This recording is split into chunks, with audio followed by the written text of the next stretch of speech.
Xiao Ming traversed into a fantastical realm, yet was wrongfully accused by his unscrupulous younger brother, leading him to sever ties with his family in a fit of rage. What to do in the face of such slander? Simply retreat into the Emperor's banner and continue to indulge the favored son. Chapter 1. He committed the deed, yet I bear the blame? In the eastern domain, within the northern mysterious realm, the Xiao family hall resounded with fury. Xiao Ming, do you truly believe that as the young master of the Xiao family, you can act with such impunity, attempting to violate your own cousin and grievously injuring your brother? As the thunderous accusation echoed, Xiao Ming's expression hardened into an icy indifference. Once a young man of no distinction from Blue Star, also named Xiao Ming, he had fortuitously crossed into this world 19 years prior. Gifted with an innate pure yang physique and born with memories from his former life, he demonstrated remarkable talent for cultivation from a young age. He began tempering his body at 8, successfully opened his meridians at 10, entered the refinement stage at 12, ascended to the pill stage at 15, and at 18, he stepped into the Spirit Sea. Now, at 19, he stood at the 5th level of the Spirit Sea, hailed as the most gifted individual of the Xiao family in centuries. Naturally, he was recognized as the young master of the clan, enjoying boundless glory, lavished with favor by his parents and the entire family. However, all such adulation ceased abruptly 6 months ago with the unexpected return of his long-lost brother. Xiao Run, who had been abducted by a strange old man when he was barely 5 years old, had vanished for 11 years without a trace.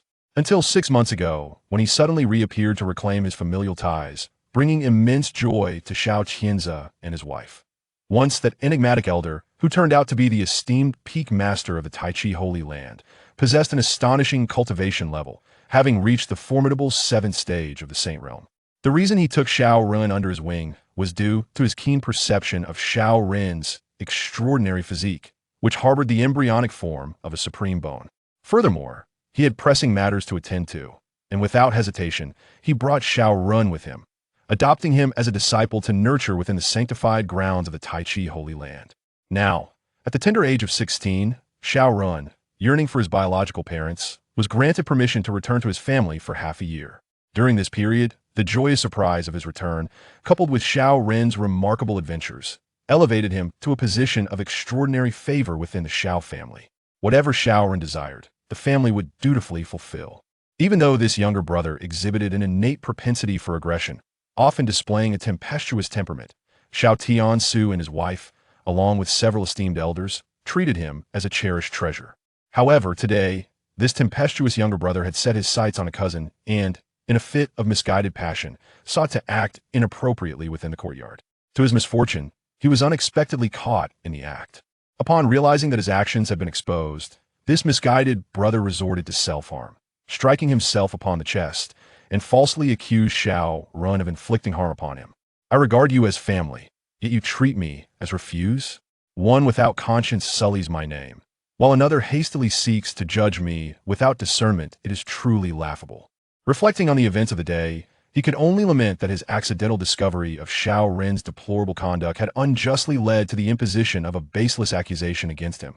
In the past 6 months, due to Xiao Ren's return, this pair of parents began to show favoritism towards each other, completely disregarding the feelings of their eldest son, Xiao Ming, whose face was marked by a hint of coldness. Ding! Detecting that the host has suffered injustice, the life choice system has successfully bound. The host may now make the following selections.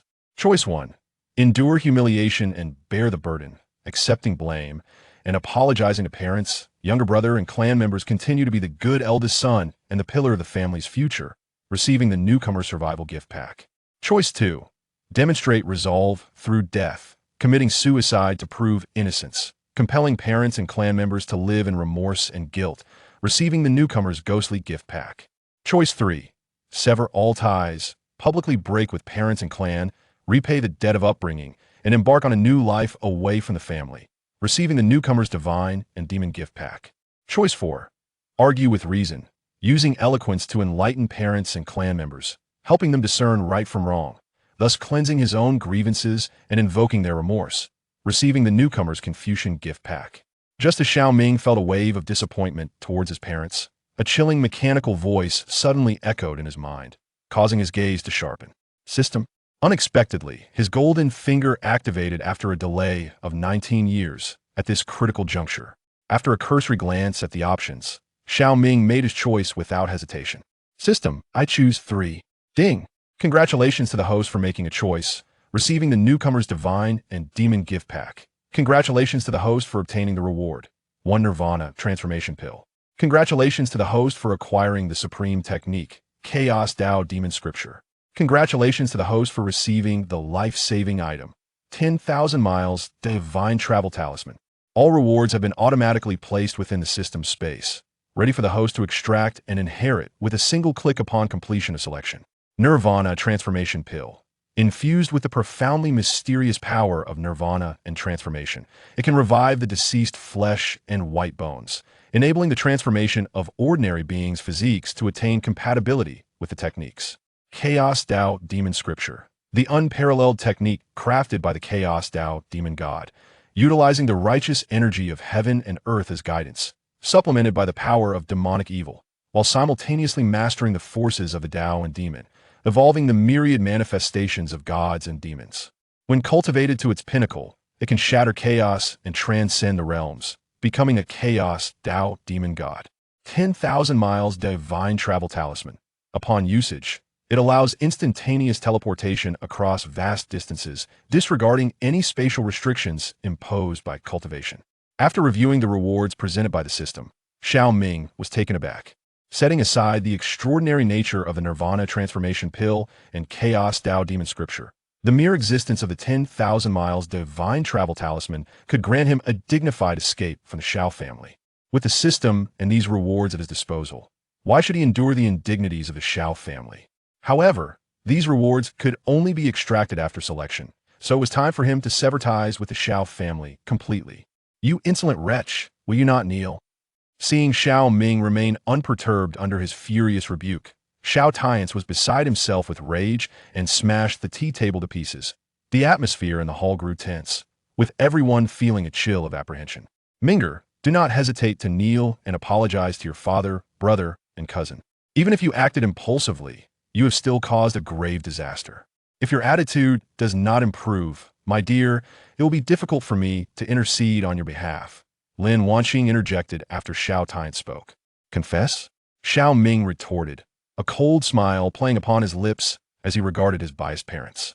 He committed the act, yet I am to bear the blame? Why do you not first inquire of the concerned party? Do you only know how to judge me? Is it because he is your son, and I am not? With a frigid demeanor, Xiao Ming rebuked Xiao Tiance and Lin Wanqing, then pointed toward a woman in white within the hall. That woman was Xiao Yiting, a cousin with whom he had grown up, sharing a bond of some significance. Ah, so you refuse to confess? Truly unrepentant. Yiting, speak the truth. Xiao Tiance urged. What is the reality of this situation? Regardless of who dares to wrong you, I, as your father, will ensure you receive justice. Upon hearing Xiao Ming's audacity to counter their words, Xiao Tiance's tone turned icy as he turned to Xiao Yiting and commanded her to speak. His words caused Xiao Yiting to tremble, revealing a flicker of turmoil on her face. Slowly, she lifted her gaze, first glancing at Xiao Run, then at Xiao Ming, and astonishingly replied, to the family head, it was Xiao Ming. He invited me to the courtyard for tea, and after I finished, I lost consciousness as for what transpired thereafter. I have no recollection whatsoever. Upon the utterance of Xiao Yiting's words, the hall of the Xiao family erupted in disbelief. Everyone gazed at Xiao Ming with incredulity. They had initially assumed that Xiao Ming was wrongfully accused, but it turned out that the accusations were indeed grounded in truth. Realm, body refinement, meridian opening, essence condensation, profound pill, spirit sea, cave heaven, dharmakaya, nirvana, transcendence, entry into sagehood, saint king, quasi-emperor, emperor lord. Chapter 2. This child is inherently rebellious and must not be spared. Alas, I never anticipated that the young master would commit such absurd acts. I once believed he was the hope for the Xiao family, but beneath his seemingly gentlemanly facade lies a heart so vile and despicable. I had warned that this young master was not of noble character. His previous kindness towards the clan was merely a facade, yet you few did not believe me, accusing me of envy. Now you see the truth. Upon the young master's return, feeling neglected, his true nature has been laid bare. Bah, what a disgrace. How foolish I was to once idolize him, only to discover he is this sort of person. As Xiao Yiting's words echoed, whispers began to circulate around the hall. Many clan members secretly began to scorn and revile the young master, who had once filled them with pride. Perhaps this is the way of the world. When a wall collapses, everyone pushes. Xiao Ming, what more can you say? Xiao Tianzi, without discerning the veracity of these words, erupted in fury once more, bellowing at Xiao Ming. A terrifying aura swept through the hall, as if a mountain were toppling down. Yet, Xiao Ming felt no fear. He stood resolute like a towering pine. He scoffed, lamenting the decline of morals in society. He had once believed that justice resided in the hearts of men, that there would always be those who uphold their moral principles, only to be confronted with such sycophantic wretches. Hearing this, Xiao Ming let out a cold laugh. His gaze icy as he fixed it upon Xiao Yiting. Such a look caused her to tremble, and she quickly averted her eyes, unable to meet his gaze. What do you mean? Are you suggesting that Yiting would conspire with your brother to tarnish her own reputation and integrity? It is utterly absurd and beyond redemption. Upon hearing Xiao Ming's words, Xiao Tianzi's expression darkened considerably, his tone turning icily cold. Considering you are my son's matter, I shall grant you one final opportunity. If you are willing to sincerely admit your mistakes and seek forgiveness from your brother and the family, I may still be inclined to show leniency towards you forgiveness? How utterly ridiculous. Before Xiao Tianzi could finish his statement, he was interrupted by Xiao Ming's derisive laughter. I, Xiao Ming, dare to swear to the heavens that if what they claim is indeed true, I am willing to suffer divine retribution. Do they dare to do the same? His words reverberated through the hall of the Xiao family like thunder, causing Xiao Tianzi and Lin Wanqing to change their expressions dramatically. In the Tsongyuan realm, swearing to the heavens carries karmic implications. Should the oath prove false or be violated, even without suffering divine punishment, one may be afflicted by inner demons, adversely affecting their future cultivation. Thus, unless one's heart is pure, no one would dare to swear such an oath. Insolence! Who permitted you to speak to your parents in such a manner, slandering my character with baseless accusations? Following Xiao Ming's declaration, the previously silent Xiaoren suddenly erupted, unleashing his cultivation and raising his hand to strike at Xiao Ming. Dare to defame me? Kneel before me. This unexpected turn of events caused the expressions of everyone in the hall to shift dramatically. It was evident that Xiao Ren was provoked. Daring to lay hands on your own brother, you truly embody the cherished affections of your kin. Upon witnessing this, Xiao Ming merely scoffed, channeling his own cultivation to deliver a strike. In an instant, the two brothers collided, a thunderous explosion reverberating through the hall. Xiaoren let out a pained cry as he was sent flying. Fortunately, Lin Wanqing, with her quick reflexes, managed to catch Xiaoren, preventing him from crashing into the wall. Though Xiaoren possessed a natural supreme bone, rendering his physique superior to that of his elder brother, he had only begun his cultivation 2 years later. His supreme bone had yet to fully mature. He had just recently broken through to the first level of the Spirit Sea realm, rendering him significantly inferior to his elder brother. How audacious to injure your own brother before the clan. The family nurtured you, only for you to act with such insolence. Upon witnessing Xiaoren being struck down, Xiao Tianzi was consumed by rage. Seize this ungrateful wretch and administer the fire whip punishment according to clan rules. Then cast him into the dungeon for 6 months of reflection. At the sound of Xiao Tianzi's decree, the crowd's expressions shifted dramatically. The fire whip punishment was the most brutal form of discipline in the Xiao family. Should Xiao Ming be subjected to it, he would emerge severely scarred. Even if he survived, it appeared that the head of the family was indeed serious. It is he who struck first. Yet I alone face punishment. Truly a fine father and leader you are. As Xiao Tianzi's command echoed, a glint of coldness flashed in Xiao Ming's eyes. Emotionlessly, he declared, from this day forth, let our ties be severed. I, Xiao Ming, shall no longer be a member of the Xiao family. Do you wish to betray the Xiao family? Upon the utterance of this statement, the expressions of the Xiao family members shifted dramatically. Xiao Tianzi's demeanor darkened significantly, his gaze icy as it bore down on Xiao Ming. The family has nurtured you for so many years, expending vast resources to cultivate you to this point. And yet you contemplate forsaking them over trivial matters? Following Xiao Tianzi's words, Lin Wanqing's face was a mask of disappointment. Mingo, you have truly let your mother down. Your brother has acted impulsively, yet you should not have resorted to violence against him. Now, you have harmed him and wish to sever ties with us? Where do you place the sacrifices of your father and mother? Do you truly honor the Xiao family's investment in you over the years? Hearing Xiao Ming utter such rebellious words, Lin Wanqing dismissed them lightly, merely adopting the tone of a disappointed mother as she chastised him sternly. After all, Xiao Ming had always been exceptionally sensible and obedient, possessing an indelible bond with the Xiao family. How could he so easily sever their ties? After all that has been said, Is it not merely the belief that you have given me life and sustenance, that everything I am stems from you, rendering me eternally indebted? Thus, you feel entitled to stand upon your moral high ground, coercing me into compliance, even imposing unfounded accusations upon me, forcing me to bear the blame for that wretched creature, becoming a scapegoat to appease your favored son and ingratiate yourselves with the holy land of Tai. In response to this moral coercion from my unworthy parents, Xiao Ming derisively retorted at that moment. Silence. As Xiao Ming boldly unveiled the truth of the matter, both Xiao Tiansu and Lin Wanqing could not restrain their exclamations. Is it not worth mentioning? Upon hearing this, Xiao Ming did not relent. Instead, he laughed derisively. In truth, you are well aware of this individual's character.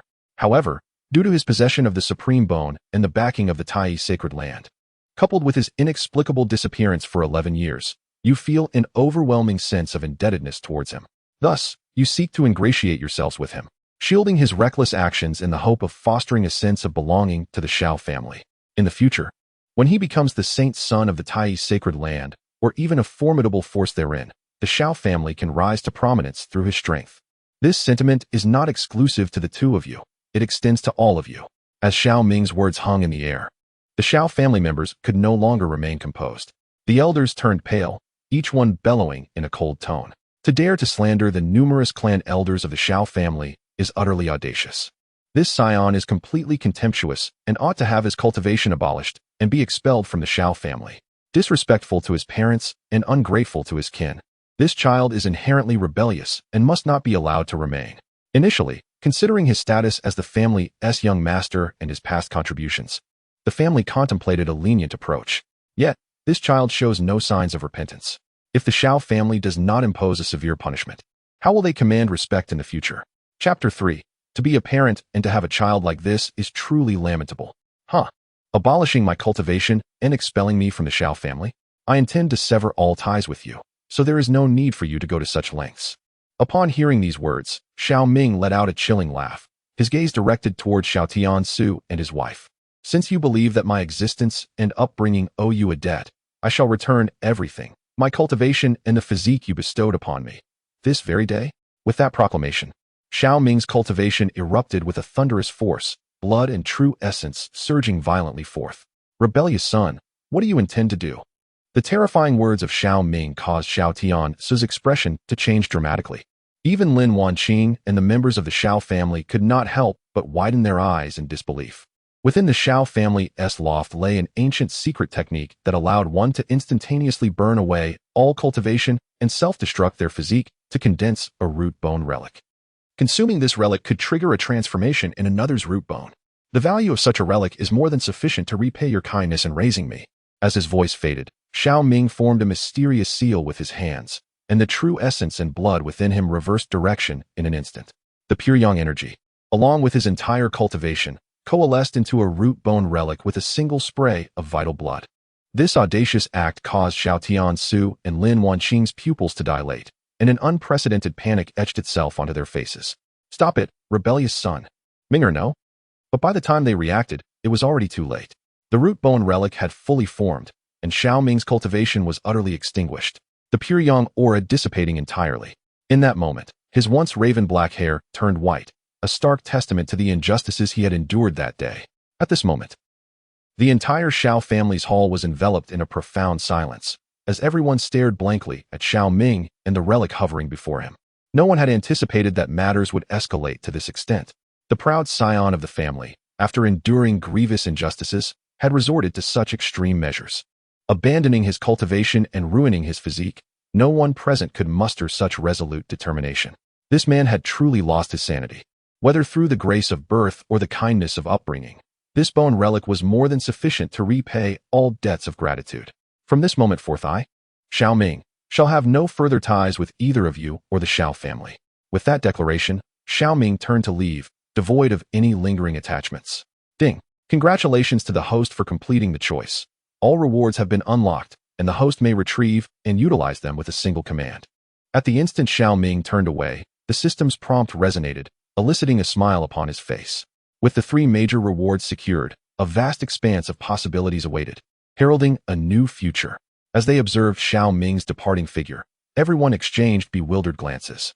Whether it was Xiao Tiansu, Lin Wanqing, or the several elders of the Xiao family, they found themselves at a loss for words. A fleeting pain and guilt flickered in Xiao Yiting's eyes.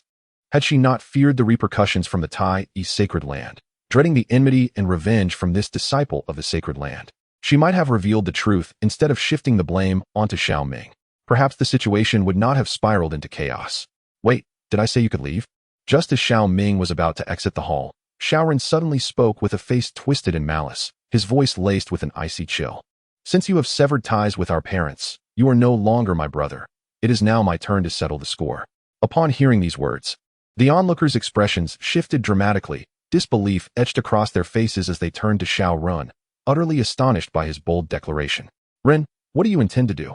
Your brother is already incapacitated. What further grievances do you seek to address? Lin Wanqing asked nervously, her anxiety palpable. Yet, before she could finish her words, she was abruptly interrupted by Xiaoren. What brother? Did you not hear that he has already cut ties with us? Do you still wish to shamelessly call him my brother? Does he even deserve that title? Coldly dismissing Lin Wanqing, Xiaoren turned his gaze towards Xiao Ming. As a traitor of the Xiao family, not only have you slandered my character, but you also dared to inflict harm upon me. It seems you truly seek death. With that, Xiaoren summoned his powers, a terrifying aura of murderous intent swiftly enveloping the space. Ren, what is the meaning of this? Do you seek his life? At that moment, Xiao Tian's finally grasped the gravity of the situation, his face a mask of shock as he gazed at his younger son. Utterly unprepared for such ruthless intentions. As a core disciple of the Tai Yi sacred land, with the potential to become its future saint, how can I allow a family traitor to so brazenly humiliate us? This is nothing short of an affront to the sacred land itself. Should this matter reach the ears of my revered master, even with my intervention on behalf of the Xiao family, they shall inevitably suffer the wrath of the sacred land. Thus, how could I allow this traitor to depart with such audacity? As these words fell, a chilling dread enveloped the Xiao clan. Each member casting fearful glances at Xiaoren. They had initially believed his return was a stroke of fortune for the Xiao family. However, it now appeared they had welcomed back a cold-blooded fiend, a mere misstep away from their ruin. Perhaps Xiaoren had not allied with the sacred land, but rather with the merciless demonic sect. Ren, please do not act this way. I implore you. Your brother, regardless of his actions, is still your kin. Lin Wanqing, dizzy and teary-eyed, pleaded. Yet, before she could finish her sentence, she once again provoked Xiaoren. Silence. I shall repeat myself. He is not my brother. Merely a blind fool, spouting venom, utterly oblivious to his fate, a traitor to our family. Xiaoren bellowed in fury, turning his gaze towards Xiao Ming. His expression growing increasingly malevolent, a sinister satisfaction etched across his face. What of blood relations? Those who dare to provoke him shall meet their demise. Not only does he tyrannize within the clan, attempting to violate his own sister, but now he also seeks to slay his own brother. This is the cherished son you hold dear, and it is truly ironic. As Xiaoren advanced menacingly, not a soul among the Xiao family, including his parents, dared to intervene. Xiao Ming scoffed. As a parent, to raise a son such as this is indeed a tragedy. How laughable. Kneel before this young master. Upon hearing these words, Xiaoren was instantly consumed by fury, unleashing his formidable power as he charged toward Xiao Ming, striking down with a fierce palm. In a moment of dire consequence, Xiao Tiansu and several clan members instinctively closed their eyes, seemingly unwilling to witness the gruesome scene of Xiao Ming's skull being shattered by his own younger brother. However, just as Xiaoren approached within 10 paces, a talisman suddenly appeared in Xiao Ming's hand. It ignited spontaneously, radiating a brilliant light, causing the surrounding space to warp instantaneously. A spatial transfer talisman? Witnessing this spectacle, Xiaoren was left utterly dumbfounded. Such a life-saving artifact was extraordinarily rare. Even within the sacred land, it was seldom seen among core disciples, save for the saints themselves. To his astonishment, his own elder brother possessed such a treasure. We shall meet again. As he observed Xiaoren's shocked expression, Xiao Ming coldly uttered these words, and in an instant, he vanished from the Xiao family hall. Xiao Run momentarily halted, then crashed against the hall's wall, creating a large hole with his impact. The entire hall fell into a profound silence, with everyone staring blankly ahead, initially believing that Xiao Ming was doomed. They were taken aback to discover that he had cleverly retained an ace up his sleeve. Damn it, he managed to escape. Unable to obliterate his elder brother with a single strike, Xiao Ren's eyes turned an ominous crimson. He commanded the pursuit of this traitor, declaring that he must not be allowed to live. As this decree echoed throughout the hall, the expressions of Xiao Tiansu and the others shifted dramatically. What? Ren, your brother has become a mere shadow of himself, and yet you still refuse to let him go. Lin Wanqing gazed incredulously at Xiao Run. nearly fainting in Xiao Tian's embrace. The rift between brothers was already a tragedy. To escalate it into a life-or-death struggle was an unfortunate calamity upon calamity. What wrong had she, Lin Wanqing, committed to witness her two sons in such discord? Humph, disrespecting parents and betraying kin. This son is not only despicably cunning, but also harbors a vengeful spirit. Just based on that one utterance, if we do not eliminate him swiftly, we will surely face his retaliation in the future. Therefore he must perish. Upon hearing Lin Wanqing's words, Xiao Ren slowly turned to face her, his voice chillingly resolute. But Ren, your brother is already incapacitated. Lin Wanqing trembled at his response. She still wished to plead for Xiao Ming's life, uncertain if it stemmed from guilt or lingering affection. Enough. He has severed ties with us, and yet you have the audacity to pity him here, seeking to smear my name further? Before Lin Wanqing could finish her sentence, she was interrupted by Xiao Ren's furious outburst. At this moment, I am your son. Your only son. You surely do not wish to lose another after already losing one, do you? With these words, Lin Wanqing's countenance turned ashen, her body trembling uncontrollably, rendered speechless as tears streamed down her cheeks. Convey my orders. Issue a nationwide manhunt for Xiao Ming. Upon any discovery of his whereabouts, he must be brought back to the Xiao family. Regardless of life or death, I must see this person. As Lin Wanqing and Xiao Ren concluded their conversation, Xiao Tian's expression shifted dramatically before he solemnly issued a warrant for capture. This left many members of the Xiao family utterly astounded. It seemed that the head of the family had unequivocally chosen to side with Xiao Ren over his other son, despite the latter's intentions to eliminate his elder brother. Tiance. Upon hearing this command from Xiao Tiance, Lin Wanqing felt her legs weaken, nearly collapsing to the ground. In a moment of inner turmoil, she covered her face and rushed out of the Xiao family hall. Father, you truly possess profound wisdom. Xiao Ren cast a satisfied glance at his father, a smirk gracing his lips. A true man must be ruthless. Such actions were befitting of his father. Only then would he be deserving of his future favors. With matters having reached this point, there was no turning back. Xiao Tian's expression became complex as he sighed inwardly. It was evident that Xiao Ren and Xiao Yiting had conspired to frame Xiao Ming. Yet, one misstep led to another, and now the situation had solidified. All he could do was continue down this erroneous path. After all, this younger son was backed by a sacred place and would undoubtedly become his future support. When faced with the choice between his two sons, one need only possess a modicum of intelligence to make the correct decision. Today's events must not be disclosed, otherwise, the consequences shall be borne by those who dare. Suppressing his inner agitation, Xiao Tiance glanced at the gathered crowd and issued a low, grave warning. Head of the family, Miss Su has arrived. Just as Xiao Tiance finished his command, a guard rushed in to report. Miss Su? Xiao Tiance momentarily paused, unsure of who that might be. It is the young lady Su Qingwei, who grew up alongside the young master Xiao Ming and was betrothed to him since childhood. She arrived with a veiled woman, who claimed to be a core disciple of the Fuyou sacred land, stating that there was a significant matter to discuss with the family head and the young master. Upon hearing the name Fuyou sacred land, Xiao Tian's expression shifted dramatically, prompting him to ask urgently, did she mention her relation to that individual? She did not specify. But my subordinate just overheard her refer to that person as her senior sister, replied a servant, causing Xiao Tian's countenance to change once more. The Fuyou sacred land. This esteemed power stands alongside the Tai sacred land, the Yaoquan sacred land, the Juyou demon sect, and the Daiqian sacred dynasty as one of the 5 dominant forces in the northern Xian realm. While he was aware of the peculiar constitution of the young girl from the Su family, he never anticipated that she would become a disciple of the Fuyou sacred land. However, it begs the question, did she bring her senior sister here at such a critical juncture to resolve the engagement with the Xiao family before embarking on her cultivation journey at the Fuyou sacred land? As Xiao Tiance pondered, the two women had already traversed the front courtyard and made their way directly to the Xiao family's hall. Upon learning that someone from the sacred land had come to visit and yet no one had come out to welcome them, the composed woman in a simple gown turned to her companion, her tone icy as she remarked, "Junior sister, it seems the Xiao family does not regard you with sufficient importance." Feeling somewhat awkward, Su Qingwei responded, "Yunling's senior sister, please do not say that. The Xiao and Su families have long-standing ties. Perhaps they were preoccupied with some urgent matter." Upon witnessing Yunling's intent to assert dominance, Su Qingwei swiftly stepped forward to mediate the situation. "Ha ha ha, it turns out to be my niece Su. It has been several years since we last met. I never imagined you would grow up so beautifully. Not only do you possess such charm, but your demeanor is also remarkably distinguished." As Yunling spoke, Xiao Tiance chuckled heartily and approached to greet her. After generously showering praise upon Su Qingyue, he cast a bemused glance at Yunling and, feigning ignorance, inquired, "Did I just hear something about a sacred land? Could it be that this ethereal beauty beside my niece is one of the young prodigies from the Fuyao sacred land?" "Fuyao sacred land," Yunling replied with a slight nod, her tone cool and composed. "It appears that a formidable successor has indeed arrived.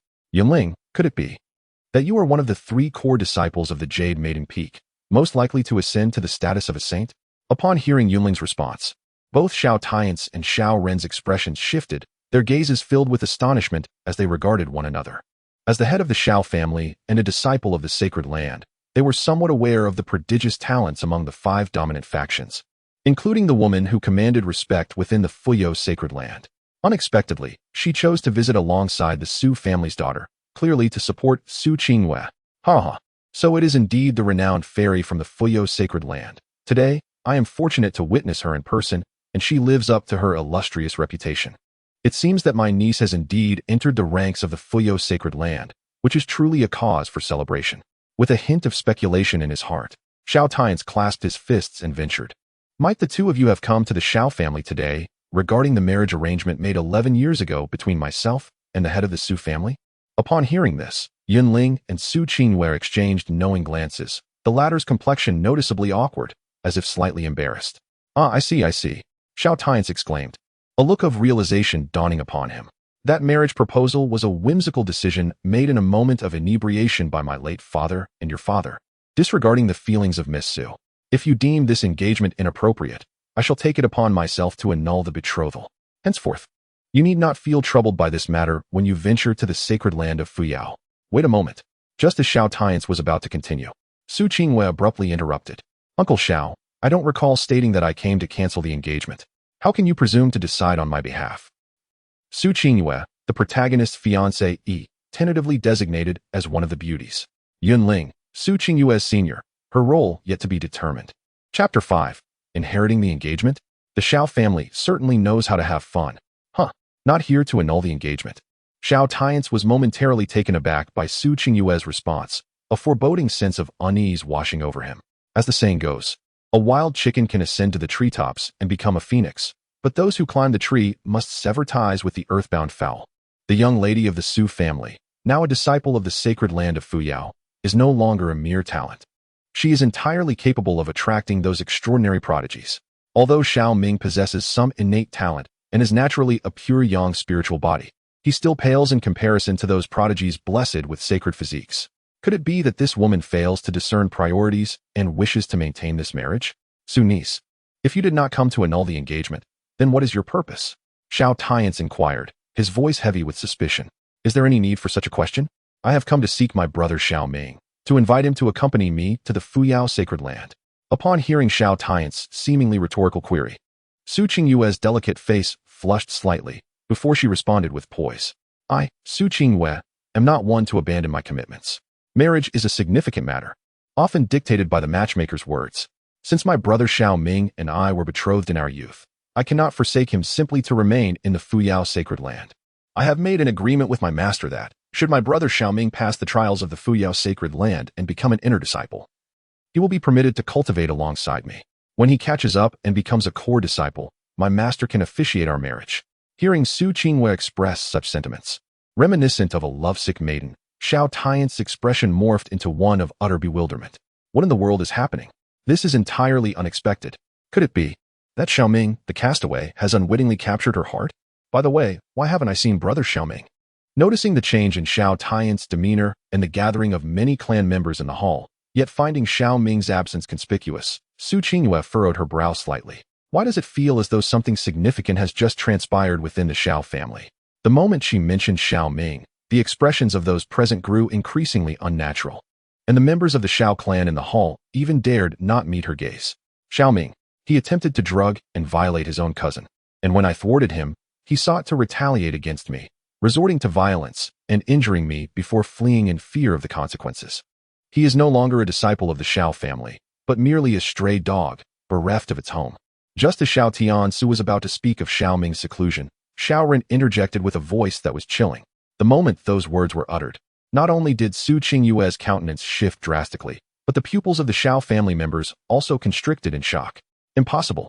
How could brother Xiao Ming possibly commit such an act? Overwhelmed by disbelief, Su Qingyue immediately refuted Xiao Ren's assertion, clearly unable to accept such an absurd claim.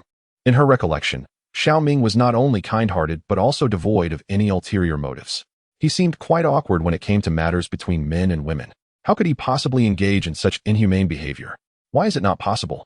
The truth is, one can know a person's face, but not their heart. Previously, he was merely masking his true self, but alas, no matter how well one conceals their nature, the day of revelation will inevitably arrive. The events unfolding today within the Xiao family served as irrefutable evidence. Xiao Ren, upon hearing this, chuckled coldly. Little did he expect that this elder brother of his would possess such a beautiful fiancée, and even in his assent, he would not forget to include her, provoking an envy within him that felt as if it could erupt at any moment.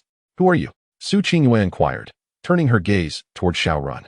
Although she did not yet know who this individual was, the audacity to speak ill of her fiancé left her with no fondness for him. "My name is Xiao Ren, a core disciple of the Heavenly Sword Peak in the Tai Sacred Land and the long-lost heir of the Xiao family, missing for 11 years. Upon hearing Su Qingyue's inquiry, Xiao Ren replied with an air of arrogance. "Xiao Ren." Su Qingyue realized the identity of the person before her. He was indeed the younger brother of Xiao Ming, whom she had heard mentioned. However, the tone in which he spoke suggested a profound malice towards Xiao Ming. Xiao Ming, now a traitor to the family, had committed unforgivable crimes and was being hunted down by the Xiao clan. Hence, the engagement between Miss Qingyue and Xiao Ming could only be unilaterally annulled by the Xiao family.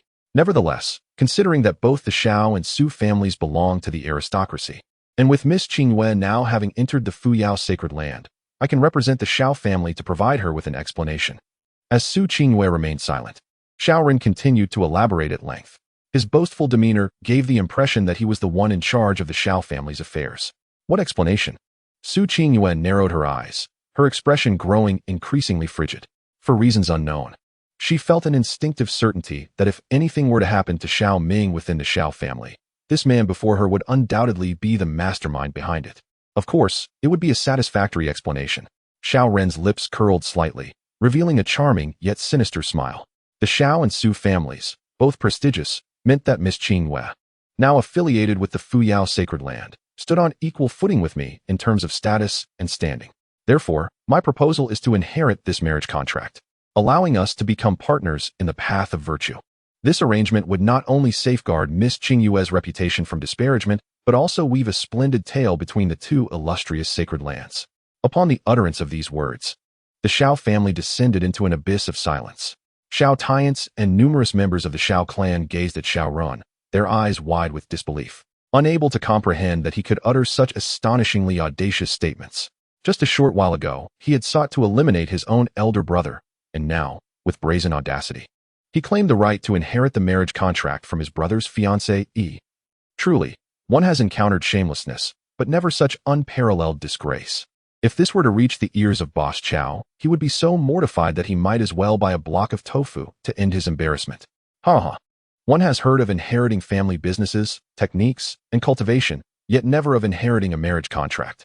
A brother turns traitor to the family, and the younger one comes to claim the fiancé's hand. The Xiao family certainly knows how to entertain. Do you truly believe that we, disciples of the Fuyao Sacred Land, are worthless? Refuse. As Su Qingyue's expression darkened upon hearing this, Yunling, who had remained silent for quite some time, suddenly spoke with a cold smile. Following her words, she stepped forward, unleashing an overwhelming aura. "Xiao, do not presume that your status as a disciple of the Tai Sacred Land grants you the right to insult the Fuyao Sacred Land. Should I hear such disgraceful words from your lips again, I will not hesitate to take it upon myself to teach you a lesson on behalf of your master. Mind your own business." After being fiercely reprimanded by Yunling, Xiao Ren's face instantly flushed a deep shade of maroon, and he immediately wished to retort. However, before he could utter a word, he heard Su Qingyue's cold voice. "Uncle Xiao, the reason I do not resent the marriage arrangement set by my father and you, and why I have taken the initiative to discuss it, is solely because of brother Xiao Ming.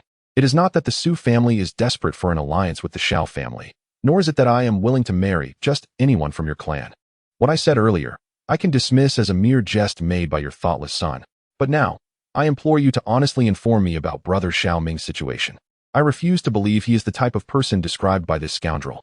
As her words echoed through the hall, Silence enveloped the Xiao family once more, and Xiao Tian's expression shifted dramatically. This left Xiao Ren's countenance even more dismal. He had not anticipated that his proposal for the marriage alliance would be outright rejected by Su Qingwei. Could it be? He truly pales in comparison to that useless brother. Since you choose not to disclose the truth, I shall conduct my own investigation. If brother Xiao Ming has indeed committed disgraceful acts and become a traitor to the family, I will represent the Su family to terminate this engagement.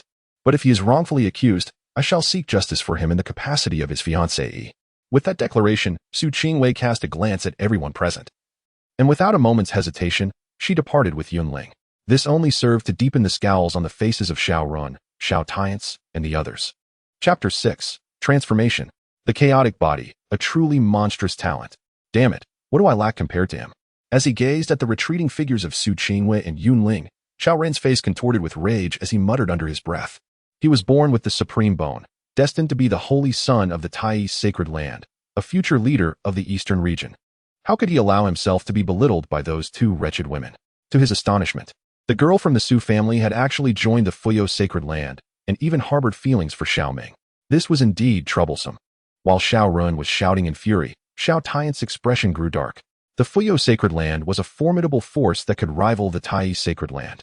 If Su Qingwei were to become a core member of Fuyo and leverage her connection to Xiao Ming against the Xiao family, they would surely face grave consequences. What are you waiting for? Hurry and find that traitor and eliminate him at once. Seething with anger, Xiao Ren noticed Xiao Tian's standing silently by. In a fit of rage, he bellowed like a rabid dog, leaving the members of the Xiao family bewildered as to who was truly in charge.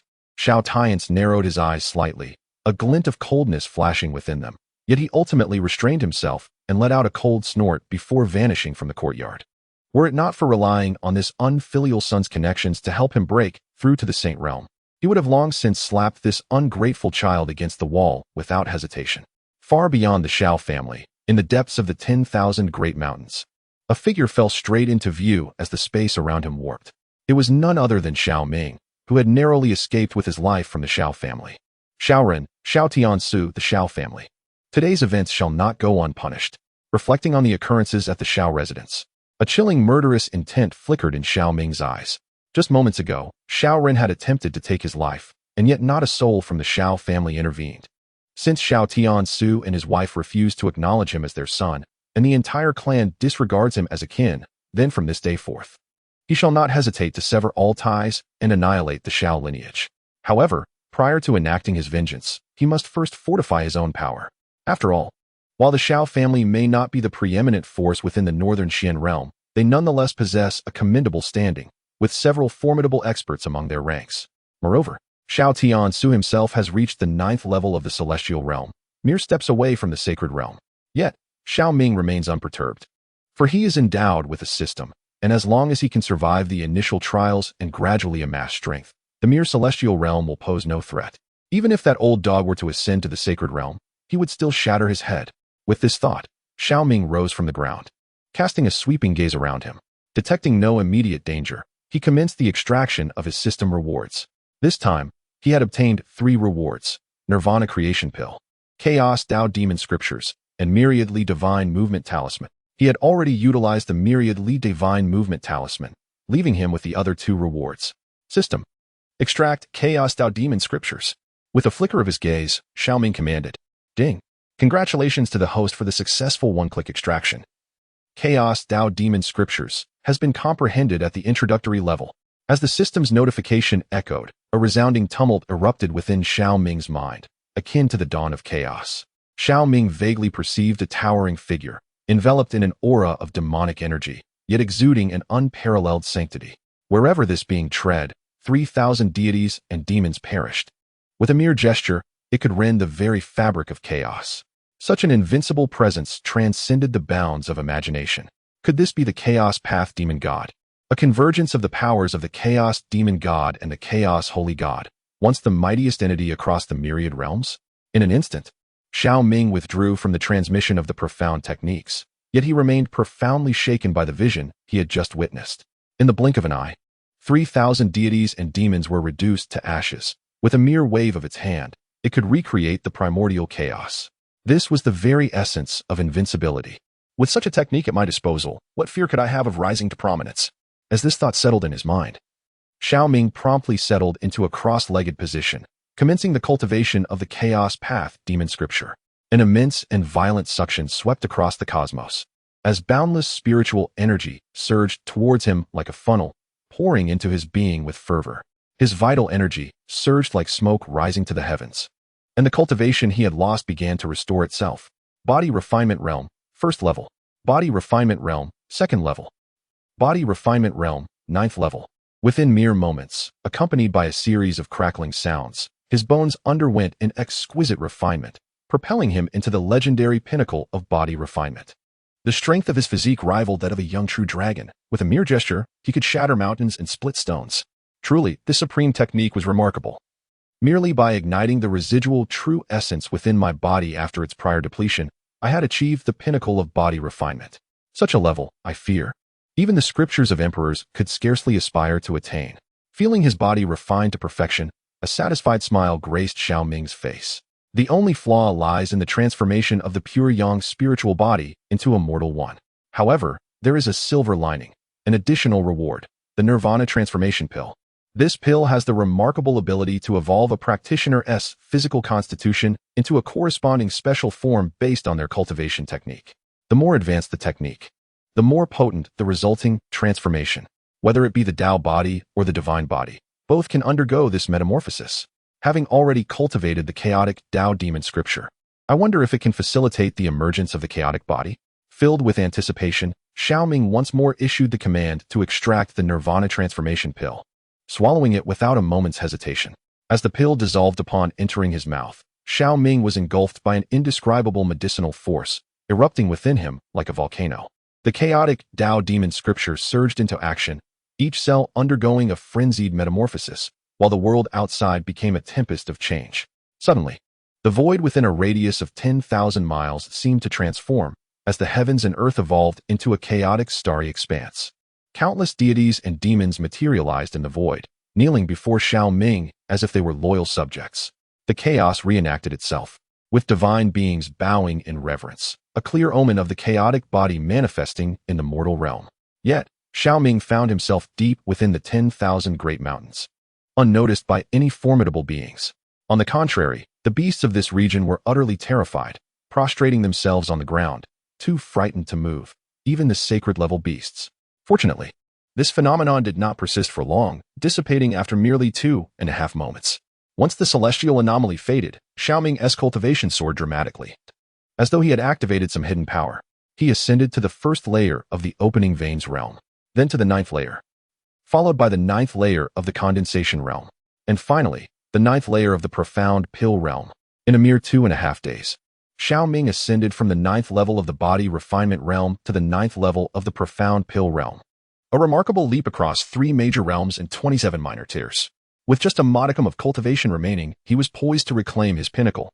Indeed, having awakened the chaos body and initiated the preliminary awakening of his physique, he effortlessly transcended to the 9th level of the profound pill realm. It is beyond imagination. If he could develop this to its utmost potential, what unparalleled might would it yield? Feeling the surging power within him and the rejuvenation of his body, a spark of exhilaration lit up Xiao Ming's face. Of course, this metamorphosis into the chaos body brought him gains beyond mere cultivation enhancements. Most significantly, he awakened 2 innate talents. The first, divine breath, allows the host to autonomously cultivate as long as they can breathe. The second, Godslayer, triggers a berserk mode, exponentially amplifying power, speed, and agility, potentially up to 10-fold, contingent upon the physical vessel's endurance, and rendering various cultivation restrictions moot. Both talents are extraordinarily formidable. The first talent ensures that as long as Xiao Ming lives, even in slumber or unconsciousness, he can continuously cultivate on autopilot, truly invincible. The second talent, provided Xiao Ming's physical fortitude is sufficient, can double his combat prowess without any cultivation constraints, enhancing all attributes comprehensively.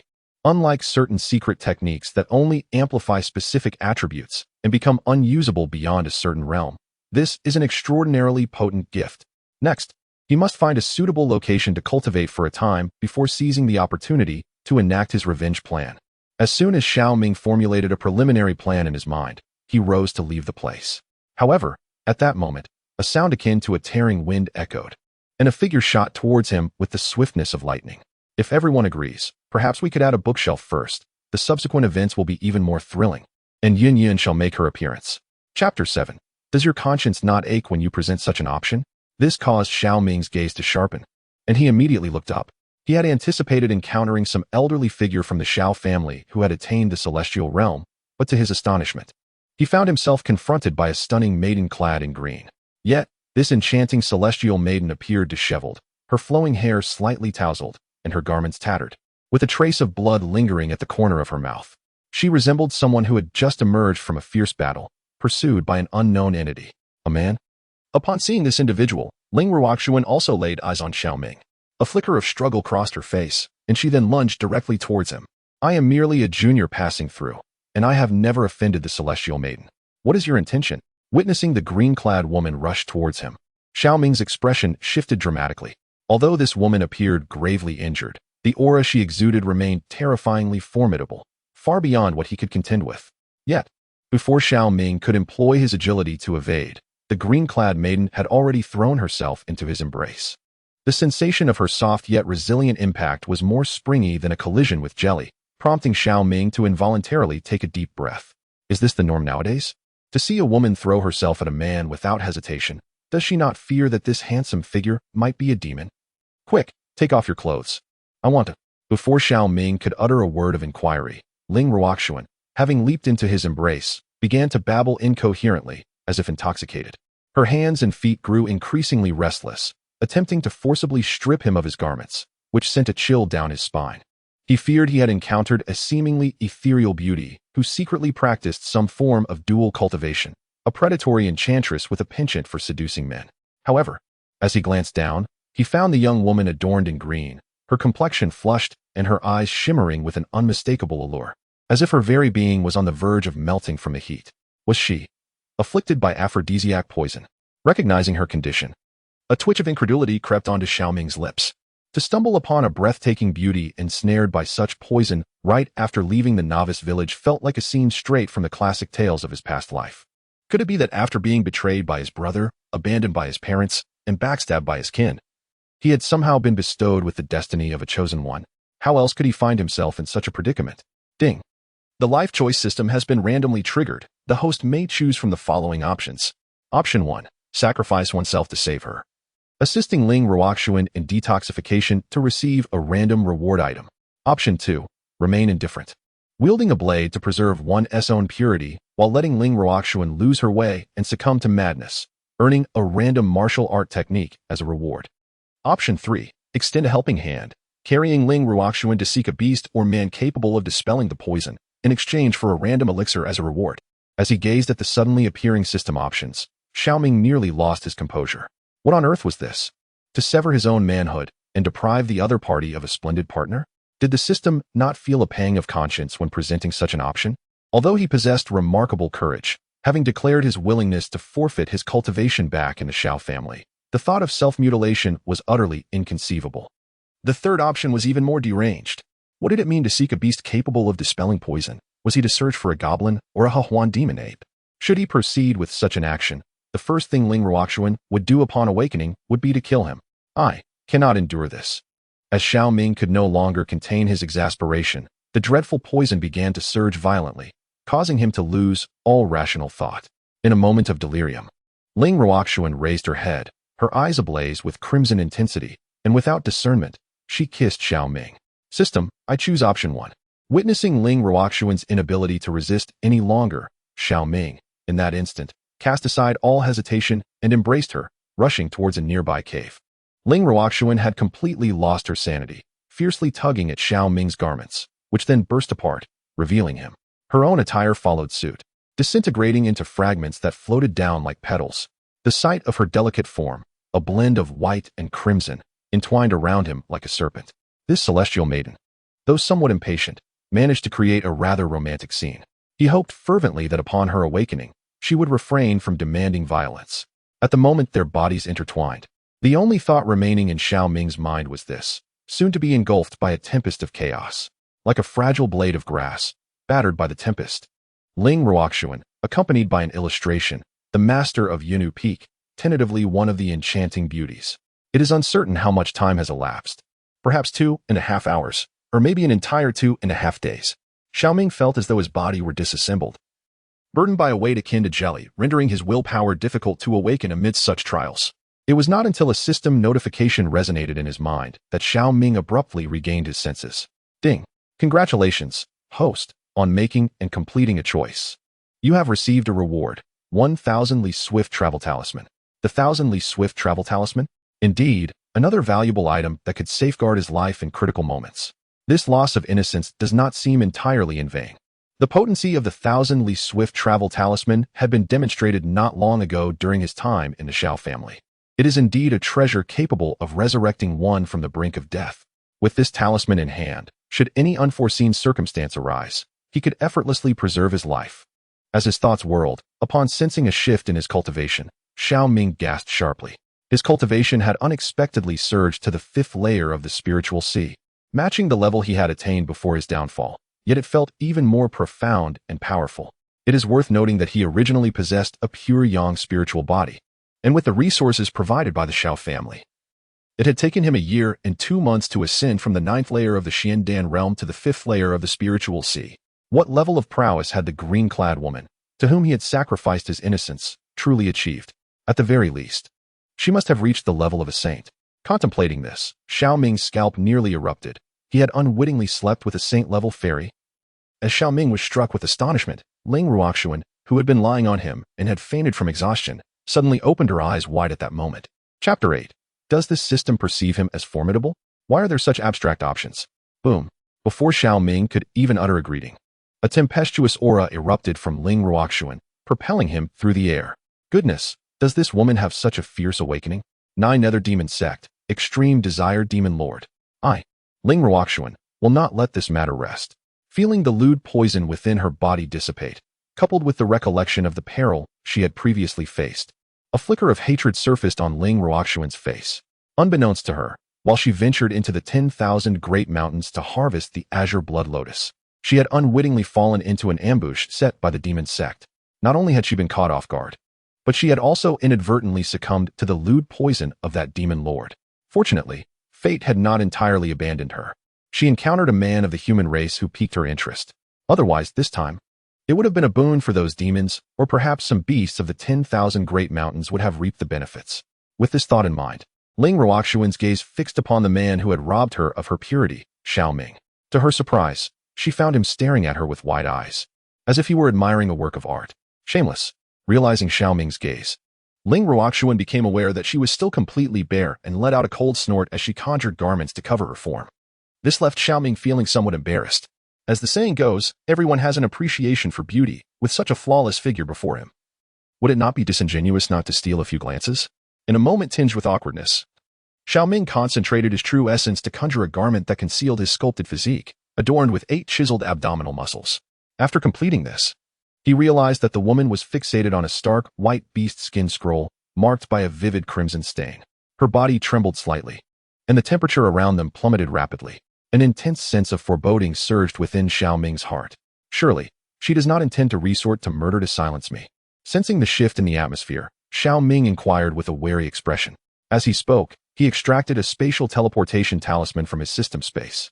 Should Ling Ruoxuan harbor even a hint of murderous intent, he would activate the talisman and make a swift escape. What do you think? Upon hearing Xiao Ming's question, Ling Ruoxuan countered with a question of her own. I believe the celestial maiden would not. The true culprits who have led you to this plight are the lecherous scoundrels who inflicted upon you the insidious poison. If you seek vengeance, surely you will pursue them. Moreover, even without merit, I have exerted effort. After all, I have assisted you in expelling the poison, and that makes me your savior in this dire moment. You are clearly a chivalrous celestial maiden. You would not resort to slaying your benefactor. Sensing a shift in Ling Ruoxuan's aura, Xiao Ming spoke in a low tone, hoping that this woman would be reasonable. If she truly remained unreasonable, he would have to feign weakness and grant her a reprieve. That does make sense. But do I need to repay your life-saving grace by indulging you with my body once more? Ling Ruoxuan, upon hearing this, cast a glance at Xiao Ming and then posed a rather startling question. Xiao Ming nearly lost his composure. In this era, are celestial beings so forthright? To test him in such a manner, what man could withstand such scrutiny? However, Xiao Ming was not a lecherous fool overtaken by desire. He waved his hand dismissively, feigning indifference. That is unnecessary. I merely acted to assist you in alleviating your poison out of necessity. Now that your affliction has been resolved, how could I dare entertain any improper thoughts? As these words fell from his lips, a flicker of surprise crossed Ling Ruoxuan's eyes. Despite the vast disparity in their strengths, he possessed the audacity to engage her in reasoned discourse. Such audacity was indeed a rarity. What is your name? I have not named myself. I merely speak the truth. I am inquiring about your name. Oh, I am called Zhang San. If you dare to utter a false name, do not blame me for being ungracious. Very well. My name is Xiao Ming. Xiao as in Xiao Ming, and Ming as in Xiao Ming. Upon hearing Ling Ruoxuan's inquiry, Xiao Ming initially intended to dodge the question, but upon hearing her insistence, he had no choice but to comply. Which clan do you belong to? Ling Ruoxuan pressed on, seeking to unveil Xiao Ming's origins. After all, he was the man who had taken advantage of her vulnerability, even if he had aided her in dispelling her lewd affliction. She had the right to know of his background. Just a discarded wretch with no home to speak of. Must I elaborate further? Xiao Ming's eyes darkened momentarily, followed by a self-deprecating chuckle as he replied softly, that is all I can divulge. Noticing Xiao Ming's demeanor, Ling Ruoxuan's gaze flickered slightly, and she refrained from further inquiries, which left him somewhat astonished. May I take my leave now? Feeling that the other party was not as unreasonable as certain exceptional individuals from a past life, Xiao Ming developed a modicum of affection for Ling Ruoxuan and tentatively inquired. However, the moment the words escaped his lips, Ling Ruoxuan's expression shifted dramatically. A terrifying aura instantly locked onto Xiao Ming. You wish to leave? Her voice carried a hint of anger, suggesting that should Xiao Ming dare to take a step forward, he would be met with a tempest of wrath. This left Xiao Ming feeling rather exasperated. Could it be that this woman, after sharing a night with him, had succumbed to feelings for him? I won't leave. I merely asked out of curiosity, he replied with a sense of resignation amid his inner turmoil. If Ling Ruoxuan expected him to take responsibility, he was decidedly averse to the notion of living off her in the future. The condition being, this celestial maiden's temperament should not be excessively foul, otherwise he would gladly forego such a prospect. Humph, at least you possess some awareness. Ling Ruoxuan responded with a light huff, her demeanor softening somewhat. Having taken her purity without even inquiring her name, he intended to slip away as if nothing had transpired. What was the difference from being a freeloader? Bah, scoundrel! While I understand that the previous events were beyond your control, we cannot simply disregard what has occurred. Thus, I present you with two choices. One is to willingly open your heart, allowing me to erase the memory of what transpired. The other is to take this jade pendant and journey to the Fuyo sacred land to become a disciple. After scrutinizing Xiao Ming for a considerable time, Ling Ruoxuan spoke with a complex tone. As she spoke, she raised her right hand, slowly spreading her fingers, and a jade pendant materialized from thin air. This revelation utterly confounded Xiao Ming. Could it be that this woman before him was a notable figure from the Fuyo sacred land? He plans to first have him enter the Fuyo sacred land as a disciple, then seek an opportunity to take him as a personal apprentice, subsequently embarking on a devilish training regimen to reverse the master-student relationship. Suddenly, the life choice system randomly activates, presenting the host with the following options. Option 1. Disdainfully ignore Ling Ruoxuan's insinuations and choose to erase one's own memories, rendering them as strangers with nothing owed to each other, thereby receiving a random ancient formation as a reward. Option 2. Reluctantly accept the situation, granting Ling Ruoxuan an opportunity to pursue him, agreeing to travel to the Fuyo sacred land, and passing the assessment to become a disciple, thus earning a random ancient weapon as a reward. Option 3. Stand firm and confront, asserting that a man should not let a woman make the choices, retaliating with 2 powerful strikes against Ling Ruoxuan while preserving his life in her hands, thereby receiving a random ancient elixir as a reward. Option 4. Turn the tables, angrily accusing Ling Ruoxuan of merely desiring his body, then self-mutilating to invoke her guilt and ensure her lifelong solitude, earning a random ancient technique as a reward. Upon seeing the options presented by the system, Xiao Ming revealed a peculiar expression. Did this system truly perceive him as formidable to offer such abstract choices? Chapter 9. Having just escaped the clutches of the Sacred Land's fairy, he encounters a demoness from the demonic sect. I agree to travel to the Fuyo sacred land and find a way to become a disciple. With this thought, Xiao Ming smiled faintly, raised his hand to accept the jade pendant, and directly selected the second option. Ding! Congratulations to the host for making a choice. You have received the reward, Emperor's Banner.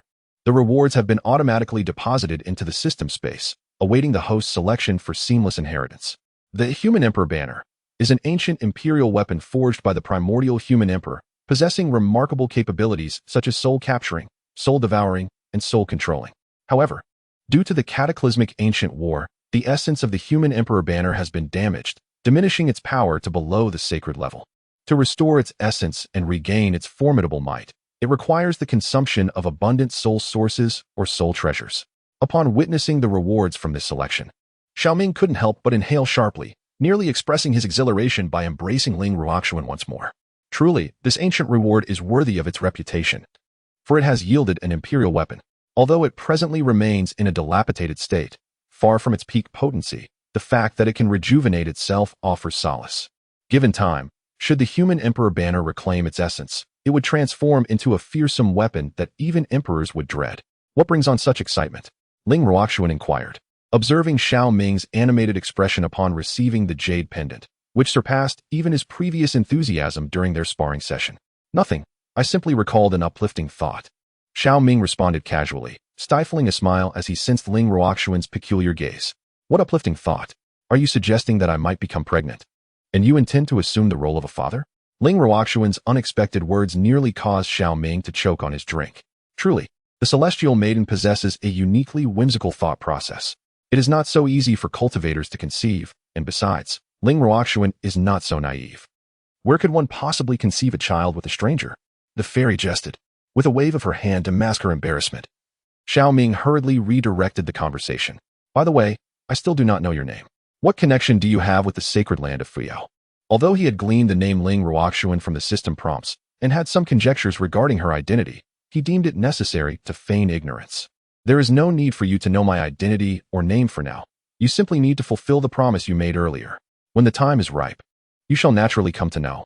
As she spoke, Ling Ruoxuan seemed to sense something, her gaze sweeping suddenly across the cavernous ceiling. Without indulging in excessive conversation, she retrieved a piece of sword jade. Handle this piece of sword jade with care. It contains a strand of my sword qi, potent enough to threaten even a formidable being of the heavenly realm. Should you find yourself in peril, it may very well save your life.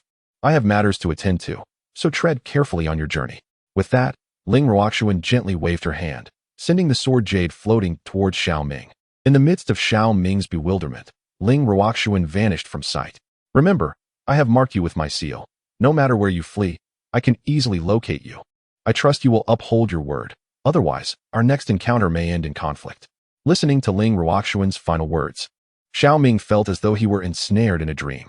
Were it not for the lingering traces of their fervent entanglement within the cave, he would scarcely believe he had survived an encounter with a transcendent being of the holy realm.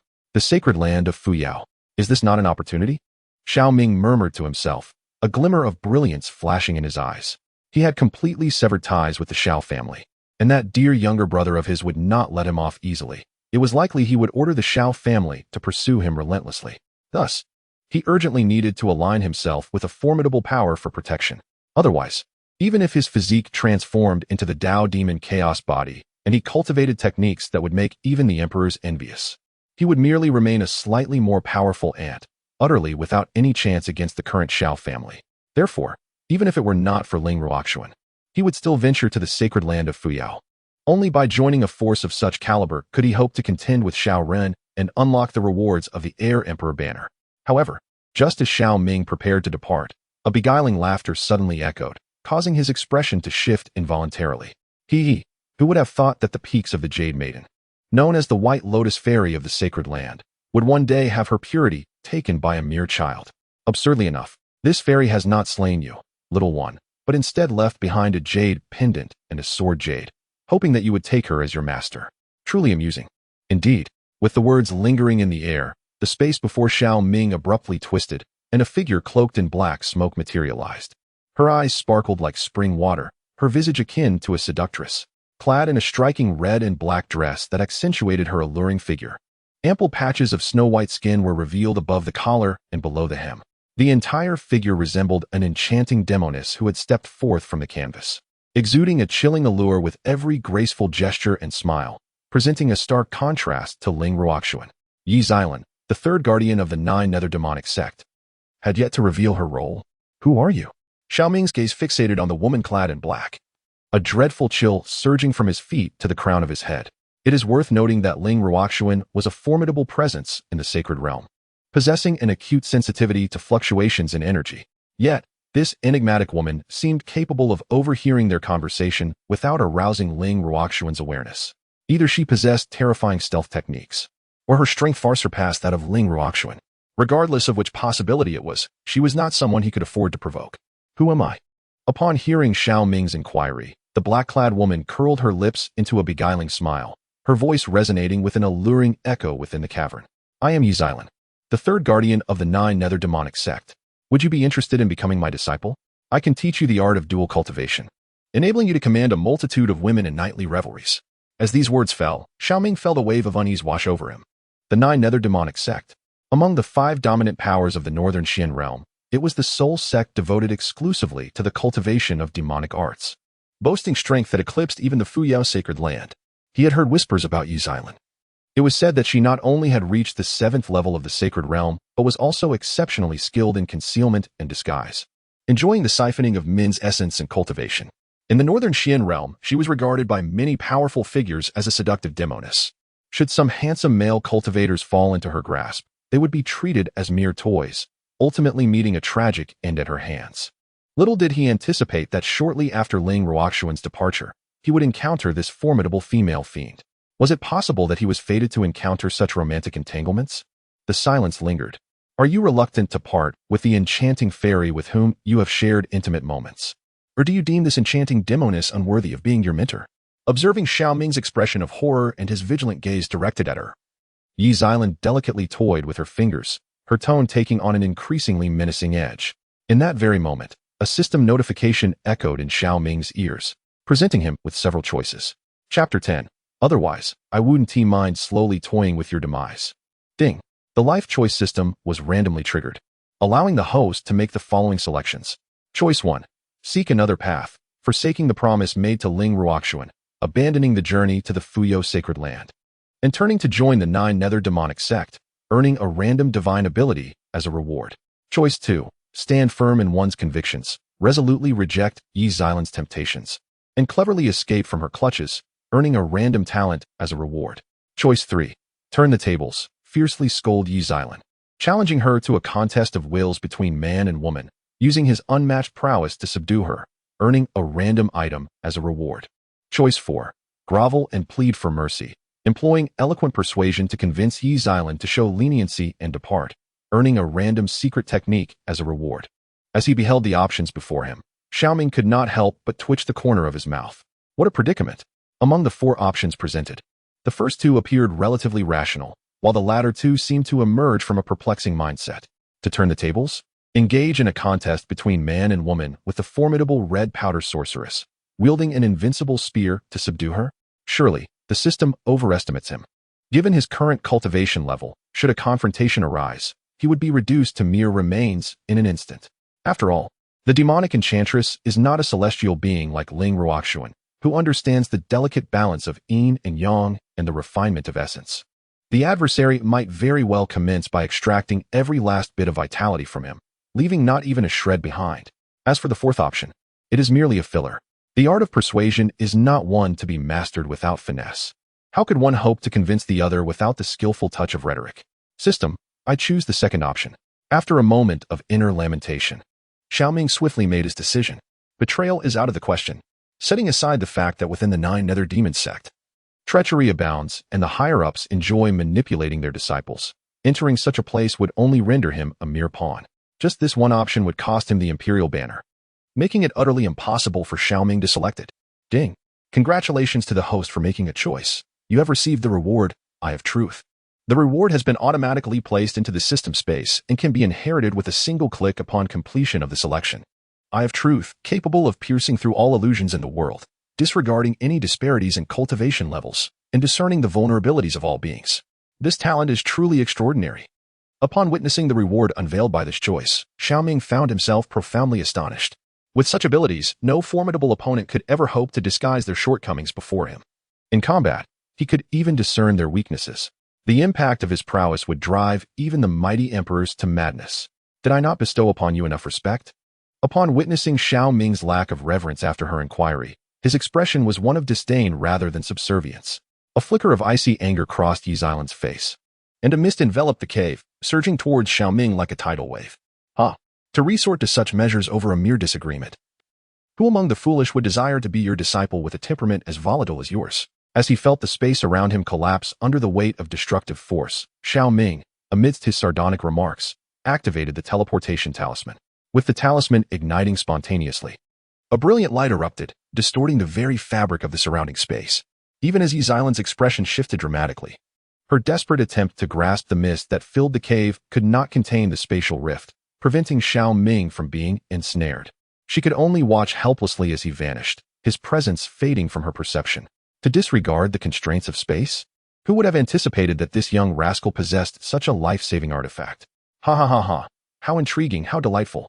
As she witnessed Xiao Ming's abrupt disappearance, Yi Xiaolin was seemingly invigorated, unleashing a fit of maniacal laughter within the cave. A terrifying force erupted from her, reducing the cave and the surrounding mountain into a profound pit. A mischievous little spirit, it would be wise for you to pray that you never encounter me, for I would take great pleasure in toying with your demise. Ha ha ha. As the swirling dust dissipated, Yi Xiaolin, in a fit of laughter, vanished into the void. In the North Xian realm, at Luyan City, within the Su family. Father, have you uncovered what transpired with the Xiao family a couple of days ago? Su Qingyue inquired eagerly as she approached Su Yuanshan, who had just entered from the living room. For the past few days, she had been investigating the circumstances surrounding Xiao Ming, seeking to understand why he had suddenly become a pariah within the Xiao family, even facing a widespread manhunt. However, due to the Xiao family's stringent secrecy, she was unable to ascertain the truth, only aware of what Xiaoran had revealed. Thus, she had no choice but to enlist her father's assistance in utilizing the family's resources for discreet inquiries. It has been confirmed. The situation unfolded precisely as you suspected. It involves the youngest son of Xiao Tiance, who harbored intentions towards his own cousin. Unfortunately, he was caught in the act by Xiao Ming. After being injured by Xiao Ming, he retaliated by framing him. Moreover, the cousin named Xiao Yiting, fearing repercussions from the Tai sacred land, chose to remain silent during Xiao Tiance's judgment of Xiao Ming, instead siding with her brother. This deeply wounded Xiao Ming, prompting him to forsake his cultivation and sever ties with his parents and family. Subsequently, the younger brother sought to eliminate any threat. Yet he failed to anticipate that Xiao Ming had a contingency plan, managing to escape using a spatial teleportation talisman. What? The Xiao family has treated brother Xiao Ming in such a manner. Upon hearing Su Yuanshan reveal the truth of the matter, Su Qingyue's countenance underwent a dramatic transformation, a chill emanating from her very being. She immediately contemplated departing the Su residence to seek justice for Xiao Ming at the Xiao family. Where do you think you're going? Just as Su Qingyue was about to step out of the hall, she was intercepted by Su Yuanshan. The Xiao family, with its vast resources, was formidable. Xiao Tiance had reached the 9th level of the celestial realm, and there were several elders of the same realm within their clan. Their collective strength far surpassed that of the Su family. Furthermore, I have learned that Xiao Tiance's youngest son, Xiao Run, not only possesses the innate supreme bone with the potential of a holy king, but has also been taken as a disciple by the master of the heavenly sword peak of the Tai sacred land. Although you have awakened the Taiyin sacred spirit vein and been accepted as a disciple by the grand elder of the Jade Maiden Peak of the Fuyo sacred land, in terms of status and standing, you still pale in comparison to him. Should this matter escalate, not only would you be unable to seek justice for Xiao Ming, but you could also embroil yourself and our family in peril. Unless you can become the saintess of the Fuyo sacred land in the future, it will be exceedingly difficult for you to bring that individual to justice. Upon hearing Su Yuanshan's words, Su Qingyue abruptly halted her steps, her fists clenching involuntarily. To become the saintess of the Fuyo sacred land? I shall achieve that. After regaining a semblance of composure, Su Qingyue's gaze hardened with determination as she turned to Su Yuanshan. Father, I entrust the search for brother Xiao Ming's whereabouts to you. I shall return to the Fuyo sacred land with senior sister Yunling and strive to pass the trials and become the saintess at the earliest opportunity. As for the account concerning brother Xiao Ming, I shall seek to reclaim the interest from his younger sibling during the genius battle in the North Xian realm. Having spoken, Su Qingyue did not linger and made her way directly out of the hall. This prompted a deep sigh from Su Yuanshan. He had not anticipated that upon learning of Xiao Ming's status as a family outcast, now reduced to a mere shadow of his former self, Su Qingyue would not abandon her hopes for him. It seems that during her childhood, having suffered greatly due to the Yin Holy Spirit vein, Xiao Ming's assistance with his pure young power had profoundly captured the heart of this young lady. Chapter 11. The Reborn Empress Feng Xian Wang. The supreme treasure of the chaotic yin-yang scale. In the 10,000 great mountains, amidst the 100 broken ridges, a cacophony of mocking laughter echoed, truly deserving of the title of the little princess of the Feng family from Tianao City. To withstand us for so long despite merely possessing the cultivation of the fifth realm of the spirit sea. With the piercing words reverberating through the forest, a terrifying shockwave erupted, sweeping across the woodland. Ancient trees and shrubs exploded, and a figure suddenly soared from the chaos. The individual, in disarray, crashed to the ground, spitting out a mouthful of blood. This was a young girl, approximately 17 or 18 years of age. Her exquisite visage resembled a divine masterpiece, adorned in a phoenix-patterned lace dress that enveloped her alluring figure, rivaling the beauty of enchanting beings such as Ling Ruoxuan and Yi Xilan. Yet, her complexion was pale, indicating she had sustained grievous injuries.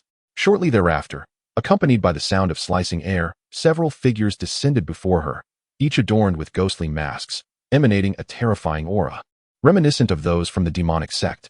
I have been reborn. As the last of the dark-clad figures fell, a flicker of confusion crossed Feng Xianhuang's eyes. Countless memories surged through her mind, ultimately crystallizing around a mysterious treasure, a scale. One side black, the other white, the scale's body was adorned with ancient engravings, exuding an aura of chaos. This caused Feng Xianhuang's pupils to constrict violently, and she finally confirmed that she had indeed been reborn. The chaotic yin-yang scale, a mystical treasure birthed from chaos, possessed the extraordinary ability to reverse time and reopen the cycle of reincarnation, alongside unfathomable powers. She had discovered it in the ancient ruins of the chaotic Star Sea after breaking through to the 7th level of the Emperor realm. Unexpectedly, as she attempted to refine this treasure, her close friend, who had accompanied her to the chaotic Star Sea, conspired with outsiders to launch a vicious attack against her, forcing her to self-destruct in desperation. Believing her demise was inevitable, she was astounded when the chaotic yin-yang scale activated autonomously, distorting time and carrying a fragment of her soul to a new life. In this current scenario, it appeared she had been reborn on the very day she was ambushed by the demonic sect on her journey to the esteemed Fuyo sacred land to seek a master, ultimately being driven to awaken her ancestral bloodline. She had not anticipated that the Empress would experience rebirth. In this lifetime, she would surely eradicate all those treacherous schemers from her past, ensuring that every individual who plotted against her would pay a grievous price. Gazing at the oblivious dark-clad figures before her, a chilling murderous intent surfaced on Feng Xianhuang's face. According to her past memories, the next events would see these figures forcing her into a dire predicament, only for her cousin to descend from the heavens like a deity, rescuing her from their clutches. Indeed, these dark-clad figures. It was, in fact, the esteemed cousin Feng Yin who orchestrated this scheme, intending to showcase his gallantry in rescuing her, thereby capturing her heart and acquiring the core legacy of the Feng family. Little did he anticipate that the very henchmen he employed would betray him, inflicting grievous harm upon him and cornering her into a desperate situation that compelled her to ignite her phoenix bloodline. To her astonishment, this act inadvertently awakened a strand of ancestral lineage within her, setting her upon the path to becoming an emperor. Accompanying this tale is the image of Feng Xianhuang, the reborn and proud empress, tentatively referred to as one of the beauties. Ha ha ha, Miss Feng, why do you cease your flight? The more you flee, the more exhilarated we become. If you do not escape, where would be the thrill? Observing Feng Xianhuang struck down and failing to rise to continue her flight, she stood frozen in place, seemingly dazed. The leader among the black-clad men spoke with a deranged tone. Brother, shall we not commence? I have never encountered such an exquisite maiden, especially not the young lady of the Phoenix clan from Tianao City. Perhaps this could lead to an evolution of my bloodline, transforming a mere chicken into a phoenix. Upon hearing the depraved words of the leading man, a portly figure behind him could not restrain himself from exclaiming. Such vile utterances rendered Feng Xianhuang's expression even more frigid, a terrifying aura coalescing around her. Subdue her first. Upon meeting the chilling gaze of Feng Xianhuang, the leader of the black-clad men trembled involuntarily, issuing commands to his companions without a moment's hesitation. In that fleeting instant, he felt as though Feng Xianhuang had transformed entirely. Her gaze resembled that of an empress stained with blood, evoking a profound sense of impending doom. As his voice echoed, the atmosphere thickened with tension. The man clad in black was the first to unleash his formidable prowess, charging towards Feng Xianhuang with a murderous intent etched on his face. The others, his subordinates, swiftly followed suit. However, in that fleeting moment, the space between the black-clad man and Feng Xianhuang suddenly warped, rippling as a figure materialized like a specter. This apparition was none other than Xiao Ming.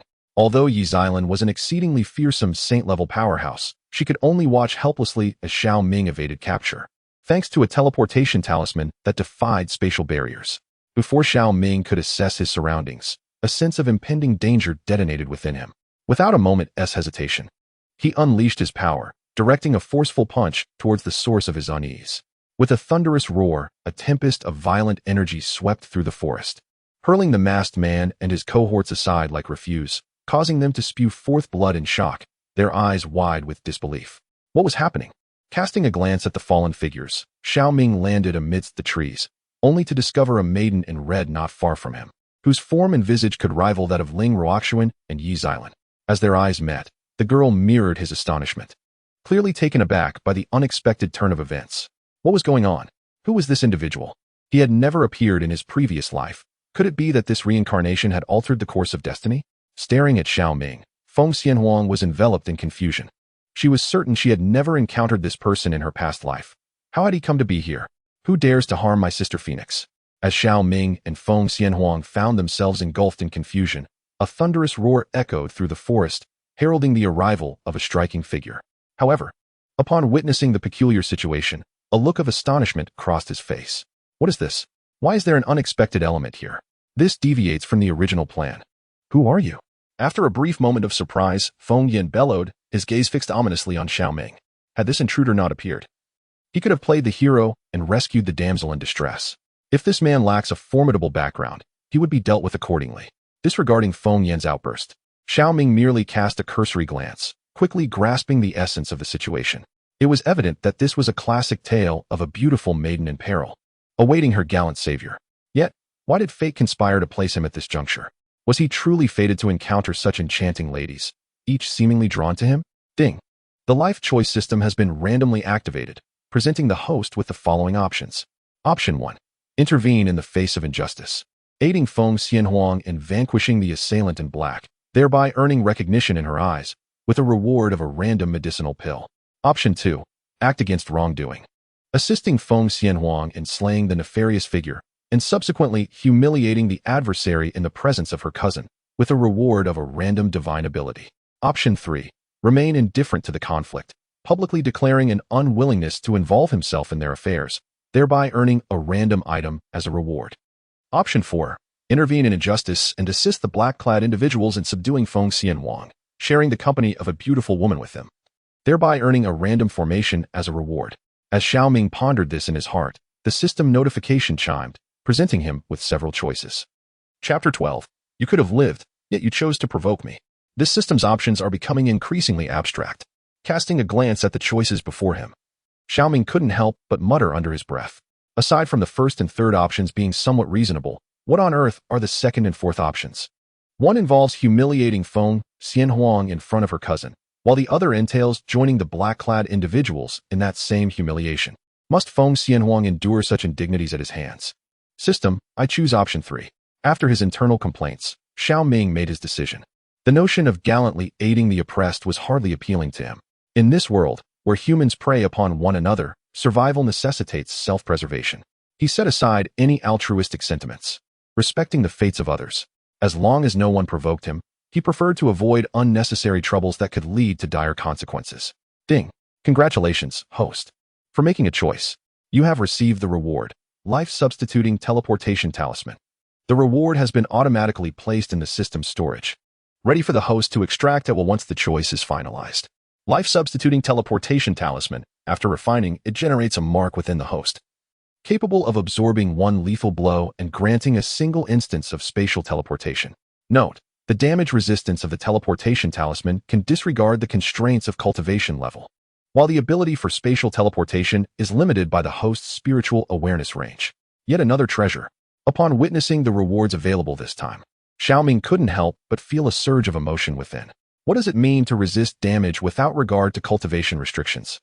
Even though he currently possesses only the cultivation level of the Spirit Sea, he could withstand an attack from an Emperor-level powerhouse. Brat, how dare you disregard me? Do you even know who I am? As Xiao Ming paid no attention to him, Feng Yan's expression grew increasingly frigid as he once again shouted at Xiao Ming. Who you are is of no concern to me. I am merely a passerby, uninterested in your affairs, so refrain from provoking me. With that, Xiao Ming, indifferent to the group, turned to leave the vicinity. The notification of completing his selection reached his ears, sending a thrill through him. Coupled with the eye of truth he had yet to claim, he would soon inherit two system rewards. Once he joined the Fuyao Sacred Land, he could also seamlessly inherit the Emperor's flag. At that point, it would be challenging to prevent his ascent. Damn it, you struck me. And now you think you can leave? Do you think our Ghost Blade Demon Sect's 5 Tiger Generals are mere pushovers? Just as Xiao Ming intended to depart, the chubby one among the 5 cloaked figures suddenly began to boast loudly. Before the leading black-clad man could issue a command, the chubby one erupted with his cultivation and charged forward, exuding an aura that suggested he would not allow Xiao Ming to leave unscathed today. As Xiao Ming furrowed his brows slightly, he reflected on the absurdity of encountering someone so eager for death, yet still vying for supremacy. I had no intention of intervening. Yet your audacity is truly insufferable. Observing the rotund figure rapidly closing in, a glint of cold light flickered in Xiao Ming's eyes, his cultivation erupting in an instant. With no divine techniques to enhance his strength, he simply unleashed a single punch.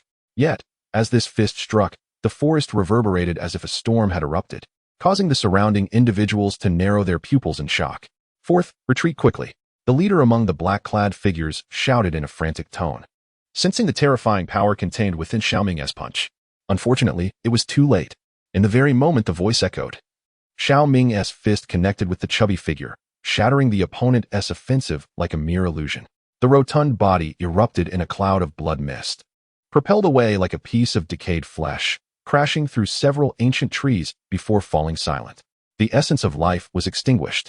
Such a horrifying scene left Feng Yin and the other black-clad individuals in disbelief. They understood that, in their perception, Xiao Ming's cultivation fluctuated only at the 5th level of the spiritual sea, while the chubby individual had reached the 7th level. The disparity of 2 minor realms meant that even core disciples of sacred lands with spiritual bodies could not hope to obliterate their opponent with a single punch. Could it be that this fellow before them is a prodigy possessing a sacred body from a certain sacred land? You could have lived, yet you chose to provoke me. Having dispatched the black-clad chubby figure with a single blow, Xiao Ming turned his gaze toward the remaining black-clad individuals, his murderous intent palpable. As the murderous intent surged within Xiao Ming, the leader of the black-clad figures let out a thunderous roar, unleashing a boundless surge of true essence. With a mere gesture, he summoned a formidable technique aimed directly at Xiao Ming. The other 3 black-clad individuals did not hold back either, similarly unleashing their powers with fierce shouts. One was at the 9th level of the Spirit Sea realm, 2 at the 8th, and 1 at the 7th. This assembly appeared formidable, yet they were but insignificant foes. Observing the approaching assailants, Xiao Ming decided to abandon all restraint.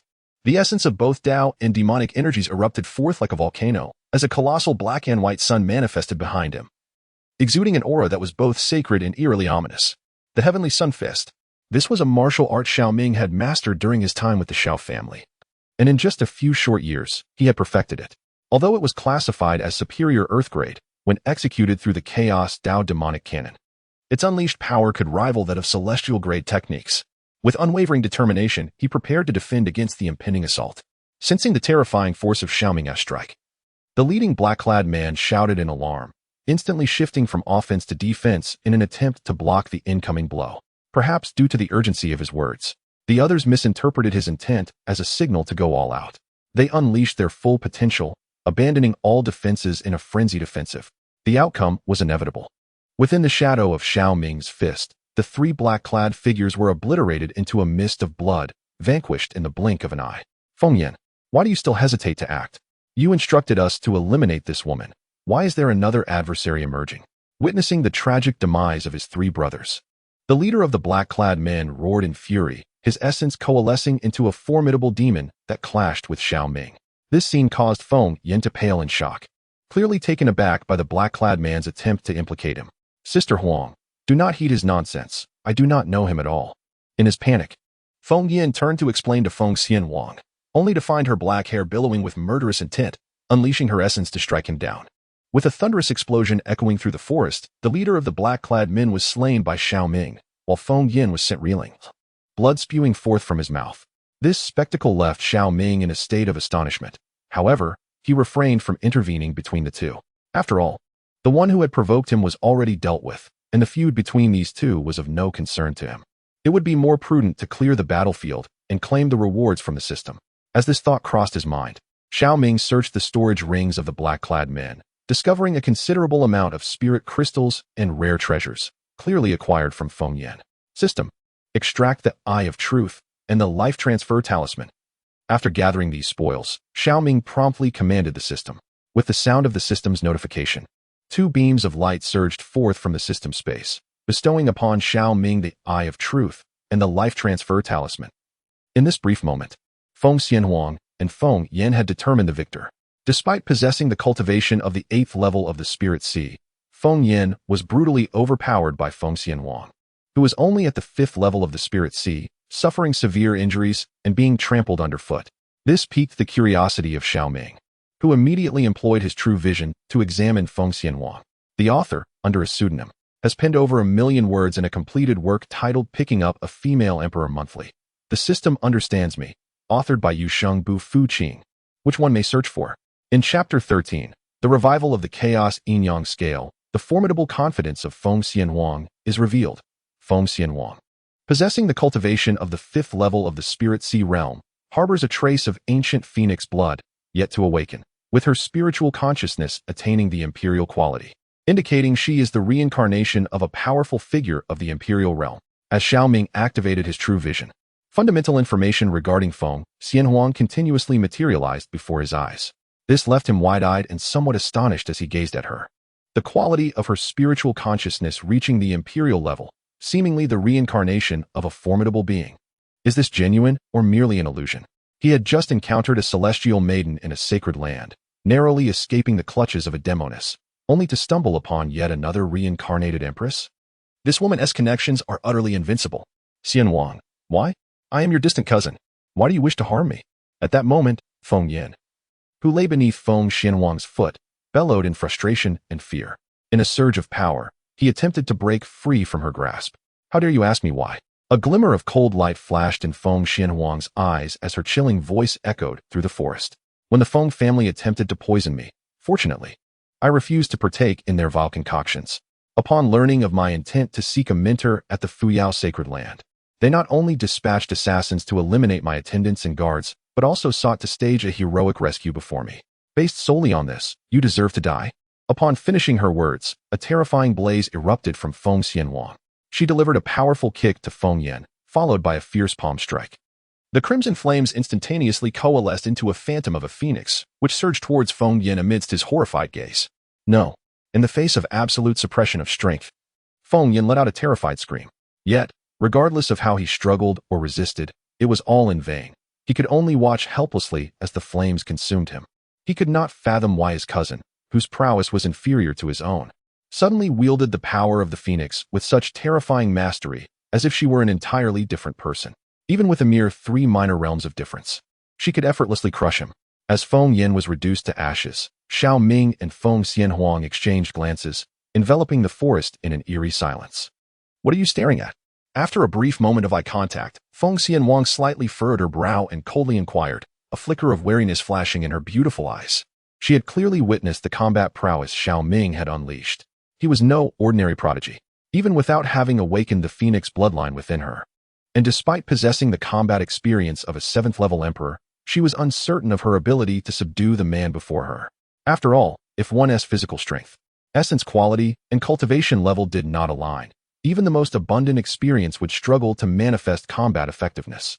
Thus, unless absolutely necessary, it would be wise not to provoke this individual. However, should this fellow prove to be blind to the situation, she would not hesitate to send him to the depths of hell.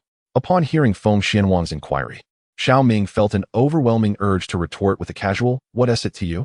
However, he quickly recalled that she was no ordinary woman, but rather a reincarnated empress of formidable strength. The extent of her combat prowess remained ambiguous, thus it was prudent to avoid unnecessary provocation, particularly since there existed no prior grievances between them. After casting a brief glance in her direction, Xiao Ming chose to remain reticent and turned to leave the vicinity. There was no need to engage in idle pleasantries with an empress reincarnated. Such women are often imbued with an insufferable pride, their cunning and depth of character far surpassing that of the average person. As he made his exit, Feng Xianhuang could not suppress a slight furrow of her brow at his indifference. Her curiosity about Xiao Ming had been piqued, especially considering the peculiar techniques he had just displayed, alongside that strange essence emanating from him, not to mention his unique constitution, which eluded her understanding. Yet, since he had not approached her with friendliness, she felt it beneath her dignity to extend an olive branch. Just as Xiao Ming was on the verge of departing, the chaotic yin-yang scale within Feng Xianhuang's consciousness suddenly stirred to life, and a chilling voice reverberated throughout her mental space. Detection of a chaotic entity present. With a constitution stronger than the host. Would the host like to initiate binding? With these words echoing in her mind, a torrent of information surged forth from the chaotic yin-yang scale, leaving Feng Xianhuang in a state of astonishment. The chaotic yin-yang scale possessed the ability not only to reverse time and open the cycle of reincarnation but also to conduct comparisons using its dual polarities. For instance, if the host is female, she would embody the yin polarity of the scale. The anode scale can bind surrounding beings of the opposite gender, facilitating a monthly comprehensive assessment of their strengths. The bound individual must possess a cultivation level not lower than that of the host, and their innate talent must be of a saintly caliber or above. The initial evaluation of their combined strengths will be conducted by the chaotic yin-yang scale. Should the host disagree with the results, they may challenge the comparator. If the host prevails, they can utilize the complementary effects of yin and yang to replicate any attribute of the opponent, including but not limited to physique, techniques, or divine powers. In the event of a life and death comparison, should the host succeed in vanquishing their adversary, they will inherit and assimilate the entirety of the opponent's cultivation. However, should they fail, they must concede to a demand set forth by the victor. Failure to comply will result in backlash, causing a decline in their own cultivation level. Furthermore, once the chaotic yin-yang scale has established a binding comparison, the host cannot unbind and select a new candidate unless they can surpass the current bound individual. Upon discovering the specific capabilities of the chaotic yin-yang scale, Feng Xianhuang could not suppress a sharp intake of breath, even as an empress. This was her first encounter with such a uniquely formidable artifact. The prospect of comparing and replicating the opponent's attributes, techniques, and divine powers, not to mention inheriting and absorbing their cultivation, was nothing short of overwhelming. Indeed, if Xiao Ming were to witness this explanation, he might exclaim, "What the heck? This thing is a tangible comparison system. May I inquire if the host wishes to bind the individual before them as a comparison subject?" Just as Feng Xianhuang was momentarily lost in thought, the cold voice resonated once more, rousing her from her reverie. Chaos body. This individual is indeed a chaos body, a pinnacle physique among the myriad realms. Gazing at Xiao Ming before her, Feng Xianhuang's eyes flickered with uncertainty. After a brief moment of hesitation, she resolved to take action. Bind. What of the chaos body? She is the reincarnation of the Empress. Possessing knowledge of numerous significant future events, a trace of ancestral phoenix blood coursing through her veins, and the legacy of the ancient phoenix clan. With the advantages of time, place, and harmony firmly in her grasp, how could she possibly be outmatched by a mere chaos body? Therefore, she could not accept defeat. If she could successfully subdue this chaos body, acquiring its chaotic attributes and techniques, she might ascend to the heights of the Emperor in this lifetime. As her words resounded, the chaos yin-yang scale erupted with a resonating hum, an intangible wave emanating from Feng Xianhuang, enveloping both herself and Xiao Ming in an instant. Subsequently, a miniature version of Xiao Ming materialized on the positive tray of the scale, while on the opposing negative tray, a diminutive Feng Xianhuang appeared. At the center of the balance, a small hourglass manifested, its sand flowing downward as if it were leaking, seemingly initiating a countdown from this very moment. Strange. Is something amiss?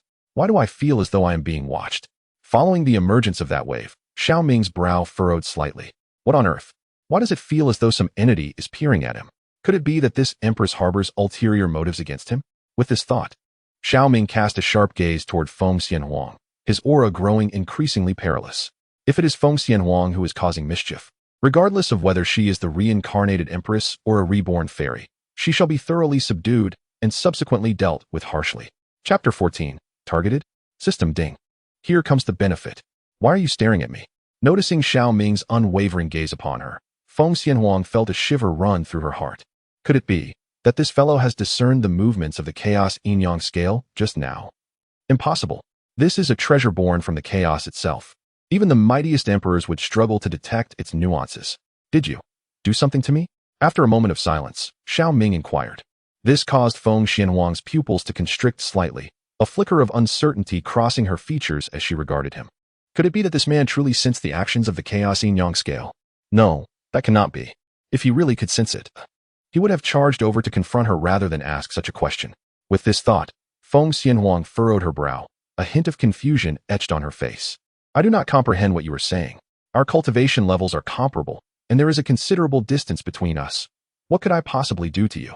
As she spoke, Feng Xianhuang took the initiative, her tone shifting abruptly. But you have been glaring at me fiercely since earlier. I am curious. What is your intention towards me? Upon hearing Feng Xianhuang's words, the corner of Xiao Ming's mouth twitched slightly. What does fiercely glaring even mean? That was merely a vigilant appraisal and scrutiny. As a man traversing the wilderness, danger lurked everywhere. Just recently, he had been embraced by a fairy, and he was reluctant to lose his virtue in such a manner.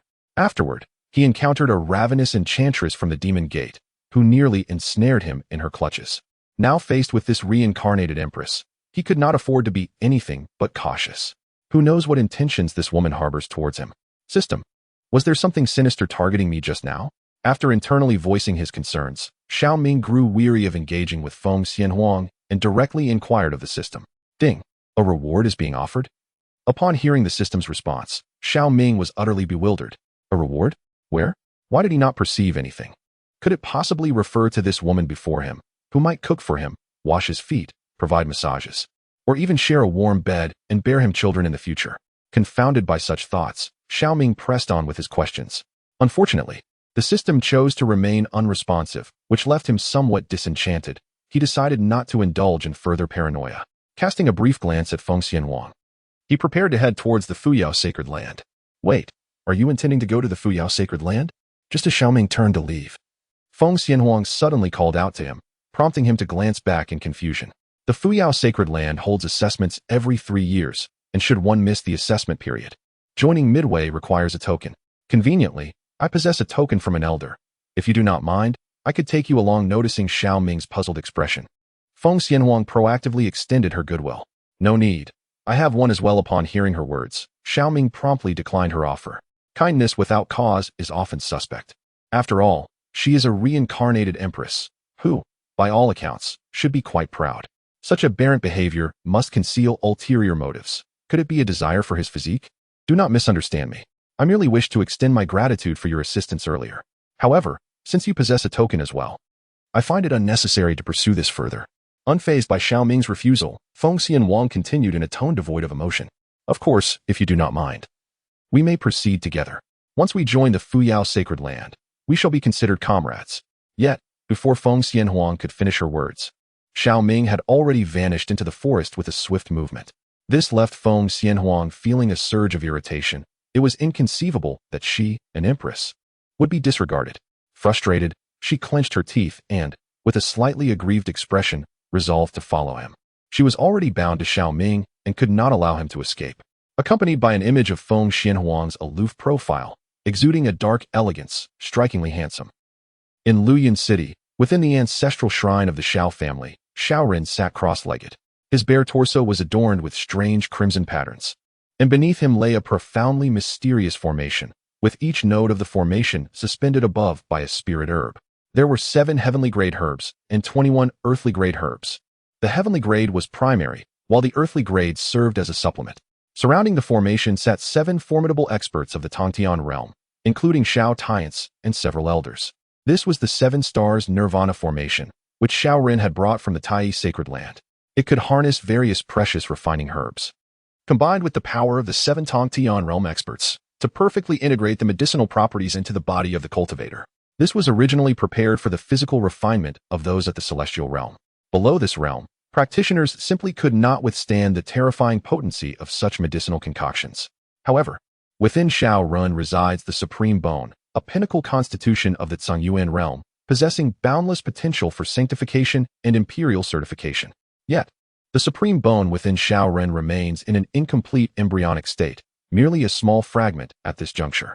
Today, he intends to utilize 7 Supreme Tier spiritual herbs alongside 21 earthly tier herbs, compelling 7 celestial realm experts to activate the 7 Stars Nirvana array, thereby assisting him in accelerating the refinement and maturation of the Supreme Bone.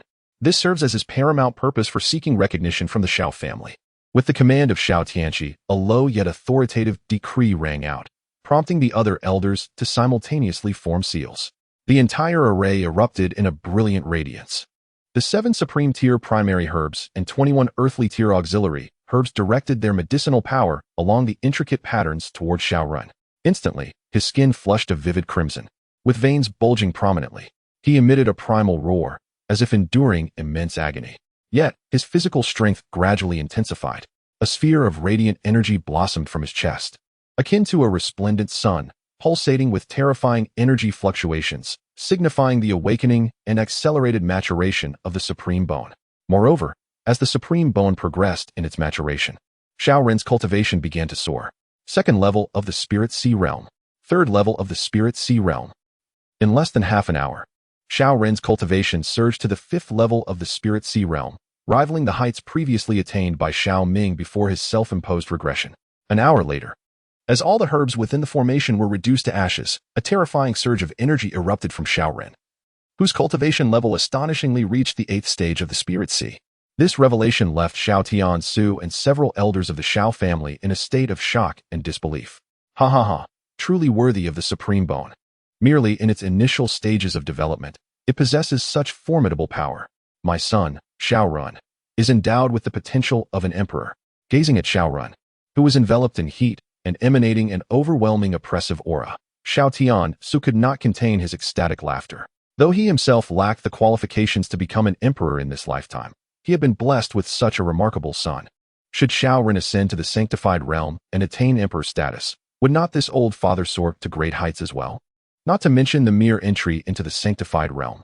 Even the level of Saint King could be within reach. Is this the essence of the Supreme Bone? Ha ha. From this moment forth, I shall reign supreme, instilling tremors among all saints. Feeling the power surging within him, far more potent than before, Xiao Ren trembled in exhilaration, ultimately bursting into a fit of wild laughter. Of course, when he mentioned all saints, he did not refer to the numerous powerful beings of the saint realm, but rather the saint sons and daughters of the Eastern Domain. From this moment on, within the sacred grounds, regardless of how extraordinary those saint sons and daughters may be, Xiao Ren would undoubtedly subdue them one by one. This was the immense confidence bestowed upon him by the Supreme Bone. By the way, have you found my dear brother yet?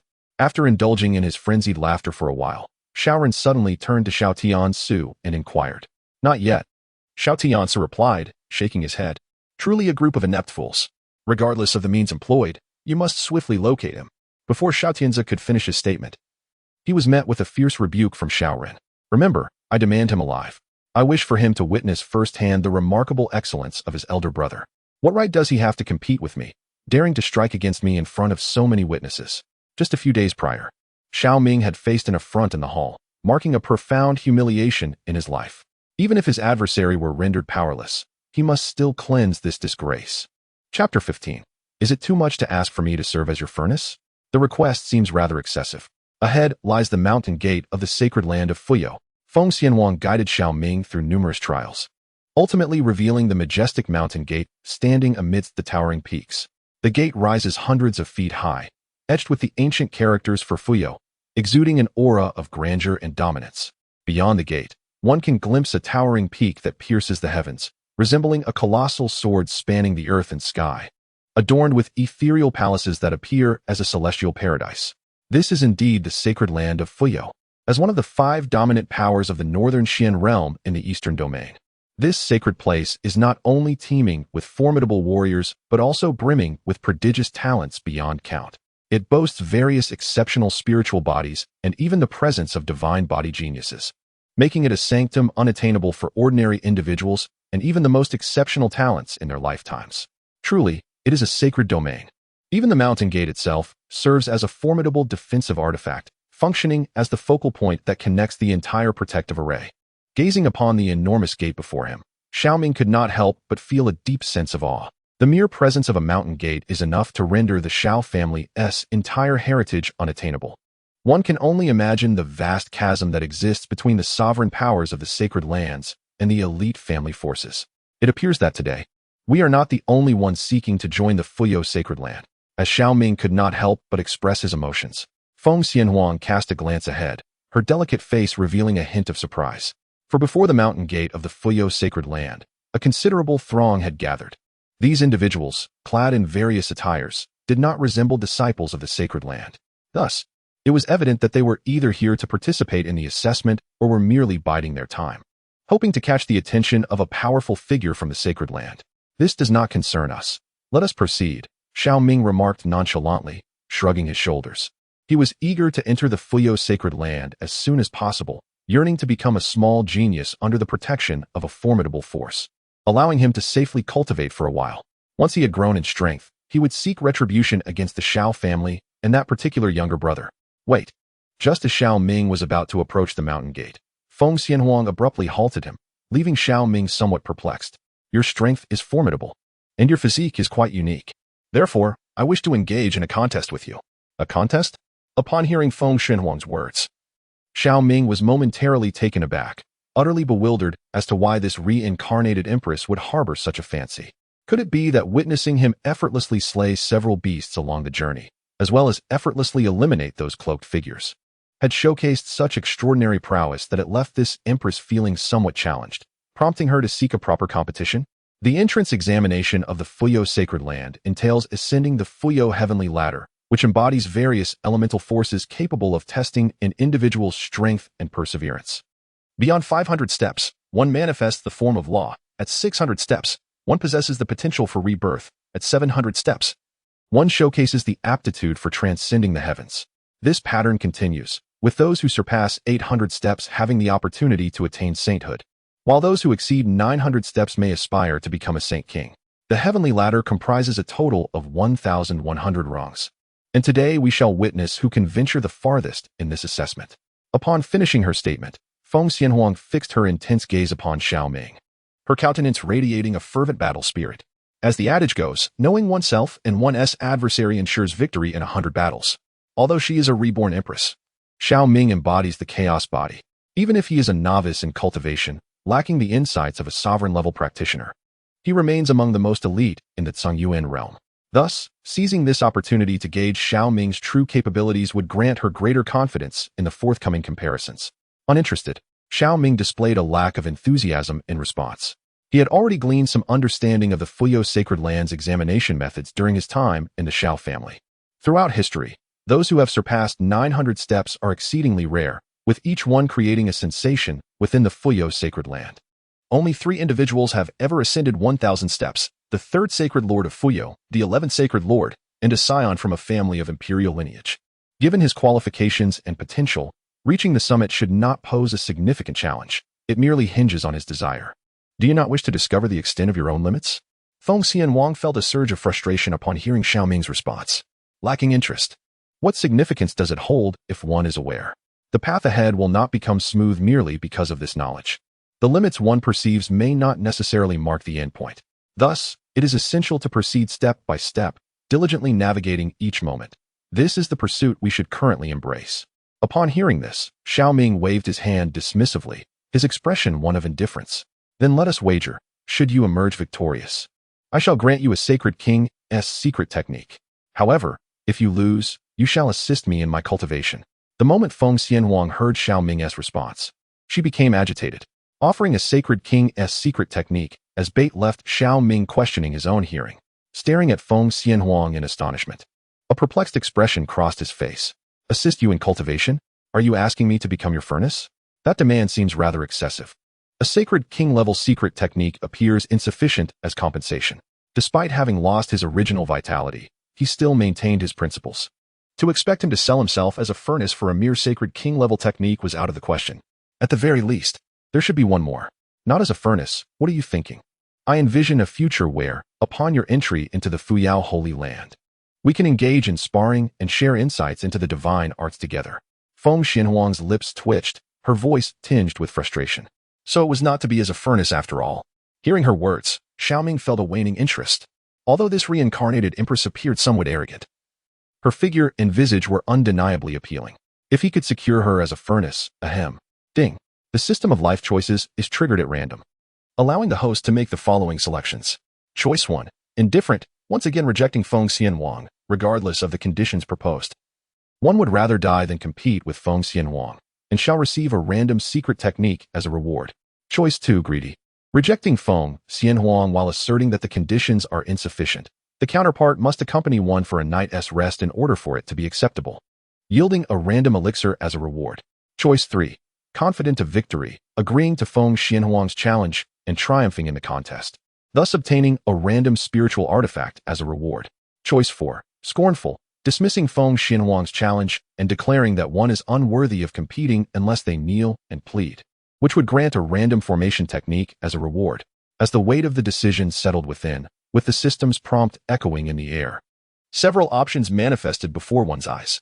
Chapter 16. The Primordial Flame, enticed by the bounty from the Xiao family's wanted notice. System. I choose 3. A fleeting glance at the options was sufficient for Xiao Ming to make his choice without hesitation. After all, one should never refuse a gift freely given. By winning against Feng Xianhuang, both the Sacred King's secret technique and the system's reward would be obtained, a remarkable double gain. Ding. Congratulations to the host for making a choice, receiving the reward, Primordial Flame. The reward has been automatically placed in the system's space, ready for extraction upon the host's decision. Primordial Flame, a mysterious flame seed born from the chaotic void, possessing the ability to devour various exotic flames from across the world, inheriting their attributes and evolving continuously. Once again, something splendid has been acquired. Upon witnessing the treasure unveiled this time, Xiao Ming's heart blossomed with joy. It possessed the ability to devour various exotic flames from across the world, while also inheriting myriad attributes. Such a prospect sounded utterly magnificent. Coupled with the life-saving teleportation talisman he had previously acquired, this female emperor truly seemed to bring forth fortune. Very well, I accept your terms. However, do not dare to renege on your word, for I shall be relentless in my pursuit, he declared, his spirit soaring. Such audacious words elicited a frown from Feng Xianhuang. Taken aback by his audacity, since you harbor such confidence, allow me to witness the extent of your limits, she retorted, making her way toward the sacred land of Fuyao. With a hearty laugh, Xiao Ming followed in her wake. Ha ha ha, brother Wang Xian, who would have thought we would encounter one another here? Could it be that you too have caught the eye of an elder from the sacred land of Fuyao, securing a token to partake in the assessment? Ha ha, it is none other than the illustrious MOU from Wang City. What a surprise to see you here. I have been favored by Elder Zhou Tianlin from the Array Peak. Alas, he had urgent matters to attend to at the Tianbao Mall and could not escort me personally into the sacred land of Fuyao, thus granting me this token to undertake the assessment. What a remarkable coincidence. It seems we shall have the opportunity to compete once more. As Xiao Ming and Feng Xianhuang approached the mountain gate, a chorus of flattery arose from some gifted individuals nearby. Many talented aspirants lingered, hoping to ride on the coattails of their trial slots, resulting in a cacophony of insincere mutual adulation. This left Xiao Ming feeling somewhat astonished. Upon hearing Feng Xianhuang's explanation, Xiao Ming finally understood that each prodigy possessing a token was permitted to bring an additional prodigy to partake in the assessment. If the companion could ascend 500 steps of the Fuyao heavenly ladder, they would also qualify to become a disciple of the sacred land. No wonder. During their previous encounter in the forest, Feng Xianhuang had suggested that they join forces. We need not concern ourselves with them. We simply need to inform the gatekeepers of the mountain to initiate our trial. After elucidating the reasons for Xiao Ming, Feng Xianhuang cast her gaze toward the Fuyao mountain gate. Among the talented individuals engaged in mutual flattery, she found none worthy of her esteem. The truly formidable are often solitary, while those who seek to curry favor rarely possess significant strength. Ah, that figure looks remarkably familiar. Wait, is that not the little princess of the Phoenix family from Tian'ao City? It is said that the purity of her Phoenix bloodline reaches an astonishing 97%, granting her a chance to awaken the ancient Phoenix bloodline.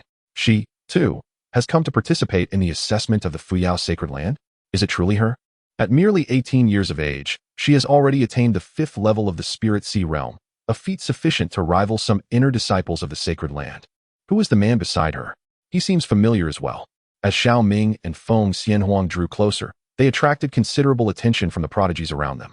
When the crowd's gaze converged upon Xiao Ming, someone appeared to recall a significant event and could not help but emit a sharp exclamation.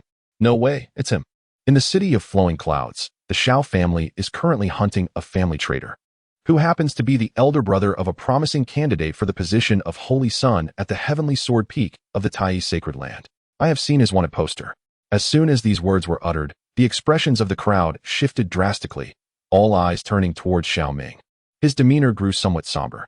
Indeed, the Xiao family is actively pursuing him.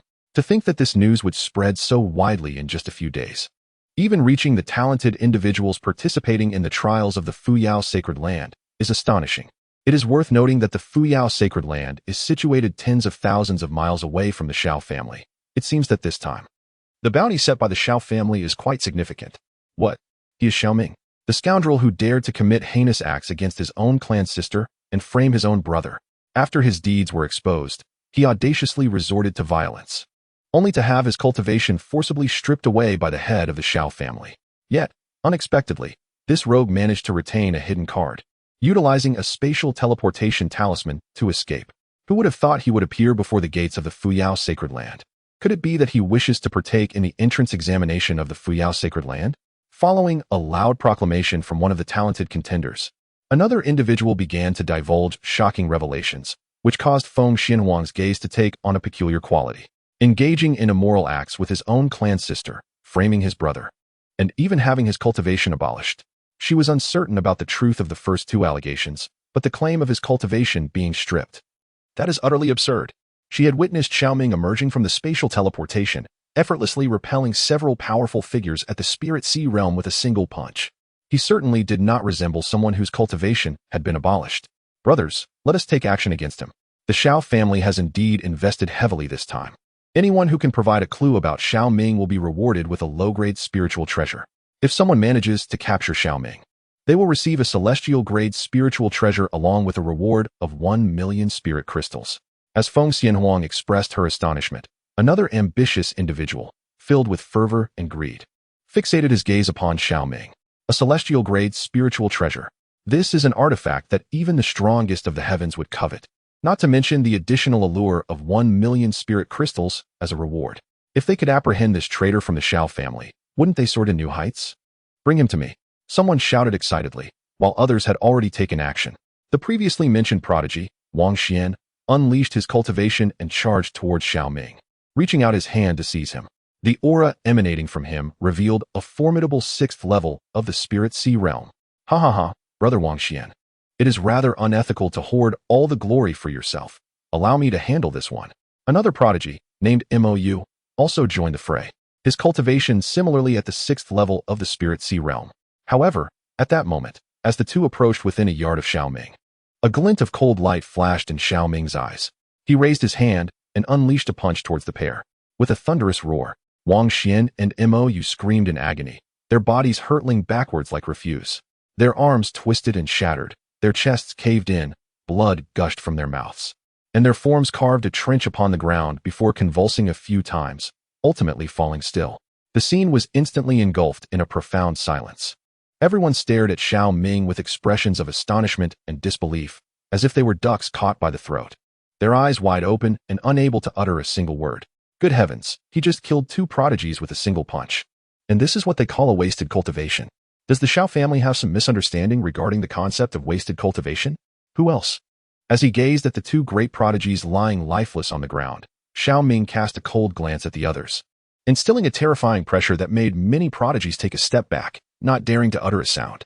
However, Xiao Ming had no intention of letting these individuals off easily. His gaze locking onto the one who had just boisterously shouted, "Was it you who spoke so boldly?" Thud. "Father, it was my folly to underestimate the situation. I implore you to show mercy." Without the slightest hesitation, the boisterous one knelt on the ground, incessantly bowing his head to Xiao Ming. Yet, before Xiao Ming could respond, a voice echoed at the mountain gate, accompanied by a surge of formidable pressure. The original title of the author's alternate account was Transforming Waste into Treasure, starting with the discovery of a fake dead Medusa. And the new title is Picking Up a Female Emperor Every Month System, You Understand Me, both of which are a complex narrative of intricate relationships. Who dares to cause a disturbance at the mountain gate of the Fuyao sacred land? The voice thundered like a clap of lightning. 2 figures descended like deities, each emanating a terrifying aura, their fluctuations reaching the 9th level of the Spirit Sea realm. Moreover, they appeared to be merely in their 20s, leaving the gathered prodigies utterly astonished. Even the guards, who are disciples, possess such formidable talent and cultivation. Truly, they are worthy of being one of the 5 great overlords of the northern Xian realm, the sacred land of Fuyao. These 2 upper-level disciples, this individual is a traitor sought by the Xiao family of Luyan City. Not only did he commit incest with his own sister, thereby framing his younger brother, but he also dared to maliciously attack others before the gates of the sacred land of Fuyao. The 2 individuals who have fallen over there were prodigies who had obtained the tokens of the sacred land, coming to undergo assessment at Fuyao, and yet he killed them with a single punch. Upon witnessing these two guard disciples, the one who had just knelt before Xiao Ming, a certain brother, swiftly rolled over to stand in front of the guards with an expression of intense agitation, as if these two were his reborn parents, almost ready to embrace them. This left those around in stunned silence and caused Xiao Ming's expression to darken. Unexpectedly, this fool actually had the audacity to shout, "How dare you kill those possessing tokens who came to be assessed by the sacred land?" Such audacity is truly remarkable. Under the raucous cries of this fool, the two guard disciples turned their gazes toward Xiao Ming, their expressions gradually becoming perilous. They could disregard the Xiao family's bounty, but to dare kill those here for assessment at the gates of the sacred land is an outright affront to Fuyao. Should they fail to subdue him, the higher-ups of the sacred land may become incensed. With this thought in mind, the two guard disciples stepped forward, unleashing their full power at the 9th level of the Spirit Sea realm. Their terrifying aura surged forth like an overwhelming tide, pressing down upon Xiao Ming. That sense of oppression was far more intense than the encounter I had with the man in black just half a day ago. Wait, we are participants in the assessment as well. Just as the two guarding disciples were about to act, Feng Xianhuang furrowed her brow slightly, and, with a flick of her wrist, produced a token. Is this the token of the elder? Upon seeing the token hovering in the air, the expressions of the two disciples hardened, yet the next moment, they spoke coldly. This item is the assessment token bestowed upon you by an elder of the Fuyo sacred ground, but it cannot protect the other participant you brought along. Is this sufficient? Before the two guarding disciples could finish, Xiao Ming casually tossed out a jade pendant, and an overwhelming pressure suddenly erupted. Hiss! The Qingxian snow pattern jade. This is the token of the Peak Master. Upon seeing the jade pendant engraved with the character Ling, the two guarding disciples gasped in astonishment, their eyes filled with shock and disbelief as they looked at Xiao Ming. This man before them was actually a prodigy favored by a certain Peak Master of the Fuyo sacred ground. Given the character Ling inscribed on the pendant, it was highly likely that it belonged to the Peak Master of the Yunu Peak.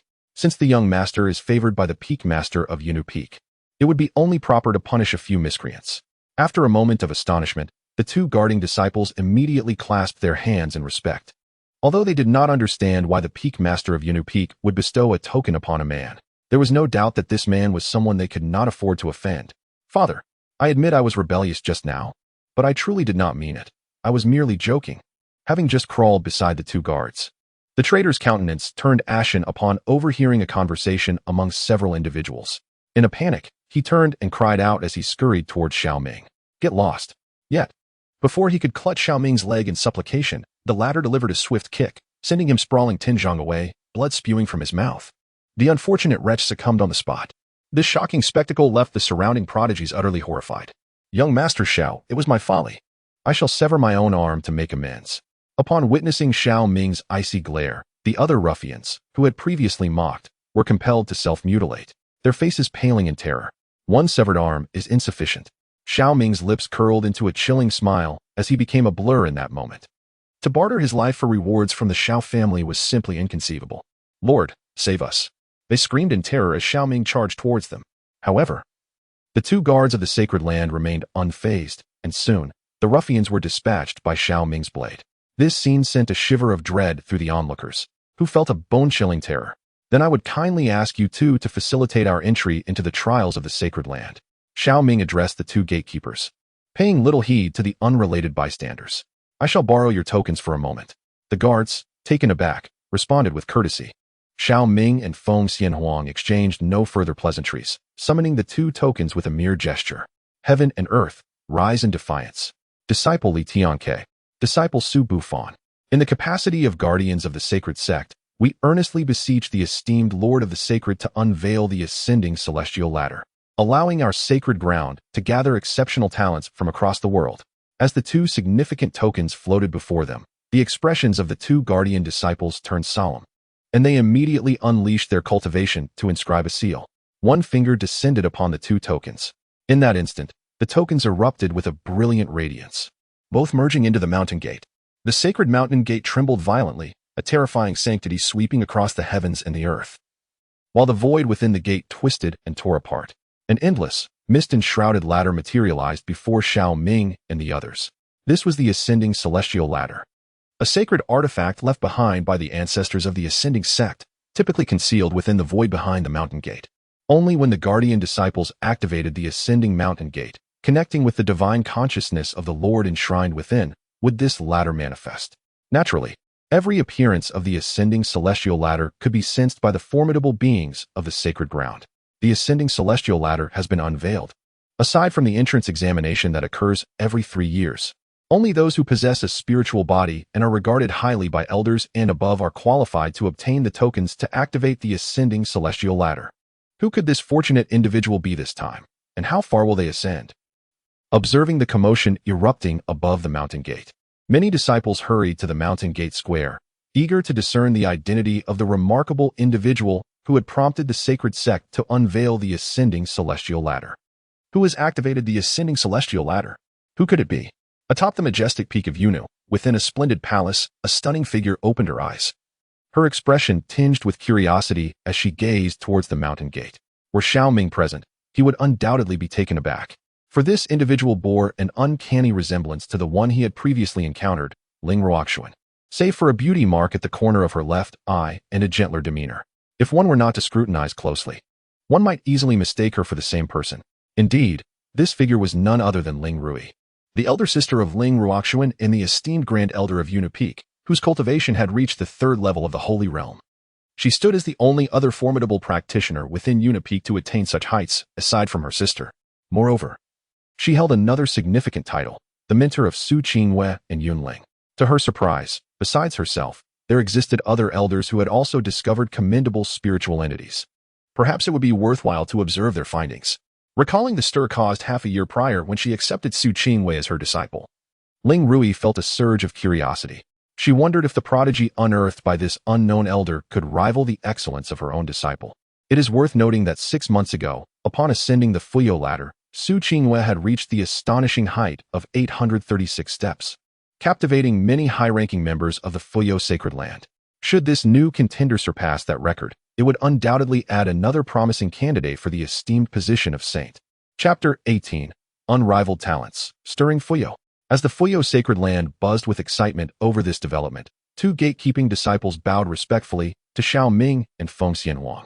At that moment outside the mountain gate, numerous prodigies held their breath, quietly awaiting the forthcoming performance of these 2 individuals. I hope you shall not disappoint me. Casting a glance at the ascending stairway, Feng Xianwang briefly regarded Xiao Ming before being the first to step onto the initial step. Suddenly, the entire stairway trembled. An immense pressure descended upon Feng Xianwang, as if the heavens themselves were collapsing. The sacred might of the stairway. It adjusts the intensity according to each trialist's age and cultivation level. The older the bones and the stronger the cultivation, the more formidable the sacred might they must endure. Thus, a higher cultivation does not necessarily imply an easier ascent. It ultimately hinges on personal will and potential. Furthermore, beyond the sacred might of the stairway, various elemental forces, such as earth, fire, wind, water, and thunder, will emerge on each subsequent step, continuously eroding the contestants. This onslaught intensifies as one ascends. Indeed, it is this familiar sensation, feeling the terrifying sacred might of the ascending stairway, along with the elemental forces contained within. A smile graced the lips of Feng Xianwang. In her past life, despite lacking the ancient phoenix lineage's secret arts, she was still able to refine her phoenix bloodline through the trials of the ascending stairway, bringing her closer to its pinnacle. In this life, having returned with the inheritance of the ancient Phoenix clan, she is destined to elevate her Phoenix bloodline to unprecedented heights. This is also one of the reasons she seeks to join the sacred land of the ascending stairway after her rebirth. And it is the foundation of her audacity to wager against the chaos body. However, the refining effects of the first few hundred steps of the ascending stairway hold little significance for her. Only upon reaching the 800th step can she truly refine the bloodline within her. With this thought in mind, Feng Xianwang, without any hesitation, unleashed her cultivation and began to ascend with a speed that was utterly astonishing. It became clear that the ascending heavenly ladder, apart from serving as a test for disciples, also possessed the ability to temper one's physique and refine true essence. No wonder this empress had the confidence to wager against me. With a glance at the ascending heavenly ladder and Feng Xianwang, Xiao Ming discerned the underlying significance. However, he was not an ordinary prodigy. Even if she were a reincarnated empress capable of awakening the ancient Phoenix bloodline, defeating him would not be an easy feat. With this thought in mind, Xiao Ming no longer hesitated and stepped onto the ladder himself, adopting a momentum as unstoppable as a raging torrent. following Feng Xianhuang towards the clouds above. Goodness, they have launched into action. How swift and fierce. Where did these two prodigies come from? They did not pause even once during the first few hundred steps. By my word, they have already surpassed 600 steps. I barely managed to ascend to the 600th step, feeling as if I might burst. And yet they soared past with such ease. Hiss, they have reached the 700th step. They are even more formidable than Su Qingwei from half a year ago. Are they truly on a trajectory to challenge the 900th step together? As Feng Xianhuang and Xiao Ming surged forward like phantoms toward the clouds of the ascending heavenly ladder, the numerous disciples in the Holy Land were invigorated as if they had received a stimulant. Some daring souls even began to place bets in the square, wagering on whether Feng Xianhuang and Xiao Ming could surpass the 900th step and the ultimate number of steps they could achieve. Amidst the astonishment and disbelief of the crowd, neither Feng Xianhuang nor Xiao Ming paid them any mind. Two individuals, braving the majestic might of the sacred ascension and the encroaching elemental forces, surged into the realm of the 800 steps within a mere quarter of an hour, igniting a fresh wave of astonishment both within and beyond the sacred grounds. By the heavens, they have reached the 800 steps. Each possesses the potential to ascend to sanctity. It appears the sacred land shall soon witness the emergence of a dragon. Observing the spectacle, the hearts of numerous disciples within the plaza surged with fervor, as some, unaware of the true circumstances, might believe they were witnessing a breakthrough. Are you beginning to falter? As he noticed Feng Xianhuang's complexion reddening, indicative of the immense pressure she was enduring, Xiao Ming could not help but jest upon catching up to her. The 800 steps represent a critical juncture. The divine might and elemental encroachment faced here are exponentially more formidable than those at the 799 steps. For certain spiritual entities, this presents a daunting trial. However, for his chaotic physique, such a challenge poses little strain. Rest assured, as long as you do not falter, I shall not falter either. Feng Xianhuang, upon hearing this, merely responded with a hint of indifference, seemingly possessing unwavering confidence in her lineage. Is that so? I shall await the outcome. Observing her proud demeanor, Xiao Ming resolved to escalate the intensity, unleashing his prowess to rapidly ascend the steps once more. With an unstoppable momentum, he traversed 99 steps in swift succession, pausing before the 899th step, turning to glance back at Feng Xianhuang, who had been left behind. The expression on his face conveyed a challenge. If you are so confident, then hurry and catch up to me. By the heavens, am I truly not imagining this? This fellow astonishingly traversed 99 steps in one breath, appearing to be utterly unfazed. Is he a monster? Surely, this individual possesses the potential of a saint king. Which lineage does this prodigy hail from? Alas, why has he halted? Hurry forth to the 900th step. I have wagered 1,000 spirit crystals. Possessing the undeniable prowess to outpace all, yet he pauses ahead, glancing back. Does he intend to encourage that young lady? It seems they are indeed a pair. I envy such a relationship.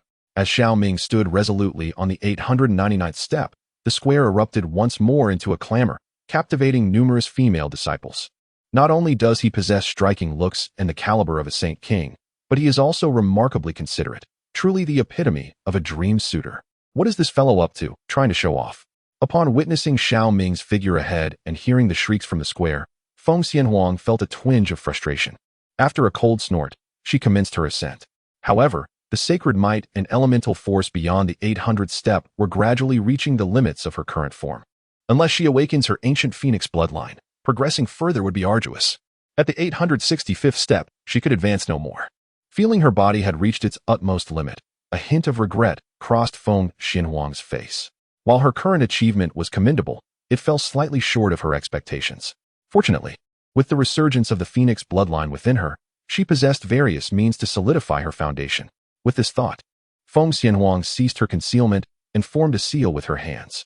In that moment, the bloodline, refined to an unprecedented purity by the ascendant ladder, underwent a cataclysmic transformation akin to a volcanic eruption, accompanied by a resounding cry of a phoenix that reverberated through the void. A spectral phoenix emerged from the body of Feng Xianhuang, exuding a terrifying aura that swept across the heavens and the earth like a tempest. The surrounding spiritual energy surged chaotically, and the ascendant ladder trembled violently. In an instant, Feng Xianhuang's hair blazed into a fiery red, and an ancient rune emerged upon her forehead, her cultivation level soaring amidst this tumult. 6th level of the spiritual sea realm. 7th level. 9th level. In a relentless surge, Feng Xianhuang's cultivation reached the 9th level of the spiritual sea realm, ultimately being forcefully restrained at this tier. Such an extraordinary transformation instantly sent ripples of shock throughout the Ascendant's sacred land. Even the many ancient beings within the sacred ground abruptly opened their eyes, rising from their coffins in astonishment. What is happening? Is this a bloodline reversion? The might of the ancient phoenix? How could there be a prodigy of the phoenix lineage within the Ascendant's sacred land? As the powerful beings were struck with awe, their gazes pierced through the void, all directed towards the sky above the mountain gate, some even contemplating breaking their seclusion to seize this prodigy. After all, possessing the ancestral bloodline of an ancient phoenix, if this individual were to survive, they would undoubtedly possess the potential for ascendance to imperial status. However, in the next moment, a fierce and malevolent will emanated from the depths below, seemingly yearning to devour this trace of ancestral phoenix bloodline. This caused the expressions of the ancient beings to shift dramatically, and they could no longer afford to observe Feng Xianhuang. Hastily, he formed a seal and unleashed his true essence to activate the formation, suppressing the entity beneath the sacred land. Chapter 19. The outcast pursued by the Xiao family turns out to be a young sovereign, unbeknownst to the multitude of disciples gathered in the square. The stirring events occurring deep within the forbidden area of the Fuyo sacred land captured their attention solely on Feng Xianhuang. Mysterious, noble, and breathtakingly beautiful. In that moment, Feng Xianhuang resembled an ancient phoenix reborn, flamboyantly displaying her unparalleled elegance to the world. Not only the male disciples, but even numerous female disciples were rendered utterly captivated, gazing at her with a dazed expression, akin to infatuated admirers beholding a rare treasure. Astonishingly, the ancestral bloodline of the phoenix had returned, a phenomenon I had only encountered in ancient texts. To witness it today felt nothing short of miraculous. I initially believed her potential would be limited to this, yet she unexpectedly exhibited the resurgence of her bloodline in the heat of the moment. Could it be that she is poised to ascend the Fuyo heavenly ladder? I am in awe. The ancient phoenix is the sovereign of the demon race. Possessing such a bloodline is akin to being a descendant of a great emperor. If she does not falter, there is an overwhelming likelihood that she will attain the rank of an emperor in the future. I have a premonition. The highest record in the history of the Fuyo heavenly ladder is destined to be shattered by her. After a brief, stunned silence, an uproar erupted in the mountain gate square as all eyes fervently fixated on Feng Xianhuang. There were feelings of admiration, envy, fervor, and jealousy. Regardless of the emotions swirling about, there was no doubt that Feng Xianhuang was the most radiant presence in the arena, eclipsing even Xiao Ming, who walked ahead of her. After all, the height of 899 steps, with just one more stride, would only qualify as the potential of a sacred king. For Feng Xianhuang, who has awakened the ancient phoenix bloodline, the 800 steps merely represent a trivial threshold easily traversed. Only the heights exceeding 1,000 steps will serve as the ultimate challenge in her assessment. Indeed, as the crowd gasped in astonishment, Feng Xianhuang made her move. Her form appeared to teleport. With every step she took, flames erupted, and in mere moments, she closed the distance to Xiao Ming. This spectacle sent waves of excitement through the disciples gathered in the square. How magnificent! With such grace and poise, one could easily mistake her for an empress. Truly the protagonist of this realm. Do you seem unfazed? Were you aware I would perform this way? Arriving beside Xiao Ming, she furrowed her brow upon noticing his expression of intrigue, yet devoid of shock. Ha! I am no emperor. How could I possibly know such things? In response to Feng Xianhuang's inquiry, Xiao Ming chuckled and deftly shifted the topic. Are you about to concede, or will you press on? Though you have awakened the bloodline of the ancient phoenix, enhancing your physique, you still cannot defeat me. Arrogance, Feng Xianhuang retorted with a cold snort, immediately ascending the 900th step. Even with your chaos body, there are limits to your abilities. As her words echoed, Feng Xianhuang had already distanced herself, effortlessly surpassing several tiers, drawing nearer to the 1,000th step. The Phoenix Maiden has begun her ascent once more. Even those who ascend beyond 900 steps can display an unstoppable momentum. Could this be the terrifying power of the ancient Phoenix bloodline? To my astonishment, that man has also made his move. His speed is astonishingly on par with that of the Phoenix Fairy. How has he achieved this? Could it be that he possesses the potential of a great emperor? As they witnessed Feng Xianhuang surging toward the 1,000th step, the crowd of disciples in the plaza erupted in fervor once more. However, upon noticing Xiao Ming closely trailing behind, his pace unwavering, they were left utterly dumbfounded, transfixed by the duel between Xiao Ming and Feng Xianhuang. As time progressed, both Feng Xianhuang and Xiao Ming stepped onto the 1,000th tier simultaneously, causing the entire ascending sky ladder to tremble violently. In the void above the sacred land, a pair of eyes materialized, akin to a sovereign surveying the realm. Many prodigies and elders, upon beholding these eyes, could not help but undergo drastic changes in expression. The owner of these eyes was none other than the ascending Saint Lord, a formidable being whose cultivation had reached the Saint King realm. It was astonishing that even he was paying attention to the two. Both Xiao Ming and Feng Xianhuang sensed the scrutiny of the ascending Saint Lord, yet they remained undistracted. Upon stepping onto the 1000th tier, the sacred might and elemental force of the ascending sky ladder had reached an indescribably terrifying level. Not to mention special spiritual bodies. Even some holy bodies would struggle to advance even a single step beyond the 1000th tier. Even for Xiao Ming and Feng Xianhuang, it felt as though they were burdened by a towering mountain. The erosion of elemental power was akin to having their bones scraped away. Each step upward posed an immense trial. Fortunately, both Xiao Ming and Feng Xianhuang have managed to persevere, their stride steady as they ascend the 1056th step. This achievement has shattered any record previously established by the paragons of the Fuyao sacred land, including that of the enigmatic emperor from the Zhongshuan realm a millennium ago.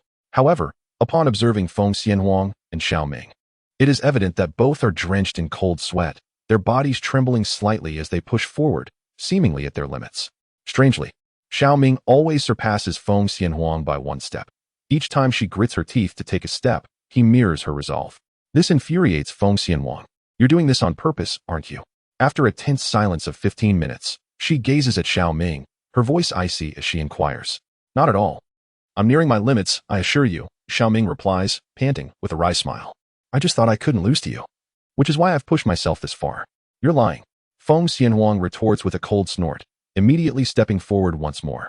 Following her step, Xiao Ming, who appeared to be on the brink of exhaustion, also takes a step, forever maintaining that one step lead over her. This astonishing spectacle has left the onlookers, both within and outside the sacred land, utterly astounded. Who would have imagined that this man, who always seems on the verge of collapse, could consistently outpace the Phoenix Fairy? Even more outrageous is the fact that both have now surpassed the 1060 steps, and they show no signs of halting. Could it be that, since the inception of the Fuyao heavenly ladder, someone is finally poised to reach its pinnacle? Indeed, you must trust me. Do not proceed any further. If you do, I fear I shall be unable to endure. Witnessing Feng Xianhuang's expression of deep sorrow, Xiao Ming found himself at a loss for words. Were it not for the primordial spark, he would not have persevered so ardently. Yet, he did not genuinely believe he could not persist. Rather, he was apprehensive that continuing would lead to dire consequences. At present, he had ascended to the 1061st step, mere dozens away from the pinnacle of success. Such an accomplishment.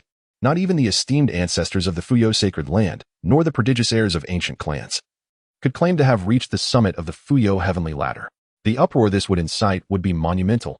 Perhaps some imperial signs would arrive, eager to test his mettle. That would undoubtedly lead to a series of complications. Though it stings to admit, it seems this time, I am indeed outmatched by you. You have triumphed. Observing Xiao Ming in such a state, Feng Xianhuang's lips curled slightly, her voice cold as she uttered a remark. After speaking, she took a step forward. As if unable to proceed, she was forcefully expelled by the Fuyao heavenly ladder, standing suspended in the void. Of course, only Feng Xianhuang herself knew if she had truly reached her limit. Astonishingly, at the 1060-step mark, the Phoenix Fairy had finally faltered. The man had indeed surpassed her. The crowd in the Sacred Land Plaza erupted in astonishment. Yet, before they could fully process this revelation, accompanied by another resounding boom, Xiao Ming was also cast out by the Fuyao heavenly ladder. Incredible! This fellow could not hold on either, surpassing Feng Xianhuang by merely a step. What a pity! If only the Phoenix Fairy could persist a little longer, she might have claimed the record for herself. Observing Xiao Ming standing resolutely in the void, the commotion in the Mountain Gate Plaza reached its zenith, leaving the prodigies outside the gate utterly astonished. The abandoned scion, wanted by the Xiao family, had actually shattered the highest record ever set by the esteemed prodigies of the Fuyao sacred land, even surpassing those endowed with the ancient Phoenix bloodline. He is a young sovereign with the potential to attain the Tao of the Emperor. Should this news reach the Xiao family in Luyan City, it would surely cause an uproar. Chapter 20, The Minor Deity of the Ancient Divine Clan? The Frustration of the Fuyao Sacred Lord. For the first time, I find myself pushed to my limits. It is truly no easy feat to defeat you. As the entire Fuyao sacred land buzzed with excitement, Xiao Ming approached Feng Xianhuang, exhaling a sigh of relief. Undoubtedly, Feng Xianhuang's ability to push him to such an extent was entirely beyond his expectations. I doubt your sincerity. Surely, you still possess some reserve? Feng Xianhuang remarked with a cold laugh, her skeptical gaze fixed upon Xiao Ming, as if she had seen through his pretense. This caused a hint of embarrassment to flicker across Xiao Ming's face. Ahem, remember to fulfill your promise. Xiao Ming coughed lightly, swiftly diverting the conversation. Regardless, he had indeed struck a remarkable deal this time. Not only had he gained a sacred king-level secret technique, but he had also secured the primal fire seed and the Emperor's banner. Delightful. Rest assured, it's merely a sacred king's secret technique. You shall receive what is owed to you, Feng Xianhuang retorted, rolling her eyes before continuing in a subdued tone. Though I may have been bested by you this time, it would be an unrealistic expectation for you to triumph over me in our next encounter. With these words, a formidable confidence surged within Feng Xianhuang, reminiscent of the once mighty empress who had swept across the realms. In this moment, she felt utterly rejuvenated. This contest had unveiled the depths of Xiao Ming's abilities, and she was fully equipped to harness the cultivation experience amassed from her previous life, alongside the ancient phoenix lineage's heritage and the secrets of the sacred realm, propelling her rapid growth. Should Xiao Ming possess no hidden tactics over the forthcoming month, the comparison after this period would undoubtedly result in her victory. The next time, Xiao Ming paused slightly at her words. Did this woman truly wish to challenge him again? It mattered little to him. However, I shall not engage in this contest without conditions. Should you lose next time, do not blame me for imposing rather excessive demands. What if she is a reborn empress? As long as she dares to compete with him, she would inevitably concede, even in the most intimate of matters. Upon hearing Xiao Ming's remark, Feng Xianhuang felt a twinge of offense, her delicate complexion flushed in response to some inappropriate thought. Yet before she could articulate her feelings, the air erupted with a resounding roar, and the ascending ladder concealed in the void manifested a towering figure, enveloped in a magnificent aura that cast a sacred presence over the entire realm. We pay homage to the Holy Master. Witnessing the figure in the void, both disciples and elders of the sacred realm bowed respectfully. The Holy Master of the Ascending Realm, Nangong Wui, had held the esteemed position for over 1,500 years. Aside from a few elders of the Forbidden Realm, no one knew his precise cultivation level, only that he was a powerful Saint King. Junior Xiao Ming pays his respects to the Holy Master. Junior Feng Xianhuang pays her respects to the Holy Master. Amidst the enthusiastic calls, neither Xiao Ming nor Feng Xianhuang acted arrogantly, both bowing respectfully to Nangong Wuyo. Xiao Ming, Feng Xianhuang, do you wish to become my disciples? Without any unnecessary words or inquiries into their backgrounds, Nangong Wuyo directly extended an invitation to accept them as his students. If he could take in these two prodigious talents, blessed with the potential to attain the status of an emperor, he might soar to unprecedented heights on the wings of their fortune. As for the possibility of them being undercover agents sent by certain factions, Nangong Wuyo dismissed the thought without a second glance. Which influential sect would send such exceptional juniors as spies? What if something went awry? It would be akin to sending a meat bun to a dog. Disciple. Just as Xiao Ming was pondering and about to speak, a voice suddenly echoed through the air. Wait, I have my eye on these two. The tone was slightly languid, and upon its utterance, the sacred land of Fuyao fell into an eerie silence, causing both Xiao Ming and Feng Xianhuang to stiffen in surprise. Who dared to vie for disciples with the Holy Master on his own turf? Could it be an even more formidable figure? In their astonishment, Xiao Ming and Feng Xianhuang turned toward the source of the voice, only to discover an ethereal figure had appeared in the air. Clad in a gown of azure and white, her beauty was unparalleled. Her graceful curves and elongated limbs surpassed even Feng Xianhuang, the reincarnated empress, in elegance. Strangely enough, the woman clutched a flask of wine, occasionally taking small sips as if to drown her sorrows. Jiang Xianying, a member of the ancient clan of Shenhuang, serves as the protagonist's mentor and is tentatively one of the captivating figures in the narrative. Jiang Xianying, a descendant of the Jiang family. She possesses a trace of primordial divine and demonic blood, endowed with the innate 9 orifices Linglong physique.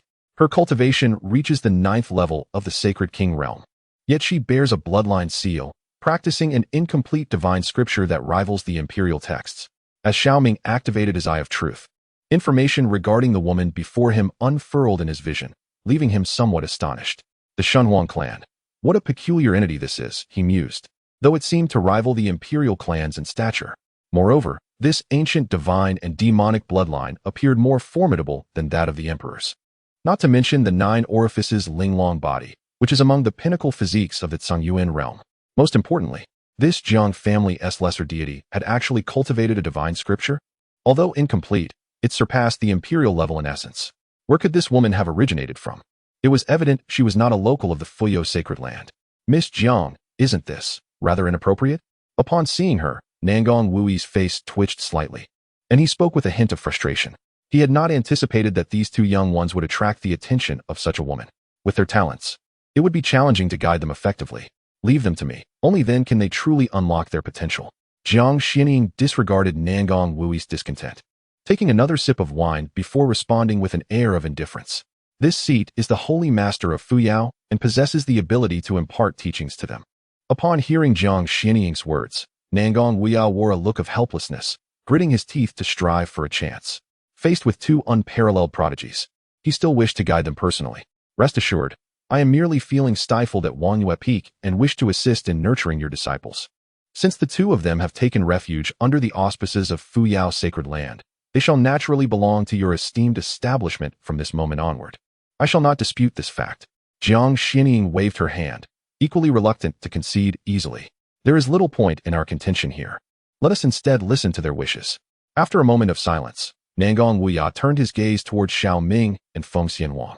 Do you wish to take me as your master, or would you prefer to be taught by this lady? Hearing Nangong Wuya's words, Feng Xianwang furrowed her brow slightly. Regarding the sudden appearance of this woman, she held little recollection. In her previous life, although she successfully awakened the bloodline of the ancient phoenix, she lacked the heritage of the ancient phoenix clan, preventing her from fully awakening her bloodline and harnessing its advantages. Consequently, during the assessment at Fuyao Sky Ladder, she ultimately halted at the 936th step. While her achievement was indeed remarkable, it did not attract this individual's attention. It was only after she became a disciple of Nangong Wuya that she heard him mention a Jiang surname woman residing at Wangyue Peak, hailing from a powerful lineage. She was explicitly warned not to trespass upon Wangyue Peak, lest she provoke the ire of this woman, for even he would find it challenging to quell her wrath. Subsequently, in the sacred land of Fuyo, a series of unexpected events transpired. After a woman aided the sacred land in overcoming a crisis, she departed and had not returned since. To everyone's astonishment, she reappeared today, her brilliance alongside that of Xiao Ming illuminating the surroundings. Chapter 21. Indeed, he possesses the potential of an emperor. Even his magical artifacts are imbued with an extraordinary essence. Ding. The life choice system has been randomly activated, presenting the host with the following options. Option 1. Apprentice to Nangong Wuyo and receive a random medicinal pill as a reward. Option 2. Apprentice to Jiang Xinying and receive a random spiritual treasure as a reward. Option 3. Establish an independent sect, simultaneously rejecting both Nangong Wuyo and Jiang Xinying, and receive a random divine ability as a reward. As Nangong Wuyo's words settled, the system notification unexpectedly sounded and options materialized before Xiao Ming. The system selection had indeed been triggered. Upon viewing the options presented, Xiao Ming's eyes sparkled with intrigue. Without a moment's hesitation, he made his choice. System. I choose option 2. Through the lens of the eye of truth, Xiao Ming comprehended the intricacies of both Nangong Wuyo and Jiang Xinying. The former possessed a cultivation level of the 5th stage of the Saint King realm, while the latter reached the 9th stage. Nangong Wuyo boasted the wind and thunder's sacred body, along with a trace of imperial blood, whereas Jiang Xinying was endowed with the 9-aperture exquisite body and a hint of ancient demonic blood. As for their respective arts, Nangong Wuyo practiced a fragmented imperial scripture, while Jiang Xinying delved into a broken divine art. It was abundantly clear who was superior in terms of spiritual treasures and divine abilities. As for establishing an independent sect, was that not simply seeking trouble for no reason? With no support from the powerful figures, one would be quite foolish to offend two formidable sovereigns at once. Such a decision could only stem from a severe lapse in judgment. Ding. Congratulations to the host for making a choice. You have been rewarded with the soul-devouring sword. The reward has been placed in the system space and can be extracted with a single command upon completion of the decision. Soul-devouring sword, a demonic blade forged from the bones of the abyssal demon emperor, crafted by the Elder of Slaughter. Its malevolent nature was so overwhelming that it attracted the wrath of the heavenly Tao, which sought to obliterate it with divine retribution. Consequently, the quality of the soul-devouring sword diminished to that of a mere mortal artifact, with 99% of its bloodthirsty energy purified. Yet, it unexpectedly retained its innate ability to devour souls, allowing it to continuously consume the flesh and blood of living beings and evolve. Once again, a remarkable artifact capable of evolution. The offerings from the system are indeed commendable. The ability to devour flesh and blood signifies that this sword possesses the essence of a divine weapon. If paired with the Emperor's banner, it would become a formidable duo, seamlessly merging the arts of slaughter and purification. One devours flesh and blood, while the other consumes souls. The adversary would be left utterly cleansed, leaving no trace behind, thus saving the trouble of disposal. Such a method is increasingly sinister. It seems he truly possesses the potential of a sovereign. Even his treasures exude an aura of wickedness. Have you not yet decided whom to apprentice under? Noticing Xiao Ming's contemplative silence, Feng Xianhuang furrowed her brow and discreetly conveyed her inquiry. She too was in a dilemma. Should she reveal a hint of information to Xiao Ming, steering him towards choosing Jiang Xianying as his master? However, this might inadvertently heighten her own stakes. After all, no one could predict whether Xiao Ming, upon apprenticing under Jiang Xianying, might stumble upon a unique opportunity, ultimately leaving her behind. Make your decision. Come along with me. Upon hearing this, Xiao Ming smiled faintly and secretly replied to the other party. Before Feng Xianhuang could convey another message, Xiao Ming had already clasped his hands towards Jiang Xianying, saying, "Disciple Xiao Ming pays respects to master." As he spoke, noticing Nangong Wuyo's despondent expression, Xiao Ming promptly turned around and continued, "Master, although I have taken this fairy as my teacher, I remain a disciple of the Fuyo sacred land. Should the sacred land have any assignments, I shall undoubtedly fulfill them without hesitation." Hearing these words, Nangong Wuyo nodded and turned his gaze towards Feng Xianhuang. "And you?" he inquired. "Like Xiao Ming, I too have chosen to take her as my teacher," replied Feng Xianhuang, clasping her hands. "As a disciple of the Fuyo sacred land, should the master or the sacred land require my service, I would brave any peril without a second thought." Feng Xianhuang, recalling her past life, had already taken Nangong Wuyo as her teacher and was generally aware of his cultivation insights. In this lifetime, having been reborn, taking him as her mentor again would yield little benefit. However, gleaning any secret techniques from Jiang Xianying might prove advantageous. Most importantly, she needed to remain by Xiao Ming's side to observe his growth. This would enable her to understand him thoroughly, preparing her for future comparisons. Very well, I shall guide these two for now. When the time comes for them to depart, I will not take them with me, thus repaying a favor to the Fuyo sacred land. Seeing Nangong Wuyo's slight disappointment, Jiang Xianying took a sip of wine and remarked, "With this." Nangong Wuyo felt a sense of relief. Indeed, his greatest concern was that after Xiao Ming and Feng Xianhuang became disciples of Jiang Xianying, they would subsequently be led away from the Fuyao sacred land by this woman. If the Fuyao sacred land were to exhaust its resources to cultivate these two, it would truly be a case of losing both the woman and the soldiers, foolishly nurturing others' disciples. Since you two have chosen this path, I shall not impose my will upon you. Although there may not be a master-disciple bond, there can still be a connection to the sect. From this moment forth, you two shall enjoy the privileges of core disciples within the Fuyao sacred land. However, certain core inheritances and sect resources must be exchanged for contributions to the sect. With these words spoken, Nangong Wuyo no longer lingered and vanished into the void. "Thank you, Holy Master," Xiao Ming and Feng Xianhuang exclaimed with joy, bowing respectfully to the emptiness. It appeared that this holy master of Fuyao possessed a grand vision and was not petty about this matter. On the contrary, he granted them the status of core disciples, allowing them to strive for greater benefits. "Rest assured, my disciples, I shall not treat you unjustly." After Xiao Ming and Feng Xianhuang had bowed, Jiang Xianying, with a lazy flick of her hand, cast a glance at them. Without waiting for their response, she enveloped both of them and headed towards the Moonwatch Peak deep within the sacred land. Within and beyond the Fuyo sacred land, after a brief moment of stunned silence, a wave of intense astonishment erupted. Who on earth is that mysterious woman? How could she compete with the Holy Master for disciples?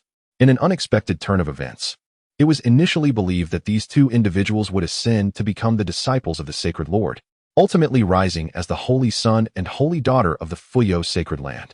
However, the situation has dramatically transformed. Even the Sacred Lord must regard her with caution. That woman is undoubtedly a sacred king. Regardless of her identity, being a disciple of a sacred king is a rare and fortuitous opportunity. Who among us knows the true identities of these two? Each possesses the potential to become an emperor, yet they seem to be causing quite a stir. I have the information. One is named Xiao Ming, a disowned scion of the Xiao family from Luyan City, currently under pursuit. The other is Feng Xianhuang, the little princess of the Phoenix clan from Tianyao City. What a shocking revelation. A disowned scion on the run? Surely this is a jest.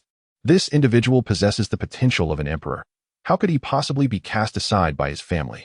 Has the head of the Xiao family lost his wits? Do not doubt my words. This news was relayed to me by my cousin, who was just outside the mountain gate and nearly startled into submission by Xiao Ming. As the situation escalates, the names of these two have begun to circulate widely. Their backgrounds and deeds have started to spread within the Fuyo sacred land. Upon learning of Xiao Ming's exploits, many disciples found it hard to believe. In fact, several benevolent souls quickly dispatched messengers to convey this joyous news to the Xiao family, eager for them to revel in the moment, though their greater intention was to witness the unfolding drama. If it were to be discovered that a disowned scion, once sought after by his own family, has soared to great heights within the Fuyo sacred land, the Xiao family would undoubtedly be left sleepless in astonishment. Perhaps someone will come to congratulate you, and at that time, those onlookers will certainly find amusement in the spectacle. Chapter 22. Does Xiao Ming possess the potential of an emperor? This is inconceivable. In Luyan City, at the Xiao residence. Ren, must you depart so soon? Lin Wanqing inquired with tear-filled eyes, observing Xiao Ren preparing to return to the Taichi's sacred land after nurturing the supreme bone. Their eldest son had become a castaway of the family and would never return. The younger son had only been back for less than half a year and was now set to leave once more for the Taichi's sacred land, making future encounters seem exceedingly unlikely. This realization was difficult for Lin Wanqing to bear. The supreme bone has been preliminarily nurtured. I must return to the Taichi's sacred land to compete for the title of Holy Son and become the strongest prodigy of this generation. Only then can I emerge from the northern Xian realm and establish myself as the young supreme of the eastern domain. Xiao Ren declared with an expression devoid of any sentimentality. To him, the Xiao family was merely a stepping stone on his path to ascension. They were unworthy of his attachment as a young supreme. A man's aspirations lie in far-reaching endeavors. Ren's ambitions are a source of pride for the Xiao family. Nonetheless, given the treacherous world outside, you must exercise caution. Remember, no matter what difficulties you encounter, the Xiao family will always be your sanctuary. If your cultivation becomes burdensome, return to the Xiao residence for solace. Xiao Tian's gently patted Xiao Ren's shoulder, embodying a father's concern for his son. Had it not been for recent events, onlookers might have believed they were witnessing a truly affectionate father-son relationship, a veritable model of familial harmony. Dear, before I leave, may I ask you to refrain from causing any more trouble for your brother? After Xiao Tianzi finished speaking, Lin Wanqing grasped Xiao Ren's wrist, her voice imbued with hopeful pleading. However, before she could finish her sentence, Xiao Ren's expression darkened, and he forcefully shook off Lin Wanqing's hand. I've told you before. He is not my brother, merely a traitor. If you care for him so much, then go seek him out and leave the Xiao family. Bang!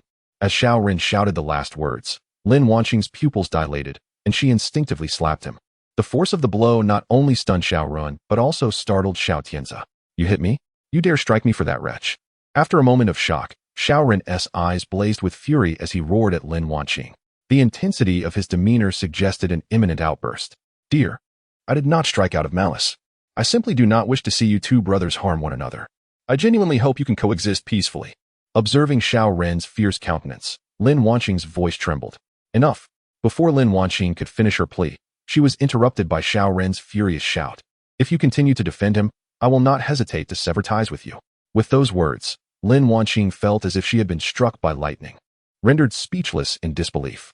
She could hardly comprehend that her usually cherished youngest son would utter such heartless words. Her earlier action had merely been a moment of anger and humiliation. Regardless of the circumstances, her intentions were solely for the benefit of her two sons. Suddenly, an elder burst in, his face etched with fear and urgency, exclaiming, Master, we have news of the traitor Xiao Ming. At these words, both Xiao Tianzi and Xiao Ren, along with the shaken Lin Wanqing, abruptly lifted their gazes toward him. Where is he? Why has he not been captured? In their fervent agitation, Xiao Tianzi and Xiao Ren bellowed, prompting a pained smile from the elder. It cannot be done, for reasons unknown. Xiao Ming has completely restored his cultivation and passed the entrance examination of the Fuyo sacred land. What? That scoundrel not only regained his cultivation, but also became a disciple of the Fuyo sacred land? The elder's statement was abruptly interrupted by Xiao Ren, who was overwhelmed with emotion. To his astonishment, in just a few short days, Xiao Ming had not only survived a great calamity, but had also turned his fortunes around. Even if he regained his cultivation and became a disciple of the Fuyo sacred land, he remains nothing more than a mere chicken in my presence. The next time we meet, I shall personally incapacitate him and take my time to eliminate him. With the thought of having cultivated the supreme bone, Xiao Ren regarded Xiao Ming with utter disdain. You may find that difficult. No sooner had Xiao Ren spoken than the elder began to counter his assertion. Xiao Ming did not merely force his way into the Fuyo sacred land. He did so as an unparalleled prodigy, shattering the highest record in the history of the entrance examination and successfully ascending to the 1061 SD step of the Fuyo heavenly ladder. The appearance of the esteemed Fuya sovereign was prompted by the intention to accept the individual as a personal disciple. However, an enigmatic Saint King unexpectedly emerged. Ultimately, Xiao Ming chose to reject the Fuyao sovereign and instead pledged allegiance to the mysterious Saint King, thereby earning the status of a core disciple within the Fuyao sacred land. Presently, rumors circulate both within and beyond the Fuyao sacred land, asserting that Xiao Ming possesses the potential of an emperor. The reason for his bountiful pursuit by the Xiao family is attributed to the treachery of his brother and the abandonment by his parents. Upon hearing the elder's declarations, Xiao Run and Xiao Tianzu felt as though struck by lightning, their bodies trembling uncontrollably. Impossible. This is utterly inconceivable. How could that waste of a person, Xiao Ming, possess the potential of an emperor? How could he ascend the Fuyao heavenly ladder to the 1061st step? How could he possibly become a disciple of the Saint King? After a prolonged moment of shock, Xiao Ren struggled to accept this reality and seized the elder by the collar. Speak. Are you truly jesting with me? With his furious outburst echoing, spittle accompanied by the surge of his true essence sprayed across the elder's face. Were it not for the elder's nirvana-level cultivation, he might have struggled to withstand such an onslaught of indignation. I would never dare to jest about such matters. The news has spread across much of the northern Xian realm. Alongside Xiao Ming and entering the Fuyao sacred land was the little princess of the Phoenix clan from Tianyao City. Some individuals even recorded their ascent on the Fuyao heavenly ladder, and if you doubt it, you may view the footage that was specifically transmitted from the Fuyao sacred land. The elder retrieved a jade tablet from his storage ring, then proceeded to form seals with his hands, touching the tablet's surface. A radiant light emanated from the tablet, revealing the figures of Xiao Ming and Feng Xianhuang standing upon the ascending stairs of Fuyo. Although the distance was considerable, it was unmistakably Xiao Ming. No, it cannot be. Upon witnessing the familiar silhouette alongside Feng Xianhuang, resembling celestial lovers, Xiao Ren's face contorted in extreme anguish, and he was utterly shattered. How could he possess the potential of an emperor? How could he rise again? He had clearly crippled his own cultivation. This must all be a fabrication, a deception. Overwhelmed by shock and disbelief, Xiao Ren, unable to bear the burden of reality, erupted in a hysterical outburst within the hall. He had painstakingly leveraged the power of the Xiao family to ensure the early gestation of his supreme bone, propelling his cultivation from the first level of the spirit sea realm to the 8th. He had believed that such fortuitous circumstances would elevate him above all. Little did he expect that just days prior, his elder brother had crippled his own cultivation and physique within the Xiao family, only to suddenly shine in the sacred land of Fuyo, breaking records in the entrance examination and becoming a disciple of a formidable Saint King, widely recognized as possessing the potential of an emperor. What did this signify? It indicated that if Xiao Ming, as the elder brother, desired it, even after having his cultivation and physique ruined and needing to start anew, he could effortlessly surpass his younger brother, who relied on family support. How could he possibly accept this? Xiao Ming, no matter how you achieve this, I, Xiao Ren, will ensure the world knows that you, a mere waste, will never surpass me. In the depths of his heart, he felt an immense blow. A thought surged within Xiao Ren's mind, and he fixed his penetrating gaze upon the old man. Prepare a heavenly stage Xian boat for me at once. I must return to the Tai sacred land with utmost haste. I shall become the holy son of Tai, and then ascend to the Fuyo sacred land to extend my heartfelt congratulations to my brother. Chapter 23. The rebellious son, the abusive husband, and the broken woman. Renner, are you intending to confront your brother? At the sound of Xiao Ren's words, brimming with hostility, Lin Wanqing was suddenly jolted back to reality. She grasped Xiao Ren's arm firmly. Listen to your mother. Please don't go. Your brother has only just begun to restore his cultivation and has been granted such opportunities. Allow me to speak with him. Perhaps our family can return to the way it once was. Silence. Lin Wanqing's words only served to ignite Xiao Ren's fury. He turned to her, his eyes blazing red, resembling a beast on the verge of rampage.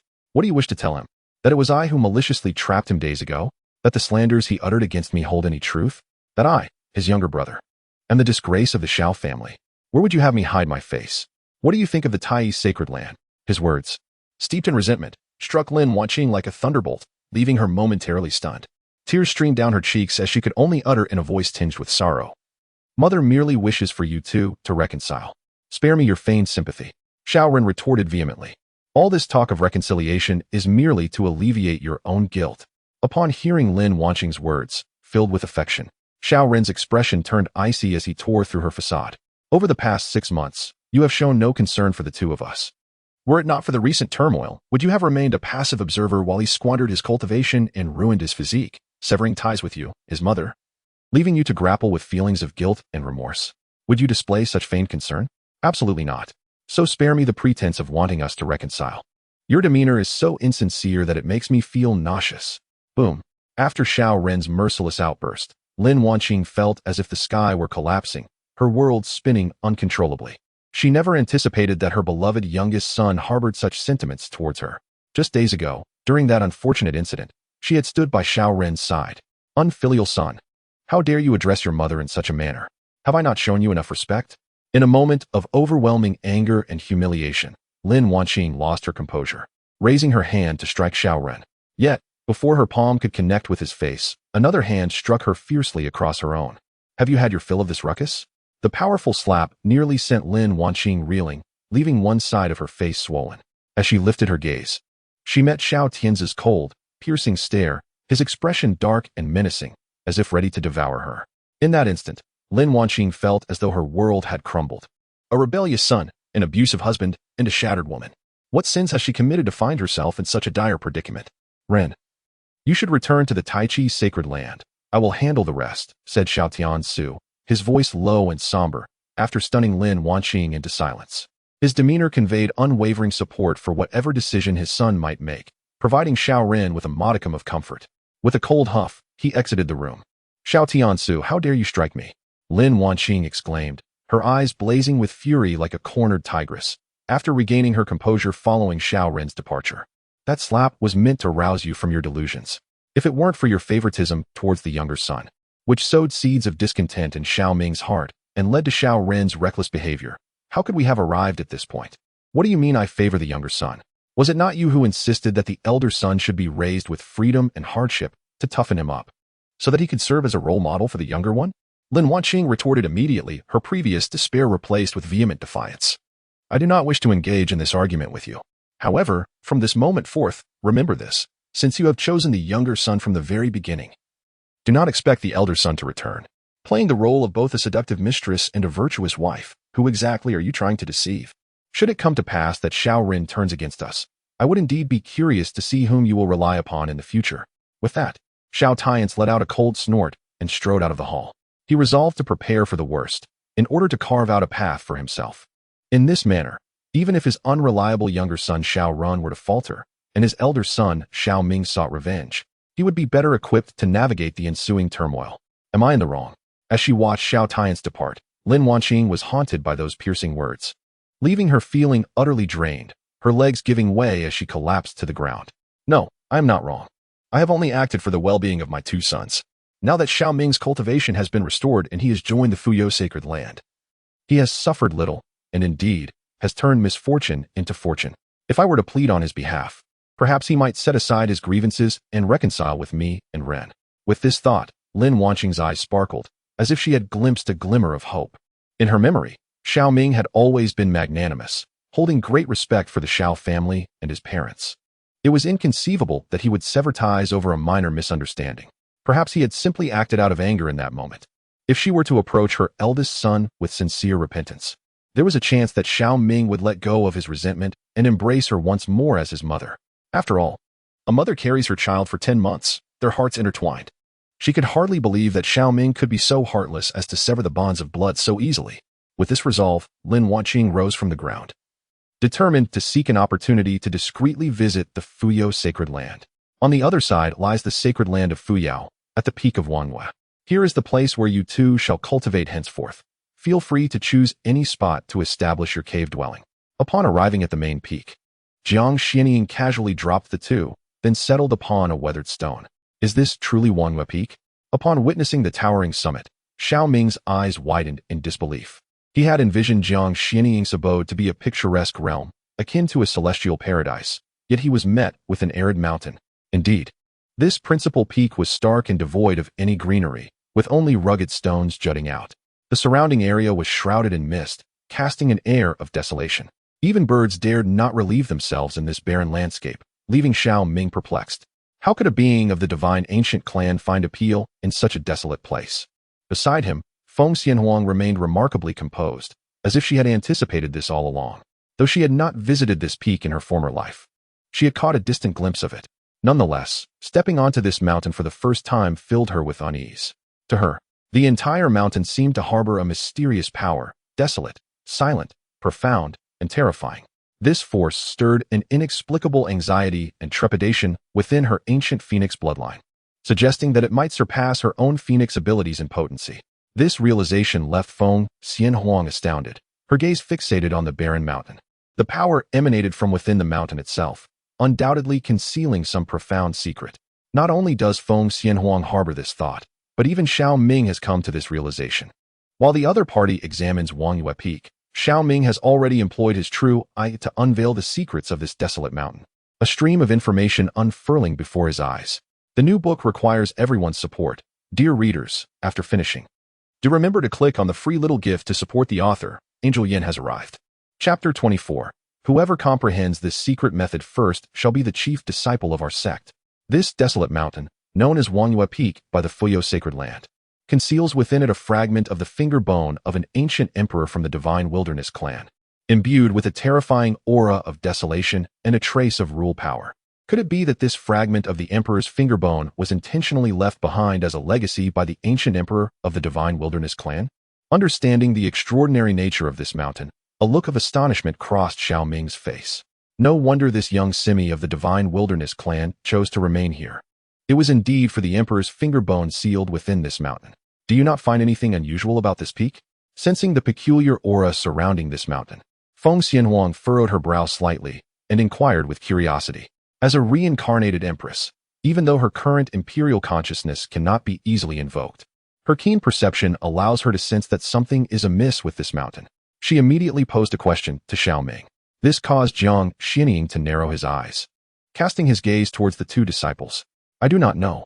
I am merely puzzled as to why a celestial being as beautiful as our master would reside in such a desolate place, where the entire mountain is enveloped in a strange force.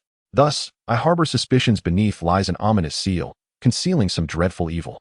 My master, in a bid to safeguard the well-being of the world, has reluctantly chosen to guard this place.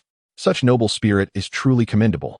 Upon hearing Feng Xianhuang's inquiry, Xiao Ming refrained from disclosing the entire truth, fabricating a casual excuse to deflect her curiosity.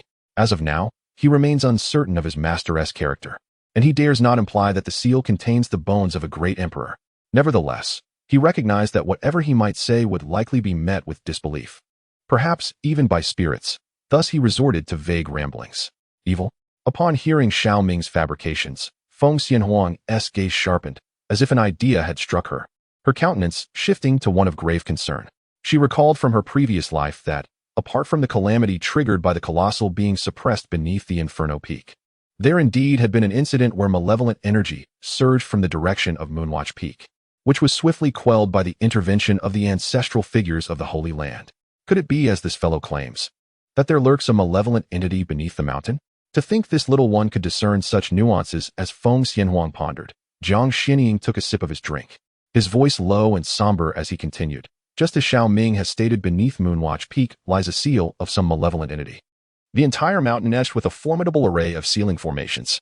Should an outsider unwittingly provoke it, they would be obliterated by the array. Therefore, I must caution you all, refrain from giving in to curiosity and attempting to explore within the mountain. Should the formation be inadvertently triggered, even I may be unable to rescue you in time.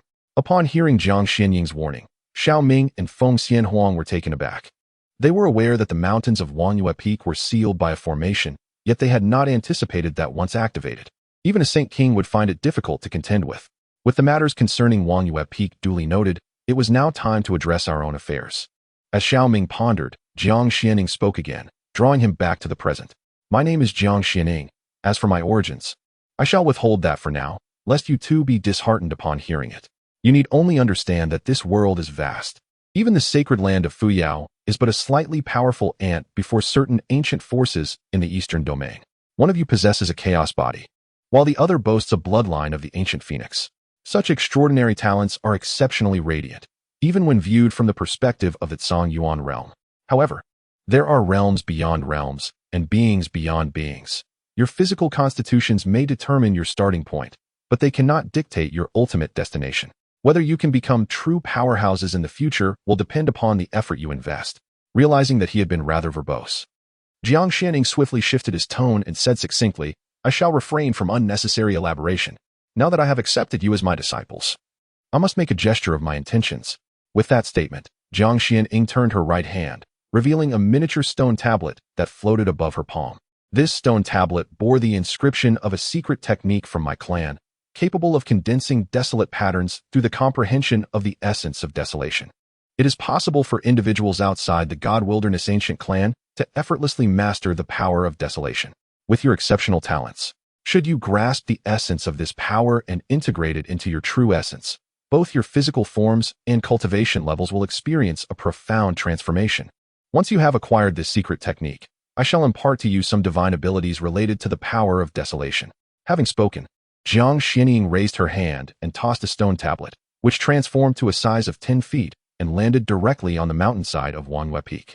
The surrounding desolate aura surged forth, as if drawn by a magnet, converging toward the tablet.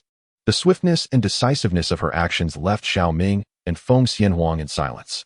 "Master, if you were to impart the secret techniques of your clan to us without permission, would that not cause significant trouble if discovered by your kin?" After a moment of contemplation, Xiao Ming inquired gravely. Feng Xianhuang, though silent, appeared equally concerned, her expression revealing her apprehension. If Jiang Xianing were to share the clan's secrets without authorization, they might find themselves pursued by the formidable members of the God Wilderness Ancient Clan if recognized. "Are you afraid?" Jiang Xianing smiled faintly, seemingly aware of their unease. "This secret technique was personally created by my mother. As her daughter, I am entirely entitled to disseminate it." As she spoke, a shadow of sorrow crossed her features, and she took a deep swig from her wine gourd. "If you are fearful, you may return to the Fuyo sacred land." Upon hearing Jiang Xianing's final remark, Xiao Ming's lips twitched involuntarily, while Feng Xianhuang's expression shifted unpredictably. As she finally recalled the nature of the so-called Divine Wilderness Ancient Clan, she realized it represented a force more formidable than the prominent imperial clans of the eastern region. In her previous life, despite limited interactions with such powers, she was acutely aware of their terrifying existence, with some capable of suppressing an entire dark forbidden zone with the strength of their lineage. However, due to certain regulations, the ancient beings within these clans could not easily reveal themselves to the outside world. The reasons behind this eluded her understanding in her past existence. Yet she never anticipated encountering the Divine Wilderness Ancient Clan in this life. After a moment of contemplation, Feng Xianhuang promptly assented, leaving Xiao Ming somewhat astonished. He had not expected this empress to acquiesce so readily. Not wanting to be left behind, Xiao Ming also responded without hesitation upon noticing Jiang Xianing's gaze upon him. If Feng Xianhuang harbored no fear, then he had no reason to hesitate. "Excellent. Truly, my esteemed disciple does not disappoint." Observing their lack of trepidation, Jiang Xianing's lips curled into a subtle smile, and he added with a hint of encouragement, "Now that you have both agreed, focus on your comprehension.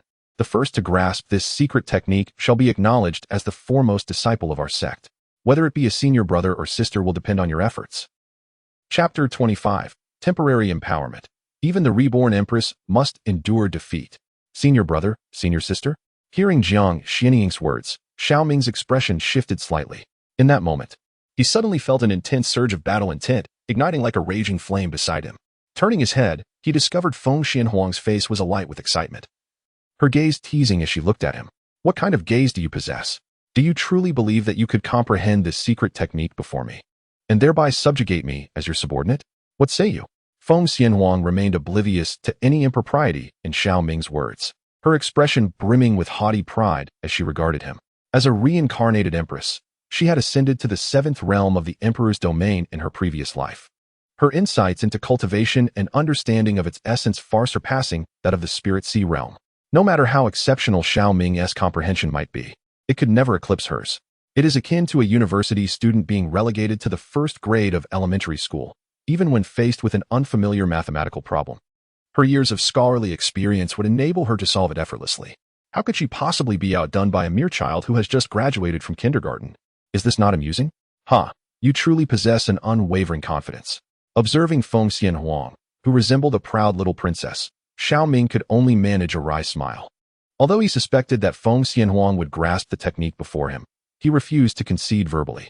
From the tone of your words, it seems you are unconvinced. Upon hearing this, the corners of Feng Xianhuang's mouth lifted slightly, her gaze imbued with a hint of provocation as she looked at Xiao Ming. How about this? Let us engage in a contest. Should you be the first to comprehend the secret technique, in addition to calling me your junior, you shall also prepare my meals from now on. Conversely, if I lose, I shall address you as my elder brother, and whatever you wish to eat, I shall prepare for you. Not long ago, she had wagered with Xiao Ming and ultimately faced defeat. However, nothing is absolute. It is inconceivable that she would lose to him once and then continue to do so in perpetuity. This time, she is confident that her advantages will enable her to gain the upper hand over Xiao Ming, making it clear that she is far from being insignificant. Suddenly, the life choice system activates randomly, presenting the host with the following options. Option 1. Actively concede, abandon the wager with Feng Xianhuang, and claim she is inferior to her in every way, thus promising to humbly serve as a junior disciple and cook, in exchange for a random martial art as a reward. Option 2. Disregard her, dismiss the proud Empress Feng Xianhuang with a roll of her eyes, and take the initiative to sit before the stone tablet to comprehend its mysteries, gaining a random spiritual treasure as a reward. Option 3. Fearlessly accept Feng Xianhuang's wager, asserting that she will be beneath him from now on, and prepare to have her serve him well as a junior sister, thereby earning a random talent as a reward. Option 4. Defy convention, striking Feng Xianhuang with a slap, compelling her to kneel and plead for his agreement to the wager, which would earn him a random divine ability as a reward. As the system's notification unexpectedly resounds and the options materialize before him, Xiao Ming's eyes gleam with interest. It must be said, this Empress truly is his lucky charm, as she has once again triggered the system's choices. Briefly scanning the 4 options, he instinctively dismisses the most absurd one. To strike Feng Xianhuang and demand her submission? He is not a Superman. The system must be malfunctioning. The first 3 options each hold merit. However, as a man, conceding or ignoring a woman's provocation would portray him as lacking resolve. As cultivators, we cannot afford to be spineless or cowardly. Thus Xiao Ming made his choice without hesitation. System, I choose 3. Ding. Congratulations, host, on your selection. You have been awarded extraordinary insight. The reward has been automatically deposited into the system space and can be extracted with a single click upon completion of your choice. Extraordinary insight. When the host concentrates on comprehension, their innate understanding will amplify exponentially without limits, eventually leading to a state of sudden enlightenment over time. Is this a temporary enhancement bestowed upon me? Upon receiving the information regarding this reward, a hint of surprise appeared on Xiao Ming's face. He believed his own understanding to be quite commendable. Even if he was not a prodigy of unparalleled insight, he considered himself to be a remarkable genius. Otherwise, he would not have ascended to be the most formidable talent among the younger generation of the Xiao clan. With this newfound talent, he felt entirely confident in surpassing anyone, even the reincarnated Empress. After all, sudden enlightenment is a rare and coveted state of comprehension that allows one to harmonize effortlessly with any technique or principle. In such a state, one does not merely contemplate the essence of techniques. Rather, they become fully immersed in them. Provided one's understanding is profound, it is akin to receiving divine illumination. This far exceeds mere contemplation. What? Do you need to ponder it further? Seeing Xiao Ming's prolonged silence, Feng Xianhuang could not resist speaking up. Is there really any need for deliberation? Since you possess such confidence, I shall indulge you. However, do not attempt to evade responsibility should you lose. Upon hearing this, Xiao Ming waved his hand dismissively, responding with an air of nonchalance. Just then, a prompt from the system echoed in his mind, indicating that his extraordinary comprehension could be extracted with a single click. Without a moment's hesitation, Xiao Ming opted for the one-click extraction. As a radiant light enveloped him, he acquired this remarkable talent. Since you are so confident, let us wait and see. Feng Xianhuang could not help but scoff, choosing not to waste any more words with Xiao Ming as she strode toward the stone tablet. By the way, you still owe me a Sacred King's secret technique. Surely you haven't forgotten? As Feng Xianhuang took her first step, Xiao Ming's voice rang out from behind, nearly causing her to stumble. It's merely a Sacred King's secret technique. After this competition, regardless of the outcome, I will certainly provide it to you. Observing Feng Xianhuang's almost feral transformation, a hint of frustration crossed Xiao Ming's features. Her temperament was somewhat tempestuous, a fitting trait for one who dabbled in fire. However, considering that she was soon to become his junior sister, he chose not to hold this against her. As Feng Xianhuang settled cross-legged to commune with the stone tablet, Xiao Ming positioned himself beside her and likewise sat down to engage with the tablet. As their consciousnesses intertwined, a desolate and chaotic realm unfolded before them. The sky devoid of sun and moon, the earth barren of life. Only ancient characters floated ominously in the air, exuding a terrifying aura of desolation, as if they could devour vitality itself. Great desolation refining divine technique. Upon seeing these 5 characters, Xiao Ming focused his attention, and his extraordinary comprehension activated in tandem. The originally extraordinary insight began to amplify exponentially at that moment. Within just a few breaths, it transcended the usual by several magnitudes, accompanied by a resounding explosion. Xiao Ming successfully entered a state of enlightenment, as if his spiritual realm had been elevated, merging seamlessly with the cosmos. The desolate essence contained within the stone tablet, along with the arid atmosphere of the world, resonated with him at that instant. Amidst this transformation, the ancient characters perceived by his soul consciousness began to evolve into a plethora of cultivation scriptures. Such a commotion caused Feng Xianhuang to involuntarily open her eyes and made Jiang Xianying spit out a mouthful of spiritual wine. Chapter 26. Mastering the Power of Desolation. Feng Xianhuang was on the verge of tears. Gasp. Enlightenment. Upon sensing the profound and enigmatic aura emanating from Xiao Ming, both Feng Xianhuang and Jiang Xianying nearly had their eyes pop out in astonishment. Enlightenment represented the supreme state of comprehending the laws of cultivation and the essence of the universe. Who would have expected Xiao Ming to stumble upon it? How infuriating! How could he achieve enlightenment while I, the Empress of Rebirth, am left in the dust? Feng Xianhuang gritted her teeth, feeling an overwhelming sense of frustration. She had anticipated effortlessly overpowering him, only to find that he had reached enlightenment shortly after entering meditation. It was akin to receiving a secret transmission of profound techniques. It felt like a blatant act of cheating. No matter, even if he attained enlightenment, I am the reborn Empress. With a foundation that far surpasses his by hundreds of times, I still have the opportunity to turn the tables. With this thought, Feng Xianhuang swiftly adjusted her mindset and once again immersed herself in the comprehension of the secret technique. Xiao Ming's concurrent enlightenment, radiating an aura of profundity, proved quite beneficial to her as well. If one can adeptly harness this opportunity, it is possible to grasp the essence of this secret technique ahead of time. Thus, until the final moment, the outcome remains uncertain. The young girl possesses a commendable mindset. Observing Feng Xianhuang transition from shock to dismay, only to swiftly regain her composure and focus, a hint of admiration flickered across Jiang Xianying's face. From a psychological standpoint, recognizing that this contest is overwhelmingly likely to result in defeat, yet still managing to maintain a steadfast spirit to fight until the very end, is indeed an essential trait of a true warrior. Only by refusing to concede can one harbor hope. Even if the ultimate result is less than satisfactory, one can at least depart without regrets. Time elapsed unmeasured, perhaps a mere quarter of an hour or possibly 2.5 hours. As mysterious patterns emerged on Xiao Ming's body, an overwhelming aura of desolation erupted from him. It is accomplished. Witnessing Xiao Ming successfully condense the desolate patterns, a smile of joy graced Jiang Xianying's face. However, as if struck by a sudden realization, her expression turned grave. Although this individual had succeeded in condensing the desolate patterns, it would require several years of growth to reach the level necessary to enter that realm. One could only hope that time remained on their side. Contemplating the weight of her burdens, Jiang Xianying felt a profound heaviness in her heart. Meanwhile, as Jiang Xianying's thoughts spiraled, Xiao Ming felt the newfound desolate patterns within him and the influx of desolate power in his true essence. A look of astonishment and disbelief illuminated his face. Although his cultivation realm remained unchanged, he sensed that his strength had been enhanced by at least a factor of 2. The most terrifying aspect is that this thread of desolate power seems capable of obliterating and devouring vitality.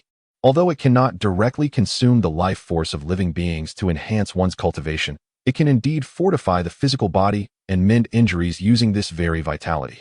Truly, the Divine Wilderness ancient clan possesses an extraordinary prowess. Since you have successfully comprehended the Great Wilderness refinement technique, you may as well be considered half a member of the Divine Wilderness ancient clan. Take these 2 divine abilities and strive for their early perfection. As Xiao Ming marveled in silence, Jiang Xianying, who had regained her composure, suddenly tossed out 2 jade slips, causing Xiao Ming's eyes to gleam with excitement. This mentor, being a lesser deity of the Divine Wilderness ancient clan, surely would not bestow upon her disciple anything of mundane quality. One can only wonder whether they are of the quasi-emperor or emperor level. Let not your thoughts wander too far. These 2 divine abilities are both of the Saint King level. One is named Great Wilderness Prison Skyfinger, crafted by a quasi-emperor powerhouse of our clan, and it possesses a terrifying offensive capability. The other is called 8 Wilderness Traverse, a life-preserving technique that integrates agility and defense, also the fruit of a quasi-emperor's painstaking efforts. Although both of you possess incredibly formidable talents, it is essential to realize that Emperor-tier techniques generally require an understanding of their profound meanings to initially harness and unleash their true potential. Therefore, at this juncture, the Saint-tier techniques are indeed the most suitable choice. Sensing Xiao Ming's contemplations, Jiang Shinying promptly elucidated. Upon hearing her words, Xiao Ming did not offer any rebuttal. While Emperor-tier techniques are undeniably powerful, if one is unable to wield them effectively, they remain merely a beautiful facade devoid of utility. Only by comprehending the essence or grasping the underlying principles can one cultivate the divine powers of the Imperial tier. However, to gain control over a unique force of the ancient clan and acquire 2 sacred king-level divine abilities immediately upon apprenticeship is indeed a remarkable fortune. This woman has yet to officially enter the fold. As he waved to take the 2 jade slips, Xiao Ming cast a sidelong glance at Feng Xianhuang, his lips involuntarily curling into a smile. From this moment forth, this aloof empress would be addressing him as elder brother and would even cook for him. With such interactions, the elder brother might very well become a figure of allure. The mere thought sent a thrill through him. Ahem. Shaking his head, Xiao Ming suppressed his errant thoughts and began to comprehend the 2 divine abilities. As he once again focused his mind, his extraordinary talent for enlightenment surged forth. With his understanding compounding rapidly, Xiao Ming slipped into a state of epiphany once more. This nearly caused Jiang Shinying to tumble from the crooked tree she was perched upon. How is this possible? This fellow has achieved enlightenment again. It is well known that such enlightenment is rare and elusive, requiring not only exceptional insight but also the right timing and circumstances. Without luck, even the most gifted minds struggle to attain such clarity. Just consider her own experience. She has only encountered enlightenment twice since birth, highlighting the rarity of such moments. Yet, this disciple of hers, who had just experienced an epiphany, is now having another one almost immediately. Is this mere coincidence, or has he mastered some method to enter a state of enlightenment at will? As doubts swirled within her, Jiang Shinying refrained from interrupting Xiao Ming's contemplation of the divine abilities, instead using her spiritual sense to carefully observe her disciple. If it is the latter, if she could glean a method for achieving sudden enlightenment from this disciple, perhaps she could swiftly transcend to the realm of the Saint King and become a genuine quasi-emperor. However, as time passed, apart from noting the handsome features of Xiao Ming, Jiang Shinying found herself utterly incapable of grasping any method that could lead one to enlightenment. Resolving to interrogate this young man later, she turned her attention away from him and resumed drinking from her gourd. At that moment, accompanied by an eruption of desolation, Feng Xianhuang suddenly opened her eyes, revealing intricate patterns of desolation emerging upon her. This transformation imbued her phoenix power with a peculiar metamorphosis, reminiscent of a fire without roots, yet ceaselessly alive. It seemed that wherever vitality existed, her phoenix flames would burn incessantly until they had completely consumed the life force of her enemies. This change left her profoundly astonished. As a reincarnated empress, she was acutely aware of the extent to which such a transformation could enhance her combat prowess. To her astonishment, having entered the Fuyo Holy Land in this lifetime had bestowed upon her such an extraordinary opportunity. After this realization dawned upon her, she glanced at Xiao Ming, only to find him still ensconced in a state of enlightenment, eliciting a look of disbelief on her face. Could it be that, having entered this state of enlightenment, he had yet to comprehend this secret technique? Was there truly a flaw in his perceptiveness? It seemed that fate had played its hand, and despite entering the state of enlightenment, he had still fallen short in understanding the secret technique compared to her. The thought that she had emerged victorious in this contest caused the corners of Feng Xianhuang's mouth to curl upward in a subtle smile. However, before she could bask in her joy for long, Jiang Shinying's words suddenly emerged, akin to a bucket of cold water splashed upon Feng Xianhuang. Do not rejoice too soon. He has already comprehended the secret method, and this is his second enlightenment. It pertains to the Saint King level divine ability I imparted to him earlier. Upon hearing Jiang Shinying's proclamation, Feng Xianhuang felt as though she had been struck by lightning, her smile freezing in place. A second enlightenment. Is this fellow's comprehension truly so monstrous? Even I, a reincarnated empress, cannot match his prowess. What manner of creature has he reincarnated from? Truly, the Saint King level divine ability is extraordinary in terms of the utilization of true essence, as well as the enhancement and protection of the physical body. It is entirely on a different echelon compared to the divine abilities I previously learned. While Feng Xianhuang remained utterly astounded, Xiao Ming also emerged from his state of enlightenment, his face radiant as if he had achieved a significant breakthrough. This time of enlightenment allowed him to successfully grasp the basics of 8 Desolations Traverse, marking a substantial enhancement in his combat prowess. Chapter 27. Senior brother, junior sister is feeling restless. I humbly request your guidance. With this thought in mind, Xiao Ming intended to press on and continue comprehending another Saint King level divine ability. However, he suddenly sensed a chill creeping up his back. Turning around, he discovered Jiang Xianying gazing at him with fervent intensity, while Feng Xianhuang appeared somewhat dazed, as if she had sustained a considerable blow. You have comprehended one of the Saint King level divine abilities? Jiang Xianying inquired, his eyes brimming with enthusiasm. Observing Jiang Xianying's eager demeanor, Xiao Ming merely nodded slightly, without overthinking the matter. This revelation caused Jiang Xianying to draw in a sharp breath, nearly compelled to pry open Xiao Ming's skull to ascertain the nature of his intellect. In a mere 2.5 hours, not only had Xiao Ming comprehended the great wilderness refining divine art, but he had also mastered a Saint King level divine ability. Such an accomplishment is exceedingly rare even among the ancient clans of the divine wilderness, and to add to this, he had achieved enlightenment not once, but twice within this brief period. How did you enter this state of enlightenment? Jiang Xianying inquired, astonished. This made Xiao Ming's heart quiver. He suddenly realized that he had inadvertently showcased an overwhelming talent. This is a soul talent I have awakened. As long as I focus my mind, my comprehension will significantly enhance, and there is a certain probability that I may achieve enlightenment. After a moment's contemplation, Xiao Ming could only describe this ability bestowed by the system as his own awakened soul talent. After all, in the Zhongyuan realm, while physical bodies can awaken various extraordinary talents, souls can also possess their own talents. Moreover, these talents cannot be transferred. Thus, even if others covet them, they cannot lay claim to his gifts. Soul talent. Upon hearing Xiao Ming's explanation, both Jiang Xianying and Feng Xianhuang widened their eyes in disbelief, staring at him as if he were a ghost. It is well known that in the Zhongyuan realm, aside from spiritual entities, it is immensely more challenging for other races to awaken soul talents than it is to break through to the Emperor realm. To think that this individual not only possesses the rare chaos body, but also an exceedingly uncommon soul talent. Is he truly a monster? It appears that I have indeed acquired a remarkable disciple this time. My interest in you grows ever deeper. In a state of astonishment, Jiang Xianying scrutinized Xiao Ming, seemingly harboring an urge to strip away his garments to thoroughly examine his physical structure, which left Xiao Ming feeling rather unnerved. He could only widen his eyes, filled with vigilance, as he fixated on Jiang Xianying, fearing that the latter might approach him with ulterior motives. Do not worry. I have no intention of causing you any harm. You need not regard me with such suspicion. Everyone harbors their own secrets. It is not only you who appears extraordinary, but your fellow disciple also possesses remarkable qualities. Nevertheless, since I have accepted you as my students, you are now my disciples. Although I may seem somewhat unreliable, Jiang Xianying, would never stoop to acts of betrayal for selfish gain. With that, Jiang Xianying took a sip of his drink and turned his gaze towards Feng Xianhuang, continuing. Since you have also grasped the great wilderness refining spirit technique, you are now qualified to cultivate the divine arts of our lineage. Earlier, I bestowed upon your senior brother 2 techniques. Now, it is your turn to contemplate them earnestly, striving not to fall too far behind Xiao Ming. Very well. The hour grows late. You two should find something to occupy yourselves and rest early. Do remember to prepare some delectable dishes for me to enjoy with my drink tomorrow. With these words, Jiang Xianying's figure abruptly vanished, presumably entering the inner sanctum of Wangyue Peak. In the vast expanse of the mountain, only Xiao Ming and Feng Xianhuang remained. And at that moment, the atmosphere fell into a profound silence.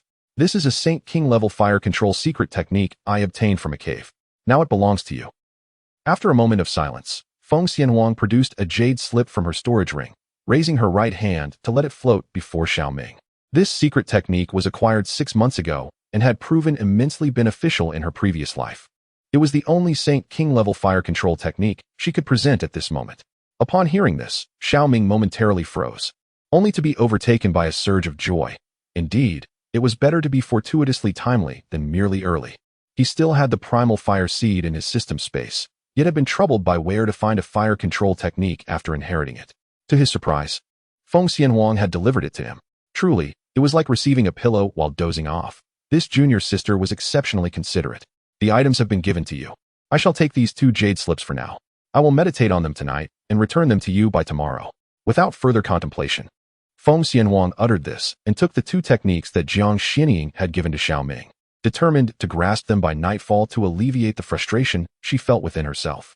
Wait, have you forgotten something? Just as Feng Xianhuang was about to depart, Xiao Ming intercepted her, a mischievous smile gracing his face.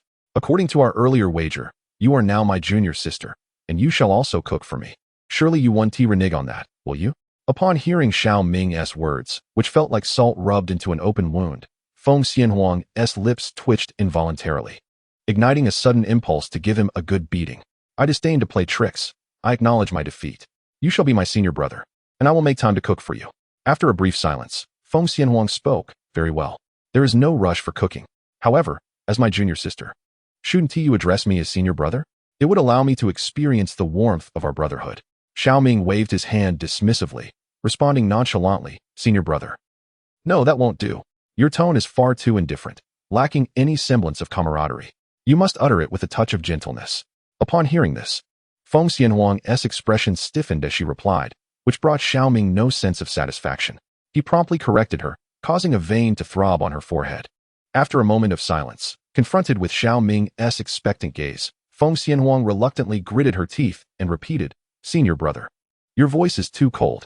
Try again, senior brother. Alas, that sounds like the tone of a long-suffering woman.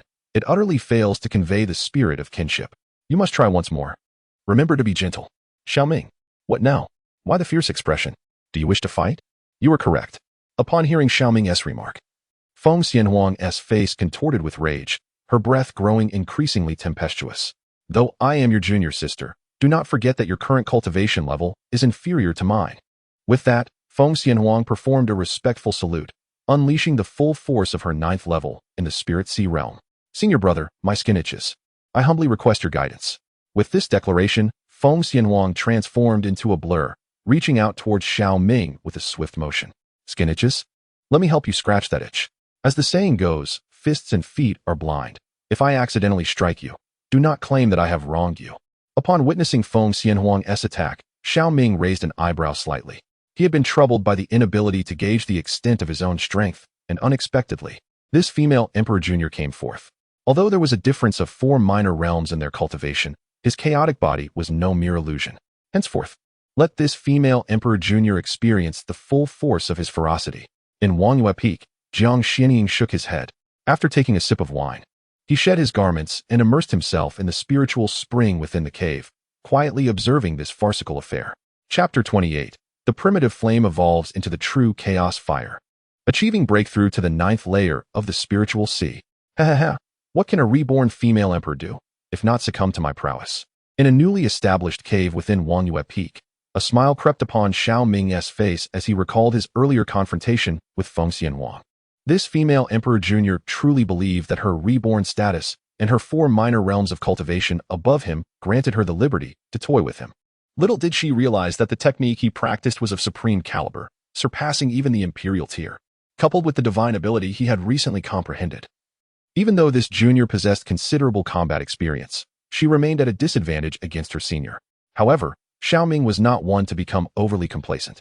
After gaining a slight upper hand, he noticed Feng Xianhuang growing increasingly flustered and did not wish to embarrass her too much. Thus, he feigned a lapse and deliberately conceded to her. This act left the proud female emperor nearly transforming from a phoenix into a diminutive peacock.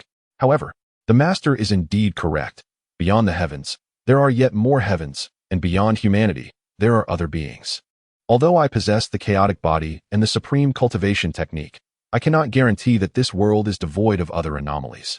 Should I succumb to pride and arrogance, I would undoubtedly confine myself to stagnation. It is imperative that I strive to enhance myself as much as possible. With this thought, Xiao Ming's heart surged with determination. He immediately extracted and inherited the Emperor banner from the system space. Ding! Congratulations to the host for successfully inheriting with one click.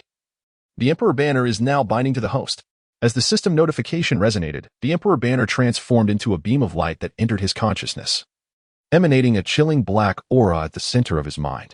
It appeared more akin to a demonic artifact, utterly unbefitting of a treasure of the Emperor.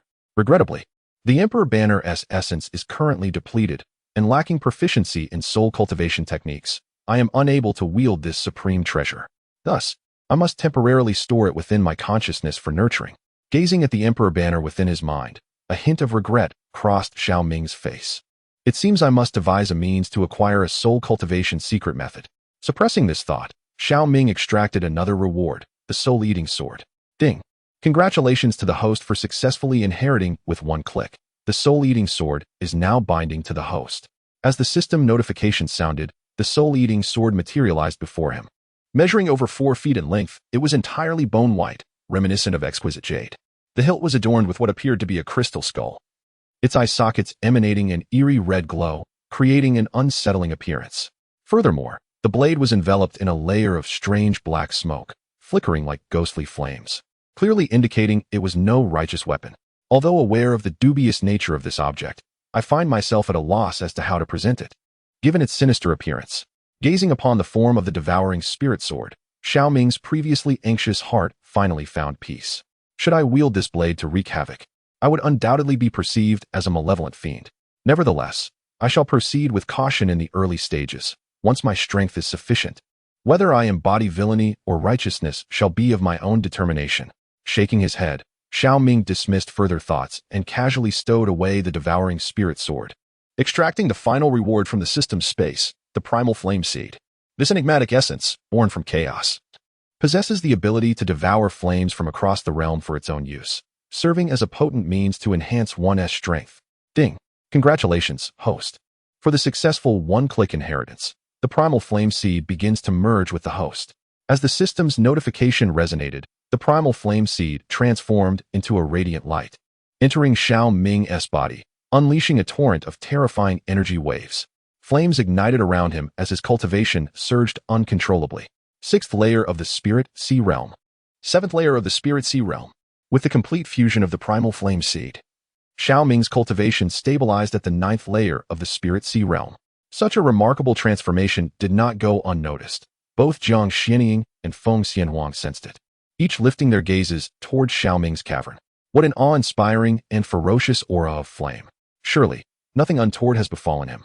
As these thoughts crossed their minds, Jiang Xianying and Feng Xianhuang dashed from their own caves, hastening to Xiao Ming's dwelling. What a wondrous sensation. Is this truly the chaotic true fire? Feeling the surging true fire within him, akin to the lord of myriad flames in the world, Xiao Ming could not help but display a hint of astonishment on his face. However, before he could marvel for long, 2 figures appeared within the cave dwelling. What do you intend to do? Upon seeing the sudden arrival of Jiang Xianying and Feng Xianhuang, Xiao Ming hastily retracted the chaotic true fire, covering his well-built physique, and regarded the duo with vigilant scrutiny. We just sensed a tumultuous wave of energy and thought you had fallen into madness during your cultivation, Feng Xianhuang replied, slightly embarrassed upon hearing Xiao Ming's words and observing that he was unharmed. After a brief pause, she inquired, what was that flame just now? It appeared to be some kind of exceptional, top-tier fire. When that flame emerged, she had felt her inner phoenix true fire being suppressed, and there was a lethal allure to it. It was as if merging with this flame would bring immeasurable benefits to her phoenix true fire. Hence, her urgent and uncontrollable desire to ascertain the nature of this flame. Jiang Xianying remained silent, her gaze fixed intently on Xiao Ming, her eyes brimming with intense curiosity. This particular flame held a unique attraction and suppressive power over the barren true fire within her as well. The chaotic true fire. I inadvertently lost to you earlier, and upon returning, I felt a bit disgruntled. Unexpectedly, amidst the tumultuous waves of emotion, my chaotic body experienced a sudden second awakening, leading to the emergence of this flame. Observing the yearning etched upon the faces of the two, Xiao Ming spoke with a solemnity that belied his absurdity. This response left Jiang Xianying and Feng Xianhuang in a state of shock, clearly unable to accept such ludicrous reasoning. To suggest that a defeat in sparring, followed by overwhelming emotions, could trigger a second awakening of one's constitution? Is the chaotic body truly so extraordinary? If that were the case, could Xiao Ming not simply provoke himself repeatedly to transform into a deity? If you doubt my words, feel free to examine my conscience. I assure you, I am not lying. Noticing the incredulity on Jiang Xianying and Feng Xianhuang's faces, Xiao Ming gathered his true essence to envelop himself in a garment, then stood and patted his chest as he proclaimed, "Allow me to witness your true fire." Upon the conclusion of Xiao Ming's words, Jiang Xianying replied in a low, somber tone. Hearing this, Xiao Ming flipped his hand. The chaotic true fire danced like a spirited sprite, quietly igniting in his palm. The essence of the flame was pure and primal, as if birthed from the chaos itself, mirroring the chaotic body in every aspect. As she perceived the unique attributes of the flame, Jiang Shinying murmured in astonishment. Indeed, as Xiao Ming had articulated, this flame was as if they were one and the same, undeniably evolving from within him. Who could have anticipated that the chaotic body could be so formidable, capable of giving rise to such fearsome, true fire? If this disciple does not meet an untimely end, she is destined to attain the path of the great emperor. There is even the possibility of surpassing that realm. In terms of its essence, this chaotic true fire is indeed of a high caliber. However, your current strength is far too feeble to unleash its true potential. In the days to come, you should prioritize the enhancement of your cultivation. Furthermore, the chaotic true fire holds a lethal allure for certain fire cultivators or fire-attributed beasts, so it would be prudent for you to exercise caution in its use, lest you attract the attention of those with ulterior motives. After reflecting on these matters, Jiang Shinying admonished, if Xiao Ming were not her disciple, she might have been tempted to seize the chaotic true fire for herself, hoping to glean some benefits from it. I understand, Xiao Ming replied earnestly, nodding in acknowledgement. Well aware that the world is indeed fraught with treachery, prudence is essential for longevity. After imparting her words of caution, Jiang Shinying departed, leaving Feng Xianhuang standing in place, her expression a tumult of emotions. As their gazes met, the atmosphere grew somewhat awkward. Chapter 29. What did you say? Xiao Ming is the fiancé of your disciple? Ahem. Why are you looking at me like that? Do you wish to spar again? Observing Feng Xianhuang's unwavering gaze, Xiao Ming cleared his throat, eager for a challenge. Should another bout ensue, he certainly would not intend to lose.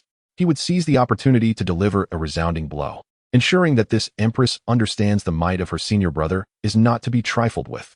You indeed present a formidable challenge. However, I, Feng Xianhuang, will not concede. Upon Xiao Ming's declaration, a complex expression crossed Feng Xianhuang's face, and she resolutely replied. With that, she turned and exited the cave, for her heart was in turmoil, and she needed solitude to regain her composure. Moments ago, she had subdued Xiao Ming in their confrontation, which significantly bolstered her confidence. She believed that in the comparison a month hence, she would undoubtedly emerge victorious. However, now, Xiao Ming had inexplicably awakened, not only breaking through to the 9th level of the Spirit Sea realm, but also possessing the enigmatic, chaotic true fire. Should she exhibit even the slightest negligence, she would inevitably find herself bested in the upcoming contest. This revelation instilled an unprecedented sense of pressure within her. Had this woman been struck by a setback? Observing the retreating figure of Feng Xianhuang, a subtle smile graced Xiao Ming's lips. What of the reborn empress? Unless he intentionally allowed her to win, it would be exceedingly difficult for her to triumph over him. Nevertheless, Xiao Ming paid no further heed and settled into a meditative position to continue his cultivation. The primal fire seed transforming into chaotic true fire required him to swiftly comprehend the art of fire control, as only then could its true potential be realized. With this thought in mind, Xiao Ming retrieved the jade slip given to him by Feng Xianhuang and immersed his consciousness within to grasp the inherited wisdom contained therein. The flame control technique. The myriad fires of the world, ever-changing, embodying the path of fire, capable of illusion, derivation, fusion, fission, and combination, among myriad transformations. As his consciousness delved deeper, the teachings within the jade slip materialized into verses before Xiao Ming's eyes. It was as though he had entered a realm composed of flames, where the various applications of fire left him in awe. Under the boundless enhancement of his extraordinary comprehension, Xiao Ming soon attained a moment of profound insight. The chaotic true fire transformed into flickering flames, continuously shifting around him, and as time passed, this transformation became increasingly adept. Not only can the flames split into multiple individual entities, but they can also arrange themselves into intricate formations, even evolving into various flame shapes. If Feng Xianhuang were to witness this scene, she would likely be left utterly astonished, her jaw dropping in disbelief. For in her previous life, it took her a painstaking 6 months to master such a level of flame control that Xiao Ming has achieved in merely 1 short hour. An epiphany in just 1 hour is akin to what others accomplish in half a year. Such training efficiency is truly extraordinary. As 2.5 days swiftly passed, with Xiao Ming and Feng Xianhuang joining the revered Fuyo sacred land, their remarkable deeds began to circulate throughout the northern Xian realm. Numerous factions became aware of the emergence of 2 prodigious talents possessing the potential to attain the title of emperor. Many of the sacred land's sons and daughters felt a surge of competitive spirit, eager to challenge these 2 exceptional individuals. After all, To vanquish such formidable prodigies would not only elevate their own renown, but also bolster their self-confidence immensely. Moreover, as the narrative unfolded, the backgrounds of Xiao Ming and Feng Xianhuang were unearthed. The young princess of the Phoenix clan, Feng Xianhuang, led a rather unremarkable life, being adored within her family with little scandal to speak of. In stark contrast, it was revealed that Xiao Ming had been cast aside by his family. He was accused of attempting to seduce his own cousin to frame his brother, and subsequently, he had been stripped of his cultivation and had his constitution destroyed by his very father. This revelation piqued the interest of many factions, drawing them toward this intriguing figure whose powers had been obliterated and whose essence lay in ruins. How did this individual manage to swiftly restore his cultivation within just a few days, possessing the potential to ascend to the 1061 st step of the ascending stairway? It is evident that this so-called outcast of the Xiao family is imbued with extraordinary opportunities. Astonishingly, aside from his own remarkable prowess, Xiao Ming has an equally formidable brother. His brother, Xiao Run, is naturally endowed with the supreme bone. Just a few days ago, he not only underwent a transformation within the Xiao family, allowing the initial cultivation of the supreme bone to commence, but also experienced a meteoric rise in his cultivation level to the 8th layer of the Spirit Sea realm. Upon returning to the Tai Sacred Land, he astonishingly passed the assessment of the Tai Sacred Master, becoming a distinguished holy son of the Tai Sacred Land, and was even accepted as a disciple by the Tai Sacred Master, bestowed with the celestial flame of true transformation by the Tai Sacred Master. His cultivation surged from the 8th layer of the Spirit Sea realm to the 9th layer, merely a step away from refining the Spirit Sea to forge a perfect cave heaven. Undoubtedly, he stands as the most sought-after young prodigy among his generation in the Tai Sacred Land, possessing the qualifications to attain the title of Emperor.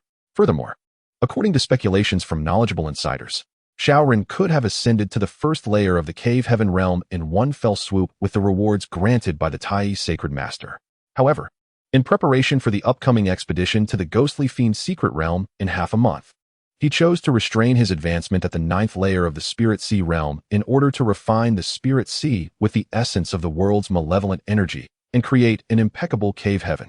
In terms of combat prowess, aside from the prodigious offspring of the Emperor's bloodline, no other genius in the northern Xian realm stands as his equal. It is even rumored that this brother, endowed with the supreme bone, will soon ascend to the sacred land of Fuyao to seek retribution from his brother, rectifying the humiliation inflicted upon him, drawing the attention of numerous prodigies in the process. Everyone was closely monitoring the developments at the sacred land of Fuyao, seemingly unwilling to miss this captivating spectacle of brotherly combat. However, Xiao Ming remained oblivious to the external happenings. At that moment, he was still engrossed in his cultivation. Having initially mastered the fire control technique, he sought out Feng Xianhuang to retrieve the great wilderness prison Skyfinger, immersing himself once more in the comprehension of mystical arts and techniques. Meanwhile, at the sacred land of Fuyao, atop Jade Maiden Peak, the peak master Ling Ruoxuan and her elder sister, the Grand Elder Ling Rui, materialized in the Grand Hall. "Sister, you have finally returned. I was just looking for you," Ling Rui exclaimed. "What happened? Is there a significant issue at Jade Maiden Peak?" Ling Ruoxuan inquired, her brow furrowed, recalling the myriad of watchful eyes surrounding the sacred land upon her return. "No, but a few days ago, 2 prodigies with the potential to attain the Emperor's realm emerged at the sacred land of Fuyao. Both have surpassed the 1000th step in the entrance examination of the Fuyao Heavenly Ladder. One is named Xiao Ming, and the other, Feng Xianhuang." Upon hearing these names, Ling Ruoxuan's pupils involuntarily constricted, a figure flashing in her mind. She could hardly believe that the young man she had recently shared an intimate encounter with could ascend beyond the 1000th step of the Fuyao Heavenly Ladder. Such an achievement far surpassed her own at that stage. Truly, he was deserving of her admiration. Upon contemplating this, Ling Ruoxuan's lips curled into a slight arc, eliciting a measure of surprise from Ling Rui beside her. "Sister, do you happen to know a young man named Xiao Ming? It is said that the token he possesses to participate in the assessment at the Fuyao Sacred Ground is the Peak Master's jade pendant held by you." "Indeed, I do," Ling Ruoxuan replied, her gaze becoming somewhat evasive as she spoke. "We crossed paths in the 10,000 Great Mountains. I encountered a little mishap, and he happened to assist me significantly. That is truly splendid. This makes matters considerably easier." Ling Rui exclaimed with delight upon hearing Ling Ruoxuan's words. "This fellow is actually the fiancé of my disciple, yet unfortunately, he has been taken as a disciple by someone from the Wanhua Peak. My disciple returned to me, lamenting about wanting to find him." "What did you say?" Just as Ling Rui was about to finish her sentence, Ling Ruoxuan's expression abruptly changed, and she grasped Ling Rui's shoulder tightly. Xiao Ming is your disciple's fiancé. Ling Rui had taken on 2 disciples, one named Yun Ling and the other Su Qinghua, both of whom possessed remarkable talents, a fact she was acutely aware of as the peak master. She never anticipated that one of their fiancés would be Xiao Ming, someone she had previously encountered. How fortuitous could this be? Chapter 30. She absolutely cannot allow such an opportunity to slip into the hands of another. Startled by Ling Ruoxuan's sudden grip and her evident agitation, Ling Rui was momentarily taken aback, and then her expression shifted dramatically. For in that instant, as Ling Ruoxuan's breath grew erratic, she discerned that the other party was lacking something vital. Sister, you have lost your primordial yin? Shock surged within her heart. In that moment, Ling Rui grasped Ling Ruoxuan's shoulders, her emotions becoming somewhat agitated. Could it be that person is Xiao Ming? Upon hearing Ling Rui's words, Ling Ruoxuan's expression shifted once more. After breaking free from her grasp, she inhaled deeply, her demeanor reverting to its usual icy composure. It was merely an accident. Had it not been for the schemes of the extreme desire demon lord, I would not have. As she spoke, Ling Ruoxuan appeared to feel a sense of embarrassment, swiftly altering her tone. I must enter seclusion for a period of time. The matters of Yanu Peak will be entrusted to you. With that, Ling Ruoxuan intended to depart. Yet, in the next moment, as though recalling something, she hesitated briefly. Oh, do not trouble him. It was I who coerced him, and he bears no responsibility in this matter.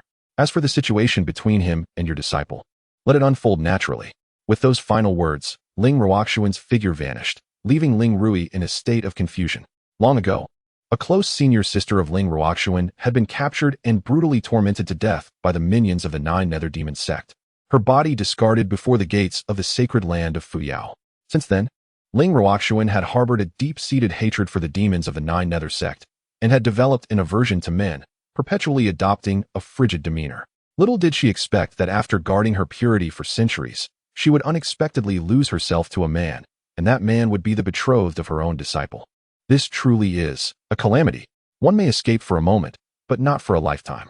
What should be done next? On one side is my own sister, and on the other, my disciple, both situated on Jade Maiden Peak. Although Xiao Ming has been taken as a disciple by someone from Moonlight Peak, and does not often appear among the major peaks of the Fuyao sacred land, he is still within the realm. Sooner or later, they will inevitably cross paths. This thought fills Ling Rui with a sense of dread. It seems she must seek an opportunity to gauge Xiao Ming's feelings towards her sister and also his attitude towards her disciple. Sigh, in just 2.5 days. Not only has my understanding of the great wilderness refining divine art reached a minor accomplishment, but I have also made progress in the fire control technique. My strength has surged immensely, feeling my control over the desolate force and chaotic true fire becoming increasingly adept. Xiao Ming revealed a satisfied smile.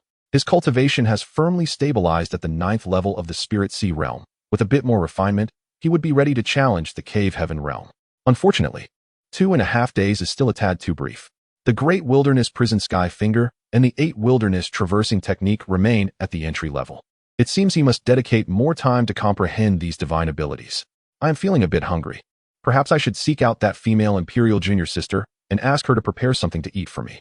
Reflecting on these past 2.5 days, Feng Xianwang has been cooped up in her cave dwelling, seemingly avoiding her senior brother. This has left Xiao Ming feeling quite displeased. It was agreed that she would cook for him in the future, yet she has chosen to hide away. Is this not a clear case of evasion? Although one such as him, a practitioner, could easily forego sustenance, was it truly the pangs of hunger that preoccupied his mind? Clearly, his concern lay with the disposition of Feng Xianwang. Thus, he felt compelled to remind his junior sister to uphold her promises. Where is the master of Wanhua Peak? I, Su Biqing, the Grand Elder of the Tianzhou Pavilion of the Fuyao Sacred Land, have pressing matters to discuss with the 2 disciples of Wanhua Peak. Just as Xiao Ming prepared to rise and exit the cave dwelling, a voice, aged and resonant, echoed through the void, causing his gaze to sharpen. The Tianzhou Pavilion appeared to be the institution through which the Fuyao Sacred Land dispensed missions and resources. Could it be that the Sacred Lord of Fuyao had a task for them? As this thought crossed his mind, Xiao Ming stepped out of the cave, only to see Feng Xianwang. His junior sister, who was also in seclusion, unexpectedly emerged from her own dwelling. Please come in. With Jiang Xianying's words reverberating through the air, a ripple formed in the void, and the elder was directly transported inside. This was due to the restrictions Jiang Xianying had laid upon the surrounding space of Wanhua Peak. Without her consent, or unless one was a practitioner of the Da Huang Lian Shenju, any attempt to enter Wangyue Peak would trigger these defenses. Even a formidable sage would be instantaneously obliterated under Jiang Xianying's barriers. Therefore, within the Fuyou sacred land, absent Jiang Xianying's permission, not even the peak masters would dare to tread into the inner sanctum of Wangyue Peak. Greetings, young friends. It is a pleasure to meet you for the first time. I am Su Biqing, the Grand Elder of the Tianzhou Pavilion. Upon entering Wangyue Peak, Su Biqing descended before Xiao Ming and Feng Xianhuang, smiling warmly as he clasped his hands in salute to the two. Although he had reached the 4th level of the Sage Realm and was considered a formidable figure within the Fuyun sacred land, he dared not act arrogantly in the presence of Xiao Ming and Feng Xianhuang. Elder Su was quite courteous. Observing this, Xiao Ming and Feng Xianhuang returned the gesture with a bow and then inquired with curiosity about the purpose of Elder Su's visit. There are indeed matters of significance. Su Biqing replied directly, cutting to the chase. In about 10 days, the Ghostly Fiend's secret realm in the northern region of the North Xian Mountains will be opened. The Sacred Master has instructed me to ask whether you wish to participate. If so, you two need not engage in the inner sect competition to qualify for entry into the secret realm. Should you choose to forego this opportunity, the sacred land will not force your hand. The Ghostly Fiend's secret realm? Upon hearing Su Biqing's words, Xiao Ming's expression sharpened, revealing a trace of astonishment.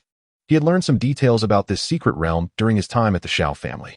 It was said that over 3,000 years ago, a fragment of a shattered world traversed from beyond the void and ultimately fell into the northern expanse of the North Xian Mountains, forming the secret realm.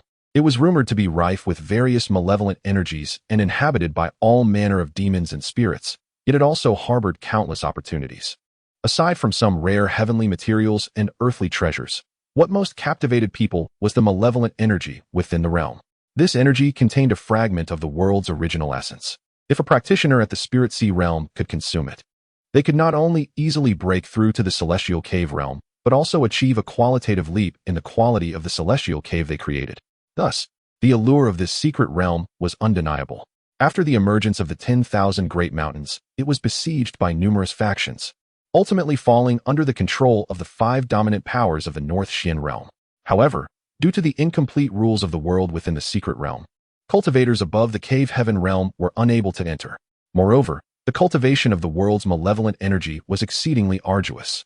Thus, the 5 factions jointly established restrictions, allowing the secret realm to open only once every decade, sending their juniors to compete for opportunities within. In a mere 10 days, the Ghost Malevolent Secret Realm would once again be unveiled. We shall participate. As the information regarding the Ghost Malevolent Secret Realm surfaced in Xiao Ming's mind, Feng Xianhuang, without a moment's hesitation, readily agreed. If her memory served her correctly, this opening would witness unforeseen changes and the emergence of the unprecedented 7-colored malevolence. In her previous life, the 7-colored malevolence was seized and refined by the prodigies of the Tai sacred land and the Yao Kuan sacred land, resulting in the creation of 2 supreme figures even more terrifying than the imperial sun. Even with her ancient phoenix bloodline, she had been suppressed by those 2 for a considerable time. In this lifetime, she would not allow such an opportunity to fall into the hands of others. Excellent. Observing Feng Xianhuang's enthusiastic agreement, Xiao Ming refrained from voicing any objections, and Su Biqing smiled faintly. With these 2 participating, the team of the Fuyao Sacred Land would possess a steadfast backbone, potentially reaping greater benefits within the Ghost Malevolent Secret Realm. Chapter 31. He said, he does not associate with unrelated individuals. And this. At the conclusion of this thought, recalling other matters at hand, Su Biqing retrieved 2 storage rings. These are the cultivation resources you 2 may claim for this month as core disciples. Since I have come to inform you, I have conveniently brought these for you as well. As he spoke, Su Biqing gently waved his hand, and 2 rings floated over. Inside, there were your identity tokens. With a drop of blood for refinement, they would become usable. In the future, should any matters arise, I can contact you through them. Thank you, Elder. Xiao Ming and Feng Xianhuang accepted their respective spatial rings without hesitation, retrieving their identity tokens to refine them with a drop of blood. There is one more matter concerning Xiao Ming. After the 2 refined their identity tokens, Su Biqing turned his gaze towards Xiao Ming. After a moment of hesitation, he continued, your mother, Lin Huaqing, seeks an audience outside the mountain gate. Considering the circumstances between you and the Xiao family, I did not permit her immediate entry. Do you wish to meet her, or? At this point, Su Biqing chose not to elaborate further, yet the implication was unmistakable. Xiao Ming's expression remained unchanged upon hearing this. He merely waved his hand at Su Biqing and stated, "I do not wish to meet irrelevant individuals." There were no excessive words or emotional fluctuations, as though he were discussing a trivial matter. Since Xiao Ren had attempted to kill him, and no one from the Xiao family had intervened, he felt no connection with them whatsoever. If one were to categorize their relationship, it could only be deemed adversarial. "I understand." Su Biqing nodded, comprehending Xiao Ming's sentiments. "In that case, I shall notify you when the time comes to journey to the ghostly fiend's secret realm." Su Biqing did not linger at Wangyue Peak. After bidding farewell to Jiang Xianying, he turned and vanished into the void. "Wait, are you a member of the Xiao family from Luyan City? Your father is Xiao Tiansong. Your mother is Lin Wanqing, and your younger brother is Xiao Ren?" After Su Biqing's departure, Feng Xianhuang, who had remained silent, suddenly inquired gravely. This caused Xiao Ming's gaze to sharpen slightly as he looked curiously at the Empress. "That was merely in the past. I have no ties to them now. Everything they gave me has been returned." Upon hearing Xiao Ming's response, Feng Xianhuang's expression shifted dramatically. She could not help but take a deep breath, her brows knitting together in profound concern. To her astonishment, the individual she remembered with the supreme bone, an extraordinary talent, turned out to be the younger brother of the man standing before her. Indeed, in her previous life, within the subsequent Ghost Fiend's secret realm, the young supreme who vied for the seven-colored fiend against a prodigy from the Yakuan Holy Land was none other than Xiao Ren of the Tai Holy Land. After acquiring the seven-colored fiend, Xiao Ren not only successfully opened a perfect cave heaven, but also underwent a second transformation of his supreme bone, elevating his innate talent to an astonishing level. He subsequently defeated numerous Imperial clan prodigies, emerging as a new generation of supreme power in the eastern region, gaining the admiration of many saint kings and quasi-emperors. However, a dilemma arose. In her recollections, she remembered that Xiao Ren had an elder brother who had perished before his rise, and the Xiao family had suppressed the news, leaving few aware of the name of Xiao Ren's brother. To her surprise, the brother who was destined to perish in the previous life unexpectedly appeared before her, brimming with vitality and even surpassing her, becoming her senior apprentice.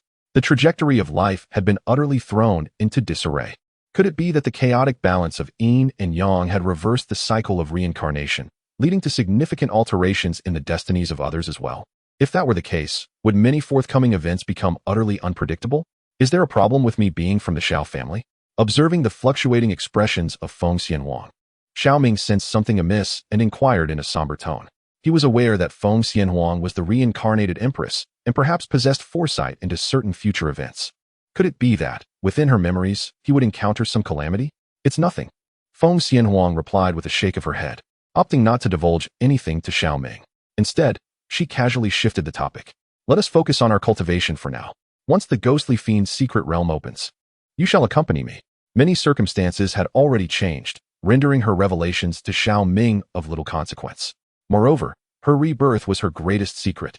How could she possibly disclose it so easily? Very well. Xiao Ming did not press further. After all, everyone harbored their own secrets, and the predetermined future was not truly the future. He merely needed to tread steadily on his own path. Enough of that. More importantly, what do you plan to prepare for me to eat today? He waved his hand, casting a mischievous grin at Feng Xianhuang, leaving the empress momentarily speechless. "What do you wish to eat?" After a moment of bewilderment, Feng Xianhuang turned her head and asked in a flat tone. What is destined to come will inevitably arrive. Since it was a wager she herself had voiced, she would endure the discomfort and press on. The only stipulation was, Xiao Ming should not be excessively unreasonable. "I desire Xiaoquan's mushroom stew, stir-fried scallops with flour, papaya with peach, scallions accompanying tofu, and gongbao spicy chicken." Upon hearing Feng Xianhuang's request, Xiao Ming immediately perked up and began listing a plethora of dishes. However, with every item he mentioned, Feng Xianhuang's expression darkened further, her delicate fists tightening with each passing moment. "What nonsense are you spouting? I have never heard of any of these. Are you intentionally trying to make things difficult for me?" In her rising exasperation, Feng Xianhuang snapped coldly, startling Xiao Ming. This woman truly possesses a fiery temper. These are renowned dishes from the Dragon Kingdom in a past life, favorites among the dapper crowd of tomatoes. It was surprising that this empress had never encountered them. Indeed, a generational gap exists between him and this world. "Very well, just prepare whatever you know how to make. The taste is not of utmost importance. What matters is the quality of service. Do you understand my meaning?" Xiao Ming cleared his throat, brazenly stating this, which caused a vein to throb on Feng Xianhuang's forehead. She responded icily, "What? You expect to receive service while I cook for you? Should I attend to your bathing and dressing before you dine, or feed you by hand, and wipe your mouth afterward? If you don't mind, I have no objections." At Xiao Ming's words, he appeared somewhat embarrassed, yet he did not decline Feng Xianhuang's proposition. "Xiao Ming, do not overstep your bounds." Upon hearing that Xiao Ming did not refute or reject her, Feng Xianhuang's temper could no longer be contained. In that moment, her cultivation erupted with tremendous force, transforming her form into a fleeting shadow as she charged towards him. What a welcome turn of events. Witnessing Feng Xianhuang make her move, Xiao Ming could not help but feel delighted. Previously, he had deliberately feigned a weakness to lose to this imperial sister, and she genuinely believed that he was incapable of overcoming her. Meanwhile, outside the gates of the Fuyao sacred land, an event was unfolding.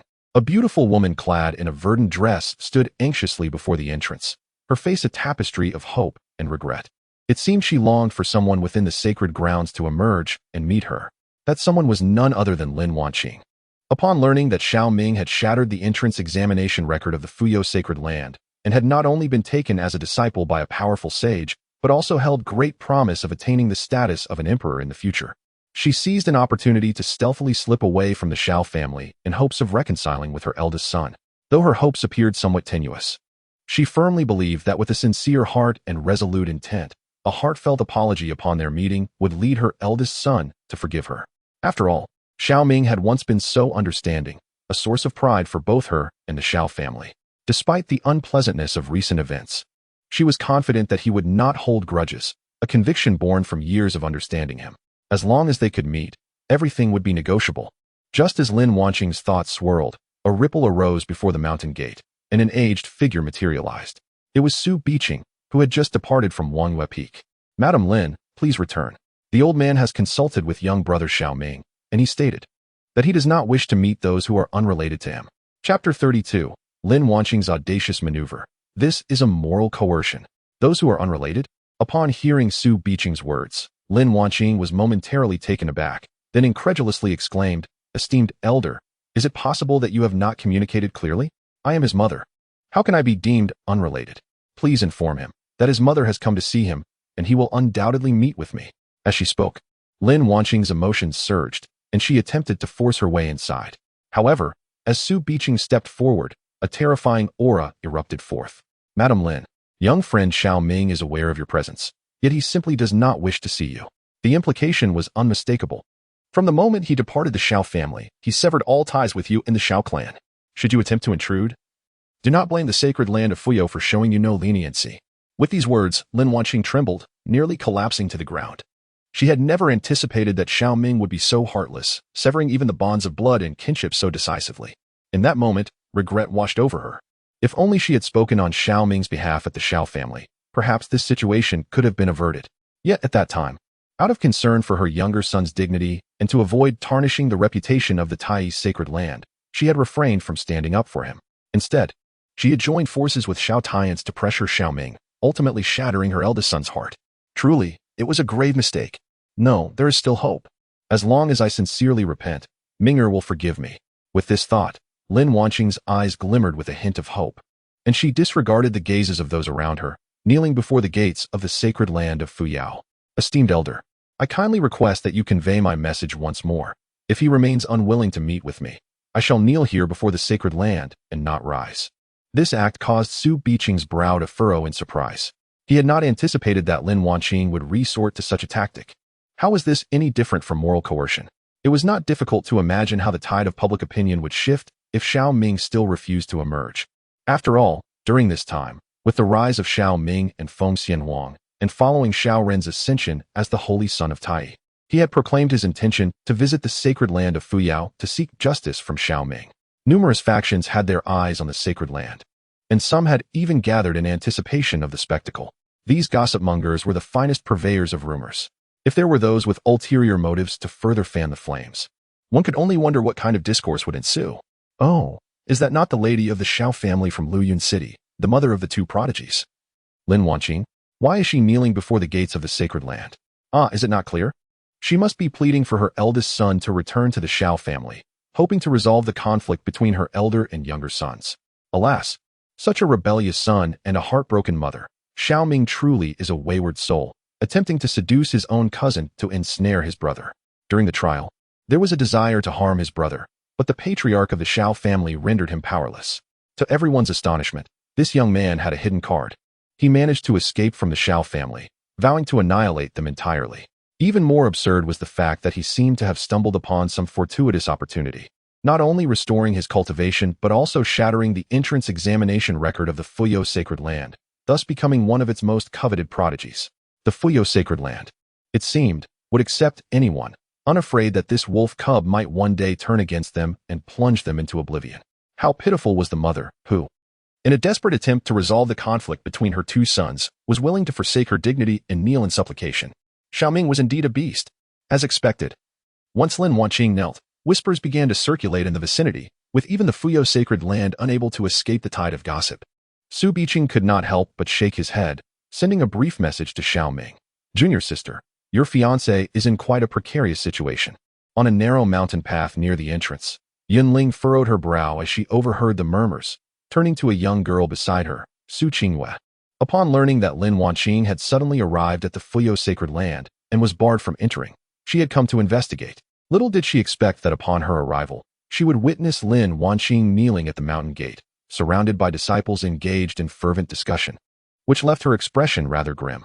These individuals merely echo the sentiments of others, utterly oblivious to the truth, as they disseminate baseless rumors. With this thought, Su Qingyue turned her gaze towards the two disciples engaged in nonsensical chatter, causing them to tremble in fear and hastily retreat from her and Yunling's vicinity. It was unclear how they had provoked this illustrious female disciple of Yunu Peak.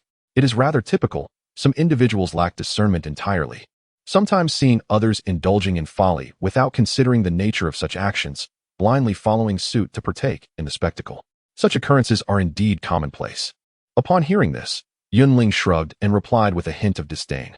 Nevertheless, she found herself quite curious about how her junior sister's fiancé managed to turn the tide and how he would subsequently address these troublesome matters. No, I cannot remain passive. If they propagate falsehoods, I shall unveil the truth. With a flicker of determination in her eyes, Su Qingyue resolved to take action, intending to seek out disciples from the Fuyo Sacred Land to share everything she knew, ensuring that others understood that Xiao Ming is, in fact, the victim. This young lady, whose fiancé seems to be lost in oblivion, is out there striving to restore his reputation. Truly, she is a romantic at heart. One wonders what is so captivating about this fellow named Xiao Ming. Shaking her head, Yunling, feeling somewhat helpless, decided to follow suit. For Su Qingyue is indeed her most cherished junior sister. Meanwhile, within the confines of Wangwei Peak, the contest between Xiao Ming and Feng Xianhuang raged on with fervor. Shadows intertwine and collide in the void, while the essence of true energy surges forth like a tempest. Unlike 2.5 days ago, Xiao Ming does not yield to his junior sister this time. His techniques and intensity exhibit a marked difference from before. This unnerves Feng Xianhuang, instilling a sense of dread within her. Xiao Ming's advancement is formidable, surpassing her expectations to a terrifying degree. If he continues to develop at this rate, this reincarnated empress may indeed find herself outmatched, perhaps even losing to him in a month's time. Upon this realization, Feng Xianhuang's heart quickens with anxiety, prompting her to intensify her attacks. Yet, in the next moment, she perceives the mockery in Xiao Ming's eyes, as if a light bulb has illuminated a hidden truth. You intend to employ underhanded tactics? Enraged by his intentions, Feng Xianhuang's face flushes. With a surge of true energy, she forcefully repels Xiao Ming, landing firmly atop Wangyue Peak, her demeanor declaring that he shall not provoke her further. This leaves Xiao Ming feeling somewhat vexed. Was it not merely a few playful jabs aimed at the Empress's chest and rear just 2 days prior? Ultimately, his efforts bore no fruit, serving only to startle her. After all, strikes are unpredictable, which is entirely normal. Clearing his throat, he brazenly suggested, if we are not to spar, then perhaps you could procure me something to eat, as I find myself quite famished. Noting Feng Xianhuang's reluctance to engage, he raised an eyebrow. This elicited a tight clenching of her teeth, yet she refrained from erupting in anger once more. With a cold huff, she resolved to fetch some food, after all. In comparison to engaging in a confrontation with Xiao Ming, it is far more advantageous to prepare some food. It would be best to employ a potent strategy to deal with this individual. Upon witnessing Feng Xianhuang turn and leave, Xiao Ming felt a twinge of surprise. Her sudden compliance was rather disconcerting. However, just as he was about to utter a word, the jade pendant at his waist unexpectedly began to radiate light. A message surged into his consciousness, causing his brow to furrow involuntarily. Chapter 33. How could I have such a mother? Why did she not perish earlier? If I do not go out and meet her, will she remain kneeling forever? Receiving the message from Su Biqing, Xiao Ming became aware of the circumstances at the mountain gate, and a cold smile crept across his face. Having severed all ties, did they still dare to play such games, truly believing he would be swayed by sentiment? If she desires to kneel, then let her do so. With no trace of sympathy or reluctance, Xiao Ming responded dismissively, entirely indifferent to Lin Wanqing. Only when the children are starving do they realize the need to provide sustenance. His feelings towards the Xiao family and his parents had long since withered. He had repaid his debts with the essence of that relic. To him, they were less than strangers. Whether they remained kneeling outside or even perished, there was of no consequence to him. Indeed, outside the mountain gate, upon receiving Xiao Ming's message, Su Biqing could not help but let out a sigh. Although his interactions with Xiao Ming had been limited, as a formidable presence in the sacred realm, he could discern from their earlier conversation that Xiao Ming harbored no affection whatsoever for his family. He responded. Putting away the communication token, Su Biqing turned his gaze towards Lin Wanqing, his tone somewhat indifferent as he spoke. He said, "If you wish, you may kneel. He would not come out to see you." Boom. Upon hearing Su Biqing's words, Lin Wanqing felt as though a thunderous roar had erupted within her mind, her complexion turning deathly pale in that instant. No. It's impossible. This cannot be. How could Ming utter such heartless words? You must be deceiving me, right? In her heart, unable to accept the truth, Lin Wanqing raised her head with a sorrowful expression, her voice trembling as she spoke. At that moment, her heart felt as though it had been pierced by 1,000 needles, as if a piece of her very soul had been ruthlessly torn away. 10 months of carrying him, blood is thicker than water.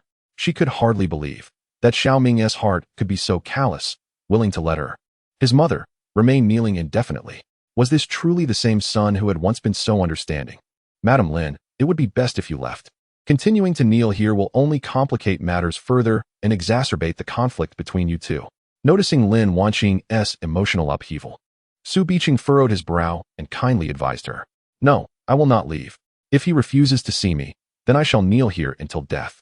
I want to see if he is truly so heartless that he can watch his own mother kneel to the point of demise. Lin Wanqing disregarded Su Biqing's words. Instead, amidst her inner turmoil, her pride as a mother surged fiercely, casting aside the harsh reality. Even if she had indeed made a grave mistake and caused Xiao Ming heartache, at the end of the day, she is still his mother, is she not? What mother in this world is devoid of error? Which mother has never faltered? Even if she truly erred after Xiao Ming's outburst, should he not find it in his heart to forgive her? Thus, she kneels here, eager to discern whether her determination as a mother is sufficient, or if Xiao Ming's heart is undeniably cold. Upon hearing Lin Wanqing's formidable words, Su Biqing's visage involuntarily twitched. Despite having cultivated to the sacred realm, he nearly succumbed to the impulse to act. However, recognizing Lin Wanqing's extraordinary status, he ultimately restrained his urge, merely scoffing before turning away. Yet, he sensed that this woman's appearance would herald forthcoming turmoil. As anticipated, with the assistance of numerous onlookers, news of Lin Wanqing's kneeling before the sacred land of Fuyou spread with astonishing swiftness. Damn it, when did this woman venture to Fuyou? Kneeling at the mountain gate and refusing to rise, she has utterly tarnished the reputation of both herself and the Xiao family. In Luyan City, the Xiao family was engulfed in a cacophony of furious shouts. A figure, ablaze with wrath, shot toward the direction of Fuyou, and it was none other than Xiao Tian's. Several elders of the Xiao family, their expressions shifting, hastened after him. They feared that in his rage, Xiao Tian's might provoke a crisis at the sacred land of Fuyou, thus necessitating their vigilant oversight to potentially restrain him if the situation demanded. Not only did Xiao Tiankai receive this news, but even Xiaoren, far away in the Tai sacred land, was also informed. Damn it, that wretched woman. How could she kneel at the gates of the Fuyou sacred land merely to seek an audience with that scoundrel, Xiao Ming? Does she even comprehend the gravity of her actions? Is there no thought of her son in her mind? She has trampled upon my dignity and my face. How could I be burdened with such a mother? Why couldn't she have perished long ago? In a fit of rage, Xiao Ren's furious roar echoed throughout the entire Tianjin Peak, drawing the attention of many disciples in the Tai sacred land, who were left bewildered by the outburst of the newly appointed sacred son. They could not fathom what could provoke such a breakdown. How could he behave in such a manner? One must remember that he is now the sacred son of the Tai sacred land and a direct disciple of the Tai Lord. Every word and action bears significance for the Tai sacred land. Such a ruckus only serves to invite ridicule.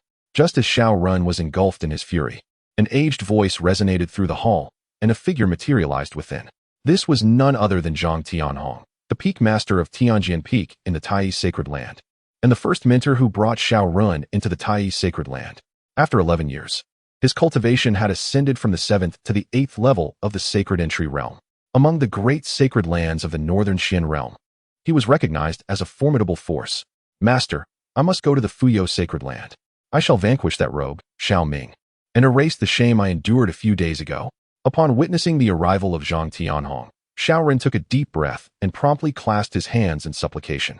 This journey to the sacred land of Fuyao was akin to making a grand entrance, without an elder accompanying him, even if he could subdue Xiao Ming. The question of his safe departure remained uncertain. Hence, it was imperative to have a formidable figure from the Tai Sacred Land accompany him. And his esteemed master was indeed an excellent choice. Very well. Your supreme bone has now matured, and this is the moment for you to shine. If you can suppress other prodigies and refine your own resolve, it will undoubtedly benefit your future path of cultivation. After a moment's contemplation, the master nodded. Upon concluding his words, he led Xiao Ren out of the grand hall, summoning a mystical vessel with a wave of his hand. And together they soared towards the sacred land of Fuyao. What has been prepared for our meal? Why does it appear so black and unappealing? Unbeknownst to Xiao Ming, who was oblivious to the happenings outside, he gazed at Feng Xianhuang as she presented a pot of something dark and viscous, resembling a peculiar type of paste. His anticipation, built over time, came crashing down in that moment. What on earth is this? It looks comparable to the culinary creations of a bygone era. Surely, this woman has not intentionally concocted a pot of swine feed for him. Sweet potato porridge. I first roasted it with the phoenix's true fire, then simmered it for a quarter of an hour. The presentation may leave much to be desired, but the flavor should be quite delightful. Upon hearing Xiao Ming's inquiry, Feng Xianhuang candidly replied. This revelation left Xiao Ming utterly astonished. When preparing sweet potato porridge, is it necessary to roast the sweet potato first? Who on earth taught such a method for making porridge? Furthermore, judging by its appearance, it seems the sweet potato was charred before being added to the porridge. Have you tasted it? Feeling a twinge of discomfort, Xiao Ming raised his head to inquire. No, this porridge was specially made for you. How could I indulge before you? Feng Xianhuang replied calmly, shaking her head. Upon closer inspection, one could observe that her crimson lips betrayed a hint of suppressed amusement, as if she were on the verge of laughter. Xiao Ming fell silent at her words. How could one ascertain the delightful flavor without having tasted it? This woman must be doing this deliberately. Care to try a spoonful? Amidst his silent exasperation, Feng Xianhuang promptly scooped a bowl and eagerly presented it to him, seemingly anticipating a favorable review after he tasted it. This caused the corners of Xiao Ming's mouth to twitch slightly. Unexpectedly, this seemingly aloof empress possessed such a cunning side. Perhaps a lesson in humility was in order. Chapter 34. One by one, they berated Xiao Ming, but what right did they have? What? Do you expect me to feed you by hand? Seeing that Xiao Ming hesitated to accept the bowl of sweet potato porridge, Feng Xianhuang haughtily scoffed.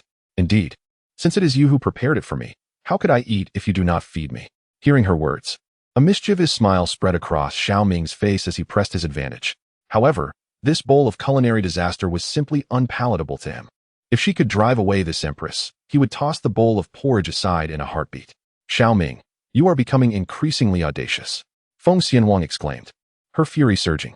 She nearly raised the bowl of sweet potato porridge to dump it over Xiao Ming's head, and her tempestuous demeanor sparked a glimmer of intrigue in his eyes.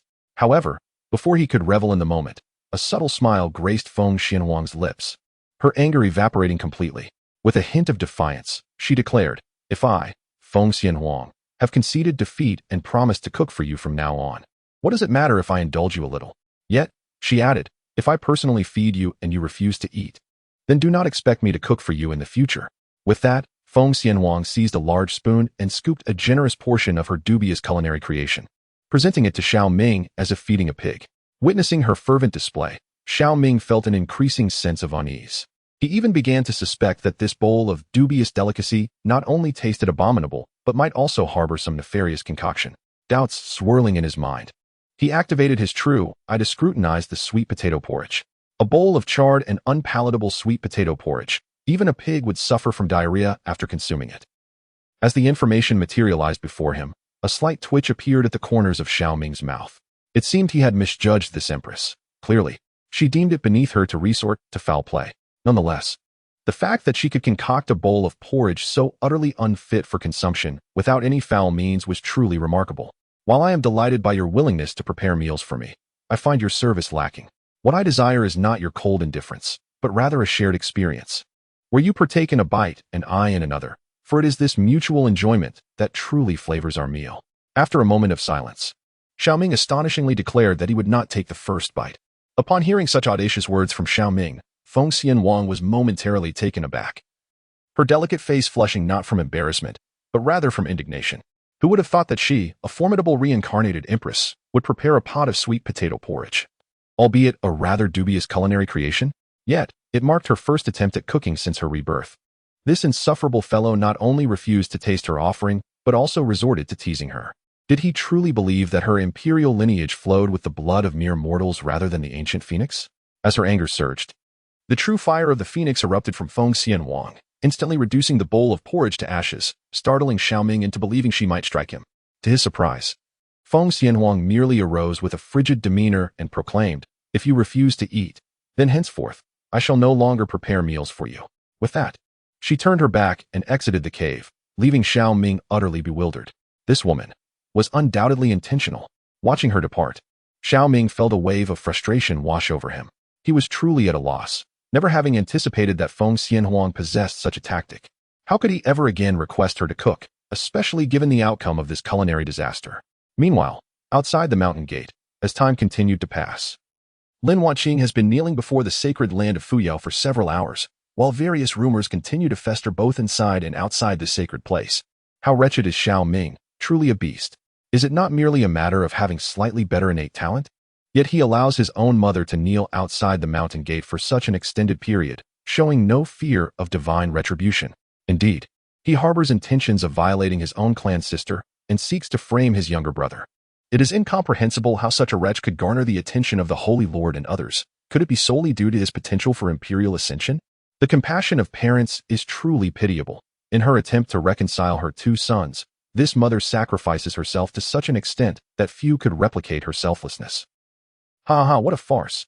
They are merely a group of ignorant individuals who echo each other's words, having never witnessed the events that transpired in the Xiao family. All they know is to slander senior brother Xiao Ming. On that fateful day, it was clearly the so-called holy son of Tai's sacred land who attempted to violate his clan sister, only to be caught in the act by senior brother Xiao Ming, who was then injured and falsely implicated. To shield this youngest son and avoid tarnishing Tai's sacred land's reputation, the head of the Xiao family and Madame Lin forced senior brother Xiao Ming to take the blame. Even the so-called victim, out of fear of offending Tai's sacred land, turned against Xiaorao to provide false testimony. Driven to the brink, senior brother Xiao Ming, with no other recourse, was compelled to cripple his own cultivation and destroy his physique. Unexpectedly, the Xiao family even sought to silence him permanently. Fortunately, senior brother Xiao Ming had a contingency plan, which allowed him to narrowly escape with his life from the clutches of the Xiao family. Although the circumstances surrounding brother Xiao Ming's rise remain a mystery, the affairs of the Xiao family are certainly not as maligned by rumors. Lin Wanqing, as a mother, kneeling before the gates of the sacred land of Fuyao, does so out of genuine remorse, yearning for her eldest son's forgiveness, rather than any ulterior motive to reconcile her two sons. Brother, where did you hear such fabrications? Surely, you jest. What do you mean by fabrications? Justice resides within the hearts of the righteous. There are those who, aware of the truth, simply wish to defend brother Xiao Ming from slander. Enough, enough, you speak the most, I shall trust you. Amidst these whispers and gossip, numerous individuals have risen to champion Xiao Ming's innocence, standing out conspicuously among the crowd, drawing mockery from many. Some even speculate that this is a farce concocted by the higher-ups of the sacred land of Fuyao to maintain their own dignity. This incited a sense of indignation within Su Qingyue. These people, I have clearly revealed the truth, yet still, many choose to join in the ruckus. Enough now. You foolish girl, bustling about. Your fiancé remains indifferent, yet you tirelessly strive to clear his name. You truly overthink matters. Observing Su Qingyue's vexation, Yinling could not help but roll her eyes. It is absurd that while the fiancé himself shows no urgency, his fiancée nearly wishes to engage in a brawl with these rumor-mongers. How foolish. I simply cannot abide. Su Qingyue, still aggrieved, felt a strong urge to take action were it not for her status. These slanderers, one after another, they berate Xiao Ming as a beast. What qualifications do they possess? What on earth are you doing? Just as Su Qingyue was infuriated, a thunderous roar resonated through the void, and a figure descended, piercing the air before the mountain gate. This individual was none other than Xiao Tiankai. Given that Luyun City lies but a few thousand miles from the Fuyo Sacred Land, much closer than the Tai Sacred Land, he was the first to arrive. Chapter 35. The Rift Between Husband and Wife. Xiao Tiansai's mental state crumbles. Goodness, even the head of the Xiao family has arrived. This has certainly stirred up a commotion. Upon witnessing Xiao Tiansai's arrival, radiating a terrifying aura, he seemed ready to devour Lin Wanqing, his gaze fixated on her with fierce intensity. An uproar erupted around them, as many disciples of the sacred land hastily spread the word, rushing to the mountain gate to witness the spectacle. Yet, in the face of Xiao Tiansai's fury, Lin Wanqing remained unresponsive, defiantly lifting her head to cast a stubborn glance at him. Unless Ming'er comes out, I shall not rise. At this moment, whether it was for her pride or to discern her son Xiao Ming's regard for her as his mother, Lin Wanqing appeared somewhat entranced. She vowed she would never allow her eldest son Xiao Ming to easily sever ties with her. By any means necessary, she would bring him back. This was her tenacity as a mother. Nonsense. He has already severed ties with us. Do you still expect him to have a change of heart? In response, Xiao Tiankai, exasperated, coldly admonished Lin Wanqing. Have you ever contemplated the ramifications of your kneeling here on the Xiao family, and the profound impact it may have on Renner? He is our beloved son. Do you wish for him to endure such humiliation? Upon hearing Xiao Tian's words, Lin Wanqing trembled, a visible struggle etched upon her face. Renner is her cherished youngest son, and her current actions would indeed bring him disgrace. Yet, she cannot bear the thought of losing her eldest son. How could she possibly acquiesce to such a fate? No, I shall not leave. I am doing this to reclaim Ming'er. I believe Renner will understand my heartfelt intentions in time. After a brief moment of internal conflict, Lin Wanqing resolutely shook her head in response. These past few days, each time she recalled the indifferent gaze of Xiao Ming as he fled, a sharp pang of pain surged within her. She must reclaim Xiao Ming, her precious son born after 10 months of arduous pregnancy. How could she allow him to sever ties with her so easily? This is outrageous. Hearing Lin Wanqing's assertions, Xiao Tians was nearly driven to the brink of fury. Does she not comprehend the nature of her own youngest son? To disregard her elders and commit such wrongdoings is one thing, but to even contemplate harming his own elder brother, how could such a person possibly grasp the essence of heartfelt concern? I shall grant you one final opportunity to rise with dignity and return to the Xiao family with me. Otherwise, I shall not hesitate to sever our ties. Taking a deep breath, Xiao Tian's words were laced with an icy warning that rendered Lin Wanqing incredulous. She immediately lifted her gaze to meet his. What did you say? You wish to cast me aside. At this moment, Lin Wanqing appeared to be stimulated, her emotions becoming increasingly unstable. Were it not for your domineering disposition, always acting independently and treating our son as a mere beast of burden, would Ming'er have harbored such resentment within? Silence. Upon hearing Lin Wanqing's indiscreet outburst, a terrifying aura erupted from Xiao Tians, nearly causing him to strike Lin Wanqing across the face. He had intended to issue a warning, hoping to instill some sense of propriety in her. Yet, unexpectedly, this woman dared to confront him, questioning whether she still valued their family. What? Where have I erred? Witnessing Xiao Tian's menacing demeanor, Lin Wanqing rose defiantly from the ground, refusing to yield as she faced him. That day, had you not insisted on dragging our 2 sons to the ancestral hall for judgment, seeking to showcase your selflessness as the family head, how could such an irreparable situation have arisen? Lin Wanqing, I offer you one final opportunity. Cease your unreasonable antics and return home with me, or else you shall bear the consequences. Amid Lin Wanqing's unreasonable provocations, the veins on Xiao Tian's forehead throbbed violently, his body and arms trembling uncontrollably. Though he possessed the cultivation of the 9th layer of the celestial realm, capable of forcibly suppressing Lin Wanqing, this woman, too, had attained the 1st layer. It would not be an easy task to subdue her in an instant. Should a confrontation ensue, one could only speculate how this woman might react. Thus, he refrained from rash actions, gritting his teeth to endure. Do you still dare to threaten me? Upon hearing Xiao Tian's words, Lin Wanqing was utterly infuriated. Have I erred in any regard? On the day of the judgment, when Ming'er revealed the truth, you were already aware of his wrongful accusation. Yet, driven by your male chauvinism, in an effort to demonstrate the impartiality befitting your role as the family head, and to leverage Renner's connections to ascend to the sacred land of Tai for a chance to attain the Saint Realm, you coercively compelled Ming'er to bear the brunt of this unjust blame. causing him to cripple his own cultivation in a desperate attempt to prove his innocence. In a surge of intense provocation and years of resentment, Lin Wanqing, regardless of her surroundings, unleashed the truth of that day. This revelation struck Xiao Tians as if he had been struck by lightning, leaving the onlookers in a state of shock. Just moments ago, that gentleman indeed appeared extraordinary. This incident was undeniably complex. Silence, you wretched woman. With fury and humiliation coursing through him, Xiao Tian slapped Lin Wanqing across the face, leaving her momentarily dazed. The bystanders were equally astonished. According to rumors, the head of the Xiao family, Xiao Tians, was not only cultured and refined, but also known for his unwavering integrity and deep affection for his wife, often hailed as a paragon of virtue by many family elites. Little did they anticipate that this so-called exemplary patriarch would resort to striking his wife so brazenly. How dare you strike me? Having endured such a humiliating blow from Xiao Tians, Lin Wanqing was driven to the brink of madness. You have caused me to lose my most cherished eldest son, and now you dare to slap me in front of so many witnesses. Today, if you do not apologize and assist me in restoring Minger's honor, I shall reveal the entirety of your hypocritical facade. Boom. At the moment Lin Wanqing lost her composure, Xiao Tians understood that further conversation would be futile. He stepped forward, intending to forcefully subdue her. Before the gates of the Fuyo sacred land, there was no room for your insolence. Just as Xiao Tians prepared to take action, an aged voice suddenly resonated, causing his figure to momentarily freeze. A silhouette emerged before the gates, unmistakably that of the Grand Elder Su Biqing from the Tianzhou Pavilion. Upon learning of the commotion at the gates of the Fuyo sacred land, and with rumors escalating, Su Biqing had no choice but to assess the situation himself. To his surprise, he encountered this scene. Madam Lin, you just stated that Xiao Ming is, in fact, wronged. Is this true? Su Biqing held no interest in the quarrel between Xiao Tians and Lin Wanqing. His primary concern was Xiao Ming.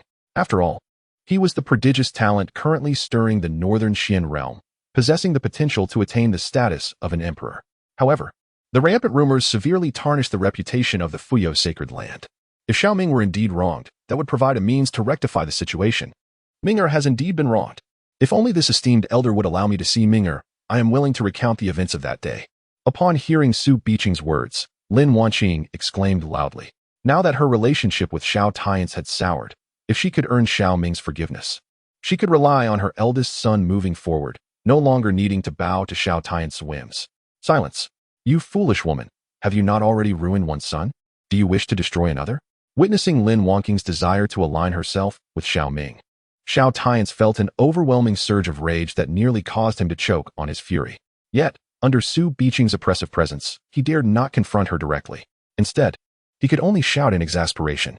Truly, this is the folly of a woman. Her fickle heart sways like the wind. Initially, she had chosen to abandon their eldest son alongside him, yet now she seeks to atone and return to him. Is this not sheer self-degradation and delusion? Chapter 36. Enough. I have no need for a mother like you. What have I done to deserve this? You wretched man, blinded by your own obstinacy and favoring our younger son. It is only under your tyrannical influence that I have acted foolishly. Now that I wish to reconcile with Minger, not only do you attempt to thwart me, but you dare to lay your hands upon me. I was truly blind to have ever regarded you as anything but a hypocrite. After Xiao Tian's furious outburst, Lin Wanqing showed no sign of fear, boldly retorting with fervor. With Su Biqing, a powerful figure of the sacred realm, standing guard for her, she had no doubt that Xiao Tians would not dare to lash out like a rabid dog. Scoundrel! Lin Wanqing's merciless tirade left Xiao Tians seething with rage, his face turning a shade of green. He feared that if news of today's events spread, he would be condemned to the pillar of shame. The old man wished to avoid the quarrel and instead urged a discussion about the earlier events. Observing the intense animosity between Lin Wanqing and Xiao Tians, Su Biqing furrowed his brow and inquired solemnly of the former. Earlier, you claimed that Xiao Ming was wrongfully accused. If that is the case, the rumors circulating in the outside world that Xiao Ming attempted to violate his own cousin and thus framed his brother are nothing but the slanderous fabrications imposed upon him by your family. The Xiaos. Despite the understated volume of Su Biqing's words, they resonated with a terrifying clarity. Not only did his voice reach the vicinity of the Fuyo sacred land's gates, but it also echoed across the plaza within the sacred grounds. Indeed, the one at fault is my younger son, Xiao Ren, who attempted to violate our cousin and, upon being caught by Minger, retaliated out of shame, injuring himself and framing Minger in the process. As for that woman, Xiao Yiting, fearing the repercussions from the Tai sacred land and the potential demise at the hands of Renner, was coerced into joining him in slandering Minger. Little did we anticipate that Minger would react so vehemently, leading to this upheaval. Following Su Biqing's declaration, Lin Wanqing unveiled the truth once more. Empowered by Su Biqing's influence, her voice too carried an undeniable resonance, reverberating across several miles around the gates of the Fuyo sacred land. The surrounding spectators were left in a state of astonishment. Goodness, what a shocking twist. Xiao Ming was indeed wronged. The true beast is his brother. We have all been deceived. I never anticipated that Xiao Ming would endure such profound injustice and indignity before entering the sacred land of Fuyao. I initially presumed that the individual would shy away from defending himself. Yet, to my astonishment, it was not a matter of cowardice, but rather a disdainful refusal to retaliate. Firmly believing that the rumors would self-destruct. We truly are a troop of puppets, manipulated at will. It turns out that senior brother Xiao Ming is remarkably principled and resolute. How could I have cowered behind him, tarnishing his reputation? I am utterly disgraceful. Oh, how pitiable senior brother Xiao Ming is. Betrayed by his own brother. Backstabbed by his kin, and coerced by his parents. I yearn to use my warm little sanctuary to comfort this wounded brother. As Lin Wanqing's words reverberated in the air, a wave of astonishment swept through the disciples of the sacred land, each countenance marred by guilt. Many of the women began to feel a surge of maternal compassion, contemplating an opportunity to invite Xiao Ming for a heartfelt conversation. However, just as this uproar was poised to escalate, a voice resonated like thunder, shattering the moment. You wretched woman, how dare you tarnish the reputation of this sacred son? As the voice echoed, a mysterious vessel darted through the sky like a streak of light, coming to a halt before the gates of the sacred land of Fuyao. Then, under the gaze of all present, a figure leaped down from the vessel, raising a hand to deliver a resounding slap to Lin Wanqing. Accompanied by the sharp sound of the strike, Lin Wanqing, without any attempt to evade, received Xiaoran's blow squarely. In that instant, the entire mountain gate was enveloped in a profound silence, with all eyes fixed in astonishment upon the unfolding scene, until a tumultuous uproar erupted moments later. Goodness, that person is Xiaoran from the sacred land of Tai. He has actually arrived. My word, to publicly strike his own mother. This fellow is indeed a beast. I can hardly believe it. But now there is no doubt, this scoundrel dares to slap his own mother. What else could he possibly be afraid to do? Where is the sanctity of motherhood? After 10 months of carrying him, nurturing him through every hardship, she is not only struck by her husband, but also by her own son. These men are nothing short of ruthless brutes. When will we, as women, rise up? How outrageous. This beast's actions are his own, yet you immediately generalize it to all men. Is it that you cannot resist being confrontational? If you have the guts, let us settle this in the restroom. Upon recognizing Xiaoran, the surroundings of the sacred land of Fuyo erupted into a frenzy, with many becoming flushed with excitement. With Xiaoran's sudden appearance, the drama was reaching its climax. After all, this young master from the sacred land of Tai had boldly proclaimed his intent to come to the sacred land of Fuyo to challenge his elder brother, seeking to vindicate himself from the humiliation inflicted by earlier slanders. Yet, before he could redeem himself, his mother had unveiled the truth, turning him into a figure of ridicule. Ren, amidst the cacophony of astonishment, as she gazed at the figure before her, an overwhelming desire to consume her alive surged within Lin Wanqing. Her eyes trembled as she covered her face, an unprecedented panic flooding her heart. It seemed that in a moment of heated folly, she had committed an irrevocable mistake. Ren, allow your mother to explain. I was overwhelmed by your father's anger, which led me to speak thoughtlessly. Enough. I do not acknowledge you as my mother. Before Lin Wanqing could finish her words, Xiaoran struck her across the face. This brutal scene left onlookers in stunned silence. To strike and insult his own mother, even going so far as to call her a mother dog, was indeed a striking display of the so-called dignity of the holy son of the Tai sacred land. Control this woman. If she continues to speak recklessly, you will lose me as your son. Amid Lin Wanqing's daze from the slap, Xiaoran admonished Xiao Tian's in a low voice. Upon hearing Xiaoran's furious rebuke, Xiao Tian's expression darkened considerably, yet he found himself unable to retort. He could only attempt to suppress Lin Wanqing first. This prompted Su Biqing to furrow his brow, a wave of oppressive force erupting forth. However, before he could utter a word, another terrifying presence swept in, as a figure appeared behind Xiaoran. With a swift motion, the newcomer extended a finger. Just as Lin Wanqing, who had just regained her senses, was about to speak, she was forcibly restrained by a powerful force. As if cast aside like refuse into Xiao Tian's embrace. Not only was her cultivation sealed, but she found herself unable even to utter a word. Zhang Tianhong, what is the meaning of this? Upon seeing the elder behind Xiao Ren, Su Biqing felt a sense of impending doom and spoke in a grave tone. The master of the Heavenly Sword Peak in the Taichi Sacred Land had attained the 7th level of the Saint Realm over a decade ago, and it is highly likely that he has now ascended to the 8th level. Such an entity is beyond the capabilities of the likes of him. It is of little consequence. I have come to visit the Fuyo Sacred Land merely to assist my disciple with family matters, Zhang Tianhong remarked with a hint of indifference. No sooner had Zhang Tianhong's words faded than Xiao Ren, emboldened by the support of his elders, stepped forward with an air of arrogance. Summon Xiao Ming to come out. He has wronged the saint's son, tarnished my reputation, and even dared to lay hands upon me within the Xiao family. This matter must be accounted for. Chapter 37. As long as brother Xiao Ming is pleased, I am willing to be the smaller one, exclaimed a voice. By heavens, I have encountered shamelessness before, but never to this extent. Another added. His mother has just revealed the truth, yet he dares to claim that brother Xiao Ming is defaming him. Truly, he is like a toad wallowing in mud, ugly yet pretending to be a noble steed. Goodness, can this man not own up to his actions? He possesses not even the slightest semblance of a man's responsibility. We, as women of stature, would fare better. Perhaps he should consider becoming a male consort instead. Indeed, sisters, let us keep our eyes wide open. We should avoid deceitful men like him. If we must have suitors, let them be of the righteous and honorable kind. Like brother Xiao Ming. Dear fairies, while I am delighted by your support for brother Xiao Ming, might I request that you temper your tone? I fear my primal force may become uncontrollable. Goodness gracious, do you think I would fear a coward such as you? If you have the courage, let us settle this in the back mountain latrine. Alas, I can scarcely endure this any longer. Please allow me a moment to take my medicine. As Xiao Ren's words reverberated, a fresh wave of uproar erupted both within and beyond the sacred grounds of Fuyao. Numerous disciples of the sacred land erupted into furious tirades. However, amidst the chaos, several male and female disciples found themselves caught up in their vitriol, leading to a rather absurd escalation, even resorting to a contest in the lavatory to determine superiority. Yet, Xiao Ren, the focal point of this commotion, remained unfazed. With Lin Wanqing's interference, his dignity and pride had already been cast to the ground. A touch more disgrace would hardly matter. As long as he could vanquish Xiao Ming and trample upon the reputation of his ostentatious elder brother, the whispers and slanders would soon fade into oblivion. After all, this is a world that reveres martial prowess. Should he demonstrate remarkable strength and potential, the wise would refrain from gossiping behind his back. Zhang Tianhong, is this your intent?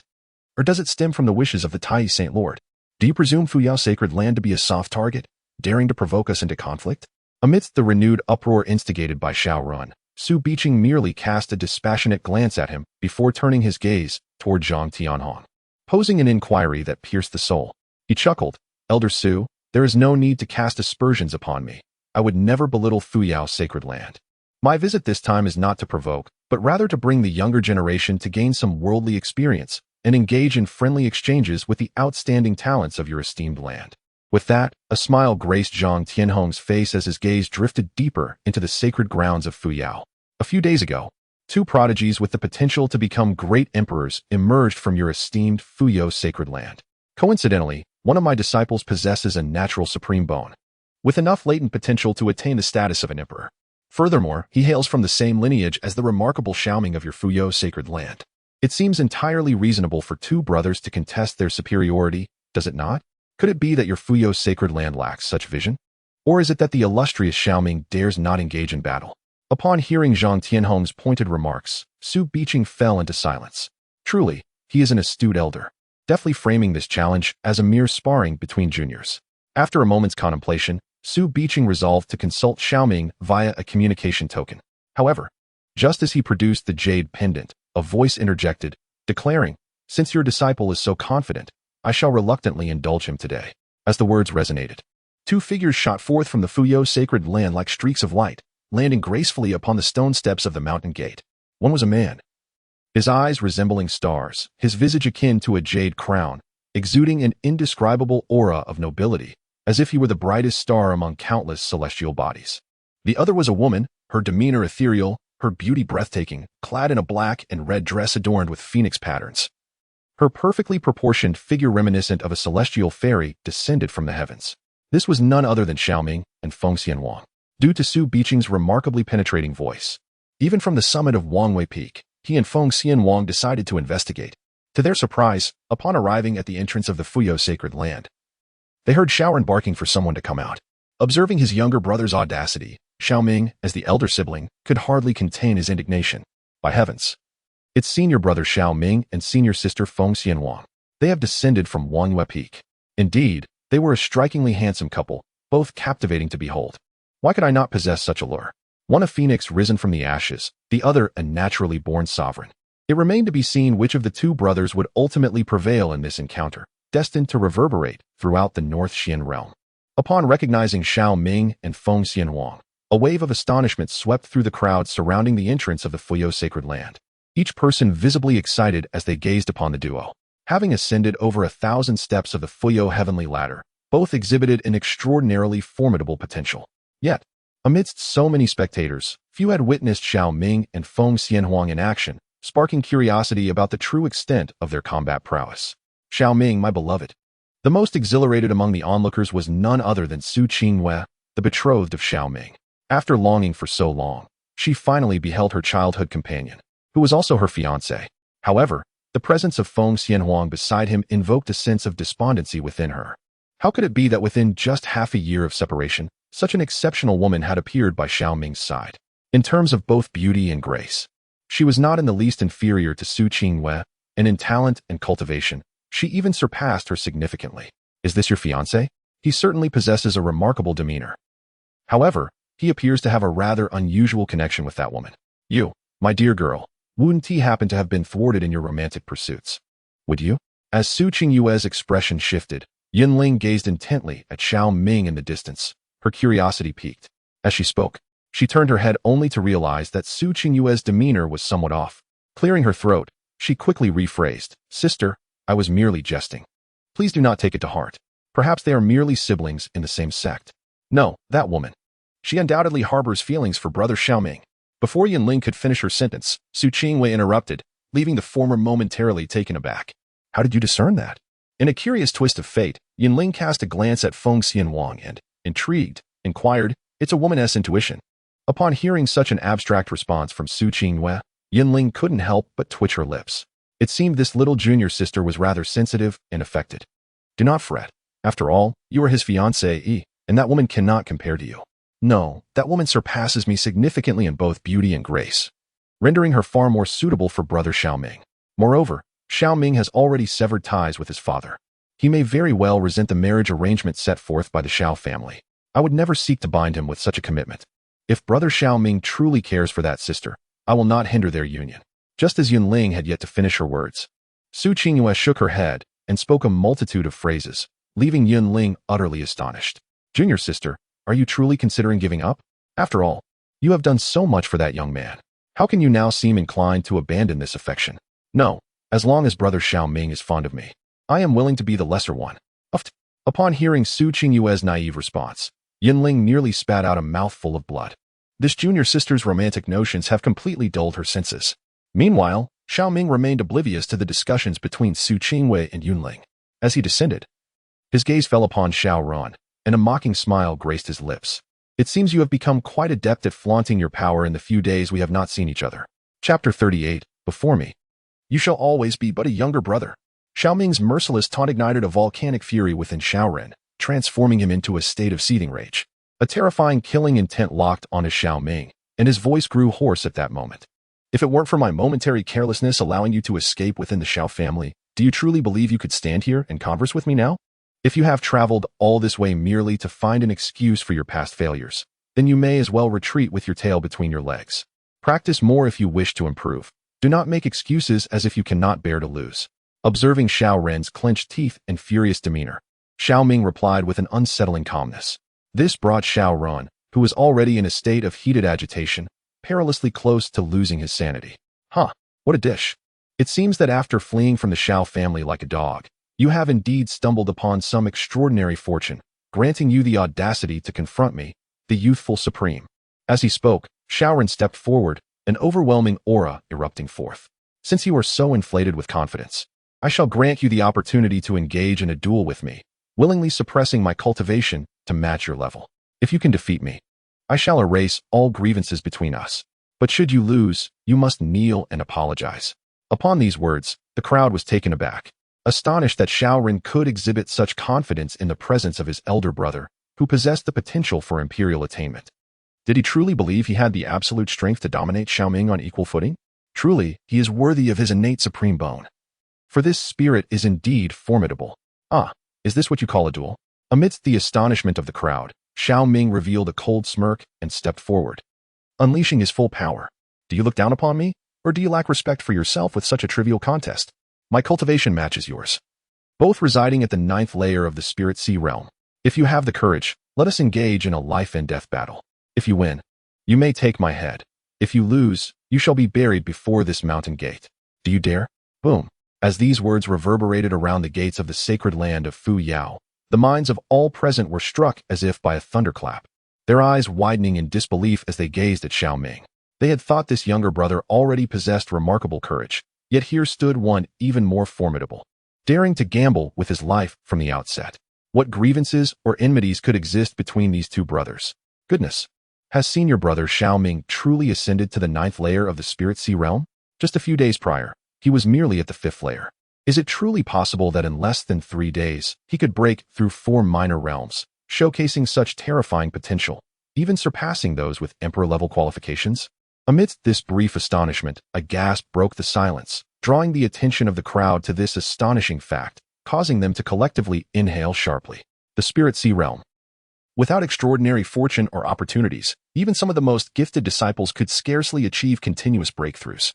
Yet, Xiao Ming had accomplished the remarkable feat of overcoming 4 minor realms in less than 3 days. Such innate talent and potential were indeed enviable. How could this be possible? Not only the onlookers, but even Xiao Tiansu and several elders of the Xiao family were taken aback by Xiao Ming's current cultivation level. Just days prior, they had witnessed him self-destructing his cultivation and physique, that precious relic being collected by Xiao Ren. Who could have imagined that within such a short span, Xiao Ming could not only rise again, but transform to such an extraordinary extent, comparable to the revival of Xiao Ren's supreme bone? If he had not severed ties with the Xiao family, would they not possess 2 supreme beings? Remarkable, indeed. Who would have thought that this seemingly defeated dog, after narrowly escaping the Xiao family, could rise once more? Even the audacity to challenge me to a life and death duel is truly astonishing. Amidst the varied expressions of the onlookers, Xiao Ren momentarily froze before coldly declaring, "If you seek death, I shall oblige." With that final proclamation, he could no longer suppress the murderous intent surging within him, transforming into a fleeting shadow as he charged toward Xiao Ming. Observing this, Xiao Ming merely flickered his gaze, and in an explosive display of power, he unleashed a punch. In the next instant, their fists collided like comets, unleashing a terrifying shockwave of true essence that spiraled into a tempest, wreaking havoc before the mountain gate. This prompted Feng Xianhuang to furrow her brow, swiftly distancing herself from the two combatants. Meanwhile, Su Biqing, Zhang Tianhong, and others, though unperturbed by the tempest's fury, instinctively made way. After all, the moment Xiao Ren struck, the duel commenced. While the elders regarded this confrontation as somewhat hasty, their curiosity was piqued. Who among these brothers, both possessing the potential for imperial certification, would emerge victorious? Goodness, they have begun fighting. Is this truly the spectacle of prodigies with imperial potential?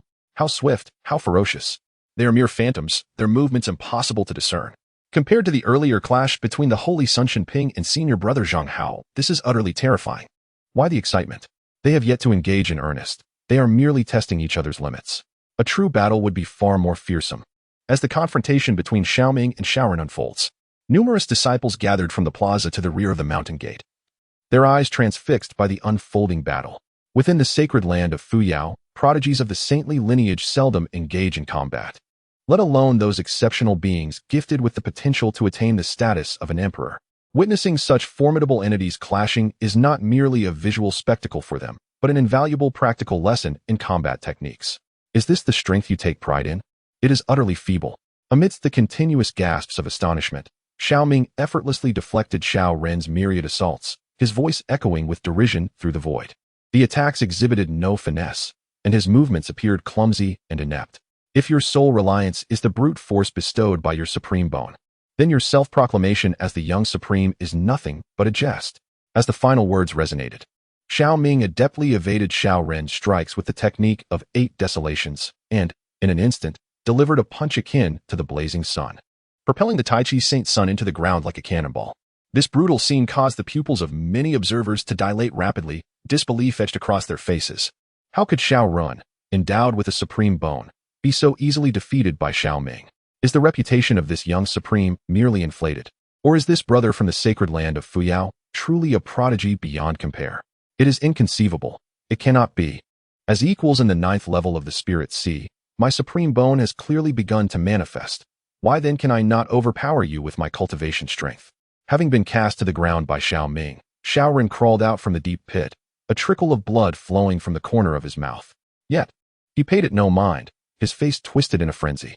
The supreme bone, clearly one of the most exceptional physiques in the Zhongyuan realm. Yet in the confrontation against this elder brother, he felt utterly devoid of any advantage. This was something he could scarcely accept. What significance does the supreme bone hold? Before me, you will forever remain a younger brother, lacking in comprehension of divine powers and possessing feeble combat skills. Did you truly believe that this supreme bone could elevate you to the pinnacle of an era? Utterly laughable. Upon hearing Xiao Ren's furious roar, Xiao Ming remained indifferent. Though his words were not loud, each one struck deeply like a finely honed arrow, piercing Xiao Ren's heart and rendering his eyes of vivid crimson. Xiao Ming, what right do you have to mock me? If I cannot reduce you to ashes today, I shall personally shatter this supreme bone. In the midst of his roar, Xiao Ren formed a mysterious seal with his hands, subsequently pressing it against the supreme bone upon his chest. A terrifying surge of energy erupted forth, akin to a volcano in full eruption, bursting from his chest. True essence gushed forth like flames and lightning, continuously splattering from his body. The overwhelming aura had transcended the limits achievable by a Spirit Sea realm expert, leaving the onlookers in sheer astonishment. Chapter 39. This evoked within her a sensation of being pinned beneath Xiao Ming. This is the awakening of the supreme bone. A terrifying might enveloped the atmosphere, causing my very soul and body to tremble violently. Is this truly the level attainable by a cultivator of the spiritual sea realm? Hiss, when the supreme is enraged. The emperor bleeds. It is rumored that those who possess the supreme bone at its zenith can deliver a single punch capable of severely injuring even the most formidable emperor-level beings. Their mere gestures capable of annihilating the heavens and earth. No wonder one can become a disciple of the supreme Lord Tai. No wonder they are hailed as possessing the potential of an emperor. Which saintly child could possibly rival such an aura? As I beheld Xiao Ren activating the supreme bone within him, the very air around the mountain gate shifted dramatically, and the ground beyond trembled incessantly. Many disciples of the sacred grounds expressed their astonishment and awe from the depths of their hearts. This rebellious child is finished. How dare he provoke Ren, urging him to activate the supreme bone? Regardless of how extraordinary this fellow's talent may be, he cannot possibly surpass Ren in this state. Witnessing this scene unfold, a look of ecstasy emerged on Xiao Tian's face. As the father of both, the moment he chose Xiao Ren over Xiao Ming, he had already entwined his fortunes with that of his younger son. Just moments ago, as Xiao Ming gained the upper hand, he was filled with trepidation, wishing he could intervene and eliminate Xiao Ming himself. Yet now, with Xiao Ren entering a state of enhancement through the supreme bone, the demise of his eldest son is all but assured. After all, when the supreme is enraged, the emperor bleeds. This is no mere exaggeration of the ancestors. Xiao Ming, prepare to meet your end. Amidst the gasps of the onlookers, Xiao Ren's crimson gaze locked onto Xiao Ming, his figure vanishing like a specter. In the next instant, accompanied by a piercing sound that split the air, Xiao Ren materialized before Xiao Ming, his right hand descending like an eagle's claw. Each finger shimmered with a terrifying edge, as if intending to rend the very fabric of space, reaching for Xiao Ming's throat. This caused Xiao Ming's pupils to constrict slightly, prompting him to employ his agility to evade the strike. A whip-like kick followed, akin to a divine dragon's tail, sweeping forth with terrifying magical essence. Amidst the thunderous roar, Xiao Ming's leg was met with an unyielding block from Xiao Ren, the force of the impact erupting like a tsunami. A sinister grin spread across Xiao Ren's face. So feeble. Is this the strength you take pride in? Pathetically weak before the supreme bone. Today, I shall impart a truth upon you. In the face of absolute power, all flashy techniques and skills are mere decorations, utterly ineffective.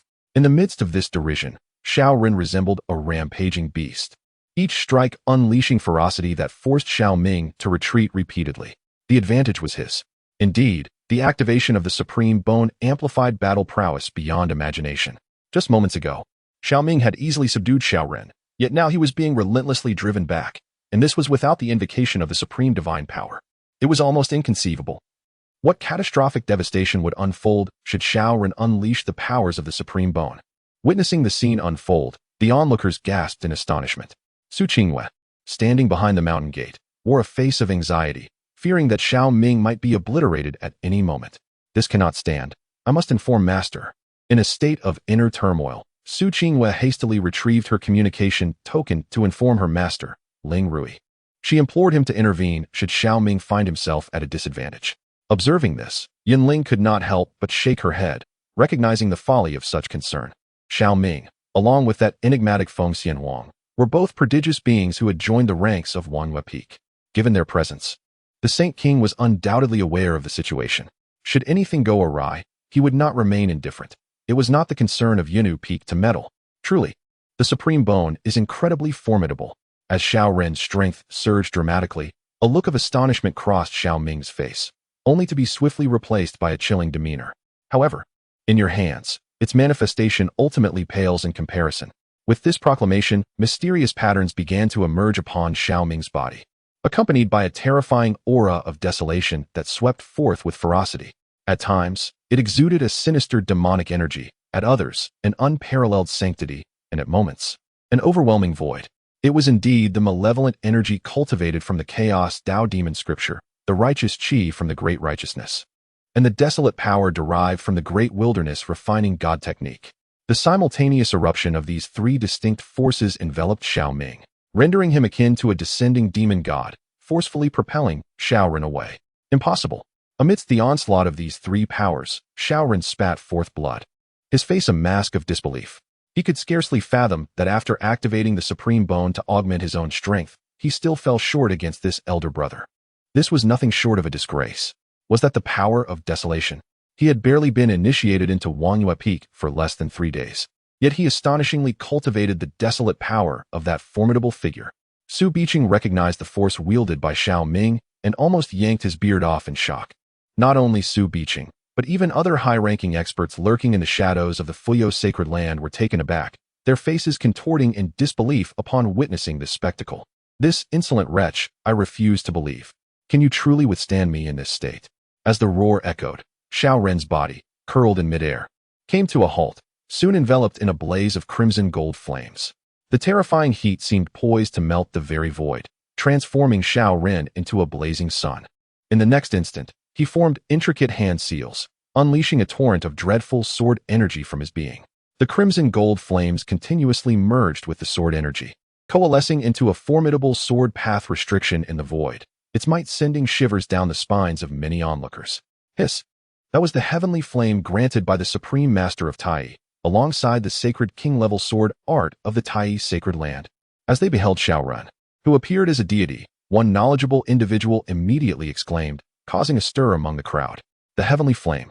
This was an extraordinary flame controlled by the Supreme Master of Tai, possessing a terrifying potency capable of incinerating the heavens and boiling the seas, effortlessly slaying even sacred king-level strongholds. Although the heavenly flame enveloping Xiao Ren was not in its complete form, merely a spark of its progeny, its power was still immensely formidable, not to mention that he was simultaneously wielding the sacred king-level divine art. Even some cave heaven realm experts would hesitate to confront him head-on. Tai's sacred technique, heavenly destruction, sword formation. Amidst the collective astonishment of the crowd, Xiao Ren has thoroughly mastered this divine ability.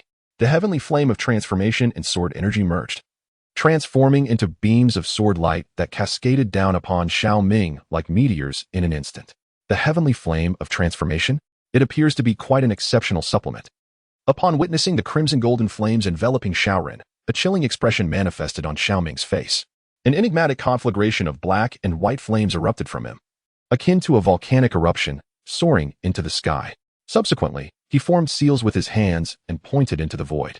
Instantly, the atmosphere shifted as storm clouds gathered, and amidst the chaotic flames transforming into fiery clouds, an ancient hand, inscribed with primal runes, emerged from the conflagration, gently extending a finger. In that fleeting moment, the index finger, encircled by the chaotic flames, descended upon Xiao Ren like a pillar reaching for the heavens. Hiss! This is the Great Desolation Prisoning Heaven Finger. An extraordinary divine ability of the Saint King level, manifested by employing chaotic flames as a catalyst, grounded in 3 formidable powers, and combined with the fire control technique and the Great Desolation Refining God technique. Observing Xiao Ming unleash this technique, the previously composed Feng Xianhuang's expression shifted dramatically. She was aware of Xiao Ming's strength, yet she never anticipated he would possess such formidable prowess. Within a mere 3 days, he managed to intertwine several Saint King-level martial arts into a single display. This feat demands exceptionally stringent comprehension of divine abilities, mastery of true essence, and adeptness in wielding power. Even she, the reincarnated empress, found it somewhat challenging to achieve at present. Considering her still nascent familiarity with the Great Desolation refining God technique and the Great Desolation prisoning heaven finger. Yet, to her astonishment, Xiao Ming accomplished such a remarkable feat. It made her feel as though she were being overwhelmed beneath him. Chapter 40. This is their life and death confrontation? Can you, old man, not handle it? Amidst the gasps and watchful gazes of the crowd, two formidable forces collided with a cataclysmic intensity, unleashing a tempest that raged like a tsunami. The expressions of the onlookers shifted dramatically, each one channeling their cultivation to withstand the onslaught, yet their eyes remained fixated on the duel, fearful of missing any crucial moment. In the midst of this clash, the crimson-golden flames emanating from Xiao Ren erupted violently, exploding under the relentless push of a single fingertip. This unforeseen turn of events not only caused Xiao Ren's pupils to constrict sharply, but also left the surrounding spectators in utter shock. No one had anticipated that even after activating the Supreme Bone and wielding the Heavenly Flame to unleash a Saint King-level divine ability, Xiao Ren would be effortlessly overpowered by his own elder brother, Xiao Ming. Could it be a natural bloodline suppression? No. This holy son cannot be inferior to you. Witnessing his own divine ability being crushed inch by inch, Xiao Ren roared in defiance and formed another seal. The heavenly breaking sword formation before him erupted in brilliant radiance. In an instant, all the sword lights coalesced into a colossal sword to block the advancing fingertip, which subsequently shattered and detonated. The destructive force of this explosion was enough to rival the might of a 5th-level Dantian realm expert, enveloping Xiao Ming in a tempest of energy. Just when the crowd believed this strike would surely injure Xiao Ming, the storm of power was forcibly torn apart, and the finger encircled by chaotic true fire surged once more toward Xiao Ren. Although his volume had diminished significantly and his might had weakened considerably, the force still crashed upon Xiao Ren with an unstoppable momentum, causing this youthful supreme to spew forth blood, his body hurled into the mountains like refuse. The vicinity of the entrance to the Fuyo sacred land descended into an eerie silence. It was anticipated that Xiao Ren, daring to challenge his elder brother in the Fuyo sacred land, would possess the upper hand, yet he found himself being beaten like a dog. How could this be? Xiao Ren had actually been defeated. This was inconceivable. How could this discarded son undergo such a transformation in merely a few days? What could possibly account for this? Witnessing his once promising younger son being ruthlessly battered by Xiao Ming like a mere hound filled Xiao Tian so with an unprecedented sense of dread. If this son were to falter, how would he himself break through the confines ahead? Amidst his inner turmoil, Xiao Tiansu fixed his gaze on Xiao Ming, only to find the latter casting a nonchalant glance his way, a faint smirk of derision gracing his features. It was as if he were proclaiming, "Behold, this is the son you have chosen, indeed just as worthless as you." This provocation caused Xiao Tiansu's fists to clench involuntarily. Ha ha ha ha. Who would have thought that I, Xiao Ren, born a supreme being, would be forced into such a wretched state? This truly is a disgrace. In that instant of eye contact between Xiao Ming and Xiao Tiansu, Xiao Ren's hoarse voice echoed throughout the realm. Subsequently, a terrifying pillar of true essence erupted from the abyss, and Xiao Ren, bloodied and garbed in tatters, emerged from the chasm, emanating a destructive aura that swept forth from him. At this moment, the mountain gate was shrouded in an ominous darkness, as bolts of lightning surged through the clouds like colossal dragons. This spectacle caused the pupils of many onlookers to contract sharply, stirring a profound tremor deep within their souls. It was a celestial anomaly. Such phenomena could only be invoked by exceptionally formidable beings through the exertion of their innate divine powers. Xiao Ren was about to unleash the power of his supreme bone, witnessing this terrifying spectacle capable of influencing the very heavens. One knowledgeable observer among the crowd exclaimed in excitement, prompting those nearby to involuntarily draw a sharp breath. Little did they expect that in their lifetimes, they would behold the prodigy of innate supremacy wielding his divine power right before their eyes, a moment that would undoubtedly be etched in their memories forever. The Supreme Bone's innate divine ability, indeed, as she observed Xiao Ren unleashing the might of the Supreme Bone in the distance. Feng Xianhuang's expression shifted to one of rare solemnity. In her recollection, Xiao Ren had once utilized this divine power to decisively slay several imperial heirs in his past life. Although the supreme bone had only recently come to fruition, still lacking refinement and tempering, should its power fully manifest, even she would find it difficult to withstand. She pondered if this man could effortlessly manage the situation. As this thought crossed her mind, her gaze turned to Xiao Ming, only to find that his face bore no trace of anxiety. Rather, it was marked by a subtle derision and disdain. The demeanor displayed seemed to convey a palpable disdain for the impending manifestation of the supreme bone divine power by Xiao Ren. This shift in expression caught Feng Xianhuang's attention. It was time to conclude this matter. To have forced this holy son into such a predicament was a source of pride, even in death. Before Feng Xianhuang could ponder further, Xiao Ren, his face contorted with rage, bellowed these two phrases, expelling a mouthful of vital blood. His hands swiftly formed seals, channeling that vital essence into the supreme bone within his chest. In an instant, the previously dim void revealed a pair of frigid eyes, as if the heavens themselves had opened their gaze, surveying the ants below who dared to defy fate. Die, holy sun! Supreme law, annihilation of the world's calamity. With the final utterance, Xiao Ren formed another seal. Those icy eyes locked on Xiao Ming, as two beams of light converged with the tempestuous power of thunder in the void, akin to divine retribution, hurtling towards Xiao Ming. The devastating onslaught caused the expressions of all present to shift drastically, even compelling some concealed powerhouses from the Fuyo sacred land to act in alarm. Yet, in that fleeting moment, an unfathomably terrifying aura erupted from Xiao Ming, halting those who were poised to strike. What nonsense is this supreme divine power? In the face of absolute might, it is nothing but a jest. As the words echoed, Xiao Ming merely stepped forward, his fist striking out like the blazing sun. Multiple forces surged within him, spiraling into a frenzy, rendering him akin to a descending demon, as he clashed head-on with this supreme divine power. Godslayer, a unique innate talent belonging to the Tao demon chaos body. Once activated, it propels the wielder into a frenzied state, allowing for explosive enhancements in attack, defense, agility, and recovery. With Xiao Ming's current physical prowess, bolstered by the desolate power, he is capable of achieving a maximum of 5-fold enhancement. However, against Xiao Ren, a mere 3-fold enhancement suffices to dominate. Boom! Before anyone could react, the cataclysmic force of destruction erupted, and Xiao Ming swiftly closed the distance to Xiao Ren. Under the gaze of the onlookers, he unleashed a powerful strike aimed directly at his opponent's chest. Stop! Witnessing Xiao Ming's overwhelming display of supreme divine power, both Xiao Tiansu and Zhang Tianhong bellowed in unison. In that moment, Zhang Tianhong took immediate action, raising his hand to suppress Xiao Ming. This sudden turn caused Su Baicheng's expression to shift dramatically, prompting him to unleash his cultivation to intervene. Yet before he could act, a chilling voice resonated through the void, accompanied by a terrifying wave of sword energy that descended upon Zhang Tianhong. This is a life and death duel. Can you, old man, not play with fire? Chapter 41. The Will of the Holy King? Jiang Xian indomitantly protects his disciple. In the next instant, amidst the thunderous roar, Xiao Ming's fist collided with Xiao Ren's chest, while the sword light met Zhang Tianhong in a fierce clash. An indescribable shockwave erupted above the mountain gate, rending the very fabric of space and tearing open several fissures. Many spectators, overwhelmed by the sheer intensity, fled in panic. For this was a confrontation between those at the sacred realm. Even the residual force could obliterate them in an instant. Fortunately, Su Baicheng, with his complexion drastically altered, managed to deflect the majority of the onslaught. Otherwise, the mere impact would have resulted in grievous casualties around the mountain gate. In the vicinity where Xiao Ming and Xiao Ren were engaged, a figure emerged from the void, assisting them in withstanding the terrifying tempest. Thus, their fierce combat remained entirely unaffected.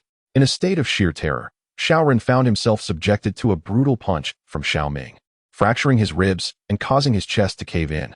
He spewed forth a copious amount of blood, his supreme bone shattering instantaneously. An indescribable sense of life and death crisis detonated within his heart, causing his pupils to constrict to the size of mung beans in despair. Master, save me. As the words escaped his lips, a jade pendant on Xiao Ren's person shattered explosively, enveloping him in a layer of protective power. This was a life-saving trump card bestowed upon him by Zhang Tianhong. When faced with a lethal threat, this jade pendant would activate autonomously, forming a protective barrier capable of withstanding the full force of a 9th-tier celestial realm powerhouse. With the emergence of the defensive barrier, Xiao Ming was hurled backward by the rebound force, but a fierce expression soon crossed his face. Without hesitation, he retrieved a piece of sword jade from his bosom, a life-saving talisman previously left to him by Ling Ruoxuan. Once crushed, it would unleash a sword light powerful enough to slay a 9th-tier celestial realm expert. It is said that one should strike while the iron is hot. Now that this younger brother had come to challenge him, it would be a grave mistake not to eliminate him, as he might pose a future threat. With this thought in mind, Xiao Ming acted without a moment's hesitation and crushed the sword jade in his hand. A beam of sword light erupted from the jade pendant, carrying with it a devastating aura as it descended mercilessly towards the hapless Xiao Ren. In that fleeting moment, despair echoed in the anguished cries of Zhang Tianhong, Xiao Tians, and Xiao Ren himself. Yet, the sword light remained undeterred by their shouts, striking down fiercely upon Xiao Ren, colliding violently with the protective barrier surrounding him. The cataclysmic force swept through the void, unleashing an explosion of destruction. The protective barrier, after enduring for merely 2 breaths, shattered into fragments, plunging Xiao Ren into the abyss of death's shadow. Just as he believed his demise was inevitable, the heavenly flame of transformation on his body surged forth in a torrent, an overwhelming intent extinguishing the sword light instantaneously. This sudden turn left both Zhang Tianhong and Su Biqing, formidable beings of the sacred realm, in a state of astonishment. Was this the intent of a Sage King? It is said that when a practitioner of the Sage King realm fully comprehends a certain realm of understanding, thereby touching upon the forces of higher laws, they can merge a fragment of these laws with their soul's intent. This fusion produces the Sage King's intent from the essence of the world's spiritual materials and various restrictions. Once awakened, this intent can temporarily seize control of another's body, unleashing formidable power. However, the crafting of Sage King's intent is perilous, risking harm to the very foundation of one's soul and requiring vast resources. Moreover, should the Sage King's intent fall into ruin, the practitioner's own soul would suffer grievous damage, rendering the foundational recovery unattainable for a significant period. Thus, it is a rare occurrence for a Sage King to take such risks to forge their intent for these younger generations, unless they hold considerable esteem for them. To my astonishment, Xiao Ren harbors a trace of the Sacred King's essence, indicating he is highly regarded by an ancient figure of the Tai sacred land. It is truly surprising that within the Fuyo sacred land, someone would dare to inflict such harm upon him. As this essence seized control of Xiao Ren's body, his pupils transformed into a bizarre crimson golden hue, exuding a terrifying aura as his gaze fixated directly upon Xiao Ming. You nearly thwarted my plans. You shall pay a price for this, he declared. With that, Xiao Ren raised his hand and grasped at the air, causing the surrounding forces of the cosmos to surge violently, unleashing a wave of destructive energy. This is Fuyo sacred land, not your Tai sacred land. Begone. In that fleeting moment, a figure clad in azure materialized before Xiao Ming, drawing her sword without hesitation. This individual was none other than Ling Ruoxuan. Although her cultivation was merely at the 8th level of the sacred realm, the terrifying power contained within her sword light was enough to instill fear even in Zhang Tianhong, the leader of the heavenly sword peak. Yet, the Sacred King's essence merely scoffed at her. Your momentum is commendable, yet still lacking. As his voice echoed, the surrounding heavenly flames surged forth, forcibly shattering her sword light, prompting Ling Ruoxuan's pupils to constrict. Old Ghost of the Fire Cloud, a Sacred King-level warrior is not permitted to strike against individuals from other sacred lands.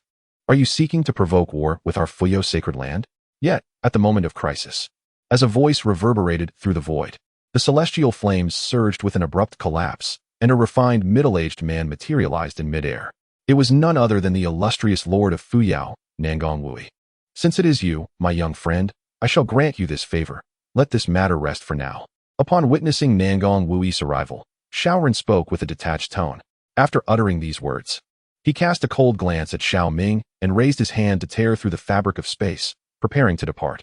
However, at the very moment he began to rend the void, a languorous voice echoed throughout the expanse.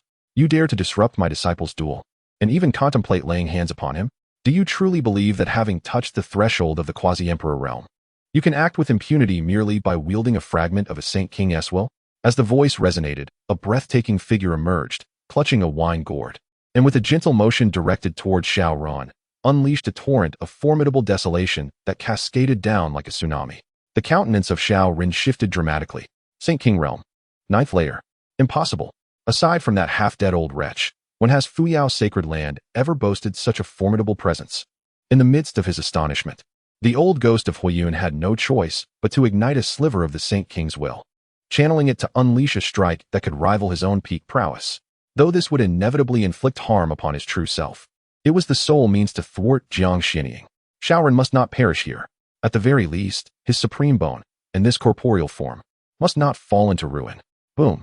At the moment when the fire cloud old demon unleashed the full fury of the Sacred King's will, the desolate power clashed violently with the celestial flame in the void, unleashing a terrifying shockwave that swept across the heavens of the sacred land like a tsunami.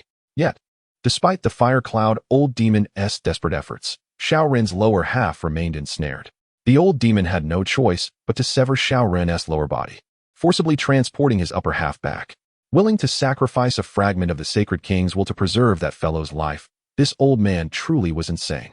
Gazing at the severed lower half and a wisp of celestial flame left behind, Jiang Xianying's exquisitely beautiful face revealed a thoughtful expression, before she somewhat disinterestedly tossed the celestial flame to Xiao Ming. It was unexpected that this old man would ignite the Sacred King's will in a moment of carelessness. She had been unable to retain them. Keep this wisp of true flame for your own refinement. Your brother should not be entirely lost yet, though his fate ahead may not bode well. Having spoken, Jiang Xianying seemed disinclined to linger before the others, waving her hand before vanishing into the void, presumably returning to Wangyue Peak for a drink. Nangong Wui glanced at Xiao Ming, but said nothing before disappearing into the void as well. Ling Ruoxuan also refrained from uttering a word to Xiao Ming, not even offering a farewell, before turning and vanishing into the expanse. Suddenly, the area around the mountain gate fell into a profound silence. Everyone stared blankly at Xiao Ming in the void, clearly still struggling to comprehend the earlier events. Chapter 42. She, the Phoenix Immortal Hall's reigning female emperor, how could she be subdued by Xiao Ming? What on earth? Is this the power of a Sacred King? Such strength is truly terrifying. Merely a thought from the Sacred King can subdue those strong enough to enter the sacred realm, even compelling the illustrious Fuyao sovereign to reveal himself. Truly, the prowess of Kuan is astounding. Goodness, do these sacred realm experts possess no sense of public virtue? Or even maternal compassion? Do they not see a stunning beauty, like a flower in full bloom, standing right here? Just a brief skirmish nearly sent me to the afterlife. I curse you all with a circle drawn in anger. Hiss, Xiaoran has actually been defeated. After fully activating his supreme bone, he was nonetheless obliterated by a single fist from Xiao Ming. What caliber of prodigy is his brother? Capable of effortlessly crushing even those born with supreme qualities? Alas, a Sacred King-level expert intervened in the end. Otherwise, this Tai Saint's son would likely have met his demise at the gates of Fuyao sacred ground. Following a fleeting silence, an uproar erupted around Fuyao sacred ground, with many disciples gazing at Xiao Ming with fervent admiration. Just days ago, Xiao Ming ascended the Fuyao heavenly ladder to the 1061st step, demonstrating to the world his potential to attain the status of an emperor. However, potential does not equate to combat prowess, and many still questioned whether Xiao Ming deserved such lofty accolades. Yet today, upon his first strike, he displayed an invincible presence, overpowering a fellow prodigy of equal rank with a supreme bone. Those present were left in awe, fully grasping the terrifying extent of Xiao Ming's combat strength.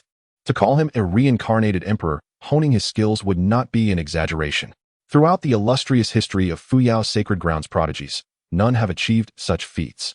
Sacred King-level experts, indeed. As he observed the shattered void mending itself, the true fire of heaven flickered before Xiao Ming, a chilling expression gracing his face. He had initially intended to strike down his younger brother with overwhelming force, only to discover that the latter harbored a fragment of the Saint King's will within him. Even more astonishing was the fact that this powerful Saint King was willing to burn his own will, risking severe injury to protect Xiaorun, his exceptionally gifted brother. Was it possible that this prodigious sibling was a child of destiny? The Saint King's will that had manifested earlier belonged to a former leader of the Tai sacred land, whose strength was now perilously close to that of a quasi-emperor. In the fleeting moment of igniting this will, it possessed the power of a full-force strike from the original body, making it a formidable challenge to retain his brother. As Xiao Ming's gaze flickered with contemplation, the ethereal form of Feng Xianhuang materialized in the air, her voice coolly elucidating, "Rest assured, I have not been disheartened." A faint smile appeared on Xiao Ming's lips as he casually stowed away the true fire of heaven, a glimmer of murderous intent flashing across his countenance. He may have spared his life once, but he would not necessarily be granted a second chance. Next time, even with the protection of the Saint King's will, I can ensure his eternal demise. These words were not mere bravado. Xiao Ming possessed the means to back them up. Let us not forget that a human emperor's banner lay dormant within his sea of consciousness, an extraordinary weapon of the soul. It held an innate advantage over the Saint King's will. If he could awaken this imperial weapon and restore a fraction of its original power, coupled with the cultivation of a certain soul's secret technique to activate it, he could ultimately sever even the will of that ancient Saint King. Upon hearing Xiao Ming's words, Feng Xianhuang's gaze flickered slightly, indicating that the other party indeed possessed hidden cards. However, she did not pursue the matter further, opting instead to shift the conversation. By the way, are you quite familiar with the Master of Unipeak? Your relationship appears to be rather extraordinary. Could it be that something special transpired between you two, prompting her to come forth and assist you? As Feng Xianhuang's words fell, Xiao Ming's expression stiffened momentarily, and his gaze became somewhat evasive. Haha, really? Perhaps she simply found the people from Tai Chi's sacred land rather displeasing. Is that so? Feng Xianhuang retorted with a cold laugh, instantly discerning that Xiao Ming was being deceitful. In her recollection, Ling Ruoxuan, as the master of Yunu Peak under the Fuyao sacred land, typically harbored little fondness for men and would not arbitrarily assist male disciples. In her previous life, she recalled that upon her entrance into Fuyao sacred land, the master of Yunu Peak encountered peril within the 10,000 Great Mountains, falling victim to a certain lewd poison cast by the extreme desire demon lord of the Jiuyou Demon Gate. To break this vile poison, Ling Ruoxuan consumed the Bai Shueqing Lian, forcibly reversing her own cultivation method to completely obliterate the 6 desires within her body.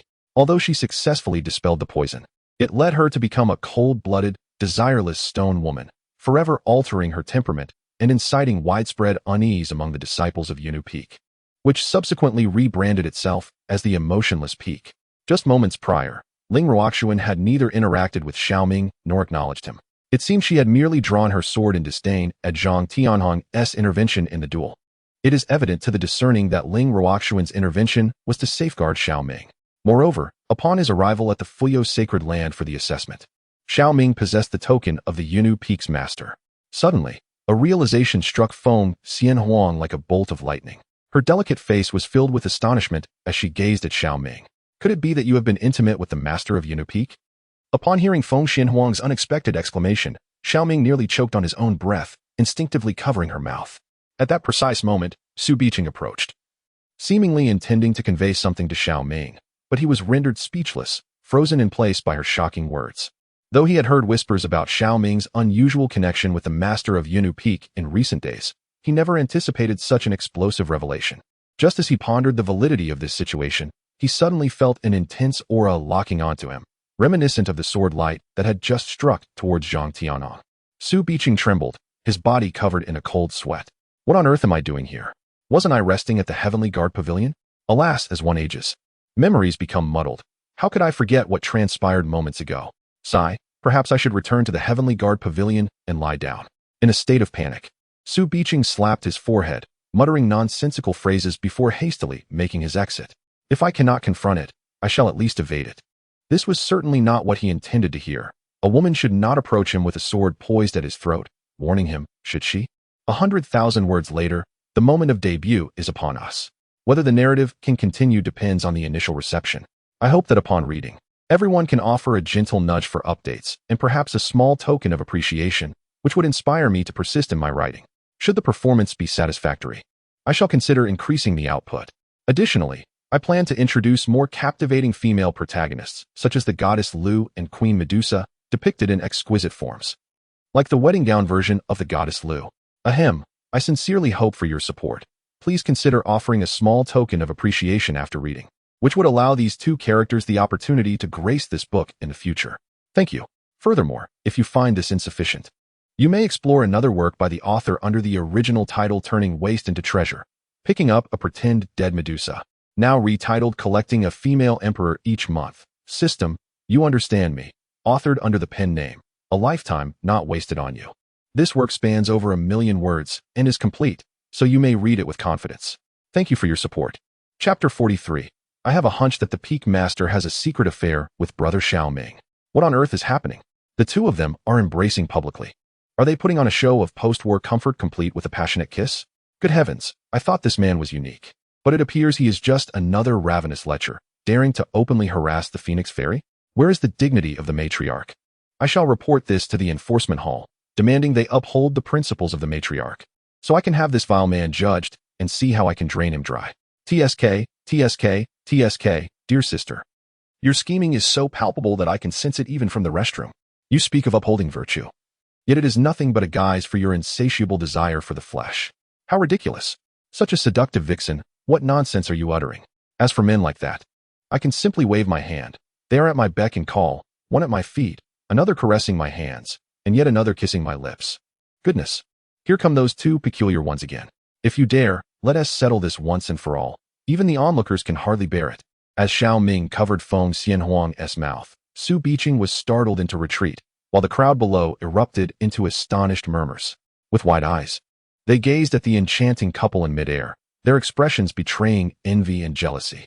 Possessing beauty, physique, and strength, they excel in every regard. Who in this world would not covet such attributes? Sister, do you not think he has gone a bit too far? His fiancée, is watching from below, and yet he dares to act so brazenly above. Seeing Xiao Ming and Feng Xianhuang appear rather intimate as he covered her mouth, Yunling voiced her discontent.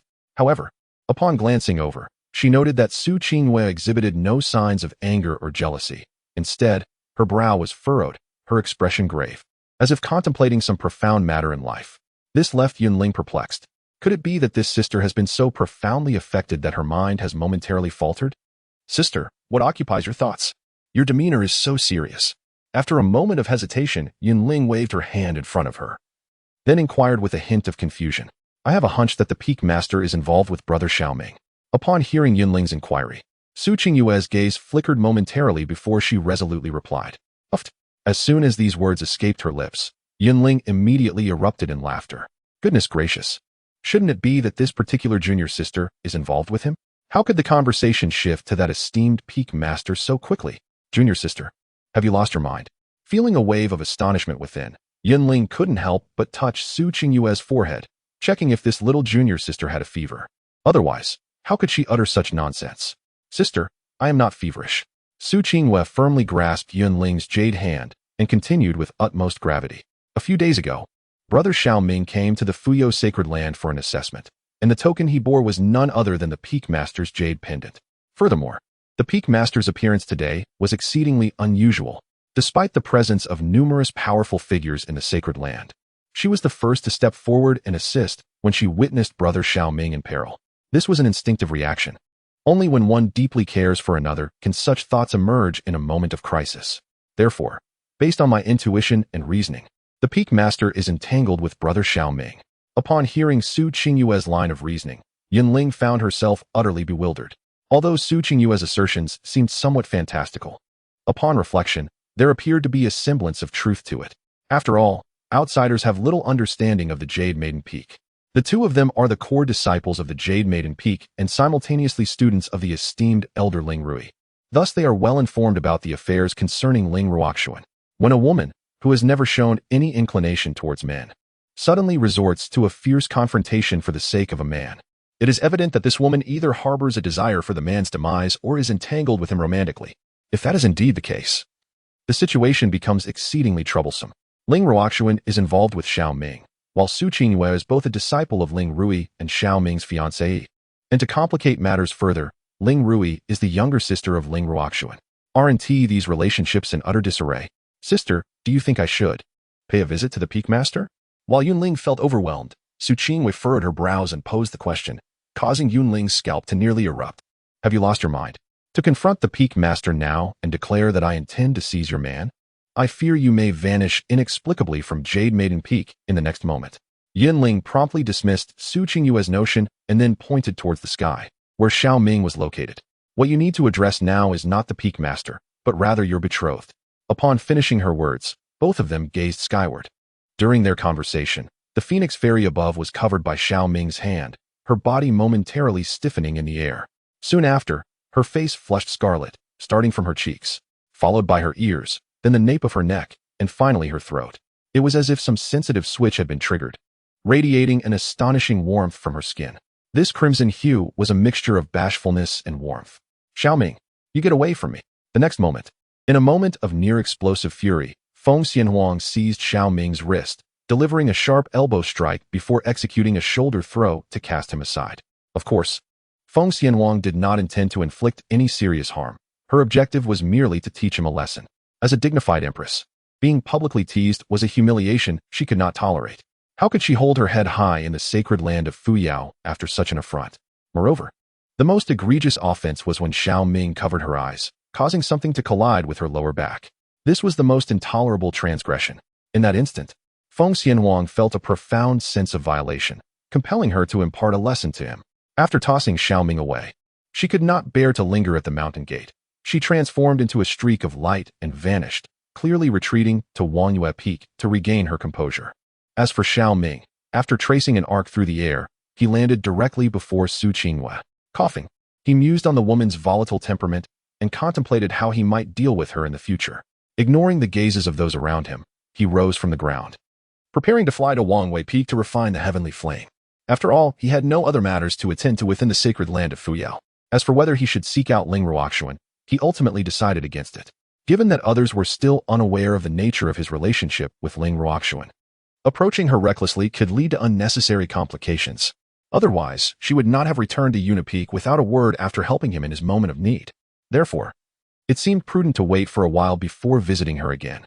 However, just as Xiao Ming was formulating his plans and preparing to soar towards Wangyue Peak, a familiar visage suddenly caught his eye, rendering him momentarily speechless, questioning whether he was merely imagining things. Is that you? Qingyue. Indeed, this recognizable countenance. This familiar figure. No, this unmistakable demeanor belonged to none other than his childhood sweetheart and betrothed. Yet, wasn't it just over half a year ago that she had taken on a master, declaring her intention to journey to the Tsangshuan realm to thoroughly eradicate the hidden dangers within her meridians? She had even mentioned that there might not be another chance to meet, urging him to forget her and seek another partner, thus prompting the Xiao and Su families to annul their engagement. To his astonishment, they had unexpectedly encountered one another within the sacred land of Fuyao. Chapter 44. Wasn't this an even more complicated situation? Brother Xiao Ming. As Xiao Ming grappled with surprise and confusion, Su Qingyue, upon hearing her name spoken by him, felt her eyes welling with emotion. Unable to contain her feelings, in a moment of impulsiveness, she leapt into Xiao Ming's embrace. This scene left the onlookers utterly dumbfounded. What on earth is happening? Isn't that Su Qingyue from Unipeak? Why has she thrown herself into Xiao Ming's arms? How could she act so boldly? Disregarding any semblance of modesty? Release him at once. I must have my turn. Laughter erupted among the crowd. Ladies, did you see that? This is how a true woman should carry herself. When she sees a charming man she likes, she embraces him without hesitation, unlike those overly reserved gentlemen. Alas, it is once again these few enchanting maidens, always causing a stir here. Dog Shang, fetch my 7-foot flowing silver spear. I shall confront these two peculiar beings and compel them to reflect upon themselves. I recall now. The esteemed Su Qingyue also hails from Luyan City, rumored to be the betrothed of Xiao Ming, who recently visited the Xiao family alongside her senior sister. To my astonishment, the brother from the Tai sacred ground aims to inherit this engagement, thereby incorporating sister Su Qingyue into his harem. What audacity! Inheriting a marriage contract? Is it to imply that I am the kind who covets my brother's spouse? Shaoran truly is a scoundrel. After a brief silence, an uproar erupted around the mountain gate, as numerous disciples of the sacred ground began to chatter nonsensically. Upon realizing the connection between Su Qingyue and Xiao Ming, this uproar reached a fever pitch in an instant. Many female disciples commenced to slander Xiao Ming, their faces flushed with righteous indignation as they denounced him as a cad. After all, just a moment ago, he was entangled with Feng Xianhuang, and now he indulges in the warmth of his fiancée. Should such a scoundrel fall into their hands, they would undoubtedly ensure his torment exceeded all earthly suffering, making even a midnight trip to the restroom a wall-supported endeavor. Of course, in the eyes of many male disciples, Xiao Ming currently stands at the pinnacle of existence. Not only is his cultivation and combat prowess extraordinary, but he also possesses a cool and aloof junior sister, a gentle fiancée, and a formidable and stunning master. This, indeed, is what a man's support should embody. Or rather, the backing one ought to possess. Ahem, you two, are you being a tad excessive? Feeling the gazes of those around her and hearing various peculiar remarks, Yinling could not help but cough lightly to remind the couple embracing before her. My dear, how is it that you are in the Fuyao sacred land? Were you not supposed to be in the Tsangshan realm? Upon hearing Yinling's prompt, Xiao Ming pulled Su Qingyue away, his expression revealing a hint of confusion. This matter is rather lengthy. Let us find a more suitable place to converse. Su Qingyue responded with a smile, her face slightly flushed as she took Xiao Ming's hand, her countenance brimming with excitement as they made their way towards the Yunnu Peak. This scene caused Yunling to shake her head helplessly, ultimately resorting to her swift movement techniques to follow them. What? The powerful individual who took you away from your home was, in fact, an elder steward of the 9 Nether Demon sect? She intended to use you as a medicinal guide to refine the Tian Tianxian pill. Upon reaching a pavilion situated midway up Yunnu Peak, Xiao Ming's face revealed a mix of shock and an uncontrollable aura of murderous intent after listening to Su Qingyue recount the events. Due to her unique constitution, Su Qingyue had faced immense challenges. Not only were her meridians sealed, hindering her ability to cultivate like others, but she also suffered from the backlash of the dark energy generated by her own meridians. Even those at the Celestial Connection realm found themselves at a loss regarding her condition, for any forced sealing would only lead to her demise. Fortunately, the Xiao and Su families had been close allies, and Xiao Ming had maintained a good relationship with Su Qingyue since childhood. When they were 10, during one of Su Qingyue's visits to the Xiao residence, she suddenly fainted due to the backlash of the dark energy. It was Xiao Ming who, drawing upon his pure yang energy, helped Su Qingyue neutralize the dark energy and avert the crisis. Since that time, Su Qingyue had been eagerly following him, proclaiming her desire to marry him when she grew up. Upon hearing Su Qingyue's words, Su Yuanshan and Xiao Tians, having indulged in drink at the banquet, hastily arranged their engagement. Over the years, Xiao Ming had shown great care for Su Qingyue, often using pure yang energy to mitigate her backlash, and in time, he developed feelings for her. However, the pure yang energy could only alleviate the backlash, failing to address the issue at its core. Consequently, the Su family had been seeking solutions for Su Qingyue's predicament over the years, until more than half a year ago, when Su Qingyue approached Xiao Ming, revealing that a mysterious powerful figure from the Xianyin sect of the Zhangxian realm had arrived at the Su family, claiming to possess a method to completely remedy her meridian issues, on the condition that she would train with them for 3 years in Zhangxian realm. Xiao Ming initially regarded this as a fortuitous opportunity, unaware of the impending danger. To his astonishment, the enigmatic figure from the Su family turned out to be an attendant of the 9 Nether Demon sect, intending to use Su Qingyue as a conduit for alchemical refinement. That day, I believed my fate was sealed until I encountered my master.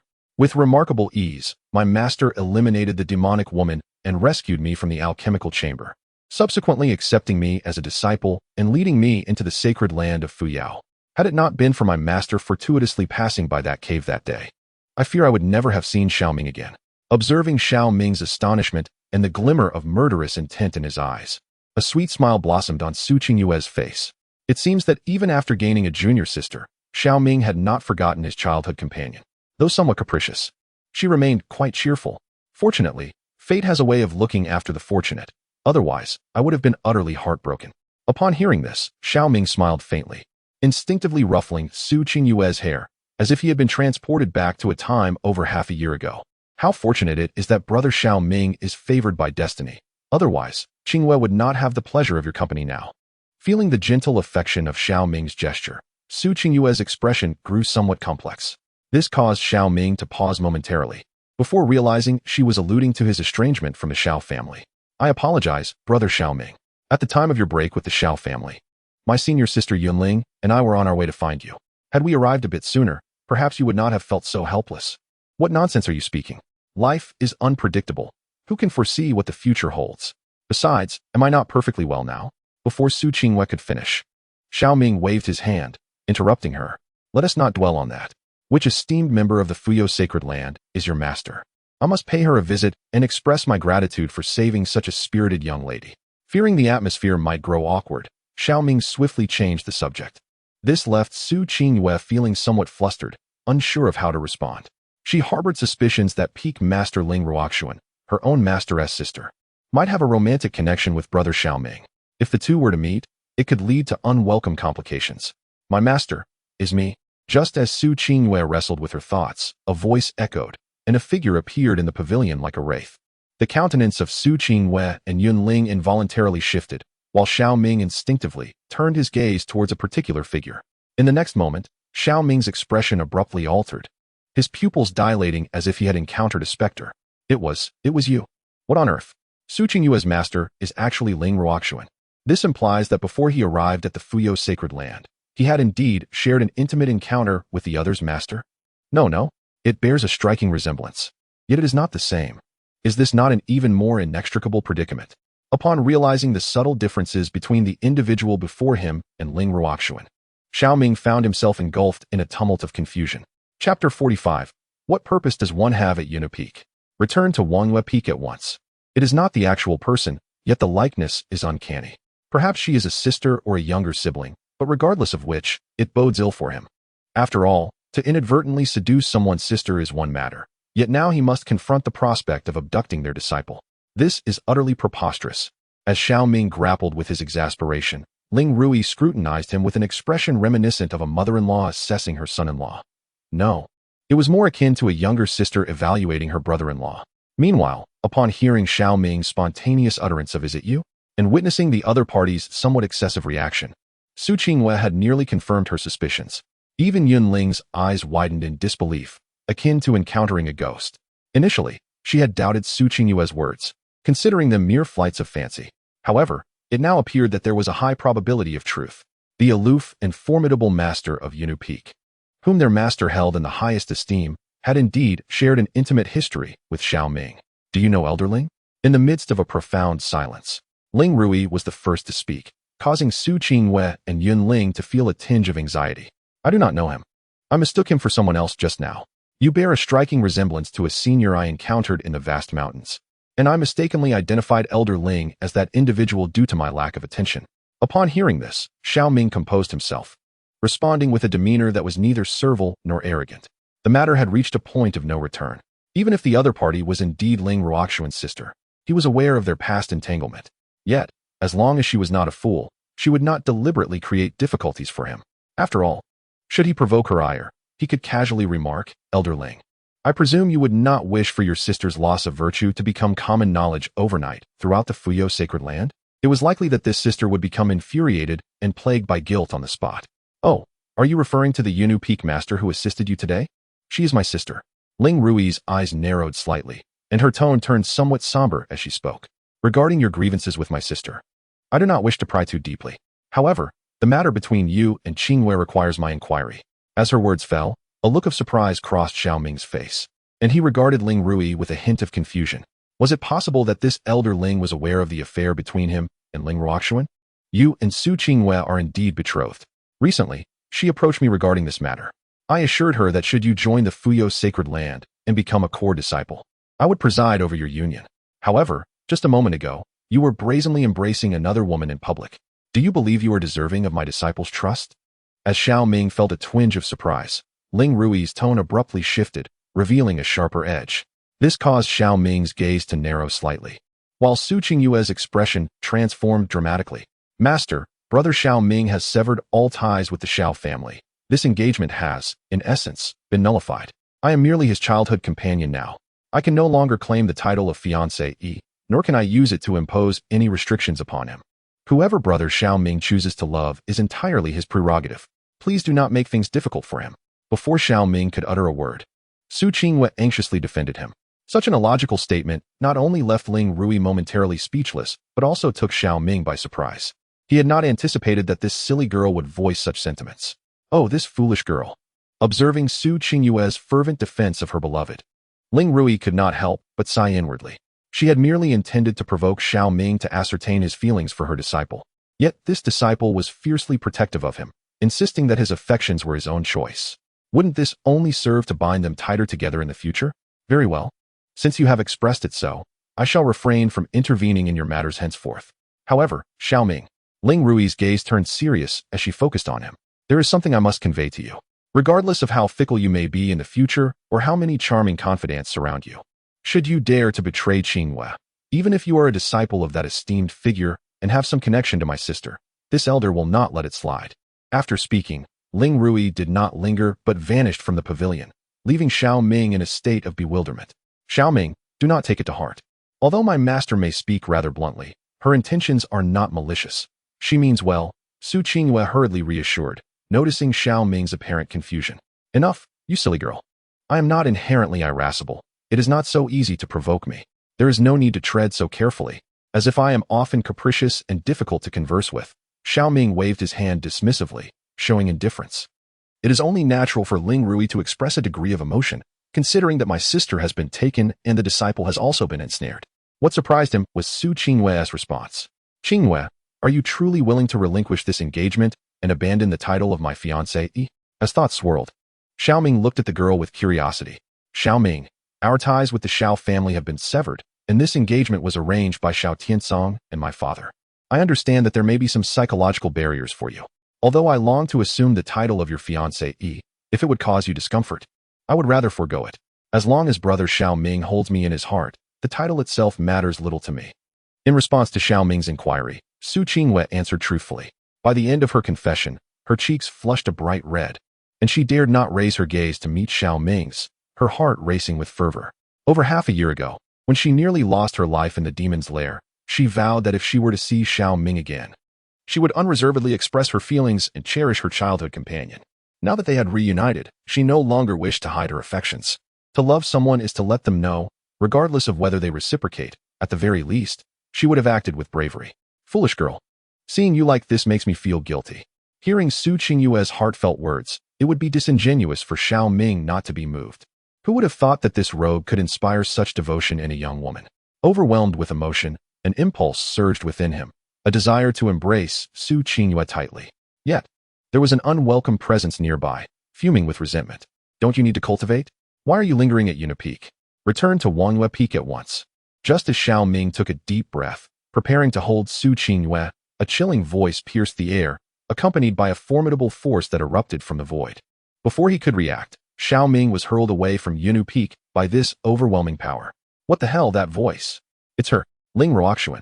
This woman had been lurking in the shadows, watching their every move.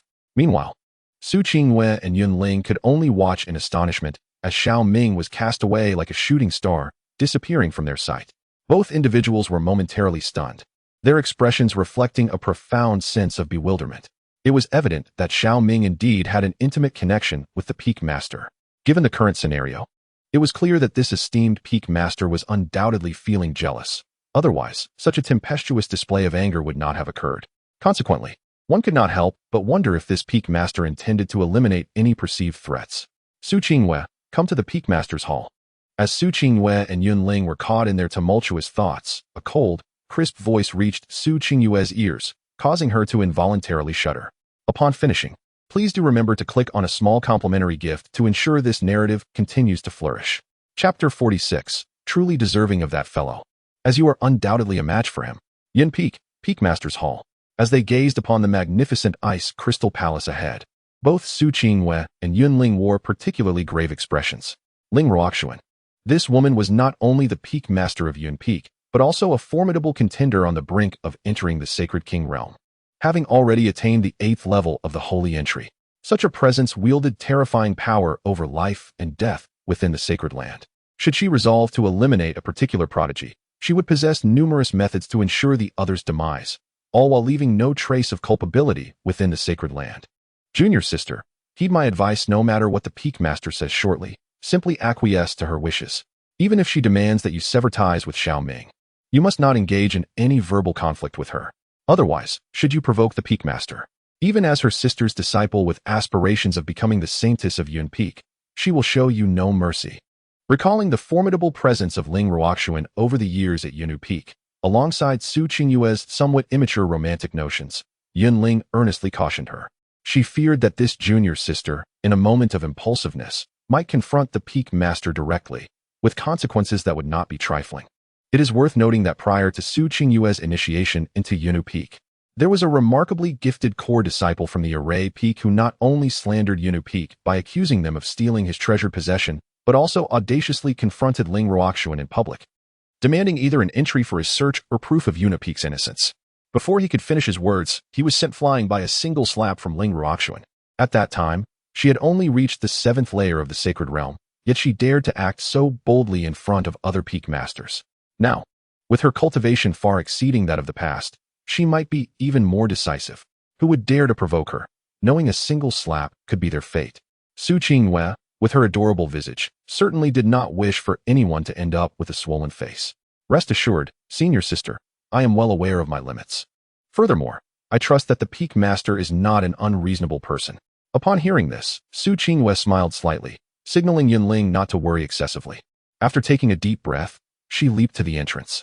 "Please, come in." Before Su Qingyue could utter another word, Ling Ruoxuan's voice resonated from within the hall, and the grand doors of the Peak Master's palace swung open of their own accord. A chilling aura, like a swirling mist, surged forth from within. Facing the hall that resembled the mouth of an abyss, an overwhelming sense of pressure washed over her. Yet, Su Qingyue displayed no trace of fear on her face. With remarkable composure, she stepped into the grand hall. Disciple Qingyue, paying respects to the Peak Master. As I stepped into the grand hall, my gaze fell upon a figure before me, ethereal and exuding an aura of icy indifference. Su Qingyue bowed gracefully and spoke with utmost respect. "Are you aware of the purpose of my visit?" Upon her words, Ling Ruoxuan turned to face her, a knowing glint in her eyes as she inquired. "Disciple is unaware. I humbly request the Peak Master's clarification." At this, Su Qingyue felt a jolt of apprehension. It became evident that the other party had indeed come for Xiao Ming. Yet she could only feign ignorance. "Very well, I shall speak plainly," Ling Ruoxuan replied, a hint of authority lacing her tone. "I command you to sever all ties with Xiao Ming. From this moment forth, you must renounce any association with him." With these two statements, Su Qingyue's pupils dilated in shock. Her expression turned incredulous as she stared at Ling Ruoxuan, her fists clenching involuntarily. "Why?" The word escaped her lips instinctively, laden with intense outrage and confusion. Though she had long suspected Ling Ruoxuan's involvement with Xiao Ming, she could not comprehend the audacity of her demand. By all rights, she was Xiao Ming's fiancée and had grown up alongside him. If exclusivity were to be considered, there was also that junior sister by his side, with whom he shared an extraordinary bond. Why, then, did the Peak Master not direct her ire towards her? The answer was simple: there was none. If you must seek a reason, I can only respond that you are a disciple of Yunu Peak, and I am the master of Yunu Peak. I do not wish for you to associate with him. Thus, you must sever all ties. Should you succeed in this, in the future, whether it be the Sacred King's law, the position of the Holy Maiden, or even the role of the Peak Master, I shall bestow such honors upon you." Observing Su Qingyue's countenance, filled with indignation and her fists clenched tightly, Ling Ruoxuan spoke with an air of detachment, her tone dominantly assertive. "Disciple finds it difficult to comply." Without a trace of hesitation, Su Qingyue immediately refuted. This prompted a slight narrowing of Ling Ruoxuan's eyes, her aura becoming increasingly perilous, a chilling energy enveloping the hall. "Do you comprehend the consequences of defying me?" As these words fell, the chill within the hall intensified, becoming more ominous and violent, making Su Qingyue feel as though she had plunged into an icy abyss. The disciple understands. Yet, even the Peak Master lacks the authority to dictate a disciple's choice of partner. Should the Peak Master insist on making things difficult for me, I shall resist to the very end. Despite feeling the oppressive weight of Ling Ruoxuan's presence, akin to an overwhelming mountain descending upon her, Su Qingyue showed no signs of retreat. "Ha ha ha, merely a disciple, and yet you dare to speak thus to me? Do you believe I would hesitate to eliminate you?" Ling Ruoxuan's chilling laughter echoed, her terrifying aura fixating on Su Qingyue, as if ready to strike at any moment. The Peak Master certainly possesses courage. However, Qingyue wishes to convey a message to the Peak Master. Brother Xiao Ming is not fond of domineering and tyrannical women. Even if you resort to underhanded tactics to eliminate me, you shall never win his heart. With the utterance of these words, Ling Ruoxuan seemed to be provoked, an ominous aura erupting from her being. Her figure appeared before Su Qingyue like a specter, her delicate hand gripping the latter's neck with a vice-like grip. "Are you truly unafraid of death?" Ling Ruoxuan's gaze was icy as she fixed her stare upon her adversary, pausing for a moment before asserting imperatively. "I shall grant you one more opportunity. Sever all ties with him, and I shall pretend as though nothing has transpired, offering you whatever you desire. I'm sorry, but I cannot comply. If the Peak Master insists on coercing me, then you might as well end my life here." Despite feeling the terrifying power in Ling Ruoxuan's grasp, Su Qingyue found herself unable to move, yet her countenance bore no trace of fear, resolutely refusing. This caused Ling Ruoxuan to momentarily falter, her expression shifting to one of complexity as she released her grip. "Truly, you are worthy of that fellow, being his childhood companion." As this statement left her lips, Ling Ruoxuan's demeanor softened, the chilling atmosphere within the hall receding like the tide, as if the preceding tension had merely been an illusion. This left Su Qingyue momentarily stunned. "Were you not frightened?" Observing Su Qingyue's bewildered expression, Ling Ruoxuan inquired softly. "Peak Master, you." Upon hearing this, even Su Qingyue, however naive, understood that Ling Ruoxuan had merely been testing her. Unexpectedly, this esteemed peak master possesses considerable talent in acting. She managed to conceal any trace of performance entirely. Indeed, part of my earlier demeanor was a test, yet another part was earnest. Should you falter and abandon that individual, even though my intentions would not lead to your demise, I would not allow you to remain by his side, nor would I permit you to linger in the sacred land of Fuyao. Upon witnessing Su Qingyue's realization, Ling Ruoxuan responded with a calm demeanor. Do not take pride in this. Although your feelings for him are genuinely sincere, one must not grow complacent in the desire to remain at his side. With his innate talent and comprehension, he is destined to dominate the universe in the future. Should you lack the corresponding strength and capability, you would merely become an inconsequential ornament in his presence. Thus, from this day forth, I shall personally guide your cultivation and assist you in unearthing the potential of the Taiyan's sacred spirit vein, hoping you will take this endeavor seriously. Chapter 47. Let us unify our intentions and embark on a new path to supremacy. After hearing Ling Ruoxuan's words, Su Qingyue fell into silence. She was taken aback by the fact that this esteemed peak master, upon discerning her feelings for Xiao Ming, felt neither jealousy nor anger. Instead, she was intent on nurturing her as much as possible. Was it merely for the purpose of enabling her to keep pace with Xiao Ming and to be worthy of this man? What remarkable magnanimity! Even her childhood companion, who bore no objections to Xiao Ming's other female acquaintances, could not compare to this esteemed peak master.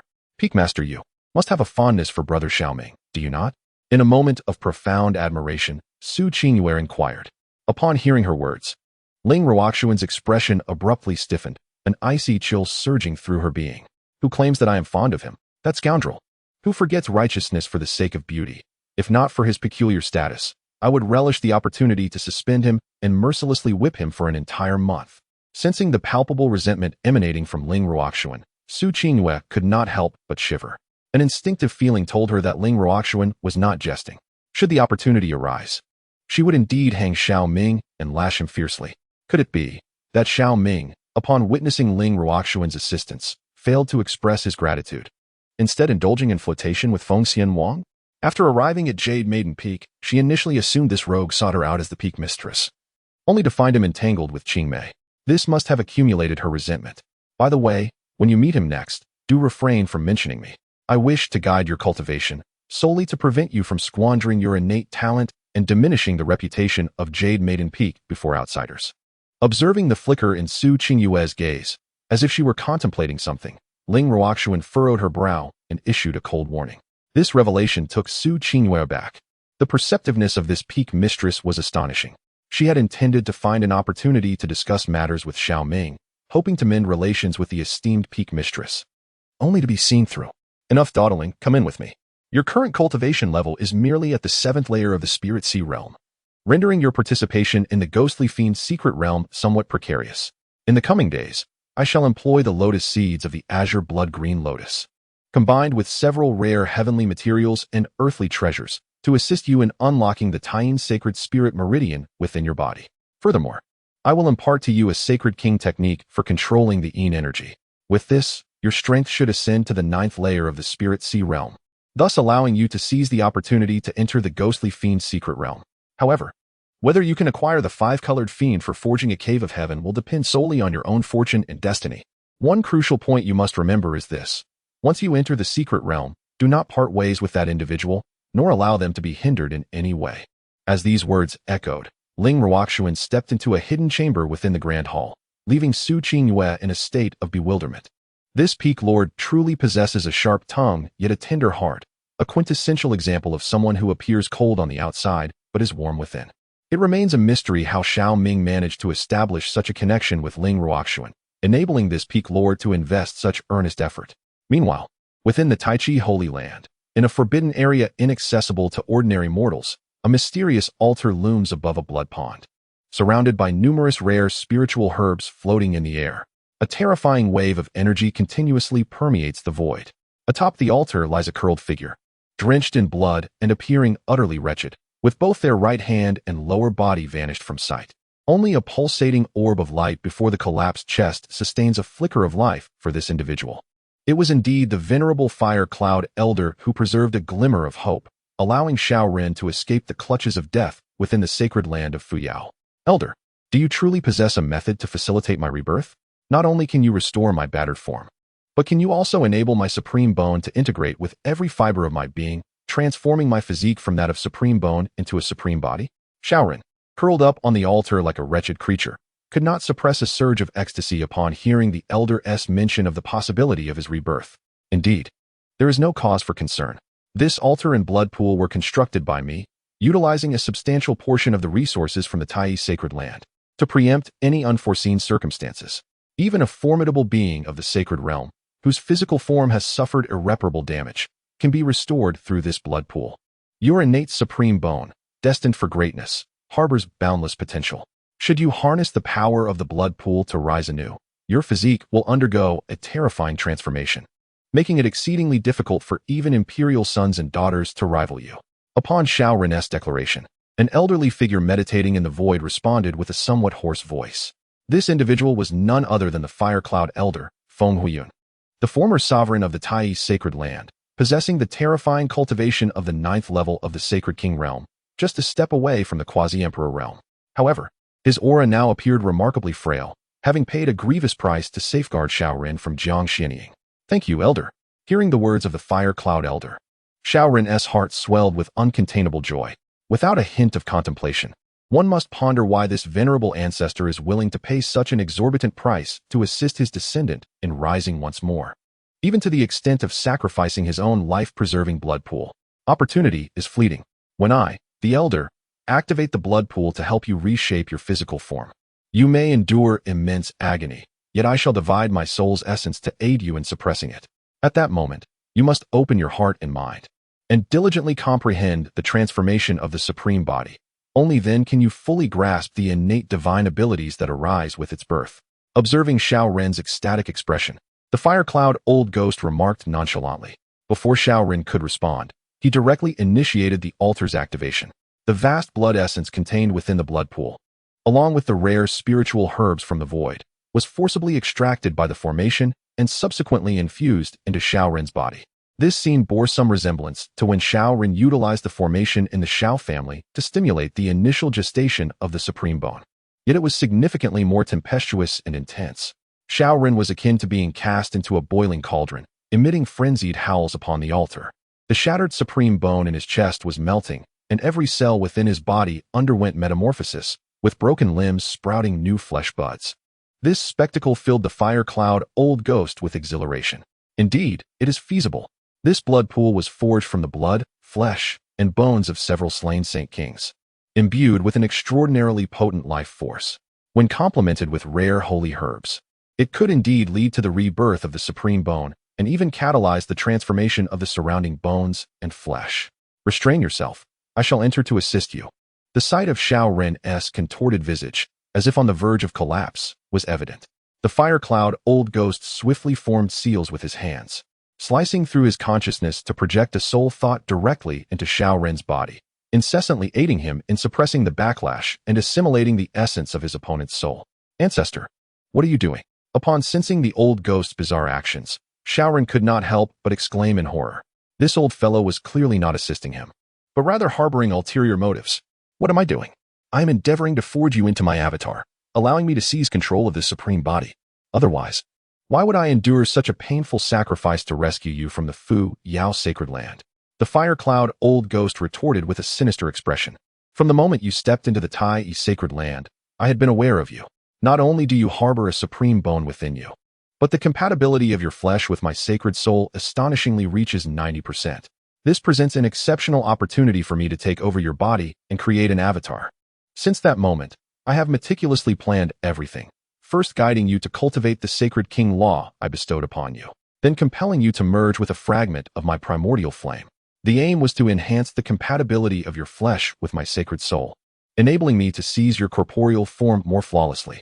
I had intended to wait a while longer before taking action, but to my astonishment, you recklessly ventured into the Fu Yao sacred land, resulting in your supreme bone being shattered and forcing my hand. Yet, who could have foreseen that the combination of the shattered supreme bone and this blood pool would yield such remarkable effects? Perhaps this is the will of the heavens, which cannot abide your existence, prompting me to assume control of your body. Rest assured, once I have successfully seized your essence, I shall personally ensure the demise of your dear elder brother. extracting his chaotic essence to nourish this corporeal form. As for now, let us unite our thoughts and embark upon a new path of supremacy. With these words reverberating, the malevolent essence of the fire cloud old ghost viciously lunged towards Xiao Ren's soul source, intent on claiming this newly born supreme body. The depths of mountains and rivers are always filled with emotions. May I kindly request a token of appreciation? Dear esteemed readers, do remember to offer a small gift after reading. Chapter 48. There is a matter I wish to discuss with you. No, you wretched old beast. As the fire cloud old ghost occupied a significant portion of his consciousness and began to gradually consume his soul source, Xiao Ren's desperate cries echoed in anguish. Yet, no matter how fiercely he struggled and screamed, escaping the fate of being devoured proved impossible. This overwhelming reality awakened within Xiao Ren an unprecedented despair, coupled with a terrifying will to survive. Ha ha ha, young one, do not blame me for my ruthlessness. You are simply too enticing. Not only does your physical form resonate profoundly with my sacred soul, but your innate qualities also rank among the finest. If I do not seize you, it would be a grievous waste. The more Xiao Ren fought against his impending demise, the more exhilarated the fire cloud old ghost became. If he could possess Xiao Ren's body, he would recover all his losses from today. As the final words were uttered, the fire cloud old ghost ceased his hesitation. The power of the sacred soul surged deep into the consciousness, intending to extinguish Xiao Ren's soul source. Yet, at that moment, a sudden turn of events unfolded. Xiao Ren emitted a terrifying shriek, as an eerie black mist surged forth from the depths of his consciousness, carrying with it a sinister aura that surged towards the fire cloud old demon. This turn of events left the fire cloud old demon in a state of shock. Could it be soul-devouring? Impossible. How could this fellow possess a soul-devouring constitution? As he beheld the abyssal maw of his consciousness devouring the soul power he had spread throughout, the fire cloud old demon was genuinely frightened. Soul-devouring. Among the myriad realms, it is one of the most terrifying types of soul constitutions, possessing an indelible ability for soul regeneration, the capacity to devour and seize other beings, and even immunity to certain soul attack methods.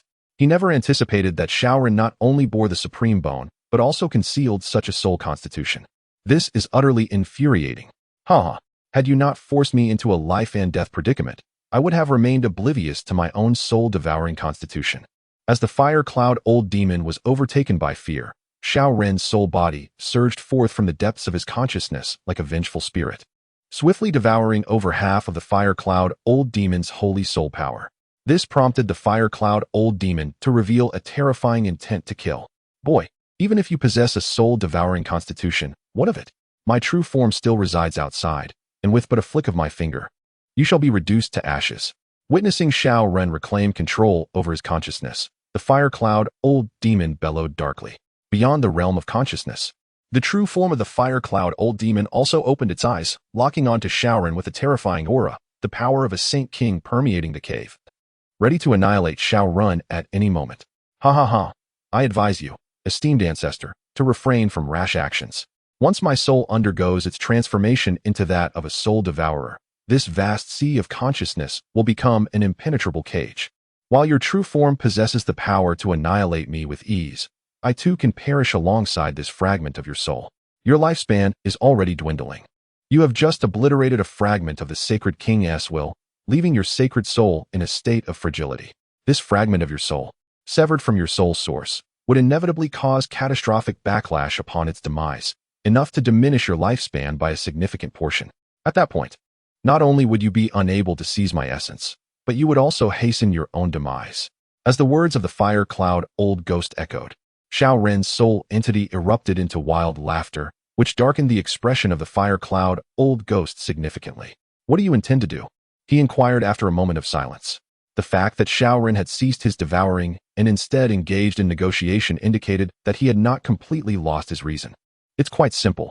I desire for your fragment of soul consciousness to remain within my sea of consciousness, and I need you to assist me in forging the most exquisite supreme physique. In return, once I have subdued Xiao Ming and consumed his soul source, I shall help you seize his body. After all, soul devouring allows for the transformation of a physical body as compatibility post-possession, rendering that body more suitable for other soul entities to inhabit. Upon the conclusion of Fire Cloud Old Ghost's words, Xiao Ren spoke in a chilling tone, plunging the Fire Cloud Old Ancestor into silence. Very well, I accept your terms. However, Should you dare to deceive me or harbor any treachery, I would willingly forsake this fragment of my soul to reduce you to ashes. After weighing the pros and cons, the fire cloud old demon had no choice but to retreat. Thus, I extend my gratitude to the ancestor. Ha ha ha, heaven does not forsake me, Xiao Run. I am indeed a person of destiny. Xiao Ming, the shame and suffering you have imposed upon me shall soon be repaid in full.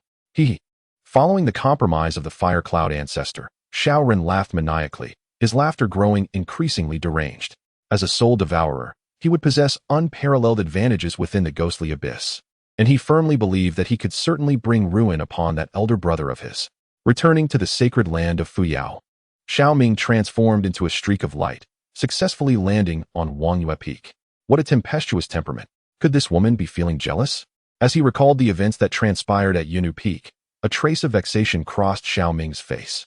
He had intended to enjoy a tender moment with Su Qinghue, only to be forcefully interrupted by Ling Ruoxuan. Nevertheless, one must question if this woman would resort to bullying the weaker, intending to teach Qinghue a lesson. Contemplating this, Xiao Ming furrowed his brows slightly, a hint of concern appearing on his face, prompting him to consider returning to Yunu Peak. Just then, the jade pendant at his waist emitted a faint glow, and a brief message entered his mind. Brother Xiao Ming, the Peak Master intends to personally instruct me in my cultivation and assist me in developing the Taiyin sacred spirit vein. I will be entering seclusion for a period of time, and we shall meet again when the ghostly fiend's secret realm opens. Upon reading the message from Su Qinghue, Xiao Ming could not help but exhale in relief. It seemed his concerns were unfounded. Although Ling Ruoxuan possessed a fiery temperament, and they had indeed shared a romantic relationship, she was a reasonable person and would not vent her frustrations on Su Qinghue over such matters. Why has she returned so soon? Was it your betrothed childhood friend who sent her back, or was it that the Peak Master of the Jade Maiden Peak expelled her?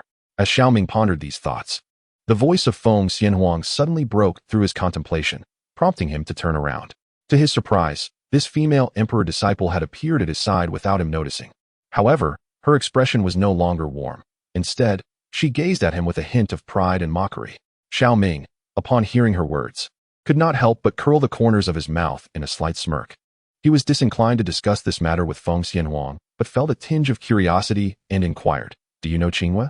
Reflecting on the earlier moment when Feng Xianhuang had thrown him down from the mountain gate, landing him directly in front of Su Qinghue, he could not shake the suspicion that her action had been deliberate.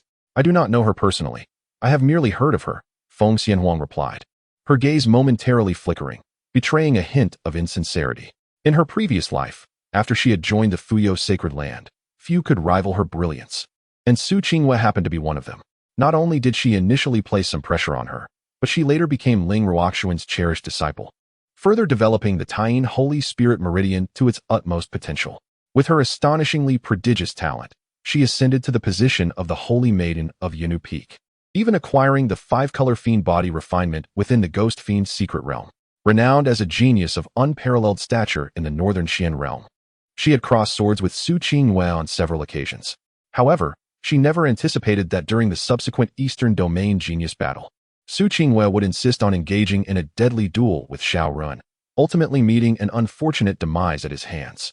At that time, she was utterly perplexed as to why Su Qinghue harbored such intense animosity toward Xiao Run, to the extent of wishing to inflict severe harm upon him even at the cost of her own life.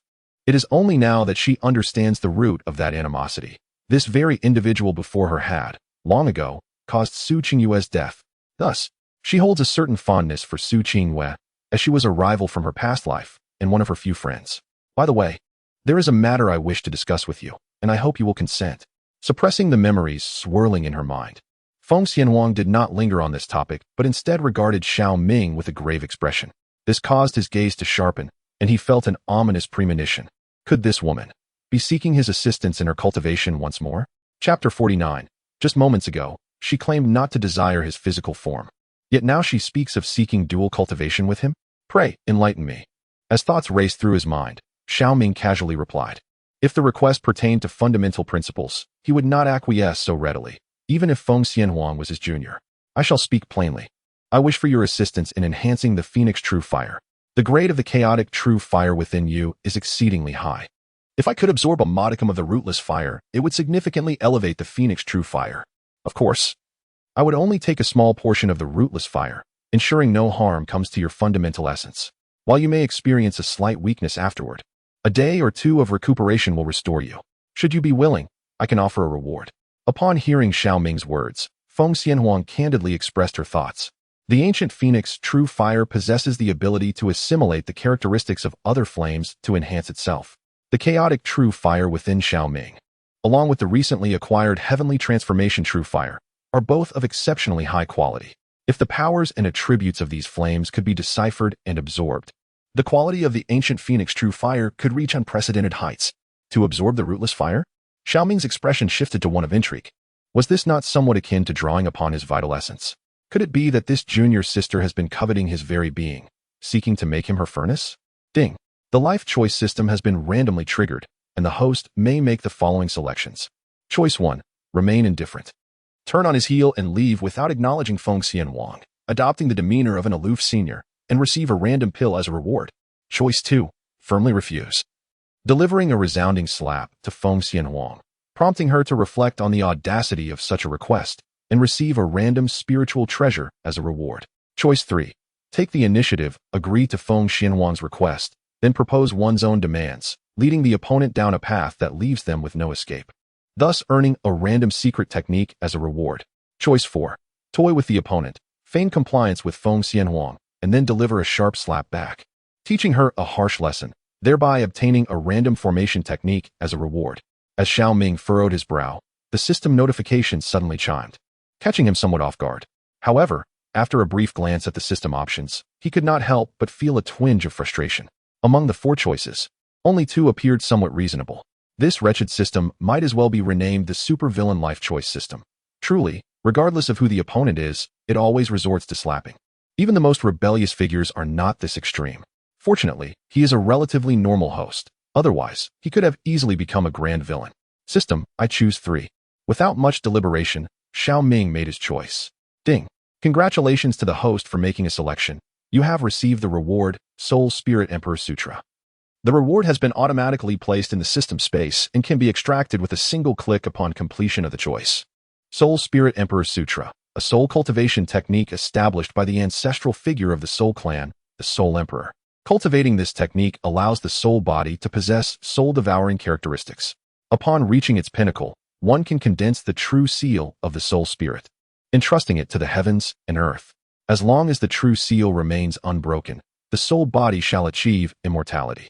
Is this truly a soul cultivation technique? This reward left Xiao Ming astounded, as he was well aware that what he currently lacked was precisely a technique for soul cultivation. Initially intending to seek out Feng Xianhuang and Jiang Xianying in hopes of acquiring a complete set of soul cultivation techniques, I was astounded to discover a single method had already materialized, and it was crafted by the venerable ancestor of the Soul Clan. Its potency and utility are self-evident. With this foundational technique, my soul attack capabilities would no longer be feeble. Even the Imperial banner could be summoned from the sea of consciousness. As this thought settled, I turned my gaze toward Feng Xianhuang. I can acquiesce to your request, but you must also meet my conditions. To be candid, I have harbored a desire for you for quite some time. What did you say? Before I could articulate my thoughts further, Feng Xianhuang's expression shifted dramatically. Her delicate visage visibly flushed. She merely coveted his true fire, yet he dared to express a yearning for her physical form. His bluntness was utterly outrageous. I am only enamored with your ancient phoenix true fire, not your body. Why are you reacting so vehemently? Noticing her emotional turmoil, I rolled my eyes in exasperation. Could you not be more comprehensive in your speech? Feng Xianhuang gritted her teeth, wishing to chastise me thoroughly. You were so eager that you didn't allow me to finish. I found no inclination to engage in a dispute with this woman, instead articulating my genuine thoughts. You mentioned wanting to devour my formless fire to comprehend my flame characteristics. While this method is not without merit, it is excessively taxing and inefficient. Without a dozen attempts, significant gains are unlikely. Why not consider a method of mutual cultivation instead? Not only can it compensate for the loss of one party, but it can also, what did you say, dual cultivation? Before Xiao Ming could finish his words, Feng Xianhuang's face flushed anew, this time with an intensity that was utterly complete. It wasn't just her face, even her ears, neck, and the nape of her neck turned crimson, and fiery red flames began to emanate from her body. Just moments ago, she claimed she wasn't enticed by his physique. Yet now he spoke of dual cultivation with her. Indeed, the words of a man are often deceptive. If this fellow is merely lusting after her body, so be it. How dare he attempt to deceive her with such insincerity? Bah, scoundrel! Unforgivable. A confrontation is imperative. With this thought, Feng Xianhuang's fists clenched tightly, clearly preparing for a strike. Wait, I was referring to flame duel cultivation. Where did your thoughts wander? Are you intending to fight me? Seeing Feng Xianhuang poised to act, Xiao Ming exclaimed with irritation, causing her to momentarily pause. Flame duel cultivation? Feng Xianhuang furrowed her brow slightly. She then recalled that two cultivators possessing different fire seeds could indeed engage in an alternative form of dual cultivation.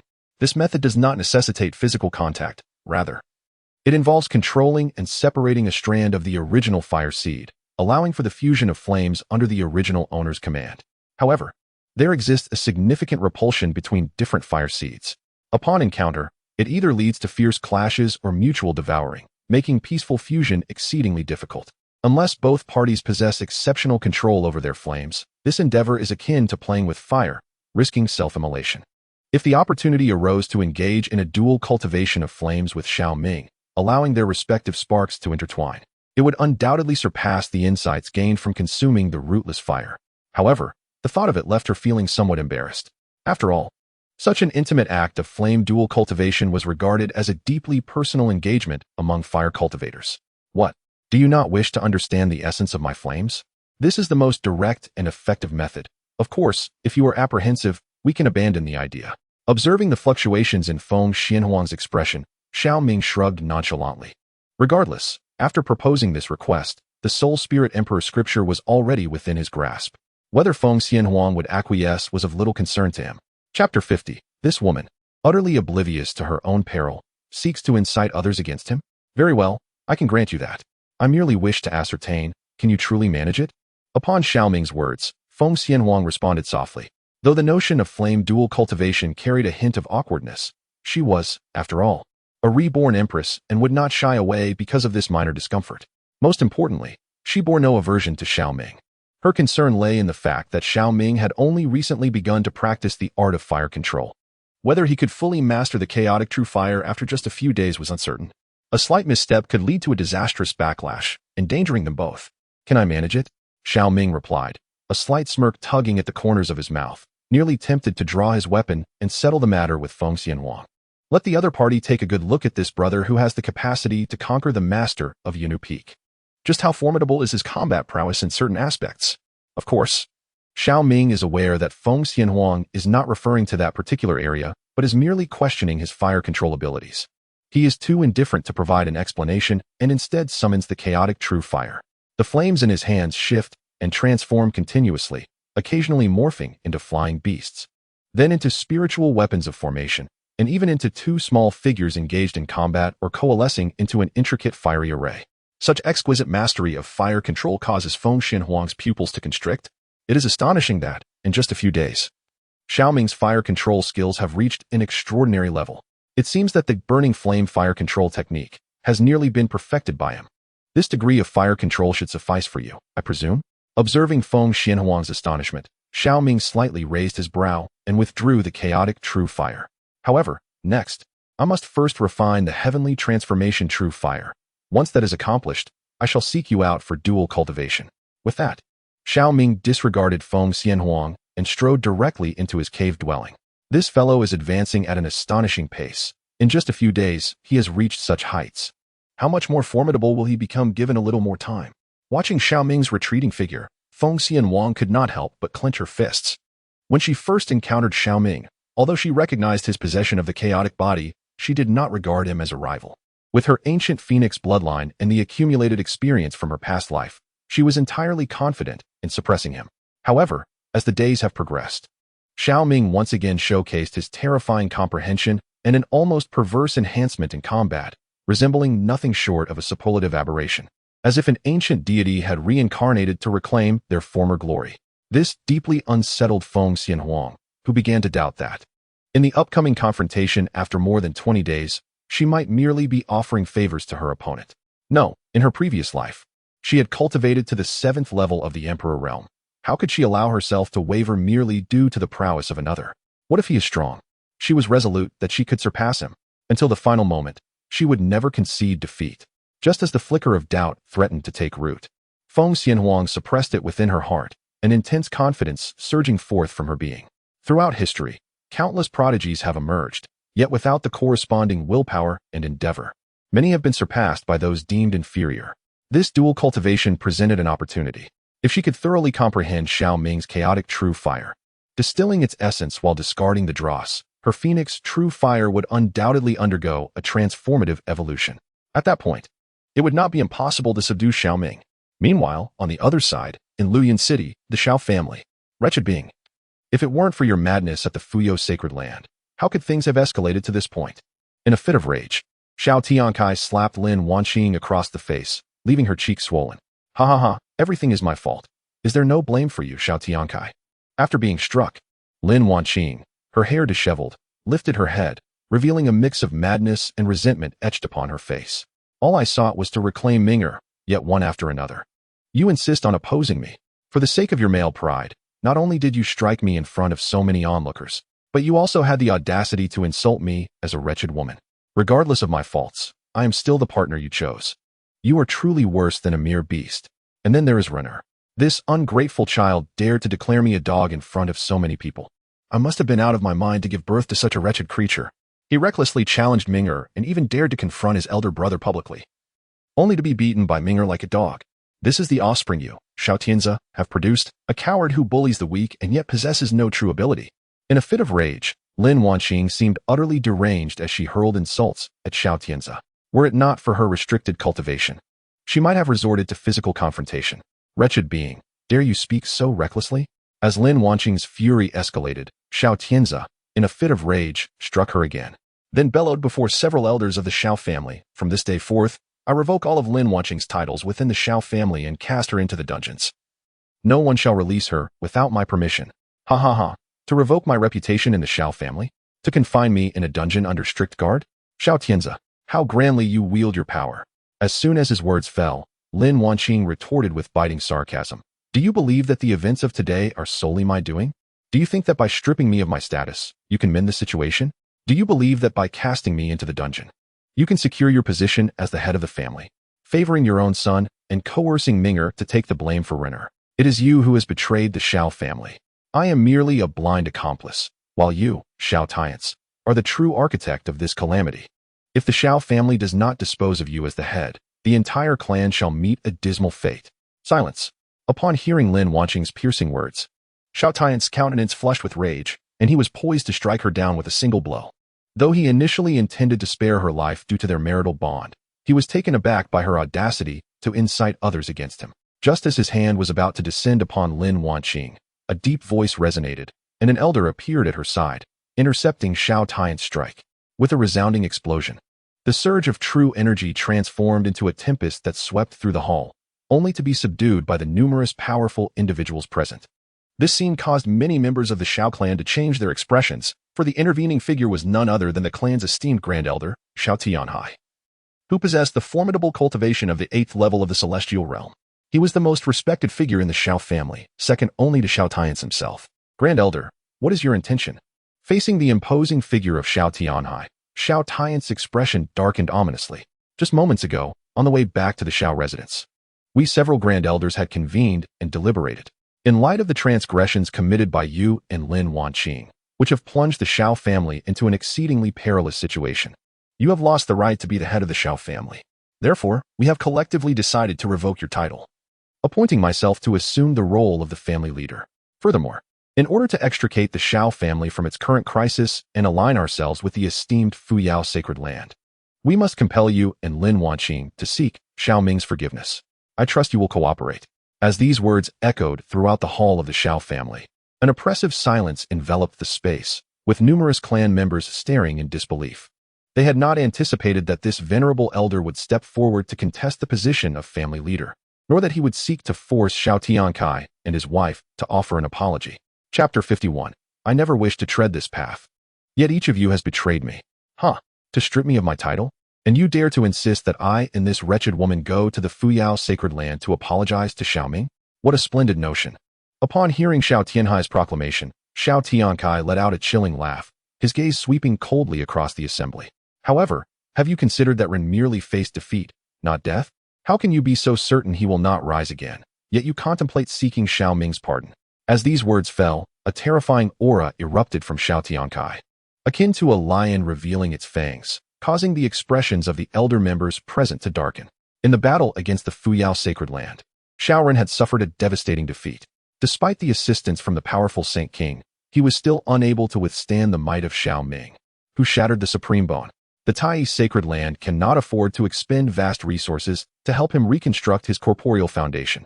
Bringing him back is perhaps merely to capitalize on the residual value of the shattered supreme bone. Furthermore, even if Xiao Run were to make a resurgence, he may not necessarily be a match for Xiao Ming. Feeling the pressure from Xiao Tiansu, Xiao Tianhai also unleashed his cultivation, his voice resonating like thunder. The elder's words ring true. Following Xiao Tianhai's declaration, a middle-aged man stepped forward, emanating a terrifying aura as well. Xiaoren, not only rebellious but also vicious in nature, has behaved recklessly since returning to the Xiao clan, treating us elders as mere tools. He has demanded an abundance of resources from the Xiao family without even a word of gratitude. If we, the Xiao clan, continue to err, we shall inevitably plunge into irredeemable ruin. The second elder speaks wisely. The root cause of Xiao Ming's betrayal of the clan lies with the two of you. The rest of us in the Xiao family have been ensnared by your actions. If we can capture the two of you and sincerely repent before Xiao Ming, there may yet be a path for the Xiao family to redeem itself. With the first elder Xiao Tianhai and the second elder Xiao Chengtian both voicing their sentiments, the other elders and stewards quickly rallied behind them, each unleashing their cultivation to join in the denunciation of Xiao Tiansu, completely forgetting that just days prior, when Xiao Tiansu was judging Xiao Ming, they had chosen to remain mere bystanders. Ha ha ha, truly a group of opportunistic turncoats. Upon learning that Xiao Ren possesses the supreme bone and is esteemed by the Tai Holy Land, each of you sought ways to ingratiate yourselves. Now, witnessing Xiao Ming rise to prominence as the most resplendent genius of the Fuyao Holy Land, you all wish to curry favor with him once again. Do you genuinely believe that with Xiao Ming's temperament, he would pardon your treachery? Hearing the words of several elders, Xiao Tiansu erupted into a wild laughter. He never anticipated that after dedicating himself wholeheartedly to the Xiao family, striving to elevate their status, he would end up surrounded by a pack of ungrateful wolves. For the sake of the family's future, he could forsake his eldest son without a second thought. Yet these individuals not only lack gratitude, but also plot to betray him. For the sake of the Xiao family, there is no choice but to act decisively. Let us unite and subdue him. Observing Xiao Tian's unwillingness to surrender, Xiao Tianhai immediately commanded the other elders. With his words, the several elders formed hand seals, channeling their true essence into the ground beneath the Xiao residence. A ray pattern spread like a spider's web, swiftly enveloping the entire Xiao family estate. A heavenly level formation? Sensing the complete lockdown of the Xiao family, a terrifying pressure descended, twisting Xiao Tian's expression into one of fierce malevolence and madness. I never wished to tread this path, yet each of you has betrayed me. Then, do not blame me for disregarding our kinship. As the final words fell, Xiao Tiankai seemed to have made a momentous decision. He retrieved a piece of beast skin from his storage ring and without a moment's hesitation, sprayed a drop of his essence blood upon it. An aura of chilling dread, as malevolent as a tsunami, erupted from the beast's skin. Heed my words, I have told you countless times, echoed a sinister voice. If you are willing to merge with the beast's skin and become my devoted follower, I shall grant you the power to effortlessly transcend not only the Saint realm, but even the Saint King realm. The sharpness of the proclamation reverberated through the Xiao family hall like the wails of a vengeful spirit, causing the members of the Xiao family to blanch in horror. Their expressions contorted with disbelief. This is an abomination, a creature from the abyss. Xiao Tianhai exclaimed, realization dawning upon him as he directed a piercing shout at Xiao Tiankai. The mere mention of those words caused the eyes of others to widen in terror. The abyssal demons. They are the common enemy of the human race in the Eastern Domain, a race that feeds on negative energies. It is imperative to note that within the Eastern Domain and the broader Zhongyuan realm, while there exist practitioners of demonic and aberrant paths, these individuals fundamentally cultivate using the essence of heaven and earth. Their methods may be extreme, often yielding adverse effects, such as the practice of absorbing life forces and spiritual essence. However, the abyssal demons are fundamentally different. They possess the ability to corrupt the very essence of heaven and earth and consume the negative energies of living beings. Since its sudden emergence in the Eastern Domain millions of years ago, a profound crisis has enveloped both the Eastern Domain and the Zhongyuan realm. The human race and the demon race have endured excruciating losses to confine the abyssal evil into several forbidden zones. Unexpectedly, a sinister artifact of the evil clan has manifested within Xiao Tian's. Ha ha ha. Initially, I hesitated to commit myself, willing to become a mere pawn of the abyssal evil clan, cherishing the hope that through my own cultivation and the nurturing of a worthy son, I too could ascend to the sacred realm. Yet, in the end, my son turned out to be a treacherous wretch, and my kin mere opportunists. Therefore, why should I cling to my humanity? I might as well abandon the last vestiges of my conscience and strive to become a sovereign among men. As these words echoed throughout the hall of the Xiao family, a hideous pelt affixed itself to Xiao Tian's, beginning to merge with him like a parasite. A tortured scream escaped Xiao Tian's lips as two horns sprouted from his brow, and an overwhelming aura surged violently within him. We must stop him. In a state of terror and disbelief, Xiao Tianhai bellowed. At that moment, his cultivation erupted to its zenith, and he launched a punch akin to a blazing sun towards Xiao Tian's. However, in the next instant, a surge of chaotic evil energy erupted from the pelt, sending Xiao Tianhai hurtling away like refuse. Before the members of the Xiao family could flee the hall, Xiao Tian's produced a jade pendant, infusing it with his true essence. Instantly, a far grander formation enveloped the Xiao family, severing all means of communication and ensuring that not even an ant could escape from the clan's confines. Cackling with delight, I declare that if I do not ascend to sainthood, I shall descend into the realm of malevolence. Yet, the solitude weighs heavily upon me. Thus I require your companionship. I shall transform each of you into denizens of the abyss, and I will elevate the Xiao clan to become the first family of darkness in the North Xian realm. Ahaha, this is all you're doing. Each of you has compelled me, cackling once more as Xiao Tian's words echoed throughout the Xiao household. Several of the clan's elders were left gravely injured upon the ground. A sinister aura enveloped the entire clan, plunging all its members into despair. To become the pawns of the abyssal kin is tantamount to waging war against humanity. It is no exaggeration to state that at this moment, the Xiao clan has been expunged from the annals of the human race. As for how long they may persist, it entirely depends on how recklessly Xiao Tian's chooses to proceed. Chapter 52. If he were to act in stealth, what difference would it make from lewdness? At this juncture, Xiao Ming remained oblivious to the events transpiring within the Xiao clan. Upon returning to his secluded abode, he promptly seated himself cross-legged and retrieved a strand of heavenly flame. Heavenly flame, a celestial fire birthed from the chaotic void. Its refinement not only enhances the quality of true essence, but also aligns the bearer more closely with the path of space. Utilizing the eye of truth to examine the attributes of the heavenly flame, a look of astonishment graced Xiao Ming's countenance. He was surprised to discover that this entity could indeed enable the host to better attune with the path of space. A rather commendable derivative talent, indeed. Alas, the strand of heavenly flame before him was not in its complete form. It was merely a fragment separated from the fire cloud old ghost's essence. The true pinnacle of the heavenly flame should reside within the fire cloud old ghost himself. Nonetheless, even so, if he could refine this spark of fire, it would undoubtedly yield him significant benefits. Once this thought settled in, Xiao Ming swallowed the Tianyin true fire in one gulp, and the chaotic true fire erupted from within him, ravenously consuming the spark. The Tianyin true fire surged chaotically within Xiao Ming's body, yet ultimately could not escape the fate of being devoured. As time passed, the Tianyin true fire was completely transformed into nourishment for the chaotic true fire, with the essence of the flames being utilized by Xiao Ming to strengthen his physical form. This significantly enhanced the strength of his body.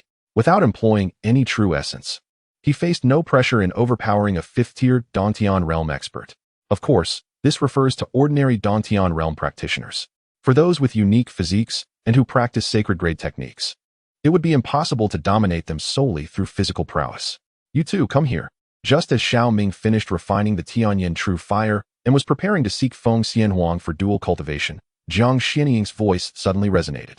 This caused Xiao Ming's gaze to sharpen, and he immediately rose to exit the cave abode. Upon surveying the scene, a massive, ancient cauldron loomed on the mountainside, exuding a pungent aroma of blood and peculiar herbs, which left both Xiao Ming and Feng Xianhuang somewhat astonished.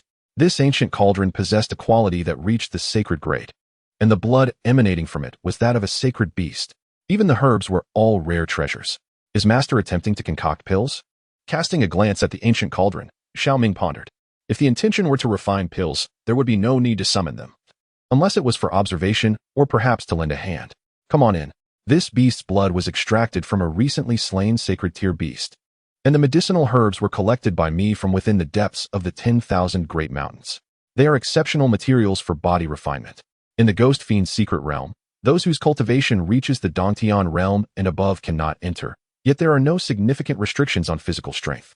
Should any powerful individuals seek to exploit loopholes, this expedition into the secret realm will still pose risks for you. Therefore, for the time being, I shall employ the ancient clan's body refinement techniques to enhance your physical prowess. However, be forewarned that this process may be somewhat painful. You both must prepare yourselves mentally. As Xiao Ming pondered in confusion, Jiang Xianying took a sip of spirit wine and spoke with an air of languor, which surprised both Xiao Ming and Feng Xianhuang. They had not anticipated that this seemingly laid-back mentor would be so resolute at a crucial moment. Yet, Xiao Ming remained puzzled about how one could exploit the Ghost Fiend's secret realm. The entrance to the realm only restricts cultivation levels, not physical strength. Thus, each time it opens, several major sacred lands dispatch a group of imposters to infiltrate. These include those who have reached the Dantian realm, but have intentionally lowered their cultivation, or those whose powers have been crippled, allowing them to masquerade and gain entry into the realm. Such individuals are often the most dangerous. Seemingly sensing Xiao Ming's confusion, Feng Xianhuang interjected to clarify. After listening to her explanation, Xiao Ming began to comprehend, but his brow soon knitted in concern once more. Should that be the case? If several sacred lands were to dispatch formidable beings whose cultivation is below the cave heaven realm, yet whose physical prowess ascends to the nirvana realm, or even the celestial realm, would they not be capable of effortlessly conquering the secret domain? However, one must not overthink it.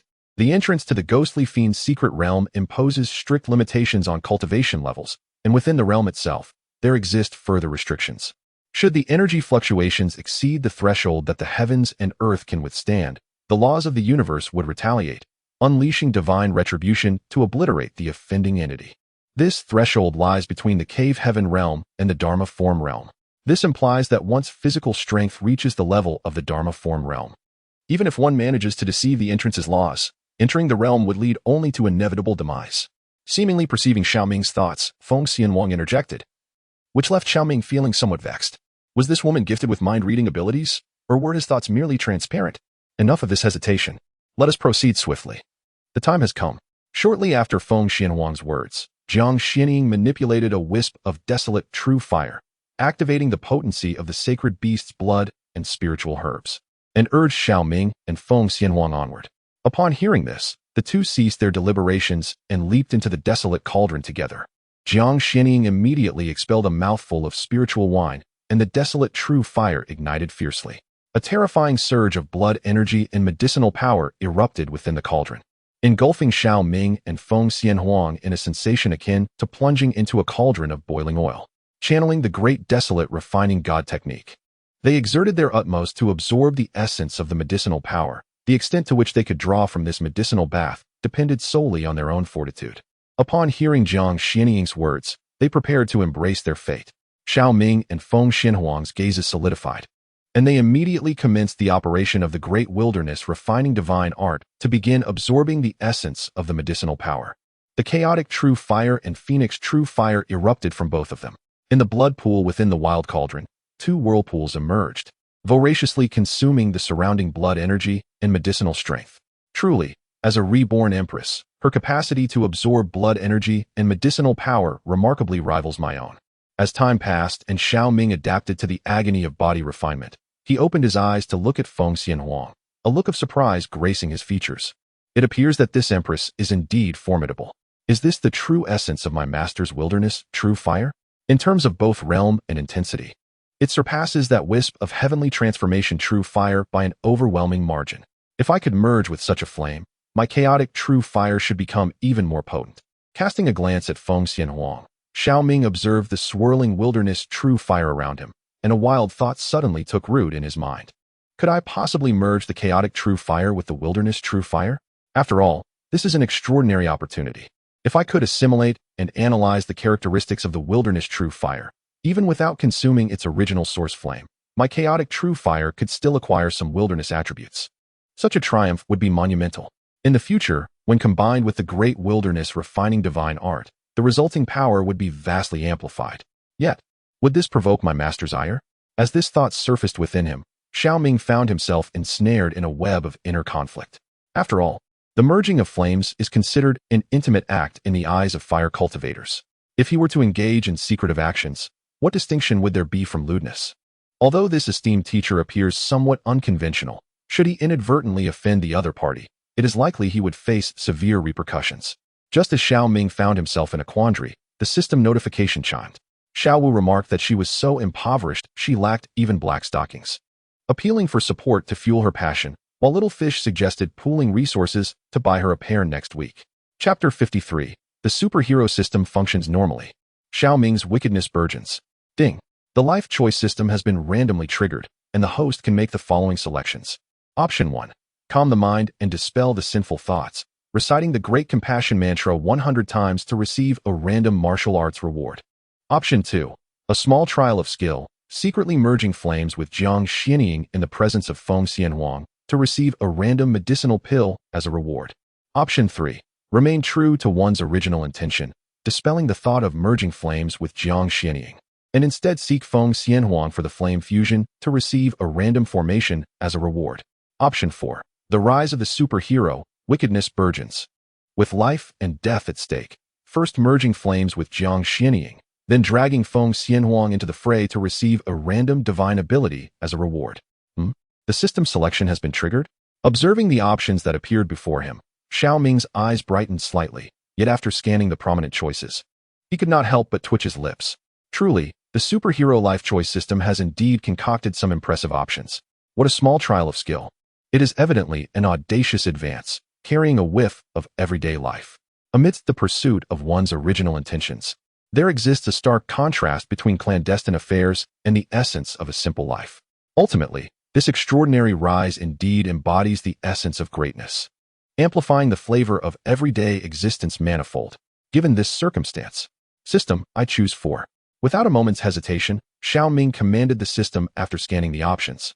A man of honor understands that life and death are but fleeting moments. One must seize eternity with vigor. Although he initially sought a more cautious approach, occasionally embracing greatness appeared to be a splendid choice. After all, while the fusion of flames can be classified as mutual cultivation, it merely represents an exchange between kindred spirits, bearing no relevance to the intricacies of romantic affairs. Thus, he felt at liberty to indulge somewhat.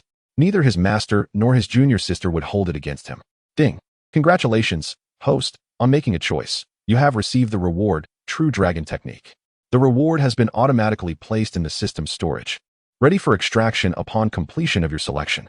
True Dragon Technique. A martial arts method established by observing the true dragon lineage, allowing the practitioner to metamorphose their life force into a dragon and wield their physical prowess to combat the wild and bizarre creatures.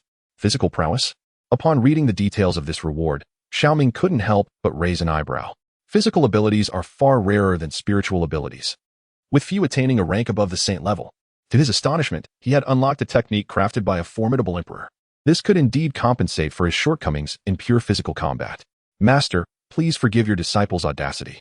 As the thought settled in his mind, Xiao Ming murmured to himself, then cautiously controlled the chaotic true fire, carefully colliding it with the desolate true fire. This action did not escape Jiang Xianying's notice. However, she merely cast a surprised glance at Xiao Ming, initially attributing it to his ravenous consumption of medicinal power and vital energy, which caused the chaotic true fire to become somewhat unruly. But in the next moment, as Xiao Ming collided once more, she sensed that the chaotic true fire seemed to emit a message, yearning to merge with the desolate true fire. This left Jiang Xianying momentarily bewildered. Flame fusion? Is this lad intending to conduct a flame merger with me? Is this a deliberate act, or merely an instinct of the fire? Although Jiang Xianying was not a pure fire cultivator, she was well aware of the intricacies surrounding fire cultivators. Typically, unless one shares a close bond, ordinary individuals would not dare to recklessly engage in flame fusion. A misstep could result in backlash or even being consumed by the other. To her astonishment, this young man had the audacity to approach. Was he truly unafraid of her, his master, showing no mercy? Nevertheless, while flame fusion could be seen as somewhat presumptuous, considering he was my disciple, I shall overlook it. It presents a perfect opportunity to gain insight into the chaotic true fire. With that thought in mind, Jiang Xianying refrained from warning Xiao Ming. Instead, she directed a fragment of her consciousness to expertly control the desolate true fire, preventing any potential backlash from the chaotic true fire. This surprised Xiao Ming, but in the next instant, he felt an overwhelming joy, since she did not refuse. It implied her acquiescence. What reason did he have to remain polite? With this thought, Xiao Ming began to unleash his full potential. The differentiation of the mind accelerated the collision of the chaotic true fire, seeking to merge more swiftly with the desolate true fire. Such an intense assault startled Jiang Xianying, prompting her to cast a surprised glance at Xiao Ming. However, at this moment, Xiao Ming had his eyes closed, his entire being seemingly in a state of deep meditation. His face bore no trace of distraction, appearing entirely immersed in the realm of cultivation. This fellow, after observing him and sensing that he harbored no malevolent intentions, Jiang Xianying chose not to dwell on it. She could only maintain control over the desolate true fire and initiate its preliminary fusion with the chaotic true fire. A wondrous sensation accompanied the soul thoughts attached to the flames, simultaneously transmitting into the consciousness of both individuals. In this moment of unity, it was as though they had opened the gateway to a new world. Xiao Ming could distinctly perceive the internal structure of the desolate true fire, while Jiang Xianying became acutely aware of the intricate composition of the chaotic true fire. They unveiled their most genuine and primal selves before one another, as if shedding the veils that concealed their essence. As time flowed, their mastery over the flames and comprehension of the path of fire surged exponentially.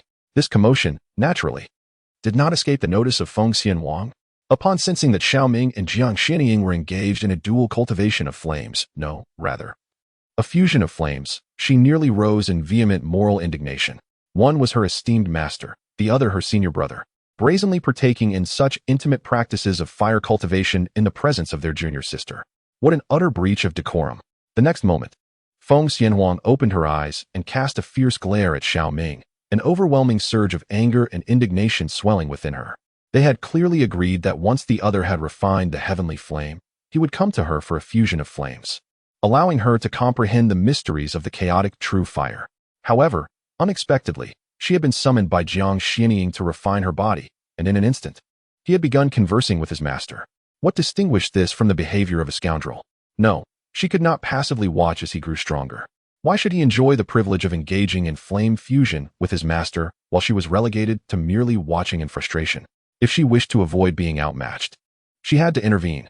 With this thought firmly planted in her mind, Feng Xianhuang ceased her internal struggle and immediately manifested a fragment of her consciousness, directing the Phoenix True Fire to join in.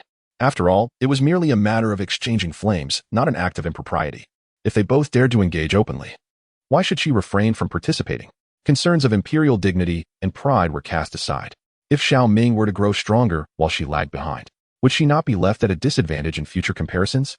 After a brief internal pep talk, Feng Xianhuang liberated herself and boldly inserted herself between the two. This took Xiao Ming and Jiang Xianying by surprise. They had been engrossed in their exchange when this junior sister audaciously inserted herself into their midst. He had intended to draw Feng Xianhuang into the fray, but her proactive approach saved him considerable effort. He quickly made space for her, inviting her to partake in the exchange. Though the atmosphere was slightly awkward, the three remained silent, seemingly unbothered by their shared presence.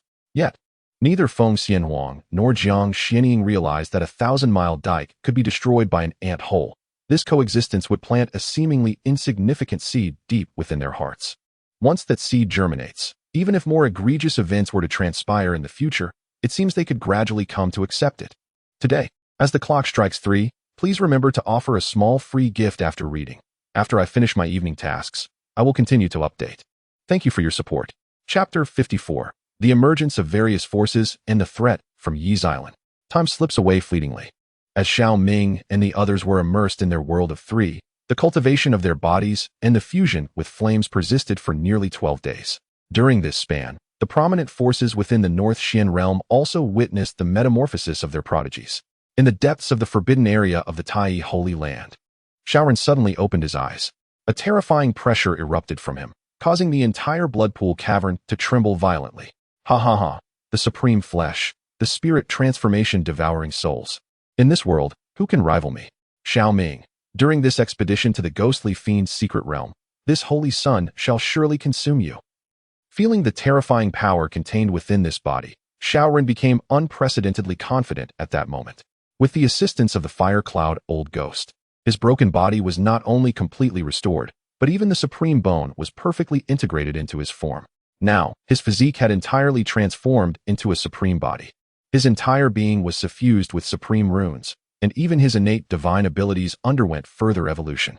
Remarkably, without even employing true essence, the sheer physical strength of the supreme body was sufficient to contend with a formidable opponent at the 9th level of the cave heaven realm.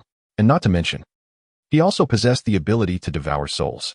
After devouring the majority of the saint's soul power from the elder ghost of Fire Cloud, his soul strength surged to the level of the cave heaven realm. It is no exaggeration to assert that, aside from still being at the 9th layer of the spirit sea realm, both his physical and soul strength far surpass that of any ordinary cave heaven expert. With such formidable power, should he encounter Xiao Ming again, he truly cannot fathom how he might face defeat. Meanwhile, at the Yao Kuan Holy Land, the foremost of the 5 dominant powers in the northern mystical region of the Eastern Domain, it far exceeds the other 4 holy lands in terms of both the number of formidable warriors and its overall heritage. As a brilliant golden light soared from the Yao Kuan Holy Land, a young man clad in white emerged from the altar, resembling a celestial being. Within this golden radiance, one could discern the ethereal silhouette of a Kuanping soaring to great heights, occasionally transforming into a golden-winged great Peng, and at other times into the North Sea's mythical Kuan. The aura emanating from him was nothing short of that of a saint's descent. Ha ha ha. Truly, this is the most exceptional genius of our Yao Kuan Holy Land in this generation.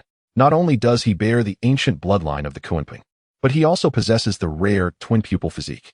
Even the recently ascendant young supreme from the Fu Yao Holy Land could never hope to rival him.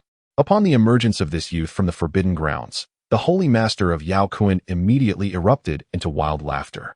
This young man, named Yun Feiping, is not only the most gifted disciple of the Kuanping lineage from Tianyao City, but also the most extraordinary talent the Yao Kuan Holy Land has seen in a millennium. With his twin-pupil ability combined with the ancient Kuanping bloodline, he stands ready to contend with even the most illustrious sons and daughters of emperors. It is no exaggeration to say so. If the young supreme of the Fuyo Sacred Land possesses the potential of an emperor, then the prodigy of the Yao Kuan Sacred Land is undoubtedly endowed with the essence of a great emperor. The Fuyo Sacred Land's young supreme, merely a stepping stone for this holy son to ascend as the supreme of the eastern region. Upon hearing the words of the Yao Kuan Sacred Lord, Yun Feiping displayed a trace of disdain. Despite the remarkable feat of Xiao Ming in defeating Xiao Run in the Fuyo Sacred Land, news of his exploits had reached him, even from 1,000,000 miles away between the 2 sacred lands. Yet, he dismissed these tales as mere embellishments, for only he truly comprehended the extent of his own prodigious talent at the same realm. Should they encounter each other within the ghostly fiend's secret realm, he would ensure that Xiao Ming understands who the true young supreme is. Meanwhile, in the 9 nether demon sect, a terrifying surge of blood energy erupted from the depths of the forbidden zone as a gaunt young man emerged from a pool of blood. With each movement, the bones surrounding him shattered like brittle twigs, a sight both chilling and grotesque. Cackling, he exemplified the prowess of one possessing the blood fiend's sacred body, capable of enduring the refinement of the infernal blood pool, inheriting a fragment of the emperor's bloodline from the blood-killing demon clan. With you taking action in the 9 nether demon sect, the self-proclaimed righteous 4 great sacred lands shall find no advantage within the ghostly fiend's secret realm. As a harsh cackle echoed, the emaciated youth, having crawled from the blood pool, lifted his head to reveal a sinister grin. His pallid visage bore no trace of color, and with his chiseled features, he resembled a vampire. This individual, known as Xiao Ming, is the master of the 9 nether demon sect, retrieved from the mass grave. In the realm of the 9 nether demonic gate, there exists an individual of unparalleled talent. It is amusing to note that this individual has finally inherited a fragment of the bloodline from the Bloodslaughter demon clan. During the forthcoming expedition into the ghostly fiend's secret realm, it is imperative that you closely follow this young being. Should an opportune moment arise, you must seize it to refine and consume him. By devouring his Bloodslaughter demon bloodline and extracting the essence of his blood fiend's sacred body, the ancient demonic bloodline within you shall awaken. At that juncture, you will undergo a transformation into the next generation of demonesses, instilling fear in the hearts of many prodigies across the Eastern Domain. Sensing the commotion deep within the forbidden grounds of the 9 nether demonic gate, a woman of enchanting appearance erupted into laughter from another peak of the gate. If Xiao Ming were present, he would recognize her as Yi Xilan, the 3rd guardian of the 9 nether demonic gate, who had sought to compel him into apprenticeship. Beside Yi Xilan stood a woman clad in black, her face obscured by a veil. Though her full visage remained hidden, her cold, Phoenix-like eyes and well-defined nose suggested that she was a dark beauty rivaling Yi Xilan in both appearance and form. This woman, known as Yi Li, is regarded as the most extraordinary core disciple of this generation within the 9 Nether demonic gate, second only to Xiao Ming. To outsiders, she appears to be a disciple under Yi Xilan. However, she alone is aware that she is but a puppet, a vessel nurtured by Yi Xilan. Should the ancient demonic bloodline within her awaken, there exists a possibility that Yi Xilan may usurp her or refine her entirely. Remember, within the confines of the ghostly fiend's secret realm, should an opportunity arise, do not hesitate to act decisively. Furthermore, if you encounter a little ghost named Xiao Ming from the Fuyo sacred land, do not hesitate to eliminate him within the realm and extract his vital essence for your own use. That which I treasure must either be possessed or destroyed. Additionally, my greatest disdain in this life is for betrayal. Do not be foolish like your senior sister. Otherwise, upon your emergence from the secret realm, I shall have no choice but to sever ties. Seeing the flicker of contemplation in Yi Li's gaze, the voice of Yi Xilan echoed softly, causing Yi Li's expression to dim. Ultimately, she could only respond with a cold demeanor. This disciple shall adhere to the master's command. Her sea of consciousness was ensnared by Yi Xilan's soul worm.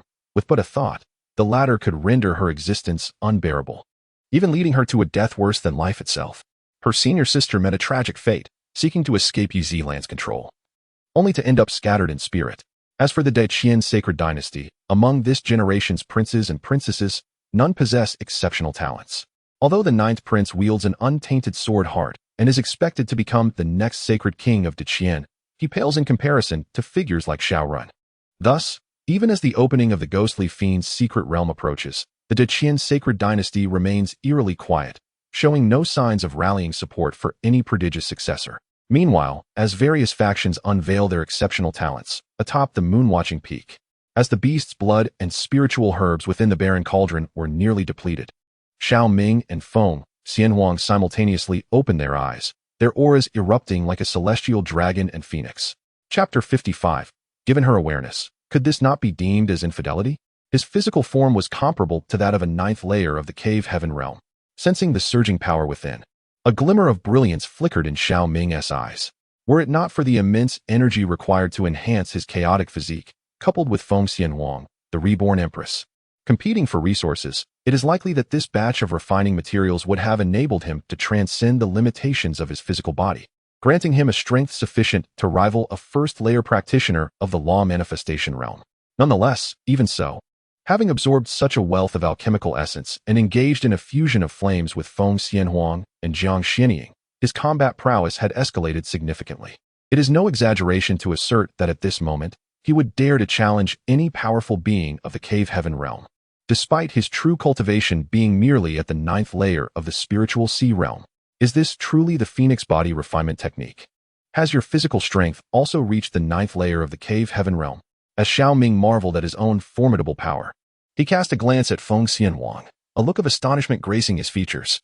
Following his gaze, he observed crimson lines adorning Feng Xianhuang's snow-white skin, resembling feathers of a phoenix drawn in blood, exuding a terrifying wave of vitality that was scarcely inferior to his own. Truly, the reborn empress possesses genuine prowess. My veins flow with the ancient phoenix bloodline. The phoenix body refinement technique is undoubtedly more suited to me than the great wilderness divine refinement art. Of course, if the two could merge their strengths, the advantages would become even more pronounced. Observing Xiao Ming's astonishment, it seemed she marveled at how she could keep pace with her counterpart's cultivation speed. Feng Xianhuang offered a brief and subdued explanation. Nonetheless, beneath her calm exterior, Feng Xianhuang felt a twinge of frustration. Were it not for the enhancement provided by the true phoenix body refinement technique, relying solely on the great wilderness divine refinement method to absorb the medicinal liquids, she would indeed struggle to match Xiao Ming in this round of physical cultivation. Enough with the delays. Come out and tidy yourselves up. We must gather at the square.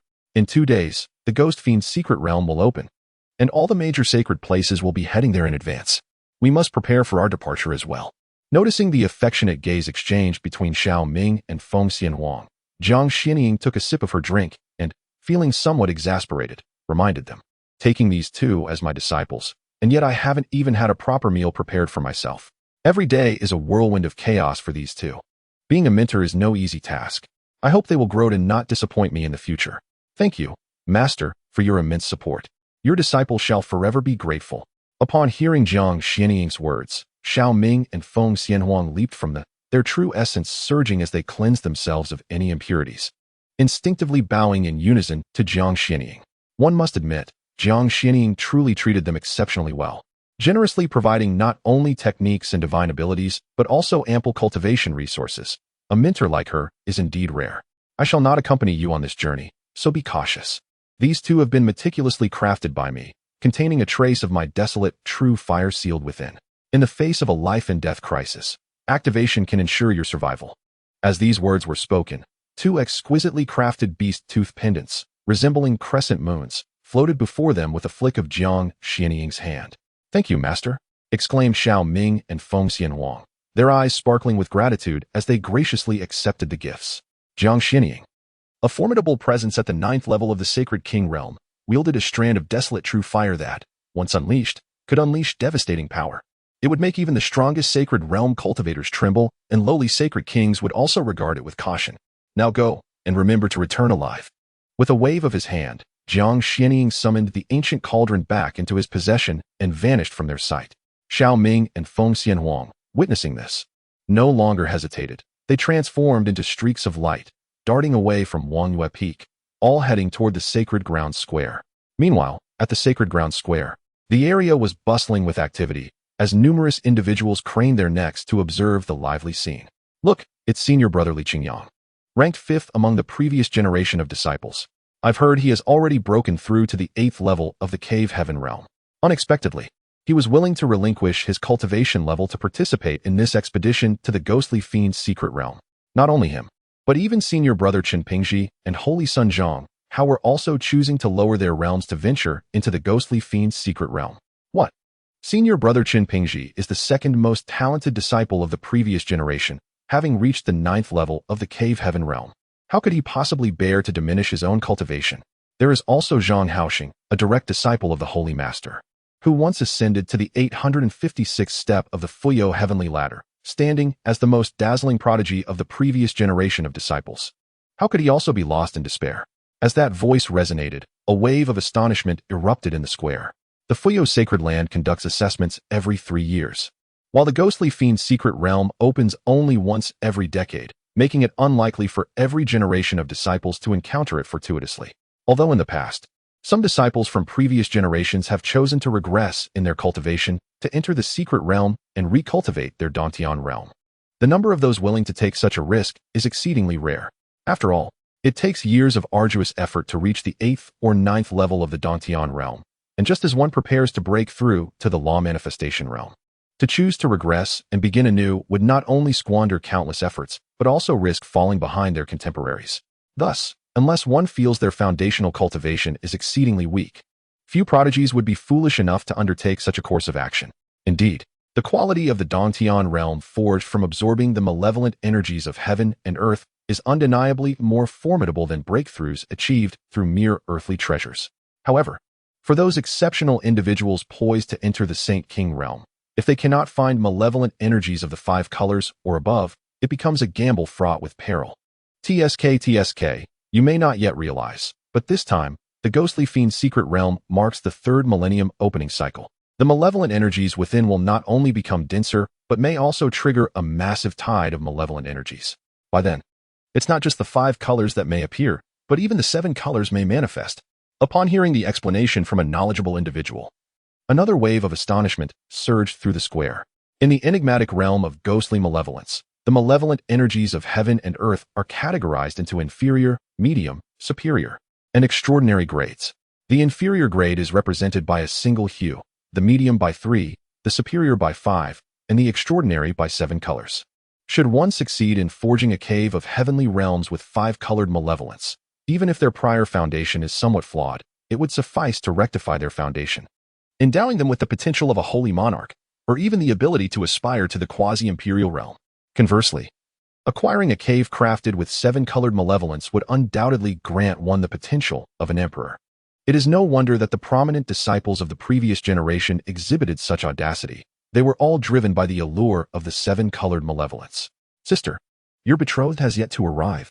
Could it be that he is secretly indulging elsewhere? Amidst the uproar of the crowd, Yunling, standing upon the viewing platform. Cast a teasing glance at Su Qingwei. Brother Xiao Ming is far too preoccupied for such frivolities, Su Qingwei retorted, rolling her eyes at Yunling, unfazed by the provocation. With the ghostly malevolence realm imminent, she was certain that Xiao Ming was diligently honing his skills. There was simply no time for indulgence. Even if he were to stray, the compatibility between Xiao Ming and Feng Xianwang was evident, and she was aware that their relationship might transcend that of mere siblings. Knowing this, it hardly seemed appropriate to label it as infidelity. Furthermore, she had long since ceased to regard herself as Xiao Ming's fiancée. How could she presume to define such matters? Sister Yunling, have you truly contemplated your decision to enter the ghostly malevolence realm with me? After a moment of internal reflection, Su Qingyue shifted the topic, a hint of concern gracing her features. Yunling was a paragon among the previous generation of disciples, having already attained the 7th level of the cave heaven realm. If one were to venture into the ghostly fiend's secret realm and fail to locate the 5-color fiend forging cave, it would indeed be a considerable loss. Alas, in my previous haste to break through, I inadvertently marred the cave's refinement. This journey into the ghostly fiend's secret realm shall be regarded as a mere gamble of fate. Moreover, should I succeed in hunting an ample number of ghostly fiend spirits, I could swiftly restore my cultivation by absorbing the ghostly fiend spirit crystals. Yunling, upon hearing this, waved her hand dismissively. Meanwhile, as the two engaged in conversation, a figure emerged in the void, radiating like the sun, and approached Su Qingwei and Yunling with a smile. The third update has arrived. After reading, do remember to bestow a small token of appreciation upon Xiao Yu for a touch of motivation. There will be further updates to come, courtesy of Xiao Bai. Chapter 56. The Sun and the Moon. We are a match made in heaven. Ah, it is Zhang Hao, the Holy Sun. He has truly arrived. Born with the sun-holy body, endowed with the potential of a Saint King, he has now attained the 9th level of the cave heaven realm. And it is unexpected that he would partake in the ghostly fiend's secret realm journey.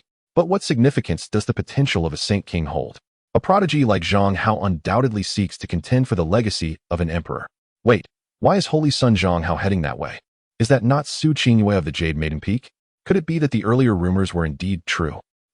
Upon witnessing that extraordinarily handsome figure descending directly before Su Qingyue in the plaza, a wave of astonishment swept through the multitude of disciples. Ever since Su Qingyue joined the Fuyao Sacred Land and became a disciple of the Jade Maiden Peak 6 months ago, the esteemed Zhang Hao, a revered disciple, has made numerous visits to the Jade Maiden Peak, and it is evident to the discerning that he has taken a particular interest in the illustrious Su Qingyue. Regrettably, since joining the Jade Maiden Peak, Su Qingyue has secluded herself, refusing to meet anyone, thus leaving Zhang Hao at a loss on several occasions. Subsequently, rumors began to circulate that Zhang Hao harbored feelings for Su Qingyue, even contemplating a formal proposal. However, due to the evasions from the Jade Maiden Peak and Zhang Hao's own dedication to refining his physical form in seclusion, this matter was temporarily set aside. Unexpectedly, after 2 months of isolation, Zhang Hao emerged and sought her out directly, indicating that he had not forgotten her. Qingyue, my dear junior sister, you have finally emerged from your retreat. Are you here to participate in the ghostly fiend's secret realm? Perhaps we could form a team? Ignoring the murmurs of the crowd, Zhang Hao approached Su Qingyue with an air of remarkable composure. This prompted a slight furrow in Su Qingyue's brow. No, thank you. Brother, perhaps you should seek another companion. Without a hint of hesitation, Su Qingyue declined. Yet, Zhang Hao did not seem surprised. He merely smiled faintly and inquired, is this because of Xiao Ming? I have heard that he is not only a recently risen prodigy from the Fuyao Sacred Land, but also your childhood friend, with whom you share a betrothal. At this juncture, Zhang Hao's gaze flickered, revealing a glimmer of discontent and even a deep-seated jealousy. Recently, during a clash between 2 formidable sovereigns within the Sacred Land, the cataclysmic energy waves had jolted him from his meditative state. Upon emerging, he learned that 2 prodigies had unexpectedly surfaced from the Fuyao Sacred Land, surpassing even his own prowess. Each individual possesses the potential of an emperor. Among them, one young man happens to be the fiancé of the person Zhang Hao admires, which momentarily left him feeling as though he had consumed something bitter. However, in light of the sacred master Fuyao's admonition and due to his own status, Zhang Hao refrained from causing any trouble for Xiao Ming. After all, Xiao Ming was currently in a position of great prominence, not only valued by his master, the sacred master Fuyao, but also a disciple of a notable figure from Wangyue Peak. Although he was not the holy son of Fuyao Sacred Land, his standing was by no means inferior to Zhang Hao's. To seek conflict at this juncture would only jeopardize his own future, unless a truly opportune moment were to arise. Sister Su Qingyue, Though Xiao Ming has severed ties with the Xiao family, the engagement between us may be more symbolic than substantial. Yet in my heart, he has always remained my fiancé. Su Qingwen nodded in response, succinctly articulating the facts. And fearing that Zhang Hao might exploit Xiao Ming's departure from the Xiao family as leverage, she further clarified her position. It is indeed unfortunate. You possess the innate sacred spirit of the Yin, while I embody the sacred body of the Sun. Yin and Sun are inherently destined to be a perfect pair. It is truly a stroke of misfortune. Zhang Hao expressed his regret, maintaining an air of politeness, reminiscent of a refined gentleman. Destiny is ordained by the heavens. With your exceptional talents and gifts, I am certain you will find someone more suitable. Hearing Zhang Hao's lamentations, Su Qingwei remained unmoved, offering only a perfunctory reply. Meanwhile, Yun Ling, who was eavesdropping on their exchange, felt as though she could carve a grand celestial palace from the ground with her toes. She truly wished to tell Zhang Hao, if you seek to impress a love-stricken individual, perhaps you should first seek the enchantress of the Demon Gate for some refinement. However, considering Zhang Hao's status and the desire to avoid causing Su Qingwei any distress, she chose to remain silent. Just as the atmosphere grew somewhat awkward, two figures emerged from the distance, igniting excitement in the square. Goodness, it was Xiao Ming and Feng Xianhuang. They had finally made their appearance. Zhang Hao, the senior brother, harbored feelings for Su Qingwei, while Xiao Ming followed Feng Xianhuang daily. If they were to pair off, it would be a match made in heaven. Oh, what nonsense! How absurd to suggest that Su Qingwei could be paired with Zhang Hao. She is clearly the betrothed of Xiao Ming. Should any mischief arise, I shall swiftly put an end to it. I wonder who would prevail between Zhang Hao and Xiao Ming if they were to come to blows. We would have quite the spectacle. No, rather, we would have a practical lesson to observe. Upon witnessing the arrival of Xiao Ming and Feng Xianhuang, the disciples were all aflame with excitement, eager for something to unfold. After all, within the sacred grounds, training can be monotonous, and lively events are a welcome distraction. Tales of senior brothers and junior disciples entangling, and even senior sisters straying with uncles, frequently unfold within the sanctum, providing a delightful aspect of life. If someone is vying for your fiancé, should you not hurry down to keep an eye on things? Casting her gaze below, Feng Xianhuang noticed Zhang Hao and Su Qingwei standing together, and promptly teased Xiao Ming beside her, leaving him somewhat speechless. To his surprise, this empress possessed a rather dry sense of humor. It remained to be seen whether he had the capability to match it. Xiao Ming nonchalantly remarked as he positioned himself before Su Qingwei and the others. Brother Xiao Ming, as we venture into the ghostly fiend's secret realm, I hope you will look after us, Su Qingwei said, unable to resist teasing upon seeing Xiao Ming and Feng Xianhuang. Level 9 of the Spirit Sea realm? Xiao Ming's expression revealed astonishment as he sensed Su Qingyue's current cultivation. He had not anticipated that in just a few days, Su Qingyue's prowess could ascend to such heights. Accompanied by a formidable surge of vitality, it was likely that her physical form had reached the cave heaven realm. Although the specifics were still uncertain, the progress was undeniably remarkable. It seemed that Ling Ruoxuan had invested considerable resources in Su Qingwei. The leader of the Jade Maiden Peak truly had a magnanimous spirit. Should the opportunity arise, it would be essential to express heartfelt gratitude. Are you Xiao Ming? Just as Xiao Ming was lost in contemplation, Zhang Hao scrutinized him and spoke in a calm tone. No wonder junior sister Qingwei holds you in such high regard. Your aura emanates a sense of danger. If the occasion permits, we must engage in a spar. With that, before Xiao Ming could respond, Zhang Hao turned and departed, returning to the area where the previous generation of disciples congregated. This caused Xiao Ming's eyes to narrow slightly. He had initially anticipated that this Zhang Hao, the saintly disciple, would confront him publicly. To his surprise, the young man exhibited such composure.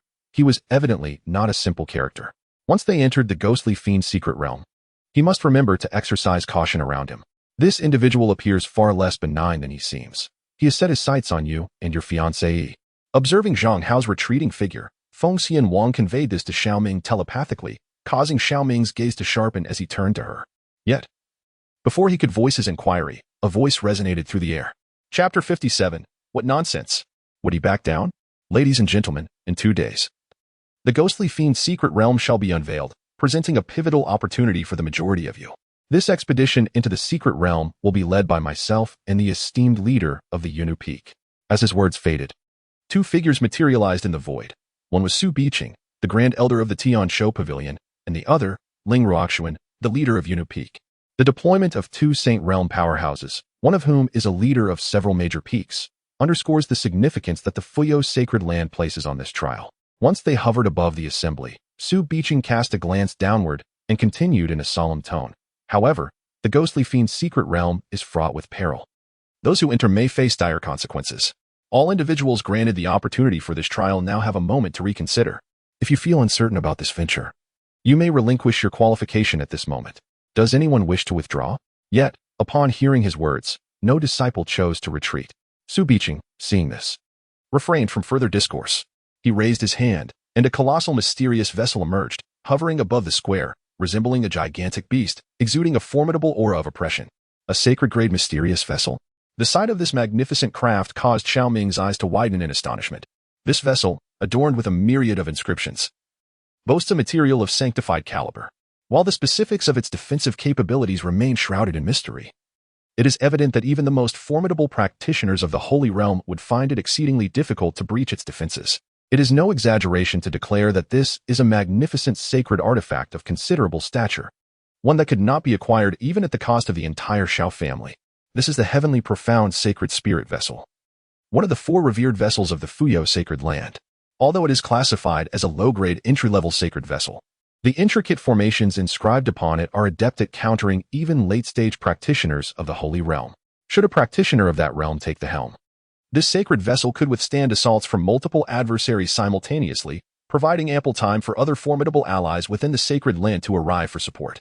Noticing Xiao Ming's astonishment, Feng Xianwang remarked with an air of indifference, "The ability to withstand multiple practitioners of the Holy Realm is indeed a remarkable asset." Upon hearing her elucidation, Xiao Ming could not help but exclaim in awe. It seems prudent to acquire a vessel of this nature in the future. It would lend an air of grandeur while allowing one to traverse the world alongside a retinue of captivating companions.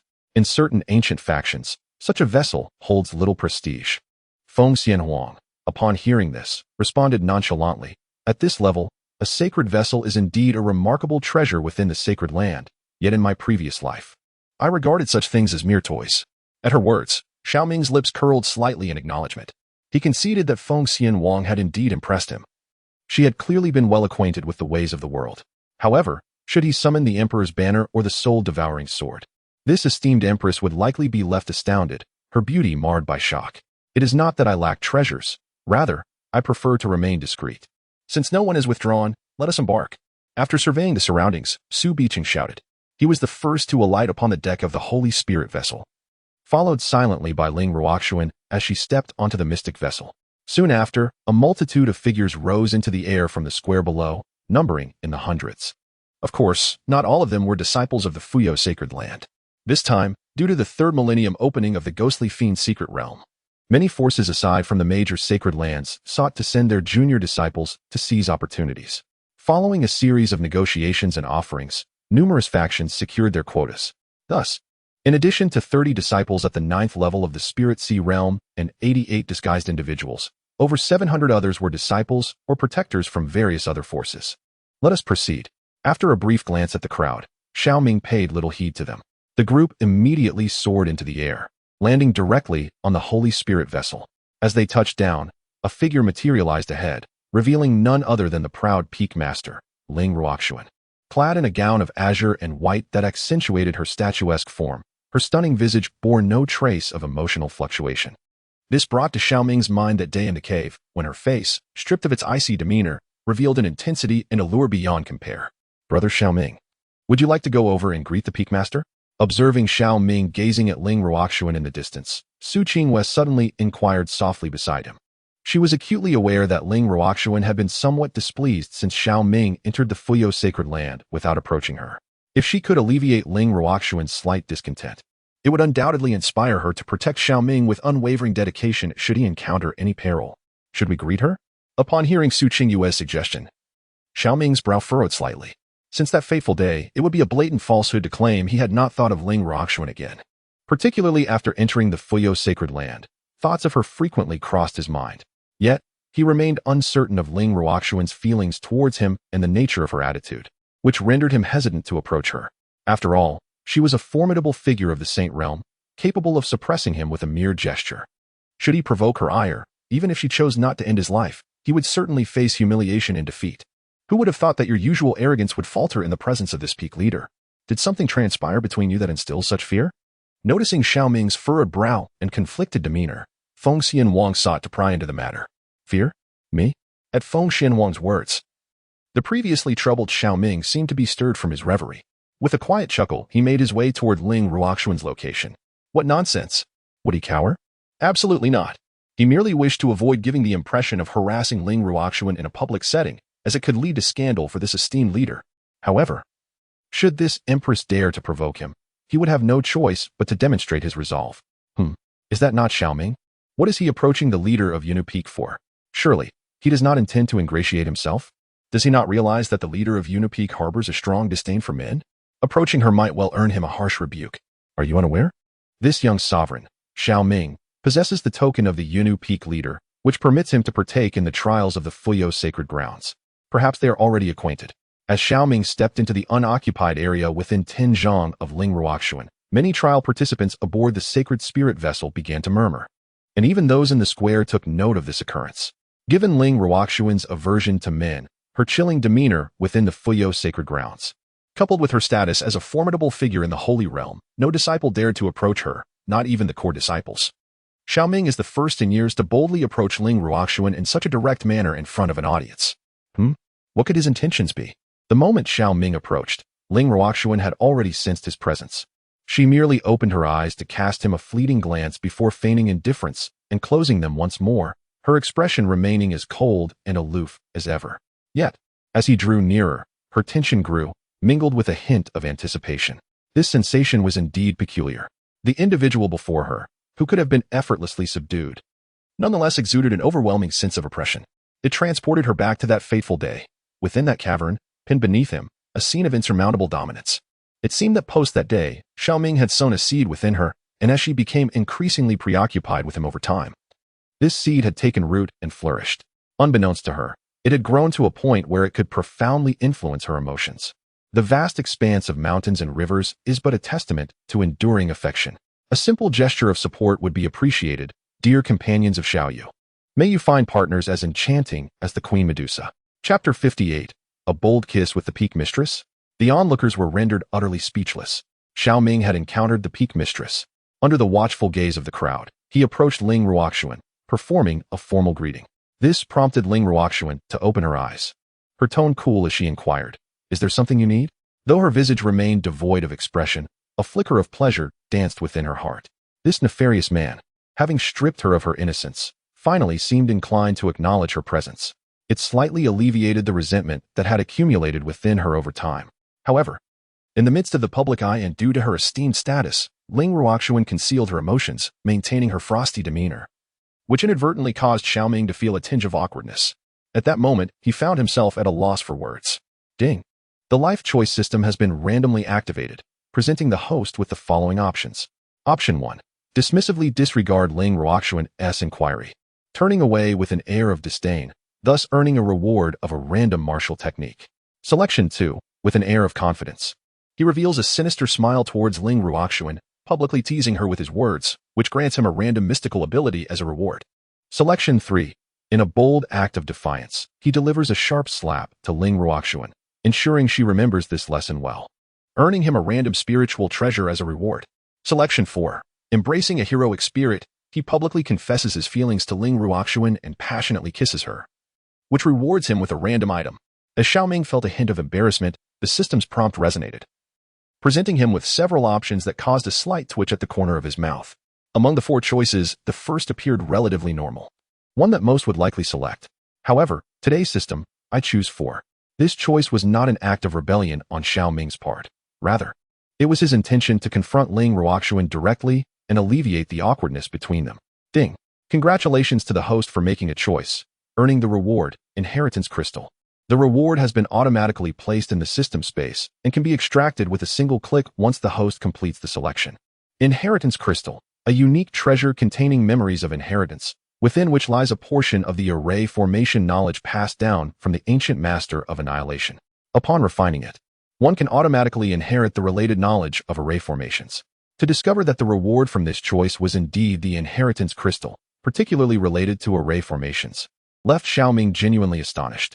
The Inheritance Crystal is one of the most formidable treasures, comparable to some extraordinary bloodline inheritances, capable of granting direct access to ancestral memories. However, this object bears no bloodline restrictions. Anyone may inherit it. It is unexpected that such an extraordinary treasure could be chosen this time. Nevertheless, the primary reason for his choice was to lay his cards on the table. The reward was merely a secondary consideration. What truly mattered to him today was whether he could forge a connection with Ling Ruoxuan.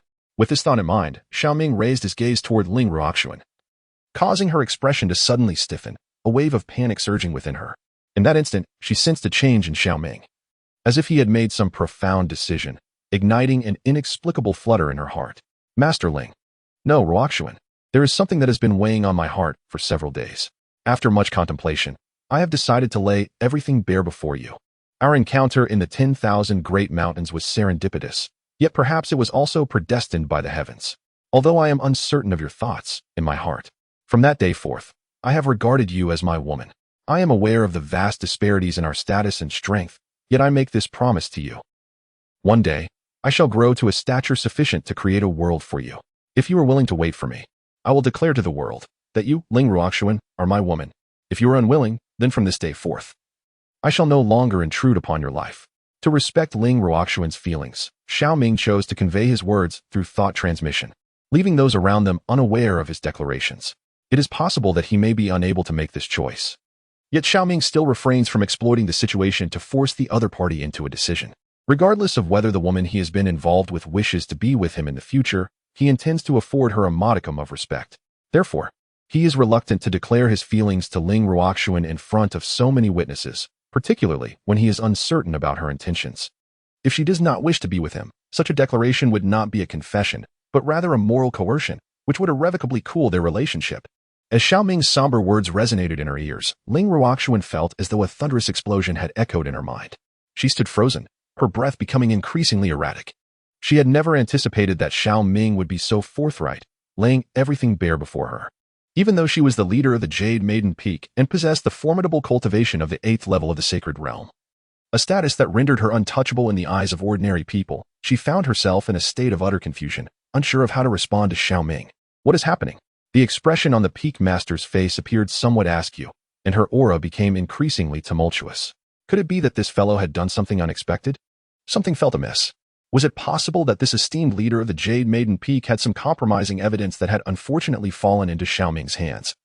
And he was now threatening her? How absurd. A mere practitioner of the spiritual sea threatening one of the sacred realm? Surely, one might as well suggest that Xiao Ming was professing his love to the Peak Master. You have read too much of the Bible. If Xiao Ming were to confess to the Lord Lingfeng, I would immediately have you devoured. As I observed Ling Ruoxuan and Xiao Ming lock eyes, it was as if they shared an unspoken tale, prompting a flurry of whispers among those nearby. Not shying away, not losing one's temper, and remaining silent, I shall take this as your tacit agreement. Noticing Ling Ruoxuan's demeanor, a subtle smile graced Xiao Ming's lips. As he began to comprehend the emotions swirling within her heart, she indeed harbored feelings for him. Had it been otherwise, at that very moment of his declaration, Ling Ruoxuan would have either erupted in anger or issued a warning before turning away coldly, rather than standing there, seemingly lost like a young girl. At this juncture, he could only assist her in breaking through that final barrier. Upon hearing Xiao Ming's words, Ling Ruoxuan instantly panicked.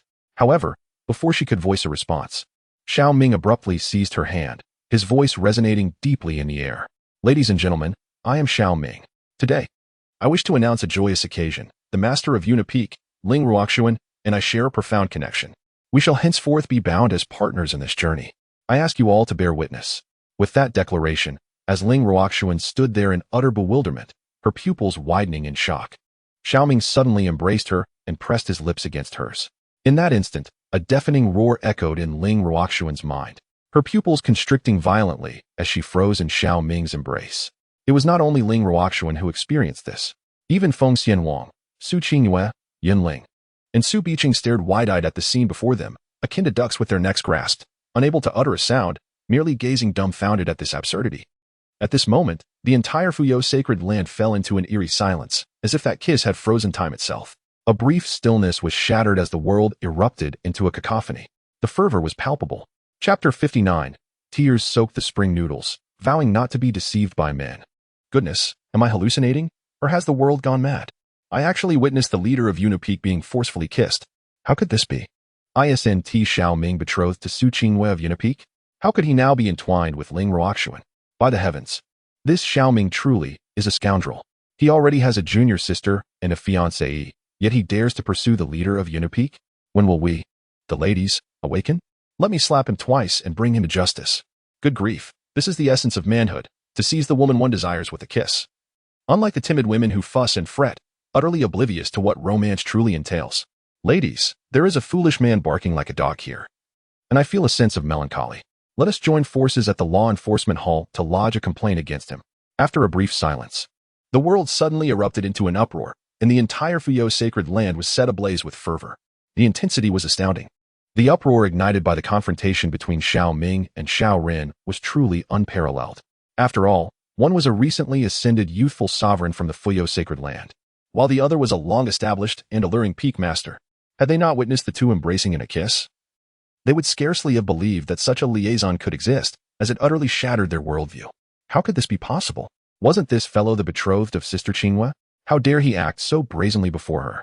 As Zhang Hao gazed at the couple entwined in the distance, he was initially struck dumb with astonishment. Yet, in the next moment, a wave of exultation washed over his face. Xiao Ming's audacity to profess his affection for Ling Ruoxuan in front of Su Qinghua was a blatant disregard for her feelings. Surely, Su Qinghua would be left utterly disheartened and devastated by this revelation, if he were to display the grace expected of a gentleman. Offering a shoulder for her to weep upon and soothing her with sweet words of comfort, perhaps he could seize the opportunity to win her favor? With this thought, Zhang Hao turned his gaze towards Su Qinghua's position, only to be rendered speechless in an instant. There she stood, hand covering her mouth, her face a portrait of shock, yet devoid of any trace of despair. Instead, it radiated admiration, infatuation, envy, surprise, anticipation, and yearning. This revelation nearly caused Zhang Hao's mind to implode.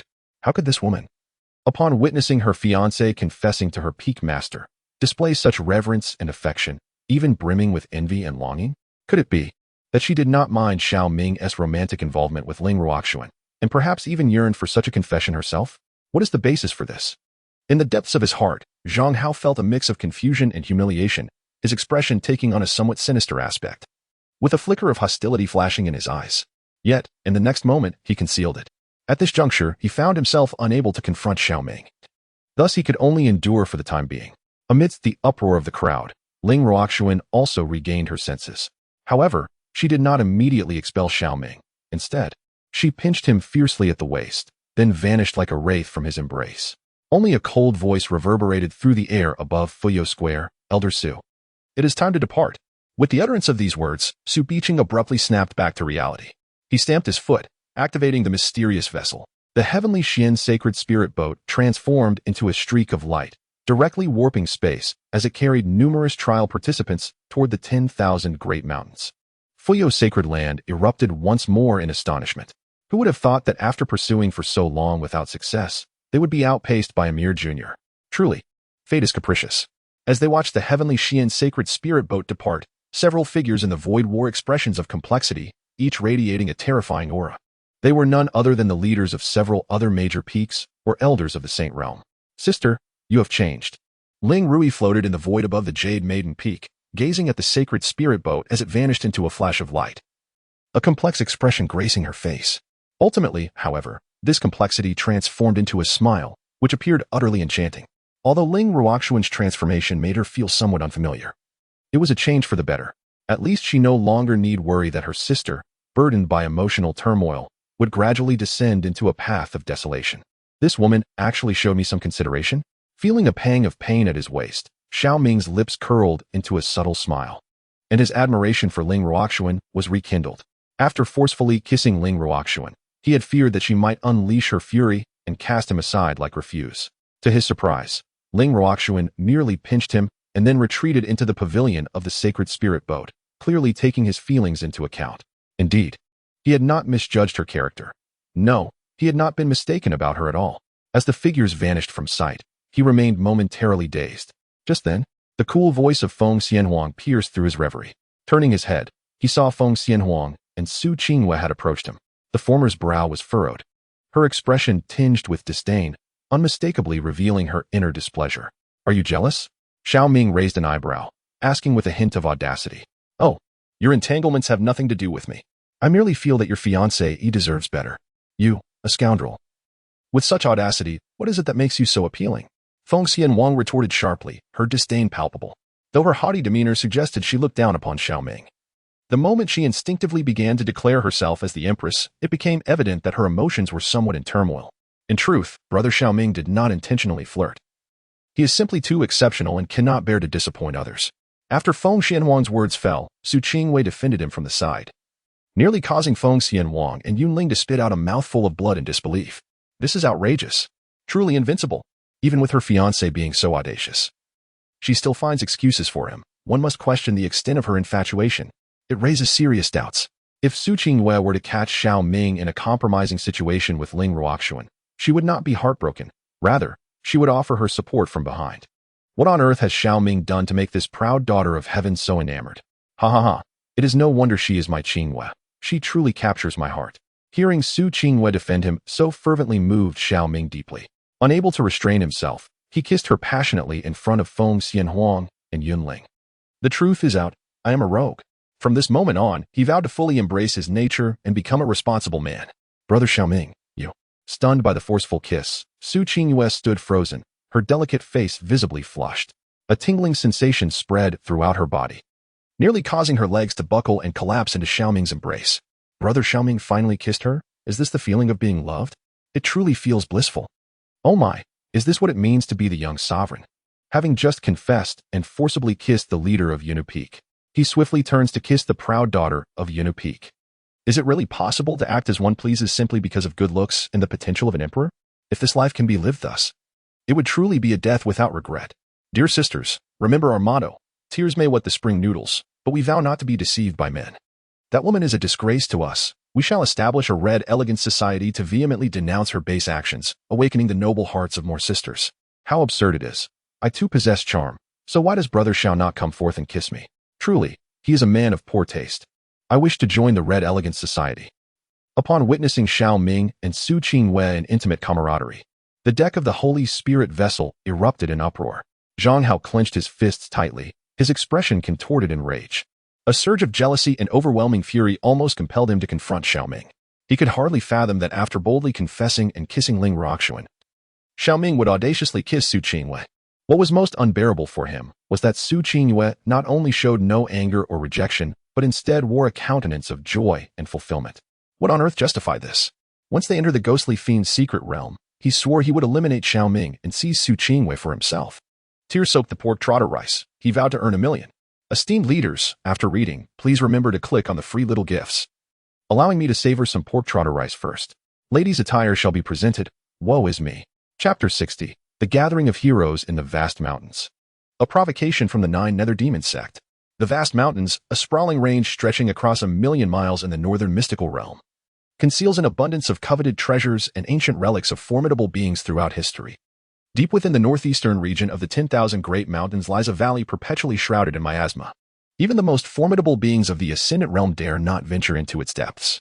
This place marks the entrance to the ghostly evil secret realm. Due to the existence of this realm, the valley is not only enveloped in malevolent energy but also conceals numerous ferocious high-ranking demonic beasts. Even those who have attained the Saint Realm hesitate to linger here. Yet on this day, as a ripple of spatial energy spread across the sky above the valley, a silver-white celestial vessel emerged, resembling a colossal beast. Its terrifying pressure descended like a tsunami, instantly enveloping an area spanning hundreds of miles. This caused several demonic beasts to emit low growls, their bloodthirsty gazes lifting from their concealment in the shadows of the forest. Scram! Just as the multitude of beasts contemplated launching an attack, a chilling voice echoed, instilling fear in their eyes. Driven by their instinct for survival, they hastily retreated from the valley's vicinity. This celestial vessel was none other than the heavenly Xian sacred spirit vessel of the Fuyao sacred land. Is this the ghostly evil secret realm? Standing upon the deck of the sacred spirit vessel, Xiao Ming gazed down into the vast valley, resembling a gaping, terrifying abyss. He promptly employed his true vision to inspect the area. Ghostly evil secret realm, a unique domain formed from fragments of a continent that drifted from beyond, containing remnants of the world's primordial essence and special rules of power. Upon reading the information that materialized before him, Xiao Ming furrowed his brow slightly.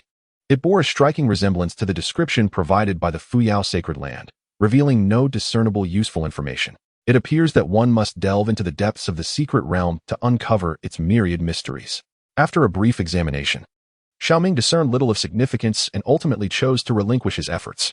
He cast a glance at Feng Xianhuang, a woman of remarkable stature, reborn as an empress. Perhaps she had traversed the secret realm in her previous life. Henceforth, if he were to accompany her, the situation would undoubtedly become far more manageable. Yet, this woman had scarcely acknowledged him since he kissed Su Qingwei, leaving Xiao Ming feeling somewhat disheartened, shaking his head. He dismissed these thoughts and settled into a meditative posture to cultivate his skills. Presently, he had acquired the Soul Spirit Emperor Scripture, Heritage Crystal, and True Dragon Technique, enabling him to access a plethora of formidable abilities. However, many of the soul attack techniques contained within the Soul Spirit Emperor Scripture, as well as the intricate formations passed down from the ancient exterminator within the memory crystal, were beyond his current capabilities. Thus, he could only select a few practical methods for comprehension. Unexpectedly, not long after Xiao Ming had seated himself, a resounding laughter echoed through the void. Soon after, accompanied by the roar of a dragon, a magnificent purplish-red dragon emerged from the miasma, drawing a colossal carriage through the distorted air. The overwhelming pressure caused many on the deck to turn their heads in astonishment. It was the great Qian Holy Dynasty. To his surprise, they had arrived second, and their grand display rivaled that of his own. As he gazed upon the magnificent dragon-drawn carriage of the palace, a number of disciples began to whisper among themselves. Xiao Ming, intrigued, lifted his gaze to observe. Memories of the intelligence provided by the Fuyo sacred land surfaced in his mind. The purple dragon sacred carriage. This was one of the 4 sacred carriages of the Dai Qian sacred dynasty, crafted from materials of the sacred tier. While the dragon itself was a guardian beast nurtured by the royal family, possessing strength at the 4th level of the saint realm.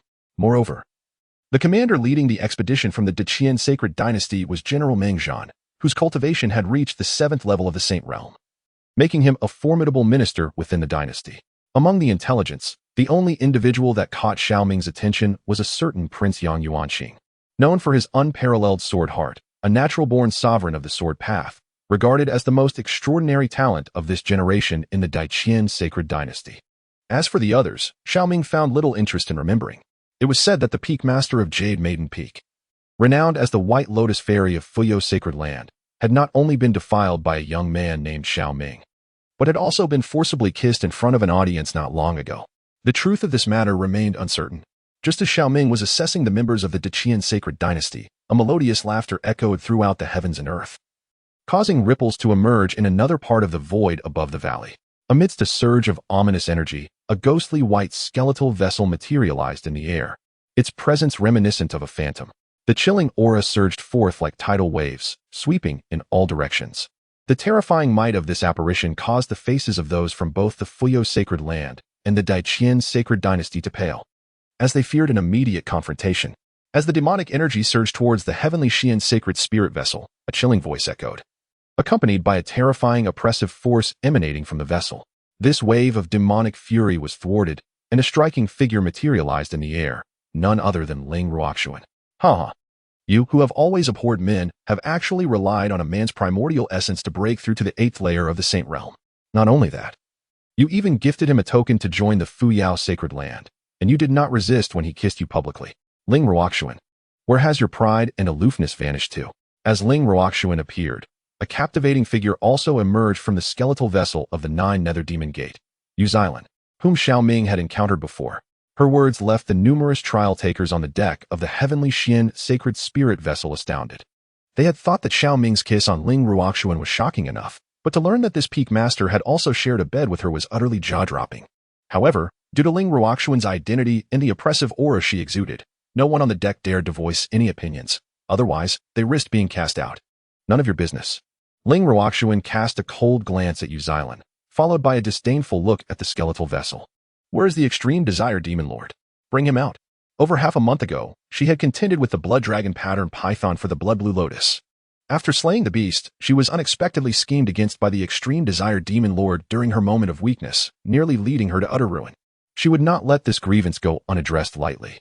With a sinister chuckle, the speaker did not anticipate that the dragon yin-yang powder would ultimately fall into the hands of a mere child. As Ling Ruoxuan's words echoed in the heavens, a frail figure shrouded in a black cloak materialized upon the skeletal vessel. It was none other than the lustful demon lord, the 7th protector of the 9 Nether Demon sect, despite his cultivation being merely at the 4th level of the Holy Realm. The peculiar and sinister toxins he wielded instilled fear in numerous experts of the Holy Realm. Masterling, please remain calm. Now is not the time to engage in conflict with them. As the lustful demon lord made his appearance, Su Biqing manifested beside Ling Ruoxuan, his voice heavy with concern. Ling Ruoxuan understood the gravity of the situation, her icy gaze briefly sweeping over the lustful demon lord, revealing an unmistakable glimmer of murderous intent in her eyes. She merely sought to ascertain whether this individual was indeed part of the 9 Nether Demon Sect's leadership and had no intention of striking at this moment. The 9 Nether Demon Sect. Observing the tense standoff among the formidable experts, Xiao Ming's expression turned equally frigid. His gaze traversed the skeletal vessel before ultimately settling upon 2 figures, a gaunt youth clad in crimson robes and a cold, masked woman draped in black. These 2 were likely among the most formidable prodigies within the 9 Nether Demon Sect. Should they encounter either of these exceptional beings or any other members of the sect within the ghostly fiend's secret realm, they would all be dispatched into the Imperial banner. Boom. Just as murderous intent surged within Xiao Ming, the void erupted once more with a thunderous roar, as 2 vessels of mystery simultaneously pierced through the fabric of space. Before me lie the remaining sacred lands of the 5 great sanctuaries, the Yaokuan Sacred Land and the Tai Sacred Land. As the narrative unfolds in Chapter 61, we witness yet another encounter between the 2 brothers, showcasing the formidable confidence of the extraordinary younger sibling. To the left, a resplendent golden-hued celestial vessel is adorned with intricately carved scales and wings, reminiscent of a golden-winged Kunping soaring freely through the void, distorting and shattering the very fabric of space in its wake. The sheer might it exudes is nothing short of awe-inspiring. This vessel, known as the Flying Kuan Spirit Boat of the Yaokuan Sacred Land, boasts an astonishing quality, reaching the mid-grade of the saintly level, enhanced further by the intricate arrays inscribed upon it. This sacred vessel possesses the power to withstand even the formidable forces of late-stage Saint Realm practitioners, underscoring the profound heritage of the Yaokuan Sacred Land, which surpasses that of other sanctuaries. On the deck stands a youth, akin to a deity gazing down upon the earth, his vitality radiating like a colossal furnace, nearly transforming into a blazing sun in the void. Merely his presence evokes an aura of invincibility, setting him apart from the multitude of challengers surrounding him. This individual is none other than the most prodigious saint of the current generation from the Yaokuan Sacred Land, Yun Feiping. Meanwhile, to the right, another celestial vessel emerges, resembling a colossal sword reaching for the heavens, exuding a terrifying sharpness and sword intent. The vessel's body is a striking silver gray, inscribed with numerous arrays and restrictions, while 18 massive swords float nearby, acting as guardians to this spiritual vessel. This is the heavenly sword spirit boat of the Tai Sacred Land, a treasure that rivals even the heavenly Xin spirit boat. Once activated, the 18 colossal swords can coalesce into a formidable sword formation.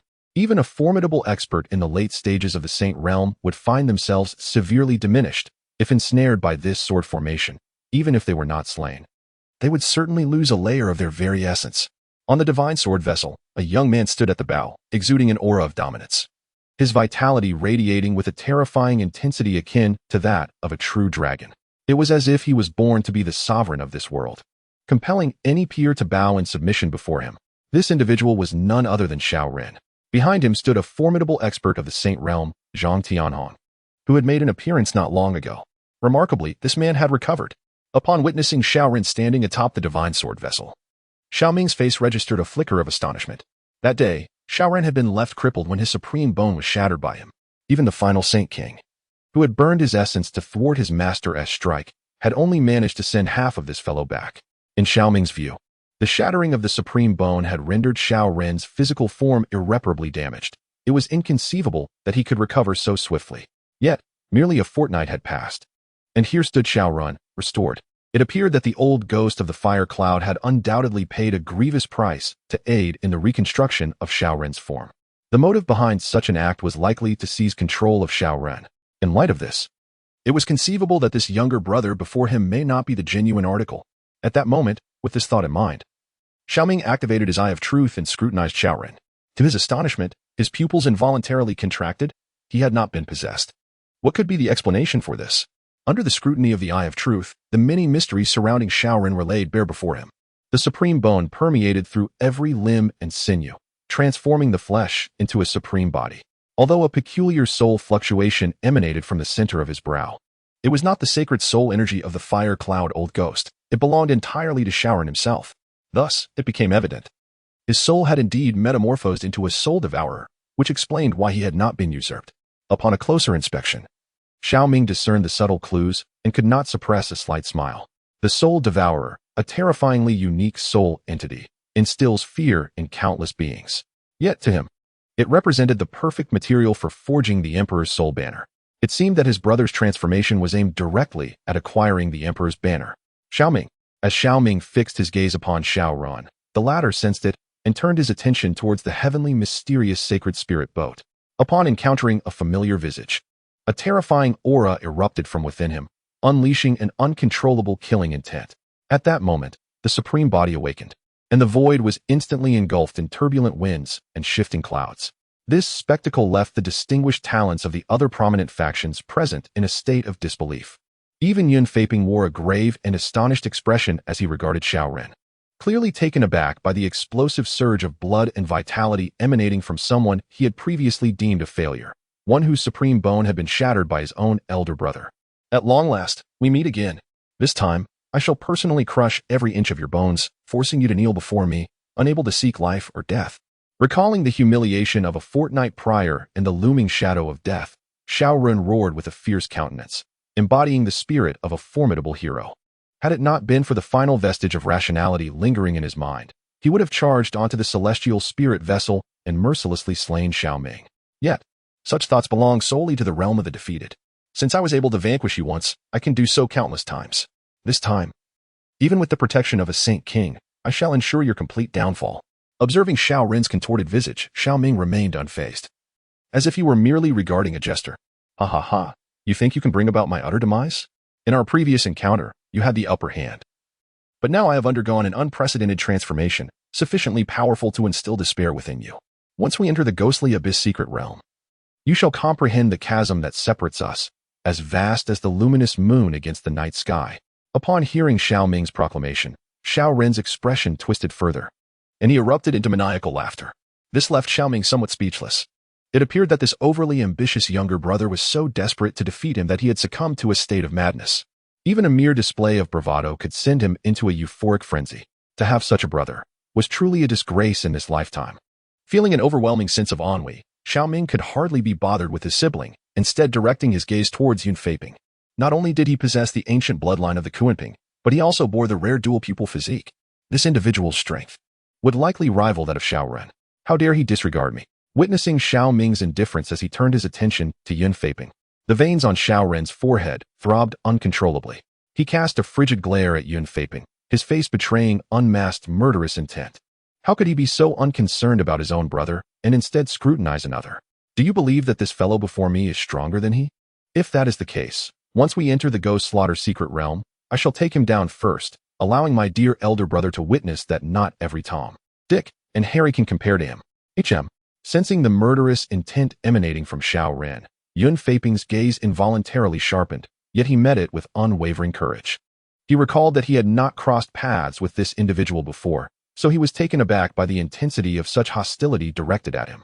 Did this person mistakenly perceive him as a soft target? Nevertheless, it was of little consequence. Upon entering the Ghost Slaughter secret realm, he was destined to sweep aside all obstacles. All the factions present, regardless of which prodigy they represented, would merely serve as whetstones for him. He had thought he would not reappear, yet unexpectedly, he did. Was it fate, perhaps, that the heavenly Tao sought to restore its original course? As Yun Feiping and Xiao Ren locked eyes, Feng Xianhuang raised her head with a grave expression, her gaze flickering uncertainly upon Xiao Ren. A fortnight ago, Xiao Ren had been defeated by Xiao Ming, shattering his supreme bone. She had believed he would be unable to participate in the trials of the Ghost Slaughter secret realm, leaving the competition for the seven-colored slaughter to be between herself and Xiao Ming, both transcendents. However, she could not have anticipated Xiao Ren's return, now even more formidable than before. Thus, Feng Xianhuang was compelled to ponder whether, in some unseen manner, the heavenly Tao was mending the threads of fate. If that were the case, then the forthcoming events within the Ghost Slaughter secret realm might hold unforeseen twists, and she along with Xiao Ming could find themselves in peril. The scores have been released, an astonishing 5.7, marking the lowest rating ever for a book by Little Fish. Those who appreciate this work may wish to lend their support with a favorable review. It truly feels disheartening. Chapter 62. If you dare to make any small movements, I shall seize the opportunity to render you impotent. What is the matter? Your expression is so grave. Could it be that an unforeseen event is looming? Noticing the change in Feng Xianhuang's demeanor, Xiao Ming also began to connect the dots. his tone growing serious as he inquired. I am uncertain. It is merely a vague sense of unease that I cannot shake. In response, Feng Xianwang shook her head, offering a somewhat ambiguous reply. Regarding the events of my past life, I am unable to divulge much.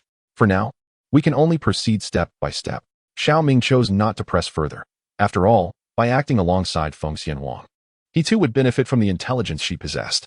Suddenly, as Xiao Ming and Feng Xianwang conversed, the valley below began to tremble violently, dark and malevolent energy surging forth. The very earth quaked as if some ancient entity were awakening. This phenomenon caused the powerful figures from the 5 sacred lands to fix their gazes in astonishment. Everyone. The ghostly fiend's secret realm is about to open. Prepare to activate the formation together. As this proclamation echoed through the valley, a figure emerged first from the flying Kuan's sacred spirit vessel, exuding an aura of unparalleled terror. This individual, named Yun Haifeng, is one of the peak masters within the Yaokuan sacred land, possessing an astonishing cultivation level of the 8th layer of Saint Realm. He is also a pivotal leader within the Yaokuan sacred land's current expedition. Upon the conclusion of Yun Haifeng's statement, Ling Ruoxuan also emerged from the heavenly mysterious sacred spirit vessel, unleashing her formidable cultivation at the 8th level of the Holy Realm. Following closely, Meng Zhan from the Daiqian sacred dynasty, Yi Xilan from the 9 nether demon sect, and Zhang Tianhong from the Tai sacred land stepped forward, each revealing the same terrifying prowess at the 8th level of the Holy Realm. Their overwhelming presence swept across the heavens and the earth like a tidal wave, instilling fear in the hearts of those from the 5 major factions. In the next moment, as the ominous energy surged forth once more from the valley below, the 5 powerful cultivators of the Holy Realm positioned themselves in the void, each conjuring an arrayed disc before them. The sacred essence surged wildly into the arrayed discs, and 5 beams of light pierced through the heavens. Intricate patterns of the formation spread like a spider's web throughout the valley below, ultimately coalescing into a grand array that sealed off this expanse of the world. Even the Holy Kings felt a shiver of trepidation at the array's might. A Holy King-level formation. Upon witnessing this array, Xiao Ming's gaze sharpened. This must be the Holy King-level formation that the 5 sacred lands had jointly established to secure control over the ghostly fiend's secret realm, as detailed in the intelligence reports. Once activated, this formation would create a self-contained realm, making it exceedingly difficult for even Holy King-level experts to breach from the outside. It not only stabilized the entrance to the ghostly fiend's secret realm, but also prevented the beasts of the 10,000 great mountains from wreaking havoc during the realm's opening. As the Holy King-level formation took shape, a resounding roar echoed through the air, and the ominous energy within the valley erupted for the 3rd time. This time, alongside the surge of ominous energy, a bizarre spatial vortex manifested within the valley, rapidly expanding to a size of over 100 feet in mere moments. The cavernous roars echoed incessantly, seemingly harboring a profound terror that rendered the gathered crowd visibly tense. The ghostly fiend's secret realm, although rife with opportunities and transformations capable of forging a perfect celestial abode, is equally fraught with peculiarities, with a mortality rate exceeding 70%. On one occasion, an unforeseen calamity escalated the fatality rate to a staggering 90%. Yet, despite such peril, the opening of the ghostly fiend's secret realm invariably entices throngs of adventurers. After all, high risks beget high rewards. Should one succeed in crafting a flawless celestial dwelling within the realm, they would undoubtedly ascend to prominence in the Eastern domain. No gifted individual could possibly resist such an alluring temptation. Under the watchful gaze of the crowd, 5 formidable figures of the Saint Realm chanted intricate hand seals, manipulating the formation to stabilize the nascent entrance. Meanwhile, another 5 Saint Realm masters sat in meditation within the void, serving as guardians and guiding the aspiring elites into the realm. As time progressed, the swirling vortex at the mouth of the valley was thoroughly stabilized by the formation's influence. The gaze of the powerful figures sharpened, and they bellowed to the crowd, "Enter the secret realm. Remember to abide by its rules and ensure your survival." With the resonance of those 2 commands, members from various factions surged forth like a swarm of locusts, plunging into the vortex. Xiao Ming, I shall await you within the realm. I hope you do not meet your demise too soon. As thousands vanished into the depths in mere moments, Xiaoren cast a cold glance at Xiao Ming before leaping into the whirlpool. Xiao Ming, however, merely regarded Xiaoren with indifference, then grasped Su Qingyue's hand and turned to Feng Xianwang. Let us proceed. It is time to enter. Upon entering the entrance of the secret realm, one will be randomly transported to any location within. However, if they hold hands, a group of up to 5 individuals will not be separated. This serves as a beneficial rule for early cooperation among entrants. Feng Xianwang cast a glance at Xiao Ming before extending her delicate hand. Upon seeing her jade-like palm, A subtle smile graced the corners of Xiao Ming's lips as he interlaced his fingers with hers. The moment their hands touched, he could distinctly sense a slight tremor in the Empress's body, and a faint blush adorned her cheeks, though it was quickly suppressed. "If you dare to make any improper moves, I shall seize the opportunity to punish you," Feng Xianwang warned coldly. Sensing Xiao Ming's fingers twitching as if he intended to draw circles on her hand, this elicited a slight twitch of Xiao Ming's mouth. Such a fiery temperament, indeed. Should the opportunity arise in the future, he would ensure that she would weep with flushed cheeks, pleading for mercy. "Let us proceed." With a resolute thought, Xiao Ming addressed Su Qingwei, who immediately grasped Yunling's hand. Without any hesitation, the group joined others and plunged into the swirling vortex. In the next moment, accompanied by a dizzying whirl, Xiao Ming and the others fell from the sky, landing in a dense forest. This was the realm of Ghost Sha, which appeared strikingly similar to the outside world. Glancing around, Xiao Ming murmured to himself, "Do not underestimate this place. The Ghost Sha realm is far more perilous than the outside, should you fail to adhere to its rules. Even with the burden of the chaotic body and numerous hidden cards, one would still meet a tragic end." Hearing Xiao Ming's murmurs, Feng Xianhuang's expression turned grave as she couldn't help but remind him, "The sky is darkening. We must swiftly locate a sanctuary, otherwise, once night falls, we shall perish here." Casting a glance at the distant sunset, blood-red and ominous, as the encroaching darkness threatened to engulf the entire secret realm, Xiao Ming's countenance also grew somber. The rules of the secret realm surfacing in his mind. They are: do not venture out after dark, do not gather in groups of 5. Do not look back upon hearing cries, and do not linger in the mist. The admonition against venturing out after dark indicates that once night descends, the demons and monsters of the ghostly fiend's secret realm will be unleashed, gaining a significant advantage in combat, their strength amplified by the rules of the realm, rendering them twice as formidable as during the day. Conversely, the strength of intruders entering the ghostly fiend's secret realm would be suppressed by 30%. Thus, it is imperative to find a sanctuary within the secret realm, the dwelling place of the original inhabitants of this fragmented and dilapidated world, which can shield against the onslaught of countless demons and monsters during the night. However, the effectiveness of this protection hinges on the potency of the inscribed ghostly fiend runes within these abodes. If they are inadequate, the sanctuary may be breached. After reading, do remember to offer a small gift or a 5-star review. Next month I shall persist with 3 updates, hoping to salvage this book, as its rating is dismally low. Chapter 63. Is this secret realm akin to a survival game of chicken? As for the caution against gathering in groups of 5, it signifies that if 5 individuals are present within a Tinzhong radius simultaneously, it will trigger a disturbance in the realm, releasing a signal. Within a radius of 100 miles, once this peculiar signal is detected, all manner of demons and monsters will converge to hunt. Furthermore, if 5 individuals enter a sanctuary, the inscribed ghostly talisman will become ineffective. This implies that regardless of the size or strength of a sanctuary, it cannot accommodate 5 outsiders simultaneously. As for the phrase "do not turn back upon hearing a cry," it indicates that within the secret realm, whether in the wild or inside a sanctuary, one must never look back upon hearing an inexplicable weeping sound, otherwise, one will behold great terror.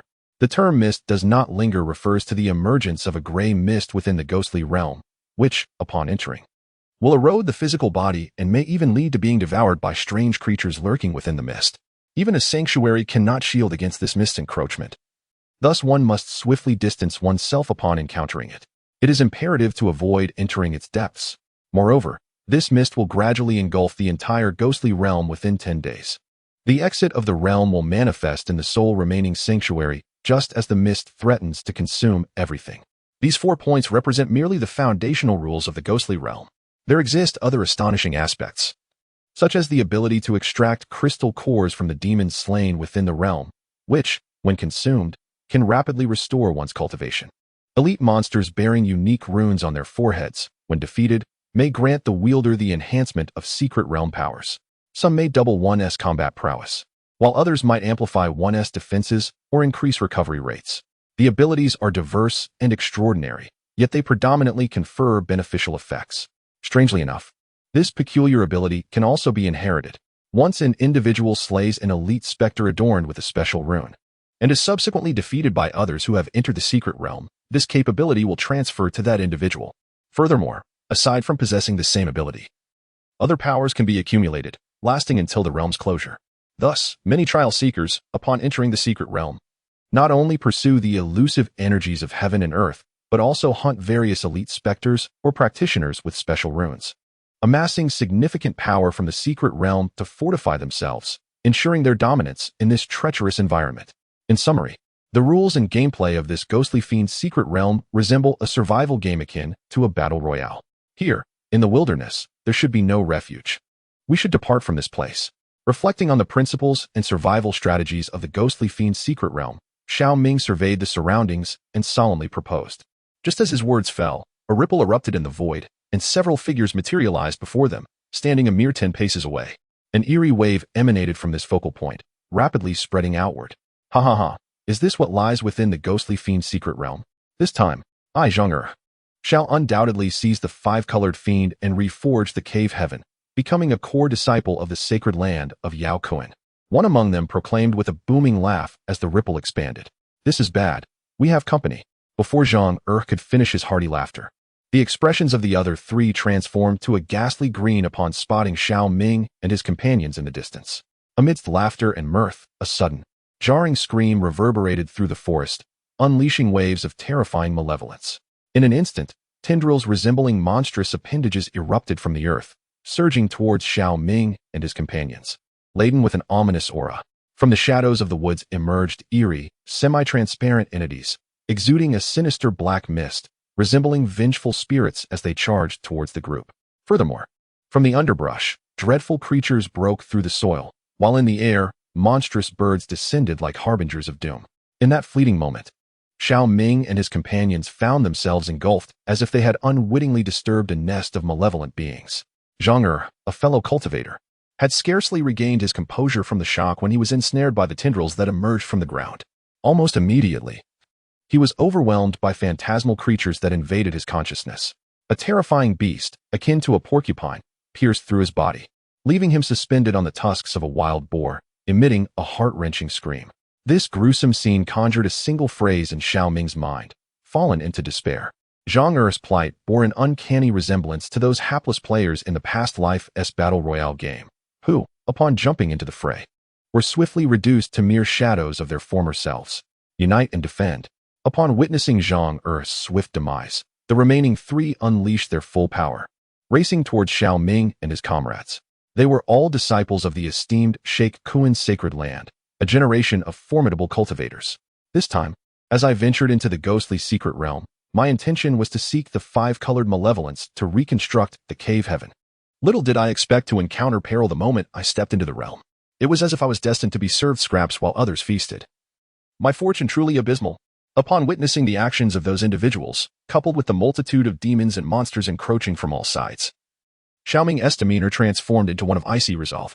With a singular utterance, the chaotic true fire intertwined with the essence of blood, manifesting as a blood-tinged dragon of chaos that swept through the surroundings, akin to a dragon raging in the wild. Many demons were reduced to ashes upon collision, and even the three trial participants were sent sprawling. We must carve our way through and seek refuge. As Xiao Ming unleashed the true dragon technique, summoning the essence of the blood dragon, Feng Xianhuang stepped forth, igniting the phoenix true fire, merging it with her lifeblood to conjure a blazing red phoenix, engaging fiercely with the multitude of demons. The strength of these fiends surpassed even that of the cave heaven realm. Should we be ensnared by their sheer numbers, we might be overwhelmed here. When night descends, their power will surely double, and even Feng Xianhuang and Xiao Ming would be drained of their vitality. As Feng Xianhuang spoke, Su Qingwei and Yunling, with spirited cries, unleashed their cultivation, merging true essence with blood to create a dazzling sword light, joining the fray with a synchronized dual sword technique. The four rallied around Xiao Ming as the focal point, charging forth in unison. Please, save us. As Xiao Ming and his companions made their escape, the three prodigies from the Yao Kuan sacred land emitted desperate cries, each striving to unleash their powers in a bid to keep pace with Xiao Ming and his allies. However, due to their insufficient strength, they were swiftly overwhelmed by the monstrous fiends. They had never anticipated that upon entering the ghostly abyss, they would encounter such terrifying creatures and become ensnared in a dreadful encirclement within mere moments. Even as esteemed disciples of the sacred land of Yao Kuan, regarded as unparalleled prodigies throughout the northern Xian realm, they found themselves helpless against these abominations, which could devour them alive. Finally managing to escape, they realized the ghostly abyss was indeed sinister. Encountering such a predicament immediately upon entry was alarming. After slaying over 100 of these fiends, Xiao Ming collected a vast number of crystal cores with a wave of his hand, and the group took refuge among the rocky outcrops of a cliff, finally allowing themselves to breathe a sigh of relief. The weakest of these monsters possessed a strength equivalent to the 4th or 5th level of the Cave Heaven realm, while the more formidable ones reached the 7th or 8th level. Had it not been for his and Feng Xianhuang's exceptional prowess, it would have been exceedingly difficult to escape such a deadly ambush. What was happening? These fiends were even stronger than in his previous life, exhibiting a heightened bloodthirstiness and ferocity. Just as Xiao Ming exhaled in relief, he noticed that Feng Xianhuang's expression had darkened. For in this incarnation, these monsters were far more formidable than she had previously remembered, and their numbers were significantly greater as well. Could it be that, after her rebirth, the trajectory of this world had shifted, causing many events to alter? The ghostly abyss, too, might have undergone certain transformations unbeknownst to them. Xiao Ming, look over there. Isn't that a sanctuary? As Feng Xianhuang furrowed her brow in contemplation, Su Qingwei suddenly pointed in a direction, her voice tinged with excitement.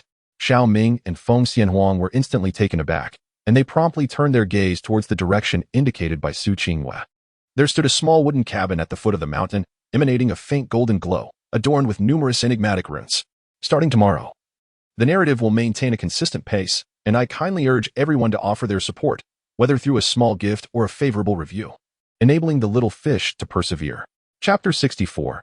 A dead comrade is no hindrance to the path of the living. What of fellow disciples? Indeed, it was a sanctuary. Upon sighting the cabin, Xiao Ming and Feng Xianhuang's eyes brightened with anticipation, and without a moment's hesitation, they dashed forward. The twilight deepened, and night was poised to envelop the earth. They could distinctly sense a mysterious force of regulation awakening, as if shackles were being tightened around them. Whether it be their vitality, true essence, or spiritual energy, under the influence of this regulatory power, everything began to feel increasingly burdensome and sluggish. Once nightfall fully descended, this force would completely revive, constraining their overall strength by 30%, while the malevolent creatures would be augmented twofold. In such a precarious situation, should they encounter another onslaught of those ghastly entities, survival would be nothing short of a miracle. In mere moments, Xiao Ming and Feng Xianhuang reached the foot of the mountain. Although the cabin appeared modest, it could barely accommodate 4 individuals. The peculiar runes etched upon it seemed to suggest they were not of the Zhongyuan realm. As he surveyed the small wooden structure, a look of incredulity spread across Xiao Ming's face at the sight of the mysterious inscriptions. Even though he inherited a portion of the array techniques from the Elder of Annihilation, he was still unable to discern the nature of the runes before him. It was either that the Elder of Annihilation had never encountered such runes, or that the fragment of the array techniques he received was incomplete, lacking the Elder's knowledge regarding these runes. Let us proceed inside. After failing to grasp the situation, Xiao Ming immediately addressed Feng Xianhuang and the others. This rune harbors a mysterious power, seemingly innately capable of countering negative forces. Should he comprehend its essence, it would provide him with a formidable trump card. However, with the night now upon them, he would have to wait until daylight to delve into it further. Ha ha ha, the shelter truly is a beacon of hope. I, Zhang Hao, am indeed favored by fortune. Just as Xiao Ming and his companions were about to enter the small wooden cabin, a booming laughter resonated from above the cliff, and several figures descended on the opposite side of the cabin. It was none other than Zhang Hao, the scion of the Fuyo sacred land, accompanied by 3 other renowned core disciples of the same lineage, Chen Pingji, Li Qingyang, and Zhang Tianming, unquestionably formidable figures among the top 10 of the previous generation. It appears trouble is brewing. Upon hearing the laughter and witnessing the figures appearing merely a few dozen feet away, Xiao Ming's brow instinctively furrowed. Even Feng Xianhuang and Su Qingwei wore expressions of concern. Oh, someone is here? Is it you? As Xiao Ming turned to face Zhang Hao and his companions, they too noticed him, their faces reflecting a moment of astonishment. This small wooden cabin was discovered by us first. You should seek another refuge. Without any superfluous words, Xiao Ming cast a glance at several individuals and casually reminded them, causing Zhang Hao and the others to wear expressions of deepening concern. Xiao Ming, Feng Xianhuang, and the enchanting Yun Ling and Su Qingwei from Jade Maiden Peak were indeed the paragons of this generation from the Fuyao sacred land. Confronted with our esteemed seniors from the previous generation, should you not exhibit a modicum of humility? Upon the conclusion of Xiao Ming's words, Chen Pingji surveyed the group with a chilling gaze and retorted coldly, humility? In response, Xiao Ming let out a derisive laugh, his disdainful eyes fixed upon Chen Pingji, his voice growing even more frigid as he declared, I have no desire to engage in idle chatter with you. Considering we are both disciples of the Fuyao sacred land, I could allow you to depart unscathed in search of another refuge. However, should you insist on provoking conflict with us, do not expect me to show leniency." Following Xiao Ming's statement, Feng Xianhuang remained silent, merely stepping alongside him, her gaze icy as she fixed it upon the group. Even Su Qingwei and Yun Ling bore expressions of cold resolve, stepping forward to confront Chen Pingji and his companions. This refuge is the only one available, if relinquished. They would be left to navigate the night, facing certain peril. In the face of death, all are equal, they are not saints, and thus, it is impossible for them to yield easily. Truly deserving of the title of rising young sovereign of this generation, your demeanor and tone are nothing short of arrogant. With Xiao Ming's words hanging in the air, Zhang Hao took a step forward, his aura growing increasingly menacing, before his gaze settled upon Su Qingwei. "Sister Qingwei, I, Zhang Hao, am wholeheartedly devoted to you, yet you persistently regard me with indifference, instead favoring a scoundrel who dares to kiss other women before your very eyes. I truly cannot fathom what merits he possesses that could incite such fervent infatuation within you, to the extent of trampling upon your own dignity for his sake. How dare you speak of brother Xiao Ming?" Before Zhang Hao could finish his words, he was abruptly interrupted by Su Qingyue's furious rebuke. She could tolerate Zhang Hao's disparagement of her, but would not permit any insult directed at Xiao Ming. Very well. I lack the qualifications." Upon hearing Su Qingyue's unceremonious words, Zhang Hao felt a surge of provocation, and at that moment, his cultivation and vital energy erupted violently. He transformed, radiating an aura of terrifying heat akin to the blazing sun. "I intended to grant you an opportunity to join me in the quest for the seven-colored fiend. But since you remain so obstinately blind, do not blame me for my ruthlessness. Eliminate them. Leave Su Qingwei to me. Deal with the other two."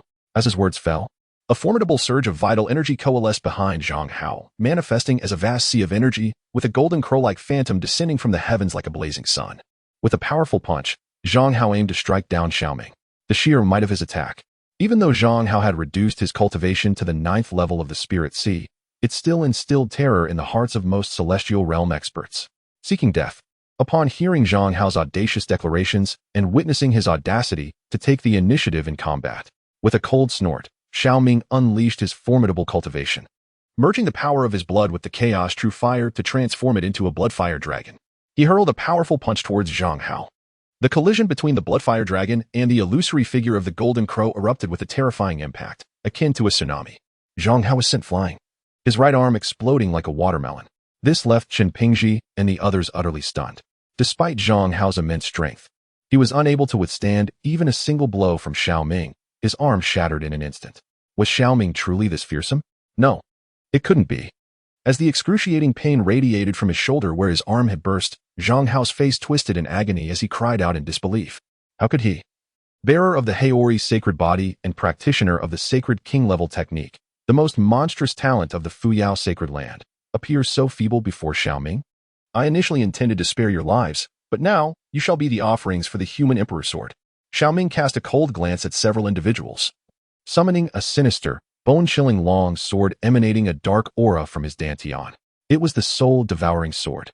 However, Xiao Ming found the name unappealing and deemed human emperor's sword to be far more imposing. As for the ominous black aura, it was merely the rich Hung Ming purple qi. Rather than any malevolent demonic energy, it simply had a darker hue. At the moment his thoughts settled, Xiao Ming's terrifying blood power, along with the chaos true fire and soul energy, all converged into the human emperor's sword. The emperor's sword erupted with a terrifying wave of sword energy, subsequently transforming into a fearsome dragon shadow of demonic essence, advancing towards Zhang Hao and the others with an invincible demeanor. Chapter 65. This is a righteous treasure, albeit its appearance is somewhat intimidating. Damn it, this holy sun cannot possibly be defeated by you. Witnessing the emperor's sword morph into a dragon shadow hurtling towards him, Zhang Hao's expression twisted in anguish as he bellowed. A mirror floated before his eyes, radiating a cataclysmic wave of energy. The great sun heavenly wheel mirror.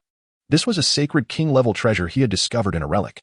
Although the mirror had shattered, losing its former potency, its material was still far more formidable than many sacred weapons. As he infused it with the true essence of the sun and his vital energy, the great sun heavenly wheel mirror unleashed a terrifying power, awakening a trace of sacred king energy within. Yet, before this power could fully manifest, the secret realm trembled violently, and a force of regulation descended with a thunderous impact, firmly suppressing the mirror. Boom. Unable to unleash power that surpassed the constraints of the secret realm, the great sun heavenly wheel mirror ultimately could not withstand the might of the emperor's sword. as the Emperor's sword collided with the Great Sun Heavenly Wheel mirror. The latter was easily sent flying by the former. "No, we are of the same sect. You cannot." Witnessing the Great Sun Heavenly Wheel mirror being hurled away, Zhang Hao, in a moment of life and death, attempted to activate the protective jade pendant on his person. However, under the suppression of the Secret Realm's regulations, these powerful trump cards capable of manifesting transcendent strength were rendered utterly ineffective at this critical juncture. Thus, Zhang Hao could only endure as the Emperor's sword pierced through him without the possibility of evasion. A bizarre scene unfolded. The moment the Emperor's sword pierced through, Zhang Hao withered instantly, his corporeal essence completely devoured, his body transforming into a lifeless husk before exploding into ashes. Even his soul was drawn into a luminous stream, vanishing into the center of Xiao Ming's brow, leaving behind only a storage ring and torn garments on the ground. "Xiao Ming, you actually killed Zhang Hao. The Holy Master will not let you escape his wrath."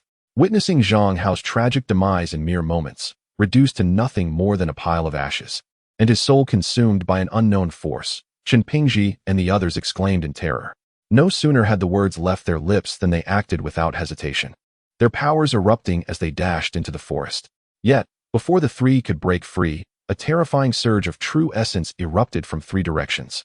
Feng Xianhuang, Su Qinghua, and Yun Ling had already dispersed around them, forming a triangular encirclement that confined the group. They maintained a sufficient distance to ensure that no more than 4 individuals occupied the Tinjiang radius at once. Amidst the resounding blasts, Chen Pingji and his companions were forced back, their faces betraying a mixture of anger and fear. "Rest assured, the Holy Master shall remain uninformed," Xiao Ming proclaimed ominously, his hands forming seals as he wielded the Emperor's sword, adopting the stance of a hunter as he prepared to reap the lives of Chen Pingji and the others. "No, Xiao Ming, may you suffer a wretched fate."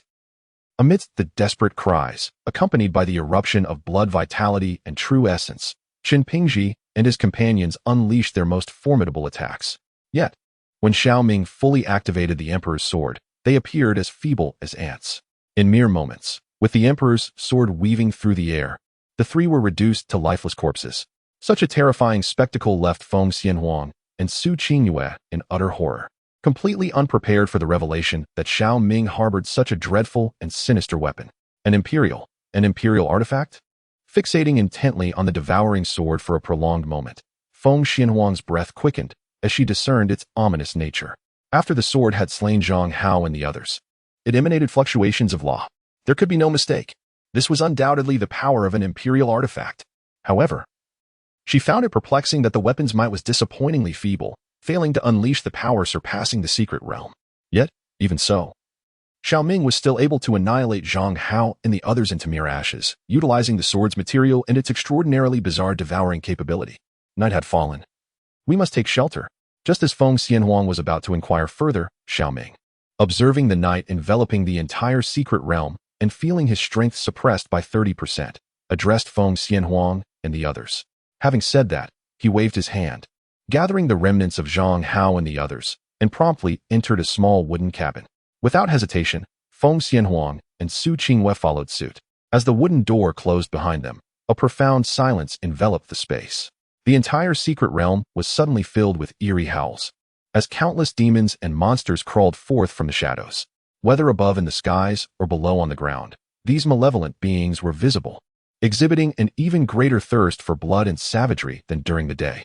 Some solitary outsiders, unable to reach the sanctuary in time, could only wail in despair as they perished under the relentless pursuit of these fiends. Regardless of the strength of their adversaries, they ultimately succumbed to the tide of monstrosity. Even outside the small cabin, Xiao Ming and his companions could sense the presence of numerous creatures prowling and howling, attempting to burst into the cabin to rend them to pieces. However, as the runes inscribed upon the cabin erupted with a dazzling golden light, these monsters seemed severely wounded by the resounding howls, ultimately retreating and lingering around the small shelter. The night, indeed, was an insurmountable foe. Feeling the formidable power of the creatures outside, a look of grave concern spread across Xiao Ming's face. Although he possessed the Emperor's sword and the Emperor's banner, even summoning these treasures would make survival in the wilderness exceedingly difficult. After all, under the constraints of the secret realm's laws, these imperial artifacts could not unleash their full potential, and his vitality and spiritual energy were not limitless. Once depleted, even the chaotic body would meet its demise. This ghostly fiend's secret realm was undeniably perilous. Amidst his murmurs, Xiao Ming produced a luminous pearl, illuminating the small cabin, only to discover that it resembled a diminutive tent, containing little more than a few bloodstained ropes. Meanwhile, Feng Xianhuang and Su Qingyue, along with the others, regarded him with expressions of bewilderment. What was amiss? Blood stained my face. Upon noticing the gaze of the three women, Xiao Ming touched his cheek and questioned with a hint of confusion. No, it's just that the sword you wielded earlier was rather frightening, far more so than some demonic artifacts, Su Qingyue replied, her voice tinged with anxiety. Could it possibly control your mind? In response, she shook her head. Generally speaking, the more sinister an object, the more likely it is to foster malevolence. Once a magical artifact or sinister object nurtures such malevolence, it can turn against its host, rendering them a mere puppet. The sword you summoned earlier instilled in us that very sensation. It has the capacity to consume the flesh and blood of living beings, and with each life it takes, it grows stronger. Such entities are the most prone to harboring evil. Rest assured, Xiao Ming reassured, this is a righteous artifact, albeit its appearance may be somewhat intimidating and imposing. In truth, it is a sword forged by the ancient human emperor, a weapon meant to judge the sins of all beings. Hearing Su Qingyue's inquiry, Xiao Ming's words were filled with fabrications, prompting a smirk from Feng Xianhuang and Yunling. Yet, Su Qingyue's expression transformed into one of admiration. The human emperor's sword.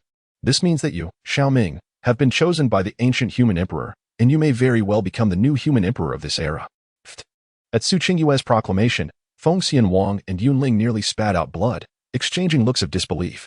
Was this girl truly so single-minded that she could not reflect? Or did she possess an unwavering trust in Xiao Ming? Whatever he claimed, she seemed to accept without question.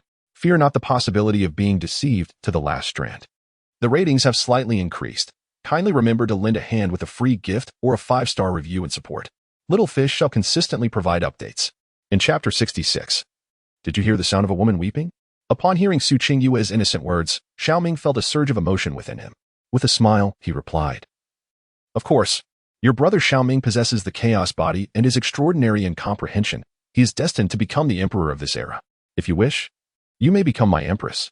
This declaration resembled the tender words one might use to soothe a child. Yet was Su Qingyue truly just a child? Incapable of discerning right from wrong? Certainly not. She simply cherished him, willingly accompanying him with a naive trust, devoid of doubt or inquiry. Thus, Xiao Ming found no qualm in teasing her, as it served to foster their bond. Empress. Upon hearing Xiao Ming's words, Su Qingyue's cheeks flushed crimson, her face radiating a glow of happiness. The position of empress is far too lofty. She feared she could never attain it. However, her sister Xian or sister Xianhuang might possess the potential to become an empress. Filled with immense satisfaction, Su Qingyue unwittingly uttered her last remark, nearly leaving Feng Xianhuang astonished. What do you mean? She is merely Xiao Ming's junior. When did she aspire to be his empress?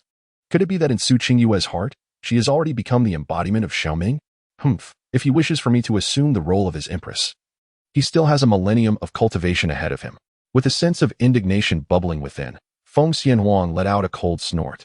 Of course, no matter how much she protested, it would not alter Su Qingyue's perspective, nor did Xiao Ming pay any heed to the matter. Clearing his throat, he retrieved the storage rings belonging to Zhang Hao and the others, declaring, Let us divide the spoils. As he spoke, Xiao Ming produced an array of dazzling treasures from the rings, which included numerous high-grade spirit crystals and a variety of elixirs. Regrettably, the protective jade pendants were intricately linked to their original owners. Should the owner perish, even if the pendant remained dormant, its internal seals would be rendered void. Thus, despite retaining the protective jade, those belonging to Zhang Hao and the others had become utterly worthless. The only items of considerable value left were the spirit crystals, elixirs, along with several martial arts jade slips and spiritual weapons. Brother Xiao Ming, since they were slain by you, you should keep the treasures for yourself, Su Qingyue remarked, gazing at the bountiful hoard. They had merely assisted in a momentary obstruction and had not exerted much effort, as the others had fallen at Xiao Ming's hands. Therefore, taking the spoils felt somewhat inappropriate. No need for formality, we are all comrades. Please, take what you wish, Xiao Ming replied, waving his hand dismissively. Though he was not excessively generous, he certainly would not be stingy with his own. I shall take this mirror and this jade slip. As for the rest, you may decide among yourselves. Regarding the magnificent sun wheel mirror held by Zhang Hao, it proves beneficial for his cultivation of the Sacred King technique, while the rest are merely superfluous items. Of course, for Feng Xianhuang and Su Qingyue, certain objects may still hold significant value. perhaps due to the attributes of their respective cultivation methods. Thus, I shall take the Qi Yin Lingji and Tian Han Yu along with senior sister Yunling. As Xiao Ming's words resonated, Su Qingyue's gaze flickered momentarily before she selected two treasures, swiftly placing one into Yunling's embrace. This action caused Yunling's lips to twitch involuntarily. Junior sister, are you concerned that upon returning to the sacred land, I might divulge our secrets to the sacred lord? Is that why you have entrusted me with these two treasures, hoping to ensnare me in your schemes? Upon hearing Yunling's remark, Su Qingyue felt a rush of embarrassment. To be candid, she had indeed entertained such thoughts earlier, albeit reluctantly. After all, this time, Xiao Ming had slain Zhang Hao, the holy son of the Fuyao sacred land, and a disciple of the sacred lord. Although she shared a good rapport with Yunling, there lingered a fear that her senior sister might act untrustworthily. It would be most prudent to draw her into the fray or perhaps have Xiao Ming seduce her, ensuring absolute security in their endeavors. I truly feel I have been overly indulgent towards you. I never anticipated you would harbor such thoughts. Observing Su Qingyue's awkward expression, Yunling was filled with exasperation and could not help but pinch her. Over the past 6 months, she had devoted herself wholeheartedly to this little junior sister, only to discover that the latter worried about her betraying Xiao Ming. Indeed, in the face of infatuation, neither master nor elder sister could rival the significance of her beloved. Ah, senior sister, I merely had a fleeting thought just now. I am well aware that you are nothing but kind to me and would never engage in such trivial antics. I shall offer you my treasured possession. Do not dwell on this matter any longer. Observing Yunling's slight irritation, Su Qingyue immediately resorted to a charming display of affection, leaving Yunling feeling rather exasperated. After Su Qingyue had taken her share, Fengxian Wang also made her selection without hesitation, choosing 2 valuable items, all of which possess the fire attribute. Can we ascertain our current location within the ghostly fiend's secret realm? Once the spoils were allocated, Xiao Ming waved his hand, conjuring a map in the void, revealing the general expanse of the ghostly fiend's secret realm. This map was crafted by previous entrants who managed to survive their ordeal. However, due to the vastness of the realm and the limited number of survivors, the map lacks precision, unable to pinpoint locations within 10 miles. The ghostly fiend's secret realm spans 100,000 miles, with each terrain uniquely distinct. Based on the landscape we observed during the day, we should be situated in the southern region known as the Ghost Head Forest, Fengxian Wang remarked, pointing to a specific location on the map. If this holds true, then deep within the Ghost Head Forest lies a source of malevolent energy. There, we may encounter the 5-colored fiends, alongside elite creatures imbued with special runes. Upon hearing Fengxian Wang's words, Xiao Ming's eyes sparkled with intrigue. While his interest in the 5-colored fiends was somewhat tepid, the elite creatures captivated his attention immensely. This object is akin to the red and blue buffs in the realm of the deceased, known as Nongxia. Once acquired, one's combat prowess would surge dramatically. It is indeed a coveted prize. After all, Han Xian once proclaimed that should he commence with both the blue and red buffs, securing a pentakill against 5 opponents would pose no challenge. Furthermore, he bears the chaotic essence and possesses numerous means at his disposal. If he could stack several buffs, he would undoubtedly wreak havoc upon all adversaries. With this in mind, let us take a moment to rest. At dawn, we shall venture into the depths of Ghost Head Forest. Having resolved this internally, Xiao Ming addressed his companions. Yet, as his words lingered in the air, his brow furrowed involuntarily, casting a suspicious glance at the others. For at that moment, a faint sound of sobbing reached his ears, reminiscent of a woman weeping. However, noticing that Fengxian Wang and the others did not seem to produce such sounds, his pupils involuntarily constricted. He immediately recalled a particular rule mentioned in the intelligence provided by the sacred land of Fuyao. Do not look back upon hearing cries. Could it be that misfortune had befallen him, encountering this bizarre phenomenon? Do not move, do not look back.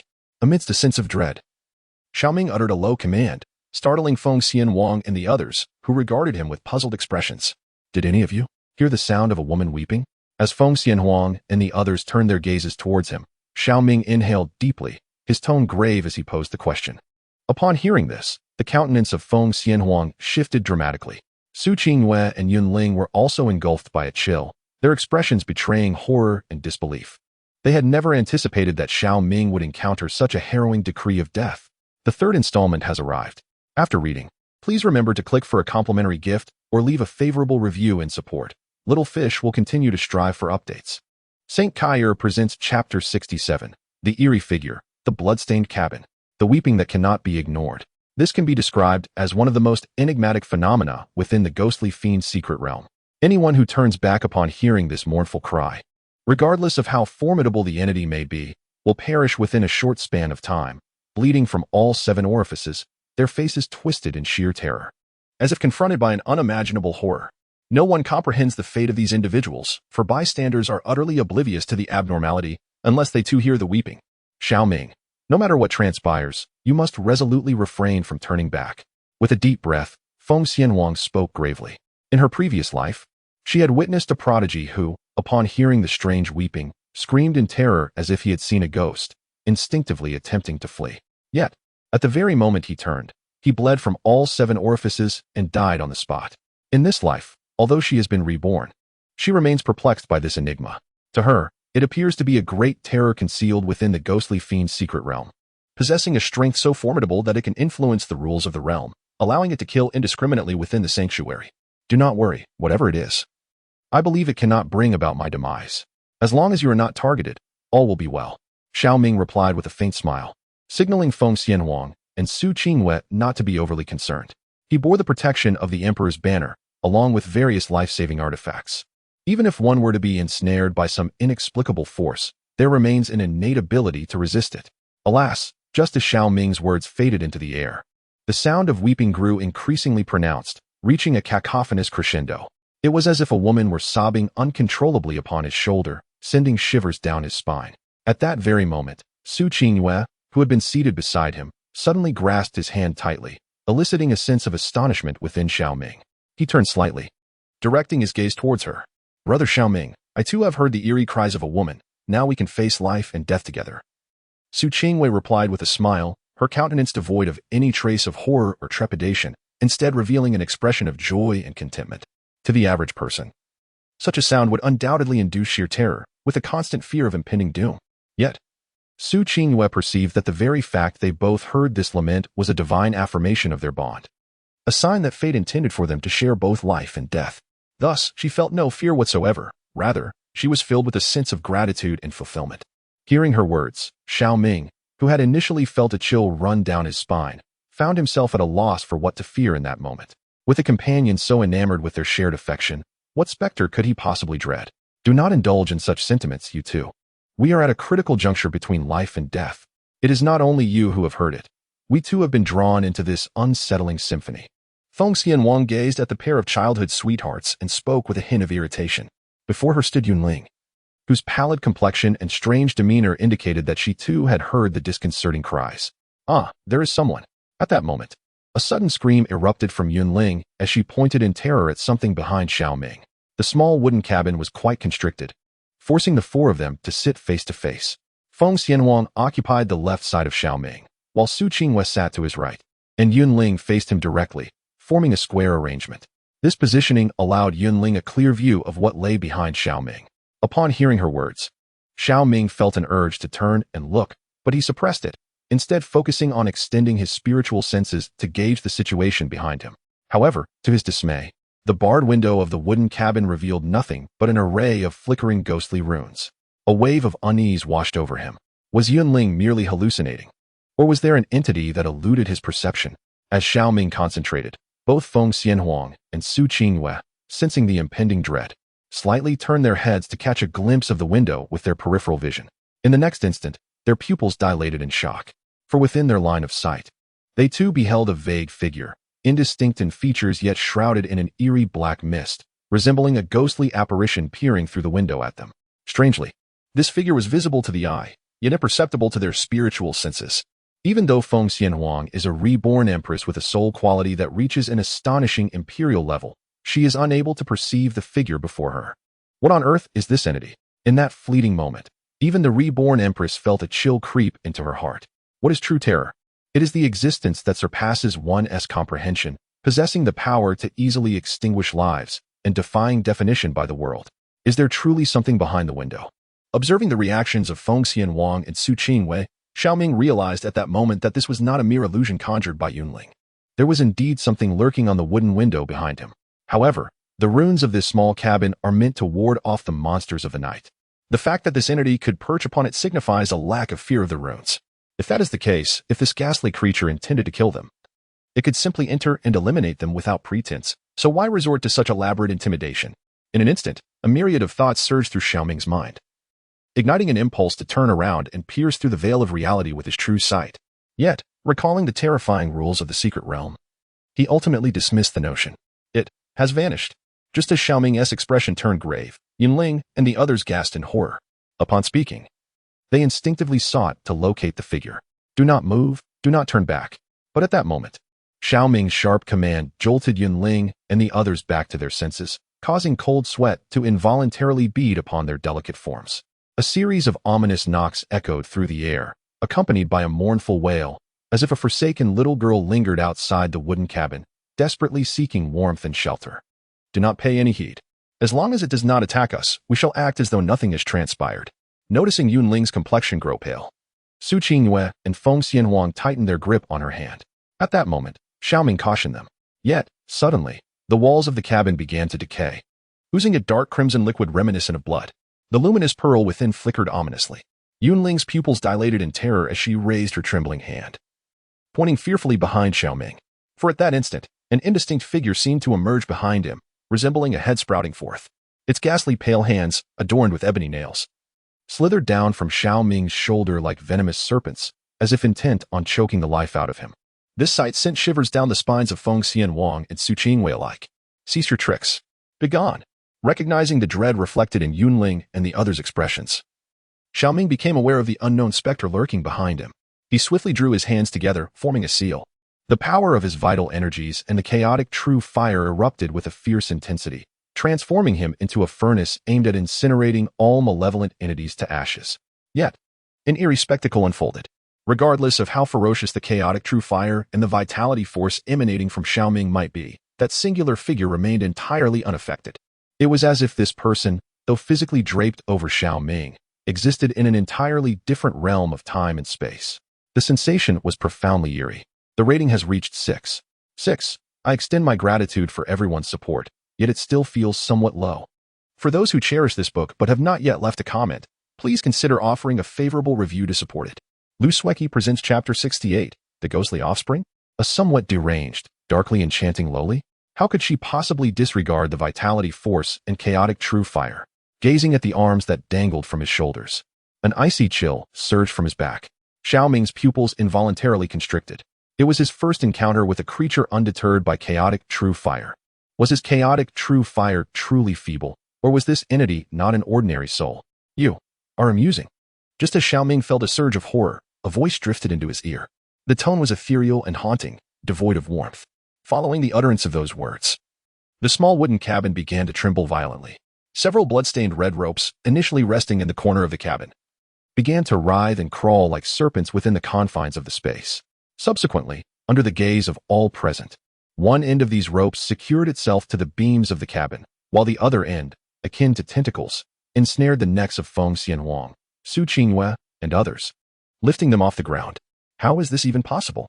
As he felt the inescapable grip of the red ropes, a profound sense of dread settled in, as his entire vitality and true essence were utterly suppressed in that moment. The pupils of Feng Xianhuang involuntarily constricted violently, a harrowing sense of life and death crisis detonating in her heart. She was seized by a potent premonition. If she could not break free from the red cord within 3 breaths, they would all be hanged alive right here. As terror gripped her inner being, a flicker of golden red flames ignited in her eyes, and a terrifying imperial might began to awaken within her consciousness. However, just as she was about to employ her final means, Xiao Ming erupted in that very moment. Regardless of what malevolent entity you may be, should you dare to lay a finger on them, I will ensure your soul is shattered. As his icy words echoed throughout the little wooden cabin, Xiao Ming summoned the human emperor banner from his consciousness, unleashing a terrifying aura that erupted like a tsunami. Strange black smoke billowed from the banner, transforming into flames that descended upon the red cord, which immediately emitted a sharp, piercing shriek. It recoiled as if scorched, akin to a worm in agony. Even the arms that had embraced Xiao Ming from behind crackled with a sizzling sound under the touch of the bizarre black flames from the human emperor banner, forcing that figure to relinquish its hold on him, dissipating into black smoke and retreating into the shadows of the cabin. Cackling, the soul-binding banner. How amusing. How delightful. Amidst a peal of silvery laughter, the door of the cabin was forcefully flung open.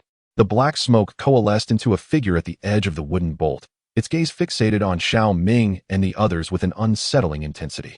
Its eyes were of 2 different colors, one blue and one red, and a peculiar rune was etched upon its forehead, resembling a blood-red spider. The exquisite features of the woman exuded an almost otherworldly allure, her complexion resembling the pallid hue of unblemished jade, complemented by a pair of lips as red as blood. This combination bestowed upon her an eerie beauty, tinged with a disquieting sense of terror. As Xiao Ming gazed upon her, his pupils involuntarily contracted, and fragments of information about her surfaced in his mind. A creature of enchantment, a specter spawned from a ghostly mother, possessing a hint of sickly allure reminiscent of a dark, delicate maiden. This entity, born from the essence of a fallen ghostly sovereign, had been imprisoned within the ghostly fiend's secret realm for over 3 millennia, exhibiting an extreme personality and a touch of morbidity. Her powers were suppressed by the laws of the secret realm, oscillating between the sacred and emperor realms. Upon perceiving the information that materialized before him, Xiao Ming felt a shiver run down his spine. Could it be true? A terrifying being of strength surpassing the sacred realm had emerged within the ghostly fiend's secret realm? Given the constraints imposed by the realm's laws, her true power might very well be at the late stages of the emperor realm. Nevertheless, Xiao Ming breathed a sigh of relief. Although this young maiden appeared dreadfully formidable, as long as she possessed sentience, there remained a possibility for negotiation. Moreover, it seemed she had no genuine intent to attack them. Her previous actions appeared more akin to a display of intimidation. Otherwise, with her level of power, even possessing the Emperor's banner might prove insufficient for defense, unless one were to sacrifice a chaos body or detonate the Emperor's banner. What do you truly desire? He demanded, taking a deep breath. The Emperor's banner hovered above him, enveloping the 3 women in a shroud of dark smoke for protection. If the malevolent spirit before him dared to make any sudden movements, he would have no choice but to summon the Emperor's banner and engage in a fierce confrontation. He chuckled softly, finding the situation amusing. As Xiao Ming's words echoed in the air, the specter merely laughed in response, its intelligence seemingly lacking, causing Xiao Ming's brow to furrow in concern. Little pot, next time, I shall play with you. It cackled, the soul-binding banner. How delightful. Just as Xiao Ming was about to speak again, the spirit vanished into thin air, leaving behind only its eerie laughter. The decrepit cabin, previously oozing dark red blood, reverted to its former state, as if the preceding events had been mere phantoms. Xiao Ming felt a twitch at the corner of his mouth. Next time to play with them? They nearly met their end just now, and yet they wished to return. Truly a thick-skinned crab. Who on earth is she? After the spirit's disappearance, Feng Xianhuang, still shaken, remarked, for the first time since my rebirth, I have been forced to such an extent that I nearly unsealed the divine consciousness of the Emperor within my mind. Brother Xiao Ming, are you all right? Su Qingwei asked anxiously as she hurried over to inspect whether Xiao Ming had sustained any injuries. I am fine. You should check on your senior sister. It seems she was quite frightened. Xiao Ming replied, waving his hand dismissively and retracting the Emperor's banner. Meanwhile, Yunling's complexion had turned ghastly pale, still in shock from the harrowing encounter. After all, she had come perilously close to being killed. The shadow of death loomed vividly before her. Amidst her sobs, Yunling lamented, Qingyu, my senior sister, I nearly met my demise just now, and you seemed indifferent to my plight. Upon noticing Su Qingyu turning her gaze towards her, Yunling could no longer maintain her composure, immediately embracing Su Qingyu like a child. Sister, it is over now. Why were you so frightened? You were never this timid before. Seeing Yunling in tears, Su Qingyu hastily offered her comfort. Timid? I have always harbored a fear of ghosts since childhood, especially one as fearsome as that female specter, far more terrifying than the monsters lurking outside. Upon hearing Su Qingyu's words, Yunling promptly retorted, Fear not, brother Xiao Ming will protect us. That female ghost has been banished. We shall simply cuddle with him as we sleep tonight. That is your brother Xiao Ming, not mine. You are my senior sister. As long as brother Xiao Ming does not mind, I can share his comfort with you. Let us all cuddle with him tonight. What nonsense are you spouting? How ridiculous. Senior sister, your face has turned crimson. It seems you two have a fondness for brother Xiao Ming. Listening to the exchange between Su Qingyu and Yunling, Xiao Ming could not suppress the emergence of a dark line on his forehead. What extraordinary virtue did he possess to attract such young maidens? Not only had they previously encouraged him to pursue Ling Ruoxuan, but now they intended to involve her senior sister in their nocturnal arrangements. Would they next propose bringing their master into this as well? At this rate, he would require no effort to cultivate a harem of beauties simply by lying back. You possess not one, but 2 imperial weapons? What is your origin? As Su Qingwei and Yunling conferred about how to spend the night with Xiao Ming, Feng Xianhuang lifted her head, her gaze piercingly fixed upon him, as if she sought to unveil every secret he harbored. Chapter 69. Wherein lies her foolishness? She is astute, indeed. Every individual possesses secrets, and you are no exception. The aura you exude is even more enigmatic than that of our esteemed master. As for me, as your senior brother and the future emperor of humanity, it is only natural for me to be accompanied by 2 imperial artifacts. Observing Feng Xianhuang's scrutinizing gaze, a subtle smile graced Xiao Ming's lips as he spoke with a tone of playful defiance. If you insist on pressing for answers, once you become my woman, I shall disclose everything to you. Upon the utterance of his final words, Feng Xianhuang's face flushed crimson, and the flames of the phoenix true fire flickered to life. She was utterly taken aback. How dare Xiao Ming be so brazen as to suggest transforming her, his junior sister, into a woman? It was simply outrageous. Xiao Ming, do not presume that because you are my senior brother, your recent display of prowess in averting danger grants you the liberty to tease me so. I am not your naive childhood sweetheart, and I will not easily succumb to your whims. In a fit of indignation, Feng Xianhuang bit her lip and warned, oblivious to the suggestive undertones of her words. Meanwhile, Su Qingyue gazed over in confusion, a look of defiance etched upon her face. Where lies her foolishness? She is quite perceptive. Anything that Xiao Ming desires, she shall endeavor to procure. Thus, Xiao Ming would not be easily swayed by others. Not only would his affection for his childhood companion deepen, but he might also feel a twinge of guilt within. Feng Xianhuang clearly lacked an understanding of love. Haha, I never suggested transforming you into my likeness. If you possess the capability, you may certainly shape me into your form, Xiao Ming replied with a hearty laugh, somewhat audaciously. Shameless rogue, Feng Xianhuang retorted, her silver teeth clenched in anger. After a cold huff, she chose to disregard Xiao Ming and sat down to meditate. Yet, tumultuous waves surged within her heart. This brazen senior not only possessed an extraordinary heritage but might have also discerned her origins. How else could he have uttered such words? This individual, could it be that he truly inherited the legacy of an ancient human emperor? She recalled that within the Xianyuan clan, there once existed an ancient emperor who had crafted a forbidden soul banner to combat the Soul Clan, achieving the quality of a supreme imperial weapon. When unfurled, it could refine the souls of countless beings, transforming them into malevolent spirits imprisoned within the banner. This had once incited a terrifying calamity in ancient times, one that even the Soul Clan dared not confront directly. However, in due course, this emperor's overwhelming prowess antagonized too many powerful beings from other races. Ultimately, he fell victim to a scheme by the Soul Clan, plunging into a forbidden abyss, where he vanished without a trace. Might Xiao Ming's soul banner be that very artifact? Regardless, the immediate priority was to locate the 7-colored evil and forge the perfect realm. With merely 10 days remaining until the next comparison, I cannot afford to be outdone by this shameless individual. Shaking her head, Feng Xianhuang resolved to clear her mind and focus. After much deliberation, Su Qingyue and Yunling ultimately decided that Su Qingyue would carry Xiao Ming while Yunling would embrace Su Qingyue from the side. This arrangement indirectly provided Xiao Ming with a sense of security. Such childish behavior left Xiao Ming feeling somewhat helpless. However, he did not voice any objections. He allowed Su Qingyue to wrap her arms around his, burying them within her snowy peaks. After all, such a Na'vi childhood companion was a rarity, and it would be remiss not to indulge her a little. The night passed in silence. The following morning, as the first rays of sunlight graced the earth, countless demons and monsters retreated into the shadows. Once Xiao Ming and Feng Xianhuang had adjusted their states, they dashed out of the wooden cabin towards the depths of the Ghost Head Forest. What was that, mist? Shortly after exiting the cabin, Xiao Ming noticed a hazy gray fog materializing behind them, slowly creeping towards their direction. In no time, the small wooden cabin they had occupied would be engulfed by this mist. It seemed they would have to find shelter anew that night. Casting a glance back, Xiao Ming felt no regret and plunged into the Ghost Head Forest. As they entered, the demons and monsters lurking in the shadows of the mountains surged forward like sharks sensing blood, each vying to attack.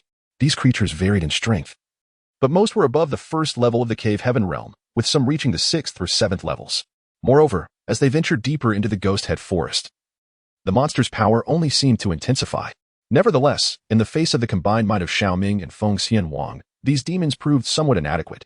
Essentially, they dispatched one for each that approached, and when 2 arrived, they eliminated them with equal efficiency. Su Qingyue and Yunling were merely tasked with delivering the final strikes in battle or vanquishing weaker foes.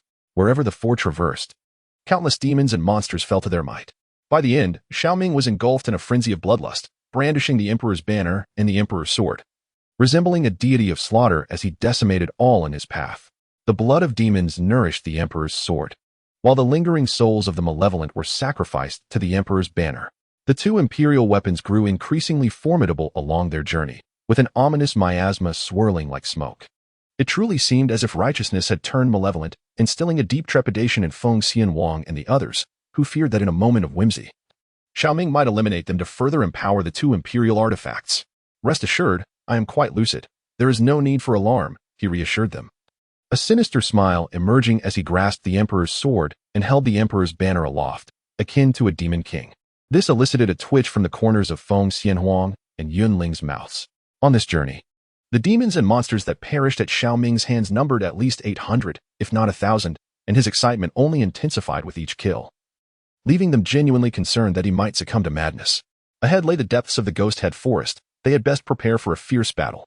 Glancing at the map and then ahead, Feng Xianhuang spoke gravely. The Ghost Sha secret realm is home to elite creatures imbued with special runes, typically beings of the 9th layer of the Cave Heaven realm or higher, and they are further enhanced by the power of the secret realm itself.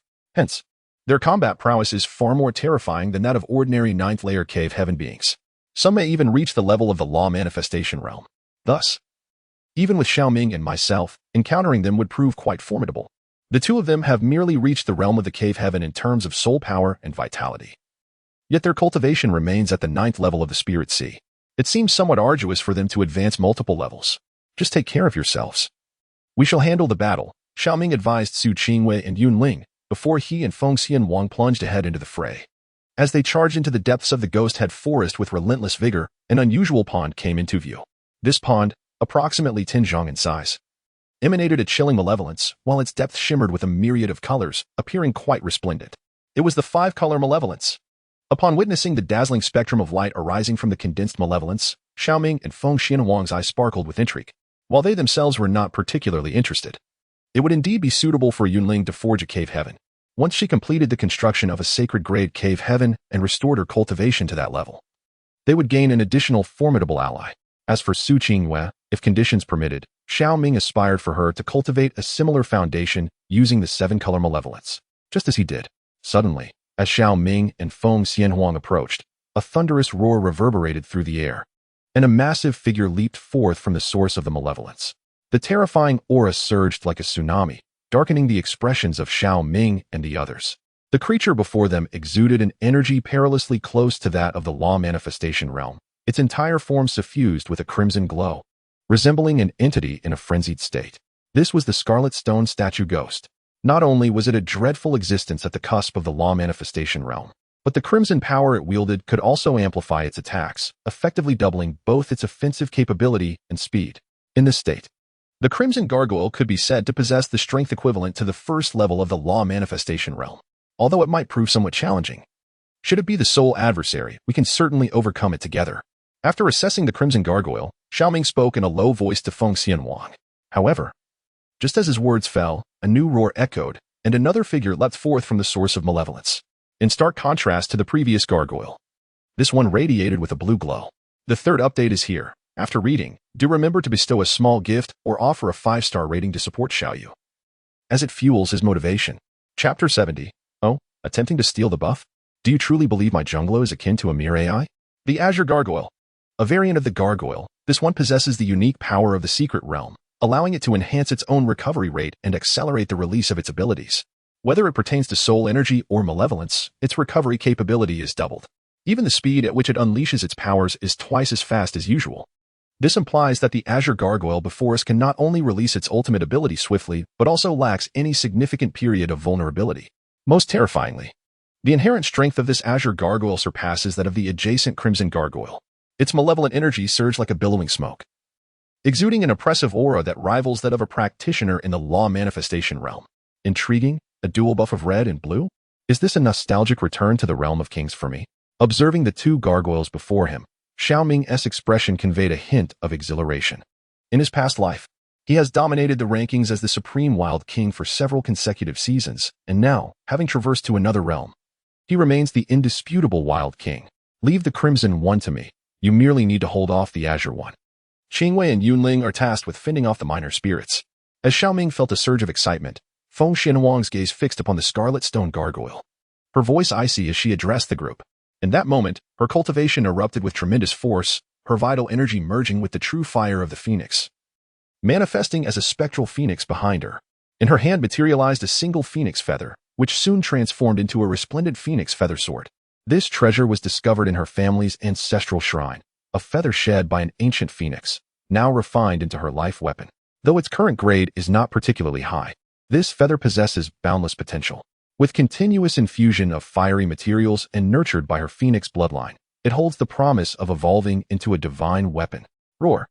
As Feng Xianwang unleashed her power, the scarlet and azure stone gargoyles let out furious roars, causing a violent surge of malevolent energy within dozens of miles.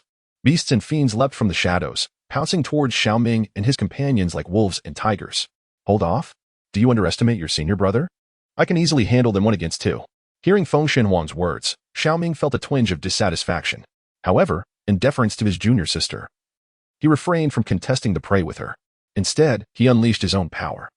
Stepping forward with the Human Emperor sword in one hand and the Human Emperor banner in the other, charging toward the azure stone gargoyle. Under the oppressive force of the Human Emperor banner and the Human Emperor sword, even though this azure stone statue demon possessed the strength of a first-level Dharma realm, it was still firmly subdued by Xiao Ming, whose unparalleled prowess rendered him invincible. However, the adversary's recovery and offensive capabilities were extraordinarily formidable, making it challenging for Xiao Ming to vanquish him swiftly. Yet, as time progressed, the azure stone statue demon would inevitably succumb to his relentless assault. After all, he practiced an unparalleled technique and bore the exceptional constitution of a chaos body, rendering his output and recovery abilities extraordinarily potent in comparison to ordinary individuals. Furthermore, he wielded two formidable weapons, allowing him to confront a first-level Dharma realm creature with ease. Meanwhile, witnessing Xiao Ming's ferocity, Feng Xianwang felt invigorated, as if spurred into action. Combining the Phoenix True Fire with the Foling Longsword, she decisively suppressed the Crimson Stone Statue Demon. Even as this colossal beast entered a frenzied state, doubling its attack speed and power, it remained no match for the reincarnated Empress. In a mere moment, Feng Xianwang inflicted numerous injuries upon the Crimson Stone Statue Demon, and slaying it became merely a matter of time. As for Su Qingwei and Yunling, although they did not face such fearsome elite monsters, the sheer number of demons and monsters emerging around them proved overwhelming.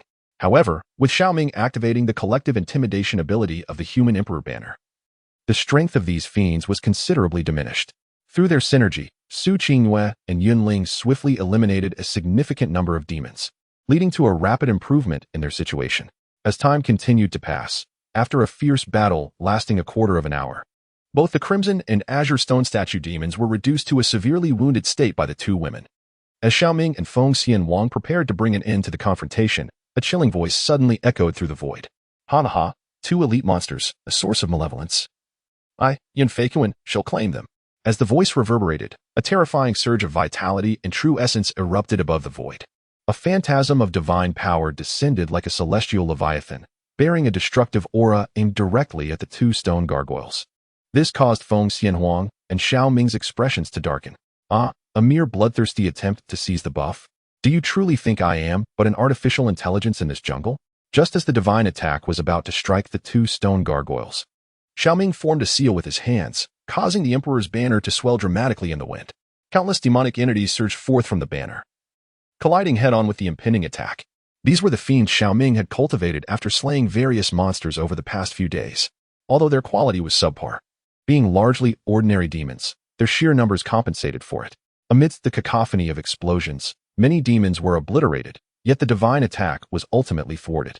Moreover, due to the overwhelming force unleashed by the Emperor's banner, the two stone gargoyles were sent flying, their bodies shattered under the impact. Only a red and a blue light surged towards Xiao Ming, causing Feng Xianwang to involuntarily twitch her lips. Xiao Ming's strike had managed to slay the Crimson Stone Gargoyle she had painstakingly reduced to near defeat. Within the secret realm, the one who delivers the final blow to an elite monster is granted the secret realm's power from the fallen foe. Thus, Feng Xianwang realized that this entire endeavor was essentially Xiao Ming's labor. Is this the power of the secret realm? How extraordinary! As the crimson and azure radiance enveloped him, Xiao Ming instantaneously felt the empowerment bestowed by the secret realm. His own attack power and speed surged to double their original capacity, and astonishingly, his recovery and output rates also experienced a twofold enhancement. This phenomenon bore some resemblance to the activation of his god-slaying talent. The sole distinction lay in the fact that this boon was a gift of the secret realm's rules, imposing no adverse effects on his physical form whatsoever. Ahem. I got a bit carried away just now.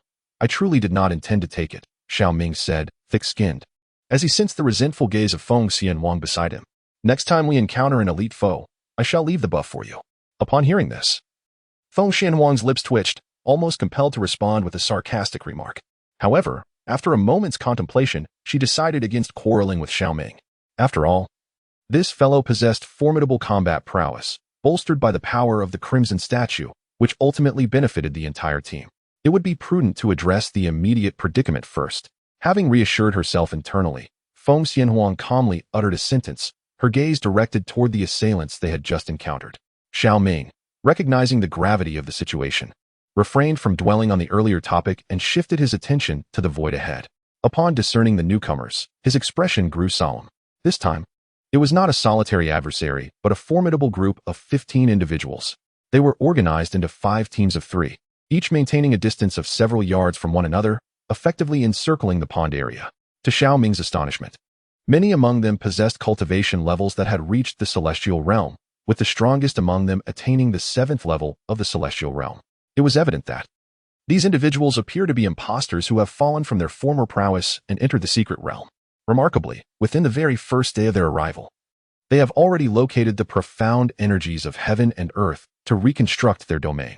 They are ruthlessly hunting demons and monsters, utilizing the cores of their adversaries to restore their own strength. Their ultimate objective seems to be assisting the prodigies of their faction in seizing either the 5-colored malevolence or the 7-colored malevolence. As the score stands at 6-9, I extend my gratitude for your support. However, the income remains somewhat insufficient. If you could spare a moment after reading to offer a token of appreciation, it would greatly aid my endeavors. Chapter 71. This sword is destined to demand retribution from the gods. This sword shall be the executioner of myriad demons.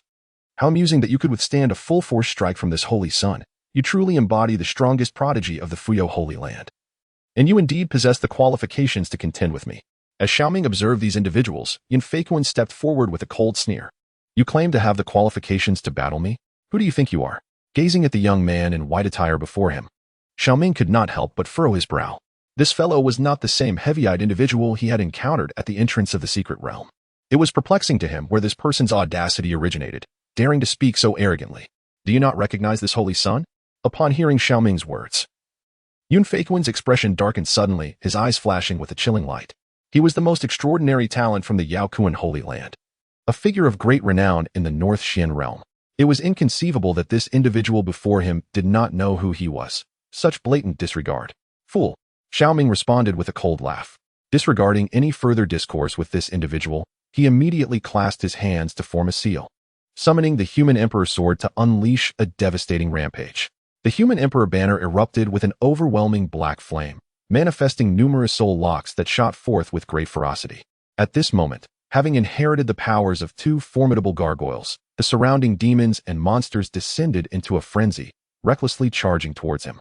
This was due to the fact that should any demon or monster slay a cultivator possessing secret realm powers, they would inherit the fallen's abilities and transform into elite beings. Thus, in the eyes of these fiends, Xiao Ming was undoubtedly a coveted prize. However, with the dual secret realm auras enveloping him, his combat prowess soared to unprecedented heights. Merely wielding the Human Emperor banner was sufficient to subdue countless demons and monsters, while the Human Emperor sword surged forth with a cataclysmic aura, aiming directly at Yun Feikuan, the saintly scion. To be targeted by such malevolent beings and still dare to strike at me? Such audacity is tantamount to courting death.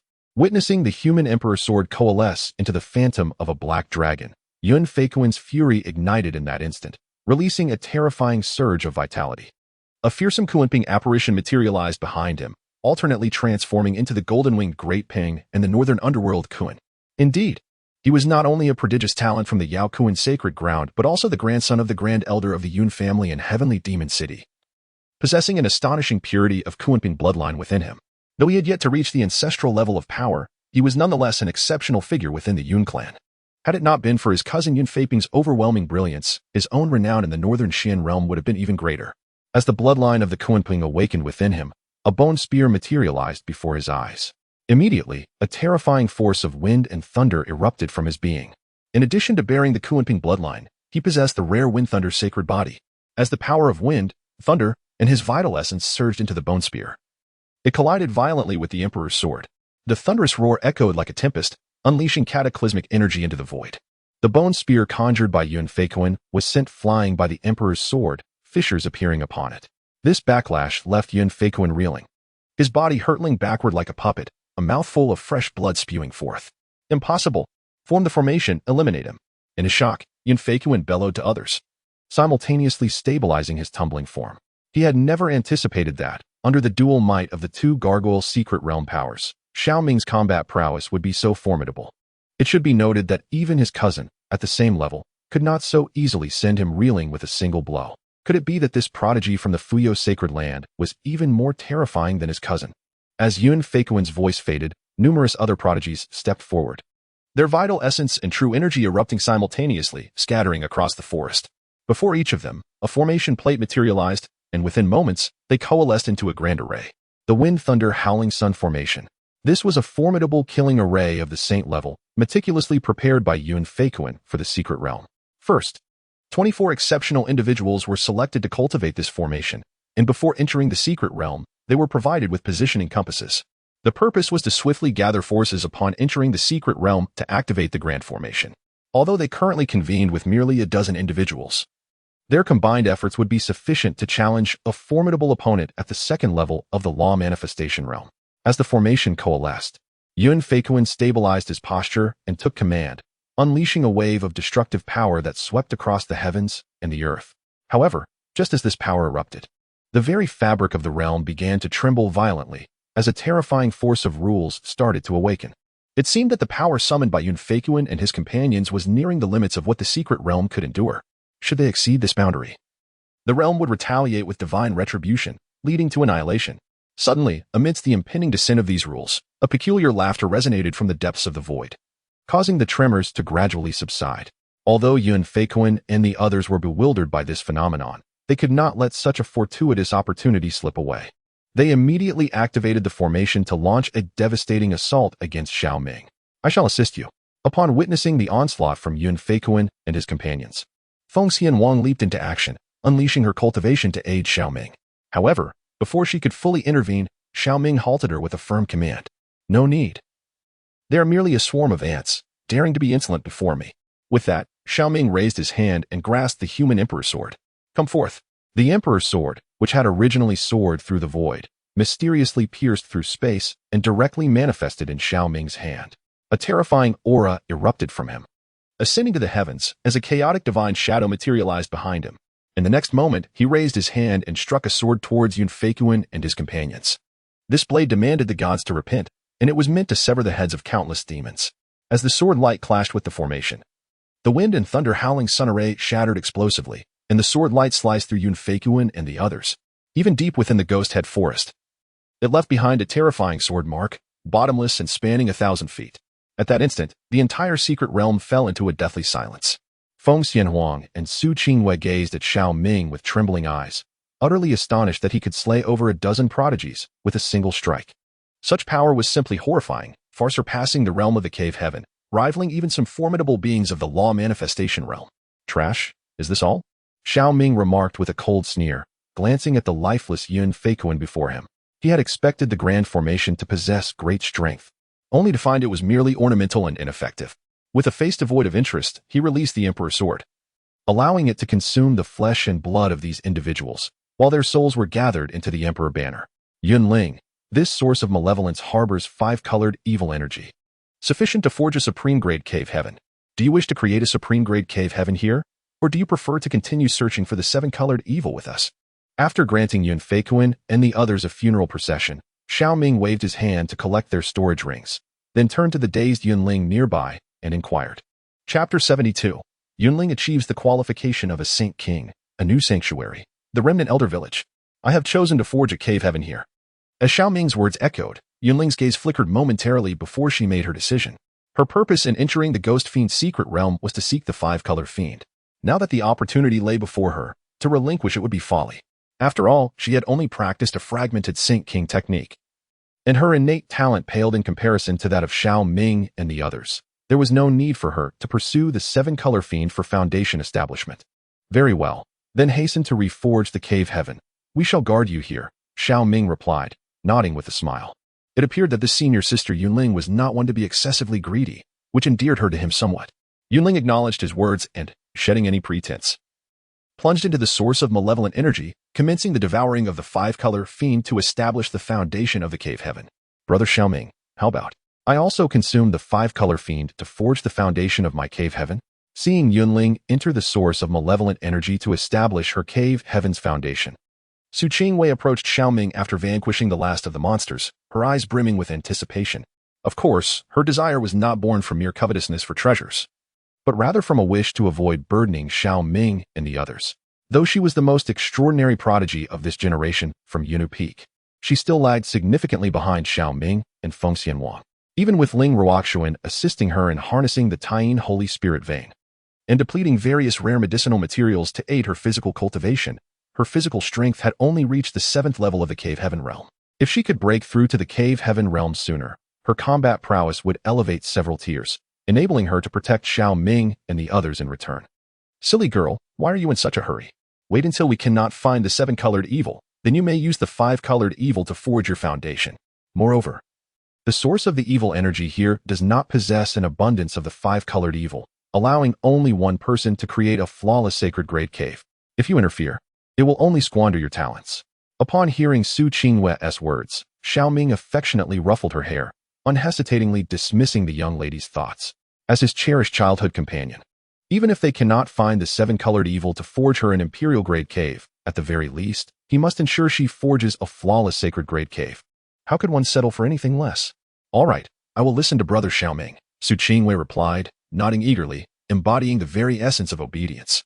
She then sat cross-legged beside the source of the evil energy, diligently protecting Yunling. Why are you staring at me like that? Turning around, Xiao Ming noticed Feng Xianwang gazing intently at him, which left him feeling somewhat perplexed, even suspecting that this junior sister was feeling envious. Could it be that she too desired a ruffling of her hair? The reason you were able to unleash that sword strike earlier must have been due to the power of the secret realm. It certainly was not a reflection of your own strength. It cannot be. Feng Xianhuang muttered to herself upon hearing Xiao Ming's question. Without waiting for his response, she seated herself nearby, striving to calm her mind.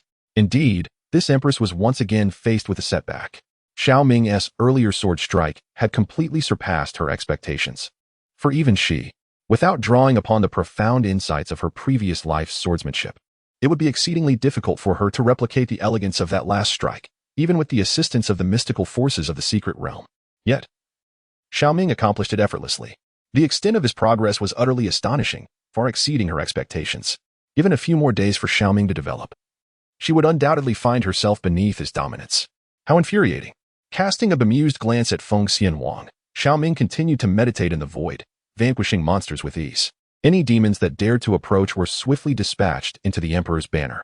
As time flowed, the quintessence of malevolence was nearly consumed, resulting in a deafening roar akin to a thunderstorm that reverberated through the heavens and the earth.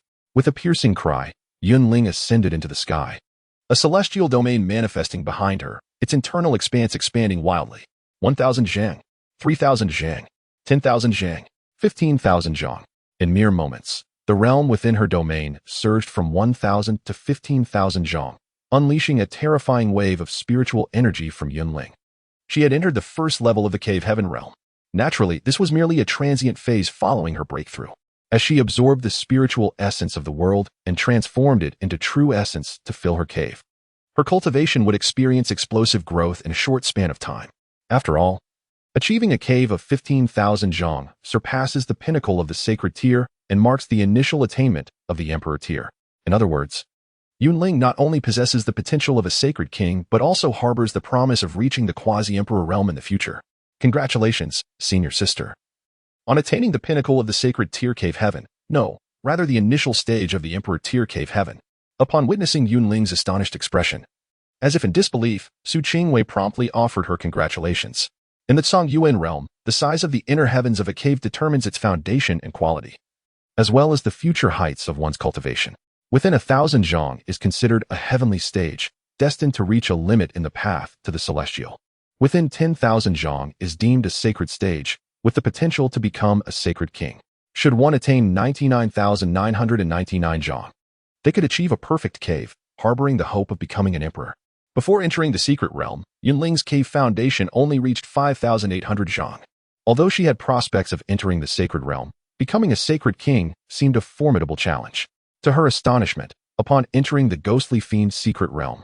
The five-colored fiend allowed her to reconstruct her cave foundation, granting her the potential of a sacred king, and even the possibility of nearing the Emperor realm.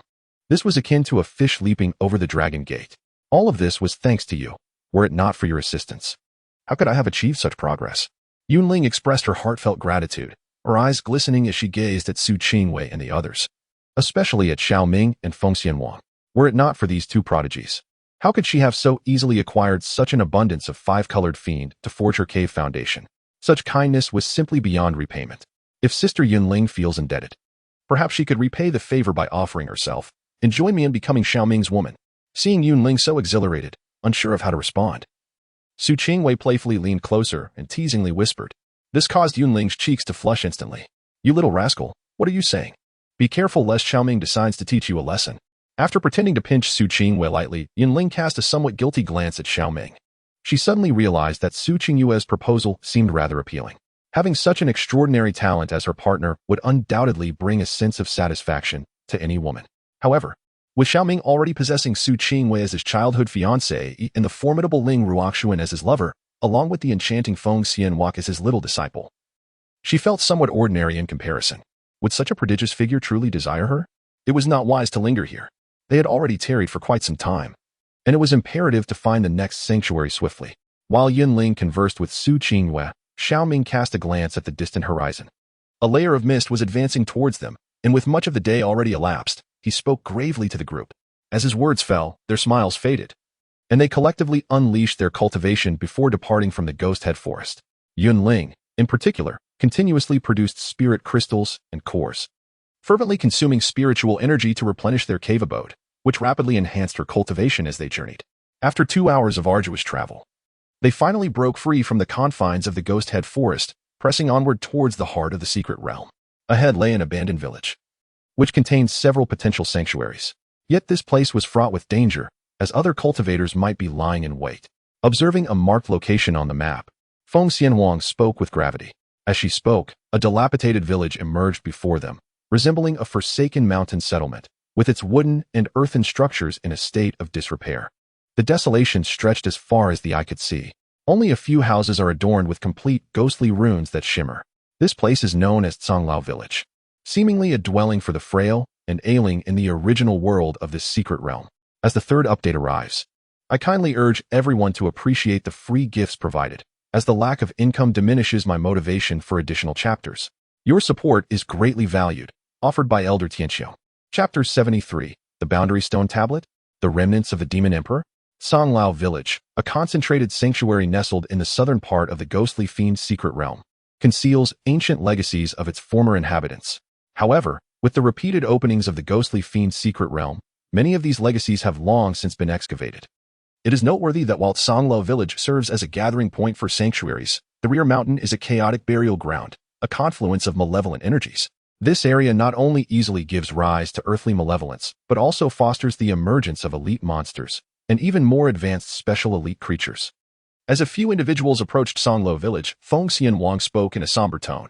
Her words caused Xiao Ming and Su Qingwei to pause, their expressions reflecting surprise at the notion of elite monsters, including those of exceptional varieties. The ghostly fiend's secret realm is shrouded in mystery, governed by formidable rules. Depending on their bestowed abilities, these elite monsters vary in strength. The Crimson Stone Statue Ghost and the Azure Stone Statue Ghost you defeated are merely ordinary elite monsters within the ghostly fiend's secret realm. Above them exist tyrants, sovereigns, and kings. These elite monsters not only possess terrifying powers, but are also endowed with grotesque abilities by the rules of the secret realm. Abilities such as damage immunity, rampage, and invincibility. At this point, Feng Xianhuang's pupils involuntarily constricted, as if recalling a horrifying experience. In her previous life, she encountered an elite monster whose damage immunity and rampage abilities truly exemplified the meaning of perversion. Countless prodigies stood before it, rendered as defenseless as infants, utterly incapable of inflicting harm. Ultimately, it was her brother Xiao Ming who bore the supreme bone, that, at the cost of severe injury, unleashed a supreme divine power, narrowly managing to slay that elite creature. Subsequently, that being began to dominate the ghost fiend's secret realm, seizing the opportunity to forge a perfect cave heaven with the aid of its grotesque secret realm powers. Damage immunity, rampage, invincibility. Upon hearing Feng Xianwang's words, Xiao Ming was momentarily taken aback, his mind swirling with conjectures, though disbelief lingered. Could such perverse abilities truly manifest within the Ghost Fiend's secret realm? Damage immunity refers to the ability to mitigate a certain percentage of attack damage under the influence of secret realm power. Regardless of how formidable one's strength or divine abilities may be, ranging from a mere 10% to several times that. Rampage occurs when the elite monster's life state suffers severe injury, propelling it into a terrifying frenzy, during which it can disregard various divine seals and multiply its own damage several-fold. The term invincible refers to a unique state that an elite monster enters when its life force suffers a severe blow, allowing it to disregard any form of attack damage for a duration of up to 15 minutes. Observing the bewilderment on the faces of Xiao Ming and Su Qingwei, Feng Xianhuang paused momentarily before elaborating. Her words left Xiao Ming and Su Qingwei in a state of complete astonishment. Is the Ghost Fiend's secret realm truly this abstract, capable of endowing such abilities? They pondered. The Ghost Fiend's secret realm is an independent microcosm where any bizarre phenomenon is conceivable. Noticing their shock, Feng Xianhuang spoke gravely, however. These special elite monsters are not commonly encountered. Their appearance signifies the presence of a high-grade source of malevolent energy. If one were to encounter them, it could indeed be a fortuitous event. Intriguing. After hearing your explanation, I am quite eager to test just how formidable these elite monsters truly are, Xiao Ming remarked, a spark of excitement in his demeanor. The Crimson Stone Golem and the Azure Stone Golem were rather underwhelming in strength. He had not yet experienced a satisfying battle in the Ghost Head Forest. Should he encounter these extraordinary elite monsters, it would provide an excellent outlet for his pent-up energy. First, we shall venture into the village of the elderly to find a sanctuary as our base, and then proceed to the back mountain's mass grave for further exploration. Suppressing the fervor within, Xiao Ming addressed his companions. He then led Feng Xianhuang and the others into the entrance of the village of the elderly. The entrance was desolate, marked only by a weathered stone tablet inscribed with enigmatic characters and a charred, withered wooden post standing forlornly beside it. A peculiar rune, reminiscent of the ghostly talismans, yet distinctly different. Most notably, this ancient stele evokes a sense of familiarity within me. Gazing at the fragmented stone tablet, Xiao Ming's expression turned grave, his mind swirling with thoughts. This object, how does it bear a slight resemblance to the stele that Jiang Xianying used to impart the great wilderness refinement of the divine to them? As confusion welled within, Xiao Ming activated his Eye of Truth, a stele inscribed with ancient divine characters, sealing a fragment of the malevolent will of the Ghost Mother Celestial. If awakened, it could upheave the ghostly fiend's secret realm. Upon perceiving the information materializing before him, Xiao Ming's pupils involuntarily constricted. The boundary stele? The Ghost Mother Celestial? Was she not the mother of that dark, enchanting girl he had encountered earlier? This stele contained a fragment of her sinister will? Recalling the terror of the previous encounter, a shiver ran down Xiao Ming's spine. Instinctively, he stepped back from the stele.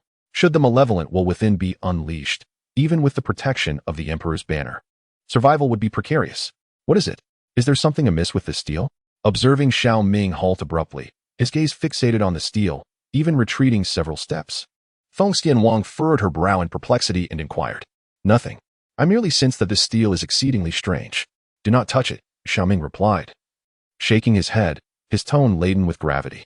This matter is far from ordinary. To voice it would only incite anxiety in Feng Xianhuang and the others. Thus, barring any unforeseen developments, Xiao Ming resolved to withhold the information from them for the time being. Suppressing the astonishment that weighed upon his heart, he intended to step into the remnants of the elder village. However, as his gaze fell upon a charred wooden stake nearby, his pupils involuntarily contracted with intensity. The remnants of the demon emperor, left behind after suffering a great calamity, harbor a faint glimmer of life. Should essence of vitality be infused, it may yet sprout forth to live anew. A demon emperor. The blackened object before him, resembling a stake scorched by divine flames, was indeed the remnant of a demon emperor? What manner of place was this ghostly fiend's secret realm, where not only existed the Ghost Mother Sovereign, but also a demon emperor? What is wrong with you?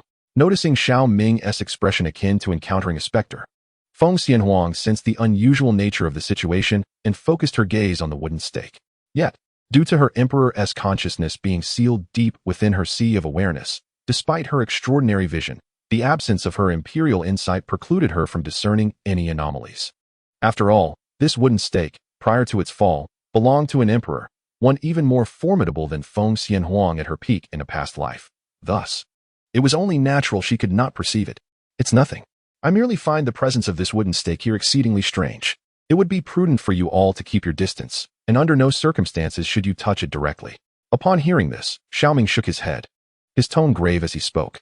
The remnants left by the demon emperor, imbued with a glimmer of vitality, represent a perilous existence. Their strength is insufficient. Should they rashly approach and make contact, it could precipitate cataclysmic events. Just as Xiao Ming's words faded, a notification from the system resonated in his ears. One could easily surmise the identity of this demon emperor's incarnation. Indeed, it is none other than one of the beloved goddesses of national comics. Haha. Chapter 74. Do you truly harbor intentions towards this demon emperor? Ding. The selection system has been randomly activated, presenting the host with the following choices. Choice 1. Turn away, act as if nothing has transpired, and disregard the remnants of the demon emperor, earning a random martial art as a reward. Choice 2. Reduce to ashes, excavate the remnants of the demon emperor on the spot, and exhaust every means to refine it, earning a random formation as a reward. Choice 3. Provide timely assistance, infuse the remnants of the demon emperor with vital blood, aiding in the revival of a flicker of life, earning a random spiritual treasure as a reward. Gazing at the system options before him, a solemn expression crossed Xiao Ming's face. Among the three choices, the first and third appeared somewhat reasonable, while he promptly dismissed the second. To excavate the remnants of the demon emperor and utilize all means to refine them? That would be madness. Even in a state of near death, as long as a trace of vitality remains, they still embody the essence of an emperor. With his current level of cultivation, even with 2 imperial weapons at his side, he would merely be courting death. As for the third option, it too carries its own risks. After all, no one can ascertain whether this demon clan emperor is benevolent or malevolent, nor whether he possesses an ounce of gratitude after being awakened to life. Should he prove to be a treacherous wolf, not only would he deplete his own essence, but he would also find himself ensnared in perilous circumstances. Evaluating the 3 options, the first appears to be the most prudent. As this thought crystallized, Xiao Ming did not hastily make a decision. Instead, he cautiously approached the charred wooden stake. Crouching down to observe, he discerned that despite being scorched black, it was likely a willow stake. Upon recognizing the true nature of this demon clan emperor's essence, Xiao Ming abruptly stood and, in a somber tone, inquired of Feng Xianwang. Do you happen to know which emperor in the demon clan is associated with the willow wood? The concept of emperors within the North Xian realm is largely mythical. Even among the formidable beings of the Holy Lands, few are privy to the identities of the emperors from the Zhongyuan realm. However, Feng Xianwang, having once been an empress with cultivation reaching the 7th level of the emperor realm, must possess knowledge of many secrets. Why do you ask such a question? Feng Xianwang questioned, her gaze narrowing suspiciously at Xiao Ming. Suddenly, as if struck by a realization, her eyes fixated on the willow stake. Surely you do not believe that this piece of wood is a remnant left by some demon clan emperor? It is utterly charred and appears to be mere dead wood. Moreover, it exudes not a shred of law fluctuation and lacks any semblance of imperial might. Which demon clan emperor would leave behind such a thing? Upon a fleeting glimpse of this matter, I found myself drawing a connection, believing that your extensive knowledge would enlighten me, hence my intention to test your understanding. Should you remain uninformed, consider my inquiry as though it were never spoken. Upon hearing these words, Xiao Ming was taken aback, casting a surprised glance at Feng Xianwang. The woman's intuition was indeed sharp. She nearly uncovered the truth. There are numerous emperors among the demon race, yet only one ascended to power through the medium of willow wood, none other than that woman. Responding to Xiao Ming's remark, Feng Xianwang let out a cold snort and spoke with a hint of arrogance. This revelation sparked a glimmer of intrigue in Xiao Ming's eyes. You truly possess such knowledge? Of course. I have been well versed in diverse literature since my youth and have diligently studied the ancient texts of humanity, far beyond your reach, she retorted, lifting her chin in pride at Xiao Ming's astonished expression. Having endured countless disparagements from her exceptionally gifted senior brother, witnessing his incredulity brought her a profound sense of satisfaction. Enough of your pride. Do enlighten me about that demon emperor. What is her character like? I find myself suddenly intrigued. Noting Feng Xianwang's haughty demeanor, Xiao Ming, disinterested in engaging in a contest of egos, urged her to proceed. You cannot possibly be thinking that one day, should you encounter this demon empress, you would seek to include her in your harem? Observing Xiao Ming's excitement and impatience, Feng Xianwang let out a derisive laugh, her disdain palpable. This remark nearly caused Xiao Ming to choke, but fortunately, Feng Xianwang did not dwell on the implications and, after a moment of scorn, continued with a nonchalant demeanor. The great demon emperor, known as Lu Yuyan, was originally an ordinary willow tree in the Zhongshuan realm's Mount Luoshan. After surviving a lightning strike, it unexpectedly awakened its intelligence. Within a century, it transcended into nirvana, and after a millennium, it ascended to the sacred realm, successfully transforming into human form. Although this being's early cultivation was exceptionally slow, it utilized its profound understanding of the principles of heaven and earth to master each stage of cultivation to perfection, rendering itself invincible within the same realm. Upon transforming into human form, this demon emperor finally unleashed its latent potential, attaining the status of an emperor within a century and becoming the sovereign of the demon race. Over the subsequent 3 millennia, it led the demon race in fierce battles against the abyss and its formidable forbidden zones, single-handedly vanquishing several kings of the malevolent abyssal tribes. Thus, it became one of the 4 most powerful emperors of the demon race.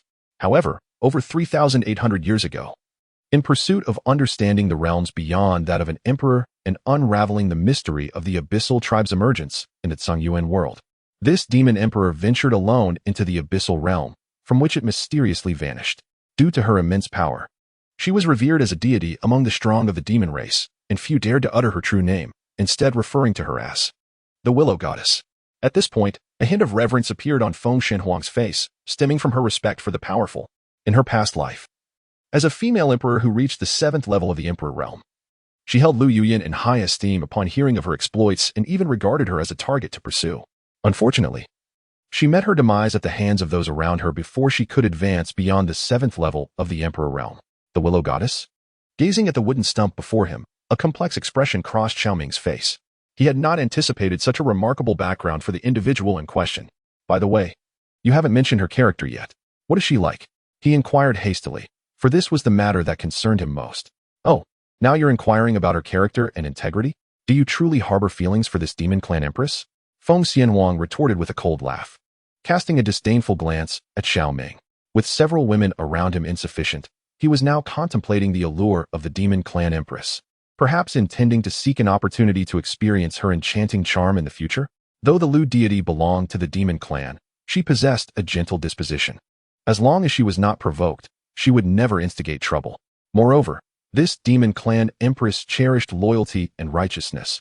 Should anyone dare to harm those close to her, she would not hesitate to upend their lineage. Despite her scorn, Feng Xianhuang candidly shared all she knew about the empress with Xiao Ming. In her view, the empress had been missing for an extended period, belonging to a realm entirely separate from Xiao Ming's. Even if he developed admiration after hearing her words, he would never cross paths with her in this lifetime. Gentle and loyal? How delightful. Upon hearing Feng Xianhuang's account, Xiao Ming's eyes sparkled with excitement. He immediately addressed the system, saying, "System, I choose option 3. What is the most crucial aspect when saving a life? It must be the individual's character. If they possess great strength but lack integrity, they will undoubtedly fail to express gratitude or repay kindness after being saved. They might even repay kindness with malice. However, if the other party values loyalty and righteousness, they will undoubtedly harbor gratitude after being rescued and will seek opportunities to repay their benefactor in the future. This is why Xiao Ming has inquired so extensively, aiming to make the most precise choice." Chapter 75. Is this a contest to see who resembles a demon more? Ding. Congratulations to the host for making a choice. You have received the reward, Holy Source Ring. The reward has been automatically placed in the system space and can be extracted with a single click upon the host's completion of the choice. Holy Source Ring. This ring can devour the cultivation of others, transforming it into holy source power stored within the ring. Once activated, it can enhance the host, elevating their cultivation to the holy realm level. The more holy source power stored, the stronger the cultivation enhancement, potentially reaching the 9th level of the Holy King realm. Caution: each activation of the Holy Source Ring places immense strain on the host's body and soul. Should the host exceed their limits in cultivating enhancement, both body and soul will suffer severe repercussions. Is it truly this formidable? Upon witnessing the reward offered for this choice, Xiao Ming could hardly believe his eyes, wondering if he had misread it. The ability to devour another's cultivation, transforming it into holy source power, which can then be added to oneself, granting the host the cultivation of the holy realm? This is utterly extraordinary. If he could capture a powerful being at the Holy King realm to devour their cultivation, he could subsequently activate the Holy Source Ring to attain Holy King realm cultivation. Although it would not be permanent, it would still be incredibly formidable. Of course, given his current physical and spiritual strength, he would likely be unable to withstand the enhancement of Holy King realm cultivation. His body and soul would collapse almost instantaneously. Yet, even so, this ring exhibits an extraordinary nature, undoubtedly poised to serve as a decisive weapon at critical moments. After all, given his current physical and spiritual fortitude, It should be capable of bestowing an enhancement equivalent to the first level of the sacred realm. The Emperor's banner devours souls. The Emperor's sword consumes flesh and blood. And the sacred source ring absorbs cultivation. I find myself increasingly endowed with the attributes of an emperor, reflecting upon the treasures he possesses. Xiao Ming could not help but feel a surge of emotion. In the next instant, his gaze fell upon a wooden stake, and with unwavering resolve, he pointed to his chest. A drop of vital blood, rich with life essence, was forcefully released upon the stake, causing Feng Xianhuang's pupils to constrict. Su Qingwei and Yun Ling also changed their expressions, utterly baffled by Xiao Ming's actions. Have you lost your mind? To carelessly expel your vital blood. Do you think this wooden stake is the willow deity I just mentioned? Feng Xianhuang exclaimed, her voice laced with urgency. Vital blood represents the essence of a person's flesh and spirit. Excessive loss could jeopardize one's foundation. Remarkably, upon contact with the wooden stake, the drop of blood vanished as if instantaneously absorbed, further widening Feng Xianhuang's eyes in disbelief. How is this possible? Could it be that this wooden stake truly belongs to the willow deity?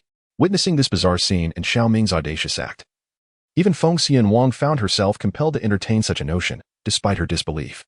Yet, was it not over 3,000 years ago that the willow deity descended into the abyssal realm? How did one end up within the ghostly abyss? Could it be that the ghostly abyss is somehow connected to the abyssal beings? In an instant, a multitude of thoughts erupted in Feng Xianhuang's mind, leaving her utterly disoriented. She sensed that they had inadvertently stumbled upon something of grave significance. He, little pot. Awaken her quickly. This realm will exert its full power to suppress her. Then I can escape and frolic freely. As Feng Xianhuang stood in shock. In a shadowy corner of the village of Canlao, the mischievous spirit chuckled ominously. Is it not sufficient yet? Gazing at the wooden stake, which remained unresponsive even after he had expended a drop of his vital essence, Xiao Ming furrowed his brow in frustration. The only noticeable change was a slight increase in the vitality contained within. At this rate, it seemed he could sacrifice his entire being and still fail to awaken Lu Yunyan. Why don't you try expelling a drop? He suggested, noticing Feng Xianhuang's existential doubts. Are you certain it is truly the spirit of Lu? Upon hearing Xiao Ming's words, Feng Xianhuang's beautiful eyes widened, and she immediately pressed him with a fierce inquiry. Well, it should be, I suppose. Xiao Ming responded somewhat evasively. He was uncertain of the cost required to awaken the spirit of Lu and refrained from making any definitive statements to Feng Xianhuang. Feng Xianhuang's lips twitched, stirred by an urge to strike Xiao Ming.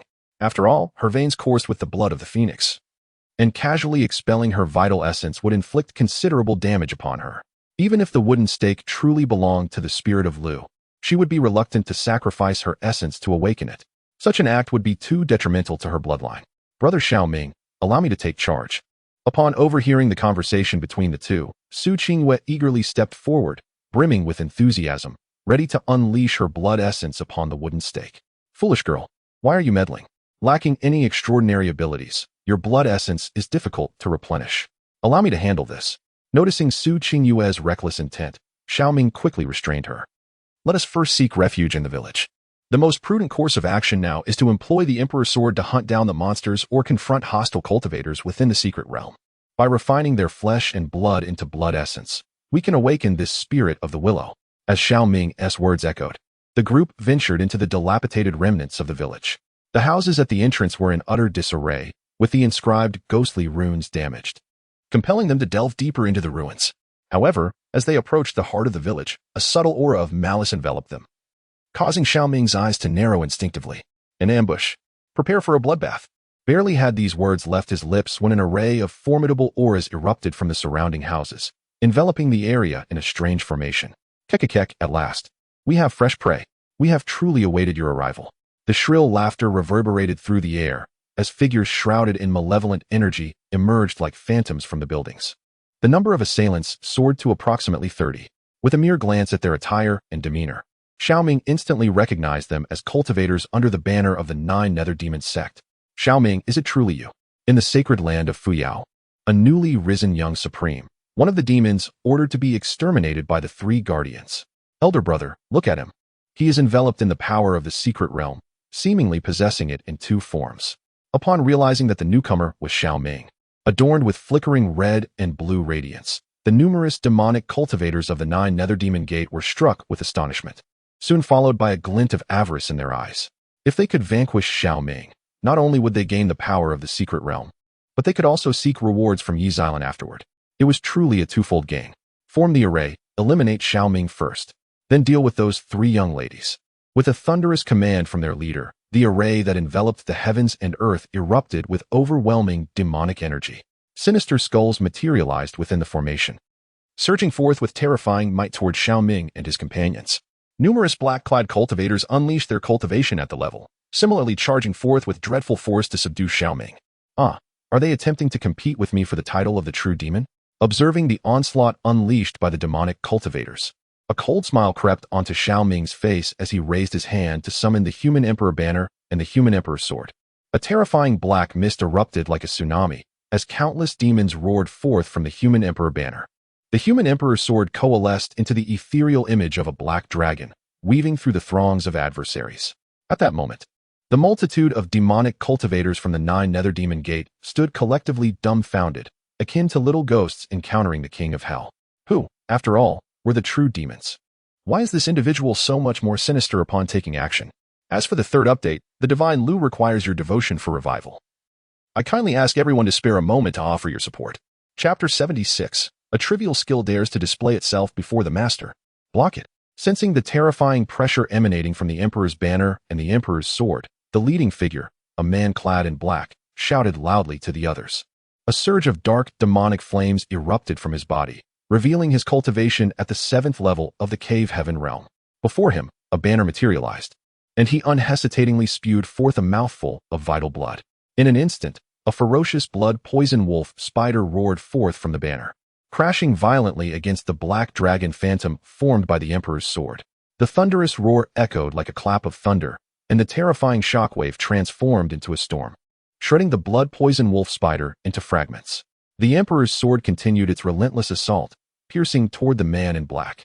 Meanwhile, the numerous black-clad figures, who had summoned skeleton heads through their formation, were also ruthlessly torn apart by the malevolent entities conjured by the Emperor's banner. The formation trembled violently, and many of the black-clad individuals coughed up blood, as if suffering a dreadful backlash. Impossible. How can your strength be so formidable when you have yet to break through to the Cave Heaven realm? Witnessing the destruction of his life-sustaining goo seed and the formation teetering on the brink of collapse, the leading man in black, retreating in alarm, shouted in disbelief. Yet, in response to his cries, the Emperor's sword showed no signs of hesitation, swiftly closing the distance in the blink of an eye, as they faced a life-and-death crisis. The man clad in black could only unleash a jade pendant, releasing a terrifying beam of sword light potent enough to severely injure a 9th-level expert of the Cave Heaven realm. This was a crucial life-saving card he had acquired at great cost before entering the Ghost Fiend's secret realm. Yet, even with this trump card, he was still unable to avert the onslaught of the Emperor's sword. That beam of sword light was likewise shattered by the phantom of a black dragon, as the Emperor's sword concealed within continued its relentless pursuit. This caused the pupils of the man in black to constrict to the size of needles, an overwhelming sense of life-and-death crisis nearly causing his scalp to burst. "Blood, save me!" The cry echoed through the heavens and the earth, as a dark red figure descended like a Shura, colliding with the Emperor's sword in an instant. A thunderous roar erupted. The terrifying shockwave sent the man in black flying, and the formation enveloping the realm shattered like a bubble. How intriguing to have withstood my sword strike. Indeed, you are a prodigy of the 9 Nether Demon sect. Observing the slender figure before him, pale-faced with crimson hair, a look of surprise crossed Xiao Ming's countenance. This individual was none other than Xiao Ming of the 9 Nether Demon sect. Not only did he possess the Blood Fiend's sacred body, but he also inherited a trace of imperial bloodline from the Blood Slaughter Demon clan, making his overall strength undoubtedly monstrous in the northern Xian realm. What astonished Xiao Ming further was the flickering of both red and blue lights emanating from this person, clearly indicating that he had slain 2 elite monsters and possessed 2 powers of the secret realm. Moreover, it was highly probable that these powers were akin to his own. "You are formidable, but your journey ends here." As Xiao Ming scrutinized Xiao Ming, the latter raised his head to gaze back at him, his voice raspy as he spoke. Upon finishing his words, a terrifying surge of blood energy erupted from his being, activating the Blood Fiend's sacred body and the blood-killing demon clan's lineage. Sinister blood patterns spread across his form. The menacing aura he exuded was far superior to that of Yun Feikuan from earlier. "The rest is up to you. Remember to return for the finishing blow once it's done," Xiao Ming remarked to Feng Xianhuang, feeling the oppressive force emanating from Xiao Ming. The secret realm energy within Xiao Ming was of a similar nature to his own, and defeating him would yield little benefit. Instead, it would be wiser to severely wound this individual and allow Feng Xianhuang to deliver the final strike. This way, Feng Xianhuang could acquire 2 sources of secret realm energy, significantly enhancing their team's strength. Let us kill. Feng Xianhuang nodded in agreement. She then called out sternly to Yun Ling and Su Qingwei before unleashing her power to eliminate the surrounding cloaked figures. The 3 faced 30 opponents, initially at a numerical disadvantage. However, with the intervention of Feng Xianhuang and her companions, the battle tilted overwhelmingly in their favor.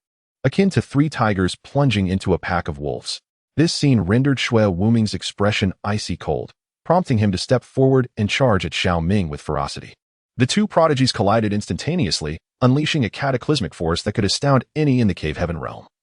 With their fists and feet clashing in thunderous explosions reminiscent of a storm. How intriguing. He possesses the art of physical combat. And its level has reached the Saint King tier? Sensing the surging fluctuations of blood energy emanating from Shui Wuming, a phantom of the blood-killing demon clan materialized behind him. A look of astonishment crossed Xiao Ming's face. If this individual were to exert his full strength, even Feng Xianhuang would find it challenging to subdue him effortlessly. Alas, he encountered Xiao Ming. As this thought crossed his mind, Xiao Ming, unwilling to prolong the confrontations, unleashed the full force of his blood vitality. A fearsome dragon claw, infused with chaotic true fire, struck fiercely against the blood-killing demon clan's phantom. The phantom suffered a devastating blow, causing Shui Wuming to involuntarily spew blood, his expression one of shock and disbelief as he gazed at Xiao Ming. He had never anticipated that Xiao Ming's physical combat skills would be so formidable, effortlessly dismantling his blood energy technique in mere moments. Burning blood, blood soul invocation. Overwhelmed by humiliation, a blood-red rune emerged upon Shui Wuming's forehead, and every drop of blood within him ignited as a more terrifying surge of blood energy erupted forth. Additionally, a spectral blood-red skull manifested above his brow, roaring forth with a terrifying wave of soul power directed at Xiao Ming. This was a soul attack. If it penetrated the opponent's sea of consciousness, it could annihilate the souls of most powerful beings in the cave heaven realm. Such trivial skills. How dare he attempt to show off? Observing Shui Wuming igniting his blood to amplify his power and unleashing such a fearsome soul attack, Xiao Ming merely scoffed in disdain. In that moment, his interest in continuing the battle evaporated. With the activation of his god-slaying talent, his aura surged dramatically, and a terrifying wave of soul power erupted forth from his brow. A flame of soul transformed into a resplendent fire lotus, colliding with the blood-colored skeleton. This is the Soul Lotus secret technique, although it is merely a common method of soul attack from the Soul Emperor canon. One must not forget that the Soul Emperor canon was created by the ancient ancestor of the Soul Clan, the Soul Emperor. Even the most ordinary soul attack techniques are perceived as terrifying soul strikes in the eyes of ordinary people. As the fire lotus and the blood-colored skeleton collided, the latter was instantly obliterated, and the soul of Shui Wuming suffered immediate backlash. A wretched scream escaped his lips as his vital essence began to collapse. A glimmer of cold light flashed in Xiao Ming's eyes as he struck the opponent with his palm. The true dragon technique swiftly annihilated every inch of Shui Wuming's bones, sending him crashing into the depths of the dilapidated village like refuse. Had it not been for his intention to assist Feng Xianhuang in delivering the final blow to gain a buff, this palm strike would have claimed the opponent's life on the spot. To finish him off, as these 3 words echoed in Feng Xianhuang's ears, she, after slaying a cloaked man, directed the Feng Ling sword to pierce into the deep pit, eradicating Shui Wuming entirely. 2 streams of mystical power transformed into a luminous flow and entered Feng Xianhuang's body. Witnessing this, Xiao Ming reached into the pit, intending to refine Shui Wuming's corpse and extract the essence of his flesh and blood. But at that very moment, an unexpected turn of events occurred. A figure clad in black appeared like a specter, swiftly seizing Shui Wuming's corpse right before Xiao Ming's eyes. The premiere concluded, and the flow of engagement seemed somewhat lackluster. Those who enjoy this book may assist in alleviating the author's struggle with exposure, as my efforts alone yield minimal results. Thank you, everyone. Chapter 77, An Unforeseen Incident in the Back Mountain, The Descent of the Dark Tyrant. Do you wish to see something from the jaws of a tiger? Upon catching sight of that figure clad in black, a glint of cold light flickered in Xiao Ming's eyes, and without a trace of hesitation, he unleashed his cultivation. The Emperor's sword transformed instantaneously into a streak of luminous energy, hurtling directly toward that shadowy figure. However, it appeared that the figure had anticipated this, for at the moment it grasped the corpse of Shui Wuming, it shattered a piece of jade pendant in its hand. A small-scale formation unfurled beneath them in an instant. In the blink of an eye, the space rippled, and the two vanished from their original location. The Emperor's sword passed through the residual image of the black-clad individual, piercing into the deep pit as effortlessly as a knife through soft tofu. A spatial transmission jade pendant? Witnessing this scene, Xiao Ming's gaze flickered with surprise. He had not anticipated that someone would resort to using a spatial transmission jade pendant merely to seize a corpse. The individual in question was none other than Yi Li, another prodigy from the 9 Nether Demon sect, whom Xiao Ming had glimpsed aboard the Demon Bone sacred spirit vessel. Was he coveting the trace of the bloodline of the blood-killing demon clan embodied in Xiao Ming's corpse, along with the potent essence of the blood fiend's sacred body it contained? Reflecting on the earlier revelation through the eye of truth, which unveiled a strand of demon god bloodline within Yi Li, Xiao Ming began to speculate on the connection between their bloodlines and physiques. As Xiao Ming pondered the deep pit, Feng Xianhuang approached the figure and inquired, her expression tinged with gravity. If her memory served her correctly, this prodigy from the 9 Nether Demon sect was indeed named Yi Li, although he had not made a remarkable impression in the Ghost Fiend secret realm. Nor had he contended with the likes of the other 2 prodigies, Shui Ren and Yun Feiping. However, after this individual emerged from the Ghost Fiend's secret realm, she severed ties with her master. Subsequently, she distanced herself from the 9 Nether Demon sect and allied with the demonic faction, becoming a witch who instilled fear in numerous prodigies. Indeed, she has taken advantage of the situation on one occasion. Nevertheless, regardless of her means of transportation, she remains within the Ghost Fiend's secret realm. Should we encounter her again, it would be appropriate to demand a return on that investment. Upon hearing this, Xiao Ming nodded and a subtle smile graced his lips. This woman has undeniably piqued his interest. He hoped she would not disappoint him moving forward. Do not underestimate her. She is not to be trifled with. Hearing Xiao Ming's words, Feng Xianhuang offered a cautionary remark. To become a witch that instills terror in the prodigies of the eastern region, this woman named Yi Li must possess remarkable qualities. Should one dare to underestimate her, they would surely suffer the consequences. Rest assured, I am fully aware of my bearings. Xiao Ming replied with a slight smile, then turned to Feng Xianhuang, his expression revealing a hint of amusement. You appear to be quite concerned about me. After his words, Feng Xianhuang's expression stiffened, followed by a slight blush. Do not overthink it. I merely offered a friendly warning out of gratitude for the power of the secret realm you bestowed upon me. I have no concern for you at all. With a haughty snort, Feng Xianhuang turned away, no longer engaging with Xiao Ming. Meanwhile, during their conversation, the black-clad figures surrounding them were completely annihilated by Su Qingwei and Yunling. In that moment, the village of Canlao returned to tranquility, with only scattered corpses attesting to the brutal battles that had transpired. Brother Xiao Ming, we have finished them all. Su Qingwei approached Xiao Ming with palpable excitement, seemingly seeking his approval and praise. Well done. Allow me to reward you. Observing Su Qingyue's demeanor, Xiao Ming, not one to be oblivious, gently patted her head before planting a fervent kiss upon her lips, nearly rendering Su Qingyue blissfully faint.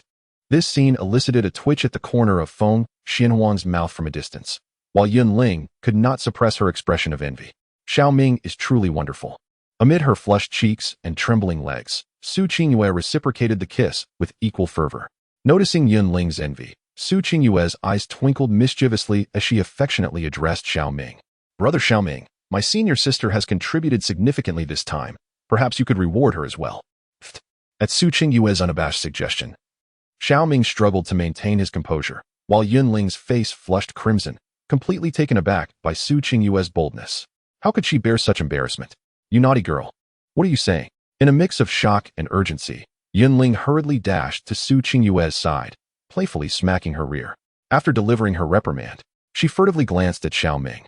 Ahem, why don't you and Xianhuang seek shelter while I attend to these bodies? Sensing the awkward atmosphere, Xiao Ming cleared his throat and spoke. With that, he began to address the surrounding corpses, utilizing the human emperor's sword to absorb their blood and essence, transforming it into vitality to replenish his losses. This process would enable him to once again cultivate Lu Yunyan. Such was the extraordinary nature of the human emperor's sword.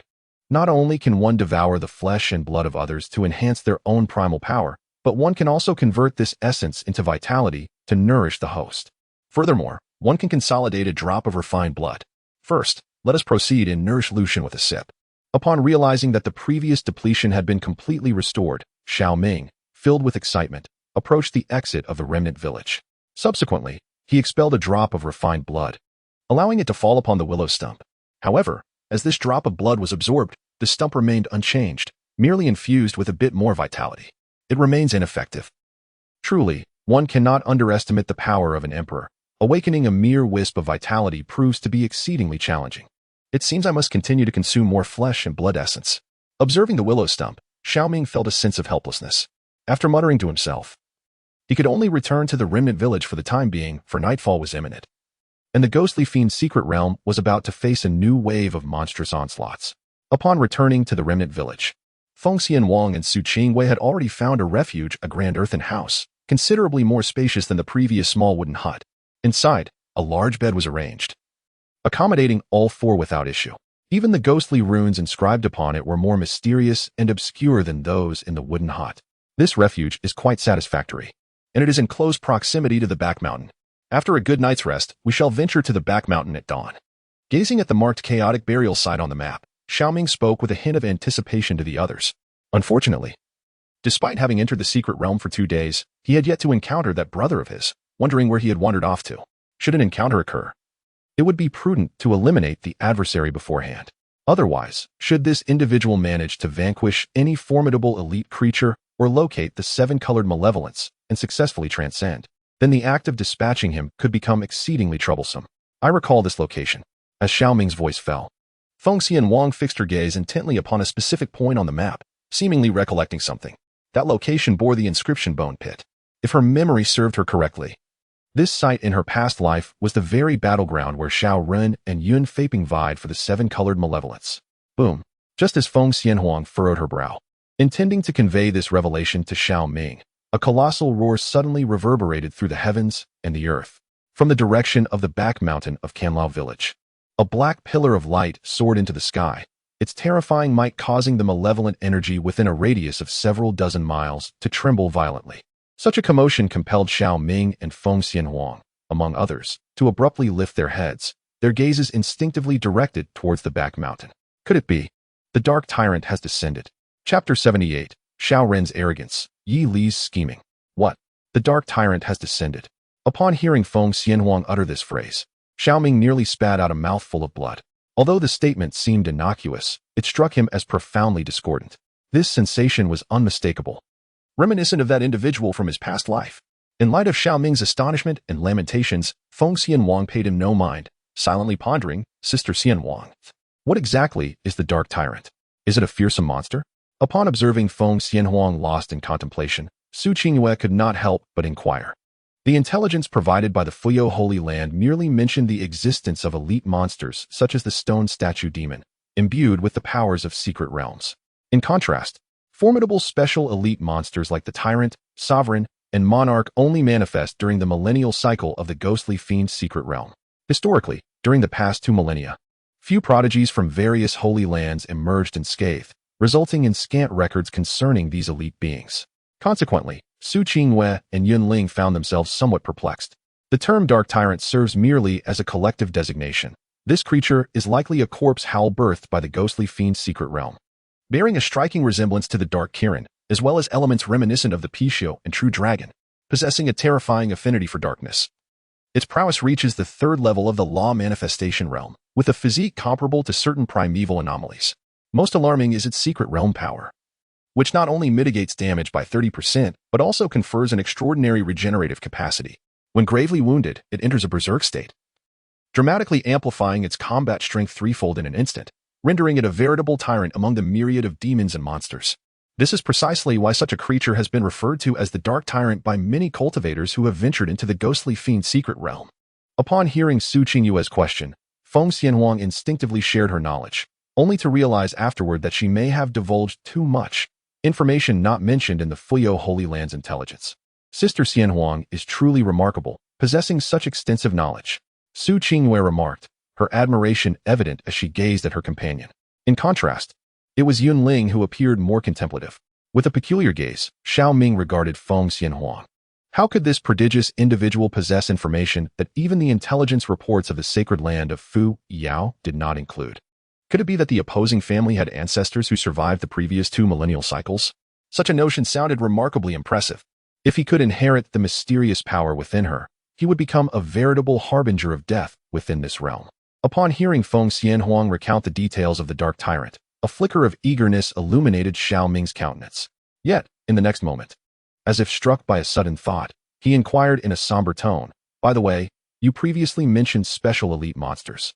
Apart from the tyrant, you also referred to the ruler and the sovereign. What abilities do these two possess? In addition to the dark tyrant, there are the shadow ruler and the storm sovereign. The shadow ruler, aside from possessing a similar damage immunity ability, can withstand 30% of harm and harbors a terrifying regenerative capacity, also ranking at the 3rd level of the law manifestation realm.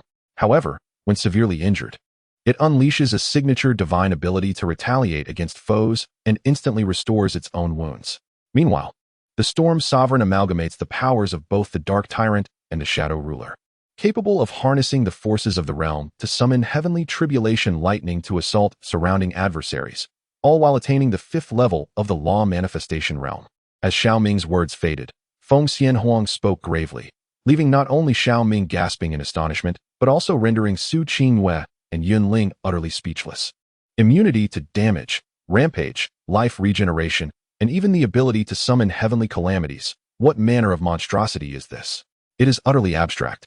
Could the creator of this secret realm also be a traveler from another world?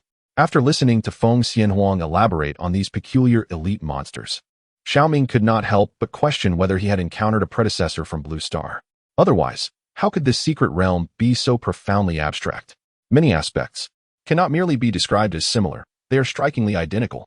You all stay in the sanctuary. I intend to venture out and investigate. Suppressing the tumultuous thought swirling in his mind, Xiao Ming addressed Feng Xianhuang and the others. Upon finishing his words, he resolved to depart the sanctuary alone and explore the mountains behind the old village. Let us accompany you. Our collective combat prowess is formidable, and we can provide assistance should any trouble arise. Just as Xiao Ming was about to step outside, Feng Xianhuang spoke with a solemn tone. Su Qingyue and Yunling also wore expressions of eagerness, clearly unwilling to remain alone in the sanctuary. Then let us go together. Xiao Ming nodded in response. He then led Feng Xianhuang and the others toward the mountains in unison. Meanwhile, over 10,000 miles away, in a marshland, a dark beam of light erupted, accompanied by a terrifying roar that reverberated through the heavens and the earth. A creature, exuding a menacing aura and resembling neither a snake, dragon, nor flood dragon, surged forth from the depths of the swamp. The surrounding demons and monsters trembled in fear, and many cultivators abruptly lifted their heads. This is an elite monster. The Shadow Sovereign? Upon recognizing that distant figure, many cultivators wore expressions of astonishment. If such a creature could be subdued, their own combat prowess would undoubtedly soar. Moreover, the lair of this entity might harbor a source of advanced malevolence. Even if it had not birthed the 7-colored malevolence, the 5-colored variety would certainly be present. As this thought settled, numerous cultivators hastily communicated with one another, intending to summon their companions to vanquish the foe. Ha ha ha. At last, I have found you. An elite special creature. This time, I shall undoubtedly harness the power you possess to crush my esteemed elder brother beneath my feet and seize the 7-colored malevolence to forge a perfect realm. Among the gathering of cultivators, with a loud, maniacal laugh echoing, a figure descended as if a deity had graced the mortal realm, exuding an aura of terror as he charged towards the Shadow Sovereign. This individual was none other than Xiao Ren. Is that Xiao Ren from the Tai Sacred Ground? Does he intend to take on the Shadow Sovereign alone? Such arrogance borders on folly. This level of elite creature must possess either 5-colored or 7-colored malevolence within its lair. This individual must not be allowed to succeed. Brothers, keep a close watch on him. Be vigilant for the opportune moment to enter. We must seize the Shadow Sovereign in one fell swoop. As Xiao Ren charged towards the Shadow Sovereign, many cultivators surrounding the marsh whispered urgently. With the assembly of numerous cultivators, a peculiar wave swept across the realm. Demons and monsters within a 100-mile radius flocked towards this location, transforming the area into a nightmarish battlefield. Was this the Miasma Marsh?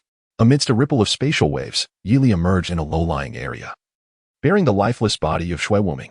Observing the surrounding atmosphere, engulfed by a sinister force, she noticed the cultivators engaged in fierce combat with various demons and monsters, as well as Xiao Ren, who was charging deep into the marsh in an attempt to confront the Shadow Sovereign alone.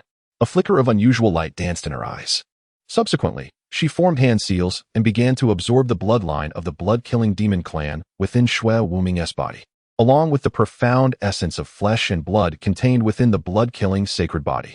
She needed to awaken the ancient demon bloodline within her as swiftly as possible to achieve a monumental leap in power. Only then would she be qualified to compete for the Shadow Sovereign, or, at the very least, to emerge victorious and reap the rewards. She sought an opportunity to seize the unique soul-binding banner from Xiao Ming. An intuition whispered to her, if she could acquire that soul-binding banner, the soul insect left in her sea of consciousness by Yi's Island could undoubtedly be easily dispelled. This is the ancient demon bloodline from Mother-S memories. How delightful! With the little cauldron and this woman, the spirit shall finally be able to emerge. As Ely commenced the awakening of her ancient demon bloodline, in a certain void within the misty marsh, a dark little girl with heterochromatic eyes wore an expression of excitement.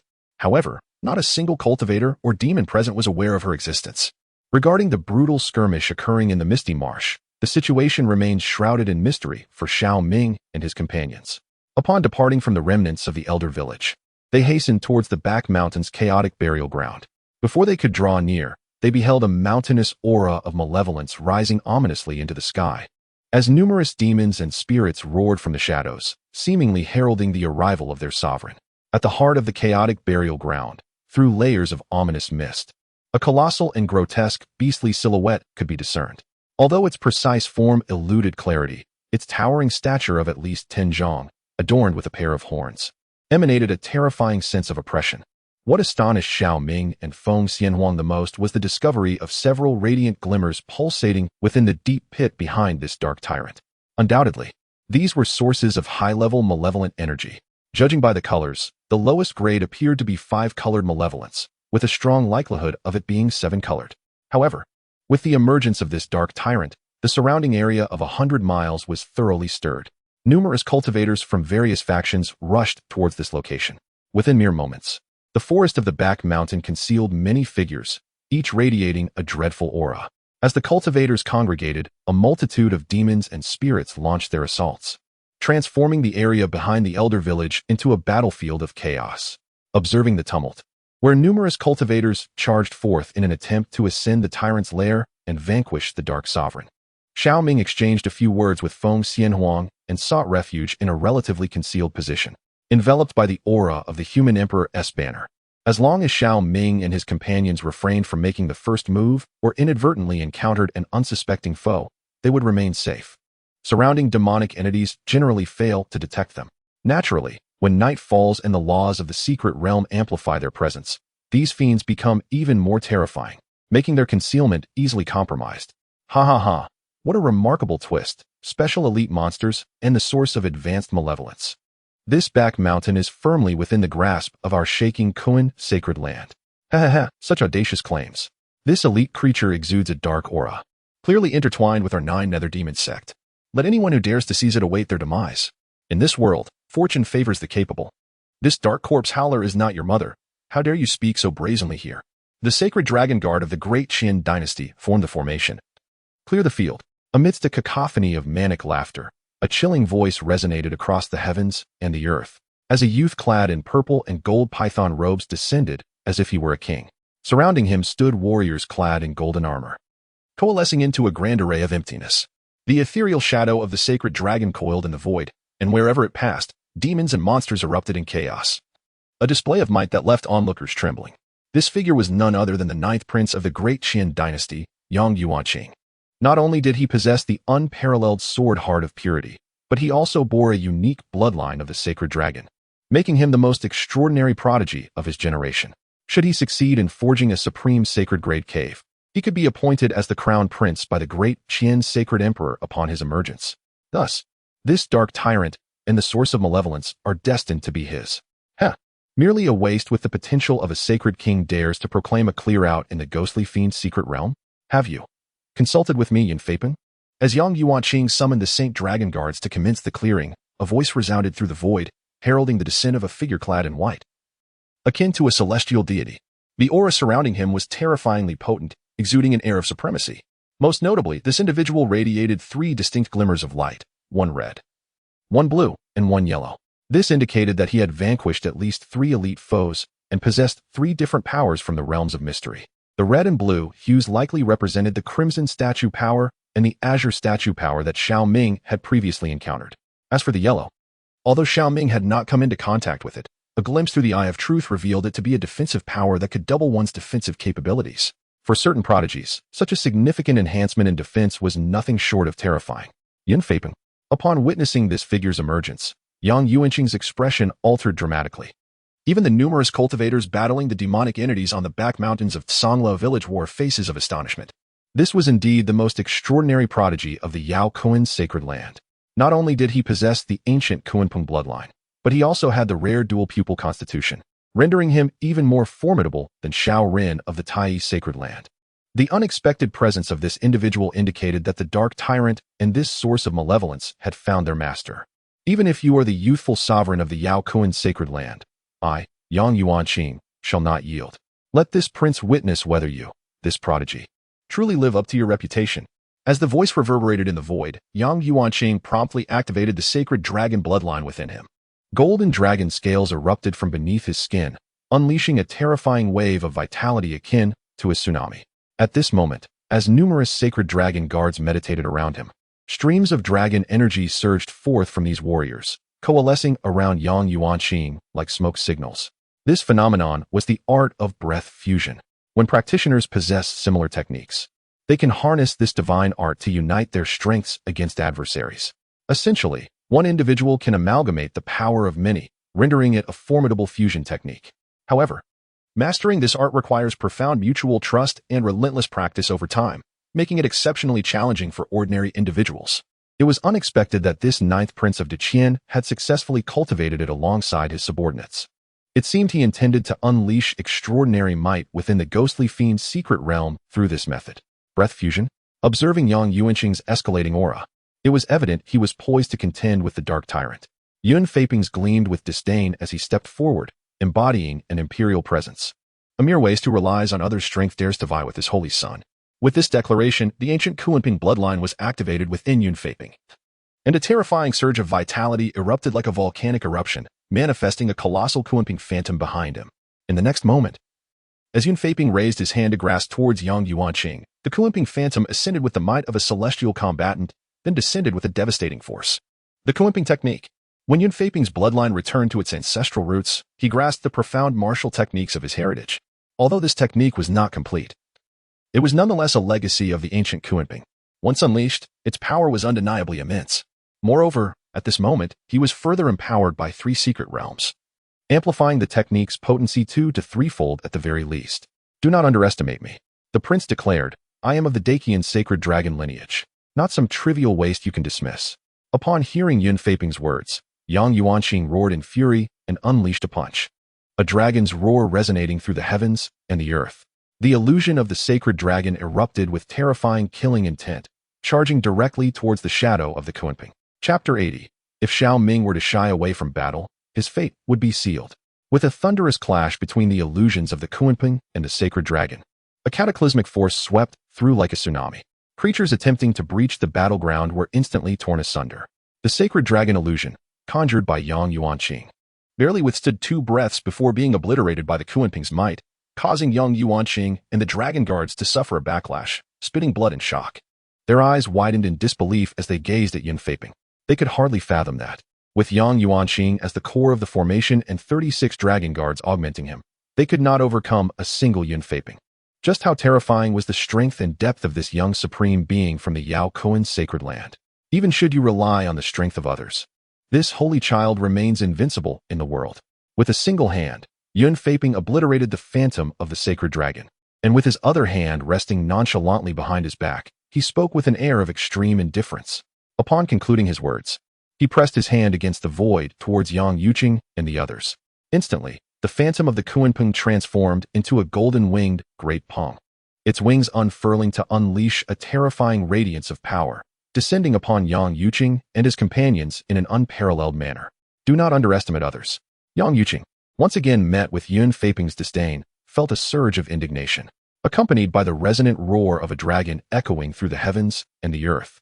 The bloodline of the sacred dragon within him surged to its zenith, causing his vitality and strength to swell once more. Yet, this was not the end. As the sacred dragon bloodline reached its utmost fervor, Yang Yuanqing's dustless sword heart erupted violently, emanating an overwhelming sword energy from his being. With a decisive grasp of his right hand in the void, a dragon-patterned bone sword materialized in his palm. Following this, the phantom of the sacred dragon reappeared, and with a swift motion, Yang Yuqing slashed towards the emptiness. The sacred dragon's phantom fused instantaneously with the sword light, and the terrifying brilliance of the sword surged forth as if the ancestral dragon had unleashed its wrath. Resembling a divine dragon sweeping its tail to rend the very fabric of the world, colliding directly with the golden-winged great ping. Amidst the thunderous cacophony of explosive sound, the mountains behind the village of remains were ravaged as if struck by an 80 mph tempest, the cataclysmic force transforming into a storm of destruction that wreaked havoc for dozens of miles, obliterating the forests. Countless demons, monsters, and cultivators roared as they unleashed their powers, each straining to maintain their footing against the tempest. In the dark abyss of the dragon pit in the graveyard of the dead, the dark tyrant emitted an enraged howl, as the pervasive dark energy around him swiftly suppressed the entire region. However, to guard against the source of malevolence, the tyrant did not charge into battle, but instead fixed his gaze intently upon Yun Faping and the others. In the void above, after Yang Yuanqing unleashed a strike with the sacred dragon bloodline and the dustless sword heart, the golden-winged rock that Yun Faping had conjured was obliterated on the spot. Golden feathers scattered through the ether, causing Yun Faping to experience a backlash, resulting in a trickle of blood escaping from the corner of his mouth. Yet, in the next moment, as if spurred by an unseen force, an overwhelming aura erupted from him, his raven hair dancing like tendrils in a tempest. Ha ha! To think this holy sun could endure a backlash. You may die, but you shall do so with pride. With this maniacal laughter echoing in the air, Yun Faping swiftly formed seals with his hands, the bloodline of the Kunping surging within him, as the Kunping technique began to transform once more. Kunping technique. The rock descends from the 9 heavens. As the resonance of these words lingered, the golden-winged rock that had exploded in the void re-emerged, as if reborn from the ashes. It then let out a piercing cry that reverberated through the skies, soaring to an altitude of 90,000 miles in an instant. Subsequently, its wings twisted, resembling a golden shuttle as it spiraled downward, unleashing a devastating whirlwind upon Yang Yuanqing and his companions. Block it! Witnessing the catastrophic strike, Yang Yuanqing could not help but bellow fiercely, his exposed dragon scales trembling in fear. As his roar echoed, he joined forces with 36 dragon guards to form seals together, and the ethereal image of the sacred dragon transformed into a colossal sacred dragon bell, enveloping them all within its protective embrace. However, with the collision between the golden-winged rock and the sacred dragon bell, a terrifying shockwave erupted, fracturing the sacred dragon bell and unleashing sound waves that transformed into a storm, annihilating numerous cultivators and demons within a 10-mile radius. More dreadfully, amidst this catastrophic impact, the golden-winged rock bore down on the sacred dragon bell, propelling it into the rear mountains of the elderly village. A significant portion of the mountains collapsed under the force of this extraordinary spell, forcing Xiao Ming and Feng Xianhuang, among others, to retreat from the aftermath of the battle. The sacred dragon bell was utterly shattered. 36 dragon guards perished in this onslaught, with only Yang Yuanqing managing to survive, albeit gravely wounded and teetering on the brink of death. This scene sent shivers down the spines of cultivators within a 10-mile radius, their gazes filled with sheer terror and dread as they beheld the prodigious Yun Faping. While they were aware of Yun Faping's strength, they had never anticipated it to be of such an astounding caliber. Such power could even rival that of some cultivators at the Dharma aspect realm. Could it not? With the emergence of the Dark Tyrant and this source of malevolence, it was certain that it belonged to Yun Faping. Hiss, look over there. That is Xiao Ming from the Ascendant Sacred Land. He has somehow concealed himself here, perhaps intending to ambush Yun Faping. Just as the mountain where Xiao Ming and Feng Xianhuang stood was obliterated by Yun Faping's divine power, the moment they were forced to reveal themselves in the void, a sharp outcry erupted from a nearby cultivator. Such remarks startled the surrounding cultivators and caught Yun Faping's attention. Truly bothersome. Fixing his gaze on the speaker, who appeared to be from the 9 Nether Demon sect, a glint of coldness flashed in Xiao Ming's eyes. The Emperor's sword instantly transformed into a streak of flowing light, launching itself toward that cultivator with lethal intent. What does it mean that he lingers here to ambush Yun Faping? It is evident that he seeks to incite hatred, hoping to provoke Yun Faping into eliminating him. Although he harbors no fear of Yun Faping, he cannot tolerate being reviled by others. No, assist me in blocking this. As he beheld the Emperor's sword hurtling towards him, the cultivator was struck with terror, instantly attempting to hide behind other practitioners. Alas, the Emperor's sword, once unsheathed, demands blood. A fleeting shadow cleaved through the void. Despite the cultivator summoning all his strength to resist, he was still pierced through by the Emperor's sword. His essence and flesh were entirely devoured, leaving him a mere desiccated corpse that plummeted to the ground, soon to be torn to shreds by lurking demons and monsters. This scene rendered many of the surviving cultivators around him utterly dumbfounded. It is worth noting that the cultivator who had spoken earlier had utilized the three-color fiend to reconstruct the foundations of his cave, having already restored his cultivation to the 6th level of the cave realm. Yet, such a formidable being was instantaneously vanquished by Xiao Ming's single strike, and he had not even broken through to the cave realm. This young supreme from the Fuyao sacred land possesses a strength so terrifying? Xiao Ming. Amidst the astonishment of the crowd, Yun Feiping cast a glance at the nearly lifeless Yang Yuanqing, then directed his gaze towards Xiao Ming and his companions. A wave of terrifying battle intent surged forth, and he approached as if a divine king clad in white, proclaiming, "I have heard of you. Cast off by your family as a discarded child, yet I am curious as to how you have risen. Not only did you shatter records in the entrance examination of the Fuyao sacred land, but you also defeated your brother, who possesses the supreme bone, with astonishing talent.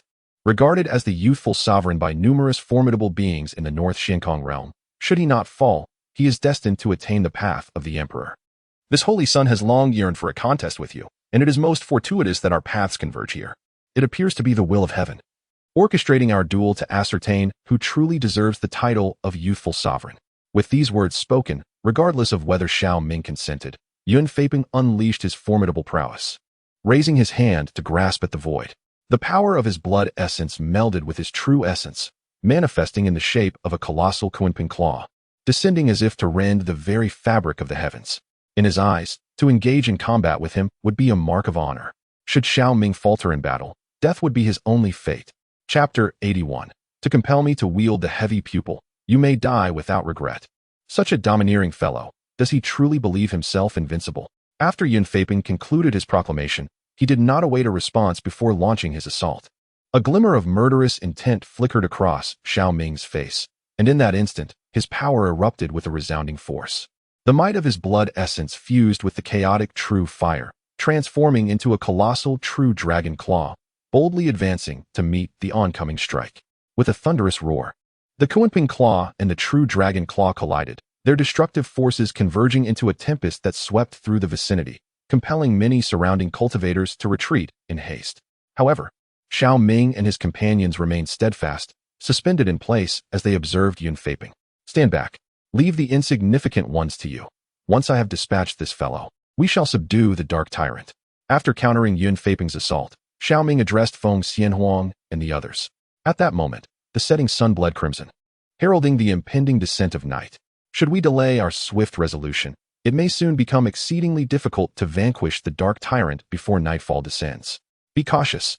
This individual possesses not only the ancient bloodline of the Kunping, but also innate twin pupils that grant him terrifying innate powers. Upon hearing Xiao Ming's words, Feng Xianhuang spoke gravely.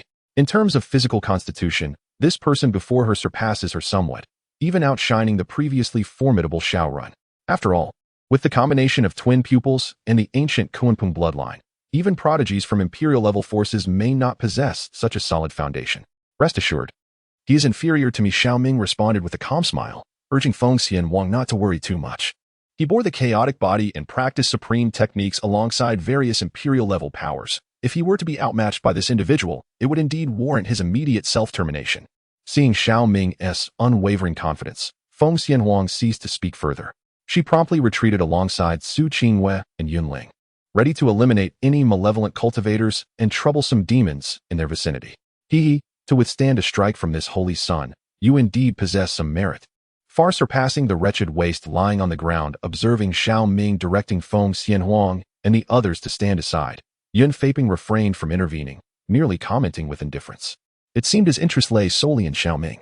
Although Feng Xianhuang and Su Qingwei were exceptionally beautiful, to him, they were but mere fleeting specters. After all, upon returning to the sacred land of Yaokuan, he could indulge himself with as many as he desired, including his junior sister and 2 elder disciples, who were merely playthings to him. Only those peers endowed with formidable strength can provoke within him the impulse for a blood-soaked battle. You are indeed audacious. Yet your arrogance can only extend this far. Once you step into the realm of the human emperor's banner, I hope you do not regret your actions today. Upon hearing this, Xiao Ming offered a faint, indifferent smile. After delivering his chilling words, he stepped forward, heading straight for Yun Feiping. The power of his blood surged forth, intertwined with the chaotic true fire, as a fearsome chaotic true dragon manifested behind him. With a single punch, it lunged toward his adversary. Ha! Should you possess the strength to do so, I, Yun Feiping, would willingly seek death. Yun Feiping laughed maniacally upon hearing Xiao Ming's declaration and witnessing the impending assault. Once more, he unleashed the Kunping technique. The illusory form of the Kunping transformed into a golden-winged rock, radiating a cataclysmic aura, colliding directly with the chaotic true dragon conjured by Xiao Ming. The ensuing roar echoed like the wrath of the heavens, reverberating ominously, while the destructive shockwave surged forth like a tsunami. Where the two clashed, the mountains in the rear crumbled incessantly, and the fiends and monsters exploded into fragments, sending numerous cultivators fleeing in disarray. Few dared to approach within 100 feet of the tumultuous confrontation between Xiao Ming and Yun Feiping. In the depths of the dark tyrant's lair, it roared in fury, its crimson gaze fixated on the two humans before it. Both posed a tremendous threat, and had it not been bound to the source of malevolence, it would have charged forth to eliminate these intruders. How dare they engage in battle right at its doorstep? Was this not a veiled insult to its authority? True dragon technique. You actually possess the ancient art of the true dragon. Yun Feiping's expression was one of astonishment as he grappled with the implications of the clash with Xiao Ming, for he realized, before him, Xiao Ming's physical combat technique proved to be far more formidable than that of Yang Yuanqing. Each move and stance eclipsed the terrifying might of Yang Yuanqing's sacred dragon.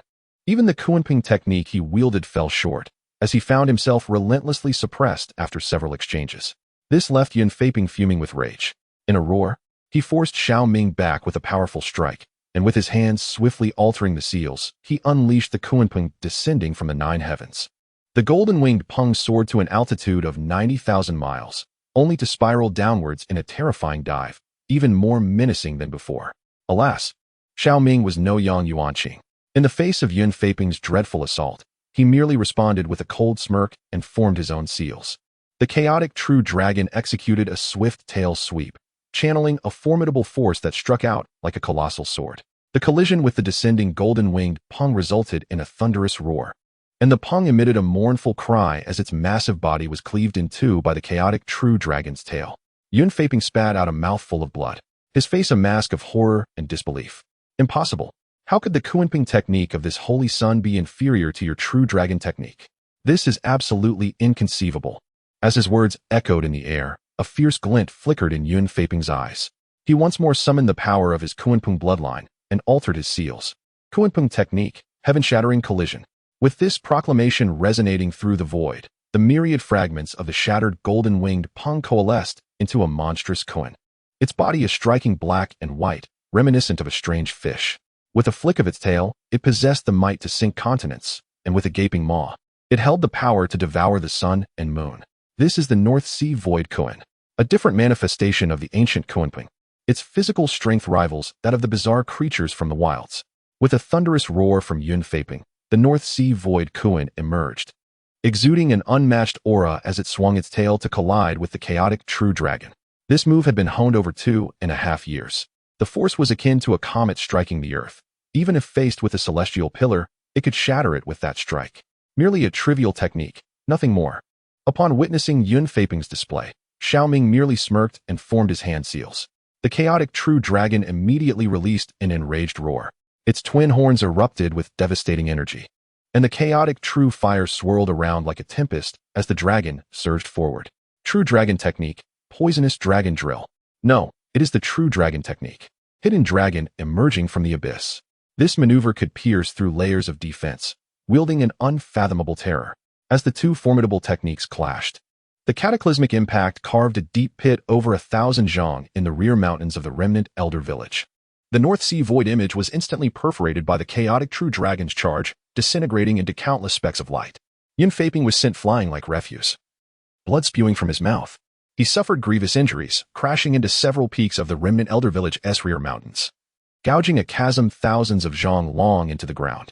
In that moment, the entire realm fell into an eerie silence. No one had anticipated that Yun Feiping, who had effortlessly defeated the 9th prince of Deqian moments ago, would succumb to Xiao Ming in just a few exchanges. Just how terrifying was this young sovereign who had risen from the sacred land of Fuyao? Ha ha ha, the complete true dragon technique. Indeed a complete true dragon technique. Ha ha ha. In this instance, I, Yun Feiping, have truly met my defeat without injustice.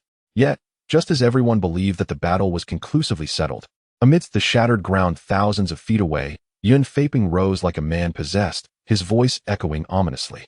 But I, Yun Feiping, am the child of destiny. How could I succumb to your hands so easily? You are indeed a formidable opponent, capable of compelling me to unleash the power of my. From this point onward, you may die without regret. As the echoes reverberated, in Yun Feiping's eyes intertwined and merged, unleashing an overwhelmingly terrifying aura that erupted skyward like a volcanic explosion. This third chapter took me 2.5 hours to write. I hope that once you finish reading, you might consider offering a small token of support. A gift from the alluring Aunt Vienna. Hee. Chapter 82. What of the? Allow me to demonstrate the of chaos. The earth crumbled incessantly, and the void trembled violently. The terrifying momentum and sense of oppression left all present in utter shock. Many fiends and monsters fled in frenzy, even the dark tyrant howled in distress. At this moment, a formidable force of regulatory power began to awaken, as if the power possessed by Yun Feiping had begun to transcend the confines established by the secret realm. However, before this power could fully manifest, a wave of disturbance rippled through the heavens and the earth, disrupting the void, preventing the secret realm's rules from imposing their sanctions. Of course, very few cultivators noticed such subtle changes. With the emergence of the dual pupils, a predicament had arisen. Observing the figure of Yun Feiping soaring into the sky like a demonic deity, Feng Xianhuang's expression turned gravely serious. The palpable fluctuations and oppressive aura evoked a profound sense of threat, even within her. She pondered whether Xiao Ming could continue to suppress his adversary. As this thought crossed her mind, she directed her gaze towards Xiao Ming, only to discover his remarkable tranquility. It was as if, even in the face of Yun Feiping wielding the power of the dual pupils, he regarded him as inconsequential. This revelation sent a tremor through Feng Xianhuang's heart. How could he remain so unperturbed? Could it be that he possessed the confidence to subdue his opponent? She hoped he could endure until she could invoke her own dual pupil technique. Otherwise, the impending clash would lack excitement. Ignoring the astonished expressions of those around him, Yun Feiping's gaze fixated on Xiao Ming, a chillingly sinister smile gracing his lips. As he spoke, he raised his hand and grasped the air towards Xiao Ming. A terrifying surge of vitality transformed into a mighty kunping, roaring as it charged forth to annihilate Xiao Ming. This attack, augmented by the power of the dual pupils, was exponentially more formidable than before. Even those in the third realm of the Dharma manifestation would hesitate to confront such an onslaught head-on. Are the dual pupils truly that powerful? Upon hearing Yun Feiping's audacious proclamation and witnessing his formidable strike, Xiao Ming merely lifted his head with an air of indifference. In that instant, his Godslayer talent erupted forth. Xiao Ming was propelled into a frenzied state, with every aspect of his power, be it vitality, true essence fluctuations, or soul strength, exhibiting a remarkable enhancement. The cataclysmic aura caused the very heavens and earth to tremble, instilling profound terror among numerous cultivators and malevolent beings alike, each gazing at Xiao Ming with eyes filled with sheer horror. If one were to say that Yun Feiping harnessed the power of his heavy pupils to evolve from a mere minion into a lord, then Xiao Ming had transcended from a small creature to a sovereign. After unleashing a five-fold rampage through his divine slayer talent, Xiao Ming merely directed a punch towards the void ahead. The force of his vitality, entwined with the chaotic true fire, coalesced into a shadow of a fist that surged towards the illusory figure of Kunping. With an earth-shattering roar, the Kunping apparition was obliterated in an instant. Yun Feiping could not help but spew forth a mouthful of blood, his gaze filled with disbelief and horror as he beheld Xiao Ming. No, it's impossible. This cannot be happening. As he sensed the overwhelming pressure emanating from Xiao Ming, Yun Feiping's resolve nearly shattered. He had believed that by wielding the power of his heavy pupils, he could effortlessly subdue his opponent. Instead, he was met with an even more merciless annihilation. Is this the essence of the chaotic body? This holy sun refuses to believe. You are truly invincible. In the throes of inner turmoil, Yun Feiping descended into madness. As his words reverberated, he formed a seal with his hands.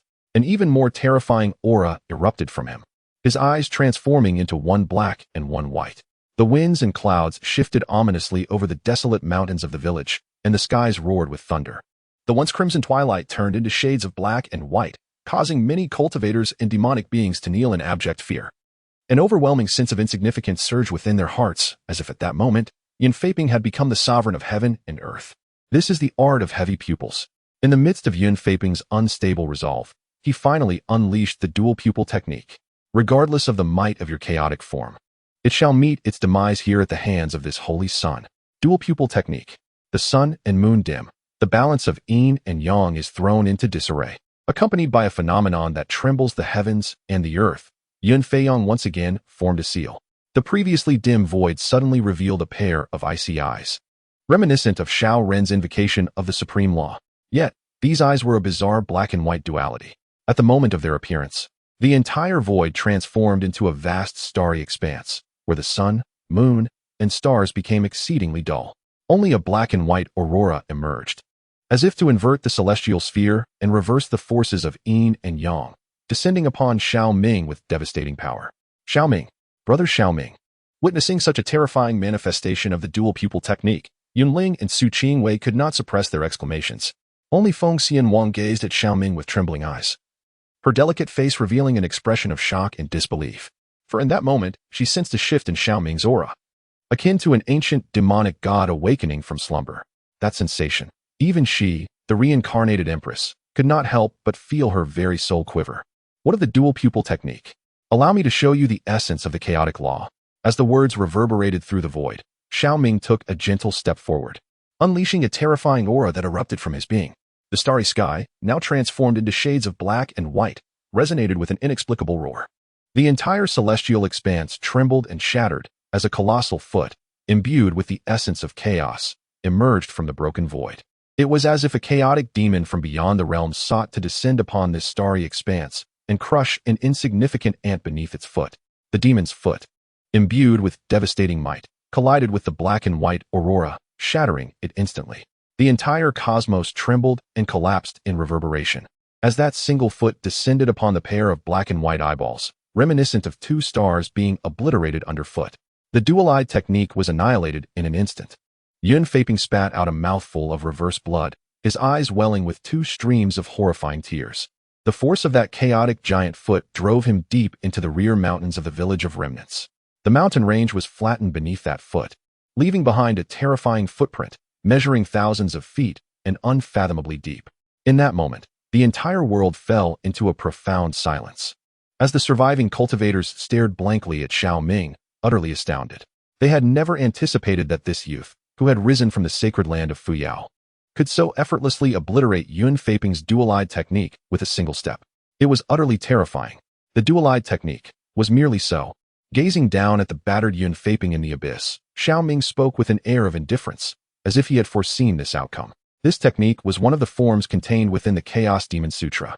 Previously, his strength had been too feeble to wield the techniques encapsulated within the sutra, relying solely on the innate enhancement of his chaotic physique. However, with the elevation of his power, coupled with his chaotic body, he was now barely able to manifest the chaotic technique. As his thoughts settled, sensing that Yun Feiping was still clinging to life, Xiao Ming had no intention of sparing him. With his fingers poised together, he gently waved toward the void, and in that moment, the Emperor's sword transformed into a streak of flowing light, hurtling towards Yun Feiping in the depths of the pit. Youngster, you have already vanquished Feiping. Why pursue complete annihilation? Spare an old man's face and withdraw without further conflict, and the Yao Kuan sacred land shall henceforth be your ally. Just as the Emperor's sword was poised to deliver a fatal blow to Yun Feiping, an aged voice resonated through the void, accompanied by an overwhelming force erupting from Yun Feiping, which repelled the Emperor's sword back. In the first chapter, witnessing the protagonist's audacious display, let us all extend our hands for a few complimentary small gifts. A charming and alluring babada is bestowed upon you, with heartfelt thanks for your support. Chapter 83. The Ultimate Downfall of Yun Feiping, the threat from the Yao Kuan sacred land. The intent of the sacred king. Sensing the terrifying fluctuations from the abyss, reminiscent of the time when the fire cloud old ghost had appeared, Xiao Ming's expression turned icy. He raised his hand and summoned the Emperor's banner. In the realm of conquerors and the vanquished, the victor lives while the defeated perishes. You believe I would grant you favor, you antiquated fool? What a jest! Had I been the one to suffer defeat, would Yun Feiping have shown mercy? Certainly not. Thus, Xiao Ming chose to confront this challenge head-on. What of a sacred king-level expert? He is not without his own backing. As his words fell, the Emperor's banner erupted with a torrent of dark energy, and countless fiends surged into the abyss. In that moment, the Emperor's sword also unleashed its resplendent might, conjuring a phantom of a black dragon that charged towards Yun Feiping in a fierce onslaught. He could not believe that within this secluded realm, this sacred king would dare to act recklessly. Youngster, you seek your own demise. Seeing that Xiao Ming showed no inclination to relent, the sacred king let out a furious roar, and in the next instant, he seized Yun Feiping's heavily injured form. The devastating force erupted from Yun Feiping like a tsunami, effortlessly countering the two attacks from Xiao Ming. At that moment, the entire secret realm trembled violently, and a strange mist began to emerge from the deep pit. Cackling echoed through the air, accompanied by the chilling words, "The will of the Holy King." Such delightful prey. I shall consume you. As this eerie voice resonated, the mist swiftly enveloped the entire pit, followed by the anguished screams of the elder. No, what in the world is this? Get away. I mean no disturbance. I implore you, spare me. The elder's horrific cries filled the air. Amidst his desperate wails, the gray mist churned violently, the will of the Holy King struggling within. Yet, regardless of the resistance, any attack against the mist was akin to striking cotton candy. No energy ripples emerged. Only a bizarre sound of tearing and chewing resonated. The entire realm descended into a deathly silence. Not only the numerous cultivators, but also the various demons, and even the dark tyrant within the dragon pit trembled in fear. Frozen in place, too terrified to utter a sound. It's her. Gazing at the swirling gray mist, Xiao Ming's pupils involuntarily constricted. He had not anticipated that the dark lowly, who had nearly brought their demise earlier, would appear here, intent on devouring the will of the Holy King. A wave of horror surged within him. Xiao Ming promptly summoned the Emperor's sword and the Emperor's banner, appearing beside Feng Xianhuang and the others. His gaze intensely vigilant as he scrutinized the swirling mist. As time elapsed, the agonized cries of the saintly king dissipated, along with the eerie sounds of gnashing that had once filled the air. Only the gray mist lingered within the deep pit, suggesting that the events which had transpired were but a mere illusion. Brother Xiao Ming, has that female specter departed? In the suffocating silence, Su Qingyue clutched at Xiao Ming's garment, her expression a mixture of caution and trepidation. The terror they had experienced from the malevolent spirits the previous night haunted them still. She could hardly fathom that such a being had manifested here. Did it mean that they had been shadowed all along? She should have left. Utilizing the eye of truth, he discerned that the specter was no longer present within the mist, revealing only a desiccated corpse, its eyes wide in fear. A testament to its gruesome fate. Xiao Ming inhaled deeply, his tone heavy as he replied. This dark little girl not only consumed that fragment of the saintly king's essence, but also devoured the soul and vital essence of Yun Feiping entirely, leaving me somewhat vexed. I had intended to refine Yun Feiping's soul into a demonic entity and absorb his essence to replenish my own losses, while also transforming those dual pupils into a treasured artifact. However, the arrival of the specter has thwarted my plans. Nevertheless, had it not been for this dark little girl, that fragment of the saintly king's essence might have compelled me to resort to the trump card bestowed upon me by Jiang Xianying. Therefore, in a broader sense, I did not find myself at a loss. And Brother Xiao Ming, has that person perished? Upon hearing Xiao Ming's words, Su Qingyue exhaled in relief, yet could not restrain herself from posing another question. The essence and soul had been completely devoured, rendering him irreversibly dead. After speaking, Xiao Ming directed the human emperor's sword into the gray mist, retrieving Yun Feiping's storage ring. As the strongest prodigy of the Yao Kuan sacred land, it was likely that this ring contained numerous valuable treasures. Once he had completed this task, Xiao Ming's gaze fell upon the dark tyrant in the distance, and he spoke in a low voice to Feng Xianhuang and Su Qingyue, urging them to join him in swiftly eliminating the tyrant. Without hesitation, Feng Xianhuang and Su Qingyue unleashed their powers and surged forth alongside Xiao Ming. A more intense battle erupted passionately in the rear mountains. Simultaneously, within the Yao Kuan sacred land, as the thought of the Saint King was consumed, a figure seated deep within the forbidden grounds could not help but spout a mouthful of blood. The destruction of the Saint King's essence inflicted trauma even upon a formidable being at the 9th level of the Saint King realm. What could it possibly be? Such a terrifying presence exists within the ghostly, evil secret realm. Feeling the fear and anguish relayed from the dying fragment of consciousness, an expression of lingering horror emerged on Yun Tian's aged visage. In the next moment, witnessing the soul token hovering before him shatter, a terrifying aura erupted violently from his being. That soul token undeniably belonged to Yun Feiping, although there was a foreboding that Yun Feiping would not survive. The moment he witnessed the shattering of the soul tablet, an overwhelming fury surged within him. Yin Hai, dispatch someone to the Ghost Sha secret realm. If that disciple named Xiao Ming from the Fuyao sacred land emerges alive, ensure that I have him ground to dust. As this command reached the ears of the Lord of Yaokuan, the prominent leaders of the Yaokuan sacred land were left aghast. They had never anticipated that their highly regarded young supreme would meet a tragic end in the Ghost Sha secret realm, and even more so, that it would be at the hands of a prodigious talent from the Fuyao sacred land. This matter certainly warranted a reckoning with Fuyao sacred land. Upon learning the circumstances, several leaders of the Yaokuan sacred land promptly set forth, taking the sacred spirit vessel towards the 10,000 Great Mountains. Meanwhile, Xiao Ming and his companions remained blissfully unaware of the movements from the Yaokuan sacred land. After exerting their utmost prowess, they launched an assault on the Dark Tyrant. Once Xiao Ming unveiled the Chaos Law, he did not conceal his combat strength. Under the dual onslaught of the Human Emperor's sword and the True Dragon technique, he swiftly subdued the Dark Tyrant. Feng Xianhuang seemed to be spurred on by Xiao Ming, her ancient phoenix bloodline fully awakened. With a flick of her wrist, she unleashed a series of sword lights, each imbued with a terrifying intent, rivaling the potency of Xiao Ming's attacks. That formidable offensive caused Xiao Ming's pupils to involuntarily constrict. The presence of intent was a prerequisite for ascending to the realm of saints, a comprehension many prodigies failed to grasp even at the law manifestation stage. Little did they expect. Feng Xianhuang has now mastered the art of infusing the essence of flames into her divine attacks. Truly, she is deserving of the title of the Reborn Empress.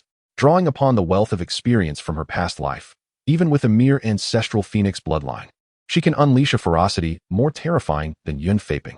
In Chapter 84, the Dominator of Darkness is forcefully vanquished as the vitality of the Lu deity begins to awaken. Under the relentless onslaught of Xiao Ming and Feng Xianhuang, the Dominator of Darkness is left battered and bruised. Despite possessing formidable regenerative abilities, he cannot withstand the ferocious barrage from these two prodigies. Meanwhile, Su Qingyue and Yunling diligently eradicate the approaching fiends, ensuring that these creatures do not disrupt Xiao Ming and Feng Xianhuang's efforts. As nightfall gradually descends, the Dominator of Darkness suffers grievous wounds to his life essence. Erupting in a crimson glow amidst a cacophony of roars, his power surges threefold, unleashing a terrifying aura of darkness akin to a tsunami that sweeps across the realm. In his frenzied howls, he strikes out at Xiao Ming and Feng Xianhuang, conjuring a horrifying vision of a mountain of corpses and a sea of blood within the dark tempest. The monstrous claws, glimmering like sword light, cleave through the air, targeting the two heroes amidst the chaotic slaughter of countless demons. This scene sends a chill through Xiao Ming and Feng Xianhuang. In response, Xiao Ming taps into his god-slaying talent, entering a state of berserk power. With a fivefold enhancement, he unleashes the chaos technique, while the Emperor's banner erupts with a soul-shattering force, more terrifying than when he subdued Yun Faping.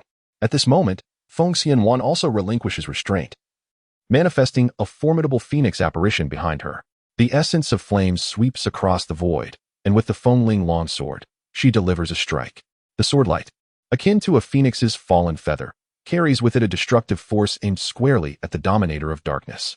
In the next heartbeat, even though this dark tyrant is exceedingly formidable, possessing a remarkable 30% damage resistance and the ability to enter a frenzied state after sustaining grave injuries, he still pales in comparison to the two prodigies.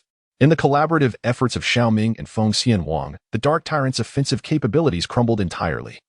With a significant portion of its corporeal form being pierced in the process, it appeared utterly powerless to reverse its fate. As the Emperor's sword finally pierced through the Dark Tyrant's form, this tyrant-level specter was decisively vanquished by the duo. A surge of inky light enveloped Xiao Ming, causing his already formidable aura to swell even further.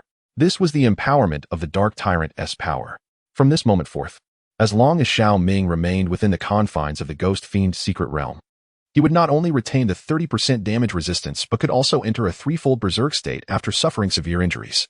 This ability could be compounded with his god-slaying talent and gargoyle power, elevating Xiao Ming's strength to an unfathomably terrifying level.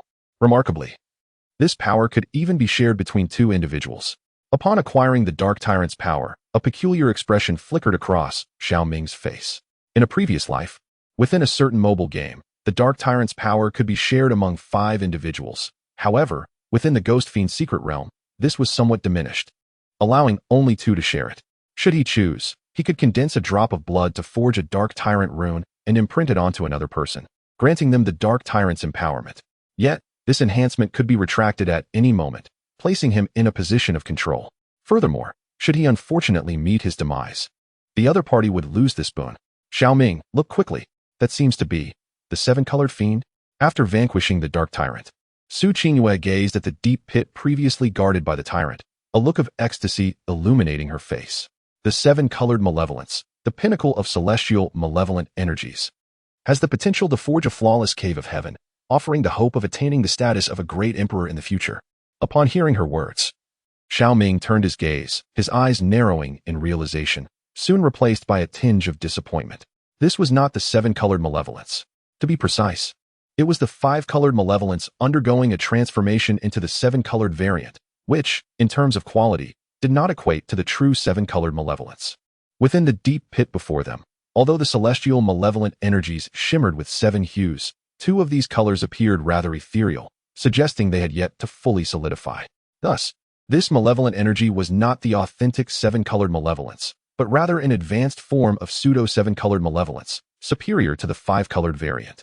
It seemed that the Dark Tyrant's refusal to leave this place was indeed to catalyze these celestial malevolent energies, facilitating their transformation into genuine seven-colored malevolence. Regrettably, before this transformation could occur, the Dark Tyrant met his demise at their hands. Do you intend to utilize this to forge a cave of heaven? Xiao Ming inquired of Feng Xianhuang, eyeing the source of the malevolent energy. Although pseudo-seven-colored malevolence may not rival the true seven-colored, it still possesses the capacity to create an imperial-grade cave of heaven. I have a penchant for perfection. Feng Xianhuang replied with a nonchalant tone, clearly disdainful of the pseudo-seven-colored malevolence. Brother Xiao Ming, allow me to forge the cave of heaven. This source of malevolent energy is suited for me, Su Qingyue chimed in, her anticipation evident upon hearing Feng Xianhuang's rejection. Her constitution was only of the Saint King level, and the cultivation technique she practiced was also of the Saint King tier. If she could forge a cave of heaven using the pseudo-seven-colored evil, it would signify a profound transformation for her. As for the genuine seven-colored evil, she chose not to dwell on it.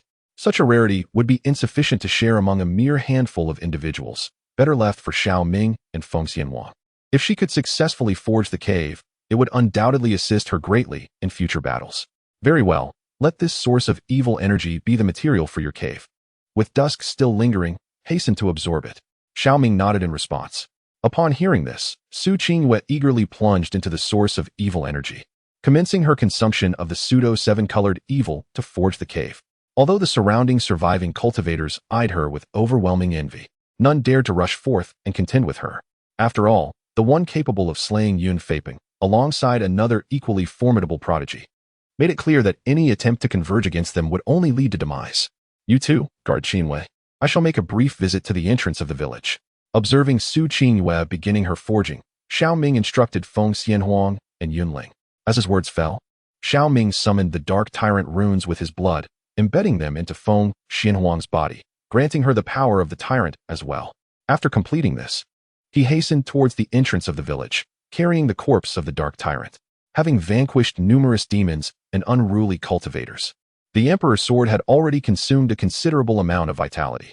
The vitality previously expended was entirely replenished, and with the addition of the Dark Tyrant's corpse, he could refine the chaotic blood essence 2 more times. I fervently hope that this time I can successfully awaken the flicker of life within the spirit of Lu. As this thought settled in my mind, Xiao Ming hastily made his way to the entrance of the village of the elderly. This fellow. Feng Xianhuang gazed at Xiao Ming's departing figure, feeling an impulsive urge to follow him. Yet, upon noticing the watchful eyes of several cultivators around, as well as numerous demons and monsters hastening from afar, she ultimately dismissed this notion. If that piece of willow would truly harbor the essence of a certain demon emperor, should Xiao Ming manage to rouse even a mere spark of life from him, it would indeed be an extraordinary stroke of fortune. However, this particular secret realm is exceedingly treacherous. If Xiao Ming were to awaken an emperor, would the heavens and earth not undergo unforeseen transformations? Amidst Feng Xianhuang's concerns, Xiao Ming arrived at the village entrance in mere moments. Observing the charred willow stump, he hesitated not for an instant, discarding the corpse of the Dark Tyrant. He concentrated his essence and sprayed a stream of his vital blood upon it. In the next moment, chaotic essence was once again absorbed. Yet the willow stump displayed no significant change, only a slight enhancement of the life force contained within. This caused Xiao Ming's expression to darken. As the saying goes, things do not happen thrice without reason. This was the 3rd attempt at nurturing this demon emperor, yet he remained unresponsive. Looking at the willow stump, Xiao Ming couldn't help but scoff. Subsequently, he brandished the human emperor's sword, devouring the flesh and essence of the Dark Tyrant. converting the absorbed vitality into life force to replenish his own. After compensating for some of the internal depletion, Xiao Ming gritted his teeth and once more condensed his vital blood, channeling it into the willow stump.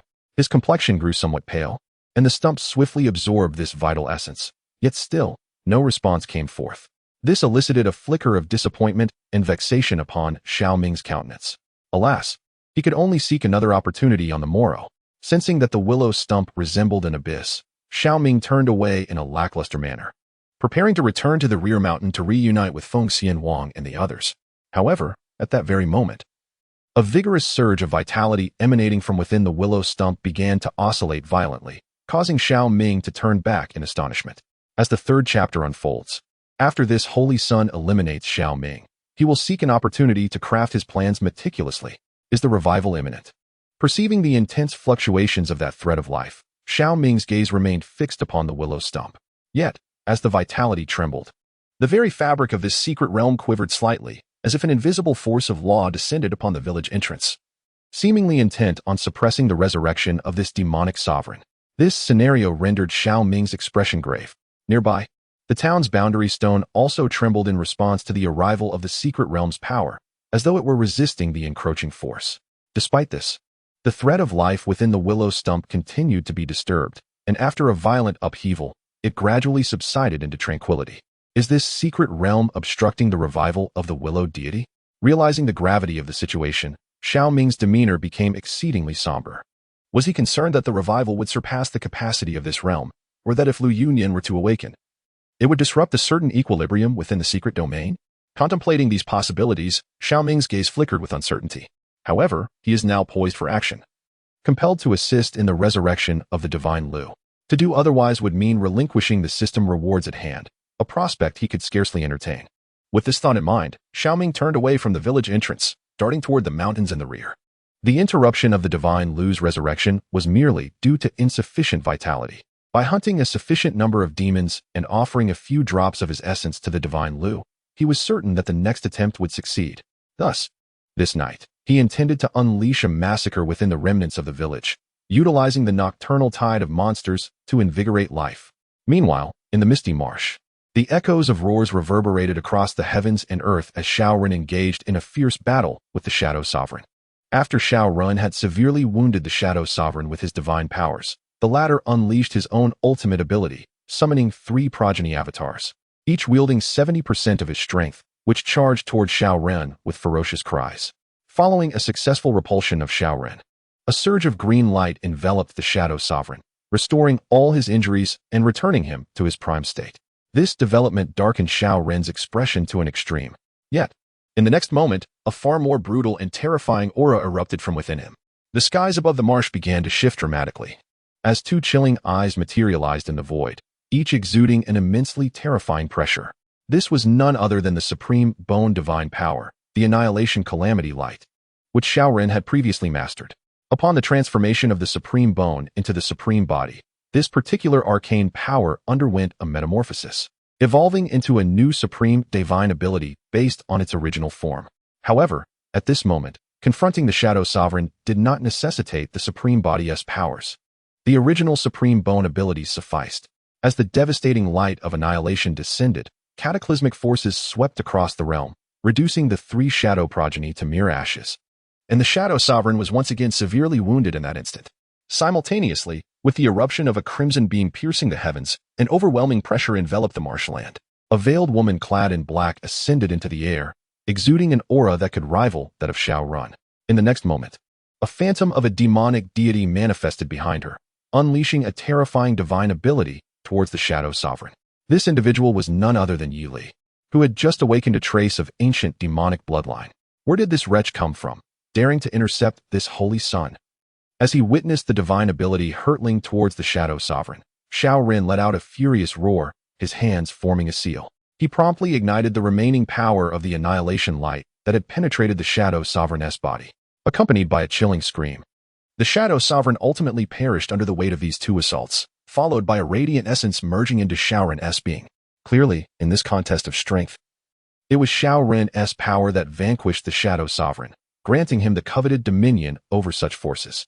He chuckled, surprised that the nine nether demon sect had concealed itself so profoundly, harboring a prodigy capable of instilling a sense of threat within this holy sun. Just a breath away from seizing the dominion of the holy sun, one must ponder how this holy sun shall concoct a fitting response to you. Feeling the terrifying power surging within, Xiao turned with a sinister grin to gaze upon Yili. As his words fell, a cataclysmic force erupted in the void, transforming the heavenly flame into chains that shot forth towards Yili. Xiao, even if you have claimed the dominion of shadows, you shall ultimately fall short against your elder brother. Yili's voice, icy and composed, lingered in the air as the fiery chains surged towards her. In an instant, a strange black mist enveloped her, causing her to vanish as if she were a specter, leaving Xiao Ren's powers to grasp at nothingness. The chains collided with the marshy ground, obliterating the nearby demons that dared to draw close. Ha ha ha. To think that this holy sun could ever be overshadowed by that mongrel elder brother of mine. Truly, this is the most amusing jest I have ever heard. The scornful words were directed towards the wretched beings of the nine nether demon gate. Once I have dealt with Xiao Ming, I shall seize the opportunity to meticulously devise your downfall. As his soul sense swept through the marshlands, locating Yi Li's elusive form, Xiao Ren chuckled ominously to himself. No matter how she evaded him, they remained within the confines of the secret realm. As the gray mist continued its search, their paths would inevitably cross again. The immediate priority was to find his elder brother Xiao Ming, to ruthlessly trample him underfoot, and then to toy mercilessly with his woman. The mere thought of Xiao Ming and Feng Xianhuang ignited a flash of brutality in Xiao Ren's eyes, and he became a streak of light, departing the marshlands. Utterly disinterested in the false seven-colored fiends that lingered there. Only a being of his caliber, a supreme prodigy, is worthy of the seven-colored malevolence. What an arrogant fellow. Shortly after Xiao Ren departed from the marshlands, the figure of Yi Li re-emerged. She had not truly left, rather, she had utilized the bloodline of the heavenly demon within her to employ the art of concealment, blending seamlessly into her surroundings. Perhaps, this presents an opportunity. Watching Xiao Ren vanish into the horizon, Yi Li's gaze flickered with intrigue. The prowess of both Xiao Ren and Xiao Ming is formidable. Should they engage in battle, one would surely be gravely injured. Perhaps then, she could reap the benefits from their conflict. With this thought in mind, Yi Li turned her attention to the source of malevolence before her and retrieved a vial to collect the malevolent energy. Although the pseudo-seven-colored malevolence was not her ultimate goal, gathering this elemental energy could serve as a foundation should she fail to acquire the true seven-colored malevolence later. After securing the pseudo-seven-colored malevolence, Yi Li vanished into the marsh like a wraith. As the night descended upon the remnants of Old Village's rear mountains, a mysterious force enveloped the realm, causing all manner of demons and monsters to emit chilling howls. Their power doubled under the influence of the secretive laws of the domain. Meanwhile, the many cultivators who had entered the realm of ghost malevolence found their powers suppressed by 30% due to these very laws. The entire rear mountain has descended into chaos, as the once stationary cultivators have now sought refuge within their sanctuaries. Those who could not escape in time have been torn to shreds by the monstrous tide. The location where the Dark Tyrant previously resided is now engulfed in a brutal melee. Numerous fiends and demons frantically surge towards Feng Xianhuang and Yunling. Yet before they can approach, the two women swiftly dispatch them in unison. After all, one possesses the ability to wield the power of intent, bolstered by the strength of a tyrant, while the other has restored her cultivation to the 5th level of the Cave Heaven realm, having forged a quasi-emperor-grade Cave Heaven. Even under the constraints of the secret realm's laws, their power remains formidable. In mere moments, a multitude of demon carcasses has accumulated around the source of malevolence. This is untenable. The number of these fiends is overwhelming. Eventually, we shall exhaust our strength. Once Qingyue successfully forges her cave heaven, we must return to the Elder Village. With a casual flick, Feng Xianhuang dispatched 2 more fiends and turned to Yunling. I wonder how Xiao Ming is faring. However, sensing no significant disturbance at the entrance of the Elder Village, it seems he has yet to awaken that ancient demon emperor. Boom. Just as Feng Xianhuang's words fell, a resounding roar erupted, and a magnificent pillar of light burst forth from behind the 2 women. Su Qingyue ascended like a celestial being, a vast cave heaven manifesting behind her, its internal world expanding wildly. 1,000 zhong, 5,000 zhong, 10,000 zhong, 66,000 zhong. In the briefest of moments, Su Qingyue's internal cave heaven world expanded from 1,000 zhong to an astonishing 66,000 zhong. An indescribably terrifying aura erupted from Su Qingyue. Although her cultivation fluctuated only at the 1st level of the Dantian realm, the oppressive force she exuded was surprisingly comparable to that of Yunling at the 5th level of the same realm. This was the immense enhancement brought about by her formidable foundational strength. With an internal dantian reaching 66,000 zhong, it was highly probable that, barring any unforeseen circumstances and provided that her techniques and resources kept pace, she could break through to the Emperor Lord realm. Junior sister, you are extraordinarily powerful. The creation of your dantian has reached an astounding 66,000 zhong. I am utterly insignificant in your presence. Observing Su Qingwen in the void, one could see her undergoing a transformation, resembling a celestial being descending to the mortal realm. Yunling, having dispatched several monstrous entities with a wave of her hand, approached with a joyful expression and said, "Sister, do not speak like that. If it were not for your assistance along the way, and if brother Xiao Ming and sister Xian Huang had not graciously relinquished this source of malice, I could never have achieved my current success. This is merely a stroke of luck." Su Qingyue shook her head, speaking with great humility. Since entering the ghostly malice secret realm, she had merely helped in vanquishing minor foes, contributing little of significance. Her accomplishments were solely due to the efforts of Xiao Ming and Feng Xianhuang. To cut a long story short, let us first rendezvous with Xiao Ming. This place is not suitable for lingering. As Su Qingyue and Yunling exchanged pleasantries, Feng Xianhuang unleashed a formidable attack, urging the two before making a desperate bid to break free. Just as they were about to escape the back mountain, a thunderous roar echoed ahead, and there stood Xiao Ming, resembling a deity emerging from the abyss. The Emperor's banner hung above him, while the Emperor's sword danced around him. Wherever he passed, all manner of demons and monsters were torn to shreds before they could approach within 10 paces. The sheer magnitude of his power was utterly terrifying. Brother Xiao Ming. Upon witnessing his arrival, Su Qingyue's face lit up with joy, eager to leap into his embrace. Indeed, with an inner realm reaching 66,000 feet, he possessed the undeniable potential of an emperor. Observing the cave behind Su Qingyue, Xiao Ming nodded in satisfaction and then addressed the others. You should return to the old village for safety. Tonight, I intend to unleash a massacre here. Along the way, he had already vanquished numerous demons and monsters, replenishing his earlier losses. Yet, this was merely insufficient. He needed to accumulate more vitality to distill additional essence blood, intending to provide several hundred milliliters directly to the spirit of Willow. You plan to unleash a massacre here. The words of Xiao Ming astonished Feng Xianhuang and Su Qingyue, for such a course of action was exceedingly reckless. After all, no one knew what other terrors lurked within the night of the ghostly fiend's secret realm. Engaging in battle during such darkness was decidedly imprudent. I will stay with brother Xiao Ming. As soon as Feng Xianhuang spoke, Su Qingyue chimed in, wherever Xiao Ming is, I shall be. Even if the situation is perilous, I can contribute. I shall join as well. With one more person, there is an added layer of protection. Following Su Qingyue's declaration, Yunling also voiced her agreement. Then let us go together. Witnessing the unwavering determination of the two women, Xiao Ming did not refuse their proposition. Once a consensus was reached, he and his companions plunged into battle under the veil of night. This time, due to the necessity of replenishing their vitality to counterbalance their losses, Xiao Ming refrained from allowing the Emperor's sword to devour the essence of flesh and blood for evolution.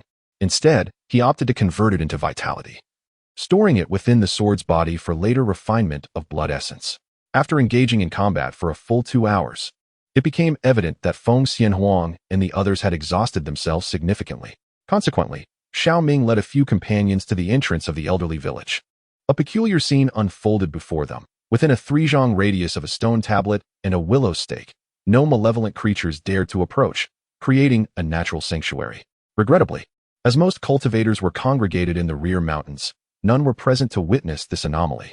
As Xiao Ming and Feng Xianhuang entered this protective zone, they observed the surrounding demons and monsters roaring in fury, yet none possessed the audacity to launch an attack. A look of intrigue appeared on their faces. Turning around, Feng Xianhuang's expression grew grave as she fixated on the charred willow stake. Given the bizarre circumstances and Xiao Ming's earlier actions, she could now ascertain that this stake was indeed the remnant of a demon emperor's corporeal form. Xiao Ming, do you truly intend to awaken her? She inquired, her tone steeped in solemnity. The prospect of confronting a living emperor, even one gravely injured, was an unfathomable terror.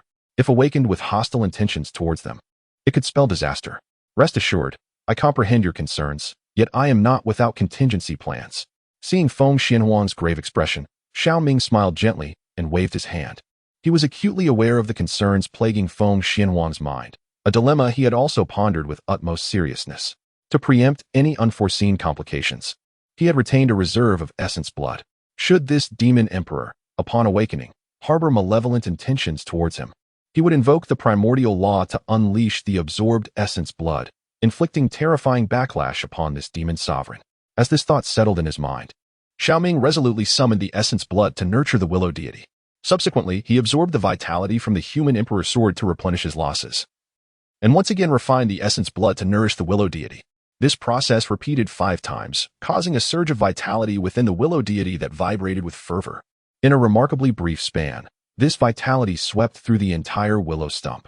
Despite the interference of the secret realm's power, it surged forth with unstoppable momentum, resulting in the sprouting of new buds from the willow stump. A translucent willow branch, adorned with delicate leaves, emerged, and a formidable consciousness began to awaken within the stump. The entire ghostly fiend's secret realm trembled violently, and countless fiends and specters howled in a frenzy, instinctively kneeling in submission. It was as if a terrifying presence, capable of disrupting the very fabric of the secret realm, had opened its eyes at that moment. Chapter 87. From this day forth, I shall guard your path. With the resurgence of this consciousness, the night sky resonated with a deafening roar, akin to the heavens unleashing a frenzied bellow. The skies above the remnants of the village twisted and turned, lightning snakes darting through the void, each carrying an aura of annihilation. Surrounding demons and monsters emitted piercing blasts, each fleeing in a frenzy as if encountering a specter. Xiao Ming and Feng Xianhuang, among others, also displayed expressions of profound alarm. The energy fluctuations contained within every bolt of lightning overhead felt capable of effortlessly vanquishing even the most formidable of Saint King realm experts. Cackling, the woman had finally awakened. This child could at last emerge. Observing the terrifying storm clouds gathering above the remnants of the old village, the primordial will of the secret realm fixated on her, significantly alleviating the restraints upon her. The malevolent spirits in the depths of the void revealed sinister grins. Indeed, at this moment, aside from the lewd deity, no one could sense her presence.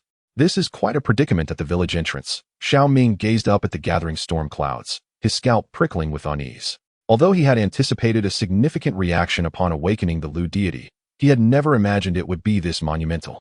The primordial forces of the secret realm were being summoned to unleash divine retribution. Had this demon emperor transgressed celestial laws? We must flee, otherwise we shall perish here. As Xiao Ming felt the hair on his neck stand on end, Feng Xianhuang urgently shouted.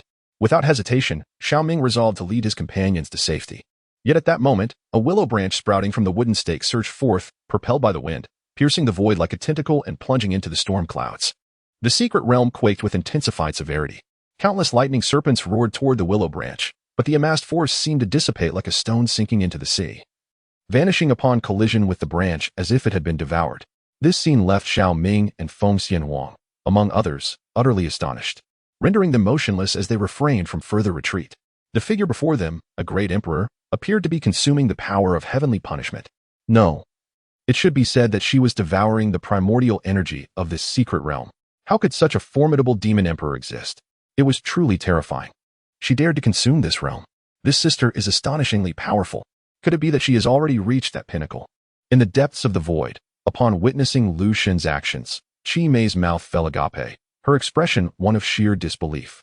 Although she had anticipated that Lu Shen's revival would trigger turmoil within the secret realm and that the opposing force would possess the capability to respond, she never imagined the extent of their ferocity. This realization dispelled any lingering thoughts in Qi Mei's mind. Initially, she had contemplated seizing an opportunity to consume Lu Shen, but upon reflection, she deemed it unwise to court death. In the next moment, as Lu Shen voraciously absorbed the heavenly punishment thunder, the stormy clouds above began to dissipate inexplicably. This rendered Xiao Ming, Feng Xianhuang, and the others momentarily silent. Clearly, to prevent Lu Shen from continuing her consumption of energy, the secret realm had to withdraw the heavenly punishment. However, from the subtle changes occurring in this realm, it was evident that the secret realm intended to confine Lu Shen, gradually eroding and refining her through the power of its rules. At that moment, gray mist began to emerge in the void, slowly enveloping the remnants of the old village. This mist resembled the digestive system of the secret realm, capable of consuming any living being with a trace of vitality. Qi Mei, possessing the ability to manipulate certain rules of the secret realm, was thus able to command this gray mist. Is it you who awakened me? Just as the gray mist began to surge forth, a celestial voice resonated, and a willow branch erupted with brilliant light. An ethereal figure materialized, adorned with a golden crown. her countenance both dignified and graceful. Her exquisite features resembled a masterpiece meticulously crafted by the heavens, showcasing the pinnacle of human aesthetics while emanating an enchanting, dreamlike aura.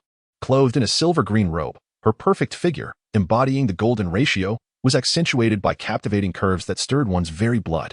Beneath that robe, a pair of jade-like feet shimmered with a lustrous sheen, delicately ensconced by slender willow branches, akin to the finest mutton-fat jade. Enough to drive certain foot-adoring males into a frenzy. In every aspect, she epitomized perfection. In terms of appearance and grace, even the likes of Feng Xianwang and Su Qingwei, both stunning beauties, would not dare to claim a comparison with her. This figure was none other than Lu Yunya, revered by many powerful beings of the demon clan as the goddess of willows. However, she was not in her true form at this moment, merely a temporary manifestation of her spiritual essence. Nevertheless, the regal elegance that enveloped her, coupled with an aura that instilled a sense of awe, left Xiao Ming and others in sheer admiration. The image of the goddess of willows. Henceforth, she shall be known as Lu Yunya, after all. She is one of the designated beauties and cannot always be referred to as the goddess of willows. It is I. Taking a deep breath, Xiao Ming steadied his nerves and gazed directly at this emperor. To claim he was not anxious would indeed be disingenuous, for this was an emperor, a living emperor. The highest combat power known in the Zhongyuan realm. Even when faced with a severely injured opponent, on the brink of annihilation, he can effortlessly eradicate a multitude of sacred king-level experts with a mere gesture. The Chaos Body, the Forbidden Soul Banner, the Slaughtering Sword. It is no wonder that you are the prodigy capable of awakening me. Your foundation and depth are remarkably flawless. As Xiao Ming's words echoed, Lu Yunyan cast a fleeting glance at him, instantly discerning the profound nature of his essence, causing his pupils to constrict in astonishment. To perceive him with just a single glance, such is the terrifying prowess of an emperor-level being. In gratitude for your kindness, I have been granted the opportunity to awaken prematurely. Though I, Lu Yunyan, am a spirit born of decayed wood, I comprehend the virtues and ethics that exist among living beings. From this moment forth, I shall guard your path. Should you encounter an insurmountable foe, you may summon me with this single willow leaf upon my awareness. I shall undoubtedly arrive to clear your path of all obstacles. As these words fell from her lips, Lu Yunyan gently raised her right hand, causing a willow leaf to detach from her very being, gracefully hovering before Xiao Ming. This declaration sent a profound shock through Feng Xianwang's heart. Such words are a heartfelt promise, a consequence of unimaginable magnitude. This emperor of the demon race is willing to become Xiao Ming's protector. Thank you, Goddess Lu. Xiao Ming inhaled deeply. Without a moment's hesitation, he accepted the willow leaf. To have an emperor as his guardian is a worthy investment of his precious blood. Moreover, with the revival of the goddess Lu, the sacred source ring has also come into his possession, causing his innate foundation to surge dramatically. Akin to taking flight from the ground, this place is not suitable for prolonged stay. You have ventured into this realm, presumably in pursuit of the seven-colored evil. Allow me to accompany you on your journey. With your capabilities, slaying that formidable creature and obtaining the seven-colored evil should pose no challenge. Furthermore, within that cluster of willow leaves lies a secret technique I have devised. Should you grasp its essence, it would prove immensely beneficial to you. Upon concluding her words, before Xiao Ming and the others could respond, Lu Yunyan gently waved her hand. The space around them distorted in an instant, and they were transported to the entrance of the village of Songlao. The swirling gray mist that enveloped the surroundings subsequently consumed the entirety of Songlao village, and Lu Yunyan's spiritual presence dissipated into the ether. Only a willow branch and a stone tablet remained, glimmering faintly in the mist, as if resisting the encroachment of this realm. Chapter 88. The concept of existence in the realm of the ghostly evil at the bone pit. A ripple coursed through the space, and Xiao Ming and the others materialized. Gazing around, aided by the dim starlight filtering through the night, one could see a vast chasm, its rugged stones devoid of life. The ground was strewn with bones, piled high and covering an expanse of several dozen miles. At the moment of their arrival, a multitude of eerie flames erupted from the heaps of bones, and ghostly figures, imbued with terrifying spiritual fluctuations, surged toward Xiao Ming and his companions like a swarm of locusts. As the willow leaves suspended in Xiao Ming's hand blossomed with a vibrant green luminescence, the ghostly figures, as if confronted by an immense terror, abruptly halted their advance, remaining a full 10 yards away, none daring to launch an assault against Xiao Ming and his companions. This place was the Bone Pit, the lair of the Storm King, which also harbored the seven-colored malevolence. While Xiao Ming and Su Qingwei surveyed their surroundings, Feng Xianhuang cast a grave glance before speaking. In her past life, it was here that she witnessed the fierce battle between Xiao Ren and Yun Feiping. Ultimately, neither could prevail over the other, and they were compelled to unite to slay the Storm King, absorbing the seven-colored malevolence to forge a realm of their own. In this life, however, Yun Feiping had already fallen to Xiao Ming's blade. What lay ahead was the resolution of the brothers' grievances and the determination of the rightful owner of the seven-colored malevolence. The lair of the Storm King? Upon hearing this, Xiao Ming surveyed the area and directed his gaze toward the deep pit of bones. Through the insight granted by the Eye of Truth, he indeed perceived a colossal entity slumbering at the pit's base. Furthermore, various lights flickered beneath the depths of this pit. Those were the seven-colored malevolence. Not the counterfeit version previously encountered by Xiao Ming and his companions, but the genuine seven-colored malevolence, a treasure birth from the essence of the secret realm. Such a magnitude was sufficient for two extraordinary prodigies to forge an imperial-grade paradise. Just as Xiao Ming was contemplating, the Dark Storm King, who had been in slumber within the pit, seemed to sense the presence of Xiao Ming and the others. At that moment, it opened its tightly shut eyes. An exceedingly terrifying aura of darkness erupted from the depths of the pit as the Dark Storm King roared and broke through the earth, unleashing a cataclysmic force that stirred a tempest in the void. Above the bone pit, the skies churned ominously, and bolts of lightning flickered in the ethereal expanse. The terrifying sense of oppression was so palpable that even formidable beings at the 8th or 9th level of the law manifestation realm dared not provoke the monarch at that moment. Retreat was the only option until dawn. Sensing the dreadful aura emanating from the Dark Storm Monarch, Xiao Ming issued commands to Feng Xianhuang and the others without a moment's hesitation. Normally possessing the strength of the 5th level of the law manifestation realm, and with the ability to harness the power of the secret realm for offensive maneuvers, even a combined effort with Feng Xianhuang felt somewhat precarious. Moreover, it was still night. With the enhancement of the secret realm's power, the strength of the Storm Monarch had doubled, and advancing now would mean certain doom. As Xiao Ming's words fell, Feng Xianhuang and Su Qingwei expressed no dissent, promptly withdrawing 10 miles alongside him. The Dark Storm Monarch, witnessing their hasty retreat, chose not to pursue them from the depths of the pit, but instead commanded the surrounding minions, who howled and surged forth in pursuit. However, under the protection of the God of Willow, these specters ultimately refrained from attacking, left only to seethe impotently within 3 paces of the group. In response, Xiao Ming summoned the Human Emperor banner, unleashing a massacre to reclaim its essence by slaying these specters. Simultaneously, perhaps due to the resurgence of the God of Willow, astonishing transformations unfolded within the secret realm. The gray mist, which had been gradually advancing throughout the ghostly fiend's secret realm, suddenly spread with alarming swiftness, as if provoked. This frightened numerous cultivators into desperately fleeing their shelters, risking exposure in the night to reposition themselves, as countless demons and monsters began to rampage. A terrifying massacre erupted throughout the mysterious realm. Within a mere few hours, over 80 to 90% of the cultivators who entered the ghostly abyss met with death or injury. Strangely, the recent contraction of the gray mist was centered around a pit of bones, prompting many of the remaining cultivators, including the prodigious talents Xiao Ren and Yi Li, to hasten towards this location. The abundance of these spectral entities was overwhelming. After annihilating countless phantoms, Xiao Ming grew weary and chose to abandon the fight. Though he had successfully restored a fraction of the origin of the Emperor's banner, the once darkly purple primordial energy had intensified in richness. Yet the toll on his strength was considerable. It would be prudent to conserve some power in anticipation of vanquishing the Dark Storm Monarch at dawn. As this thought settled in his mind, Xiao Ming seated himself cross-legged on the spot, effortlessly extracting the rewards from this encounter. He refined the sacred source ring and adorned it on the index finger of his right hand. Henceforth, his method of killing could no longer be as straightforward as a single sword strike. He would need to severely incapacitate and suppress his foes before utilizing the sacred source ring to absorb their cultivation, ultimately eradicating them and refining their flesh and soul essence. Although this approach was considerably more intricate, the prospect of attaining a sanctified realm in the future made the elaborate process more palatable.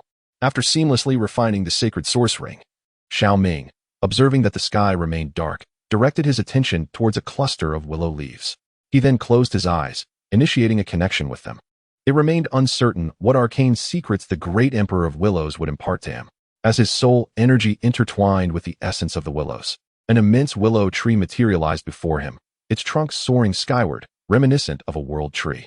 Even upon its branches, a series of divine patterns shimmered. and even the leaves glistened with a celestial radiance.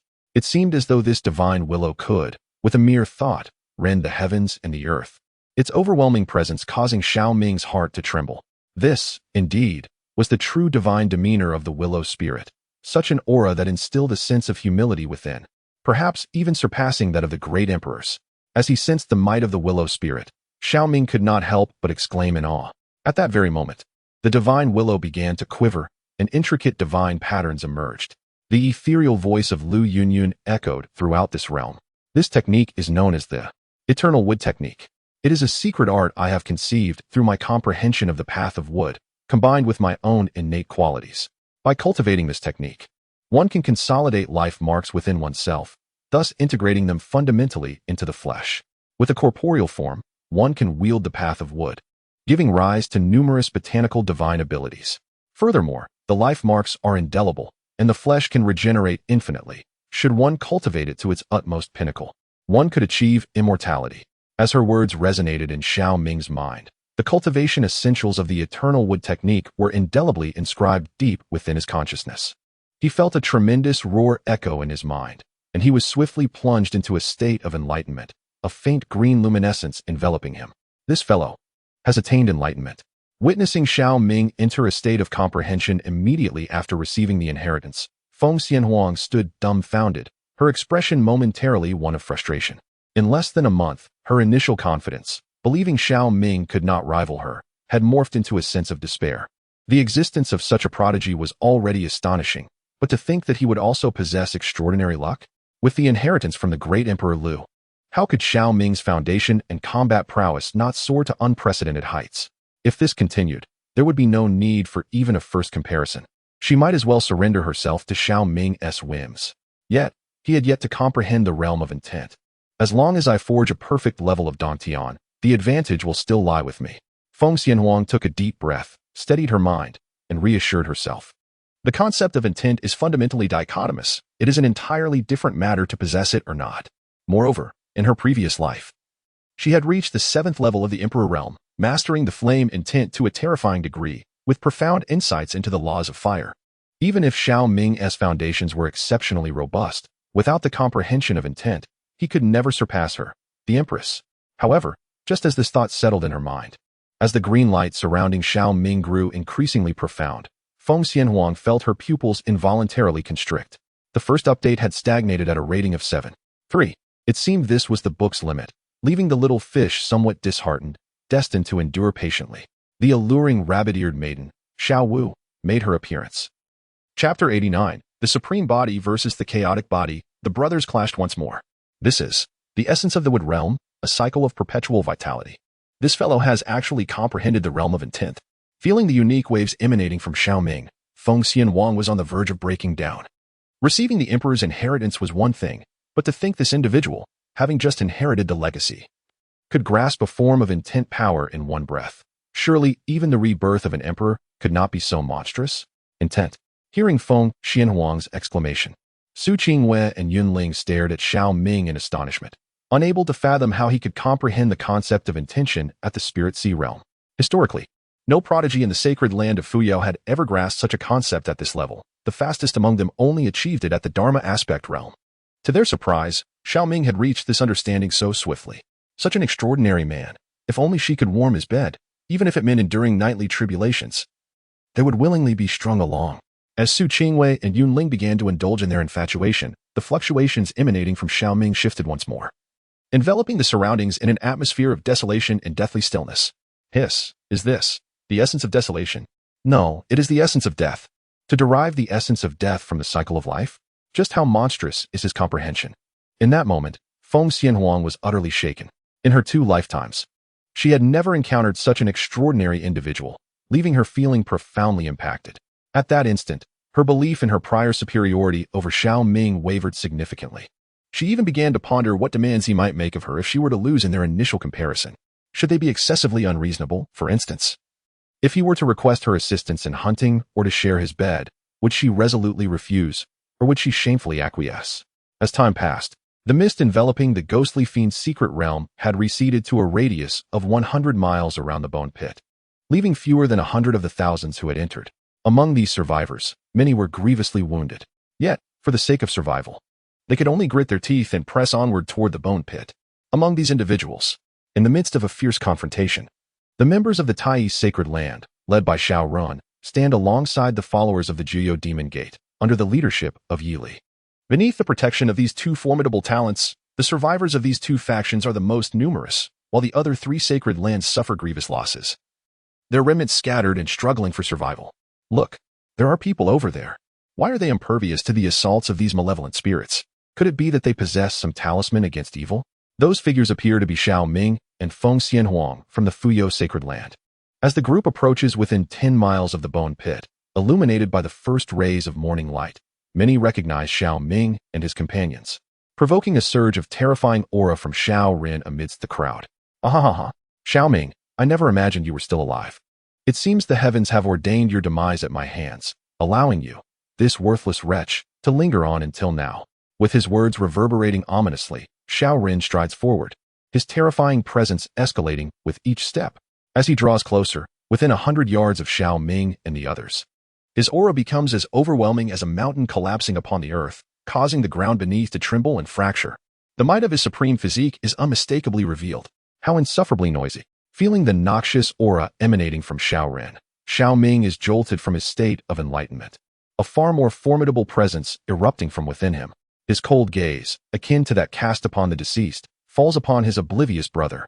Though his moment of insight has been interrupted, however, he successfully grasped the eternal wood immortal technique and even comprehended two rare realms of understanding. Although his cultivation level remained unchanged, his combat power surged once more. This time, if he did not send this brother into the Emperor's banner, all his learnings and insights would be for naught. Not only did he bear the power of shadow sovereignty, but his physique also underwent a new transformation. Do you believe that you can once again prance about like a dog before me? With a cold glance at Xiao Run, Xiao Ming, having discerned his true nature, spoke icily. Last time, my supreme bone had just begun to take shape. I had yet to properly refine and temper it. Otherwise, do you genuinely think you could defeat me? This time, this holy sun shall trample you beneath my feet, allowing you, a dead dog, to witness how I toy with your woman. Upon hearing Xiao Ming's mockery, Xiao Ren let out a chilling laugh, his malevolence intensifying. As his words fell, he unleashed the full extent of his supreme body, an ancient and mysterious phantom emerging behind him, and with a swift motion, he delivered a powerful punch towards Xiao Ming. Has the sky cleared, and do you think you can prevail? In response to Xiao Ren's arrogant proclamation, Xiao Ming merely stood up with a cold smile. He then unleashed his blood vitality and chaotic true fire, pressing forward. A terrifying hand materialized in the void and collided with Xiao Ren's punch. The sound of the impact roared like thunder, a cataclysmic shockwave erupting like a tsunami, transforming into a tempest that swept across the heavens and the earth. Around, numerous prodigies displayed expressions of sheer terror, hastily distancing themselves from the two individuals. To think that one could withstand a strike from the Holy Sun himself. Upon witnessing Xiao Ming effortlessly absorb his attack, Xiao Ren's demeanor transformed into one of profound gloom, utterly astonished by the unexpected strength of his opponent. It seemed that even with his supreme physique, subduing this individual would prove exceedingly challenging. Though he yearned to impart the wisdom of practice to improve one's skills, alas. This time, you shall have no opportunity. As Xiao Ren stood in shock, Xiao Ming ascended into the air. As he spoke, intricate divine patterns began to emerge around him, enveloped in a mysterious aura of life and death. Allow me to demonstrate the divine ability that your elder brother recently comprehended. The Wood Realm descends. Chapter 90, The Overwhelming Might from a Brother, Xiao Ren's Final Frenzy. With the utterance of these words, the divine patterns erupted in dazzling brilliance, causing a tumultuous upheaval within a 10-mile radius. Vines surged forth from the earth, resembling the tendrils of an abyss, exuding a palpable aura of death as they coiled toward Xiao Ren. At that moment, a swirling green mist enveloped the skies above, with falling leaves imbued with lethal intent, forming a tempest aimed at strangling Xiao Ren. The sheer terror of this force sent chills down the spines of all present. This was far beyond the capabilities of the Spirit Sea realm. No, it was entirely beyond the reach of cultivators of the Cave Heaven realm. Even formidable figures of the Law Form realm would tremble before it. This is, in essence, impossible. How could you possibly comprehend such an essence? The surrounding realm feels as though it has transformed into a wooden cage, where every flower, blade of grass, and tree emanates an utterly terrifying force of slaughter. Xiao Ren emits a desperate, frenzied roar. His supreme body is pushed to its utmost limits. as an overwhelming surge of vitality manifests behind him, morphing into a desolate celestial graveyard, a horrifying spectacle that compels even the gods to spill blood. Blades of light, imbued with destructive power, collide with numerous falling vines. The terrifying impact causes the ground below to continuously collapse, with fissures spreading like a spider's web. The Dark Storm King, sensing the commotion, unleashes a deafening roar from within the pit of bones. Meanwhile, within the wooden cage, Xiao teeters on the brink of madness, relentlessly employing divine abilities to fend off the onslaught. Yet, despite possessing the supreme body, which is perceived as a terrifying anomaly by ordinary people, he still suffers injuries from the relentless attacks. His legs are ensnared by the vines of the wooden realm, and both his chest and back are lacerated, flesh torn asunder. Furthermore, under the encroachment of the deathly aura, even with the restorative powers granted by the Shadow Master, he finds himself unable to heal his wounds in a short span of time. He appears utterly wretched. I have merely exerted a fraction of my strength. And yet this is your limit. How dare you confront me with such audacity, claiming you wish to slay me and toy with my women? With a cold gaze fixed upon the flustered Xiao Ren in the wooden cage, Xiao Ming speaks with a detached tone, questioning him. Upon hearing Xiao Ming's words, Feng Xianhuang and Su Qingwei cannot help but blush. The former feels a flicker of anger, while the latter experiences a mix of happiness and shyness. Observing Xiao Ming's ruthlessly commanding demeanor, even declaring them as his women, Su Qingwei and Yun Ling had already contemplated their future postures. However, Feng Xianhuang found it particularly difficult to accept. Xiao Ming had become so formidable without her realizing it, and she refused to be subdued beneath him. At the very least, she insisted that she must be the one to dominate him for the first time. Xiao Ming, I shall slay you. Upon hearing such unabashed humiliation from Xiao Ming, Xiao Ren was thoroughly consumed by rage. Even if you have comprehended the essence of power, I have undergone a transformation, refining my supreme body, and my supreme divine ability has experienced a second awakening, reaching its utmost pinnacle. I refuse to believe. I cannot shatter your arcane powers. In a fit of desperate fury, mysterious runes began to emerge around Xiao Ren, emanating a supreme aura that swept across the heavens and the earth. The atmosphere shifted dramatically. The world, once illuminated by the dawn, plunged into an impenetrable darkness. Yet this time, the void did not reveal those icy eyes. Instead, a blood-red thundercloud gathered, within which countless figures writhed in anguish. It was as if all beings were enduring the torment of 1,000 thunders in a hellish storm. Supreme law. Stupa burying life, thunder strikes 9 heavens, with the roar echoing, blood-red lightning, laden with myriad phantoms, surge forth in a cataclysmic display aimed at Xiao Ming and the confines of this wooden realm. Each bolt of lightning harbored enough power to obliterate most practitioners at the 4th level of the Dharma realm, instilling a profound trepidation within Su Qingwei and the others. The Dark Storm Monarch roared from a distance, even breaking free from the depths of a chasm at that very moment. Sensing the imminent threat of death, it could no longer guard the 7-colored malevolence and had to emerge to quell the crisis. The second metamorphosis of the supreme law. But what of it? Witnessing Xiao Ren, cornered and desperate, unleash an upgraded version of the supreme law, Xiao Ming's expression remained as tranquil as ever. Yet a more terrifying power surged forth from him. At that moment, Xiao Ming activated his god-slaying talent, entering a state of 5-fold fury. As the confines of the Wood Realm prison shattered, he raised a finger towards Xiao Ren. The essence of life and death erupted once more. A terrifying force of blood and chaotic true essence manifested behind him, evolving into a void of chaos. An ancient finger, akin to that of a demon god, pointed with a destructive power directed at Xiao Ren. In its wake, crimson thunderbolts shattered and exploded, countless vengeful spirits perishing in the tumult. Though the immense finger bore the marks of impact, under the influence of the ceaseless essence of life, it appeared to initiate a process of self-repair, relentlessly maintaining its destructive intent toward Xiao Ren. The supreme law was instantly shattered. Xiao Ren was pressed into the ground like an ant. He spewed forth mouthfuls of blood, suffering grievous injuries with multiple bones shattered. Yet, at that very moment, the power of dominion was triggered. Xiao Ren split into 3 avatars, each possessing 70% of his original strength, and in that instant, all his injuries were fully healed, restoring his life force to its pinnacle state. However, before he could revel in his newfound strength for long, a single, colossal finger of the demonic entity unleashed a terrifying surge of power, mercilessly crushing all 3 of Xiao Ren's formidable avatars. The devastating force once again inflicted grievous wounds upon him, creating a gaping chasm of 1,000 feet in the earth below. Xiao Ren could only watch in horror as his mighty supreme body was gradually reduced to mere fragments of flesh. A profound sense of resentment and unwillingness erupted within his heart. I was born a natural supreme, yet I find myself in such a plight.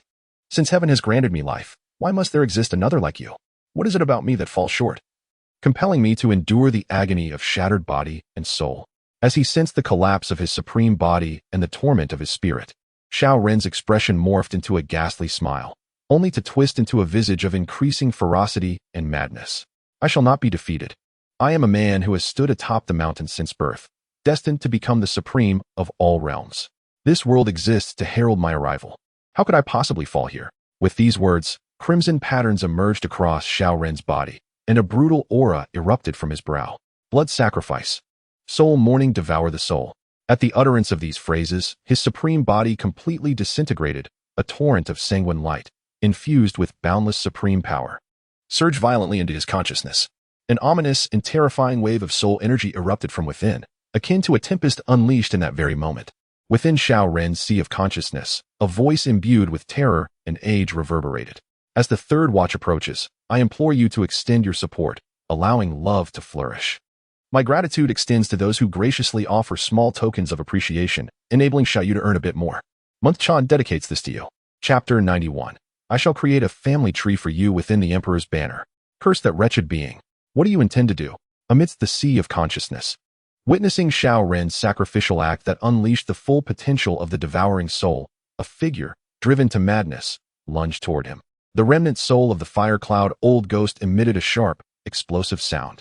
A remnant soul is not akin to the will of a holy king.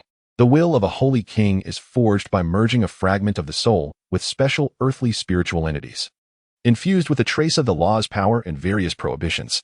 When fully unleashed, it can recreate the might of a holy king. However, the remnant soul is fundamentally different.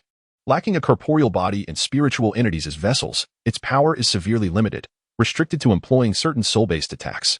Yet herein lies the crux. The devouring soul, due to its unique essence, is immune to most conventional soul attacks.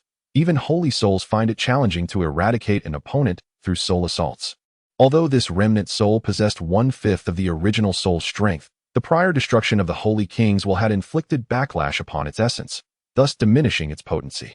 During the usurpation of Xiao Ren within the Taichi Holy Land, Xiao Ren had countered and consumed a portion of the holy soul's power, further compounding his woes. Now, with Xiao Ren sacrificing his corporeal form to elevate the devouring soul to a terrifying state, it was utterly beyond the capacity of this remnant soul to withstand. In the midst of fear and horror, the remnants of the fire cloud old ghost unleashed a terrifying soul attack. Yet it was utterly incapable of annihilating Xiao Ren's spirit, leaving it to helplessly witness its adversary lunging towards it. Like an elderly recluse ruthlessly besieged by a horde of village children, it could only succumb in a fit of despair as it was consumed. Xiao Ming. You are yet unaware of my ability to devour souls, aren't you? You may obliterate my corporeal form, but you cannot extinguish my essence. Now, let us merge as one, becoming true brothers bound by blood, inseparable. After absorbing the remnants of the fire cloud old ghost, transforming his own soul into a more ferocious entity, Xiao Ren transformed into a wisp of black smoke, racing towards Xiao Ming. Despite the terrifying enormity of the demon god's finger, at that moment, it could inflict no substantial harm upon Xiao Ren's soul.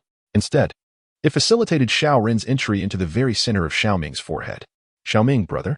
Witnessing this scene, Su Qingwa was struck with terror, her complexion turning pale, while Yunling beside her also displayed signs of panic.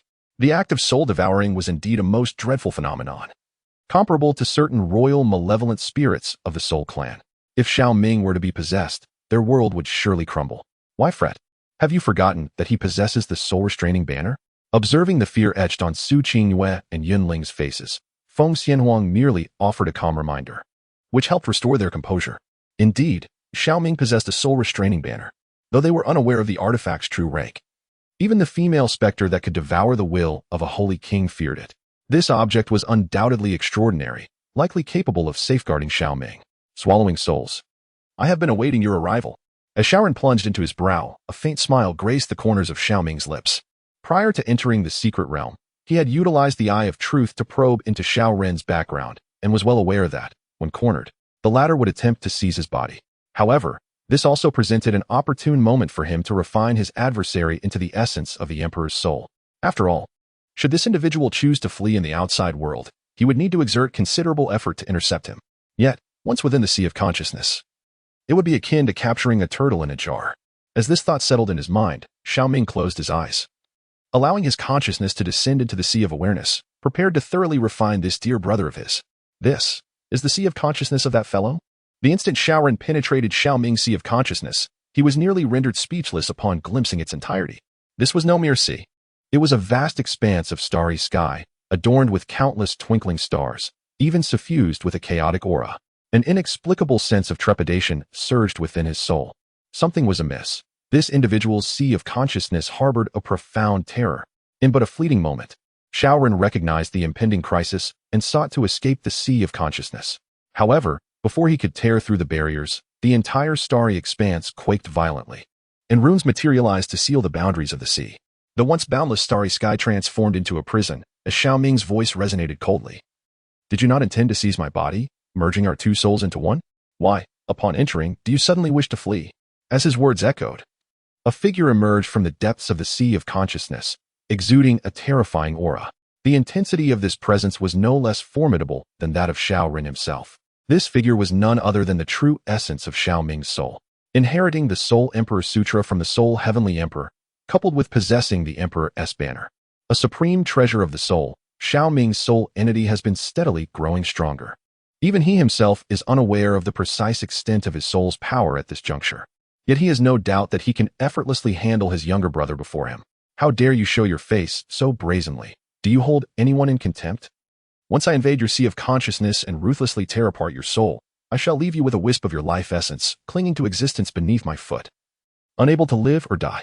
As he charged in to seize control, Xiao Ming boldly revealed his soul entity instead of concealing it, even sealing off the barriers of his consciousness. At this moment, Xiao Ren could no longer restrain himself. With a thunderous roar, a terrifying wave of soul power erupted from his being, transforming him into a demonic specter as he lunged towards Xiao Ming. If he could close the distance and make contact with Xiao Ming's soul entity, he was confident he could devour him. His demeanor was akin to that of a rabid dog. To have a brother like you in this life is truly a stain on my existence. As Xiao Ren, driven mad, charged forward, Xiao Ming's gaze remained icy and indifferent. He formed a seal with his hands and declared, "Let the Emperor's banner undergo transformation." With the completion of this incantation, the Emperor's banner materialized above Xiao Ming's soul entity, and the entire sea of consciousness morphed into a terrifying inferno. Chains began to encircle the ominous soul flames, and, in an instant, shot toward Xiao Ren with ferocity. What in the world is this? Witnessing the chains hurtling towards him, Xiao Ren's soul entity wore an expression of sheer horror, for in that moment, he felt a tremor emanating from the depths of his very soul. This left him utterly incredulous, for even when confronting the fire cloud old demon, his soul-devouring constitution would only incite exhilaration. Yet now, faced with this soul banner, he felt an instinctive dread. It was as though this banner represented the arch-nemesis of all soul entities. In the depths of his overwhelming terror, Xiao Ren emitted a piercing howl, transforming the power of soul devouring into a multitude of fiends that lunged frantically towards the surrounding soul chains. Meanwhile, his true form surged towards the barrier of consciousness. Do you still wish to flee? This is your destined end. Witnessing his younger brother paralyzed by fear, Xiao Ming clenched his fist against the void, causing the soul chains to erupt and obliterate the fiends. In an indomitable manner, he forcefully pierced through the void to ensnare Xiao Ren's soul, dragging the wretch before him like refuse. The human emperor banner unleashed a terrifying force of soul suppression, firmly restraining Xiao Ren's soul-devouring abilities. Xiao Ming raised his hand, grasping Xiao Ren by the throat, a cold smile gracing his lips. In our youth, I cared for you so tenderly, shouldering your burdens, never forgetting to share my treats with you. I instilled in you the importance of gratitude and the perils of reckless conduct. Yet, you have always favored rebellion, even to the point of treachery. Upon your return from your disappearance, you have only escalated your defiance, even wishing to eliminate your own elder brother. Truly, you are my flesh and blood. Gazing upon the face that bore a resemblance to his own, and recalling the lessons imparted to Xiao Ren in their childhood, filled Xiao Ming with a profound sense of irony. Brother, I was wrong. This time, I have truly come to realize my mistakes. From now on, I shall strive to be a good brother, honoring the teachings you imparted to me in our youth. Please forgive my ignorance and rebellion. Feeling the overwhelming pressure from the imperial banner and hearing Xiao Ming reminisce about the past, Xiao Ren's gaze turned remarkably clear. Trembling, he pleaded for mercy, his words imbued with a profound longing for life. He now existed solely as a soul, and should he perish, it would mean the complete dissolution of his essence. Perhaps in another life. In this one, I intend to erase your self-awareness, forging you into the principal soul of the Imperial Banner, enabling us to fight side by side as brothers. Furthermore, concerning your father and mother, as well as the other members of the Xiao family, I shall ensure that they reunite with you. I will establish a family tree within the Imperial Banner exclusively for you. Upon hearing Xiao Ren's words, Xiao Ming merely smiled faintly, his tone betraying a chilling detachment. This caused Xiao Ren's pupils to constrict sharply, and he cried out in escalating terror. The first revelation, my brother is to be reforged. Please, refrain from criticizing me. If you enjoy this narrative, consider offering your support or kind reviews. Chapter 92, He is not Xiao Ren, merely a demon. No, you cannot treat me this way. I am your brother. I truly understand my errors. I implore you for another chance. Sensing the murderous intent emanating from Xiao Ming and the dread of the Imperial Banner, Xiao Ren's soul felt as though it might be frightened away. The essence of all beings, at its core, is undoubtedly consciousness. The physical body and the soul merely serve as vessels for consciousness. Once consciousness ceases to exist, even if both the body and soul remain intact, they are but an empty shell. In a certain sense, he has already perished, and quite thoroughly so. Thus, upon hearing Xiao Ming's intention to erase his consciousness, Xiao Ren felt a genuine surge of terror. Recognizing his missteps, he thought, perhaps in the next life, I shall amend my ways. As this thought settled, Xiao Ming found little need to intimidate his dear brother any further. A terrifying wave of soul energy erupted from him. At that moment, the Emperor's banner exuded a dense black mist, transforming into a formidable soul fire that engulfed Xiao Ren. He felt as if he had plunged into a cauldron of boiling oil, emitting a heart-wrenching howl. No, you cannot treat me this way. I am your brother. I am willing to bear your soul seed. I am willing to be your loyal servant. I implore you, do not erase my consciousness. As he sensed the refining power of the Emperor's banner, his consciousness was gradually extinguished, and Xiao Ren begged for mercy in a state of sheer panic. Yet, no matter how he pleaded, Xiao Ming remained unmoved. This indifference shattered Xiao Ren completely. Xiao Ming, you wretched creature. How could you treat your own brother in such a manner? I curse you to an untimely demise. In the future, may you suffer the same fate as I, having your consciousness forcibly erased. In the midst of this venomous curse, a glimmer of cold light flashed in Xiao Ming's eyes, and the Emperor's banner obliterated Xiao Ren's consciousness entirely, leaving him as nothing more than a hollow shell of a soul. Following this, Xiao Ming settled into a cross-legged position, his hands forming intricate seals. Mysterious runes emanated from his being, subsequently coalescing into soul blood within the essence of his spirit, which was then infused into the corporeal form of the soul devourer, accompanied by the integration of 129,600 runes into this entity. A mystical mark emerged at the center of its brow, and a peculiar connection also appeared within Xiao Ming's soul. It seemed that with but a mere thought, this soul devourer would meet its demise. Moreover, should he wish it, he could, in an instant, utilize this connection to descend his consciousness into this vessel, thereby exerting complete control over its actions. In essence, this soul devourer had not only become the primary soul of the Emperor's banner, but also transformed into a puppet under his dominion. Henceforth, you shall be named Ziei. After a moment of contemplation, Xiao Ming articulated this name while gazing at the primary soul of the Emperor's banner before him. Although this primary soul still bore the visage of Xiao Ren, it was fundamentally no longer his brother, thus necessitating a distinct appellation. The designation Zue was fitting, as this entity was the prime sinner, the architect of his betrayal from the Xiao clan. In his previous life, he too bore the surname Xiao, and it was inconceivable for him to alter his own surname.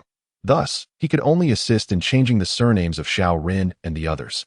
Regrettably, the primary soul of the Emperor's banner lacked independent consciousness, rendering this soul devourer a mere vessel of instinct, utterly oblivious to Xiao Ming's words. Its expression one of vacuousness as it hovered in place. Observing this lack of engagement, Xiao Ming found it tedious and chose to absorb it into the Emperor's banner. Having completed this, his previously closed eyes now opened to the outside world, much to the delight of Su Qingwei and Yunling, who expressed their joy at this development. Brother Xiao Ming? Su Qingwei cautiously inquired, fearing that Xiao Ming might be possessed by Xiao Ren. It is I. Upon observing Su Qingyue's demeanor, Xiao Ming immediately smiled, which allowed Su Qingwei and Yunling to finally relax their tense nerves. The former, overwhelmed with emotion, nearly leapt into Xiao Ming's embrace, but was interrupted by Feng Xianwang. Enough of the affection. Trouble is approaching. As her words fell, a colossal figure, exuding terrifying power, emerged from the bone pit, conjuring a tempest directed at Xiao Ming and his companions. It was none other than the Dark Storm Monarch, rushing forth with a sense of imminent threat. Sensing the formidable menace posed by Xiao Ming and the others, it crossed a distance of 10 miles, intent on quelling the danger. Upon nearing them, the Dark Storm Monarch unleashed a cataclysmic surge of storm energy, sending forth bolts of lightning imbued with destructive force toward the group.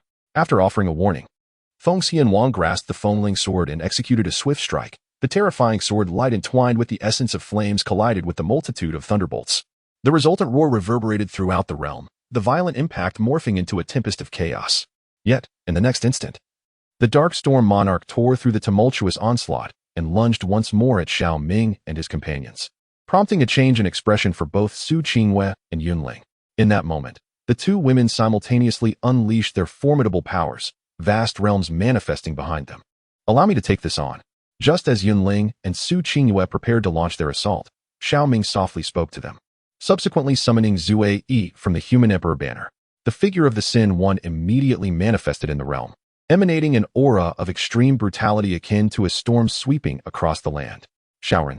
Upon witnessing this silhouette, Feng Xianhuang and Su Qingyue's expressions shifted dramatically, and even the nearby cultivators felt a chill run down their spines.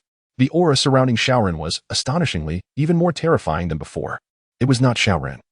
It was merely a demon. Hearing the astonished cries of Su Qingyue and the others, Xiao Ming casually offered an explanation before issuing a command to the Sin One. Seize it. With the utterance of this command, the Sin One lunged at the Dark Storm Monarch like a rabid dog, disregarding the thunderous strikes that rained down upon it. Such a brutal display left Feng Xianhuang and Su Qingwei utterly stunned. Not Shaoran? Merely a demon? If that were the case. During the time Shaoran had entered Xiao Ming's consciousness to seize control, not only had Xiao Ming thwarted the other's attempt, but he had also transformed this entity into a demon. What kind of sorcery was this? It was utterly terrifying. After all, this was soul-devouring. A force formidable enough to rival the royal souls of the Soul Clan, and it had been forged into a demon in a mere matter of moments. As Feng Xianhuang and the others were engulfed in shock, the main soul of the human sovereign banner approached the Dark Storm Monarch, and in the next instant, it penetrated the center of the monarch's brow.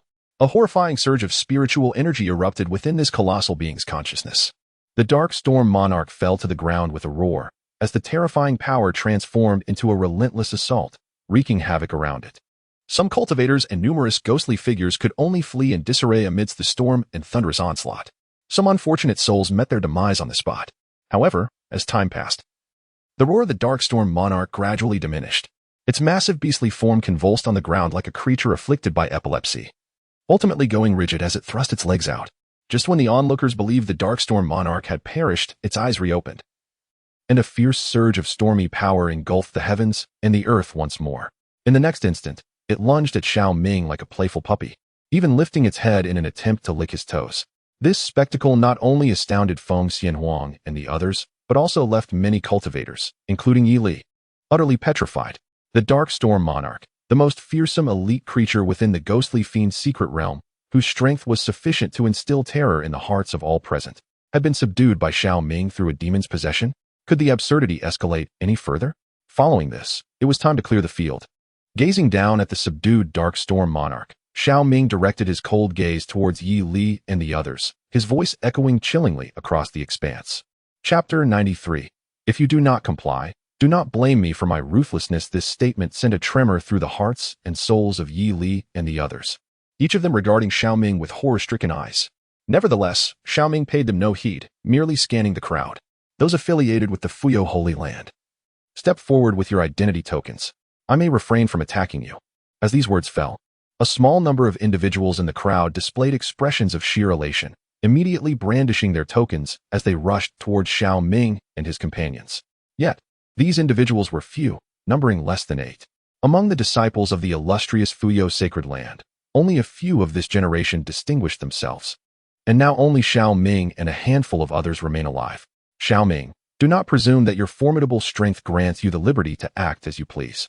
Should you dare to lay a hand on us, once the ghostly fiend's secret realm concludes, the various factions witnessing their significant losses will undoubtedly not spare your Fuyo Sacred Land. Observing that Xiao Ming solely protected his own faction, members of the Jiuyou Demon Gate and the Tai Sacred Land immediately stepped forward, vociferously protesting. Amidst the clamor, Xiao Ming let out a cold laugh and issued a command to the sinners. The dark storm monarch beneath his feet roared with fury, and the surrounding ghostly figures launched a savage assault on the crowd, their ferocity causing cries of despair to echo throughout. You have indeed surprised me by seizing the corpse of Xiao Ming and activating the divine bloodline within, a feat worthy of comparison to my deceased brother. While the brutal battle raged around them, Xiao Ming's gaze fell upon Yili, his voice devoid of emotion as he continued. I present you with two choices. One is to have a soul seed planted within you. The other is to meet your death. You have 3 breaths to decide. He has killed Xiao Ming, and a rift has formed with the Jiuyou demon gate, an event witnessed by Yili. Thus, the options of either subjugating her or eliminating her are entirely reasonable. Xiao Ming, I harbor no intentions of becoming your enemy. Is it not a bit tyrannical of you? Yili responded coldly upon hearing Xiao Ming's words. Should she fall victim to his soul seed, she would become nothing more than a puppet henceforth. If Xiao Ming were to exhibit a cruel disposition and covet her demonic bloodline, seeking to utilize her as a vessel for his cultivation, would she not become but a mere plaything?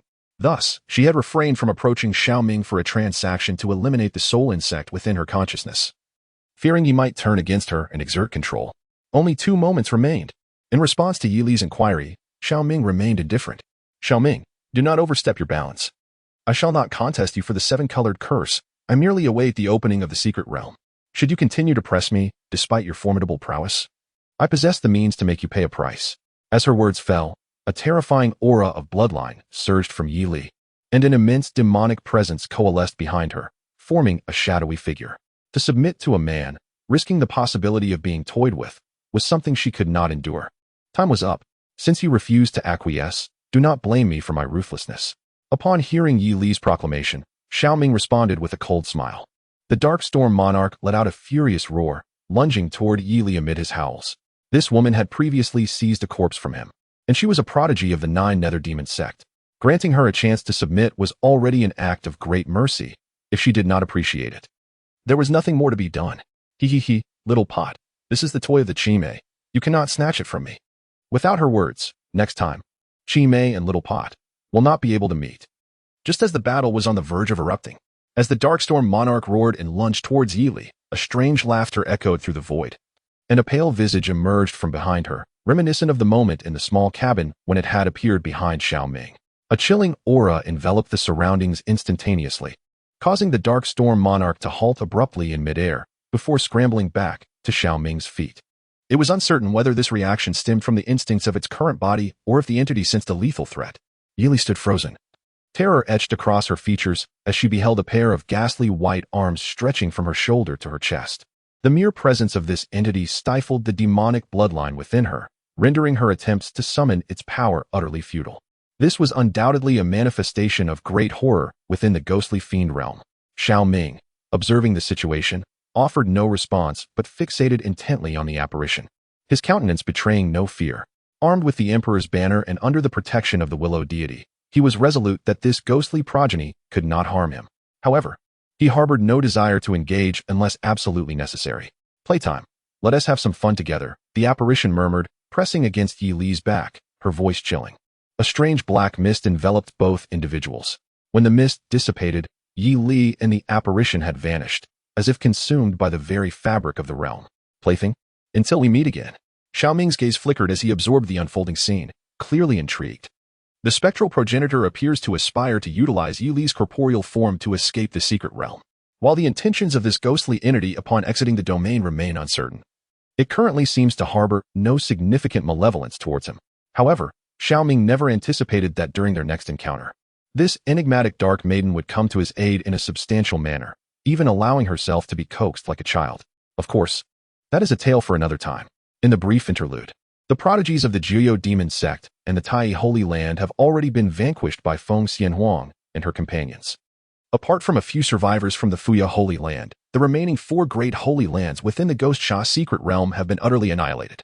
It is likely that once the entrance to the secret realm reopens, a cataclysmic conflict will erupt in the outside world. Yet, such matters are not within Xiao Ming's current contemplation. He is solely focused on swiftly devouring the 7-colored Sha to forge a flawless cave heaven. With this thought in mind, Xiao Ming beckoned Feng Xianhuang and Su Qingwei, and they mounted the Darkstorm monarch, proceeding directly to the center of the bone pit. Observing the immense chasm left in the aftermath of the Darkstorm monarch's emergence, filled with a flowing essence reminiscent of lava, the seven-colored celestial Sha exuded from within. A glimmer of joy illuminated Xiao Ming's visage. The seven-colored Sha is extraordinarily dense, and even some prodigies would find it challenging to refine and absorb it. However, with our imperial tier techniques, achieving perfect absorption is not a daunting task. Yet, as the saying goes, two tigers cannot coexist on the same mountain. If we both attempt to refine the seven-colored Sha simultaneously, it may disrupt each other's endeavor to forge the cave heaven. Should any error arise, the creation of a flawless cave heaven would be jeopardized, rendering our efforts futile. Feng Xianhuang turned to look at Xiao Ming, her gaze flickering with uncertainty, as if she were grappling with an inner conflict. In the third chapter, I humbly request a small gift from everyone. If you have the time after reading, your support serves as motivation for my writing, presented by Zhu Shiqing. Chapter 94. What kind of look is that? Do you wish to challenge me? Is it unsuitable for two to absorb together? Upon hearing Feng Xianhuang's words, Xiao Ming's brows slightly furrowed. If one feared interference from the other, it would be prudent to proceed one at a time. The seven-colored malevolent energy contained within this source, while potent enough for two formidable beings to forge a perfect paradise, came with no guarantees against unforeseen occurrences. For instance, should the first individual enter to absorb the seven-colored malevolent energy, there is a risk that the balance of the source could be disrupted, causing a significant portion of the energy to dissipate into the cosmos, thereby preventing the second individual from achieving a flawless paradise. This scenario is not without merit. Thus, if one were to proceed in batches, the first would undoubtedly be the safest, while the second would rely on fortune. Ding. The selection system has been randomly triggered, presenting the host with the following choices. Choice 1. Ladies first, gracefully allowing Feng Xianhuang to absorb the seven-colored malevolent energy, first to forge her paradise, earning a random divine ability as a reward. Choice 2. Gentlemen first, decisively striking Feng Xianhuang to ensure she remains at bay while he absorbs the seven-colored malevolent energy first, earning a random elixir as a reward. Choice 3. Equality of the sexes, inviting Feng Xianhuang to absorb the seven-colored malevolent energy alongside him to forge their paradises together, earning a random technique as a reward. Upon hearing the notification from the system and observing the options before him, Xiao Ming could not help but twitch the corner of his mouth. The superhero system exhibited an astonishingly stable performance. Some of the options presented were beyond what could merely be described as superlative. They bordered on the utterly absurd. He and Feng Xianhuang shared a bond as fellow disciples, having weathered countless trials together. Yet, the system audaciously suggested that he should turn against her and refine her. Was he truly the kind of person capable of such a choice?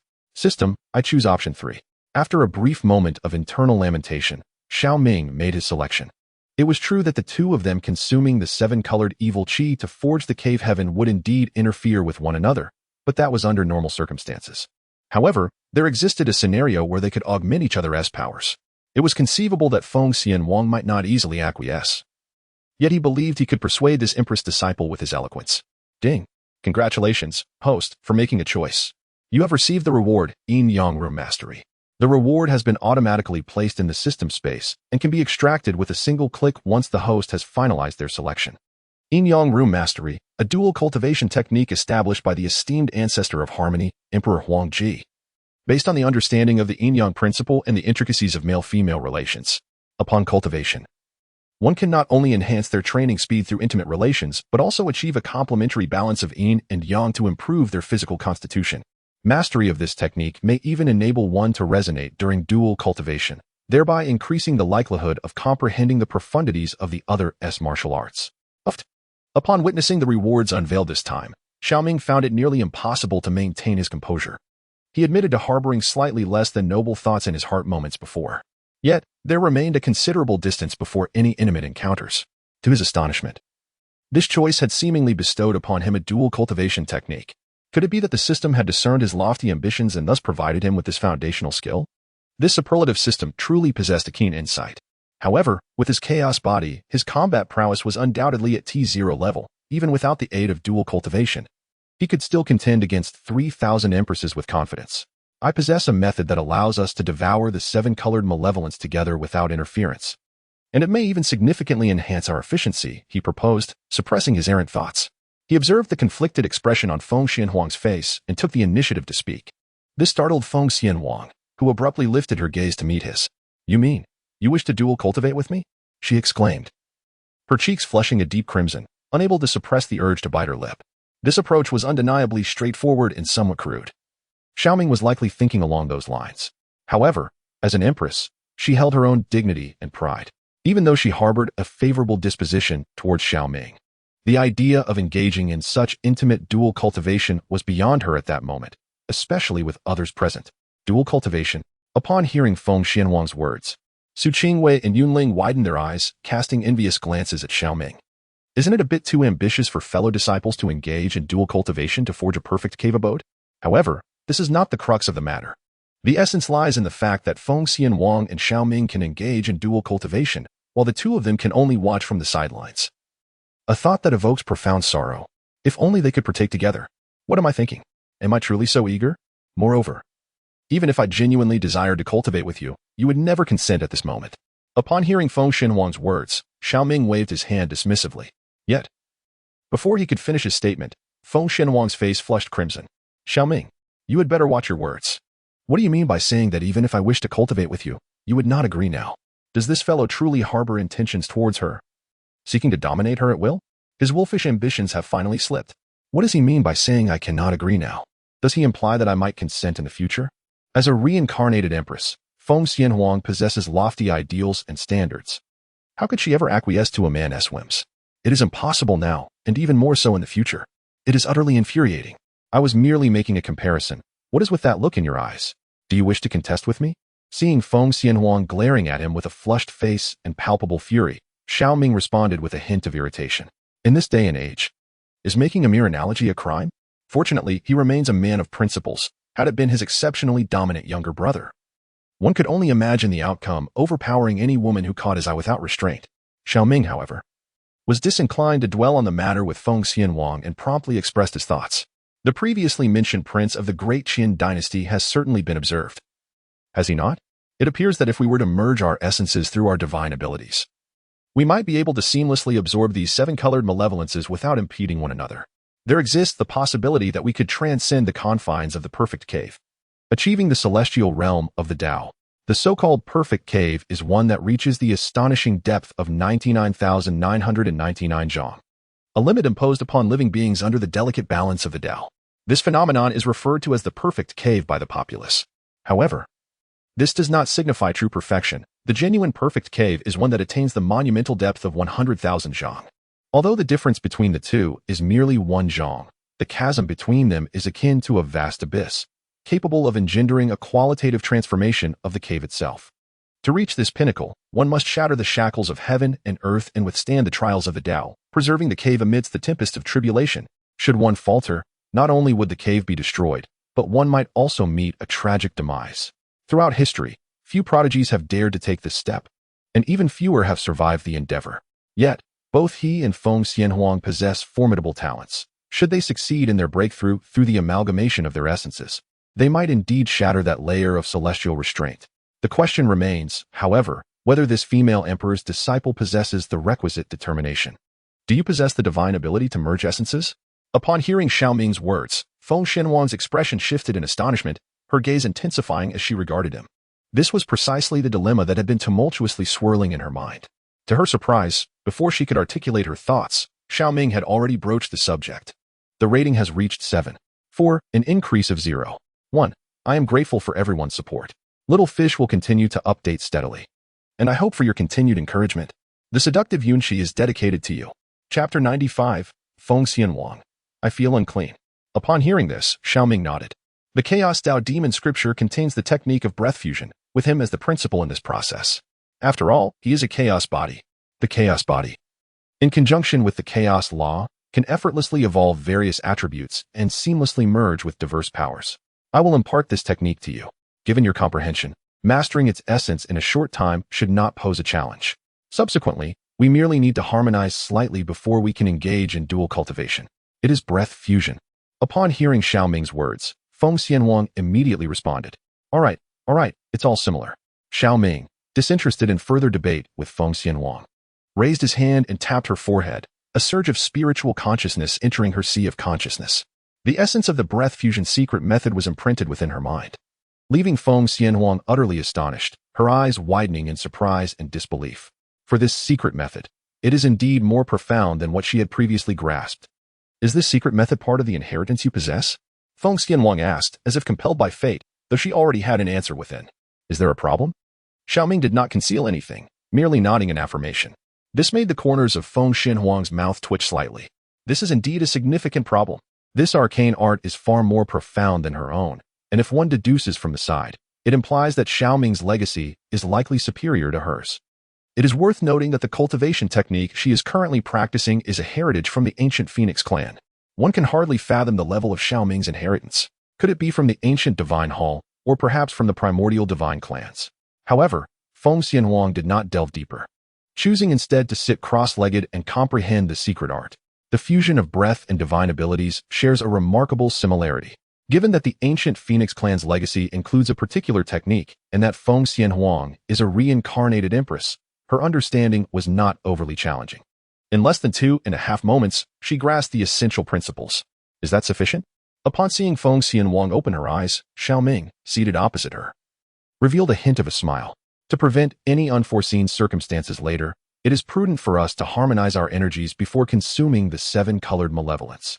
Hearing Xiao Ming's words, Feng Xianwang's expression stiffened. In that moment, she could not articulate her thoughts and could only grit her teeth in agreement to Xiao Ming's request. Given the gravity of the situation, a harmonious alignment was indeed necessary. Otherwise, any unexpected events could prove detrimental to both of them. Xiao Ming, I warn you, do not harbor any distracting thoughts or ill intentions, or else I will turn against you. Concerned about her shameless senior brother, Feng Xianwang could only remind him sternly. Very well, you are becoming increasingly meddlesome. Could you not exhibit a semblance of the Empress's formidable spirit? Upon hearing this, Xiao Ming waved his hand dismissively, feeling somewhat exasperated with the woman before him. Every day, she remained on high alert against him. Sooner or later, when he successfully breached her defenses and left his mark within her celestial palace, he would undoubtedly tame this junior sister, rendering her as obedient as the cherished childhood companion. Su Qinghua, what did you say? The speaker's words were uttered without intent, yet the listener was profoundly affected. Upon hearing Xiao Ming utter the term empress, Feng Xianwang's countenance shifted in alarm. Could it be that her true origins had been unveiled by Xiao Ming? I implore you, as the future empress, could you not exhibit a touch of maturity and composure? Must you be so excitable? Realizing he had let slip too much, Xiao Ming hastily added a few words to soothe the seemingly neurotic empress. Enough. The surrounding mists are swiftly converging. If we do not act promptly, we risk being expelled from the secret realm. Upon hearing these words, Feng Xianwang recognized her overreaction and took a deep breath to regain her composure. What was truly at play? Why did her emotions become so easily unsettled in the presence of this man? She had never experienced such a predicament in her previous life, where she was so effortlessly led by the nose by him. As Feng Xianwang steadied her emotions, Xiao Ming, with a solemn expression, extended his hands, signaling her to cooperate with him. Although the merging of their essences could occur without physical contact, utilizing their bodies as a bridge would render this fusion all the more exquisite. Upon witnessing the situation, Feng Xianwang ceased her pretenses and extended her hands, meeting Xiao Ming's palms in a delicate embrace. Activate the secret technique. As Xiao Ming's voice resonated, a terrifying aura of chaos erupted from his counterpart, surging into Feng Xianhuang's being like a relentless tide. This sudden influx caused her body to tremble, a faint blush adorning her cheeks, reminiscent of an intimate exposure and caress by Xiao Ming, which ignited a twinge of shame within her. The fusion of energies, although such a legacy existed within the ancient Phoenix clan, she had never before experienced this melding with another. She had never anticipated that the sensation would be so profoundly unsettling. In that moment, Feng Xianhuang felt as if she had been violated by Xiao Ming. She felt tainted. Sensing her body shuddering slightly, her eyes tightly shut and her face flushed to the point of near embarrassment, Xiao Ming, in stark contrast, felt every cell within him quivering and exulting. This fusion of auras was unexpectedly more potent than the melding of flames. He harbored grave suspicions about the interactions between the esteemed Prince of Deqian and the 36 Dragon Guards. Otherwise, how could one cultivate such a formidable technique? What are you hesitating for? Quickly align with me. Realizing Feng Xianhuang's reluctance to comply was hindering the final stage of their energy fusion, Xiao Ming urged his female disciple. This only deepened her sense of humiliation, nearly compelling her to abandon the integration altogether. His tone felt akin to that of a trainer. Curse that man. All of this is for the creation of a flawless cave abode. Otherwise, this emperor would never acquiesce so readily. With gritted teeth, Feng Xianwang sought solace in her own psyche, unleashing her aura to resonate with Xiao Ming. In an instant, it was as if the positive and negative charged forces were irresistibly drawn to one another. The energies of Xiao Ming and Feng Xianhuang began to intertwine, causing their respective cultivation powers to surge dramatically. This scene left Su Qingwei and Yunling, who stood by, blushing with embarrassment. Although the actions appeared perfectly normal, something felt amiss in their eyes.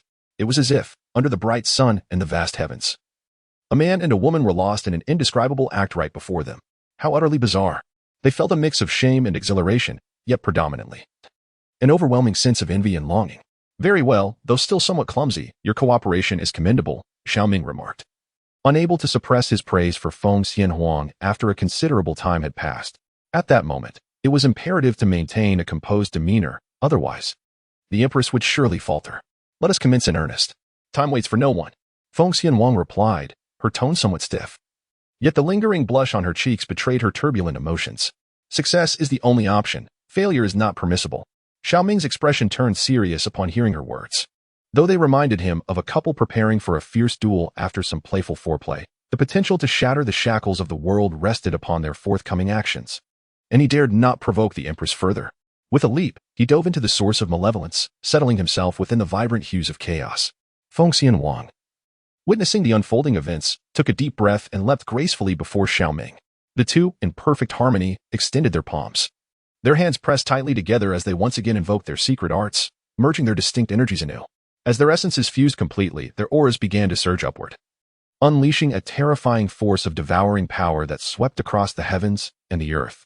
The source of malevolence, the seven-colored malevolence, was voraciously consumed by the duo. Chapter 96.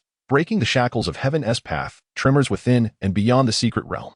Time seemed to stretch indefinitely. As the gray mist encroached upon the bone pit from 10 miles away, the seven-colored malevolence at the source was nearly depleted. Two formidable energies erupted from Xiao Ming and Feng Xianhuang, soaring towards the sky. Behind both figures, a celestial realm materialized. Instantaneously, the world within this celestial realm began to expand as if a cataclysmic explosion had occurred.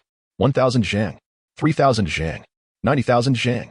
In mere moments, the internal celestial realms of Xiao Ming and Feng Xianhuang expanded from 1,000 zhang to an astonishing 90,000 zhang, continuing to grow at an incredible pace. This left Su Qingwei and Yunling wide-eyed, their faces reflecting shock and envy.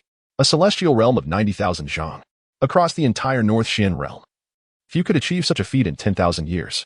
Yet, this was not the limit of these two individuals. With the merging of the realms of life and death, and the essence of flames, their internal celestial realms surged once more.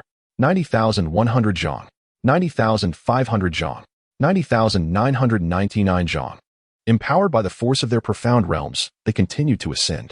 After spending some time, Xiao Ming and Feng Xianhuang finally expanded their inner realm to 99,999 zhang, reaching the limit imposed by the heavenly Tao on mortal beings.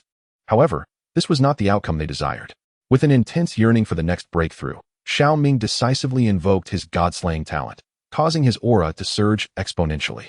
The inner realm began to tremble as if it were on the verge of further expansion. Yet, amidst this tumult, the void barrier manifested chains of order, each imbued with the essence of the great Tao, effectively restraining the inner realm from expanding. This was the constraint of the heavenly Tao. It was not only present on Xiao Ming's side.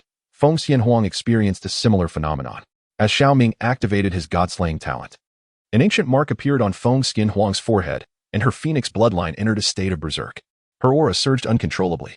This was the flame eruption, a primordial talent inherent in her ancient phoenix bloodline. It could ignite the fiery power within, propelling her into a frenzied state for a brief period. However, this talent would inflict some damage to her bloodline and subsequently leave her in a weakened condition. Typically, she would refrain from employing such a talent unless absolutely necessary. But in this moment, to shatter the heavenly Tao's constraints, she had no choice but to take the risk and unleash her berserk form. Despite the fivefold berserk state combined with the fusion of their auras, they could not break free from the shackles of the heavenly Tao. Sensing the continued confinement of the inner realm amidst the tremors, Xiao Ming suddenly opened his eyes wide, revealing a glimmer of madness upon his face. If 5 times is insufficient, then let it be 10 times. I shall see whether your heavenly shackles can withstand this chaos during a tenfold rampage. Upon uttering these words, Xiao Ming's aura surged dramatically as he unleashed his god-slaying talent to its utmost limit, plunging himself into a state of tenfold rampage. A terrifying power erupted from him like a rabid dog infused with adrenaline. Muscles bulged forth, and cracks appeared on his skin, a testament to the immense strain of such a transformation. This formidable enhancement startled Feng Xianhuang, who opened her eyes wide in disbelief. Suspecting that Xiao Ming had succumbed to madness, she could hardly comprehend how he could achieve a tenfold rampage, even with the sacrifice of her own phoenix bloodline. She could only muster a sevenfold increase, a feat already deemed extraordinarily terrifying among the royal bloodlines of the demon race. Yet, here was Xiao Ming, reaching tenfold and enduring the backlash of such a force. What manner of creature is he, unafraid of the repercussions? Woman, prepare yourself. As I shatter the shackles of heaven, ready yourself to embrace the blessings of your man. In the throes of this tenfold rampage, Xiao Ming's mind became somewhat frenzied. With a wild expression directed at Feng Xianhuang, ancient runes began to manifest upon his body. The brewing momentum reached its zenith and erupted forth. What of the heavenly shackles? My heart knows its path, unyielding and invincible. With the grandeur of celestial might, I shall shatter them. May these accursed shackles be shattered. As these fervent words escaped Xiao Ming's lips, a chaotic demonic apparition materialized within the realm of the cave. Subsequently, an unparalleled fist struck the chains of order with indomitable force. Amidst the thunderous roar, the chains of order within the inner cave began to shatter, and in that instant, the inner world of the cave transcended to a staggering height of 100,000 zhang. A golden radiance, reminiscent of dawn, bathed the entire inner cave world. Following this, a terrifying aura surged forth, penetrating into Feng Xianhuang's being, overwhelming her with a sensation akin to being filled to the brim. What are you dawdling for? Seize the opportunity to break free from the shackles of the heavenly path. With Xiao Ming's voice resonating like thunder, Feng Xianhuang disregarded the feeling of invasion and immediately summoned her phoenix bloodline to its utmost potential. The flame comprehension she had attained as an empress erupted in its full glory. The cataclysmic force, akin to a tsunami, crashed against the chains of order. Accompanied by the sound of cracking, numerous fissures appeared on the chains, which ultimately shattered like crystal ornaments, causing Feng Xianhuang's inner cave world to expand to 100,000 zhang as well. An equally formidable aura surged forth in a cataclysmic explosion. The void above the Ghost Sha secret realm was enveloped in a tempest of change. No, it was not confined to the Ghost Sha secret realm. Even in the valley where the Ghost Sha secret realm resided within the 10,000 great mountains, the void transformed dramatically. As a terrifying celestial might swept across heaven and earth. All the Saint Realm experts present opened their eyes in shock, their faces etched with horror. Was this the heavenly tribulation? Someone has shattered the shackles of the perfect cave and forged the legendary heavenly Dao cave. Who could it be? Is it Yun Feiping? Or perhaps Shaoran? Or could it be Xiao Ming from the sacred land of Fuyao? Which prodigy possesses such extraordinary capabilities? Sensing the terrifying celestial might above, the hearts of several saint-level powerhouses were filled with dread. Unfortunately, this Saint King-level formation not only suppresses and controls the entrance to the ghostly fiend's secret realm, but also completely shields the information of this world. Consequently, Yun Haifeng and others remain oblivious to the fact that the prodigies under their command have long since perished. Amidst the speculations of the powerful, Ling Ruoxuan's gaze flickered with anticipation, her beautiful eyes revealing a hint of hope. If the one who broke the heavenly Dao shackles is indeed Xiao Ming, this young lad may soon grow to her level. At that time, she might experience the feeling of being cherished like an ordinary woman. We must act quickly to dismantle the formation. Otherwise, this realm will view us as obstructions to the heavenly tribulation. Should we provoke the heavenly Dao, our lives will be forfeit. Sensing the void gathering power, as the laws of the heavenly Dao threaten to infiltrate the ghostly fiend's secret realm, Yun Haifeng immediately shouted to the others. However, if the formation is dismantled, the entrance to the secret realm will become unstable. All the talents who have entered the ghostly fiend's secret realm may never return. After Yun Haifeng's words, Zhang Tianhong could not help but exclaim, "Foolish! Once the ghostly fiend's secret realm is invaded by the external heavenly Dao, the laws within will surely descend into chaos. As long as we activate the ghostly fiend formation once more, we can still unveil the entrance to the secret realm." Just as Zhang Tianhong concluded his statement, he was reprimanded by Yun Haifeng. Without regard for the opinions of other formidable beings, Yun Haifeng took the lead in withdrawing from the formation. With his departure, the ghostly fiend formation began to waver, compelling the other powerful individuals to retreat as well. After all, while Yun Haifeng's words were brusque, they were not devoid of justification. At the very moment the ghostly fiend formation dissipated, communication across this expanse of heaven and earth was restored. The communication tokens of Yun Haifeng and the others began to flicker incessantly. A torrent of messages flooded into their minds, causing the expressions of the prominent figures present to shift dramatically. In the third update, for those experiencing a reading drought, one can search for the author's other work. Every month, pick a female emperor. System, You Understand Me, which boasts over 1 million completed words. Ning Rongrong presents Chapter 97, Tensions Mount, Who exactly is responsible for Xiao Ming's demise? What? Fei Ping has perished within the secret realm. And it was due to Xiao Ming's actions? If Xiao Ming emerges alive from the secret realm, all means must be employed to eliminate him. As 5 peak masters are already en route. Upon receiving these messages, Yun Haifeng's face turned pale with shock. He never anticipated that the mightiest prodigy of their Sheikh Kuan Holy Land would meet such an untimely end within the ghostly fiend secret realm. After all, he possessed the sacred king's will bestowed by the ancestors. How could such a trump card fail him in the ghostly fiend secret realm? What on earth transpired within? It was not only Yun Haifeng who was taken aback. Moreover, the formidable powers of the other major factions received messages from the sacred land, bearing similar content. It was reported that nearly all the prodigies who entered the secret realm had perished. They urged a swift response regarding whether any other faction's prodigies had emerged from the ghostly fiend secret realm. Should any anomalies arise, they were permitted to eliminate them. Of course. Aside from individuals like Yun Haifeng, both Ling Ruoxuan and Su Biqing also received communications from the Fuyao sacred land, indicating that the Fuyao holy son, Zhang Hao, along with Qin Pingji and others, had met their demise. They were instructed to promptly clarify what transpired within the ghostly fiend secret realm. Were the 2 prodigies, Xiao Ming and Feng Xianhuang, alive? If these 2 exceptional beings managed to escape the secret realm alive, it was imperative to escort them back to the Fuyao sacred land. Master Ling, what do you think of these individuals? Something seems amiss. After reviewing the multitude of messages, Su Biqing cast a glance at Yun Haifeng and the others, his aged countenance revealing a hint of solemnity. In that fleeting moment, he sensed a surge of murderous intent emanating from them, each displaying expressions of disbelief, as if they had received unexpected information. Reflecting on the survival rates of many prodigies during the previous 2 millennial cycles, an ominous premonition arose within Su Biqing's heart. It appeared that the individuals from the other 4 major factions might have been entirely wiped out. Henceforth, they would likely instigate a confrontation. You must assist me in staging a performance. Additionally, do not act impulsively. Follow my instructions precisely. As Su Biqing grasped the gravity of the situation, Ling Ruoxuan too discerned the discord, sending a message back to the Fuyao sacred land. Let them ensure that they dispatch formidable warriors from the sacred realm for support. In an instant, a wave of murderous intent erupted from her being. How could this be possible? The prodigies of the Fuyao sacred ground have all perished within the secret realm. Who could be responsible for such a heinous act? Is it the juniors from your Yaokuan sacred ground? Or perhaps those from your Taiyi sacred ground? As her voice echoed, Ling Ruoxuan stepped down from the Tian Xian sacred spirit vessel, her gaze icy as it fixed upon Yun Haifeng and Zhang Tianhong. In that moment, her cultivation at the 8th level of the sacred realm erupted with unparalleled force.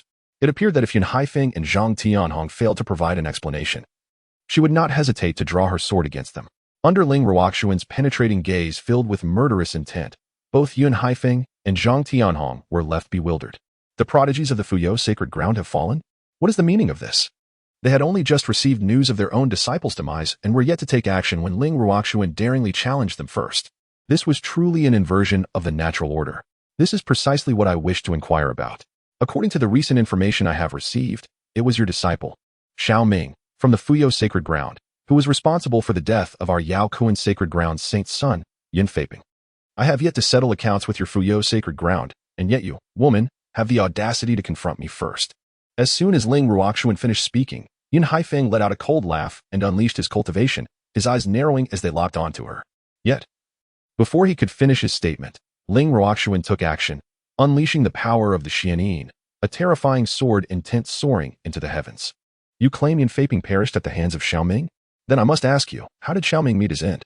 Ling Ruoxuan was about to unleash a strike, her demeanor akin to that of one who had lost all reason, causing Yun Haifeng's pupils to contract.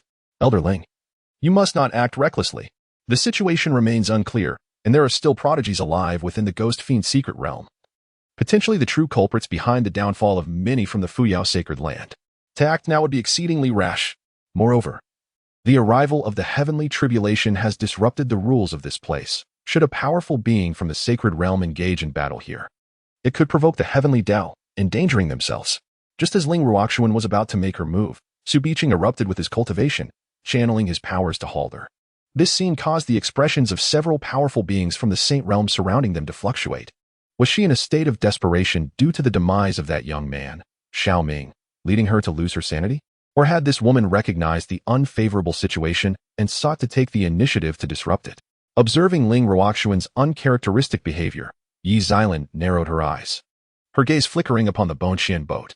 According to her senses and the information she had received, Yili had not perished within the Ghost Fiend's secret realm. Only the Holy Sun, blood-woming, had fallen. It was highly probable that Yili had slain him and seized the essence of the Blood Fiend's sacred body along with a fragment of the blood-killing demon god's bloodline, awakening the ancient demon bloodline within her. If this were indeed the case, the one who had incited the heavenly tribulation might very well be Yili. Contemplating this possibility, Yi Xiaolin's pupils constricted. Should this be true, Yili would transform into a perfect vessel, a supreme asset for either possession or absorption. However, just as this thought settled in her mind, a sudden wave of excruciating pain surged through her, nearly causing her to spurt blood, her face contorting in horror. The soul seed she had planted in the Nightly consciousness was unexpectedly shattered. Yet, Nightly had not yet fallen. Could it be that the one who provoked the heavenly tribulation was indeed Nightly, who had utilized the lightning calamity to destroy the soul seed? How intriguing. Truly fascinating. Nightly, you are the meticulously cultivated cauldron of my creation. I shall not allow you to slip from my grasp. As she contemplated the growing prowess of her cauldron, a glimmer of excitement and anticipation illuminated Yi Xiaolin's countenance. Little did she realize, the cauldron she had painstakingly nurtured had already caught the eye of a formidable terror. Meanwhile, as Yi Xiaolin harbored her expectations, Ling Ruoxuan and Yun Haifeng refrained from making a move, yet the atmosphere remained tense and charged. Under Su Biqing's desperate intervention, Ling Ruoxuan appeared to regain her composure. Her gaze icy as it swept across the assembly. Regardless of who it may be, should Xiao Ming fall due to any of your disciples, I, Ling Ruoxuan, will undoubtedly engage in a blood feud with you all. With that said, Ling Ruoxuan coldly returned to the sacred spirit vessel, leaving Yun Haifeng and the others with shifting expressions. Initially, they believed that the one inciting the heavenly tribulation within the secret realm was most likely Xiao Ming from the Fu Yao sacred ground. But it now seemed plausible that it was not. Could it be Shaoran from the Tai sacred ground? Or perhaps someone from the Nine Nether Demon sect? With this thought in mind, Yun Haifeng's gaze turned towards Zhang Tianhong and Yi Xiaolin. Old Ghost Yun, what is that look in your eyes? Could it be that you harbor doubts about the individual currently undergoing tribulation within the ghostly fiend's secret realm?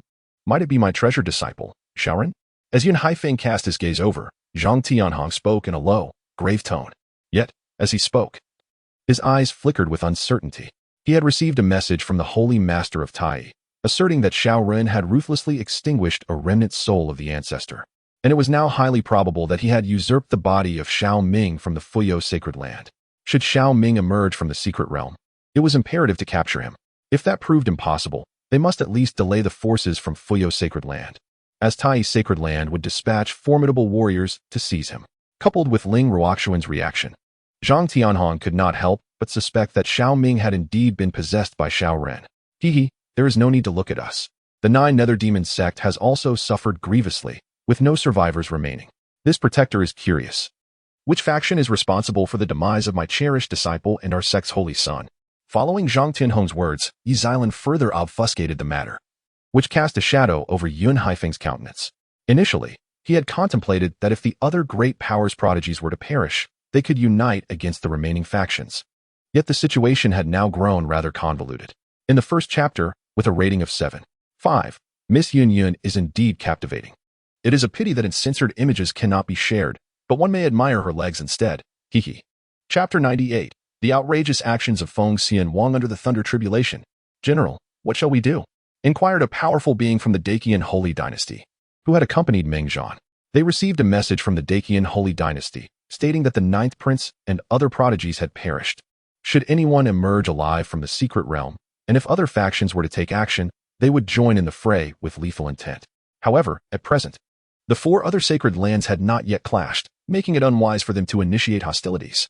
The imperial family, known for their ruthless nature, had more than just the Ninth Prince. Despite his exceptional talents, he was not the sole scion of the Dacian Holy Dynasty. As esteemed ministers of the dynasty, there was no need for us to jeopardize our safety for the sake of mere stipends. Upon hearing the words of the Saint Realm expert, Meng Zhan opened his eyes and spoke a few words nonchalantly, causing a shift in the other's expression. Thereafter, no further words were exchanged. In truth, they were merely vassals, tools of the Dacian Holy Emperor, and it was not worth sacrificing their lives for a trifling salary. As the various Saint Realm experts harbored their own agendas, the valley housing the Ghost Fiend's secret realm gradually fell into silence. Yet, Ling Ruoxuan and Su Biqing understood that this was merely the calm before the storm. Once Xiao Ming and the others emerged from the secret realm, a brutal slaughter would be unavoidable. Meanwhile, within the Ghost Fiend's secret realm, as the heavenly tribulation was invoked, the laws of the external world penetrated the secret realm, causing it to tremble violently. At the entrance of the dilapidated village, once shrouded in gray mist, a charred willow stake began to emit a radiant glow, and the ethereal figure of Lu Yuyao materialized. Her gaze turned towards the direction of the bone pit. Having shattered the shackles of the perfect cave, she truly embodied the essence of the chaotic body. Observing the gathering thunderclouds towards the bone pit, she noted that the laws of this realm were becoming increasingly chaotic. A smile graced Lu Yunyuan's face as she formed a mysterious seal with her hands. The chaos of the heavenly rules presented an opportunity. This time, I owe this little fellow another favor. As her words fell, a series of divine patterns erupted from Lu Yunyuan, causing the charred wooden stake to tremble violently. Tendrils, akin to tentacles, began to spread underground, voraciously consuming and refining the primal forces of this realm. New branches and leaves sprouted from the scorched willow stake, flourishing remarkably in that moment. Within a brief span, a newborn willow tree emerged, akin to a butterfly breaking free from its cocoon. Such a transformation provoked an even more intense tremor from the primordial will of the ghostly fiend's secret realm. Yet, at that moment, it resembled a delicate wife firmly held down by her husband, unable to exhibit any defiance before the external heavenly pathway, relegated to exerting only a fraction of its power to suppress the restoration of the willow deity. Nevertheless, the willow deity seized this rare opportunity to fervently absorb the power of the secret realm to restore itself. Meanwhile, observing the storm clouds gathering above, Xiao Ming's expression grew grave. This was no ordinary tribulation, it was a genuine heavenly calamity, far beyond the thunder summoned by the dark storm monarch or Xiao Ren's divine abilities. You all retreat. No matter what happens, remember not to come closer. This heavenly tribulation cannot harm us. As he gazed at the thunderous clouds, Xiao Ming instructed Su Qingwei and Yunling before wrapping his arms around Feng Xianhuang's slender waist and soaring into the sky. This sudden action left Feng Xianhuang utterly bewildered. Why are you holding me, you scoundrel? The sensation of a powerful arm around her waist, coupled with the recollection of Xiao Ming's earlier assertion that he was her man, was enough to send Feng Xianhuang into a flurry of emotions. It seemed that, unbeknownst to her, this rogue had truly begun to regard her as his own. Instinctively, she thought, who told you that you could be so alluring? Xiao Ming, upon hearing her words, revealed a brazen grin and teased her like a rogue. With each advancement in his cultivation and the moments spent with Feng Xianhuang, he found himself increasingly amused by the prospect of teasing this aloof female disciple. Witnessing her blush and falter filled him with a sense of accomplishment. Xiao Ming, at his playful banter, Feng Xianhuang's cheeks flushed once more. Here she was, a dignified empress, being toyed with. Did he truly not regard her as an ancient phoenix, but rather as a mere fledgling? Suddenly, before she could retaliate, thunder erupted in the void above. Strikes of purple lightning danced through the dark clouds, causing both Xiao Ming and Feng Xianhuang to change their expressions in alarm. This was the purple sky tribulation lightning. Among the many tribulations, it ranked within the top 10 of exceptional thunder. Who would have anticipated such a phenomenon this time? As he beheld the thick purple bolts, wider than a thigh, Xiao Ming took a deep breath and positioned himself protectively in front of Feng Xianhuang, offering her a confident smile. I'll bear the brunt of this. Just be cautious. Don't underestimate me. I am not a mere ornament. Before Xiao Ming could finish his sentence, Feng Xianhuang stepped forward, determined to share the burden with him. Of course, Xiao Ming's actions evoked a subtle yet profound sense of emotion within her, causing her to feel less irked by the earlier teasing. Thunder rumbled ominously overhead, as if the heavens sensed the budding affection between the two. In that moment, the purple clouds unleashed a torrent of thunderbolts, striking down towards them. Observing this, Xiao Ming immediately summoned his full cultivation, manifesting his cave abode behind him, approaching the oncoming storm with fearless resolve. Feng Xianhuang, equally undeterred, unleashed her own powers to confront the celestial lightning.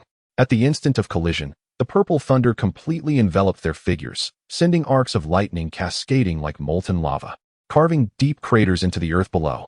Yunling and Su Qingwei, struck with dread, hastily retreated 10 miles away. Fortunately, the rules of the secret realm were momentarily restrained by the heavenly path, which also sought to suppress the willow deity from consuming the primal energy. The gray mist ceased its relentless contraction, granting the others a modicum of survival space. Meanwhile, Xiao Ming and Feng Xianhuang had been swallowed by the deluge of purple thunder, their forms rendered invisible amidst the chaos. Only their cave abodes remained visible, trembling under the relentless bombardment of the lightning, as if on the brink of total annihilation. Yet, with a surge of green radiance erupting from Xiao Ming, his cave abode proved resilient against the onslaught, actively devouring the power of the purple thunder. He entered a state of enlightenment in the void, nearly leaving Feng Xianwang in awe. This fellow has attained enlightenment. Observing Xiao Ming as he disregarded the purple sky tribulation thunder to enter a state of enlightenment. It was evident that he relied solely on the formidable strength of his chaos body and the restorative powers of the divine would immortal technique to withstand the thunderstorm with his physical form and cave realm. Feng Xianwang felt a pang of anxiety within her. Clearly, Xiao Ming intended to comprehend the essence of thunder. Should he succeed, the distance between them would undoubtedly widen. However, Feng Xianwang had no intention of disrupting his moment of revelation, for she was not a woman who resorted to underhanded tactics. Instead, she pondered how to catch up to Xiao Ming and prevent any further gap from forming between them. At this moment, she was still in a state of breath fusion with him. Perhaps this could serve as an opportunity for her own understanding. As this thought crossed her mind, a conflicted expression crossed Feng Xianwang's face. In this state, their breath fusion was indeed compromised, and the connection was not particularly strong. Only by being in close proximity could this bond remain unperturbed. This rogue had a penchant for teasing her, and leveraging his comprehension of the purple sky tribulation thunder for her own growth could hardly be deemed excessive. With a conflicted demeanor, Feng Xianwang gritted her teeth and approached Xiao Ming, who sat cross-legged with his eyes closed. After a moment of internal struggle, she decided to sit beside him, not face to face, but rather with her back turned to him. Thus she felt somewhat uncomfortable. Her cheeks flushed crimson, as if they might bleed, and her heartbeat surged with unprecedented intensity. She vowed that this was all for the sake of cultivation and understanding, and not because she harbored any feelings for Xiao Ming, nor did she think that sitting in his embrace was acceptable. It was merely a shameless act in pursuit of enlightenment. Certainly, the most crucial point is that at this moment, Xiao Ming is experiencing an epiphany. The other party remains oblivious, unaware of her actions. Otherwise, even if she were to miss this rare moment of enlightenment, she would not engage in such behavior. However, these words are merely a form of self-comfort for Feng Xianwang. Unbeknownst to herself, amidst Xiao Ming's shameless teasing, she has gradually developed feelings for this senior brother and finds no aversion to physical contact with him. Otherwise, no matter how exceptional this moment of realization might be, she would not indulge in such absurd actions. Chapter 99. Could it be that she truly came running into my embrace? As time passes, the purple sky thunder continues to rain down, transforming the void into a veritable sea of lightning. Yet, neither Xiao Ming nor Feng Xianwang suffers any substantial harm. One draws upon the chaotic body in the operation of the immortal would indestructible art, coupled with the innate talent of divine breath, to automatically activate the cultivation technique for healing. The other, empowered by an ancient phoenix bloodline, possesses the ability to undergo rebirth in flames. Alongside a profound understanding of the essence of fire, utilizes a unique rebirth fire realm to mend her wounds. Although this realm does not equate to true rebirth, it suffices for restoring the injuries sustained. Thus, neither of them resorts to employing divine powers to counter the purple sky thunder. Instead, they simply absorb and contemplate the strength of this force amidst the thunderous onslaught. Initially, Feng Xianwang felt somewhat out of place, her embarrassment nearly overwhelming. However, as Xiao Ming began to emit flickering arcs of lightning, indicating his progress, she took a deep breath and adjusted her mindset to enter a state of enlightenment. Should she continue to hesitate, she may well miss a pivotal opportunity. After all, in her past life, she had not encountered any tribulations before breaking into the sacred realm, thus lacking the chance to comprehend the essence of thunder. By the time she attained that level of cultivation, her powers had largely solidified, leaving her with no choice but to devote herself entirely to the mastery of flames.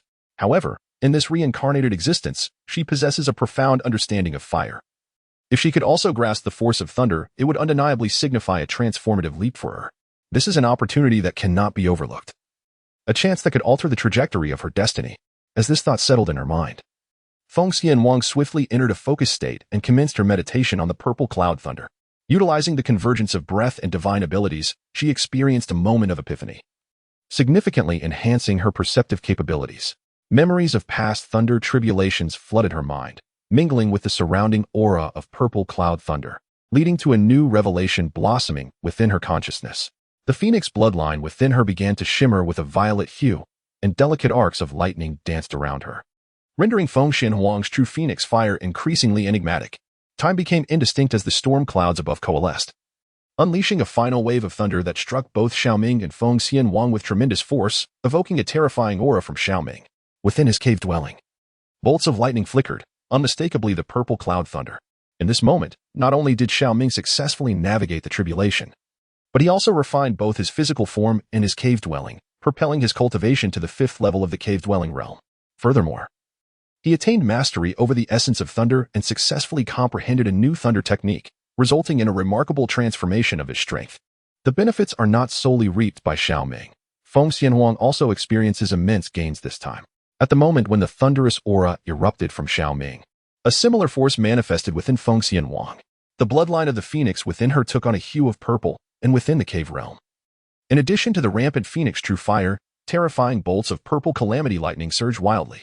It was evident that Feng Xianhuang, drawing upon Xiao Ming's aura and her own accumulated foundations from her previous life as a 7th-layer emperor, successfully comprehended the thunderous realm and created a lightning technique. At this moment, her cultivation reached the 5th layer of the cave realm, placing her on par with Xiao Ming. This revelation filled Feng Xianhuang with astonishment as she opened her eyes wide. It seemed she had gained a tremendous advantage. However, before a smile could grace her lips, her expression suddenly stiffened, and her gaze became fixed upon her chest. She felt a pair of large hands pressing against her front, restless and unsettling. This caused a thunderous uproar in her mind, rendering her completely rigid in Xiao Ming's embrace. Not only was Feng Xianhuang bewildered, but Xiao Ming was equally perplexed. What on earth was happening? He merely underwent a thunder tribulation for enlightenment. Why had Feng Xianhuang ended up in his arms? In the distance, Yunling and Su Qingwei, witnessing this scene, were equally at a loss. Xiao Ming, what are you doing? Just as Xiao Ming was trying to ascertain whether this was an illusion, Feng Xianhuang emitted a sharp cry and swiftly broke free from his embrace, turning around with her face flushed, glaring at him as if she wished to devour him whole. Initially, she believed she had gained an advantage, but little did she know she had unwittingly found herself at her grandmother's house. Do not be agitated. Upon opening my eyes, I discovered you nestled in my embrace, and I too am perplexed by the events that transpired moments ago. Observing Feng Xianhuang's imminent fury, Xiao Ming immediately defended himself with an expression of innocence, which only served to exacerbate Feng Xianhuang's frustration to the point of near exasperation. It was hardly feasible to admit that she had willingly climbed into his arms. How could she maintain her dignity thereafter? Conversely, to accuse Xiao Ming of having embraced her first would tarnish her reputation as an empress. Thus, despite her inner turmoil, Feng Xianhuang could not chastise Xiao Ming as a shameless rogue. Taking a deep breath to regain her composure, she stated, "Let us regard this as though nothing has occurred. It seems we were momentarily overwhelmed in our enlightenment, resulting in this awkward situation." Before Xiao Ming could respond, she swiftly approached Su Qingwei and Yunling, seemingly to divert attention from her own embarrassment and frustration, leaving Xiao Ming in a state of bewilderment. This woman is behaving quite unusually. Could it be that she truly sought my embrace? Contemplating this possibility, Xiao Ming felt a twitch at the corner of his mouth, soon deducing the rationale behind her actions. It must have been a sacrifice made for the sake of comprehending the laws of thunder. The willingness of an empress to make such a significant concession underscores his considerable significance in Feng Xianhuang's heart. Otherwise, how could she have acted in such a manner? With this realization, a smile crept onto Xiao Ming's lips. From the fusion of flames to the merging of essences, and now to their physical contact, their proximity was undeniably increasing. One can never be certain when the distance may shift from close to negative. Hiki, brother Xiao Ming, are you unscathed? Just as Xiao Ming contemplated the prospect of engaging in close proximity with this esteemed female disciple, Su Qingwei soared towards him, her cheeks flushed, her voice soft and delicate as she inquired, "It's merely a tribulation. How could I possibly be injured?" Xiao Ming replied, waving his hand with an air of exuberance. Indeed, brother Xiao Ming is so formidable that he would surely remain unharmed. However, witnessing brother Xiao Ming in an affectionate embrace with sister Xianhuang made Qingwei feel somewhat wounded. Observing Xiao Ming in such a manner, Su Qingwei felt a pang of jealousy. The sight of her biting her lip, a look of grievance upon her face, elicited a chuckle from Xiao Ming. The little girl is jealous. Recognizing Su Qingwei's subtle emotions, Xiao Ming playfully tapped her nose, then affectionately wrapped an arm around her, giving her a gentle pat on the back. "Do not feel jealous. You shall forever be my cherished childhood sweetheart. Brother Xiao Ming would never neglect you." This playful gesture, coupled with his tender words, transformed Su Qingwei's demeanor from one of despair to sheer bliss, nearly causing the beautiful maiden to dissolve into laughter in Xiao Ming's embrace. "Brother Xiao Ming, you are truly wonderful." In a whisper, Su Qingwei nestled against Xiao Ming's chest, her face radiant with a smile of contentment. In this moment, even if Xiao Ming were to ask her to perish, she would deem it worthwhile. Scoundrel! Observing Xiao Ming in such intimate proximity with Su Qingwei, Feng Xianhuang could not help but grit her teeth in frustration. In one moment, he was taking advantage of her, and in the next, he was doing the same to Su Qingwei. It was utterly despicable. Meanwhile, Yinling, witnessing this scene, wore a face full of envy. How she longed for Xiao Ming to playfully pinch her nose and then affectionately sweat her behind.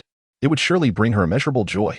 Suddenly, amidst the diverse thoughts of those present, a resounding roar erupted from the void, causing the space above to contort. The exit of the secret realm was about to open. As they approached the third update, Xiao Sooner presented the 100th chapter, questioning whether they had conspired against the outstanding talents of the major factions. Under the watchful eyes of Xiao Ming and Feng Xianwang, a spatial vortex gradually formed above. It resembled the heavens themselves tearing open a grand mouth, creating a remarkably breathtaking sight. Once we exit, do not hesitate. Return to the Holy Spirit vessel at the fastest speed. If anything goes awry, do not blame me for not warning you. With the secret realm's exit taking shape, Xiao Ming cast a serious glance at the other disciples and imparted his solemn advice. They were no fools. Upon hearing his words, their expressions turned grave. Currently, among the 5 great sacred lands, all the prodigies who had entered the ghostly secret realm, except for Yili who was taken by the Chime, were left with just these few individuals. Once the entrance to the secret realm opened, seeing that only the Fuyo sacred land had so many prodigies emerge alive, the powerful figures of the other factions would undoubtedly seize the opportunity to strike. Even though most of the prodigies from those factions had perished due to the realm's peculiarities, the blame would inevitably fall upon them. Thus, after the entrance to the secret realm appeared, the only way to secure adequate protection was to swiftly return to the spirit vessel. Go forth. I shall provide cover for you. Remember to act with caution. Upon witnessing that the exit of the secret realm had fully formed above, Xiao Ming addressed his companions before issuing a command to Zue. In the next moment, the Emperor's banner master soul exerted control over the Dark Storm Monarch, unleashing the tempestuous force and charging towards the exit. However, just as the Dark Storm Monarch was about to breach the threshold, a terrifying surge of rule power erupted in the void, repelling the Dark Storm Monarch back. This development caused Xiao Ming's gaze to sharpen. Could it be that the beings birthed within the secret realm are incapable of escaping this world? After a moment of contemplation, Xiao Ming instructed Zue to detach from the Dark Storm Monarch's form, subsequently forming a series of seals to temporarily seal its vitality, and then stored the Dark Storm Monarch within the system space. In doing so, it should circumvent the rules of this realm and allow the Dark Storm Monarch to be brought out of the secret realm. However, upon exiting, the Dark Storm Monarch would lose its damage immunity and the unique ability to summon punitive lightning. Nevertheless, even so, its bloodline would still rival some of the wild and exotic species. Coupled with its striking appearance, it would serve well as either a mount or a combat pet, enabling Zue to unleash even greater combat prowess. Having completed these preparations, Xiao Ming split a strand of soul thought from his brow to fully control Zue's soul body, multitasking to guide it into the exit of the secret realm. Keep up. Upon concluding his words, Xiao Ming led Feng Xianhuang and the others into the secret realm's exit.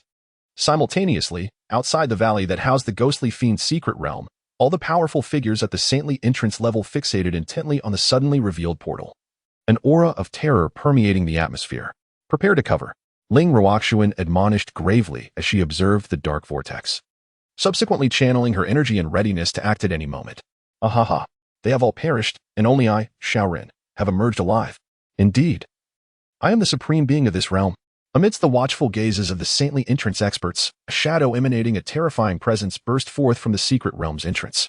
Laughing maniacally, waves of fearsome energy erupted in the void, aiming to subdue this figure, seemingly attempting to immobilize him. Old Ghost Yun, what is your intention? Sensing the surge of energy, Zhang Tianhong unleashed his own aura, clashing with Yun Haifeng and the others. He then unleashed his power towards Xiaoren, although he was perplexed as to why Xiaoren had not seized Xiao Ming's body but instead emerged in a spectral form. Nevertheless, the individual remained affiliated with the Tai Holy Land, and it was inconceivable to allow others from different holy lands to act against him. I merely wish to inquire how my esteemed genius from the Yao Kuan Holy Land met his demise within. Observing Zhang Tianhong's intent to reclaim Xiaoren, Yun Haifeng intervened with a fierce shout. Instantly, the two formidable figures of the saintly entrance collided, unleashing a cataclysmic shockwave that erupted through the void.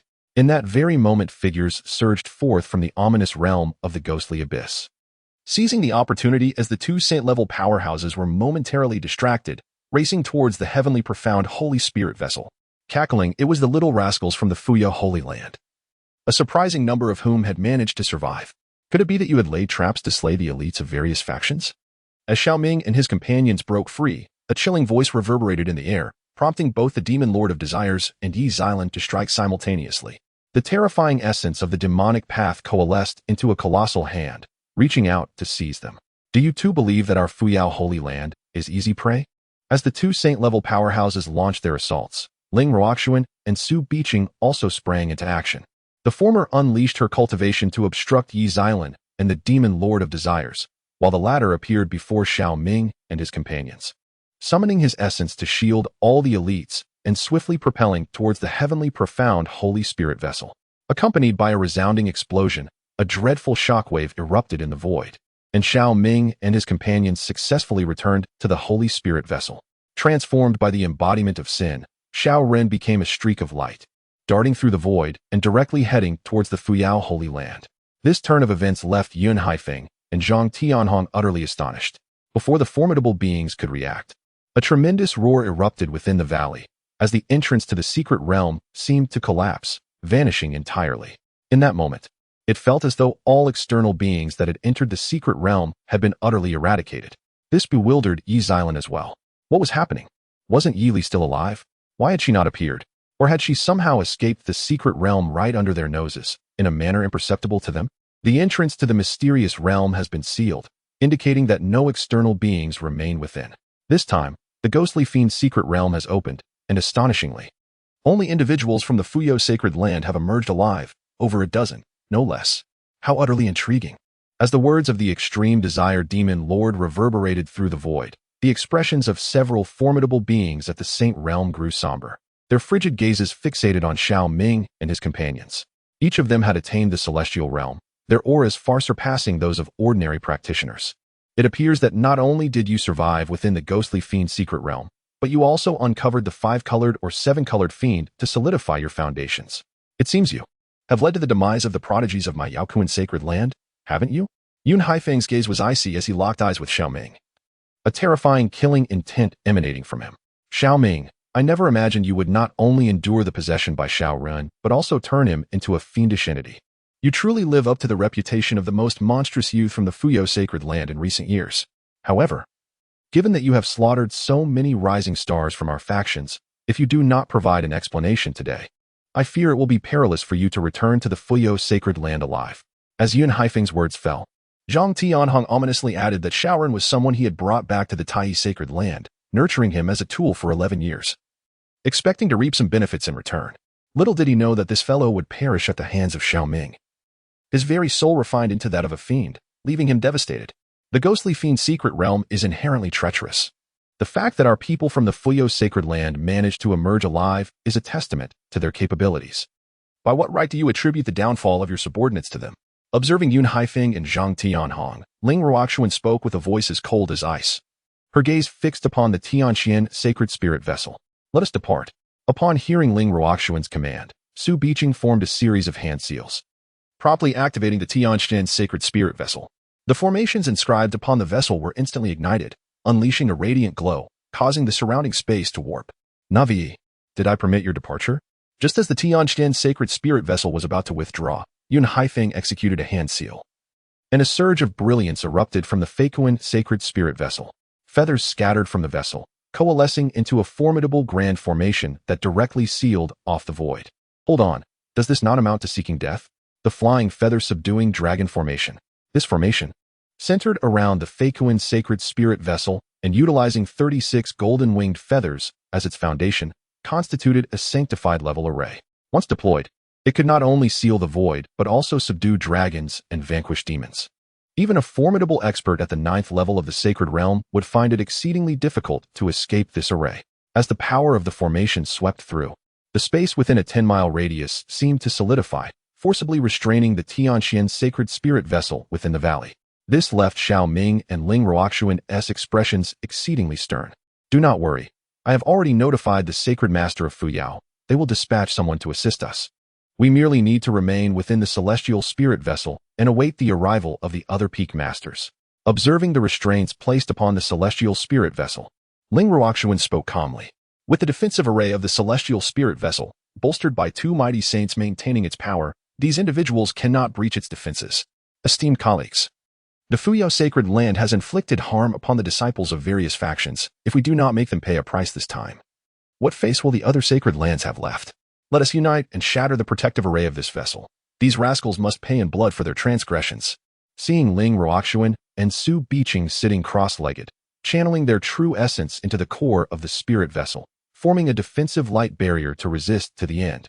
Yun Haifeng spoke with a fierce countenance. After speaking, he and another powerful figure from the Yaoquan sacred land unleashed their combined might to activate the Flying Feathers Dragon Array.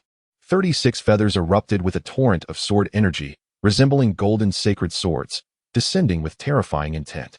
Accompanied by a thunderous roar, the devastating force surged forth like a tsunami, sweeping through the void, while spatial fissures manifested around the celestial spirit vessel. The converging defensive light barrier trembled violently at that moment, akin to ripples disturbing the surface of a lake. Such power left all the prodigies present feeling a chill run down their spines. This was an assault they could not withstand. Should the defensive array shatter, the tempestuous forces would be capable of tearing them to shreds in an instant. Fortunately, although the attack conjured by Yun Haifeng was formidable, it was not yet sufficient to breach the defenses of the celestial spirit vessel. Yun Laogui is indeed correct. All of our major factions have perished, leaving only the disciples of the Fuyo Holy Land alive. They must have orchestrated the slaughter of the disciples from the various factions. Otherwise, how could none of the other factions produce even a single prodigy this time? This debt of blood must be repaid in kind. Following Yun Haifeng's decisive action, Zhang Tianhong spoke with a chilling tone. As he spoke, a terrifying sword intent erupted from his being, and 18 colossal swords soared from the celestial sword sacred vessel, subsequently forming a sword array to assault the Tianxian sacred vessel. How could we possibly miss out on adding insult to injury? He exclaimed. Once we break through this defensive array, I shall have that woman, Ling Ruoxuan. Simultaneously, the extreme monarch also activated the demonic remains sacred vessel, awakening the numerous skeletal remains adorned upon it. Waves of terrifying crimson light, imbued with a dreadful aura of darkness, crashed against the array protecting the Tianxian sacred vessel like phantom apparitions. The Daiqian Holy Dynasty, however, refrained from immediate action, observing the unfolding scene with an expression of indifference. As the situation remains unclear, they are reluctant to intervene. Meanwhile, Yi Xilan sat cross-legged on the demonic remains sacred vessel, desperately scouring the surrounding 1,000-mile radius for any trace of Yi Li. After all, having nurtured this cauldron for so long, allowing her to escape would be akin to carving away her own flesh. The resounding roars reverberated as the powerful figures of the various factions propelled their sacred vessels into the attack, causing the protective barrier of the Tianxian sacred vessel to tremble violently. Although it would not shatter in the short term, the situation was dire. However, Ling Ruoxuan and Su Biqing had to endure the backlash of such an assault. Both of them not only suffered a tremendous depletion of their cultivation, but also began to appear increasingly pallid. This situation could not persist. Should the defensive formation be breached, our group would undoubtedly meet with demise. As time elapsed, the instability of the formation became more palpable, prompting Ling Ruoxuan to solemnly issue commands. I will break the formation. You seize this opportunity to lead them to safety. Upon uttering these words, Ling Ruoxuan rose from the deck, her gaze fixed upon Yun Haifeng and the others.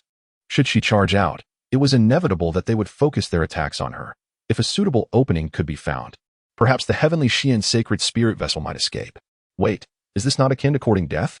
Just as Ling Ruoxuan prepared to surge forward, Xiao Ming suddenly interjected, causing her to halt and cast a gaze toward him.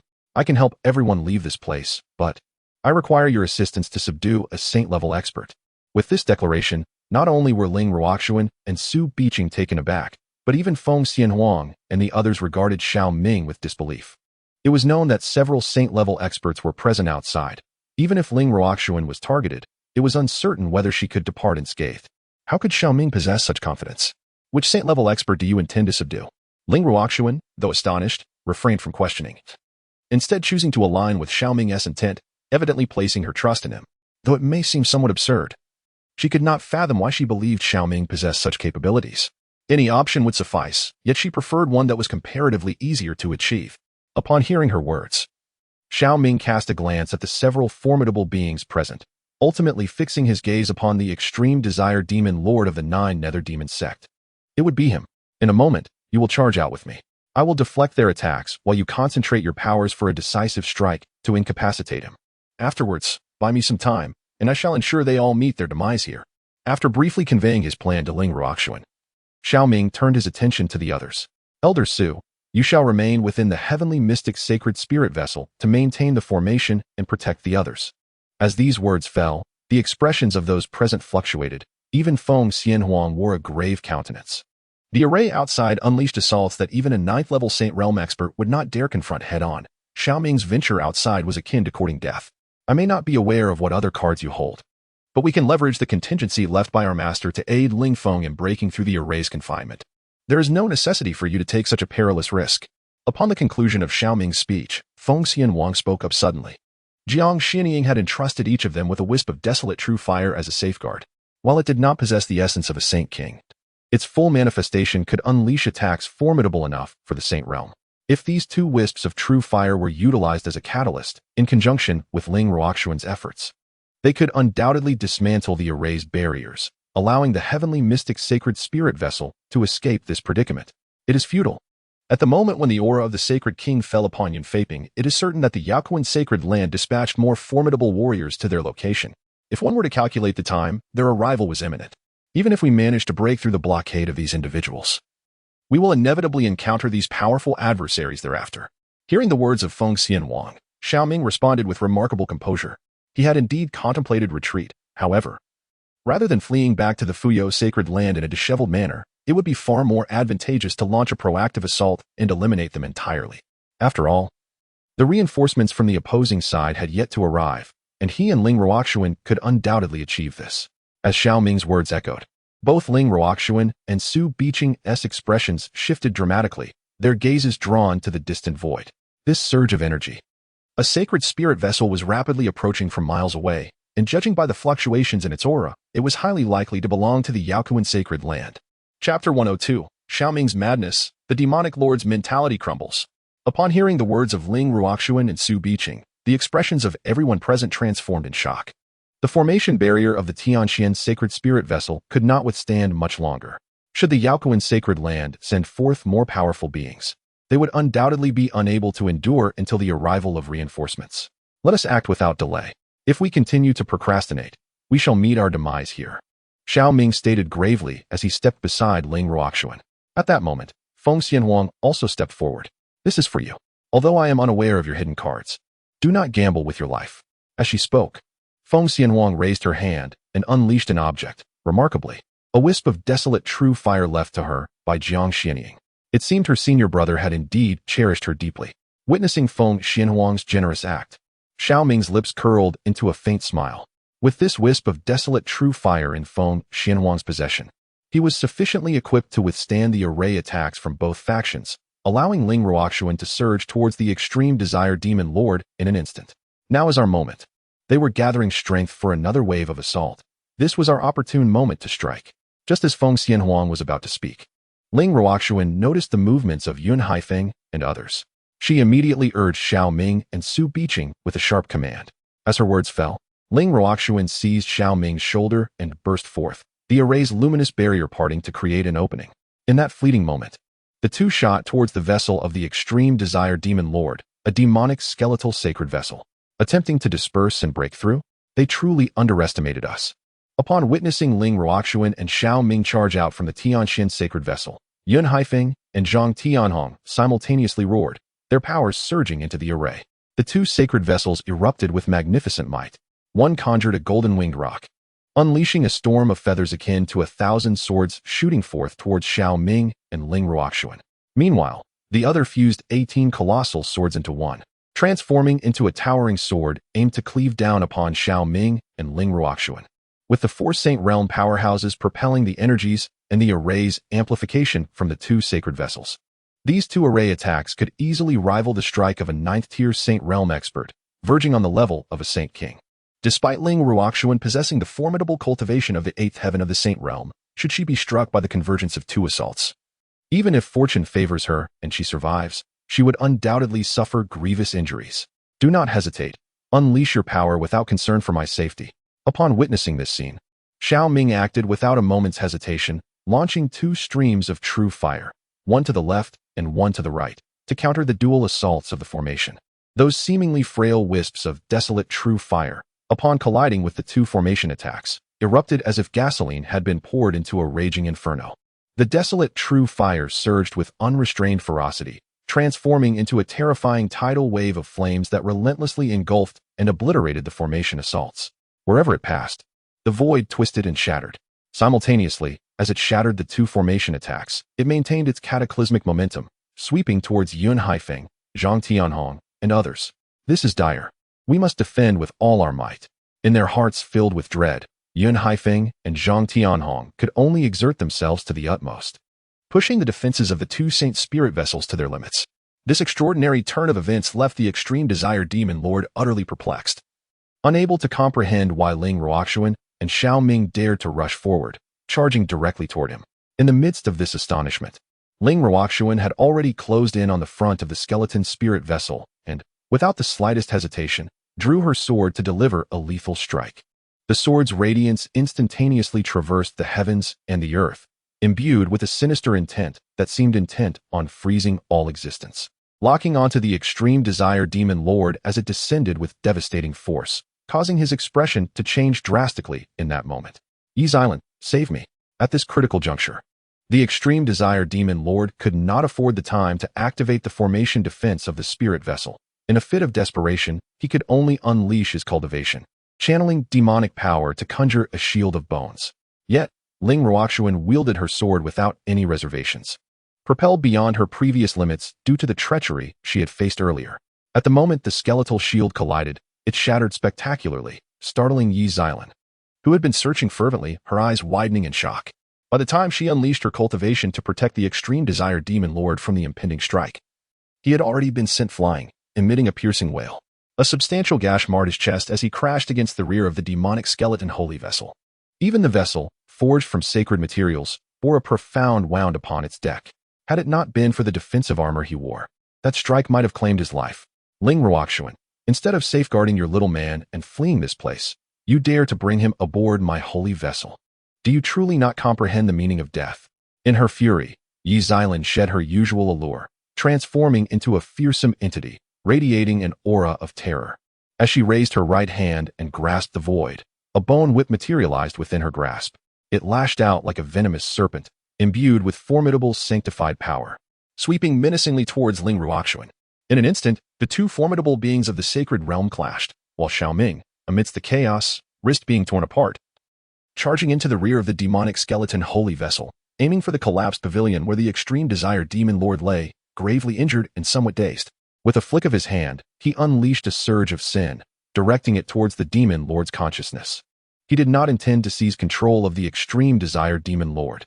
After all, even though the Extreme Desire Demon Lord was severely injured at that moment, he remained a formidable being of the saintly realm. As long as he had access to his cultivation, Zui would be incapable of usurping this entity's essence. He merely sought to create a distraction, granting him the opportunity to absorb the opponent's power.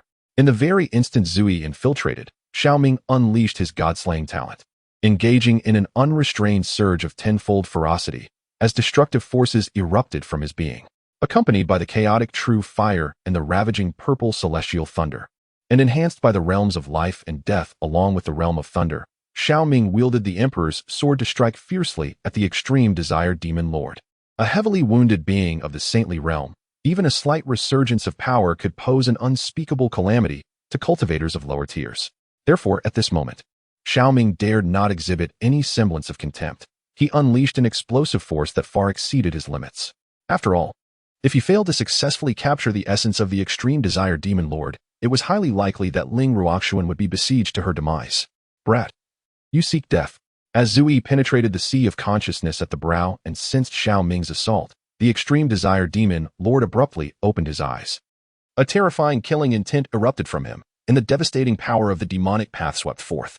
Even in his injured state, the strength he could muster was less than 1/10 of his full capacity, yet it remained a fearsome force at the saintly level, capable of annihilating any being of the Dharma aspect with a mere gesture.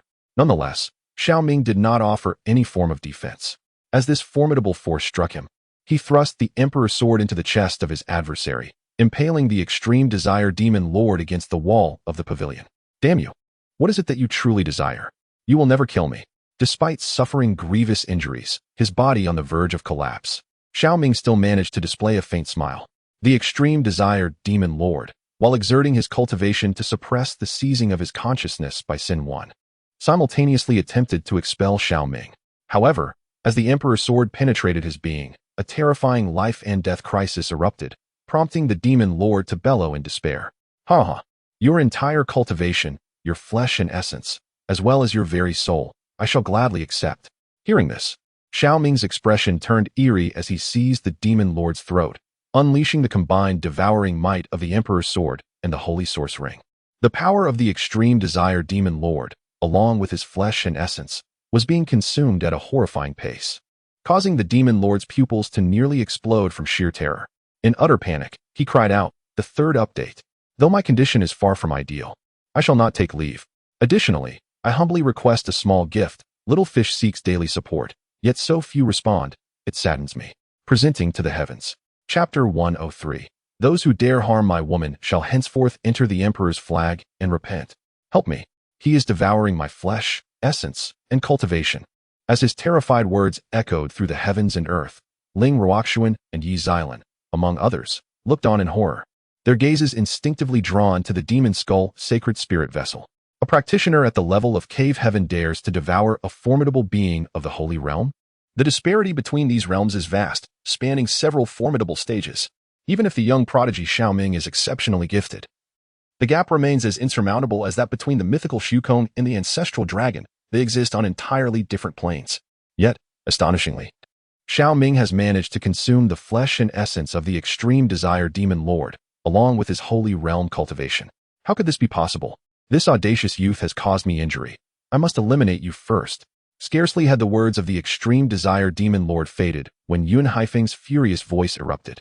He spat a mouthful of blood, summoning the flying feather Fulua array once more. Millions of beams of light soared into the heavens, transforming into a colossal golden-winged rock, launching a cataclysmic assault against the demonic skeleton Holy Spirit vessel. The ferocity of this attack showed no restraint, as if intent on annihilating both the extreme desire demon lord and Xiao Ming. "You young one, regardless of your hidden trump cards, I shall afford you no opportunity." At the moment Yun Haifeng struck, Zhang Tianhong also roared as he made his move. The previous wave of desolate true fire had nearly inflicted grave injury upon him, likely a remnant left by a powerful being of the Sacred King realm. This implies that the Sacred King behind Xiao Ming may have sensed the turmoil and is hastening towards this location. Therefore, they must conclude this battle swiftly. As this thought settled, the heavenly sword Holy Spirit vessel trembled once more, and 18 colossal swords erupted with overwhelming sword intent, unleashing a tempest of sword chi towards the demonic skeleton Holy Spirit vessel. Xiao Ming, brother Xiao Ming. Upon witnessing the simultaneous strike of two formidable forces, Su Biqing and Su Qingyue's expressions turned exceedingly pale. In that moment, the former frantically unleashed his cultivation, activating the formation. The Tianxian sacred spirit vessel erupted with overwhelming sacred might, as two destructive beams of light surged forth to meet the incoming assaults. At this juncture, Su Biqing could have easily commanded the Tianxian sacred spirit vessel to tear through the barriers of heaven and earth, thereby escaping this perilous situation. However, he simply could not bear to witness Xiao Ming's demise. Even in this critical moment, Feng Xianhuang found herself clenching her fists, an ancient seal manifesting upon her brow, while the essence of the Emperor's consciousness within her sea of awareness trembled violently. Although she was aware that Xiao Ming possessed a willow leaf gifted by the willow deity, capable of summoning Lu Yunyan in times of dire need, the latter had only recently revived, and her current state of restoration was uncertain. Should Lu Yunyan prove incapable of breaching the confines of the ghostly fiend's secret realm, timely arrival would be exceedingly difficult. If such a scenario were to unfold, even at the cost of severely injuring her own soul's essence within the sea of awareness, she would strive to awaken the Emperor's consciousness to save Xiao Ming. With a thunderous roar that reverberated through the air, the assault from the Tianxian sacred spirit vessel collided with the attacks of the other two sacred spirit vessels. Yet, as only Su Biqing controlled the Tianxian sacred spirit vessel, the power he could muster was regrettably limited. The offensive merely obstructed and diminished the potency of the two formation strikes, resulting in the Tianxian sacred spirit vessel's attack being obliterated on the spot. The phantom of the golden-winged rock and the tempest of sword energy continued to descend with cataclysmic force upon the demonic skeleton sacred spirit vessel. However, in that fleeting moment, Ling Ruoxuan's figure appeared as if materializing from thin air above the demonic skeleton sacred spirit vessel. With her long sword raised before her, Ling Ruoxuan did not hesitate to expel a mouthful of vital blood. unleashing a cataclysmic storm of sword energy that clashed violently with the assaults of the two great Holy Spirit vessels, accompanied by a thunderous roar. The void surrounding the demonic skeletal vessel collapsed into ruin, the destructive force causing the very earth beneath to shatter. Once more, Ling Ruoxuan coughed up blood, her countenance turning as pale as parchment. Yet, she showed no sign of retreat, resolutely shielding the pavilion below. Even if it threatened her very foundation, she would not hesitate to expend her life essence to protect this man with all her might. Ling Ruoxuan, how absurd it is that you have become so emotionally entangled after just one night with him. As Ling Ruoxuan desperately fended off the two onslaughts, a light chuckle echoed. And Yi Xilan tore through the storm, her gaze laced with mockery directed at Ling Ruoxuan. Then, an aura of murderous intent erupted from her. Since you are so heedless of danger, allow me to escort you on your journey. With her words resonating through the heavens and the earth, Yi Xilan held nothing back, channeling her demonic cultivation into a bone whip. The whip transformed into a fearsome purple serpent, a malevolent python. With a swift flick, it tore through space, aiming unrelentingly at Ling Ruoxuan. Her pupils constricted in shock, yet she chose not to evade the assault, instead gathering her true essence to withstand it. As the thunderous clash echoed, the sword energy storm surrounding Ling Ruoxuan was utterly obliterated, causing her to once again spew forth a copious amount of blood in this dire moment. Ling Ruoxuan casually tossed a jade pendant, which erupted into a layer of true essence shield, intending to protect the pavilion behind her. She resolved to withstand the impending attack with her physical body. Yet, in that fleeting moment, an exceedingly violent aura erupted from within the pavilion, akin to a slumbering demon awakening from the depths of the abyss. A figure, resembling a specter, burst forth from the pavilion, clutching a withered corpse. As the corpse swept through the air, it collided fiercely with the bone whip wielded by Yi Xilan, while its other hand encircled Ling Ruoxuan's waist. As the lifeless body was shattered into fragments, the final wave of assault was thwarted. This scene caused the pupils of Yi Xilan and Yun Haifeng to constrict, and everyone turned sharply to gaze at that figure. Xiao Ming. Upon recognizing the silhouette, horror etched itself onto the faces of the onlookers, disbelief evident in their expressions. For at that moment, Xiao Ming's cultivation level fluctuated, astonishingly reaching the 4th stage of the Holy Entrance realm. His face and skin were marred by numerous fissures, resembling fragile pottery on the verge of shattering. Above him hovered a soul-restraining banner, emanating a sinister black mist, while a demonic sword, engulfed in dark red ghostly flames, radiated a similarly terrifying aura. He appeared as a demonic entity, leaving them in utter disbelief. How could a mere junior of the Cave Heaven realm transform into a demonic cultivator of the Holy Entrance realm in such a brief span? It was utterly preposterous. Xiao Ming, what is this? Seeing the face riddled with cracks before her, Ling Ruoxuan's expression shifted dramatically, and she tremulously inquired. Rest assured, I am unharmed. I merely absorbed the essence of this old fellow, which has momentarily overwhelmed my physical form. You are gravely injured. Please take a moment to recuperate. Leave these individuals to me. As if sensing Ling Ruoxuan's impending question, Xiao Ming spoke a few words in a hoarse voice before turning his gaze towards Yi Xilan and the others. Those who dare to injure my beloved shall now enter the imperial banner of repentance. With this declaration, a wave of malevolent and brutal killing intent swept across the heavens and the earth like a tempest. In that instant, Xiao Ming stepped forward, directly activating his God-layer talent through the chaos body with his cultivation at the 4th stage of the Saint Realm, causing his already formidable aura to surge uncontrollably. Naturally, this also exacerbated the terrifying fissures upon his body, making him appear as if he might explode at any moment. Xiao Ming, stop. Your physical form cannot withstand such power. If this continues, you will perish on the spot. Sensing the exponential surge in Xiao Ming's cultivation, which threatened to shatter his very being, Ling Ruoxuan's expression changed dramatically. The collapse of my physical form? That is utterly impossible. Xiao Ming merely chuckled at the remark, the essence of life and death erupting within him. The eternal would unbreakable technique, in conjunction with the chaos Tao demon scriptures, allowed Xiao Ming's corporeal form to rapidly regenerate amidst its fragmentation, only to be marred by numerous fissures that emerged anew, presenting a truly terrifying spectacle. Yet, regardless of how these cracks manifested, this body remained unyielding, rendering Xiao Ming akin to a malevolent specter. Before Ling Ruoxuan could utter a word, Xiao Ming surged towards Yi Xilan, his shattered visage betraying a fearsome intent to kill. Woman, who bestowed upon you the audacity to harm her? As his voice reverberated, Xiao Ming invoked the chaos technique, transforming the void within 100 miles, as if it were replaced entirely. The aura of chaos swept through the realm, and a dreadfully imposing phantom of a deity and demon materialized in the ether. The shadow of his fist fell like a star descending from the heavens, imbued with a cataclysmic momentum aimed directly at Yi Xiaolan. Her pupils contracted sharply, and at that moment, her demonic prowess surged to its zenith.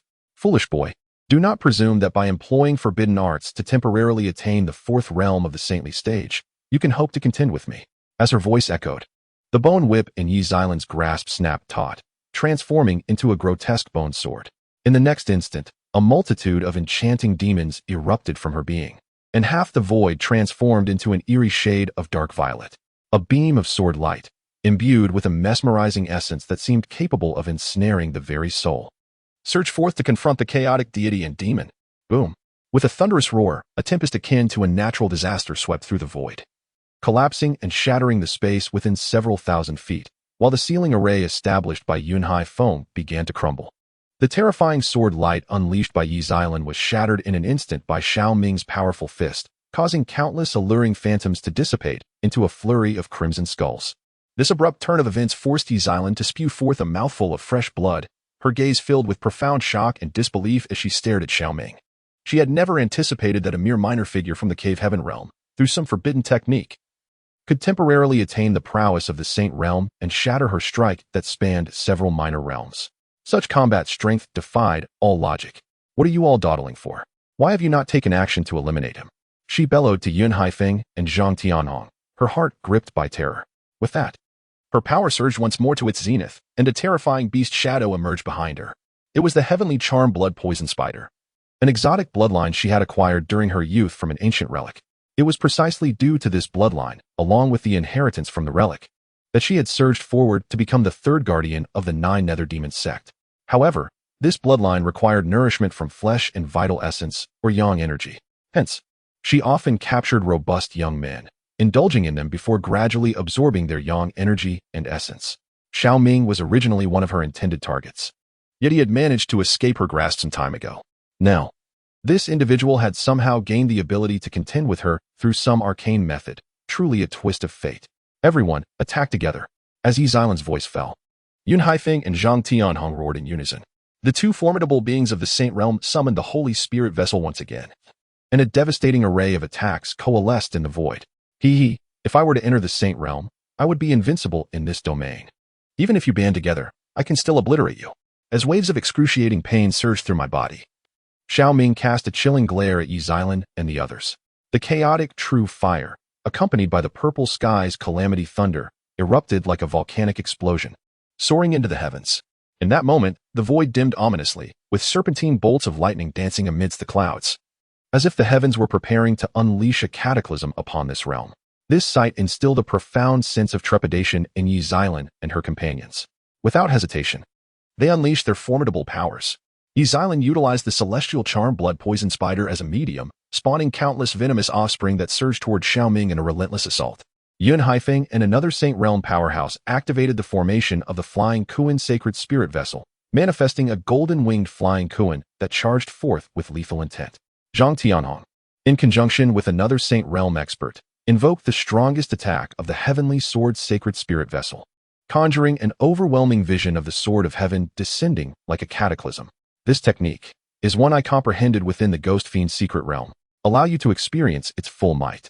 As I witnessed the combined onslaught of these formidable beings, a sinister smile crept across my face as I formed a seal. The thunder in the void began to ignite with flames. Chaotic law, 10,000 thunder fire burn. As my voice echoed, countless bolts of thunder coalesced with the chaotic true fire, embodying a terrifying essence of thunder and the duality of life and death, shattering the void as they surged toward the 3 divine powers. Even at this moment, the severely injured Ling Ruoxuan, concerned that Xiao Ming might falter against their combined strength, appeared beside him.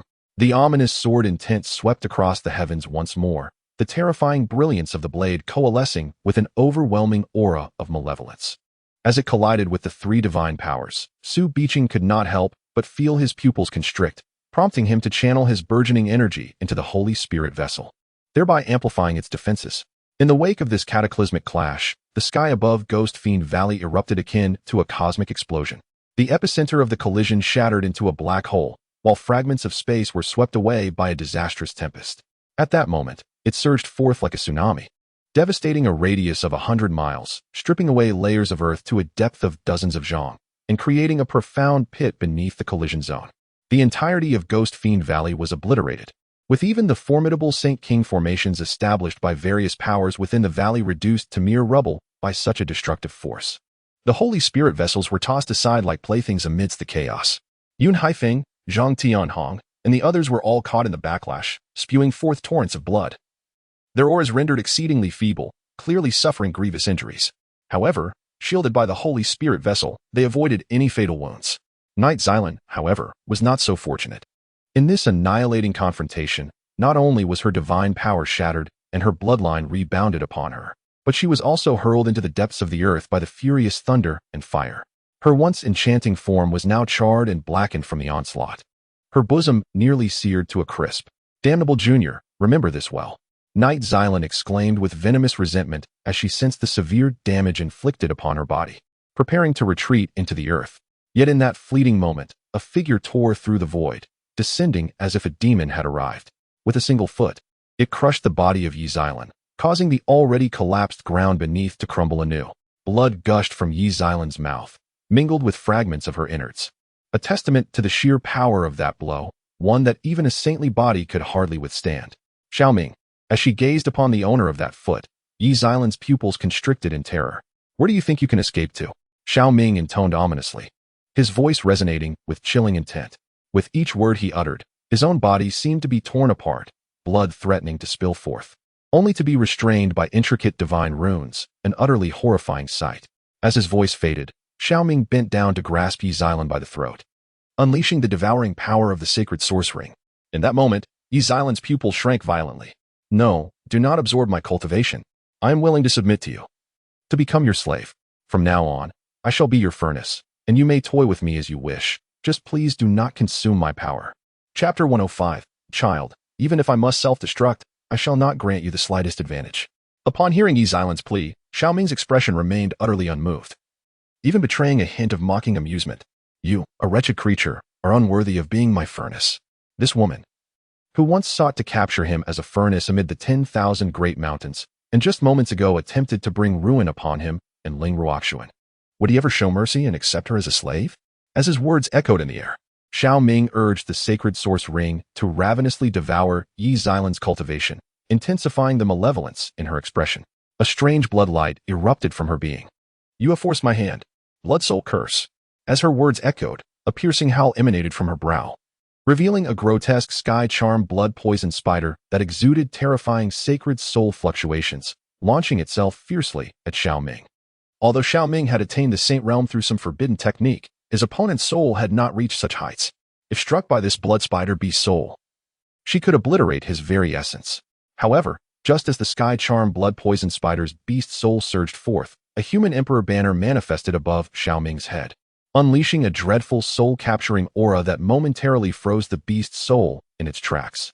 In the next instant, chains erupted from the human emperor banner, ensnaring the sky-charmed blood-poisoned spider's soul and forcibly drawing it into the banner. Soul treasure. Upon witnessing the human emperor banner, Yi Xylan's heart sank in despair. Initially, she had thought this was merely a primal spirit treasure, but to her astonishment, it was indeed a soul treasure. No wonder this wretch could seize the cultivation and vital essence of the extreme desire demon lord. "You insolent brat, even if I must self-destruct, I shall not grant you any advantage." As her words fell, a surge of violent energy coursed through Yi Xylan's body. Yet before she could channel her power for self-detonation, the human emperor's sword shot forth from the side, piercing directly into her form. In that instant, the night violet orchid resembled a deflated balloon, stripped of even the right to self-detonate. She could only helplessly witness her flesh, essence, and cultivation being entirely devoured by Xiao Ming. Even her sacred soul was forcibly absorbed by him through the emperor's banner, leaving behind nothing but a charred corpse in the world. She had never anticipated that after years of consuming the essence of others, she would meet such a fate. Though this tale may seem lengthy, it transpired in mere breaths. Xiao Ming raised his hand and shattered the corpse of the night violet orchid, soaring into the air like a demonic deity. The chaotic spell had consumed 90% of the extreme desire demon lord's power, yet he had managed to sustain himself by absorbing the violet orchid's cultivation, preventing the energies within the sacred source ring from depleting. With the support of her cultivation, Extinguishing the remaining opponents was merely a matter of time. However, this physical form could not endure much longer. He needed to act swiftly. Night Violet Orchid is dead. Upon sensing the complete cessation of her aura, Yun Haifeng and Zhang Tianhong were struck with astonishment. It is well understood that those of the sacred realm are the backbone of the Holy Land's forces. Each fallen warrior represents a significant loss. To think that 2 sacred realm practitioners from the 9 nether demon sect had perished within mere breaths was astonishing. If this were to spread, it would send shockwaves throughout the entire northern Xian realm. Now it is your turn.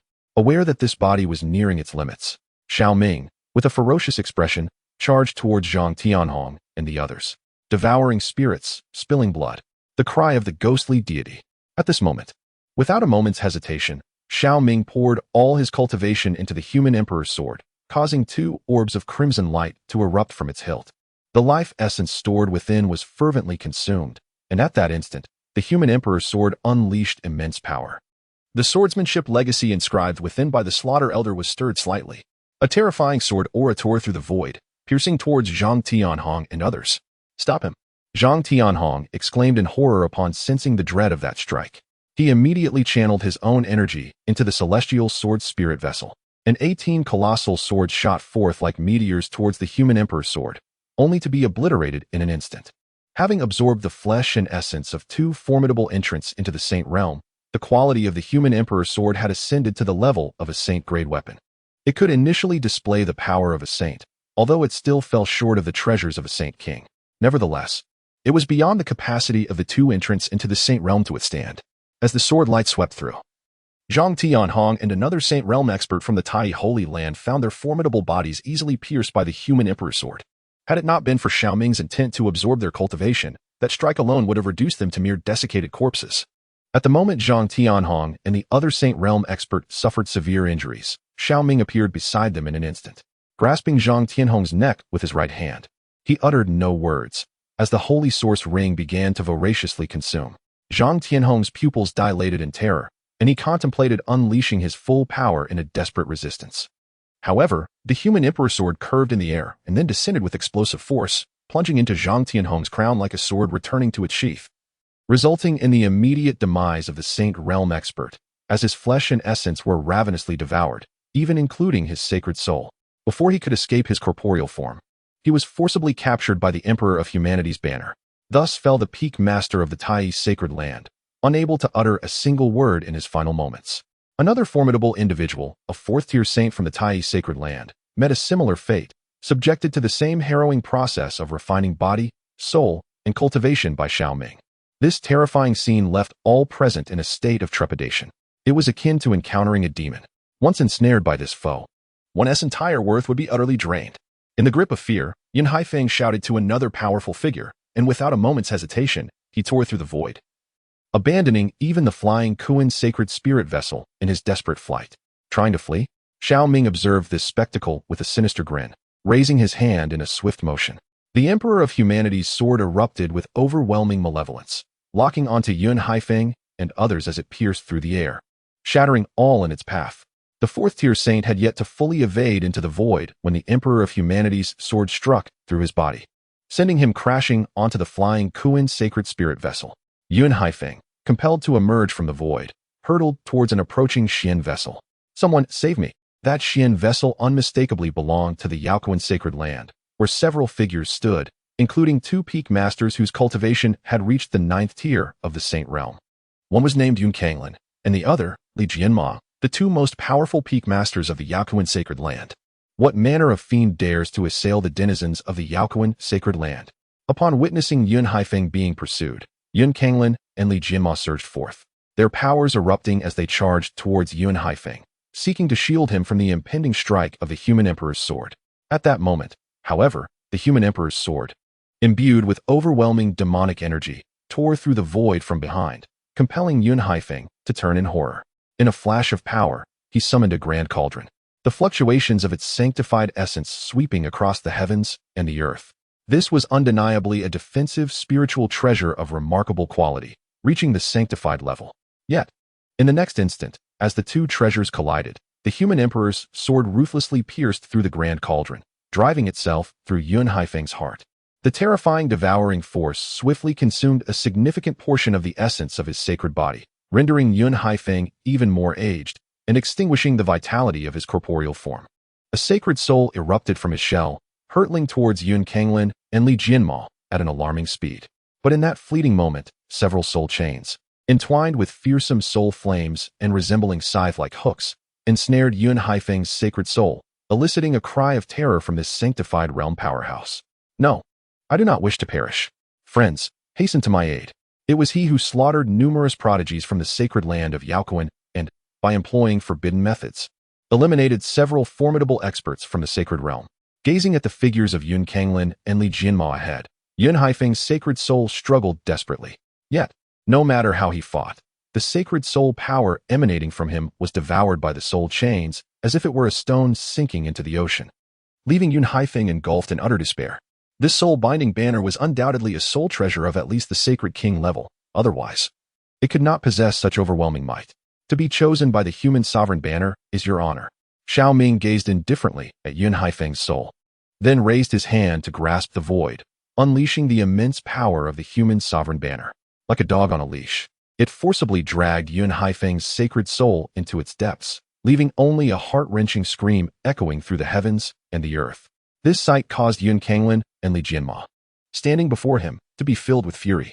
Demon, how dare you execute the peak master of the sacred land of Yaokuan before our eyes? You shall face the retribution of the sacred land. As their words reverberated, the two powerful figures immediately unleashed their formidable prowess, reaching the 9th level of the sacred realm. Their terrifying presence far surpassing that of Ling Ruoxuan and the others.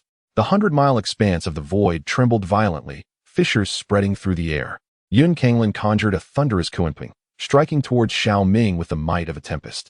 Meanwhile, Li Jianma unleashed an overwhelming sword intent, painting the void in shades of black and white, as if an ink wash depicted the yin-yang diagram amidst the void. Following this, the sword light, imbued with unparalleled power, surged forth alongside the thunderous kunping, descending upon Xiao Ming. Witnessing this scene, as Su Qingyue and Su Biqing's pupils constricted, expressions of astonishment and a hint of trepidation appeared on their faces. It was not merely the presence of two formidable 9th-level saints. Even one of them alone possessed the strength to overpower all the saint-level warriors from the various factions present. The alliance of these two 9th-level saints was beyond what Xiao Ming could contend with. Amidst the collective shock, Ling Ruoxuan once again appeared beside Xiao Ming. Despite her severe injuries and pallid complexion, she resolutely unleashed her essence blood at that moment, extracting the last remnants of her power to deliver a single strike. The sinister sword intent swept through the void, aimed at the two powerful adversaries. What, after all, constitutes a demon? Merely a slayer, one who is perpetually hunted down.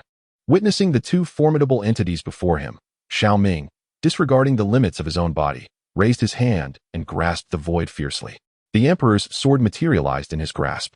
Fueled by the ferocity of his murderous intent and rage, a terrifying aura of killing intent erupted from the Emperor's sword.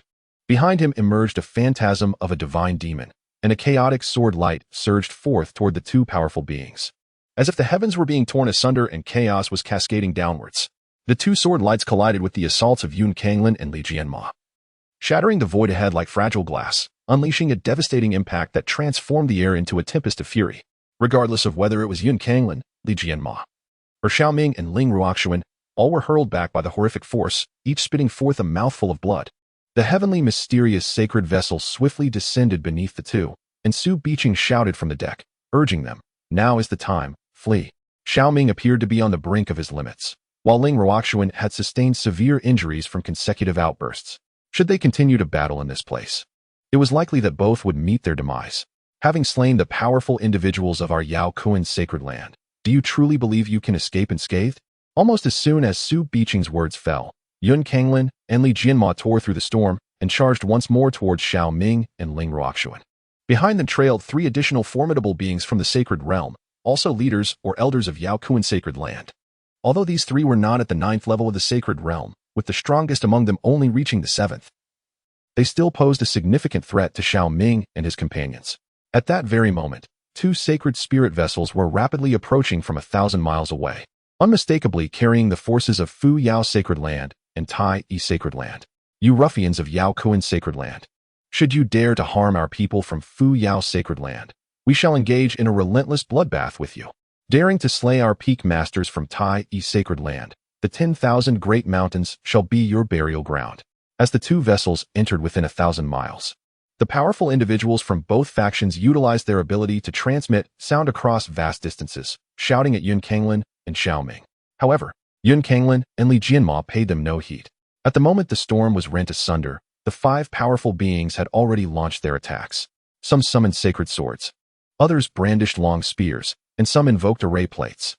The 5 formidable entities unleashed their prowess to the utmost, causing the sacred-grade divine abilities to shatter the very fabric of this realm as they hurled their might towards Xiao Ming and Ling Ruoxuan.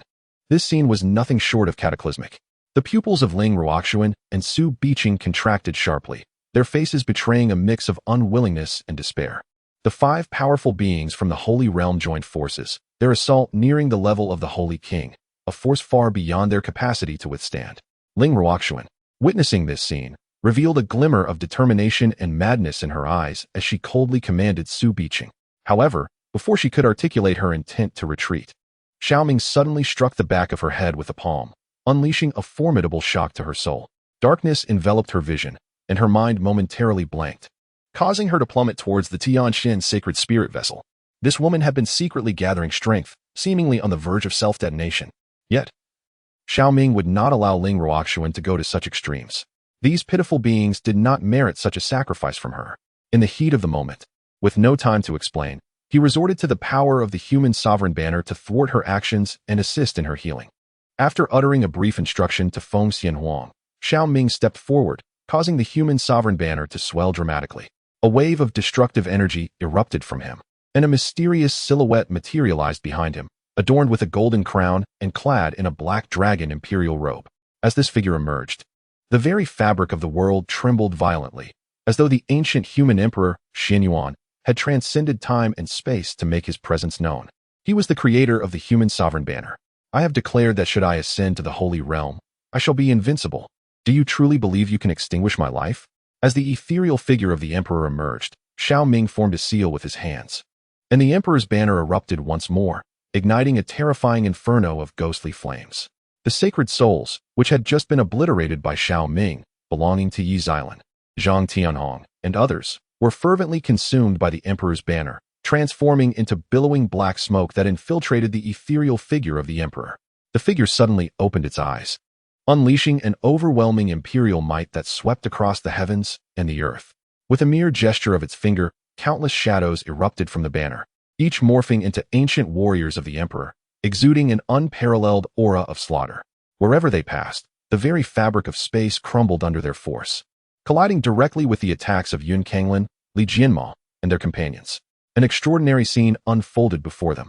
Although the emperor's banner was a treasure of the soul, the assault it unleashed this time was formidable enough to withstand any divine power. Under the frenzied eruption of the emperor's aura and the malevolent energy, the attacks of the 5 formidable beings seemed to be devoured, gradually vanishing into the void. The emperor's warriors tore through the storm, striking with a momentum as unstoppable as a raging tide against the 5 individuals. Even more bizarrely, upon striking the 5, the warriors inflicted no visible wounds. Instead, they expelled the sacred souls of the 5 Saint Realm powerhouses from their bodies, piercing their souls with their weapons, causing Yun Kanglin and the others to emit anguished cries. This astonishing spectacle left not only Su Qingwei and Su Biqing in a state of shock, but also the powerful beings aboard the 2 sacred spirit ships several hundred miles away, rendering them utterly speechless. The first update: I humbly request a complimentary gift, and I hope everyone feels free to contribute generously, showering me with affection. The second chapter: the aftermath of war erupts.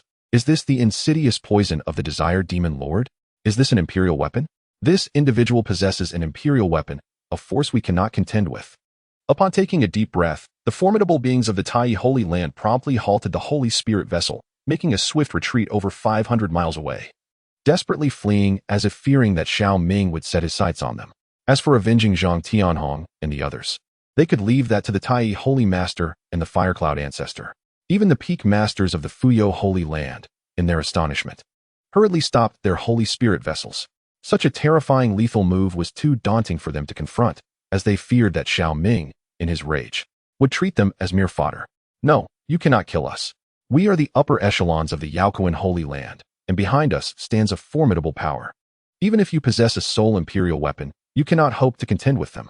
Simultaneously, Yun Kanglin and Li Jianma, along with others, bellowed, unleashing terrifying holy soul energy in an attempt to break free from the clutches of these sinister demonic soldiers and return to their own consciousness. However, regardless of their struggles, they could not withstand the might of these soldiers. Amidst the clamor, upon hearing the threats from Yun Kanglin and the others, a flicker of murderous intent flashed in Xiao Ming's eyes. Chains of souls ensnared the holy souls of Yun Kanglin and his companions, drawing them and the demonic soldiers into the Emperor's banner. The source of the Emperor's banner had been depleted. In order to harness the core power of this imperial weapon, one must sacrifice the souls of beings at the Holy Realm or above. The preceding maneuver had reduced the holy souls of Yi Xilan, Zhang Tianhong, and others to ashes. However, with the acquisition of these souls, he could once again wield the might of the imperial weapon. Even if a holy king were to suddenly appear, he could confront them head-on without hesitation. As this thought settled, Xiao Ming gazed upon the bodies of Yun Kanglin and the others. Despite the expulsion of their holy souls, their bodies retained a semblance of life. Yet, they were no longer true Holy Realm cultivators. He would seize their essence. In a fleeting moment, Xiao Ming unleashed Zue Yi, directing it to possess Li Jianma's body. Zue Yi immediately transformed into a wisp of black smoke, merging with Li Jianma. Unfortunately, apart from the primary soul, the other demons possessed merely the ability to devour, lacking the capacity for soul possession. Thus, he could not allow the other demons to seize control. As for refining the holy souls of Yun Kanglin and the others into the primary soul of the human emperor's banner and subsequently reclaiming his own body, such a feat was beyond his current capabilities. The crafting of the human emperor's primary soul necessitated a connection to his own heart and the infusion of his life essence. However, dispersing too much of his life essence would compromise the foundation of his soul's depth. Moreover, should the human emperor's primary soul be annihilated, he would suffer a dire backlash, leaving his soul's foundation irreparably damaged for a considerable duration. Thus, Xiao Ming presently refrained from refining numerous primary souls, unless he encountered an extraordinarily unique soul constitution.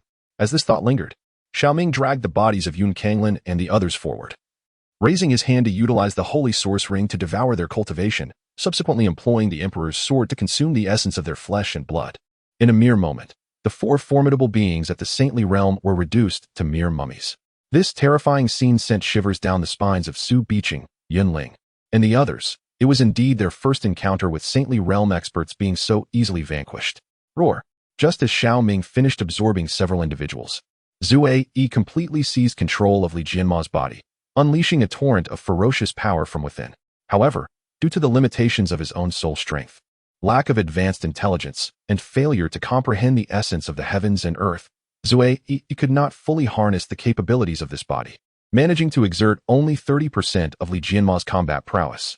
Nonetheless, that was still a fearsome creature of the saintly realm, capable of effortlessly overpowering most other experts in that domain. Yet, this was not the most dreadful aspect. The true horror lay in Xiao Ming's ability to merge with the drop of his own essence blood residing within Zue Yi, allowing his consciousness to descend upon this Emperor's banner's main soul. Once his consciousness seized control of this body, its combat effectiveness would surge exponentially. This implied that with Zue Yi's possession of Li Jianma's body, Xiao Ming not only acquired a saintly realm servant, but also gained a puppet body capable of unleashing saintly realm power at any moment. This was another terrifying facet of the Emperor's banner's main soul. As he concluded his dealings with Yun Kanglin and the others, Xiao Ming's gaze turned towards Meng Zhan. From the very outset, the great Qian sacred dynasty refrained from involving itself in their affairs, and the prodigies on the opposing side did not provoke them within the Ghost Fiend's secret realm. Hence, if it were not absolutely necessary, Xiao Ming was disinclined to engage in conflict with them. Of course, should these two individuals choose to disregard their own lives, Xiao Ming would not hesitate to send them on their way. You have misunderstood, esteemed one. Our prolonged presence here is solely to convey a message to the Fuyao sacred land. We, the great Qian sacred dynasty, have no intention of participating in the grievances among your several factions. Upon hearing this, Meng Zhan's expression turned grave as he immediately responded from afar, his gaze fixed intently on Xiao Ming. Should Xiao Ming dare to strike against him, he would be prepared to escape at the first opportunity. Although Xiao Ming appeared on the verge of collapse, one could never predict what hidden cards the opponent might play next. The ninth prince of your lineage did not perish at my hands, but rather fell victim to those of the Yaoquan sacred land. Xiao Ming's eyes flickered slightly at these words as he retrieved a jade slip from the system's space, imprinting a portion of his memory onto it. With a surge of cultivation, he sent the jade slip before Meng Zhan. As it stood, the Fuyao sacred land had already formed enmity with the three major factions. If it could be avoided, he preferred not to make an enemy of the Great Qian sacred dynasty. Should the Great Qian sacred dynasty learn that their prince was, in fact, slain by the Yaoquan sacred land, and subsequently retaliate against them, it would serve their interests well. Memory projection? As Meng Zhan beheld the jade slip, which displayed the fierce battle between Yang Yuanqing and Yun Feiping, his pupils constricted slightly. He then clasped his hands in gratitude towards Xiao Ming. Thank you, young Master Xiao. This jade tablet I shall personally present to His Majesty the Holy Emperor. The Great Qian sacred dynasty will never stand against you all. With that, Meng Zhan guided the purple flood dragon carriage away from this place. As he watched Meng Zhan depart, Xiao Ming retracted several Holy Spirit boats into the system space before finally boarding one, offering a smile to Feng Xianhuang and the others. At that very moment, Ling Ruoxuan regained consciousness. Brother Xiao Ming, are you all right? She inquired, her eyes glistening with concern upon seeing Xiao Ming, whose body was marred with cracks. Resembling a shattered puppet, she hesitated to reach out for fear that even a slight touch might cause him to break apart. I'm fine. Xiao Ming replied with a faint smile, immediately dispelling the enhancement of the sacred source ring. However, at the very moment the sacred source ring withdrew its power, an unbearable wave of agony surged through him, and Xiao Ming could not help but expel a mouthful of black blood. He fell to one knee, his complexion turning as pale as paper, his body trembling violently. The prolonged strain of battle had finally taken its toll. Xiao Ming, brother Xiao Ming. Witnessing this scene, the others were thrown into a flurry, rushing to support him. Do not touch him yet. Amidst the chaos, Ling Ruoxuan, enduring her own injuries, approached Xiao Ming. She hastily examined his condition, her pupils contracting in horror. His internal organs were shattered, the meridians severed, and his bones fractured. Moreover, there was a potent venom coursing through him. Could it be the bone-corroding lust poison of the extreme desired demon lord? Chapter 108. Only you can detoxify him with purine blood. Upon hearing Ling Ruoxuan's words, Feng Xianhuang and Su Qingwei, along with the others, were struck with a thunderous shock in their minds. Their faces contorted with disbelief as they gazed at Xiao Ming.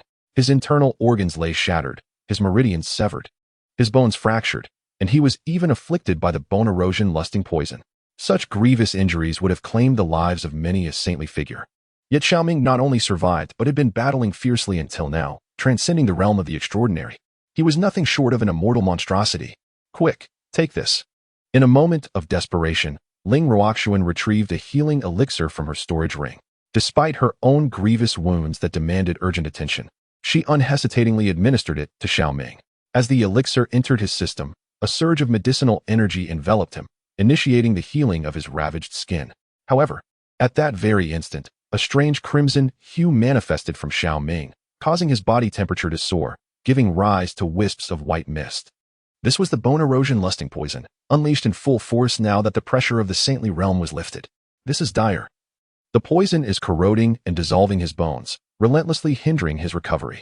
If this continues, his very skeleton will melt away, and he will perish in the eruption of lusting poison. Observing Xiao Ming's condition, Ling Ruoxuan's expression turned grave. The bone erosion lusting poison. It is the supreme venom forged by the desired demon lord.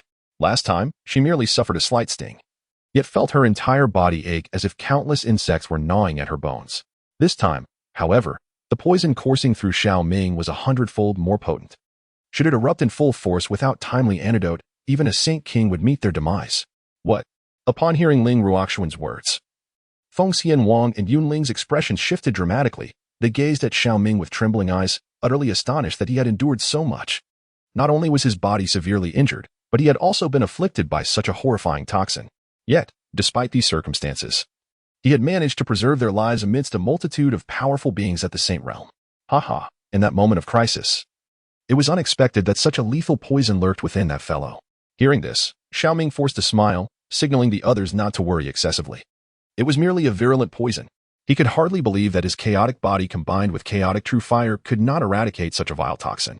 The bone-corroding lust poison was unlike ordinary lust poisons. Without possessing a unique constitution of primordial yin or primordial yang, one could not hope to dispel this toxicity. This implies I am unable to provide you with an antidote. Witnessing Xiao Ming still able to smile, Ling Ruoxuan helped him to his feet and spoke. She then turned to Feng Xianhuang and Su Qingwei. Among all present, only the three of you possess special constitutions and are still pure. It is only through your pure yin blood that he can be cured. What? Upon hearing Ling Ruoxuan's words, Feng Xianhuang and Su Qingwei were both astonished, rendered speechless as they gazed at Xiao Ming, particularly Feng Xianhuang, whose heart began to race violently. As a reincarnated empress, her discerning eye revealed to her that Ling Ruoxuan was indeed not lying. This peculiar and lascivious poison could only be alleviated by someone possessing a rare physique, either primordial yin or primordial yang. However, although she had known Xiao Ming for less than a month and harbored some affection for him, the thought of sacrificing her primordial yin to save him was a daunting proposition. Yet, if she chose inaction and Xiao Ming were to suffer any misfortune due to this lascivious poison, she would undoubtedly be plagued by guilt and remorse, leading to inner demons. Should she preserve her dignity as an empress or sacrifice her primordial yin to save a life? In that moment, Feng Xianhuang found herself in turmoil. Let me do it. After all, brother Xiao Ming is my fiancé, and my pristine body belongs solely to him. Allow me to relieve the poison for brother Xiao Ming. As Feng Xianhuang wrestled with her thoughts, Su Qingwei spoke without hesitation. Upon finishing her words, her cheeks flushed slightly, yet her expression bore no trace of retreat. Throughout her life, she had been infatuated with Xiao Ming, devotedly enamored. If she could relieve the poison for him, it would be her greatest honor.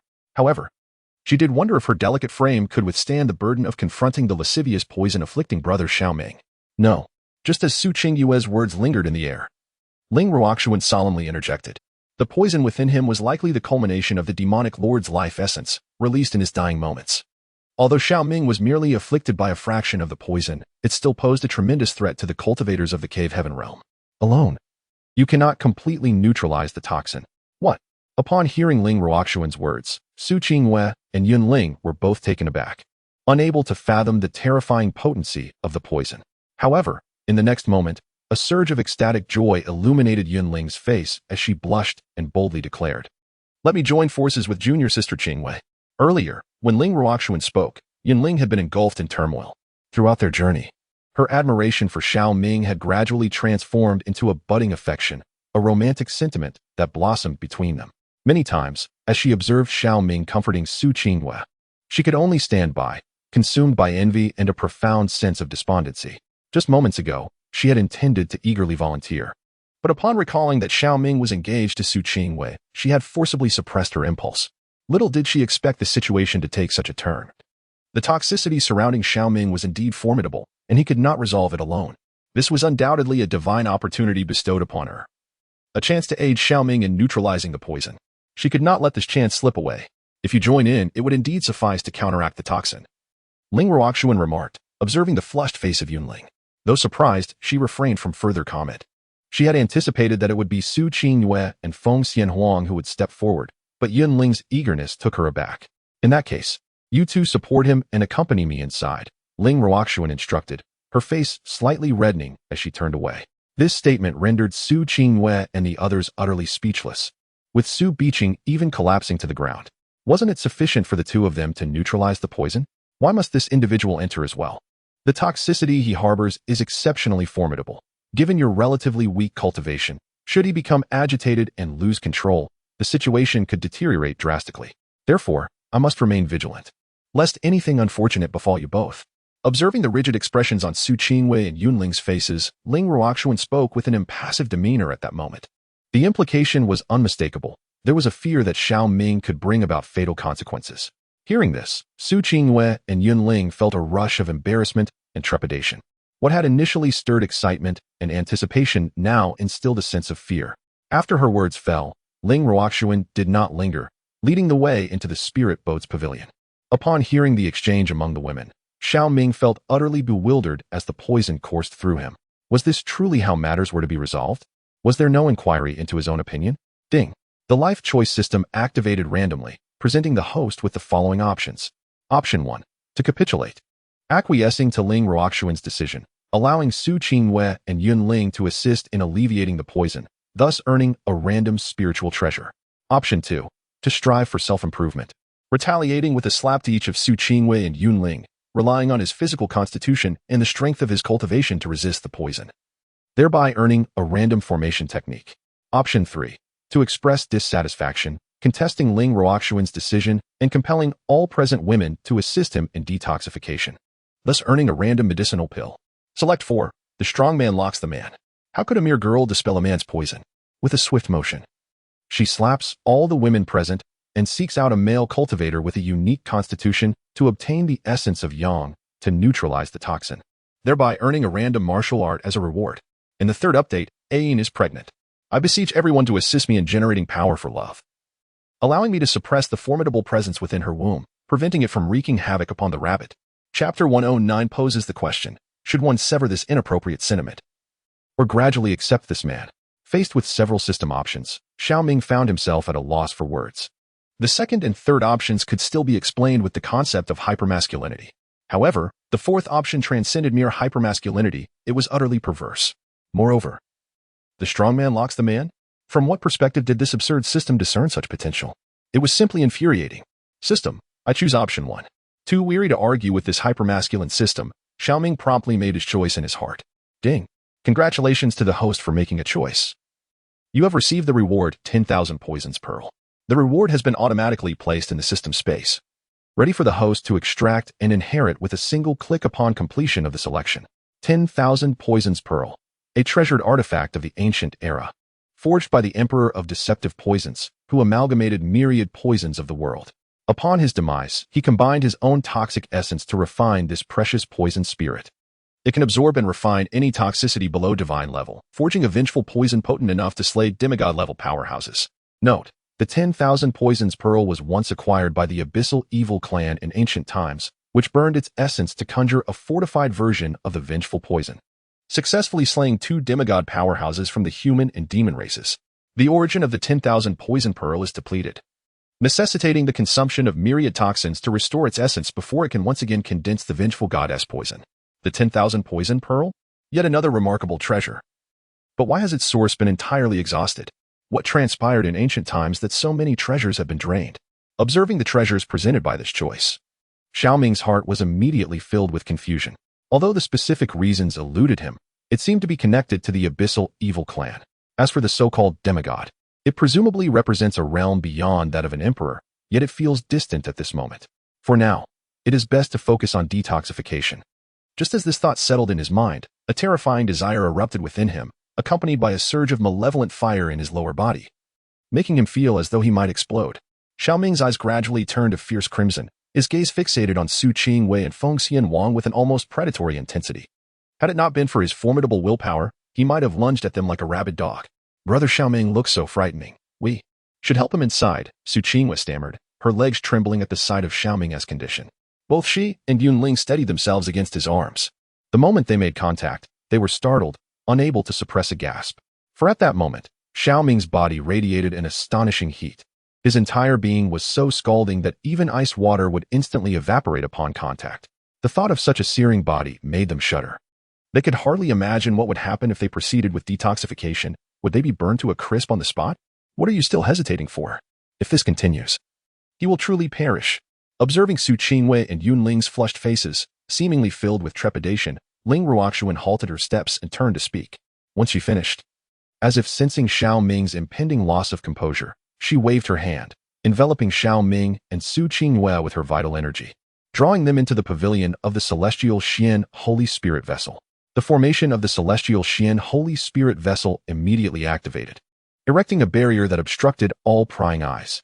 Feng Xianhuang stood on the deck, utterly disarrayed, her heart in turmoil. In that moment, she was beset by an uncomfortable sensation. Perhaps it stemmed from Xiao Ming's entanglement with 2 other women, or perhaps she felt a pang of regret for not stepping forward earlier. Regardless of the reason, she gradually realized that Xiao Ming had come to occupy a significant place in her heart. Could it be that within less than a month, she had begun to develop feelings for this fickle man, destined to share him with others? Yet she was, after all, a proud empress, which created a profound conflict within her. As a fierce struggle unfolded within the room, Feng Xianwang found herself engaged in an internal battle on the ship's bow. Should she sever this unbidden affection, or gradually embrace this man? At that moment, she found herself unable to reach a resolution. It was only when Su Biqing steered the Celestial Xian Holy Spirit Vessel, distorting space as they headed towards the sacred land of Fuyao, that a glimmer of determination flashed in her eyes. In this lifetime, this empress shall not seek out the weak. If you can continually exert pressure upon me and possess the ability to sway my emotions, then henceforth, I shall relinquish the pride of my past life and willingly become the woman at your side. In the days to come, I hope you will shatter the pride I once held as an emperor with the stature of a conqueror. Should you succeed, I shall allow you to trample upon me. However, if you fail, I shall choose to seal my heart. I trust that you will not disappoint me. As this thought settled in her mind, Feng Xianwang sat cross-legged on the deck, beginning to merge the strand of the emperor's divine consciousness within her sea of awareness, striving to attain the most perfect foundation of her being. If, in a few days, Xiao Ming can defeat her in this state, she shall willingly become his woman. With the integration of the emperor's divine consciousness, Feng Xianhuang's aura surged higher, leaving Su Biqing and others in a state of trepidation. Meanwhile, in the sacred land of Yaokuan, what did you say? 7 powerful beings at the saintly realm, 2 have already fallen, and 5 have gone silent. How is this possible? Deep within a palace of the Forbidden Grounds, a hoarse voice reverberated as an elderly man with white hair and a youthful visage opened his eyes. A terrifying aura enveloped the entire sacred land of Yaokuan, causing many disciples to lift their heads in fear. This man is none other than the ancestral figure of Yaokuan, Yun Tian, possessing the cultivation of the 9th layer of the Saint King realm. Yun Faping is his great-grandson, blessed with extraordinary talents. He paid an exorbitant price to forge a fragment of the sacred king's will, entrusting it to Yun Faping, hoping to safeguard his growth. Little did he anticipate that Yun Faping would perish within the ghostly fiend's secret realm, inadvertently dragging his fragment of the sacred king's will into calamity, resulting in a backlash against his own soul. In a fit of rage, he commanded the sacred lord of Yaokuan, Yun Hai, to dispatch 5 formidable experts from the entry to the sacred realm to eliminate Xiao Ming. To his utter astonishment, unforeseen troubles arose once more. Yun Haifeng and Li Guangyi had been confirmed dead, while the soul tokens of Yun Kanglin and Li Jianma had shattered, yet not entirely obliterated. Their corporeal forms were likely destroyed, and their souls could very well have been captured, possibly at the hands of a sacred king. Observing the enraged Yun Tian before him, Yun Hai spoke in a somber tone. The 5 sacred grounds had established a pact, forbidding sacred kings from slaying entry to the sacred realm experts from other grounds. How dare they, from the Fuyo sacred ground, breach this agreement? Upon hearing Yun Hai's statement, Yun Tian's expression darkened profoundly. Over 3,000 years ago, when the ghostly fiend's secret realm was newly formed, several sacred kings had engaged in fierce battles, resulting in grievous losses for the sacred grounds and nearly causing a rupture in their legacies. Subsequently, in order to jointly control the ghostly fiend's secret realm and restore the foundational strength of each sacred ground, the sacred kings agreed to a pact forbidding the casual elimination of entry to the sacred realm experts from other grounds, allowing them to cultivate new pillars of support. Any grievances were to be resolved by those below the entry to the sacred realm. Should any sacred king dare to violate this agreement, they would face a united pursuit by the other sacred kings. To his disbelief, the Fuyo sacred ground had the audacity to contravene this accord. As the atmosphere grew increasingly somber for Yun Tian, the communication token of Yun Hai unexpectedly illuminated, transmitting a message into his mind. Ancestor, we have received word from the Tai sacred land. The individuals responsible for the annihilation of several powerful figures from our Yaokuan sacred land were not the Saint Kings of the Fu Yao sacred land. Instead, it was a powerful individual at the Saint entrance level who wielded a sole imperial weapon. Although we cannot ascertain which specific expert from Fu Yao it was, we can confirm with absolute certainty that they belong to Fu Yao. The rating has reached 7.6, thanks to the support and generosity of esteemed readers. The initial performance of this book was rather lackluster, and your encouragement serves as the driving force behind my updates. In Chapter 110, the Emperor's banner provokes coveting. The 4 great sacred lands are stirring restlessly. What did you say? An imperial weapon. Upon the utterance of Yun Hai's words, even the 9th layer Saint King could not suppress the drastic change in expression. An imperial weapon. Such artifacts can only be forged by those at the imperial level. Each imperial weapon is imbued with the power of loss. If a Saint King can comprehend or refine it, their chances of breaking through to the Saint King realm would be significantly enhanced. Though he had successfully grasped a thread of the power of loss, he had yet to condense the law source crystal into his sacred soul, preventing him from breaking free of his constraints and entering the semi-emperor realm. Should he obtain an imperial weapon, he might harness its power to coalesce the law source crystal. However, in the North Xin realm, which is merely one of the weaker domains among the 18 regions of the Eastern Domain, a Saint King is already the pinnacle of power. The existence of imperial weapons is nothing more than a legend. The 5 sacred lands are devoid of such entities. Yet now, A formidable being from the Fuyao sacred land possesses an unparalleled treasure known as the imperial weapon, a possession capable of disrupting the equilibrium among the 5 sacred lands. This artifact must not be allowed to fall into the hands of those from Fuyao sacred land. Aside from this, has there been any additional intelligence from the Tai sacred land? Amidst the turmoil within, Yuntian stifled his greed and inquired in a subdued tone.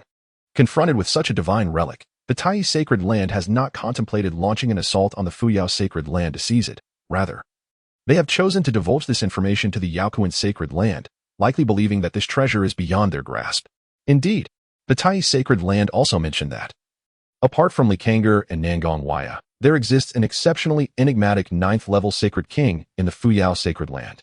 Thus, they intend to forge an alliance with us to jointly assault the Fuyao sacred land and claim the imperial weapon. Once successful, the resources of the Fuyao sacred land will be apportioned with an additional 20% to them, while the imperial weapon will be jointly governed by both factions. Upon hearing Yuntian's words, Yunhai promptly responded. This revelation caused Yuntian's gaze to narrow slightly. The Tai sacred land boasts 2 sacred kings. One is the venerable sacred King Huiyun, whose cultivation has reached the 9th level, rivaling his own strength. The other is the current Tai sacred master, whose cultivation stands at the 5th level, yet remains a formidable presence. Meanwhile, the Yaokuan sacred land is home to 3 sacred kings. One of them is himself, at the 9th level, while the other is the present Yunhai, whose cultivation has only reached the 4th level. Furthermore, there exists the previous generation's supreme master of Yaokuan, Li Jianma, and the esteemed mentor of Yun Kanglin, Zhang Tianyi, whose cultivation has now ascended to the 6th level of the Saint King realm. This is precisely the reason why Yaokuan's sacred ground has risen to prominence as the foremost among the 5 sacred lands. While the other sacred grounds are limited to merely 2 Saint Kings, Yaokuan boasts 3 formidable Saint Kings. However, the current situation has shifted. Fuyao sacred ground not only possesses an imperial weapon, but has also recently acquired an additional Saint King powerhouse, indicating an imminent dominance over the northern Xian realm. Yun Tian cannot abide such developments. If the claims from Tai's sacred ground hold any truth, then Fuyao sacred ground wields 2 Saint Kings at the 9th level and a supreme master, also at the Saint King level. Such formidable strength.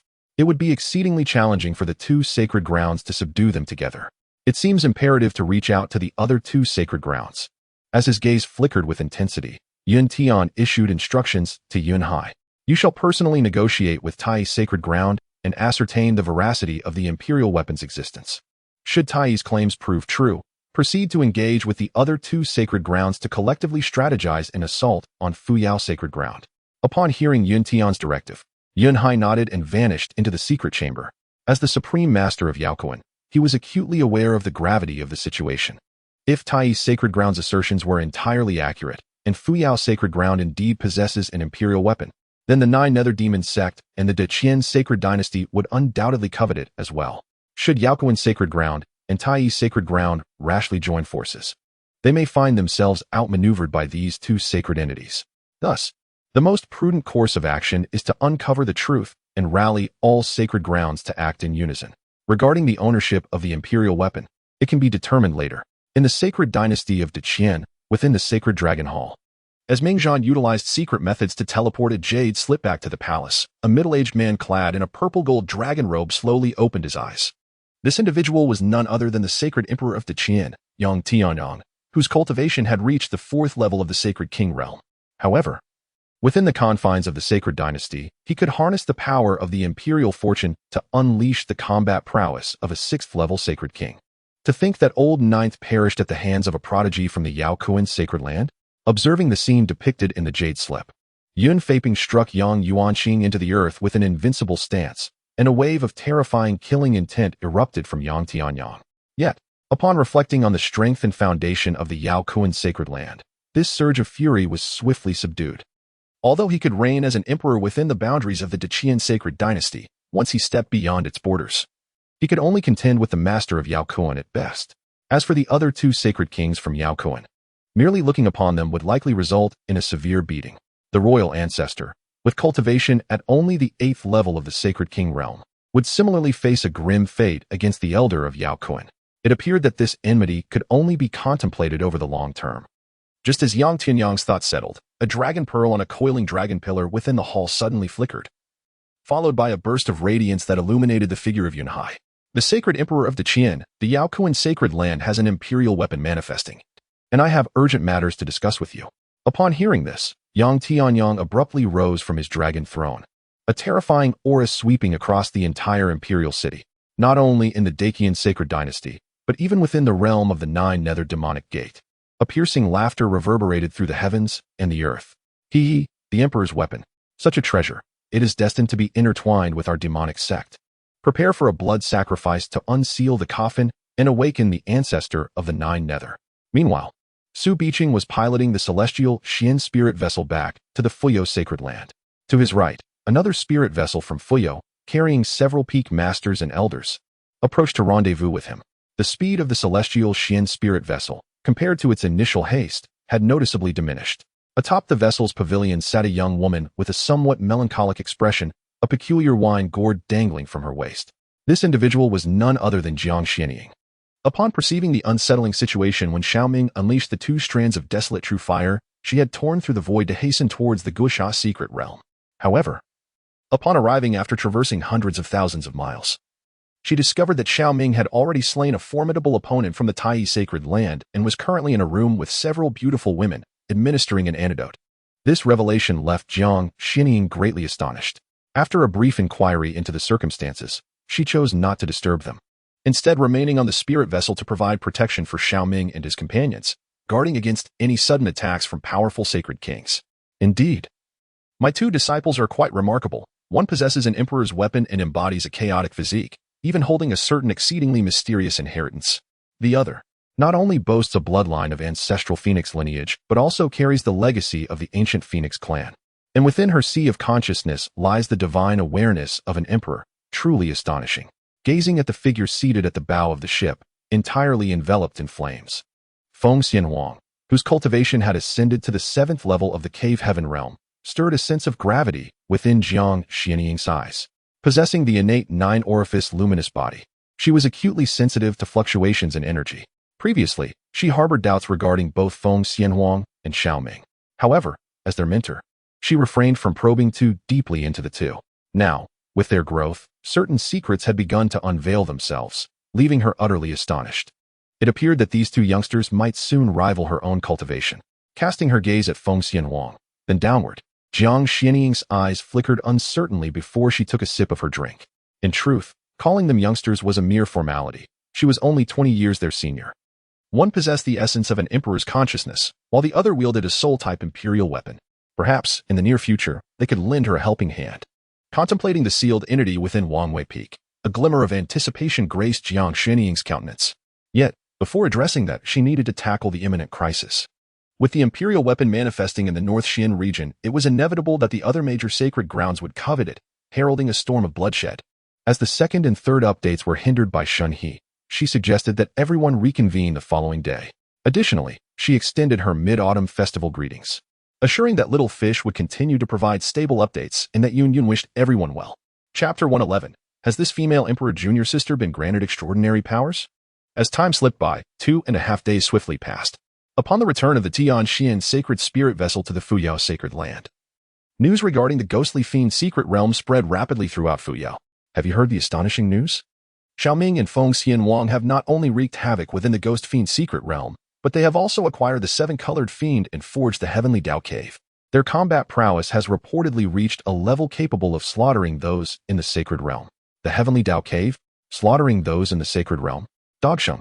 Do not assume that my limited knowledge of the scriptures will allow you to spew such nonsense here. The heavenly Dao cave is a realm that exists solely in ancient texts. One must break the shackles of the heavenly Dao and endure the tribulation to possibly attain such a state. Even the offspring of emperors find it exceedingly difficult to achieve.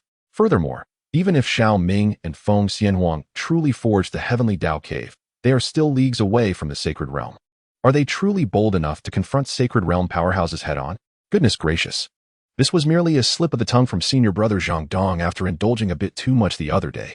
He claimed to have witnessed Xiao Ming wielding a soul-banning banner, treating those in the sacred realm as mere fodder. He even heard someone from the sacred realm exclaim, "What the hell? This is an imperial weapon." An imperial weapon? Is it true or merely a fabrication? Xiao Ming possesses an imperial weapon? In my lifetime, I have only ever heard tales of such things. I have yet to see one for myself.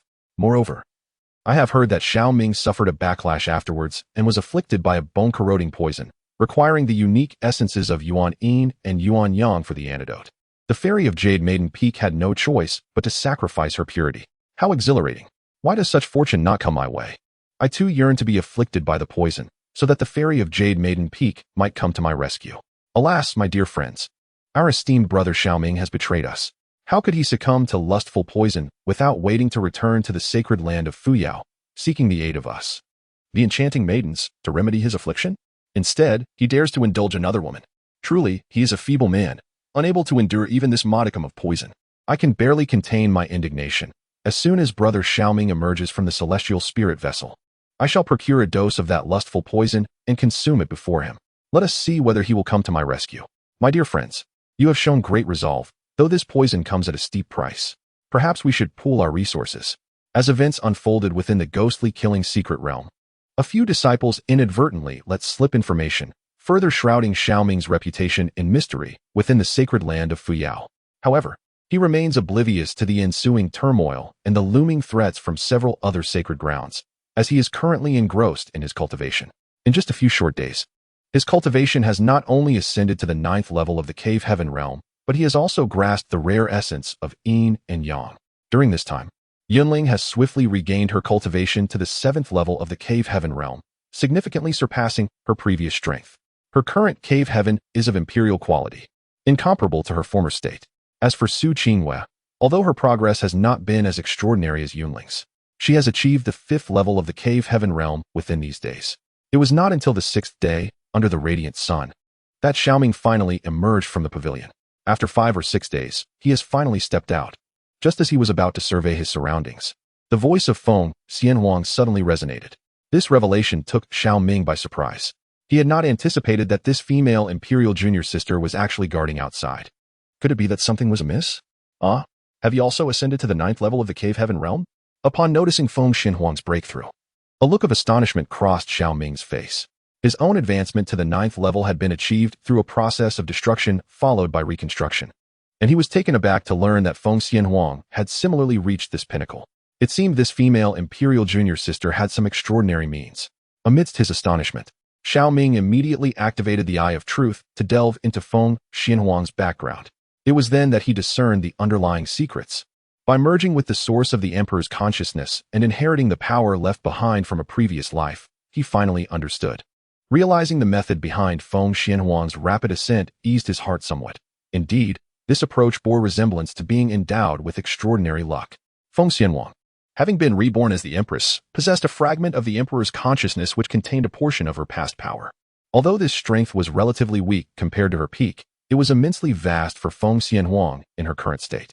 Previously, the foundation of her physical body was insufficient to bear the might of this emperor-level power, necessitating its confinement within her consciousness. However, with the forging of her heavenly Tao cave and the strengthening of her bloodline through tribulations, she was now capable of initially merging with fragments of the emperor's consciousness. This was why she could elevate her cultivation so swiftly. After all, this method was akin to a divine bestowal, yet it was even more profound, as it did not harm her foundational roots and allowed for gradual integration from the essence of the emperor's divine consciousness. It is evident that the 9th level of the cave heaven realm does not represent the pinnacle of Feng Xianhuang's inheritance upon her breakthrough into the Dharma aspect realm. She can continue to ascend. It is akin to wielding extraordinary powers. Am I not clothed? Why do you gaze at me so intently? Observing the flicker in Xiao Ming's eyes as he scrutinized her, Feng Xianhuang furrowed her brow and inquired, as if he could see straight through her. Could it be that this senior brother has not yet satisfied his hunger and intends to draw her into a more intimate engagement? I shall return to the Jade Maiden Peak now. Noticing the peculiar atmosphere between Xiao Ming and Feng Xianhuang, Ling Ruoxuan softly remarked before preparing to retreat to the Jade Maiden Peak for seclusion. She had suffered grave injuries in her efforts to rescue Xiao Ming. However, with his assistance over the past few days, she had healed completely and gained newfound insights into her realm. Currently, her Yin Sha comprehension had not only experienced a significant breakthrough, but her cultivation had also advanced considerably. With a period of focused reflection, she could indeed break through to the 9th level of the Holy Entrance realm. Thus, she needed to return and assimilate her experiences. As for the entanglement between Xiao Ming and Feng Xianhuang, she firmly believed that this man was more than capable of subduing her. There was no need for her to fret over it. We shall also accompany Sister Ruoxuan. No, we shall return to the Jade Maiden Peak with the Peak Master. Su Qingwei and Yun Ling instinctively called out the titles Xiao Ming had instructed them to use over the past few days. But realizing they were back in the Fuyao sacred land, they quickly corrected themselves. Over these days, they had grown apprehensive of Xiao Ming, and it was best to return to the Jade Maiden Peak to recuperate, be it in terms of cultivation or insights gained. Both of them have reaped significant rewards and must take some time to reflect. However, just as Ling Ruoxuan and the others were about to return, the sky above Fuyo's sacred land suddenly darkened. This caused Xiao Ming and Ling Ruoxuan to change their expressions dramatically, as they gazed into the void with an air of seriousness. In that moment, a terrifying presence descended, akin to the heavens collapsing. Xiao Ming and the others felt a shiver run through their hearts. This aura, it is the manifestation of a true Saint King. And there is more than one. Boom. Just as they realized the gravity of the situation, Fuyo's sacred land erupted with a thunderous roar. Before the Saint Kings could fully materialize, the gates of Fuyo began to tremble violently. The protective mountain array was instantly activated, enveloping an area of several thousand miles, shielding the entire Fuyo sacred land within its grasp. Almost simultaneously with the activation of the protective array, the high heavens shattered like a mirror, and horrific spatial rifts tore through the sky for hundreds of miles. Figures emanating an overwhelming aura descended upon this realm, resembling demonic deities. The oppressive force and momentum were so intense that it felt as though merely gazing upon them could lead to one's own explosion. Is this truly the presence of a Saint King? The mere manifestation of the Saint King's might was sufficient to render the surrounding area within 100 miles utterly unbearable. The thought of an actual confrontation was almost unfathomable. What was most terrifying, however, was that this time, the descent upon the Fuyo sacred land was not the work of a single Saint King. In fact, there were as many as 9. 3 from the Yao Kuan sacred land, 2 from the Jiuyu demon gate, 2 from the Tai Yi sacred land, and 2 from the Dai Qian sacred dynasty. It could be said that, apart from the Fuyo sacred land, all the known Saint Kings from the other major sacred domains had audaciously converged upon Fuyo. With such a grand display of aggression towards our Fuyo sacred land, what do you old fellows intend to accomplish? As Yun Tian and the others made their appearance, an aged figure emerged alongside a hoarse voice. Although he exuded an aura of decay, his presence was undeniably on par with that of Yun Tian and Hua Yunfeng. This was none other than Li Kang'er, the former Saint Lord of the Fuyo sacred land and the revered master of Nangong Wuyo. His cultivation had reached the 9th level of the Saint King realm, though his lifespan was nearing its end. At most, he had another century before he would pass into eternal rest. Yet, even in his waning days, he remained a formidable force, the pinnacle of combat prowess within the Fuyo sacred land. No sooner had Li Kang'er finished speaking than another figure materialized, revealing Nangong Wuyo, the current Saint Lord of Fuyo, whose cultivation stood at the 5th level of the Saint King realm. While he may not rival the 9-level Saint Kings, he was nonetheless a formidable force to be reckoned with. Since you have all chosen to reveal yourselves, let us dispense with the pleasantries, Yun Tian stated, his voice devoid of emotion, as he felt the oppressive pressure emanating from Li Kang'er. Not long ago, the ghostly fiend's secret realm was opened, and your Fuyo sacred land's prodigies. Within the secret realm, we suffered the treacherous slaughter of all members from our other prominent factions, resulting in a significant generational gap among our elite disciples. Furthermore, one of your disciples from the Fuyo sacred land, named Xiao Ming, audaciously wielded the power of an imperial weapon to employ forbidden techniques, elevating his cultivation to the level of a saint and mercilessly exterminating 6 of our saint-level experts from the 4 great sacred lands. He also seized the sacred souls of 5 saint-level powerhouses from our Yaokuan sacred land. Such actions are undeniably brutal. Therefore, today, will your Fuyo sacred land willingly surrender that imperial weapon, along with the prodigy who recently survived within the ghostly fiend's secret realm? Or shall we, the 4 great sacred lands, join forces to expel you? As these words echoed, the 9 sacred kings present unleashed their formidable auras, causing the very fabric of reality to tremble. What a grand display of arrogance. Merely a handful of decrepit old sacred kings dare to covet what belongs to my disciple. Just as Yun Tian's voice faded, before Nangong Wuyo and Li Kang'er could respond, a chilling laughter resonated through the void, and a figure materialized like a specter in the air. Clad in a flowing azure and white gown that accentuated her flawless form, her stunning visage bore no trace of the languor of yesteryear. Instead, it radiated an icy indifference capable of freezing all in its wake. This individual was none other than Jiang Xinying. Miss Jiang, Master. Upon Jiang Xinying's appearance, The expressions of Nangong Wuyo, Li Tsunger, as well as Xiao Ming and Feng Xianhuang, shifted dramatically. To his surprise, Jiang Xianying appeared so swiftly and displayed a blatant disregard for the 9 great holy kings. Do not fret, my apprentice. Although I am unaware of the origins of your imperial weapon, as long as I am here, these worthless individuals cannot seize what is yours. Once I have dealt with these old fools, I shall require your assistance with an important matter. As Xiao Ming listened, the languid voice of Jiang Xianying reached his ears, evoking a sense of curiosity and warmth within him. It was unexpected that she would stand up for him so promptly when the great holy kings had their eyes set on the emperor's banner. It seemed Jiang Xianying possessed immense confidence in her own strength, though he was left wondering what kind of assistance she might need from him. Let us proceed, he thought.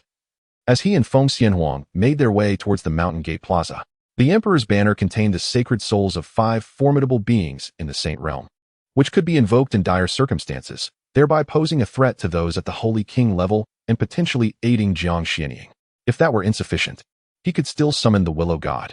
Is it you? Upon seeing Jiang Xianying, the expression of the fire cloud old devil darkened ominously.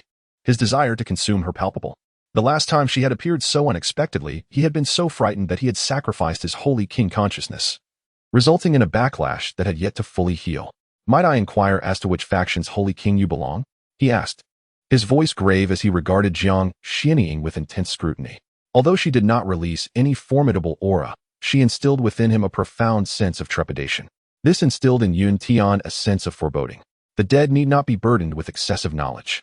Upon hearing this, Jiang Xianying grasped the wine gourd at her waist and stepped into the void toward Yun Tian and his companions. The protective array of the Fuyo sacred land rippling with energy. She boldly walked out of the array's barrier, her gaze cold and indifferent, regarding Yun Tian and the others as if they were mere ants. Such audacious words. One person dares to confront our 9 great sacred kings. Could it be that you hail from an imperial power? After Jiang Xianying spoke, the ancient ancestor of Jiu retorted ominously, as if seeking to extract more from her. Why waste words on her?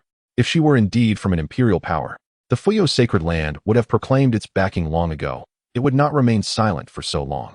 Based on my judgment, this individual is likely a fallen cultivator, pursued by stronger foes, seeking refuge in the Fuyo sacred land to escape their wrath. Capturing her would not only grant us an imperial weapon, but also allow us to utilize her as a furnace to extract her essence. Just as the ancient ancestor of Jiu contemplated this with trepidation, intending to discern Jiang Xianying's true nature, the fire cloud old ghost suddenly bellowed. As he spoke, an overwhelmingly terrifying crimson gold flame erupted, akin to a volcanic eruption. This was the true fire of Tian Yin, a celestial flame that had matured to the level of a sacred king, born from the chaotic void. The true fire of Tian Yin possessed not only the might of flames, but also an unfathomable spatial power. The last time it was unleashed, it consumed the will of a sacred king. It was through the divine flame of the Saint King, a thread of celestial fire, that the upper half of Xiao Rin's body was forcibly transported back. This woman caused him the loss of a fragment of his Saint King consciousness, resulting in a severe backlash to his soul. Now that numerous Saint Kings were present, if he did not seize the opportunity to strike and eliminate this woman, how could he possibly swallow his indignation? As the first chapter unfolds, the Mid-Autumn Festival has kept me rather occupied. I truly wish for the alluring BB Dong to assist me with my writing.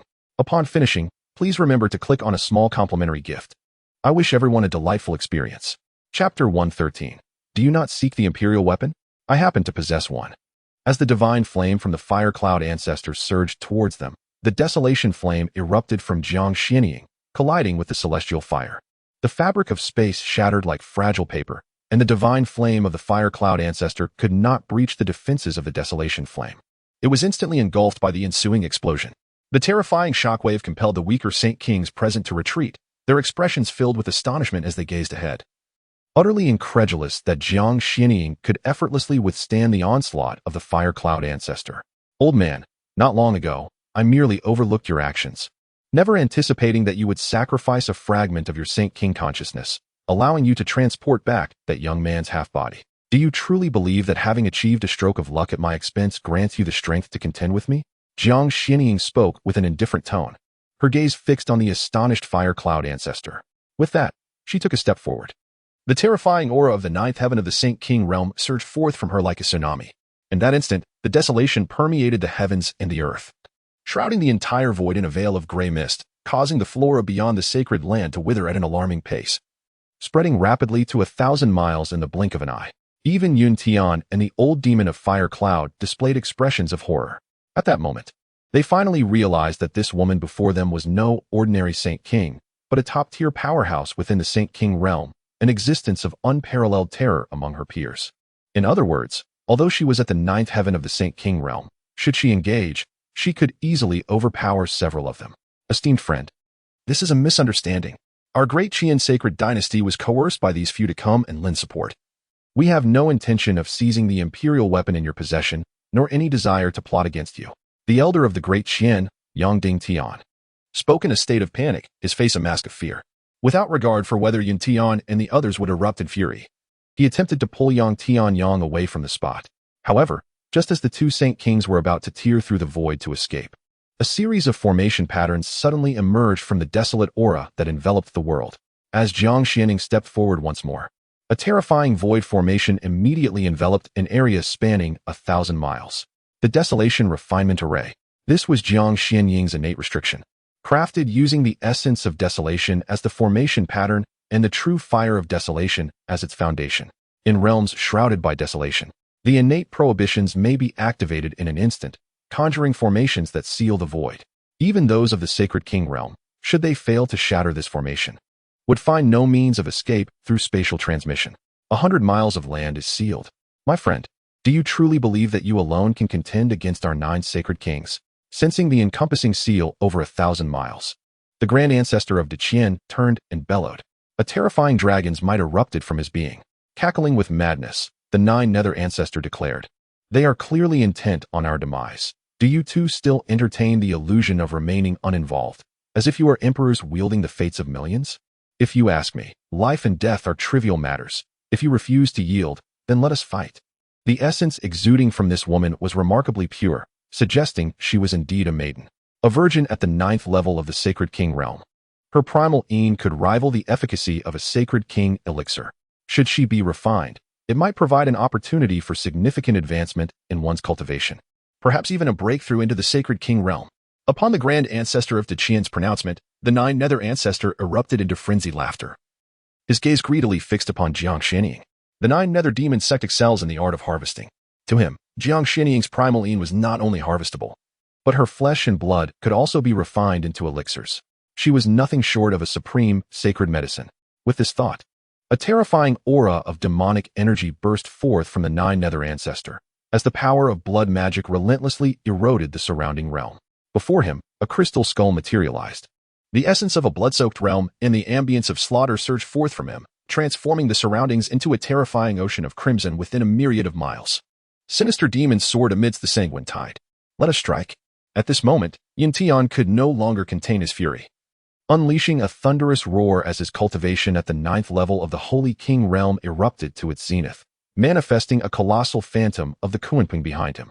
The realms of gold and earth swept across the cosmos, their overwhelming might rivaling that of the ancient ancestor of the 9 nether. Accompanying him were the ethereal clouds and Zhang Tianyi. Although these 2 formidable holy kings remained silent, they too unleashed their power in unison following Yin Tian's command. The force of their realms swept through the heavens, rendering the void incapable of containing the extraordinary phenomena they generated, leaving only a dense shadow interwoven in darkness. Moreover, the Fire Cloud Ancestor and the Tai Holy Master also unleashed their full strength against Jiang Xianying, employing their most potent techniques. Even the Grand Qian Ancestor and Yang Tianyang, witnessing Jiang Xianying's refusal to allow their departure, joined the fray alongside the other holy kings.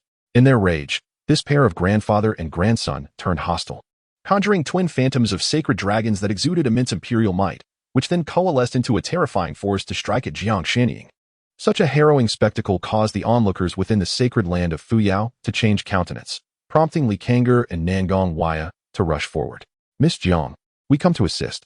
Yet before they could penetrate the desolate purgatory formation, a wave of terrifying power hurled them back, leaving them bewildered and aghast as they gazed at Jiang Xianying. What does this mean? Is she truly undertaking a solitary challenge against 9 holy kings? Do you not desire the imperial weapon? At this moment, as the 9 great holy kings unleashed their formidable powers, Jiang Xianying deftly summoned an ancient cauldron. With a surge of energy, he struck it, releasing a terrifying imperial might that swept through the heavens and the earth like a tsunami. The desolate true fire transformed into towering waves of flames, colliding violently with the myriad of divine attacks. A cataclysmic shockwave erupted within the desolate purgatory array, shattering the void for miles and causing intricate array patterns to flicker intensely in the air, yet they managed to restrain these impacts firmly. Within the sacred land of Fuyo, Ling Ruoxuan and the others could no longer discern the figures of the holy kings. All they could witness was the void erupting like a black hole, unleashing relentless storms. Were it not for the array's confinement, the shockwaves could have obliterated the surrounding mountains for countless miles in mere moments. Through the eye of truth, Xiao Ming discerned that Jiang Xianying had summoned a cauldron inscribed with ancient runes, radiating an extraordinarily terrifying imperial aura, of a quality reaching the high tier of quasi-emperor level. Although it did not attain the emperor level, the might that this treasure could unleash in Jiang Xianying's hands was immensely fearsome. Not only did it effortlessly withstand the assaults of the 9 great holy kings, but it also expanded to a colossal size in an instant, engulfing both the holy kings and Jiang Xianying within its embrace. The runes upon it erupted with world-destroying power, seemingly intent on forcibly refining the 9 great holy kings. Xiao Ming couldn't help but inhale sharply. This master of his, within the same realm, surely had few rivals. Even some imperial heirs who had reached the 9th level of the Holy King realm would likely find their combat prowess to be but a fraction of Jiang Xianying's. Truly deserving of being a lesser fate master emerging from the divine desolation ancient clan. Brother Xiao Ming, has the battle come to an end? Unable to contain her curiosity upon witnessing the tempest still raging in the void, Su Qingyue inquired of Xiao Ming. Yes, it has concluded. My master, possessing unparalleled strength, has imprisoned them within a quasi-emperor artifact. He is likely in the process of refining them now. Xiao Ming nodded, responding with a tone of deep contemplation. However, as soon as he finished speaking, he sensed something amiss and abruptly raised his gaze toward the tumultuous void. Master, stop. You cannot refine them. Leave me 1 or 2. My disciples have their uses. In a state of heightened emotion, Xiao Ming charged toward the void, embodying the resolve to rescue Yun Tian and the others from peril, leaving Nangong Wui and Su Qingyue momentarily bewildered. Chapter 114. Indeed, like master, like disciple, both are formidable beings. Xiao Ming, you cannot go there. With your strength. If you enter that formation, you will be torn to shreds in an instant. Seeing Xiao Ming rush out of the protective formation of the Fuyo Holy Land, intent on plunging into the desolate purgatory formation, Nangong Wui swiftly raised a hand to halt him.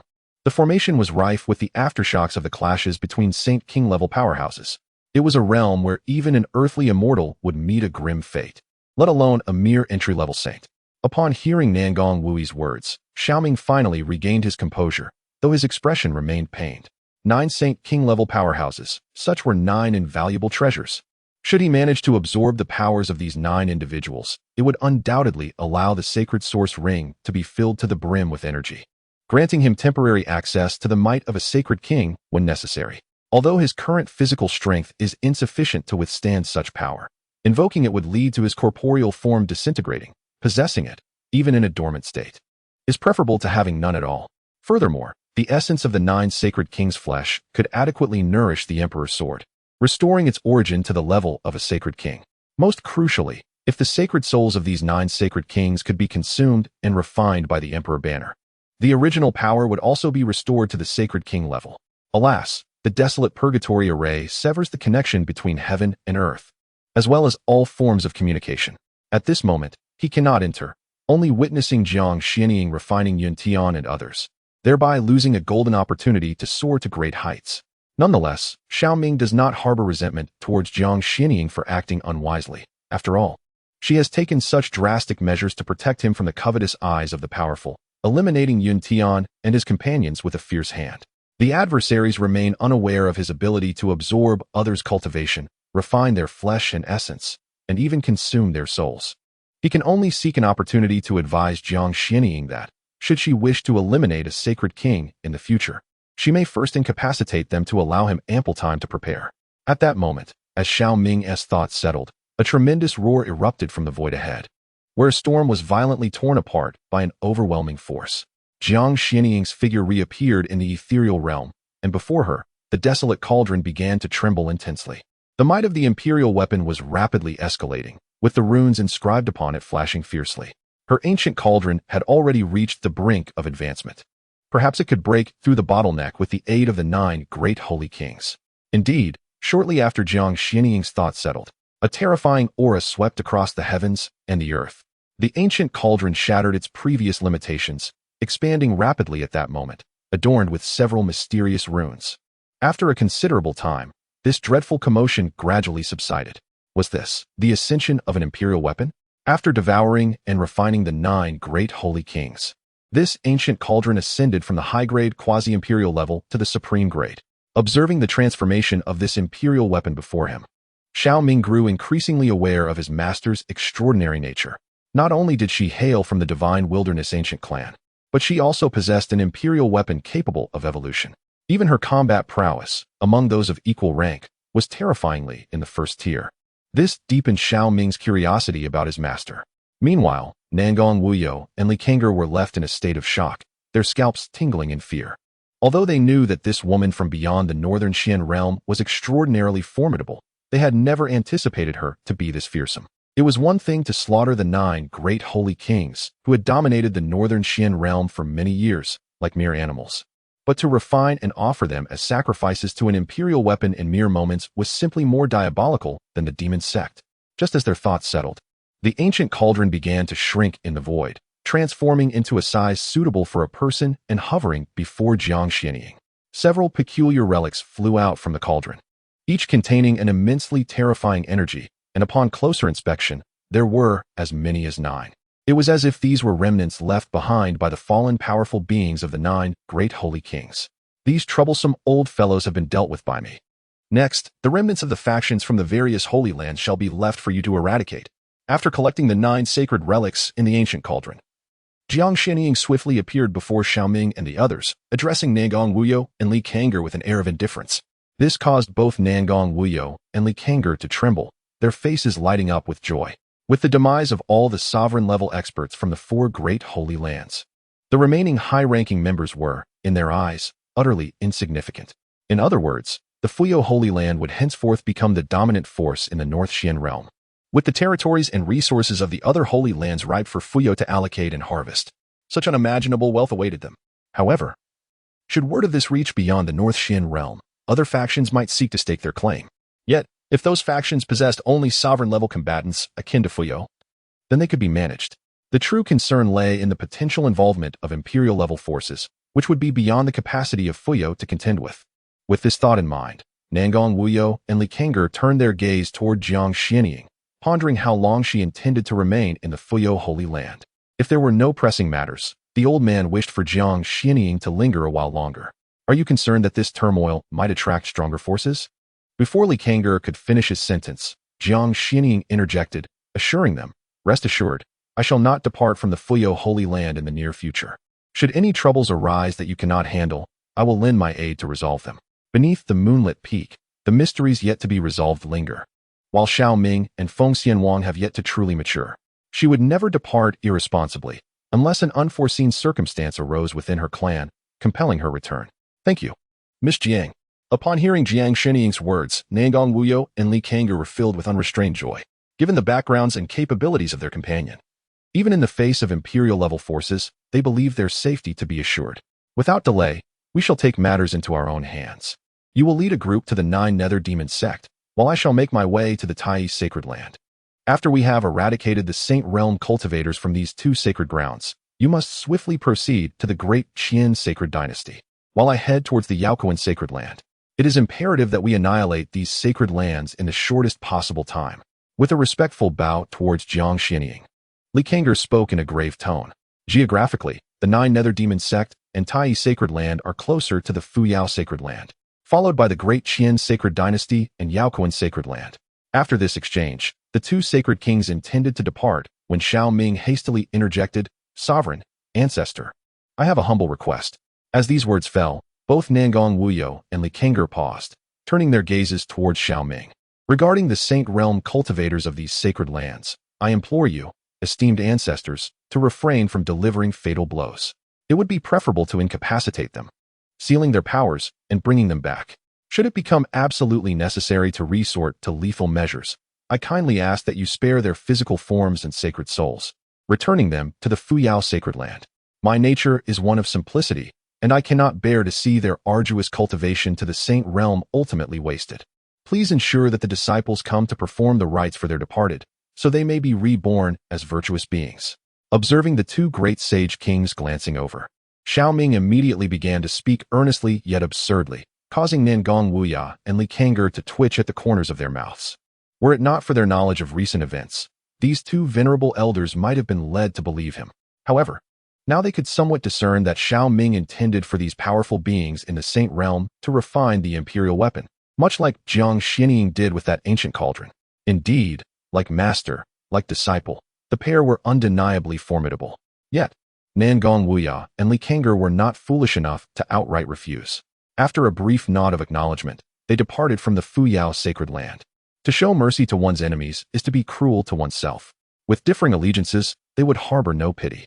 After all, had it not been for Jiang Xianying today, or if they had been unable to contend with the 9 great sage kings, the Fuyao sacred land would scarcely have fared any better. Such is the harsh reality of the cultivation world. In the 3rd installment, these 2 chapters were pinned by senior sister Bai Bai Dong.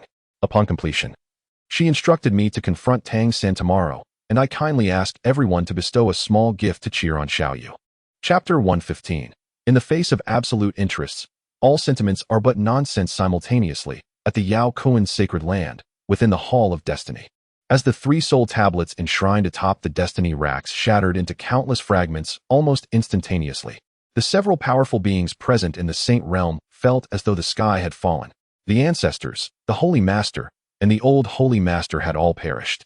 It seemed as though heaven sought to extinguish Yao Kuan. The reason for being at the pinnacle of the 5 sacred lands of the northern abyss lies primarily in the presence of these 3 formidable sacred kings. Now, with the simultaneous demise of these 3 sacred kings, the Yao Kuan sacred land has been rendered nearly irreparable, suffering a devastating loss of 90%.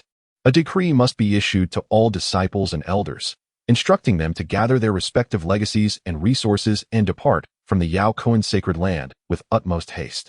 The lineage of Yao Kuan must not be severed. If even a single disciple can rise to greatness, we may yet rekindle the glory of Yao Kuan in the future. Furthermore, in accordance with the prior counsel of the sacred master, the news of the imperial weapons possessed by the Fuyao sacred land must be disseminated to other realms with great urgency. The downfall of our Yao Kuan sacred land must not go unpunished. Fuyao must also face obliteration. With these words reverberating, the remaining powerful figures of the saintly realm surged forth from the Hall of Destiny, hastening towards the scripture repository and the treasure pavilion.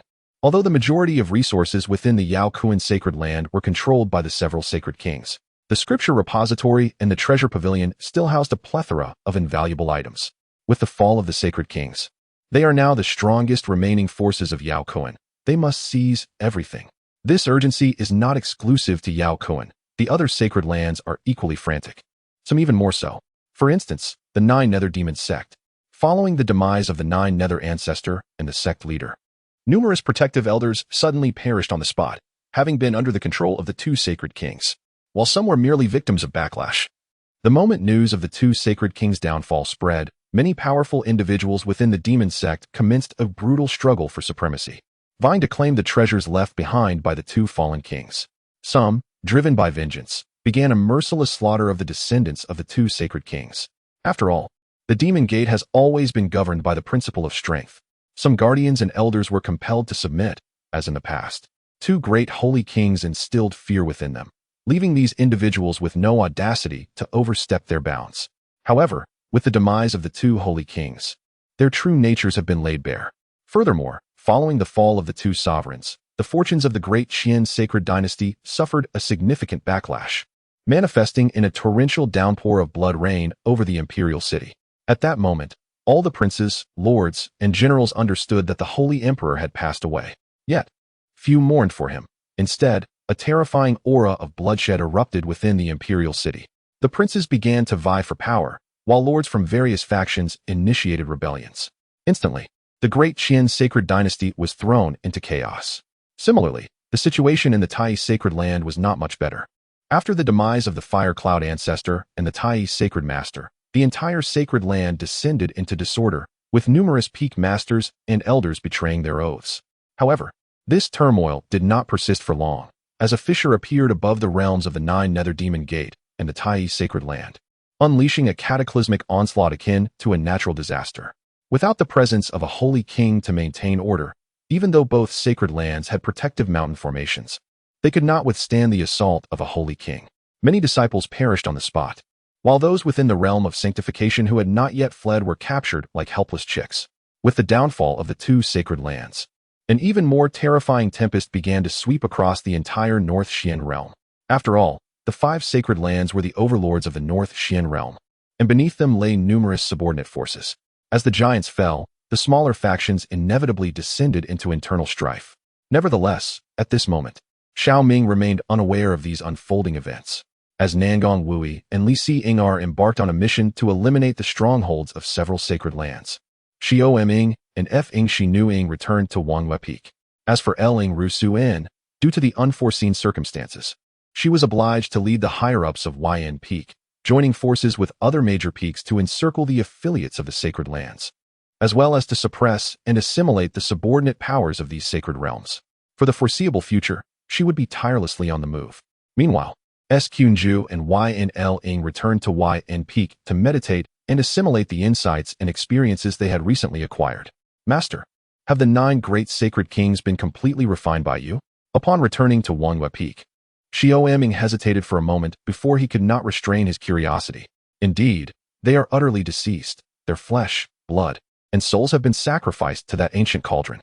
Even their sacred bones have been transformed into relics, Jiangsu New Yorking responded, producing several relics from his robe and tossing 2 to each of Xiao Ming and F-Ing Shi-Nu-Ing.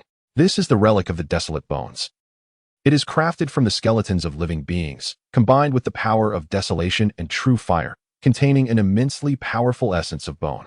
Should you manage to refine and absorb it, it could elevate your cultivation and strengthen your physical form. However, these relics are not something you can currently refine.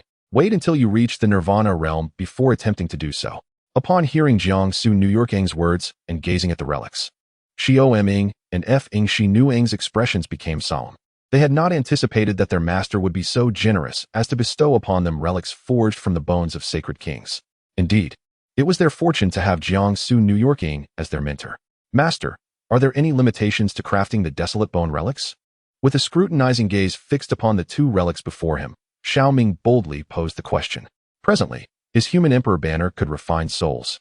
The human emperor's sword could devour the essence of flesh and blood, and the sacred source ring could absorb cultivation.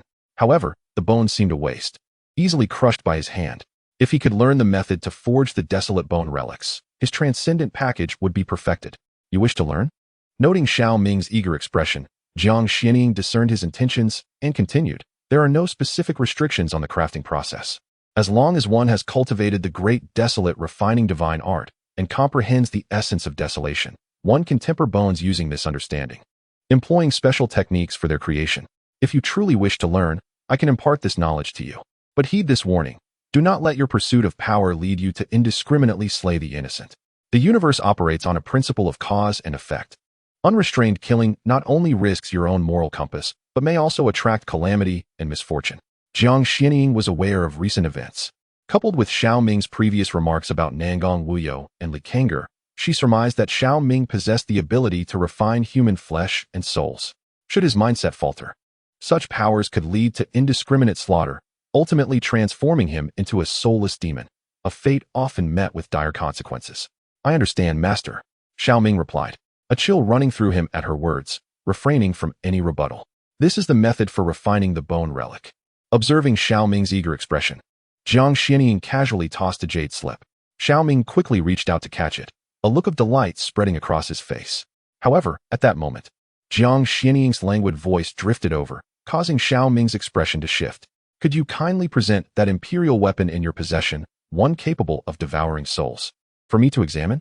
Not only Xiao Ming, but even Feng Xianhuang's demeanor altered upon hearing this. Indeed, this master was aware of the imperial weapon Xiao Ming held.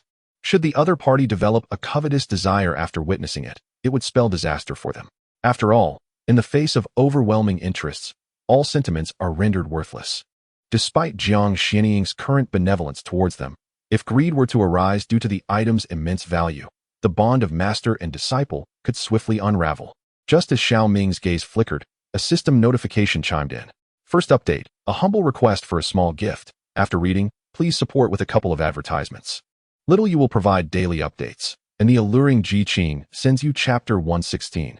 Do you comprehend the allure of this item? Ding. The life choice system has been randomly activated, allowing the host to make the following selections. Option 1. Firmly refuse, retaliate by slapping Jiang Xianying, and inquire about his identity in relation to yours, questioning his right to behold your emperor's banner, with a reward of a random martial art technique. Option 2. To reverse the heavenly order, take this opportunity to impose excessive demands on Jiang Xianying, requesting the companion to share a slumber, and subsequently reveal the emperor's banner, thereby acquiring a random divine ability as a reward. Option 3. Indifferent and nonchalant, casually brandish the emperor's banner before Jiang Xianying, questioning the consequences of such an act, and in turn, receive a random spiritual artifact as a reward. Option 4. To betray and annihilate one's master. Strike first with the emperor's banner to subdue Jiang Xianying, declaring that they have touched upon his forbidden point, thus obtaining a random spiritual treasure as a reward. Gazing at the options presented by the system, Xiao Ming found himself utterly speechless, deeming it even more outrageous than Xiao Ren. System, I choose option 3. After voicing his disdain for the system, Xiao Ming promptly made his decision. One must retain a sense of morality and humanity, otherwise, one would truly resemble that despicable character. Xiao Ren. Ding. Congratulations to the host for making a choice, receiving the reward, Purifying Soul Lotus. The reward has been automatically placed in the system space and can be extracted with a single click once the host completes their selection. Purifying Soul Lotus, a celestial root born from the most malevolent of lands, possessing an extraordinarily mysterious purifying power, capable of cleansing all negative forces in the world. It can merge with the soul, and the purifying power released post-fusion will depend on the strength of the host's soul. Is it truly a celestial root? Upon seeing the reward presented this time, Xiao Ming felt a sense of astonishment within. A celestial root. This object is an exceedingly rare treasure. Although its fusion does not directly enhance the cultivation of living beings, it bestows upon practitioners some extraordinary innate abilities. To my astonishment, this selection has yielded the celestial root of the earth. It is an incredible windfall. After a moment of internal admiration, Xiao Ming felt no need for concealment and calmly produced the human emperor banner. Since the banner is no longer a secret, he decided to let Jiang Xianying see it. Even if she were to harbor covetous thoughts, he could still summon the divine willow for protection. Nonetheless, he believed that this esteemed mentor would not succumb to greed. Otherwise, she could have simply seized it by force. After all, she remains unaware that he is under the protection of a great demon emperor. With a wave of his right hand, the human emperor banner materialized before the three of them, its terrifying malevolence coalescing into billowing black smoke, causing Jiang Xianying's pupils to involuntarily constrict. Even she could feel a stirring from the depths of her soul at this moment, and the stronger her cultivation, the more pronounced this sensation became. Consequently, Jiang Xianying felt as if she were confronting a formidable terror, her body covered in goosebumps, trembling in awe. Is this the soul-binding banner? No, this is the human emperor banner forged by the ancient Emperor Xianyuan. After taking a deep breath to suppress her inner astonishment, Jiang Xianying recognized the banner at that moment.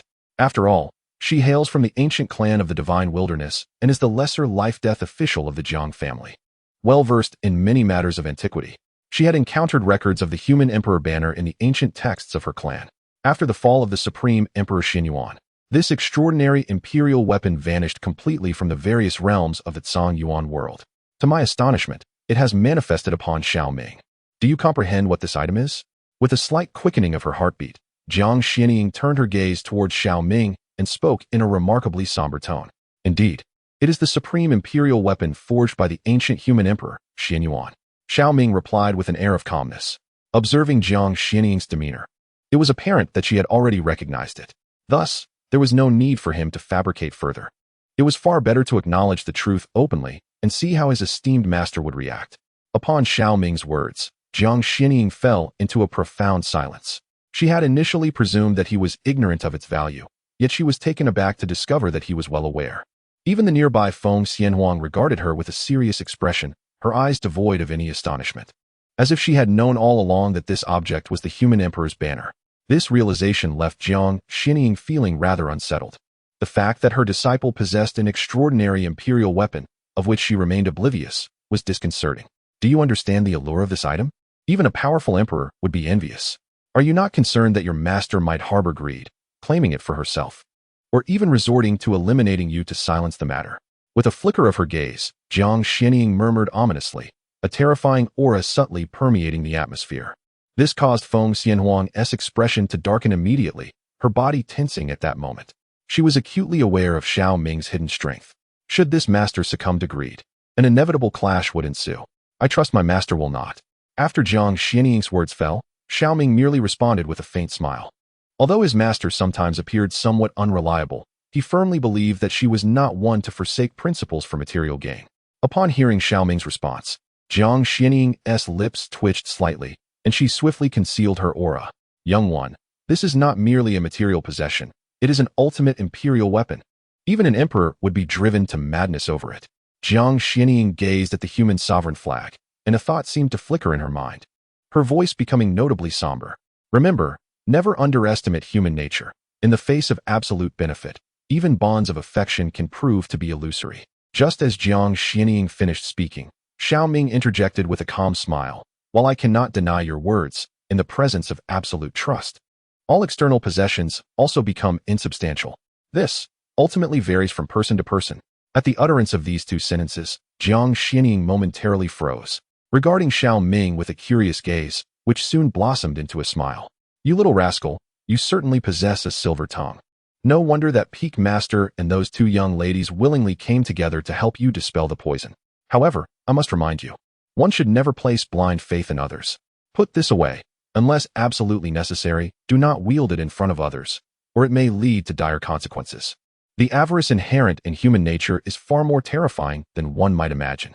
With a dismissive wave of her hand, Jiang Xianying grasped the gourd of wine at her waist, taking a sip to soothe her turbulent emotions. She had not anticipated that Xiao Ming would choose to place his trust in her, so readily presenting the imperial banner. Of course, it was also possible that Xiao Ming held some secret trump card, rendering him unafraid of her as his master. Regardless, his words and actions filled her with satisfaction.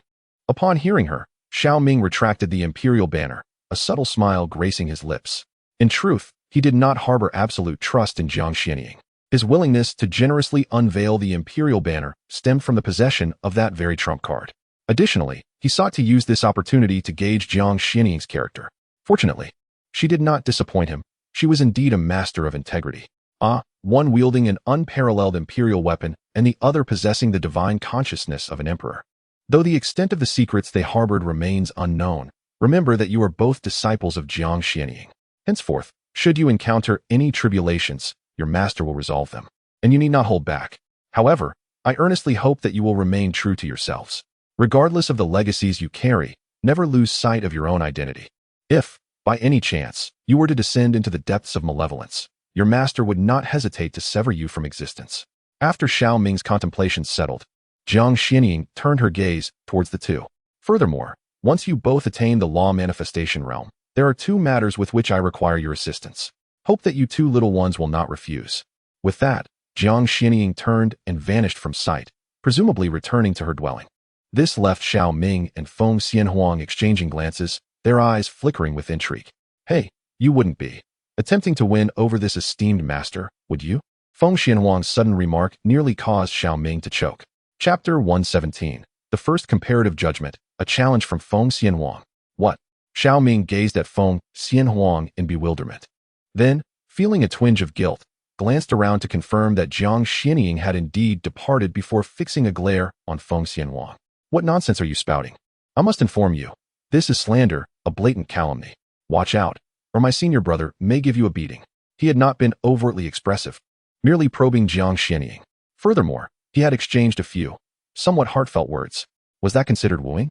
It was clearly a discourse between a disciple and a master, a heart-to-heart. While others may not understand you, I certainly do. A lecherous rogue, Feng Xianhuang scoffed, her expression replete with skepticism. Jiang Xianying, with her beauty that could eclipse the moon and her cultivation reaching the 9th level of the Sacred King realm, would surely stir thoughts in any man, not to mention this particular flirtatious scoundrel before her. That earlier dialogue, apart from testing Jiang Xianying's resolve, served to enhance her goodwill towards him. If the other party is a conscientious master and is so trusted by their disciple, their fondness will undoubtedly soar. From now on, it will be considerably easier for Xiao Ming to obtain what he desires. Although Jiang Xianying has detected some of Feng Xianhuang's suspicions, she cannot resist the allure of sweet words. After all, which man possesses such audacity to present the supreme imperial weapon before another? Especially when the disparity in their strengths is so stark. The risk of being robbed, or even losing one's life, looms large.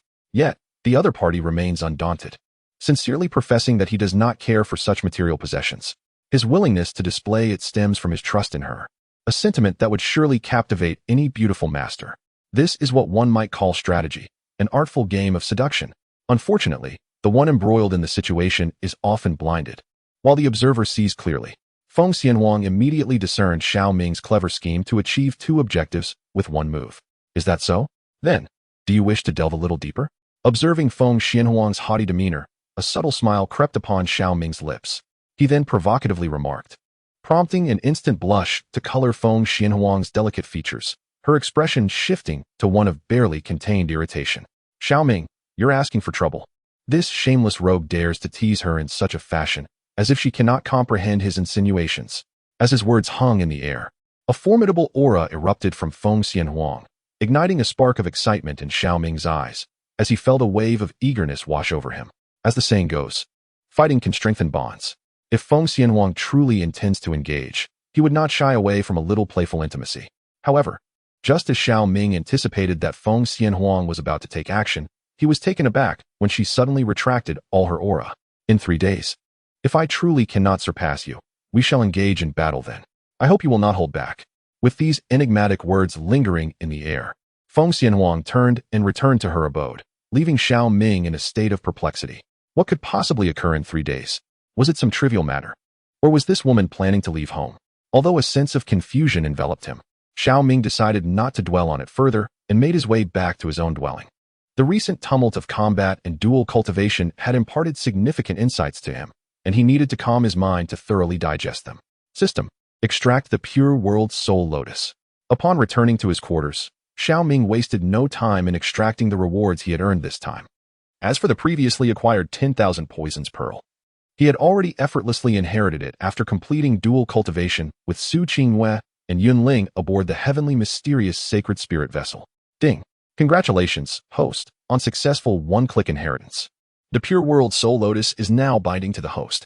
As the system notification concluded, the Pure World Soul Lotus transformed into a beam of radiant light, directly entering Xiao Ming's sea of consciousness.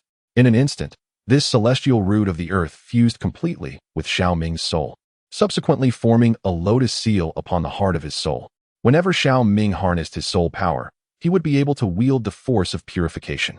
The power of purification possesses the remarkable ability to cleanse all negative forces, including darkness, malevolence, ominous energies, and toxic influences. This efficacy is, of course, contingent upon the principle of restraint, and the true extent of purification is ultimately determined by one's soul strength. Nonetheless, this singular ability remains extraordinarily formidable, serving as the nemesis of all wicked entities and toxic practitioners. Upon sensing the newfound talent for purification within his soul, a look of astonishment graced Xiao Ming's countenance. Next, he must prepare to break through to the realm of law manifestation. To achieve this, one must cultivate the method of visualization and refine the law manifestation within the cave of heaven. The quality of the law manifestation is intrinsically linked to the visualization method and the life forms envisioned. Within the chaotic scriptures he practices, there exists a chaotic visualization technique, thereby alleviating the need to search for additional methods. However, the process of condensing a true spirit of law manifestation is far from simplistic. While others may simply envision a singular life form to replicate its essence, using their soul's blood and essence as a foundation to construct the corresponding runes, Xiao Ming's path diverges significantly. He must envision two chaotic beings, one being the chaotic demon god and the other the chaotic holy god. By using these two beings as a blueprint and intertwining them with his own path, he aims to forge a unique true spirit of law manifestation. This endeavor is exponentially more challenging than for the average practitioner. With his extraordinary comprehension, entering moments of enlightenment is a possibility at any time, making the replication of essence quite achievable. However, the crux of the matter lies in the understanding of his own path. Contemplating this, Xiao Ming felt a pang of confusion. What exactly is the path? It appears rather elusive, for in this vast world, myriad paths abound. There exists guardianship, there exists slaughter, There is ruthlessness, there is carnal desire. To have him choose, but one from such a cacophony would be rather vexing. Perhaps it is best to cultivate his divine abilities first. In the midst of this inner turmoil, Xiao Ming promptly settled into a meditative posture, soon entering a state of enlightenment. The two sacred-level divine techniques bestowed by Jiang Xianying, along with the fire control technique desired by Feng Xianhuang, and the methods imparted by the god of Willow, along with the spells he had comprehended, all contributed to a rapid elevation in his martial arts realm through this profound realization. In merely 3 days, several of his divine techniques advanced from minor accomplishments to mastery, subsequently transitioning from mastery to great success. Such an astonishing ascent would take even the most gifted sons and daughters of emperors at least a decade to achieve. During these 3 days, Nangong Wui and Li Tsonger also leveled the 4 great sacred lands, capturing several experts at the Saint Realm and bringing them back to the Fuyo sacred land. Xiao Ming seized the opportunity to emerge from Wangyue Peak, devouring the cultivation of several Saint Realm practitioners, while also providing them with a complete funeral service. Most of these individuals hailed from the 9 Nether Demon sect and the Tai sacred land. As for the Yaokuan sacred land and the Dakian sacred dynasty, due to their considerable distance from the Fuyo sacred land and the prior extermination of the other sacred lands by Nangong Wui and Li Tsonger, many Saint Realm experts managed to escape, their whereabouts unknown. The 2 sacred kings could only dispatch some peak masters and elders to hunt them down. Naturally, for those willing to submit and who passed the tests, Xiao Ming spared their lives, allowing Nangong Wui and Li Tsonger to plant soul marks, thereby controlling them to serve in the Fuyo sacred land as penance. Once these matters were resolved, Xiao Ming returned to Wangyue Peak, only to find Feng Xianhuang awaiting his return at the mountainside. A chilling aura emanated from her, reminiscent of a fire phoenix agitated by provocation. "Xiao Ming, I challenge you to a duel," she declared with fervor. "Should you triumph, you may present me with a single request, provided it is not excessively unreasonable. I shall comply. However, if you are defeated, from this moment forth, you shall not only address me as your elder sister, but also prepare my meals and assist me in my cultivation." Upon witnessing Xiao Ming's return from the other main peak, Feng Xianhuang's eyes fluttered open, her voice imbued with excitement. Moments ago, the chaotic yin-yang scale had rendered its first comparison, concluding that she was inferior to Xiao Ming. This revelation sent her into a spiral of disbelief. The third update came late, hindered by writer's block, yet I persevered through the night to complete it. If the subsequent update arrives too late, feel free to read it tomorrow without waiting. Prepare yourself for a fierce encounter. I wonder if you can withstand it. Despite having anticipated this outcome, she found it utterly intolerable, even beginning to doubt the authenticity of the chaotic yin-yang scale. After all, she possessed a thread of the Emperor's divine consciousness. If she were to fully sacrifice it, it would be sufficient to vanquish an approaching Emperor-level contender. The comparison made by the chaotic yin-yang scale was based solely on their foundational essence, devoid of any external influences. Since the cataclysmic events a million years ago, the world has seen the dissolution of complete chaotic bodies. If her opponent was merely an incomplete chaotic entity, lacking the Emperor's banner and other external enhancements, how could their true combat strength possibly surpass hers? After all, he possessed no trace of the Emperor's divine consciousness, and the chaotic body he bore was evidently not whole. Yet, the chaotic yin-yang scale revealed to her that even without external assistance, merely by offering a sacrifice of the chaotic body's essence, it would suffice to unleash forbidden techniques capable of slaying an emperor. This revelation struck Feng Xianhuang like a bolt from the blue. It must be noted that Xiao Ming currently possessed merely the cultivation of the 9th level of the Cave Heaven realm, and she found it hard to believe that the chaotic body could indeed be so extraordinarily formidable. Could it be that this senior brother possessed a complete chaotic body? Thus, she resolved to engage Xiao Ming in a decisive battle today. Even in defeat, it was imperative that Xiao Ming personally vanquish her, rather than allowing the chaotic yin-yang scale to determine the outcome. What could possibly be amiss with this woman? It seemed that he had not provoked her in any way over the past few days. Observing Feng Xianhuang's fervent desire for a blood-soaked confrontation, Xiao Ming reflected on his recent actions and found no offense toward this female emperor disciple, leaving him utterly perplexed. "Do you dare to compete?" Upon seeing Xiao Ming's silence, Feng Xianhuang spoke again. A massive cave heaven manifested behind her, suffused with terrifying thunderfire energy, as the essence of thunderfire engulfed the realm in that moment. The commotion startled Jiang Xianying, who was soaking in the bath within her cave, causing her to open her eyes in astonishment. The fluctuations of the Emperor's divine consciousness essence, almost approaching perfection, led her to ponder, Could she be a reincarnation of a certain emperor, or have fortuitously obtained the divine consciousness essence inheritance from a powerful emperor? As this thought flickered through her mind, a trace of curiosity graced Jiang Xinying's face. She too wished to discover, if these two prominent disciples were to clash, which one would emerge as the stronger? You are not my match. Observing the fiercely determined junior sister, Xiao Ming spoke with a hint of resignation. Little did he expect that his words would provoke Feng Xianhuang even further. "Oh, so you look down on me," she retorted. "That is not disdain. I merely state the truth," Xiao Ming promptly corrected. "There exists a disparity in our physical constitutions as well as in our martial techniques." Now that he has comprehended several realms of understanding, even though Feng Xianhuang possesses somewhat more combat experience, she would undoubtedly be unable to best her senior brother. "Then let us engage in a match. Allow me to be convincingly defeated," Feng Xianhuang declared, her gaze intense as she inquired. "Very well, since you are insistent on combat, I shall indulge you," Xiao Ming replied, his demeanor turning solemn. A terrifying aura of cultivation erupted from him, and a massive void appeared behind him, within which the forces of thunder and fire raged, intertwined with the energies of yin and yang. An ominous aura of life and death permeated the air. "Be cautious. My junior sister will give her all in this battle, and you must not underestimate her, lest you find yourself in a precarious situation." As his words fell, Feng Xianhuang formed seals with her hands and initiated the attack, unleashing the thunder and fire forces that surged wildly within the void. With a piercing cry, a colossal thunder-fire phoenix, imbued with destructive power, lunged directly at Xiao Ming. The very air twisted in its wake, and such a fearsome assault would strike terror even in the hearts of those who have reached the realm of Dharma manifestation. This technique is known as Phoenix falling from the 9 heavens, a fearsome killing move from the ancient Phoenix clan's repertoire. Do not be misled by the fact that Feng Xianhuang currently only possesses the 9th layer of the cave heaven realm. With her mastery of the Thunderfire will, she is undoubtedly capable of contending with a formidable opponent at the 5th layer of the Dharma aspect realm. The notion of being disarmed in a gutter is conceivable, but capsizing in a gutter is simply implausible. Upon hearing Feng Xianhuang's words, a faint smile graced Xiao Ming's lips. He immediately unleashed his cultivation to its utmost limit, summoning the will of life and death, the will of thunder, and the yin-yang will, which surged forth like a tsunami in that moment.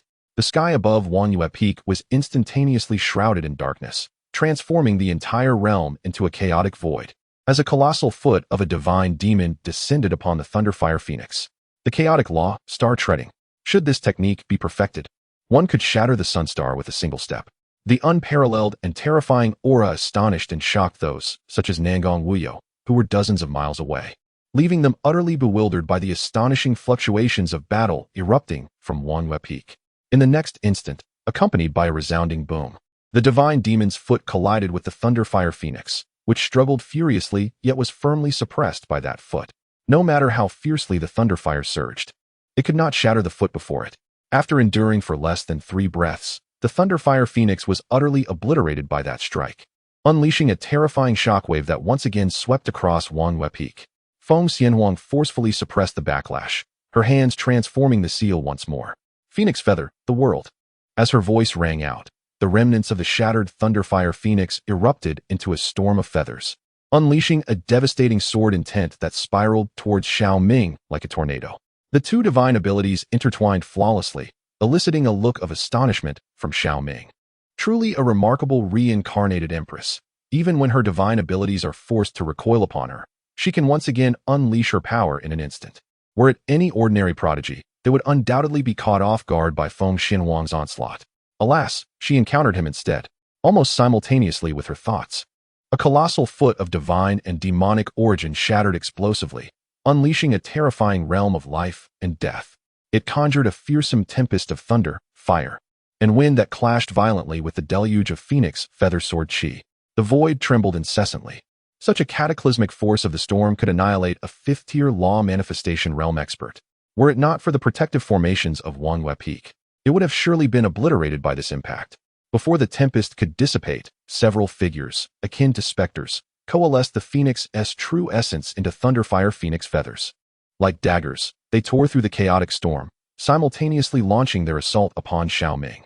The afterimage of flames. Upon witnessing Feng Xianhuang execute this technique, Xiao Ming immediately activated his true eye, discerning her true form with clarity.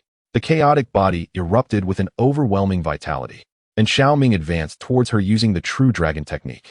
With the collision of these two prodigious beings, the void erupted with continuous roars. Such speed. Even law manifestation realm experts could scarcely perceive their figures, eliciting a grave expression from Jiang Xianying. Not yet sufficient. With such a level of assault, you are still inadequate to utterly vanquish me. Following the strike against Xiao Ming, a fiery mark manifested upon Feng Xianhuang's forehead, and the phoenix power coursing through her surged into a frenzied state, amplifying her aura several-fold. Is it still not enough? Then let me give you a fierce blow. Let us see if you can withstand it. Hearing Feng Xianhuang's audacious words, Xiao Ming, at this moment, showed no mercy. As the words left his lips, his divine slaying talent erupted instantaneously. His entire being entered a state of frenzy, and in one breath, his power surged to a staggering sevenfold. Meanwhile, Feng Xianhuang had already soared into the sky, her phoenix wings unfurling majestically behind her. An indescribable aura of fiery essence enveloped the vast expanse of heaven and earth at that moment. Her hair transformed into a vibrant crimson, and she appeared as if she had metamorphosed into a fiery phoenix. With an audacity akin to a moth drawn to a flame, she descended upon Xiao Ming, relentlessly incinerating the void. This is the first chapter, and I hope everyone remembers to offer a few free gifts. Each day, I only see a handful of familiar names. Those who have time can lend their support. The twin Gongsun Li delivers this message. Chapter 119. I can only hope this shameless senior brother does not make too excessive demands. Feng Wu Tianqiao. This is the most formidable technique that Feng Xianhuang can currently wield, possessing terrifying lethality. Should Xiao Ming manage to counter this move, she would willingly yield. Since you are so concerned about my strength, today I shall demonstrate to you a technique I have recently comprehended. As he beheld Feng Xianhuang descending like a world-destroying phoenix, Xiao Ming's expression grew solemn, and he spoke. As his words resonated, the cave behind him expanded rapidly, resembling a hanging, chaotic sun, while the essence of his true energy surged forth like a tsunami, sweeping everything in its path. An ancient figure emerged from the sea of true essence, akin to a primordial deity birthed from the chaos. A terrifying aura swept across the heavens and the earth. All laws returned to chaos. With a mere gesture, life was extinguished.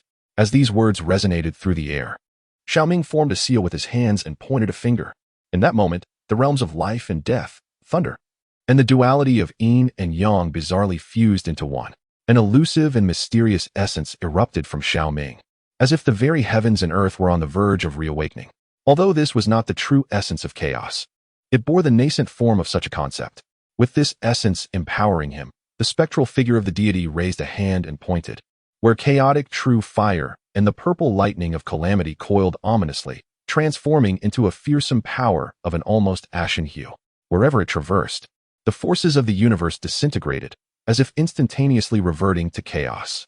With the collision of these forces, the void erupted in a thunderous roar, and the fiery phoenix specter enveloping Feng Xianhuang shattered into countless fragments with the impact of that single finger. This scene caused Feng Xianhuang's pupils to constrict violently, her face reflecting sheer astonishment and disbelief, utterly unable to fathom that Xiao Ming could wield such formidable power. Yet, before she could linger in her shock, a cataclysmic force, having obliterated the phoenix specter, struck her with devastating impact. In an instant, her true essence defenses were shattered, and she spewed forth a mouthful of blood, spiraling like a kite with severed strings. In that critical moment, Xiao Ming hastily retracted his power, as the deity's specter exploded in the void. The sky was adorned with a myriad of luminous points, resembling the splendid burst of fireworks, as Xiao Ming propelled himself forward, leaping towards Feng Xianhuang. He nearly miscalculated. This technique, which he had only recently comprehended, wielded an unexpected potency. Had he inadvertently incapacitated Feng Xianhuang, the endeavor to reconstruct her foundation would be exceedingly arduous. Is this the essence of the chaotic body? Indeed, it is formidable. Reflecting on their encounter a month prior, she had discerned his chaotic nature but had dismissed him lightly. Believing that with her cultivation at the 7th level of the Emperor realm, she could effortlessly suppress this chaotic being in the initial stages. However, she had underestimated him. She never anticipated his comprehension would be so astonishing, enabling him to effortlessly enter a state of enlightenment. Not only could he adeptly master the chaotic arts, but he also grasped several profound realms of understanding. In the brief span of a month, his unparalleled rate of growth surpassed even her own as a reincarnated empress. No matter how hard she strived, she could not keep pace. She had, lost. It turned out that the so-called rebirth of an emperor was still woefully inadequate in the presence of certain extraordinary prodigies. As this realization dawned upon her, a solitary tear cascaded from Feng Xianhuang's eye, bidding farewell to her erstwhile pride. Goodness, is she crying? This cannot be. As the glimmer of tears sparkled in Feng Xianhuang's eyes, Xiao Ming tore through the tempest and arrived before her, utterly astonished to witness the tear fall. He felt as though he had seen a ghost. Had he truly brought a reincarnated empress to tears? Was that not a tad exaggerated? In that moment, Xiao Ming enveloped Feng Xianhuang in his arms, cradling the empress tenderly. A surge of green light erupted from his body, flowing into the other, initiating a healing process. The two of them descended upon Wangyue Peak, and in that moment, the atmosphere transformed into an eerie silence. You wept, after stabilizing the injuries of Feng Xianhuang. Gazing upon the alluringly cold visage nestled in his arms, Xiao Ming uttered something almost unconsciously. This caused Feng Xianhuang's countenance to stiffen momentarily, before she swiftly extricated herself from his embrace. You are mistaken. Wiping away a trace of blood from the corner of her mouth, Feng Xianhuang turned to gaze at Xiao Ming with a complex expression. Since I have been bested by you, feel free to voice your demands. As long as it lies within my capabilities, I shall endeavor to fulfill it. A wager must be honored. Having succumbed to this senior brother, I shall dutifully accept the consequences. I only hope that this shameless senior brother will not make excessively dishonorable requests. Otherwise, are you certain you wish for me to articulate my demands? Upon hearing the words of this female Emperor Junior's sister, Xiao Ming hesitated as he regarded her. In truth, he was not particularly invested in the request. After all, he possessed all that he desired: techniques, divine powers, treasures, and even women. What intrigued him about Feng Xianhuang was solely her physical form. However, to state it outright, requesting her to offer her primordial essence, regardless of the ethics of being a senior brother, would undoubtedly provoke a fierce reaction from this junior sister. Should matters escalate, it could also draw the ire of Jiang Xianying, tarnishing his reputation irreparably. Thus, he held little interest in that request. A wager has been made, and having spoken, I shall not retract my words. Feel free to make any requests. I shall endeavor to fulfill whatever is within my power, remarked Feng Xianhuang, her tone tinged with irritation upon noticing Xiao Ming's apparent disinterest. What could this mean? Was it possible that she, the esteemed female disciple of the Empress, held no allure in his eyes? Chapter 120. Our current state resembles that of a married couple. Since you have earnestly beseeched me, I shall reluctantly propose a request. She continued. This evening, at the hour of the rat, kindly bring a basin of warm water to my abode so that I may bathe my feet. Observing Feng Xianhuang's stubborn demeanor, Xiao Ming waved his hand dismissively. While it was rather indelicate to directly suggest that she share his bed, he could certainly contrive an opportunity. No, that is not quite right. He could impose a punishment upon her. Aren't you proud? Aren't you haughty? To have this reborn empress assist in washing my feet would not only humble her arrogance, but also cultivate a subtly intimate atmosphere. Truly, a masterstroke of ingenuity on my part. What did you say? Wash your feet. Upon hearing Xiao Ming's request, a vein throbbed on Feng Xianhuang's forehead. She had contemplated various possibilities in her mind. She had considered that he might ask her to share his bed, or perhaps to bestow a kiss upon him, even to grant him divine powers. Yet, she had never anticipated that he would demand she serve him like a maid. This was utterly outrageous. What has happened? Difficult words are best left unspoken. I have no desire to force anyone. Upon seeing Feng Xianhuang's face flush with warmth, Xiao Ming waved his hand dismissively, feeling somewhat disenchanted. This provoked Feng Xianhuang, who nearly clashed with him once more. No need for that. One must accept the bet, she declared vehemently. I shall come by at midnight. With a fierce glare directed at Xiao Ming, she took a deep breath to steady her emotions, gritted her teeth, uttered a terse remark, and turned to leave. This left Xiao Ming in a state of bewilderment. Really? She agreed so readily? Could it be that this imperial sister has harbored secret affections for me? Yet her pride prevents her from admitting it? Perhaps she has contemplated more audacious demands from me. If that were the case, had he missed an opportunity? Perhaps he should test the waters tonight, discern the limits of her willingness. Contemplating this, Xiao Ming raised an eyebrow and promptly returned to his dwelling. To have an empress who has been reborn assist him with such menial tasks, what other unparalleled prodigy could claim such a privilege? Truly, they are a pair of adversaries. Within the confines of the cave abode, Jiang Xianying shook her head in resignation as she sensed the commotion outside. The confrontation between Xiao Ming and Feng Xianhuang today revealed the terrifying potential of both. Should they not fall from grace, they are destined to attain the status of great emperors. Her eldest disciple, Xiao Ming, holds the possibility of achieving semi-divine status, or even stepping into the realm of true deities. If these two disciples can mature swiftly, the Jiang clan has a promising chance of re-emerging in the world. Shaking her head, Jiang Xianying took a sip of fine wine, admiring her flawless form, while indulging in the warmth of the hot spring. As night fell, after 2.5 hours of cultivation, Xiao Ming found that midnight had swiftly arrived. After the cave entrance was pushed open by an unseen force, Feng Xianhuang, with an air of calmness, gracefully entered the cave, carrying a basin of warm water, reminiscent of a poised and elegant maid. Despite her efforts to suppress her nervousness, an inexplicable quickening of her heartbeat ensued upon her entrance, as if some momentous event were about to unfold. She was quite punctual. Observing the faint blush on Feng Xianhuang's cheeks, she endeavored to maintain a stoic expression. Xiao Ming, with a slight smirk, did not stand on ceremony, simply taking a seat on the bed and extending his feet. Come now, let your senior brother relish the pleasure of having his feet washed by his junior sister. Feng Xianhuang was momentarily at a loss for words in response to Xiao Ming's remark. However, she refrained from engaging in any retorts, placing the foot basin on the ground and kneeling down to assist him. Setting aside any notions of competition, this fellow had indeed treated her well, even aiding her in breaking the shackles of the heavenly laws. Thus, she perceived this act as a modest token of gratitude from her as a junior sister. Seeing Feng Xianhuang remain unfazed and diligently washing his feet surprised Xiao Ming. He chose not to provoke her further, instead savoring the service in tranquility. After a quarter of an hour, gazing at Feng Xianhuang's countenance, he felt an inexplicable urge to speak. Do you not think that we resemble a married couple in this moment? Upon hearing Xiao Ming's sudden declaration, Feng Xianhuang stiffened in place. Married couple. What an alien concept that was. She never anticipated that such words would escape the lips of this shameless senior. I don't think after a momentary stiffening. Feng Xianhuang did not lift her gaze, continuing to wash her feet in silence. However, with Xiao Ming's words lingering in the air, her heart couldn't help but wonder. And a subtle smile graced her lips. At that moment, Xiao Ming's remark seemed to possess a certain enchantment, significantly diminishing her inner ire. Don't you feel it? Yet your tranquil and gentle demeanor indeed resembles the wife of my dreams. Just as beautiful as in my dreams.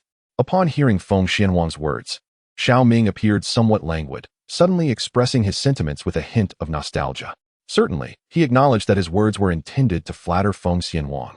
Yet he had genuinely envisioned such a scenario in his heart, albeit in a past life, and perhaps a tad excessively. The numbers had indeed swelled just a little. Who could blame him for being a scoundrel? As his words hung in the air, Feng Xianhuang's body stiffened once more, her breath quickening. She conceded the impact of Xiao Ming's words was overwhelmingly potent, causing her carefully suppressed emotions to spiral into chaos at that very moment. It even seemed that washing Xiao Ming's feet was not such a daunting task after all, especially since he praised her beauty, likening her to the wife of his dreams. Which woman, upon receiving such compliments from a man she harbors feelings for, could remain entirely unshaken? Flattery from a silver-tongued rogue. Does he truly believe I am a naive childhood sweetheart, easily swayed by his mere words? However, Feng Xianhuang, being a seasoned empress, quickly regained her composure after a momentary lapse of clarity. With a slight huff, she proclaimed her sentiments. Fiercely proud and independent, she was far from being a lovesick fool. Although it had been decided aboard the heavenly mysterious sacred spirit vessel that should Xiao Ming manage to conquer her this time, she would willingly become his woman, allowing him to indulge in her as he pleased.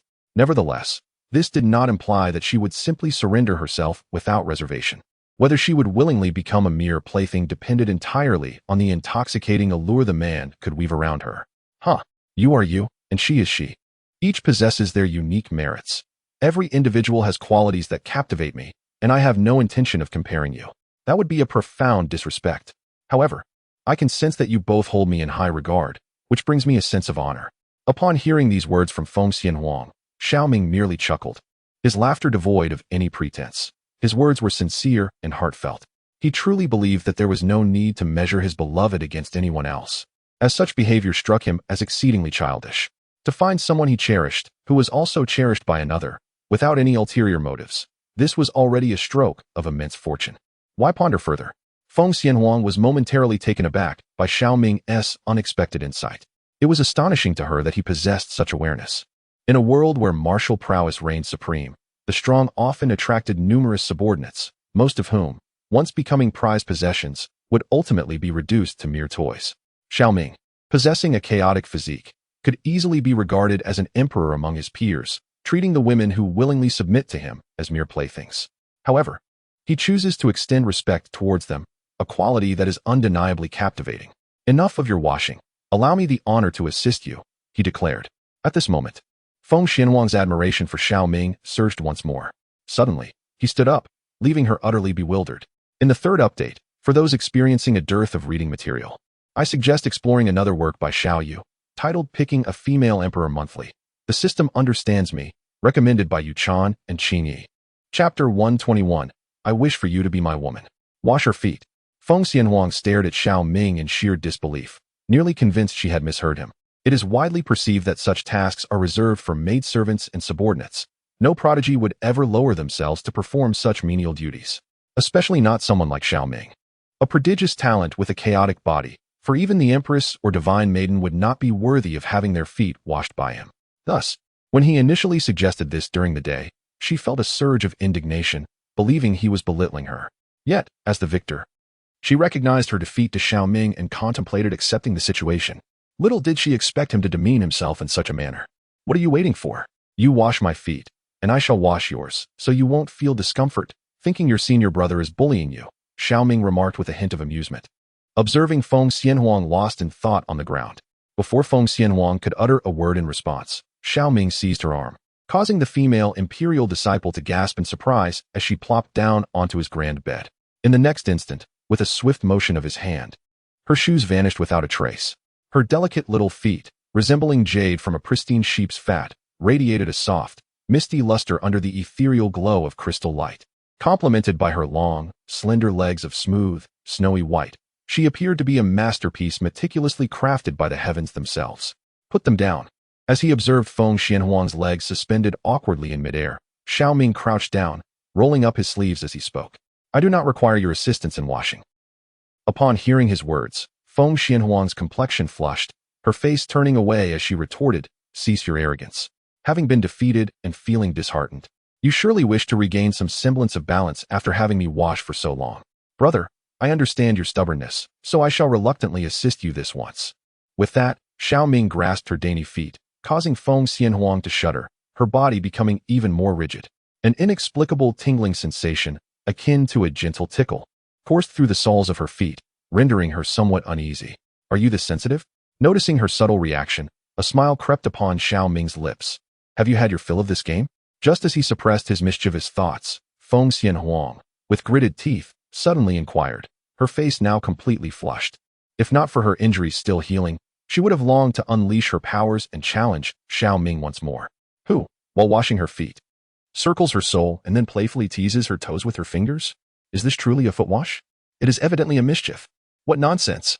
Do not slander me. However you washed, I shall do the same. Upon hearing Feng Xianhuang's words, Xiao Ming, with audacity, replied, as long as I have enough nerve, I shall not feel embarrassed. Shameless. Feng Xianhuang, incensed by Xiao Ming's remarks, was on the verge of eruption. With a furious expression, she uttered those two words and swiftly withdrew her foot, striding away from the cave without a backward glance. She had already washed her foot and had no desire to remain and allow Xiao Ming to take advantage of her. After all, she could neither fight him nor argue effectively. However, just as Feng Xianhuang passed by Xiao Ming barefoot, he suddenly stood up and grasped her wrist, causing her body to stiffen instantaneously, a sensation of indescribable complexity erupting within her. Xianhuang, there is something I wish to discuss with you. As he sensed her awareness, Xiao Ming's deep voice echoed, now addressing her simply by her name rather than as junior sister. With the conclusion of his words, Feng Xianhuang felt a powerful force pulling her into his embrace. In the next moment, before she could comprehend the situation, a long finger lifted her chin, and Xiao Ming's handsome visage loomed closely before her. Every time I behold your proud face, an impulse to conquer arises within me. There is no need for further circumlocution. I wish for you to be my woman. As these words fell, Feng Xianhuang's mind was on the brink of explosion. Was this a confession? No. It seemed more like a teasing, a domineering declaration that left no room for her refusal. How could a formidable reborn empress allow a man to profess his feelings so brazenly? Just as Feng Xianhuang was engulfed in a mix of embarrassment and indignation, Xiao Ming suddenly descended upon her, kissing her crimson lips without the slightest hesitation. This action sent a thunderous echo through her mind, and her gem-like eyes widened in response to the overwhelming stimulus. Had she truly been forcefully kissed by Xiao Ming? This was precisely the same tactic he had employed to capture Ling Ruoxuan, now shamelessly wielded against her. Yet, inexplicably, amidst this passionate kiss, Feng Xianhuang felt no trace of anger. Instead, an unusual sensation arose within her, 3 parts desire, 7 parts pleasure. It was as if in the presence of this man, her entire rebirth was destined for conquest, and she had finally found a sense of belonging to her fate. This realization left Feng Xianhuang utterly bewildered, her thoughts entangled in chaos. After what felt like an eternity, she became aware of a peculiar sensation enveloping her chest, back, and beneath her. It was at this moment that she jolted back to her senses, forcefully pushing away the shameless disciple. "Rogue, shameless," she exclaimed, her face flushed with indignation. Seemingly unsatisfied, Feng Xianhuang raised her delicate foot and stomped on Xiao Ming before she could no longer contain herself and fled in embarrassment. Was this considered a victory? Witnessing Feng Xianhuang's blush and her mere footstep upon him instead of an outburst, a smile crept onto Xiao Ming's face. Although he was unable to completely subdue his opponent this time, it undoubtedly marked a breakthrough. After being forcefully kissed and defiled, she surprisingly did not retaliate fiercely. Instead, she displayed a bashful demeanor. Clearly, this young female emperor's disciple had, to some extent, already acknowledged in her heart that she belonged to him. However, due to her long-established prideful nature and the desire to maintain the dignity of the empress, she chose to flee in embarrassment. Yet, this incident has become a breach in her psychological defenses, and he believes that soon he will transform this disciple into his woman. This thought filled Xiao Ming with joy, though it also ignited a flicker of anger within him. Shaking his head to suppress the distracting thoughts, he lay down on his bed. Now, with Xiao Ren dead at his hands, the accounts of the Xiao family remained unsettled. He would spare none of his parents or the clan members of the Xiao family. At dawn, he would head straight to Luoyuan City. Although he had instructed the Holy Lord to send people to keep an eye on Luoyuan City, there was no guarantee that these individuals would not abandon their family foundations and seek refuge elsewhere upon hearing of the destruction of several great sacred lands. Therefore, it was imperative to resolve this matter swiftly. As this thought crossed his mind, a glimmer of murderous intent flickered in Xiao Ming's eyes, and he promptly sat cross-legged on his bed to contemplate the laws of the universe. However, the following morning, his communication token relayed 2 significant pieces of news that caused his expression to shift. The first was that the ratings had stagnated. For those who enjoy this book but have yet to leave a comment, could you kindly lend your support with a favorable review? The Proud Ninth Princess is dedicated to you. Chapter 122, The Shift in Destiny's Trajectory. Is this related to Xiao Tianqi? A message from Nangong Wui conveyed that an unexpected upheaval had transpired in Luoyuan City last night. Within the Xiao family's domain, which had activated its protective array, an overwhelming malevolence inexplicably permeated the atmosphere. This sinister aura was remarkably peculiar, capable of tainting the very essence of the heavens and earth. In a mere instant, it enshrouded the entirety of Luoyuan City, manifesting as a terrifying fog that served as a barrier. All surveillance operatives remaining in Luoyuan City have perished, and in their final moments, they transmitted a last message, indicating the emergence of a formidable terror within the Xiao family, whose strength rivaled that of a saint king. Based on Nangong Wui's conjecture, this enigmatic fog is likely an emanation of abyssal malevolence. This implies that the abyssal evil clan may be lurking within Luoyuan City, and it is highly probable that the city's inhabitants have met their demise. He and Li Tsonger were preparing to investigate further and wished to invite Jiang Xianying to accompany them. Given the implications involving the abyssal clan, having the prodigious Jiang Xianying present would undoubtedly facilitate a more prudent approach to any ensuing disturbances. Another message arrived from Su Qinghua, stating that the Su family had encountered a grave calamity last night, resulting in the loss of numerous clan members, including many high-ranking officials and her parents, who were seized by a monstrous tree. With her master and Ling Ruoxuan absent from the Fuyo sacred land, she could only reach out for assistance from Xiao Ming. This revelation weighed heavily upon Xiao Ming's countenance. Luoyuan City was not merely an ancient battlefield relic. How could it suddenly be afflicted by abyssal malevolence? The appearance of a tree of such formidable power, comparable to that of a saint king, was equally alarming. The so-called ancient battlefield relics are the sites of catastrophic conflict between the abyssal clan and various races during the ancient era and the recent invasions of the abyssal evil clan into the eastern regions of the Zhongyuan realm. These locations are likely to harbor remnants of the abyssal evil clan, or perhaps the sealed remains and lingering souls of some of their formidable beings. Should any unforeseen occurrences arise, it is highly probable that a surge of malevolent energy will ensue. As the thought settled in his mind, Xiao Ming wasted no time, rising swiftly to exit the cave dwelling. Master, disciple. Upon stepping outside, Xiao Ming immediately called out to Jiang Xianying. However, upon glancing up, he discovered that she had already positioned herself outside the cave, her expression grave as she gazed towards the direction of Luoyuan City.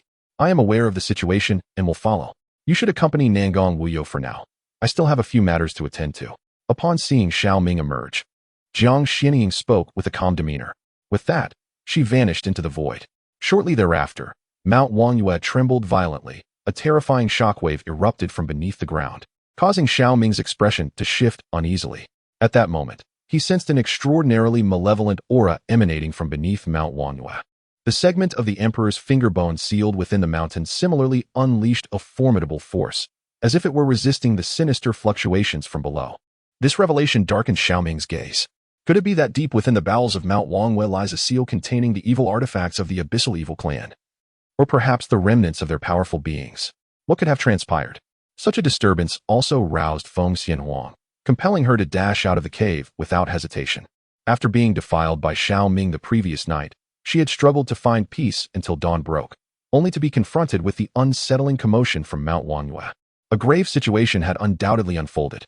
Upon hearing this, Xiao Ming nodded and succinctly recounted what he knew, causing Feng Xianhuang's expression to grow exceedingly grave. She had not anticipated that such a place as Luoyuan City would experience an eruption of abyssal malevolence. In her recollections, there had been no such calamity in her previous life. Rather, it was at the juncture of the Tai sacred land and the Deqian sacred dynasty that a city known as Zue Shui had once witnessed a similar outbreak of abyssal evil. No, I recall. As this thought dawned upon her, Feng Xianhuang seemed to recollect a significant event, her gaze turning horrified as she looked at Xiao Ming. For in her past life, the very eruption of abyssal malevolence was linked to Xiao Tiansu, Xiao Ming's father of ill repute, who had been relentlessly pursued by powerful foes over matters concerning Xiao Ren. He had ultimately been compelled to seek refuge within that very city. Due to certain celestial prohibitions surrounding Zue Shui City, no sacred realm expert could enter without facing obliteration by these restrictions, thus allowing Xiao Tiansu to evade a dire fate. Subsequently, Xiao Tiansu sought assistance from his younger son, Xiao Ren. Yet, Xiao Ren coldly severed all ties with the Xiao family, publicly declaring his indifference towards their plight. Consequently, Xiao Tiansu was trapped within Zue Shui City, until a month later when the city was suddenly engulfed in malevolent energy, transforming it into a veritable hell on earth and a stronghold for the abyssal evil race. Within mere days, the sovereigns of the 5 great sacred lands descended upon Zue Shui City, intending to eradicate it entirely. However, this endeavor unleashed a tremendous catastrophe, resulting in the deaths and injuries of several sovereigns. It was only with the intervention of imperial forces that the city was ultimately obliterated. Nonetheless, this transpired after the Genius Battle, and there remains at least 6 months until that time. Could it be that the emergence of abyssal malevolence in Luoyuan City is attributed to Xiao Ming's heartless father? The fact that Xiao Ming is still alive has altered the course of events, precipitating a change 6 months ahead of time. I must travel to Luoyuan City. You should remain at Wangyue Peak. Observing Feng Xianhuang lost in contemplation, Xiao Ming felt no desire to linger, and after uttering a brief remark, he swept away from Wangyue Peak. What a shameless man. Just last night, he wished for me to be his woman, yet today, when faced with adversity, he abandons me. Am I merely a useless ornament in his eyes? As Xiao Ming took flight from Wangyue Peak, Feng Xianhuang leaped after him, her words tinged with dissatisfaction. Hearing her lament, a slight smirk curled at the corner of Xiao Ming's mouth. What she fails to understand is that it is precisely because I regard you as my woman that I wish to shield you from danger. I never anticipated hearing such sentiments from Feng Xianhuang. It seems she has begun to accept her role as my partner. Do not jest.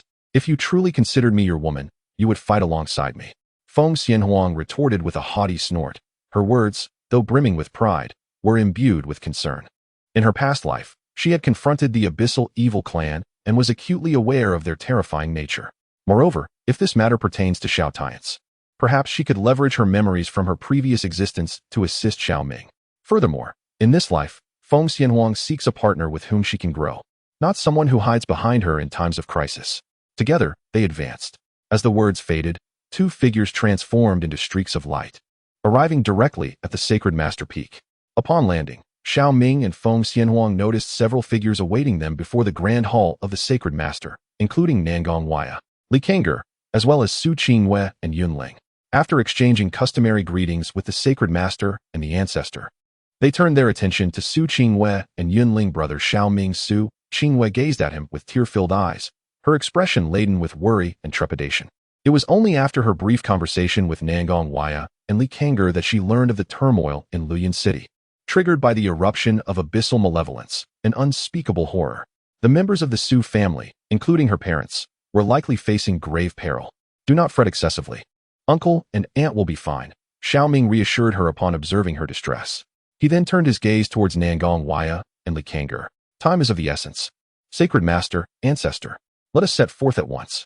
With Xiao Ming's declaration, Nangong Waya nodded and effortlessly tore through the fabric of space, transporting Xiao Ming and the others across the void at remarkable speed towards Luoyang City. During this journey, Xiao Ming also learned that Su Qingwei had sent messages to Ling Ruoxuan and Ling Rui, who were nearing Luoyang City as well. Chapter 123, Ming'er, my beloved son. We meet again. Luoyang City, a substantial city located at the edge of the 10,000 Great Mountains, is backed by the outer fringes of these mountains, covering an extensive area exceeding 1,000 miles. The Xiao family, as one of the most prominent clans in Luoyang City, boasted a sprawling estate that spanned an impressive 50 miles. Yet now, this vast expanse had been utterly transformed into a desolate wasteland. An eerie tree, resembling a demon, had taken root in what was once the Xiao family's inner courtyard. This tree, not only 1,000 feet in circumference, towered to an astonishing height of 10,000 feet. Its branches obscured the sky, casting a shadow over dozens of miles. More terrifying still, every branch was adorned with cascading vines, many of which ensnared figures radiating a dreadful aura of malevolence. The intensity of this aura was no less than that of the celestial realm, with some emanating from those of saintly realm caliber. Beneath, roots twisted like serpents, continuously penetrating from the depths of the earth, spreading outward from the Xiao family as the epicenter, engulfing the entirety of Luoyang City. The exposed roots branched out into countless tendrils, akin to tentacles, mercilessly slaughtering the inhabitants of Luoyang City. In a mere half-night, the streets were strewn with corpses. Those with cultivation below the celestial realm were obliterated by this monstrous tree, their flesh and essence devoured entirely, transforming millions of cultivators into sustenance for its growth. Only the stark white bones remained, exuding an aura of vengeance and malevolence. Countless vengeful spirits morphed into wraiths, scattering throughout Luoyang City, forming a terrifying barrier that sealed off this void. And upon this monstrous tree, a figure was embedded, serving as its singular eye. This figure was none other than Lin Wanqing. Unlike any previous incarnation, she now appeared transformed. In that moment, Lin Wanqing had shed all semblance of humanity, exuding an overwhelming aura of malevolence. Her face, exposed against the bark of the tree, was marred by twisted, worm-like patterns of evil. 2 horns sprouted from her head, and a third eye was situated upon her brow. Her visage was more terrifying than that of any enchantress from the dark arts, and her presence resonated with a formidable aura, reaching the terrifying realm of sanctification. Even Ling Ruoxuan appeared insignificant before her. Hey, Ming'er, are you returning home? Mother has awaited your arrival for so long. As if sensing something, Lin Wanqing lifted her head, revealing a disquieting smile. Almost simultaneously with her words, figures outside Luoyang City suddenly shattered the air, stepping forth from a rift in space. It was none other than Xiao Ming and his companions. What a dreadful aura of malevolence is that? The abyssal world tree recorded in ancient texts. Upon witnessing the towering, ominous tree within Luoyang City, Li Kang'er's pupils constricted in shock. The abyssal world tree was a sinister entity that signified the invasion of the abyssal evil clan into the Zhongyuan realm. It thrived on the essence of living beings, perpetually devouring and corrupting the spiritual energy of the land. Once the abyssal world tree reached a certain maturity, it could establish a portal within its trunk, allowing denizens of the abyssal world to descend upon this realm. However, for the abyssal evil tree to take root in the external world, it required the willing sacrifice of a human stronghold, using their soul as a conduit to absorb the negative energies of this realm, thus evading the natural suppression. Otherwise, it could not survive nor take root on its own.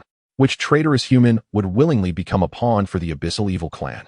A tree of the abyss, which consumes negative energy and the flesh of living beings, growing through the souls of human beings, contains an enigmatic power capable of constructing interdimensional passages connecting disparate worlds. As Li Tsong'er gasped in astonishment, Xiao Ming immediately employed his true eye to scrutinize the roots of this malevolent tree. The myriad of information that unfolded before him caused his expression to darken.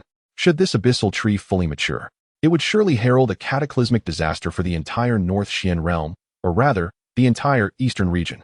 Ancestor, we must not allow this abyssal tree to flourish, otherwise, the North Xian realm will face an annihilating calamity. Let us act together to eradicate it. Gazing at the terrifying abyssal tree, Nangong Wui solemnly declared, his countenance grave. As his words fell, an incomprehensibly formidable aura of the Saint King erupted from his being. This caused Su Qingyue's complexion to turn exceptionally pale. Her parents remained within. Their fates were still unknown. If they were still alive, launching an assault now would put their lives in jeopardy. Ha ha ha. To think you could obliterate this abyssal tree with just the two of you, Saint Kings, it is beyond your capabilities. Just as Su Qingyue's expression shifted dramatically and she prepared to speak, a surge of sinister energy erupted, and a chilling, somewhat jarring voice reverberated throughout the expanse. Subsequently, an immense visage adorned with eerie and malevolent patterns materialized above the entire Luoyuan city, casting a foreboding shadow over all. Two horns sprouted from the head, and a rune adorned the center of the forehead. Strikingly, the rune at the center of this face, along with the two horns atop the head, exhibited a bizarre dark crimson hue. In contrast, Lin Wanqing's color was a peculiar dark purple, causing Feng Xianhuang's pupils to constrict sharply, revealing an expression of horror and disbelief. This was the bloodline of the evil emperor. Could it be that he was a minion of the abyssal evil emperor? In the realm of the abyssal races, a typical emperor-level powerhouse could claim kingship, and those who assimilated their flesh and blood could become disciples of the evil clan's sovereign. At an equivalent realm, they could rival some imperial sons and daughters. Moreover, the evil clan powerhouses at the level of the great emperor represented the sovereigns of the abyssal world, marked by dark crimson runes and horns upon their foreheads. This signified that the opponent had touched the primal force, transcending the laws. If a member of the human race successfully merged with flesh and blood of such caliber, their forehead rune and horns would also manifest in dark crimson. Thus, the individual before them must be a minion of the evil emperor. The mere thought of it sent shivers down one's spine. It is essential to understand that the minions of the evil emperor are not mere inheritors of the great emperor's legacy. Upon merging with the flesh of their counterpart, they could wield a fragment of the evil emperor's power, experiencing a rapid surge in cultivation, and even corrupting the human race, turning others into members of the evil clan. Each one that emerges in the Songyuan realm, upon reaching maturity, would inevitably bring forth disaster. Indeed, this was the bloodline of the evil emperor. Upon hearing Feng Xinhuang's exclamation, Nangong Wuyo and Li Tsonger finally grasped the gravity of the situation, their gazes filled with trepidation and disbelief as they fixated on the visage before them, even feeling a tingling sensation upon their scalps. Despite their status as holy king-level powerhouses, they were deeply unsettled. If the individual before me truly is a minion of the malevolent emperor, then should they be compelled to unleash even a fraction of the emperor's dark power, it would equate to a formidable force of imperial caliber, capable of effortlessly vanquishing both of them. Ha ha ha, little girl, your discernment is commendable. You recognized this so swiftly. As Nangong Wuyo and Li Kang'er stood aghast, the enormous visage emitted a chilling laugh. As it spoke, its gaze fell upon Xiao Ming.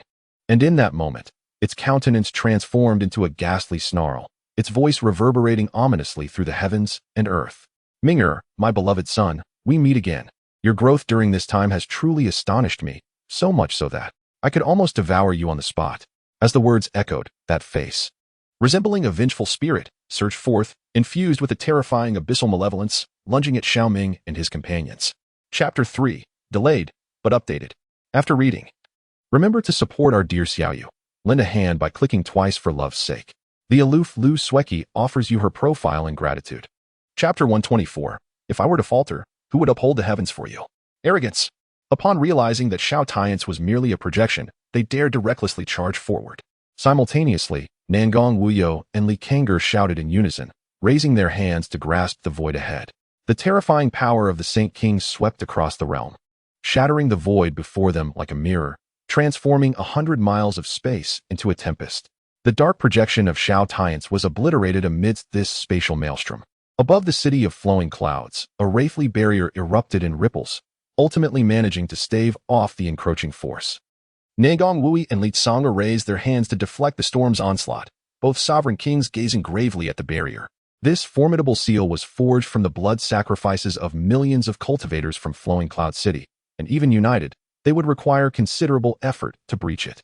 Yet, the most pressing threat did not lie with this barrier, but rather with the abyssal world tree and the sinister henchman before them. Cackling ominously, the figure of Xiao Tiance remarked, "Truly, as the holy king of the ascendant realm, you possess some merit. Alas, unless my esteemed master deigns to descend, you two old fools shall remain impotently gazing from afar." With his words echoing ominously, a wave of malevolence erupted from the abyssal world tree, and Xiao Tiance's grotesque visage reappeared in the minds of all present. In but an hour, the abyssal world tree would carve a spatial passage, at which point the legions of the evil clan would descend upon the northern Xian realm, and you insignificant insects would become mere fodder for their bloodlust. In these fleeting moments, you may languish in your anxiety and terror outside. As his voice faded, Xiao Tiance's countenance vanished from above the barrier, casting a pall over the expressions of Xiao Ming and the others. Through the shrouded barrier, they glimpsed the towering abyssal evil tree of the Xiao clan, which hung numerous powerful beings, seemingly devouring their flesh and blood, while rendering them into sinister abominations. Among them were familiar faces of Xiao Ming and Su Qinghua. The Lord of Flowing Cloud City, along with individuals from other families, were all exceptionally powerful beings, each surpassing the realm of the celestial. Among them were Su Yuanshan and Lin Xingping, the parents of Su Qinghua. Upon witnessing their figures, Su Qinghua's complexion turned ashen. Could it be that her beloved kin had already been hanged upon the abyssal world tree? Rest assured, uncle and aunt are still alive, albeit in a precarious state. Xiao Ming reassured her, having discerned their condition through his true eye from several dozen miles away. This revelation sparked a glimmer of hope in Su Qinghua's eyes. "We have but 1 hour left. We cannot afford any delays.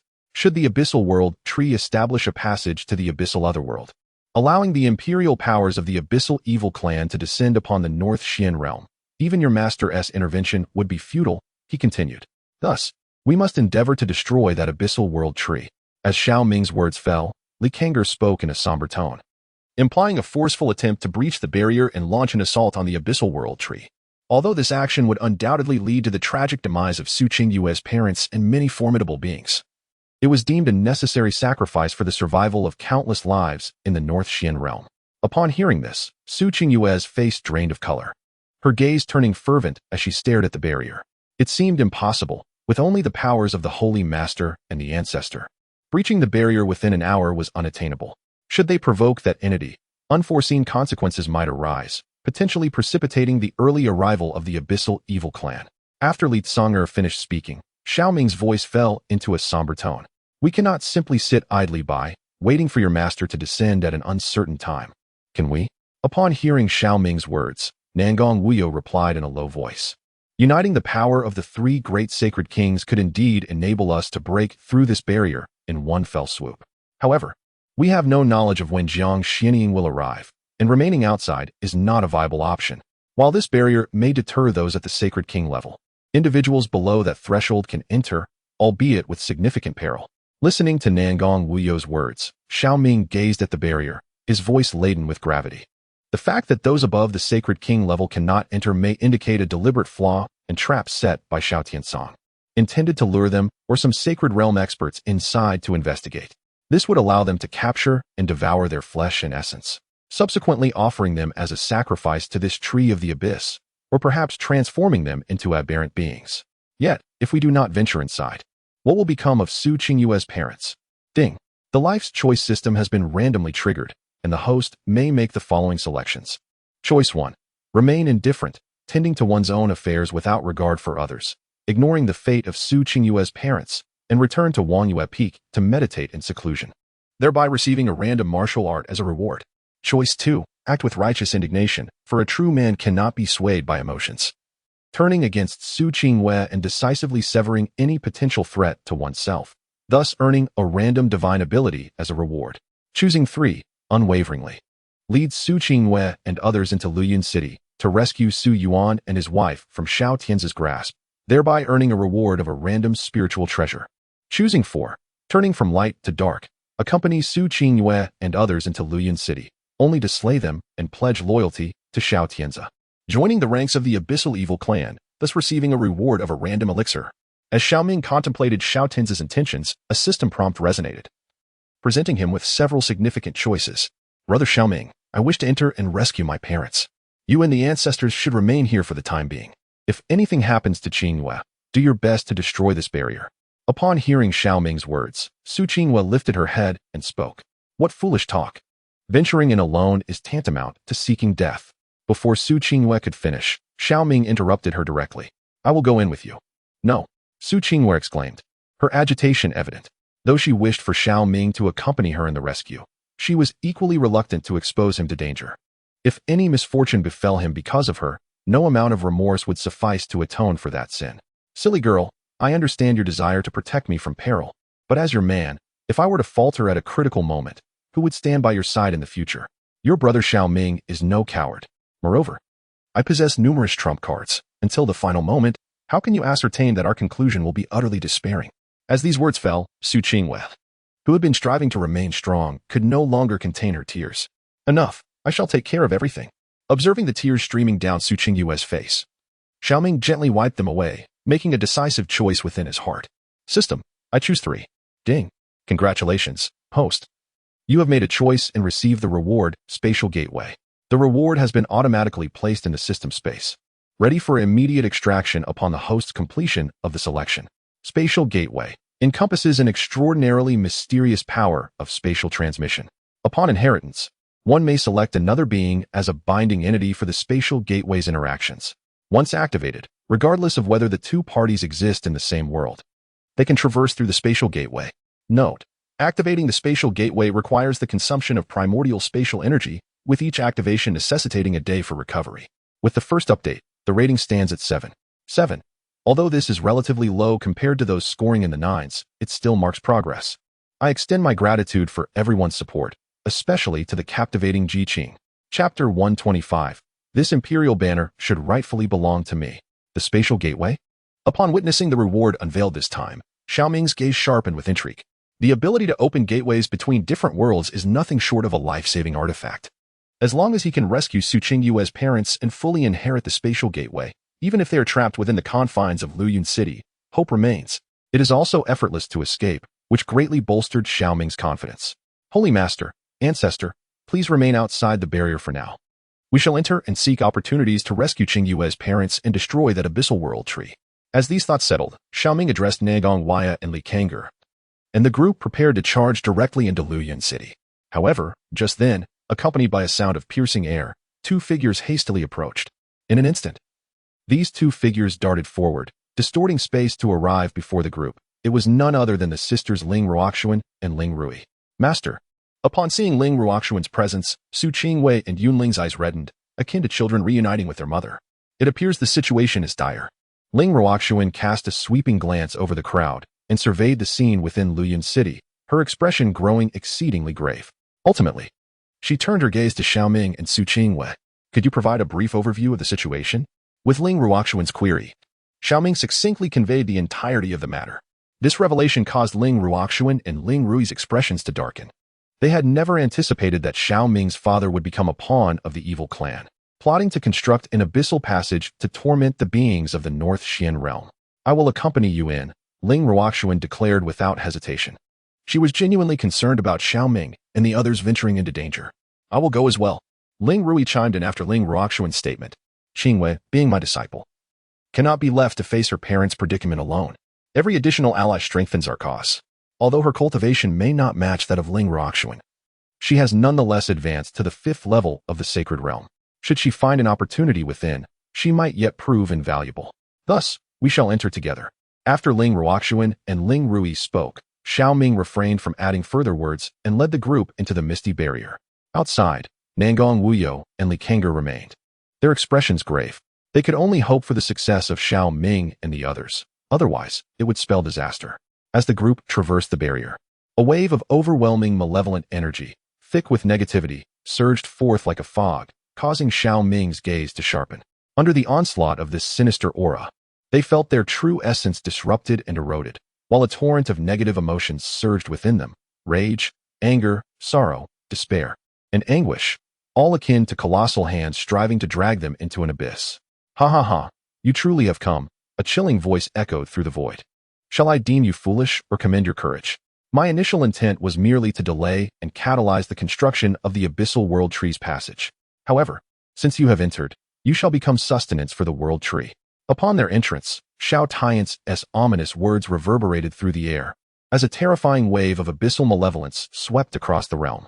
Vengeful spirits, resembling monstrous fiends, radiated terrifying malice and resentment, descending upon the group like a dark storm. Old man, do you truly believe you have us at your mercy? Before me swarms a multitude of vengeful spirits, seemingly numbering in the millions. Clearly the remnants of the fallen cultivators of Luyun City.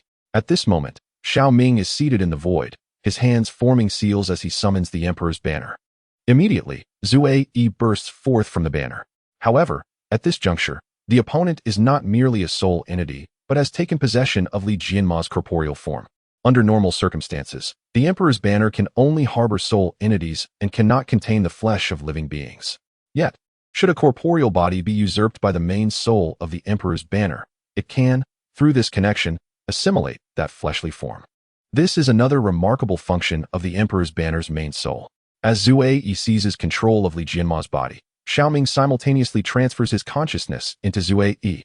In that instant, Xiao Ming's true self closes his eyes, while Li Jianma's body unleashes an overwhelming surge of true essence. Following this, he forms seals with his hands, channeling the power of the Emperor's banner. Countless demonic beings, accompanied by chains of souls, surge forward like a tidal wave against the myriad of vengeful spirits, their roars resonating like the wrath of the heavens. The terrifying impact of soul energy wreaks havoc, creating a spectacle so grand that it resembles the clash of hundreds of thousands, if not millions, of armies. The sky above Luyun City is shrouded in darkness. In terms of sheer numbers, the demonic entities summoned by Xiao Ming from the Emperor's banner amount to merely several 100,000, while the vengeful spirits of the Luyun City cultivators exceed tens of millions. Yet, at this moment, with Xiao Ming wielding Li Jianma's body to command the Emperor's banner, it is akin to harnessing the cultivation of the sacred realm. The strength of each demon lord is extraordinarily formidable, far surpassing that of the majority of vengeful spirits. Amidst this brutal conflict, countless vengeful spirits are torn asunder and devoured by the multitude of demon lords, causing the black mist of the human emperor banner to grow increasingly terrifying, infused with a hint of malevolence. Meanwhile, Ling Ruoxuan, Feng Xianwang, and others unleash soul attacks to eliminate any remaining threats, ensuring that Xiao Ming's true form remains untouched by any vengeful spirit. This must be the human emperor banner spoken of by the evil emperor. I never imagined you would acquire such an unparalleled imperial weapon. Truly, you are a worthy progeny of my lineage, Xiao Tian's. This fortuitous opportunity is scarcely inferior to that of your father. Observing Xiao Ming, who within a mere half-hour has utilized the human emperor banner to annihilate nearly 10 million vengeful spirits, the number of demon lords has surged exponentially, and their aura has significantly intensified. Xiao Tian's, lurking in the shadows, chuckled sinisterly. Yet, in the next moment, his tone shifted dramatically. Having allowed you to slay so many, this human emperor banner rightfully belongs to me. With these words, an ominous wave erupted from the abyssal tree, and the multitude of vengeful spirits consumed by the human emperor banner suddenly began to retaliate. A terrifying malevolence erupted from within the banner, causing this imperial weapon to tremble violently, while countless demon lords emitted anguished howls. Sinister patterns began to manifest upon the banner, as the malevolent aura of the abyss began to taint this unparalleled imperial weapon. Upon that towering abyssal evil tree, a multitude of roots surged forth with wild ferocity, swiftly ensnaring the imperial banner of humanity suspended in the void.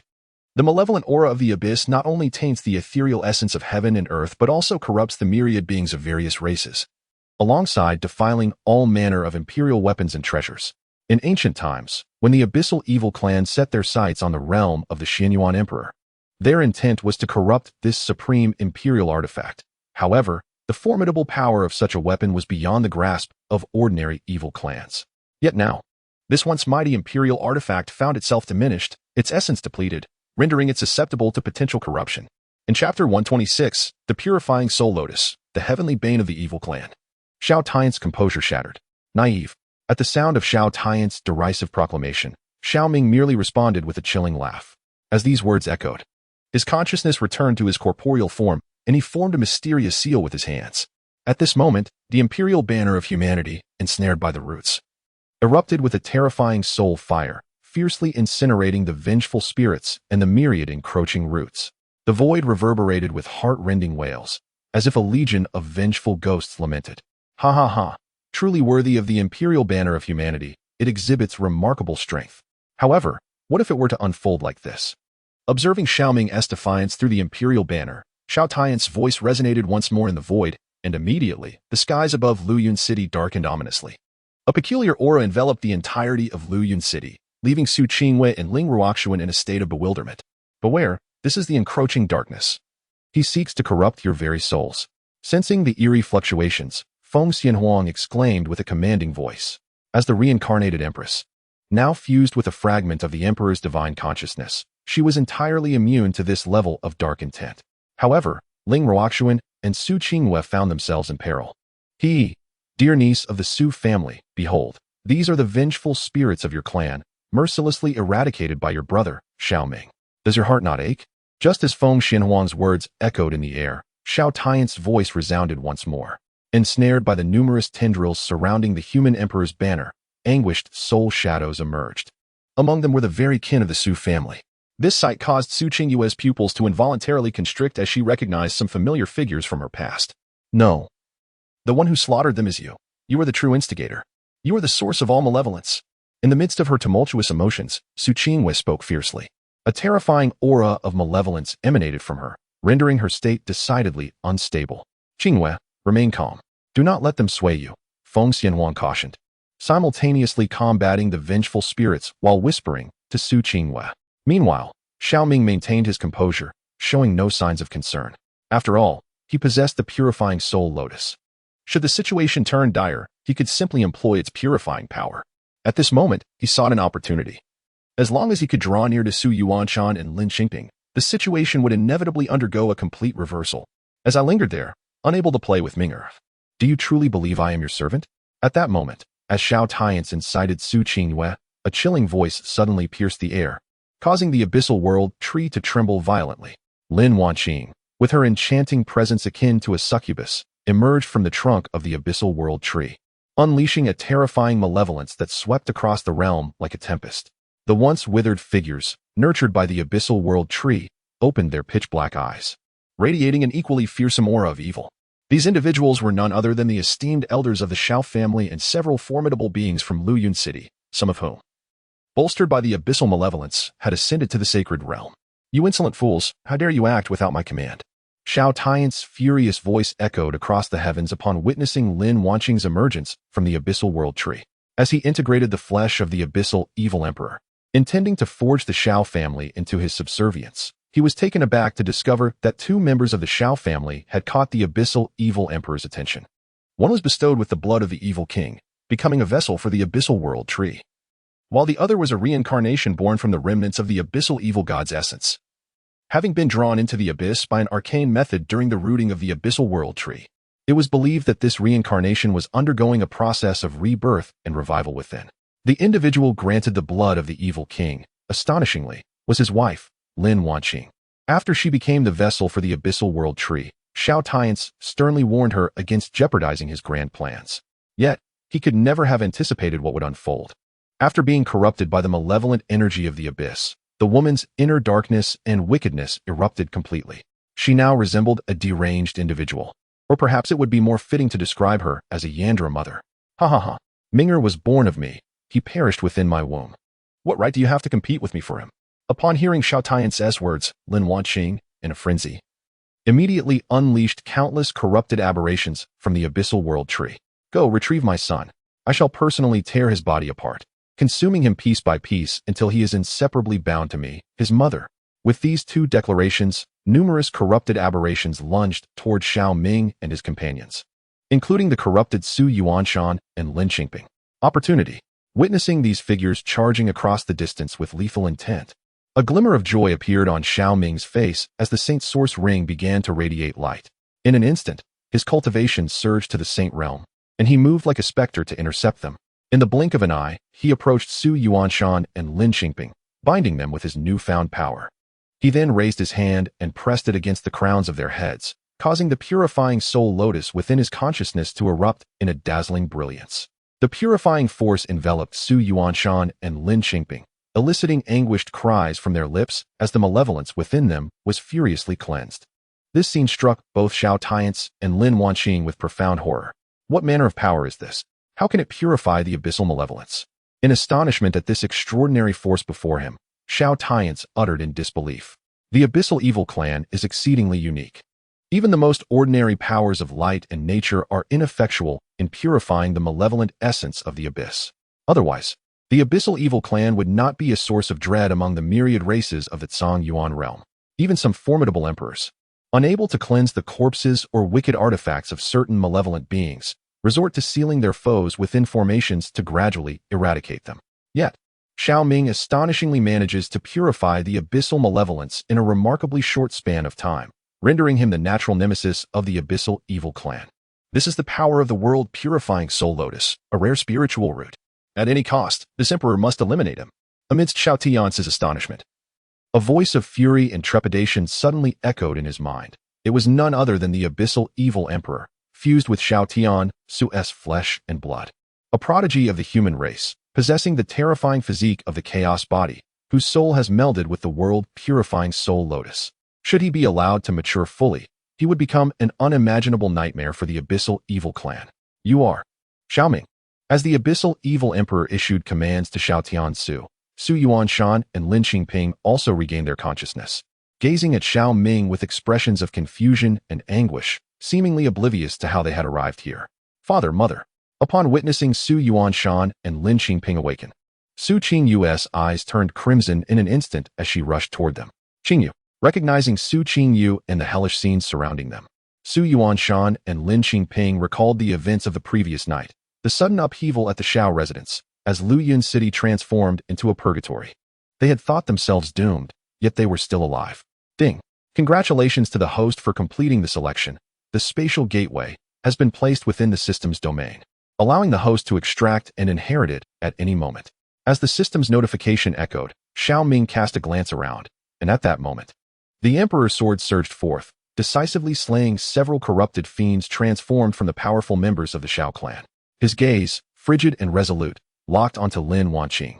It was time to settle the grievances between us.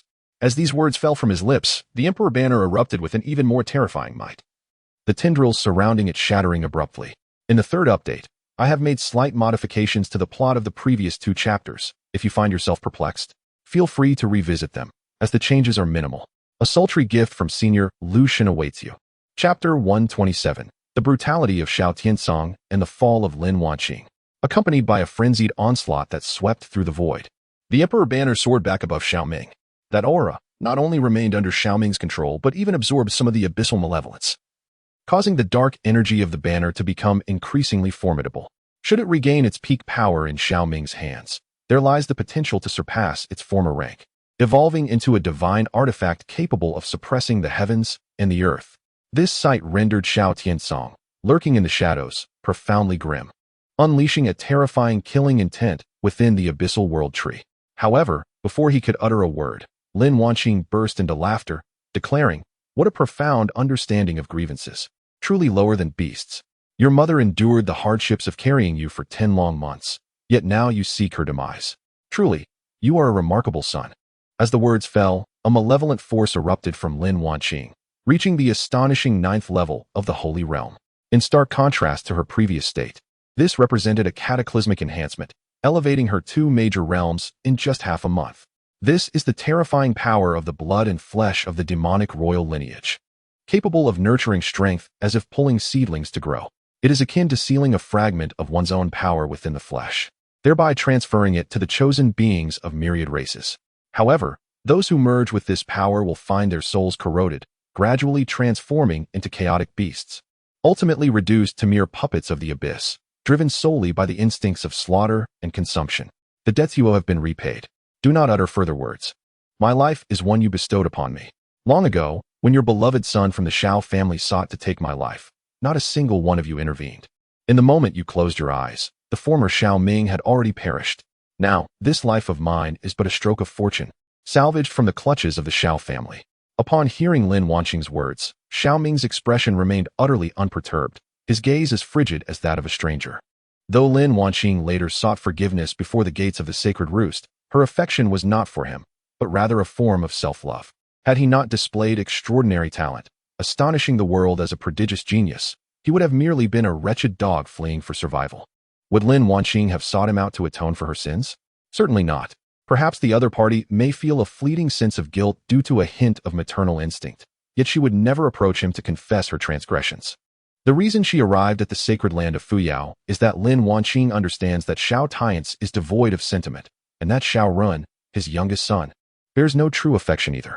However, he has always been the most filial one throughout his upbringing.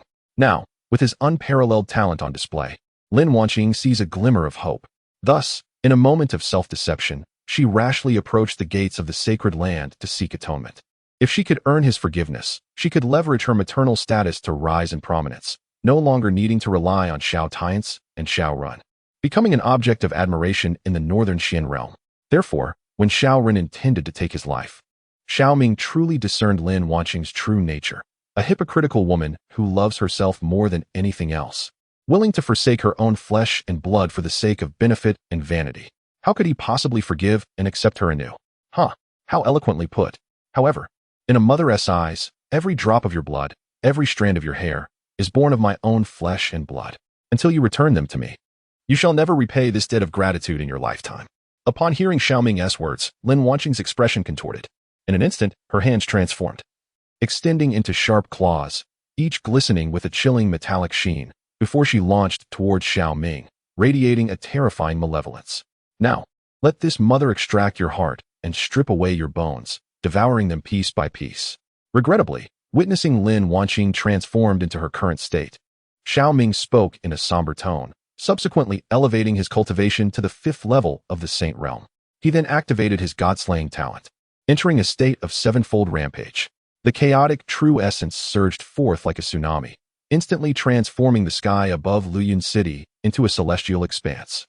At that moment, the concepts of thunder, life and death, and yin and yang swept across the heavens and the earth. A phantom of divine and demonic origin manifested behind Xiao Ming, and both figures raised a finger in unison. All laws returned to chaos. A single finger extinguishes all life. This was the chaotic technique Xiao Ming employed to defeat Feng Xianhuang. However, now, with his cultivation heightened to the 5th level of the Saint Realm, the power of this divine ability had multiplied exponentially. Wherever it passed, the void crumbled inch by inch, and the abyssal malevolence transformed into chaos. In the next instant, a thunderous roar erupted. The malevolent energy that Lin Wanqing had amassed was torn asunder on the spot. She had yet to approach Xiao Ming when she was sent flying by that single finger, spewing forth black blood. Her body, akin to a weapon of the sacred tier, had its bones utterly shattered in that moment, and a mist of blood exploded around her. She plummeted like a meteorite, crashing into the abyssal world tree. Yet, Xiao Ming's finger did not waver, relentlessly pushing towards the abyssal world tree once more. Did I err? Gazing at the imperious youth suspended in the void, memories of Xiao Ming's filial piety flooded back to Lin Wanqing. A trace of regret flickered in her eyes as 2 dark tears streamed down her cheeks. Perhaps she truly had erred. Once, she had a son who was so understanding and dutiful before her, yet, driven by selfishness and indifference, she had forced him to betray the family. If one were to perish at the hands of another, it may well be deemed an act of karmic retribution. Truly, a wretched being who, despite possessing the formidable cultivation of the 9th realm of the saintly order, finds himself outmatched by this youth. You, a mere woman, ought not to exist in this world. As Lin Wanqing wallowed in remorse, a cruel voice resonated, and the figure of Xiao Tiance materialized upon the abyssal world tree. In an instant, Xiao Tiance appeared before Lin Wanqing, effortlessly shattering the finger that Xiao Ming had conjured. Astonishingly, his aura revealed a terrifying cultivation at the 3rd level of the Saint King realm, causing Xiao Ming's pupils to involuntarily constrict. What a waste. I cannot fathom why the evil monarch has taken a liking to you. It is indeed a squander of your precious evil king's blood. Gazing upon the severely injured Lin Wanqing, Xiao Tiance extended his hand and grasped her throat with a fierce grip. Rather than allow you to squander that fragment of evil king's flesh, I shall consume you and become even more powerful. Now, let us merge as one. As the words fell, Lin Wanqing's pupils dilated in horror, while a monstrous maw emerged from Xiao Tiance's chest, from which tentacles erupted with alarming speed. They ensnared Lin Wanqing, dragging her into the gaping mouth. The sound of gnashing echoed throughout the heavens and the earth. Lin Wanqing did not even emit a cry of anguish. Her essence of flesh and blood, along with her soul, was devoured by Xiao Tiance. A more terrifying malevolence erupted from him, causing bone spurs to sprout from his form, transforming his body into that of a monstrous entity. The cultivation that had originally reached the third level of the Sacred King realm surged rapidly at this moment. It was as if the evil royal blood coursing through Lin Wanqing's veins acted as a catalyst, causing his own malevolent blood to merge with him in a more perfect manner. Such a terrifying spectacle not only caused Xiao Ming and Feng Xianhuang's pupils to constrict violently, but also elicited drastic changes in the expressions of Nangong Wui and Li Song outside the barrier. Ruo Xian, do not engage with those monsters. Swiftly lead them out of the barrier. Upon witnessing the transformation of Xiao Tiank, Xiao Ming immediately shouted. In the first chapter, some may feel that the protagonist's mother should not have met her demise, yet her choices led to an unfortunate end. Please refrain from criticizing Xiao Yu. The ashen fire spirit is bestowed upon you. Chapter 128. Human child, you are worthy of this royal soul's flame. As the words fell, Ling Ruo Xian and the others comprehended the gravity of the situation and erupted with their powers, shattering the aberrant beings before them, each one shooting towards the barrier's exterior. Planning to escape? It is too late. Just as the group initiated their movement, the transforming Xiao Tiank lifted his demonic visage, a sinister smile gracing his face. As these words echoed, a crimson light flickered in his eyes, and the barrier outside Luyun City underwent a transformation. As Ling Ruo Xian and the others unleashed their attacks, they struck the barrier, only to be repelled back. Today, none of you shall leave. You will all become the sustenance for the World Tree. With this declaration, the Abyssal World Tree erupted with a terrifying wave of dark energy, its roots shooting forth like tentacles. In an instant, they charged towards Xiao Ming and his companions. And with the amplification of Xiao Tiance's formidable power, this assault had already reached the level of a Saint King. If you wish to reduce us to mere fodder, we shall see if you possess the capability to do so. As Xiao Ming beheld the onslaught of writhing tendrils, he immediately elevated his cultivation to the 9th level of the Saint Realm, the terrifying force causing fissures to appear upon his body. Yet, Xiao Ming paid no heed to this. He swiftly formed hand seals and fervently urged the Emperor's banner, summoning a formidable phantom of the Emperor that materialized in the void. He then raised a finger toward Xiao Tiansu. Countless Emperor warriors surged forth, overwhelming in their numbers, as the void crumbled wherever they passed, colliding with the myriad tendrils of the Abyssal World Tree. In an instant, the tendrils of the Abyssal World Tree were obliterated, and a piercing howl emanated from within its trunk. However, before this wave of assault could strike the Abyssal World Tree, Xiao Tiansu had already transformed into a grotesque embodiment of malevolence, positioning himself before the Abyssal Evil Tree. A dark red radiance accompanied by an overwhelming aura of wickedness surged forth like a tsunami, colliding with the Emperor's warriors, unleashing a cataclysmic shockwave that swept across 1,000 miles. The entirety of Luyun City was reduced to ashes in the wake of this devastation, and the void within 1,000 miles crumbled under the rampant storm. Ling Ruoxuan and her companions gathered together, desperately unleashing their powers to withstand the tempest.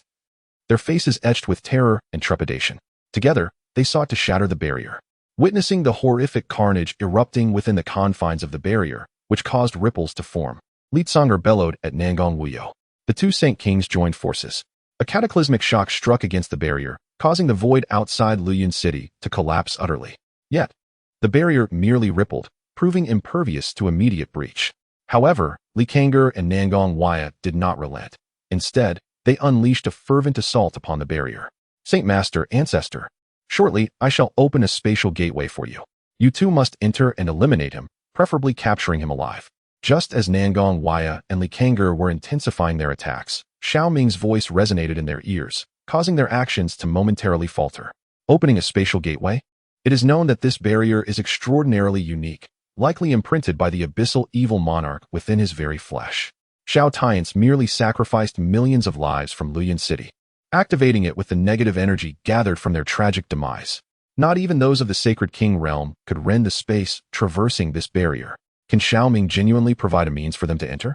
Truly, it is admirable for an ultimate imperial weapon, even in a state of diminished power. It can still exhibit such prowess in your hands. Yet, even so, it is time for you to reunite with your mother, to be consumed together by me. As Xiao Ming transmitted his message to Nangong Waya and Li Kang'er, Xiao Tian's voice echoed from several dozen miles away, unleashing a terrifying malevolence once more. Xiao Tian's had now undergone his transformation, though his cultivation had merely ascended from the 3rd to the 5th level of the Sacred King realm. The chilling aura he emitted was vastly more formidable than that of Nangong Waya. As his words reverberated, Xiao Tiankai surged forth like a madman, shattering the void with an overwhelming force as tendrils erupted from his being. A cold smile graced Xiao Ming's lips as he beheld Xiao Tiancai's unstoppable approach, and he silently issued a command to the system. Ding! Congratulations to the host on the successful one-click refinement. The spatial gateway has been successfully bound to the host. Ding! The host command has been executed. The binding entity for the spatial gateway has been established as Licanger. When the spatial gateway is utilized next, the binding entity can be modified anew. As the system's notifications resonated in his mind, Xiao Ming summoned the spatial gateway without a moment's hesitation. A colossal portal, towering 10 zhang high, materialized before Xiao Ming and his companions. Of course, this was not the true size of the spatial gateway. It possessed no dimensional constraints and could be altered at will according to Xiao Ming's commands. However, at this moment, 10 zhang was more than sufficient. With the appearance of the spatial gateway, Xiao Ming willed it open, revealing another portal before Licanger and Nangong Waya. Through the spatial gateway, they could see Xiao Tiancai charging towards them, a look of madness etched upon his face. Yet, in that instant, they had no time to marvel at the peculiarities of the spatial gateway. They unleashed their full power and surged into the portal. Their strength erupted to its zenith, and the two great holy kings struck simultaneously. A cataclysmic assault shattered the void, hurtling directly toward Xiao Tiancai. What on earth? Upon witnessing the sudden emergence of a spatial gateway, accompanied by the formidable presence of two great saint kings, Xiao Tiance found himself utterly bewildered. The air was rent with a deafening roar, akin to a miniature star erupting in the void. Xiao Tiance was unceremoniously cast aside by the might of the two saint kings. The malevolent entity erupted in a cloud of black blood mist, with half of its form and several tentacles obliterated by the overwhelming power of the saint kings. It crashed into the abyssal world tree, the sheer force of the impact splintering the trunk. A heart-rending shriek emanated from the fractured bark, leaving all present with the sensation of ruptured eardrums. The remaining aberrant beings were annihilated by the ensuing shockwave. Meanwhile, Xiao Ming and his companions, under the protection of Nangong Wui and Licanger, surged through the confines of the spatial barrier, breaking free. The power to transcend realms, it was indeed the power to transcend realms. How could a mere human child possess such a spatial gateway? Just as Xiao Ming and his companions exited the barrier and hastily stowed away the portal, a piercing voice echoed across the expanse. Human wretch, you are worthy of this sovereign igniting a fragment of my malevolent soul. This spatial gateway belongs to my kind. With the utterance of those words, a peculiar skeletal ring on Xiao Tiance's hand erupted with a blinding crimson glow. A terrifying surge of soul energy flooded into Xiao Tiance's already battered body, causing it to crumble like an avalanche. But in the next moment, the celestial barriers enveloping the realm beyond the city of flowing clouds contracted and merged into Xiao Tiance's being, firmly binding the disintegrating demonic form. Yet, this was merely the beginning. As Xiao Tiance raised his left hand towards the fractured abyssal world tree, the upper half of the tree surged into his body like writhing tendrils. This infusion caused Xiao Tiance's physique to swell once more. As the fragmented body began to reconstitute itself, sprouting countless roots that transformed him into a being resembling a treant, towering at a height of 10 zhang. His cultivation aura surged violently, escalating from the 5th level of the Holy King realm to the 9th level in a mere instant, and even advancing with unstoppable momentum into the threshold of the Quasi-Emperor realm. Chapter 129. Jiang Xianying confronts the abyssal evil emperor. A familiar face emerges. Yili, flee. Sensing this overwhelming presence, Licanger and Nangong Wui were struck with terror, and without hesitation, they shouted to the crowd. In that fleeting moment, both unleashed their full cultivation, striving to tear apart the fabric of space to escape with Xiao Ming and the others. The abyssal evil emperor ignited a fragment of his malevolent soul, a force far beyond their capacity to withstand. Before such an entity, even holy kings seemed as insignificant as ants. Ha ha ha. You think you can escape, mere ants, while I ignite this fragment of my malevolent soul. As Licanger and Nangong Wui's words echoed, the abyssal evil emperor had already seized control of Xiao Tiance's body. Merely casting a glance at Xiao Ming and the others, a terrifying force of law erupted forth, rendering the space as if it had been frozen in time. Nangong Wuya and Li Tsonger were immediately struck by a backlash, both spitting out a mouthful of fresh blood, their eyes filled with profound terror as they gazed upon the monstrous entity. Xiao Ming maintained a relatively calm demeanor, a willow leaf materializing in his right hand. Human little ghost, bring forth the spatial gateway. After elevating their cultivation to the Quasi-Emperor realm, Xiao Ming and his companions from the abyssal evil dynasty unleashed an unmatched force that swept across the heavens and the earth. Just as the situation grew dire, Xiao Ming was about to summon Lu Yunyan when the void above them shattered explosively, and an ancient cauldron descended directly upon the abyssal evil monarch. The abyssal evil clan shall not have a good death. As these words echoed, a ghostly figure appeared before Xiao Ming and the others, raising a hand to conjure a barrier that shielded them. In the next moment, an earth-shattering roar erupted. The abyssal evil monarch was forcefully driven underground, causing the ground within 1,000 miles to collapse utterly. The sheer destructive power sent shivers down the spines of Nan Gongwuya and Ling Roxuan, who stared in utter astonishment at the figure that had emerged. It was none other than Jiang Xianing. With merely the cultivation of the 9th level of the Holy King realm, he had managed to force the abyssal evil monarch into the depths below. Although the entity was not the true abyssal evil monarch, merely a remnant evil soul controlling Shao Tian's body and fused with the abyssal world tree, its combat prowess was nonetheless terrifying. It far surpassed that of Nangong Wuya and Li Tsonger. To their astonishment, Jiang Xianing had succeeded in driving it underground. Quickly, flee from here. Before Xiao Ming and the others could utter a word, Jiang Xianing, with an expression devoid of her usual languor, spoke with grave intensity.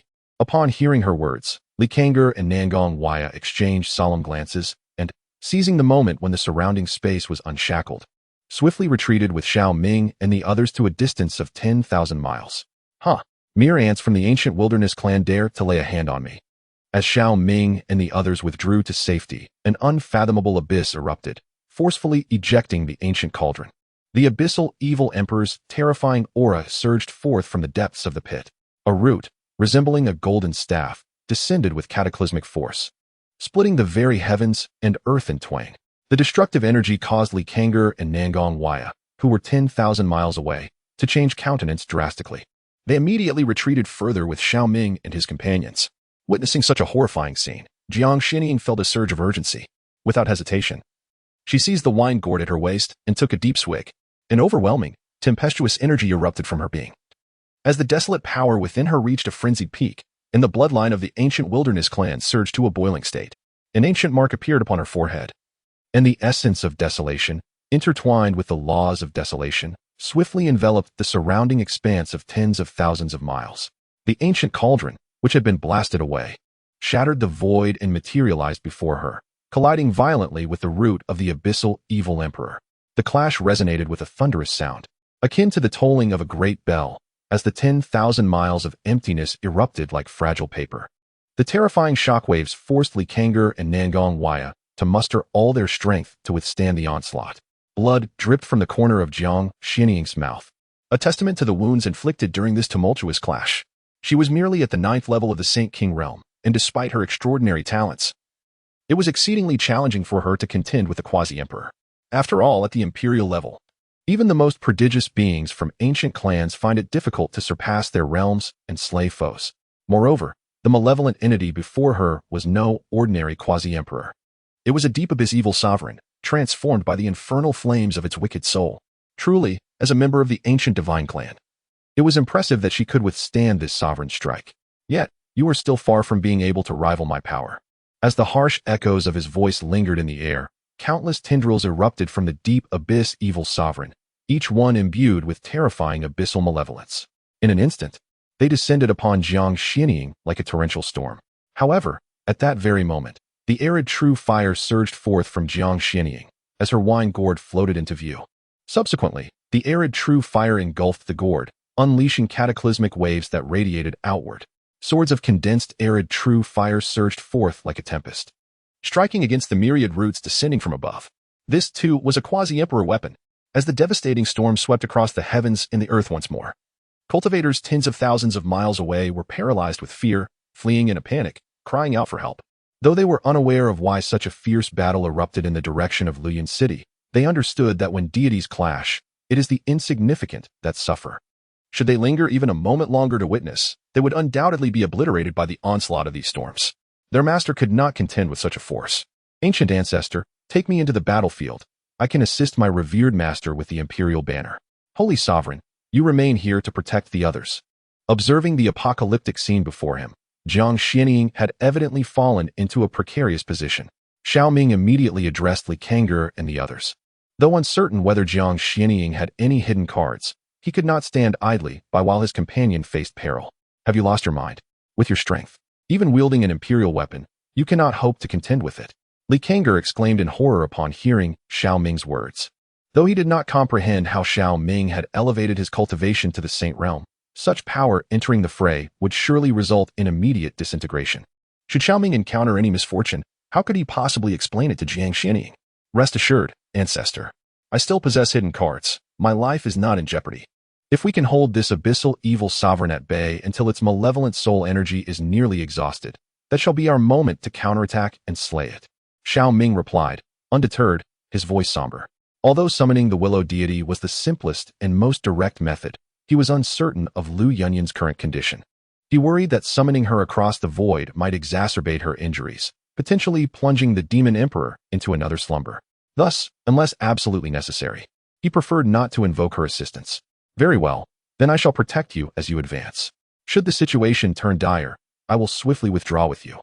Li Kang'er nodded in agreement. Yet, before he could fully articulate his thoughts, his pupils involuntarily constricted. His gaze filled with astonishment as he looked towards the rear of Xiao Ming. At that moment, a mysterious woman clad in black, her expression devoid of emotion, stepped into the protective barrier.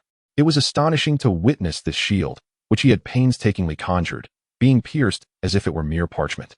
What kind of power does this individual possess? Sensing Li Kang'er's unease, Xiao Ming and the others exchanged glances, their expressions tightening as they turned to the back. A familiar silhouette abruptly came into view. It was none other than Yi Li, who had been abducted by the malevolent spirit within the ghostly fiend's secret realm. In the third chapter, after reading, do remember to click for a free gift to support Xiao Yu, who has diligently penned 300,000 words. The alluring senior Lu Sueki presents Chapter 130. Given your connection to the malevolent spirit, this time, it shall not consume him. Little Guagua, we meet again. As Xiao Ming and the others turned their gaze, Yi Li's once pitch-black eyes transformed into a haunting blend of red and blue, her voice echoing with a sinister timbre unmistakably belonging to the malevolent spirit. This caused Su Qingwei and Yun Ling's pupils to constrict, as memories of their previous encounter in the ghostly fiend's secret realm resurfaced. On that day, they had been rendered utterly powerless against the malevolent spirit's whims, with even the holy intent of Yun Faping devoured like a mere snack. Now, it appeared that the spirit had indeed usurped Yi Li's form. It is you. Upon witnessing the malevolent spirit's presence, Xiao Ming's expression grew grave, his demeanor vigilant as he fixated on the entity before him, not anticipating the encounter with this wretched progeny of the ghostly matriarch here. Although previously unaware of the opponent's true strength, it was surmised that this dark, enchanting girl possessed at least the power of an emperor. Within the confines of the ghost fiend's secret realm, perhaps constrained by the laws of the realm, her capabilities were unable to manifest fully. Thus, during the encounter in the small cabin, she was ultimately driven back. Of course, it is also plausible that the Chime was merely toying with or intimidating them. Regardless, now that she has emerged from the ghost fiend's secret realm, she embodies a genuine terror, surpassing even the distant abyssal evil monarch in dreadfulness. As this thought settled in, the divine weapon, Lu Xinyi, reappeared in Xiao Ming's grasp, eliciting a low chuckle from the Chime opposite him. Little pot, do not be alarmed. The Chime harbors no ill intentions towards you. Please refrain from summoning the elder sister to confront me. I merely wish to propose a transaction. As the words fell upon the air, a strikingly beautiful yet eerie head emerged from behind Yi Li's shoulder, its pallid hands stretching forward from behind. In that moment, Yi Li's previously vacant gaze regained its luster, albeit tinged with a hint of fear and reluctance, as she cast a pleading look towards Xiao Ming. She had not been possessed by the Chime. Rather, she had been parasitized. Each time the Chime commandeered her body, her soul was imprisoned within her sea of consciousness, enduring the relentless torment of the Chime's chilling aura, a sensation that rendered her existence more unbearable than death itself. Upon seeing Xiao Ming once more, she yearned to acquiesce to his past request, dreaming of becoming a blissful servant under his command, far preferable to being a mere plaything of the Chime, subject to annihilation at any moment. What transaction? Upon hearing the words of the elusive spirit, Xiao Ming chose to disregard Yi Li and inquired in a low, somber tone. Should the other parties seek his assistance, perhaps there was an opportunity to exploit the situation. I desire the little pot to assist me in opening the portal to the realm of the abyss. Upon the conclusion of Xiao Ming's statement, the spirit licked its lips and replied. Its pallid hands glided across its delicate visage, speaking with a tone that was both sinister and alluring. If the little pot agrees, I can help you eliminate the remnant soul of that abyssal evil monarch, and I can temporarily lend you this toy of mine to play with. However, once I return from the abyss, you must return this little toy to me." Upon hearing the spirit's words, the flicker of joy that appeared on Yi Li's face swiftly transformed into profound despair. She had hoped to rid herself of the spirit, but it seemed unwilling to release her. Nevertheless, if she were to be given to Xiao Ming, perhaps by ingratiating herself with him, she could ultimately escape the spirit's grasp. "I am not particularly interested in your toy. I require your assistance in subduing that abyssal entity and erasing the consciousness of the abyssal evil monarch's remnant soul. Its remnants and flesh must be provided to me. For without an abyssal creature to serve as a reference point, I cannot open the portal to the abyss for you." Xiao Ming expressed his demands without hesitation. After all, it was the spirit that sought his aid, and with a trump card in his hand, he felt no reluctance in making his request rather demanding. If one were to suggest that the malevolent spirits assist in vanquishing the lingering soul of the abyssal evil emperor, this darkly enchanting girl might very well consume the opponent entirely. Even their corporeal form could be reduced to mere dust, a significant loss in his eyes. The little pot is truly mischievous, enlisting the spirits as enforcers while also pilfering my snacks. Upon hearing these remarks from Xiao Ming, the spirit tilted her head, a somewhat eerie expression crossing her features. Yet, in the next moment, she burst into a peal of laughter, which, while slightly unsettling, was nevertheless charming. Given that you are the little pot of the spirit, she graciously decided not to devour him this time. With her final words echoing, the spirit vanished from sight, seemingly racing towards the monstrous transformation of the abyssal evil emperor's remnant soul. Xiao Ming and the others turned their gazes toward the battlefield. At that moment, under the relentless assault of the abyssal evil emperor, Jiang Xianying had been thoroughly pressed into a disadvantage, even sustaining injuries that caused her to spit out blood. Were it not for her own extraordinary talents, which surpassed even those of the imperial offspring in the same realm, along with the possession of 2 quasi-emperor artifacts, she would have likely perished after just a couple of exchanges. Truly worthy of being the progeny of the Jiang clan, to withstand for so long beneath my might. But now, it is time to conclude. As the piercing words escaped the abyssal evil emperor's lips, an explosion of malevolent energy erupted from his being, his cultivation level soaring to the 3rd tier of quasi-emperor realm in that instant. The great cauldron was sent flying, and the air was filled with a cataclysm of sword energy, shattering violently. An overwhelming force descended upon Jiang Xianying, rendering her utterly defenseless. This caused Jiang Xianying's pupils to involuntarily constrict violently, his gaze transforming into a profound gray, as a more terrifying aura of desolation erupted forth. However, just as Jiang Xianying was about to ignite his bloodline power and activate one of his hidden cards, an eerie wave permeated the atmosphere, solidifying the tempestuous forces of the void. It seemed as if the vast expanse of the world had come to a standstill, leaving both Jiang Xianying and the abyssal evil emperor in a state of shock. This is the emperor. To forcibly freeze an attack of quasi-emperor level, such a feat could only be accomplished by an emperor. It must be the emperor's true form that has descended. The remnants of the emperor's soul are incapable of such a thing. Little cauldron says, it desires your evil soul and flesh, and thus, Chime must present you, a mere snack, to little cauldron. As the chilling words echoed through the void, Chime's ethereal figure glided through the air, then raised a hand to grasp at the abyssal evil emperor. An unparalleled force of loss swept through the void like a tempest. This caused the abyssal evil emperor's pupils to nearly explode from their sockets, as he cried out in sheer horror and disbelief. The power of the sinister way. Are you the ghost mother celestial? No, the ghost mother celestial has already been slain by the Lord Morin evil god. Could it be that you are her progeny, birthed before her demise? Amidst the shock of his words, the abyssal evil emperor attempted to forcibly ignite the remnants of his evil soul, but at that moment, his spiritual form felt as though it had been frozen in place. Had his true form descended, perhaps he would not have had to fear Chime. Yet now, it is merely a wisp of malevolent spirit, a mere plaything in the hands of another, utterly devoid of any capacity for resistance.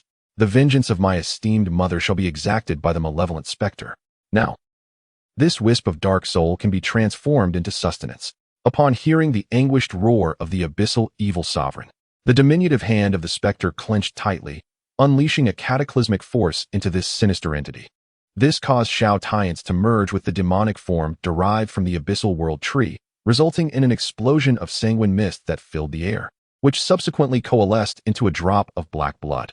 The wisp of the abyssal evil sovereign's soul was obliterated by the specter, imprisoned in the void like a mere toy. Unexpectedly, after this demonic form shattered, another soul emerged from the void. Remarkably, it was Xiao Tian's. After the abyssal evil sovereign seized the body, he was not consumed, but rather temporarily suppressed within the sea of consciousness. Perhaps this was to eliminate Xiao Ming and others, seizing the spatial gateway to allow for reinforcements from this side. Chapter 131. Should little Guo deceive me, I shall impose punishment upon you at midnight. Oh, my lord, I am willing to be your humble servant. I implore you to show me mercy. Witnessing the formidable wisp of the abyssal evil sovereign effortlessly extinguished by the lady before him, Xiao Tian's soul immediately knelt in supplication. Oh, the living embodiment of the emperor. If he could secure a powerful ally, his life would be extraordinary. He would not need to transform into this grotesque being, neither human nor demon. The aura surrounding you bears some resemblance to that of the little pot. Thus, the malevolent spirits would refrain from preying upon you. Sensing a similarity between Xiao Tian's soul aura and that of Xiao Ming, the malevolent spirits mistakenly believed that Xiao Ming had been ensnared by the abyssal evil sovereign. After uttering a remark, they swiftly summoned the abyssal evil sovereign's blood and wicked soul, along with Xiao Tian's essence, and in an instant, they materialized before Xiao Ming and his companions. This spectacle left Jiang Xianying, who had been fiercely battling the abyssal evil sovereign moments earlier, utterly astounded. She had not anticipated that her disciple was acquainted with a sovereign of the imperial realm, and moreover, that this individual was a progeny of the revered Ghost Mother. The Ghost Mother, one of the few demigods in the eastern region, had vanished into the abyssal world over 4 millennia ago, never to return. To her surprise, this demigod had perished, yet had left behind a descendant. Even more astonishing, this offspring had now ascended to the imperial realm, capable of obliterating the remnants of an evil sovereign with mere gestures. It was utterly preposterous. As this realization dawned upon her, Jiang Xianying hastily stowed away the 2 quasi-imperial weapons, slightly stifling her injuries before tearing through the void towards Xiao Ming and the others. Such terrifying power. Observing the battle that had raged miles away suddenly come to an end, Nangong Wuyo and Li Kang'er felt as though they were ensnared in a dream. The dread entity that had nearly claimed their lives was reduced to a mere plaything in the hands of the malevolent spirits. Was this the terrifying might of a sovereign of the imperial realm? Little pot, I have vanquished it. Do you wish to partake of it? As Nangong Wui and Li Xing'er were rendered speechless in astonishment, the voice of Qimei suddenly echoed, heralding the appearance of an enigmatic figure behind Xiao Ming. Like a child, she clung to him, her pallid hands extending from behind, presenting a droplet of black essence and a wisp of the evil emperor's lingering soul before his eyes. This sight caused Xiao Ming's lips to twitch involuntarily. Could the blood and soul of the abyssal evil emperor truly be something he could consume? Moreover, this dark, enchanting girl was far too familiar, thoughtlessly draping herself over him without a care for his feelings. I shall not partake. Thank you, Xiao Ming replied, a hint of frustration evident in his voice. As he employed his true eye to scrutinize the droplet of essence and the wisp of soul, wisp of the abyssal evil Emperor Mikado's soul, formed after the erasure of consciousness, harbors an immense power of evil soul. Refining it may grant one the soul power of the abyssal evil clan, fragment of the abyssal evil Emperor Mikado's flesh, a refined essence of blood and meat. Contains vast vitality and dark energy. Refining it may bestow the bloodline of the abyssal evil clan. Upon examining these 2 items, Xiao Ming recognized that the abyssal evil emperor was named Makadu. He would need to be wary of this in the future. Not only had he disrupted the plans of this malevolent emperor, but this entity had also set its sights on his spatial gateway. Surely, should the abyssal evil clan descend, they would come seeking trouble with him. However, he felt no immediate concern, as the abyssal realm was linked to several dimensional rifts in the eastern domain that permitted entry for those of imperial strength. Within the northern Xian realm, there exists no entity that is not under the vigilant guard of imperial-level forces, and all pathways remain ensconced in a state of sealing. Thus, these abyssal evil clans exert considerable effort to cultivate the abyssal world tree, aspiring to construct interdimensional passages that would allow their arrival. However, it is worth noting that the abyssal world tree is not infallible until it reaches the imperial realm itself. Any interdimensional passage it creates will be incapable of facilitating the descent of formidable evil beings at the imperial level. Thus, Xiao Ming is not overly concerned at present. As long as no formidable faction is foolish enough to act as a pawn for the abyssal evil clans, the cultivation of an imperial-level abyssal world tree will not be an easy feat once the spatial gateway opens. It requires a period to restore its essence before it can be reopened. During this interval, should you have no pressing matters, I suggest you remain by my side. After concealing the blood and remnants of the evil emperor, Xiao Ming calmly addressed Qi Mei. The spatial gateway may only require a day to open, yet he has no intention of disclosing this truth. Should the other party harbor ulterior motives, he can create an information gap to his advantage. Furthermore, given that several holy lands have recently been obliterated, the news of his possession of imperial weapons will likely reach the ears of other factions. If, in the ensuing days, any faction is stirred by greed and seeks to trouble him, he would not hesitate to enlist Qi Mei's assistance to eradicate these groups. This approach epitomizes the maxim of maximizing benefits, a strategy Xiao Ming has learned from unscrupulous bosses, to sketch a tantalizing prospect to ensnare the opponent, then, within a limited time frame, extract the utmost value from them. Truly, a flawless strategy. Time needed for restoration? Upon hearing Xiao Ming's words, Qi Mei's gaze flickered slightly, and she leaned closer to whisper in his ear, "Little pot, you wouldn't be deceiving me, would you?" "How could I possibly deceive someone as adorable as you?" he replied. "It indeed requires time to recover and accumulate the power from the spatial realm. Otherwise, how could one breach the barriers between two worlds?" At this, Xiao Ming felt a jolt of awareness and replied with righteous conviction. It must be said, this dark little girl, Qi Mei, was indeed quite alluring. Though she carried an air of coolness, her presence behind him not only felt delightfully soft, but also emanated an unsettling chill, which would surely provide comfort during moments of heat, provided, of course, that he possessed the strength to conquer this dark enchantress. Giggling, Qi Mei continued, "Since Little Pot says I'm cute, I shall trust you this time. But if I find out that you are deceiving me..." Her voice took on an eerie tone, sending shivers down Xiao Ming's spine. "In no less than 10 days, or at most half a month, I shall forge a passage for you to the abyssal realm." Upon hearing this, Qi Mei released her grip on him. "Very well. I shall return to sleep now. You may accompany him, little toy. Remember to heed Little Pot's words well, or I shall dismember your soul." As she spoke, a thought seemed to strike her, and she waved her hand, conjuring forth a spirit. This person was none other than Xiao Tiansu. "Little Pot, is this your kin? Returning it to you. Initially, I intended to negotiate terms with him, but upon your commendation of Qi Mei's charm, I decided to gift him to you." As these words fell, Qi Mei transformed into a fleeting shadow, merging into Yeli's being. As the progeny of the ghost mother heavenly sovereign, there are indeed many in the Tsang Yuan realm who wish for her demise, compounded by the incompleteness of her own enigmatic lineage.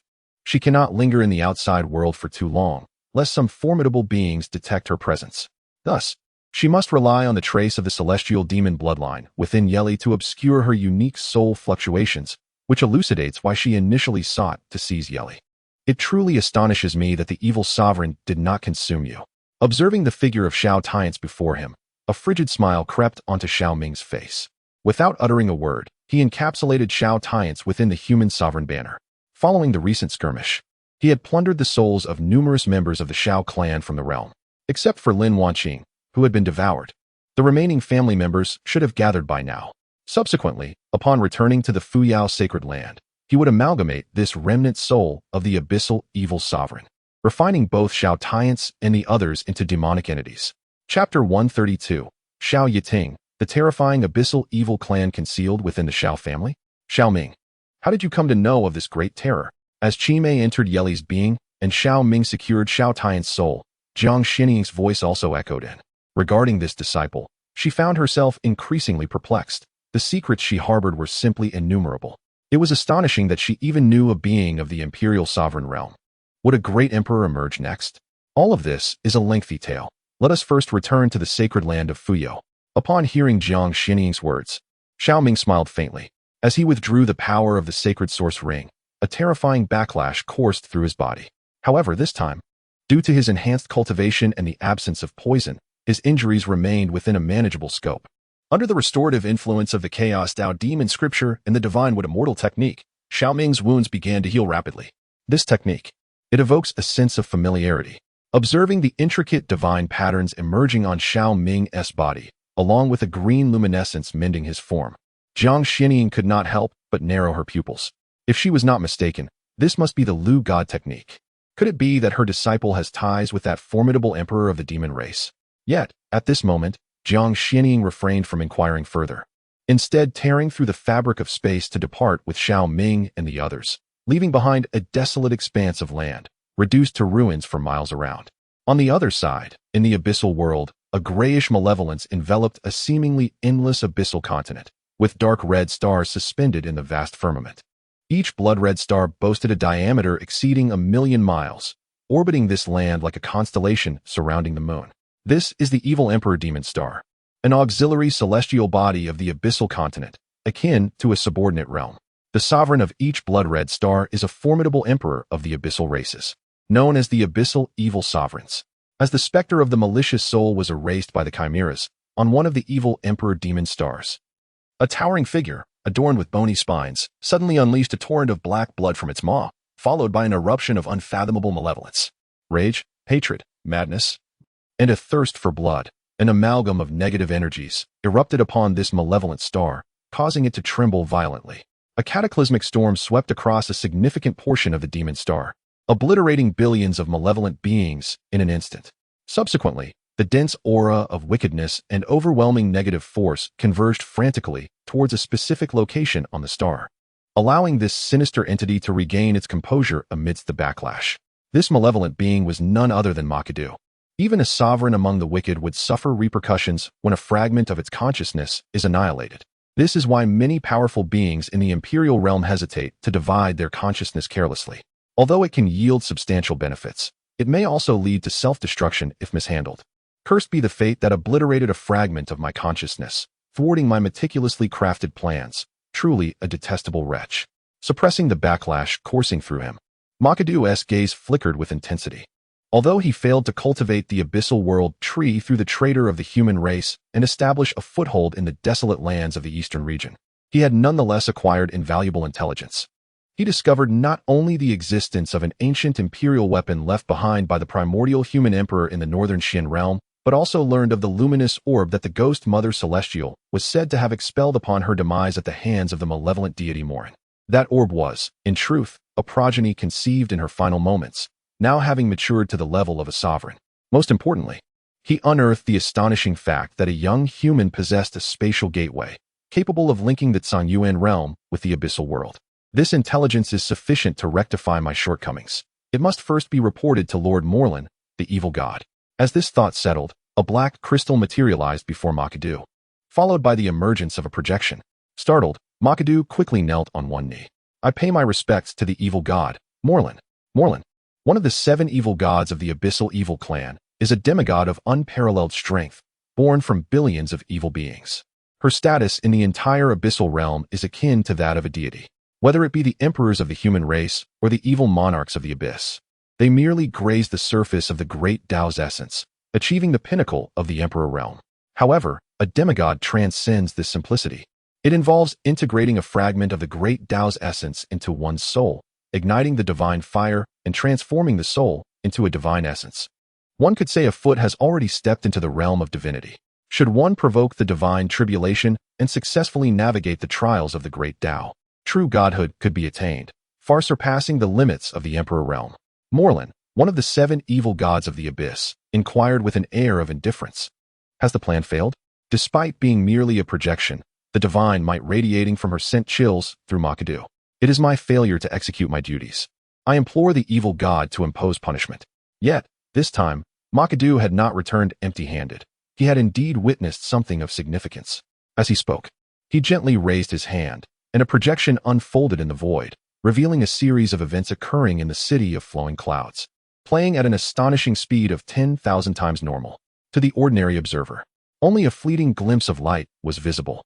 Yet Morin had already absorbed every scene.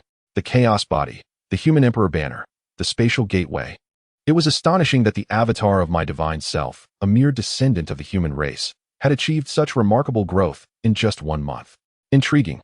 As the words fell from his lips, another figure materialized behind Morin, revealing none other than his sister from the clan, Xiao Yiting, who had previously ambushed Xiao Ming.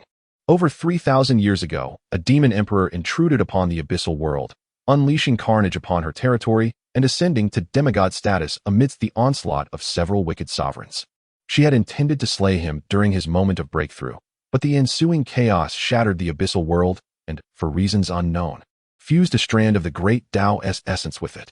This allowed that woman, along with the fragmented world, to breach the barriers and descend into the Zhongyuan realm.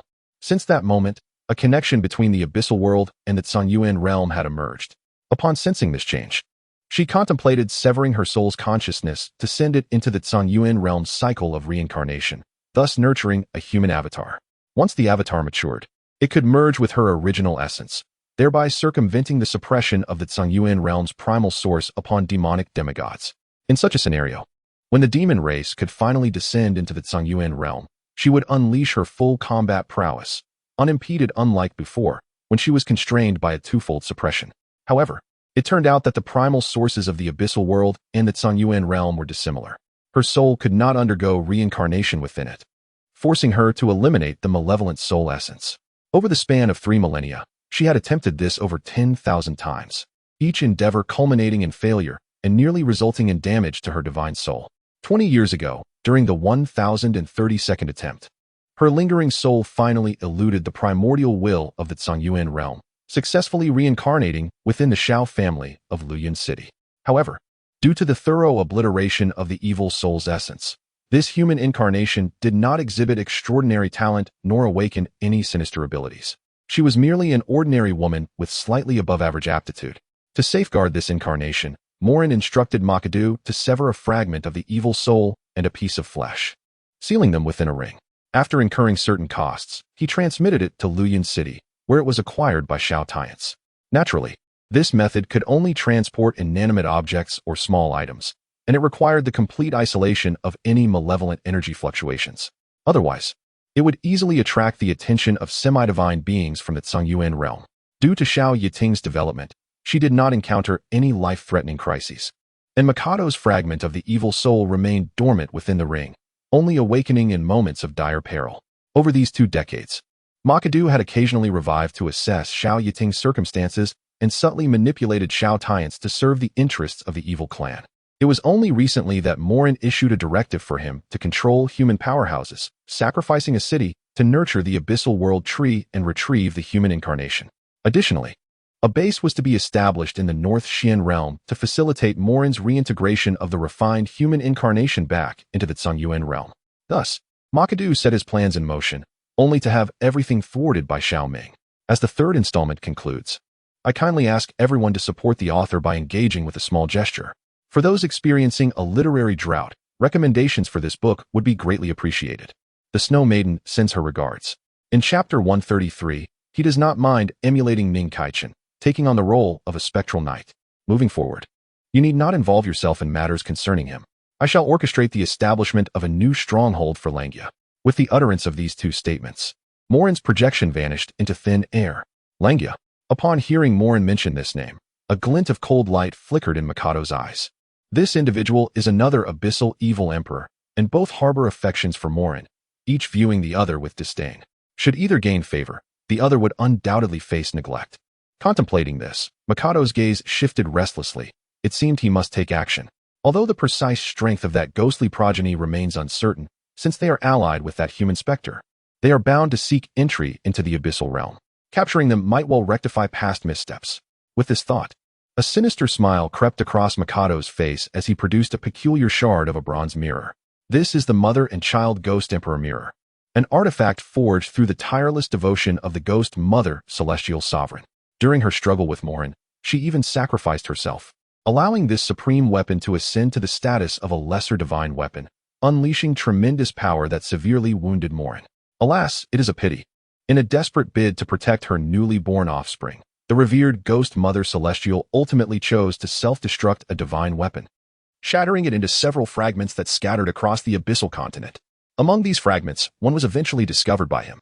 Regrettably, due to the dissimilarity in their power structures, he was unable to comprehend the secrets it held, yet he could not bear to relinquish it to Morin. This shard of the Ghost Mother Emperor mirror remained nestled within his ring. He surmised that if this offspring of the Ghost Mother sought to grow stronger, it would inevitably venture into the abyssal realm in search of the mirror's fragments. Although the Ghost Mother Celestial excelled in concealment, utilizing this mirror fragment as bait might lure her progeny forth. Should he manage to capture her, he could exploit her sensory connection to gather all the fragments, thus achieving a monumental feat.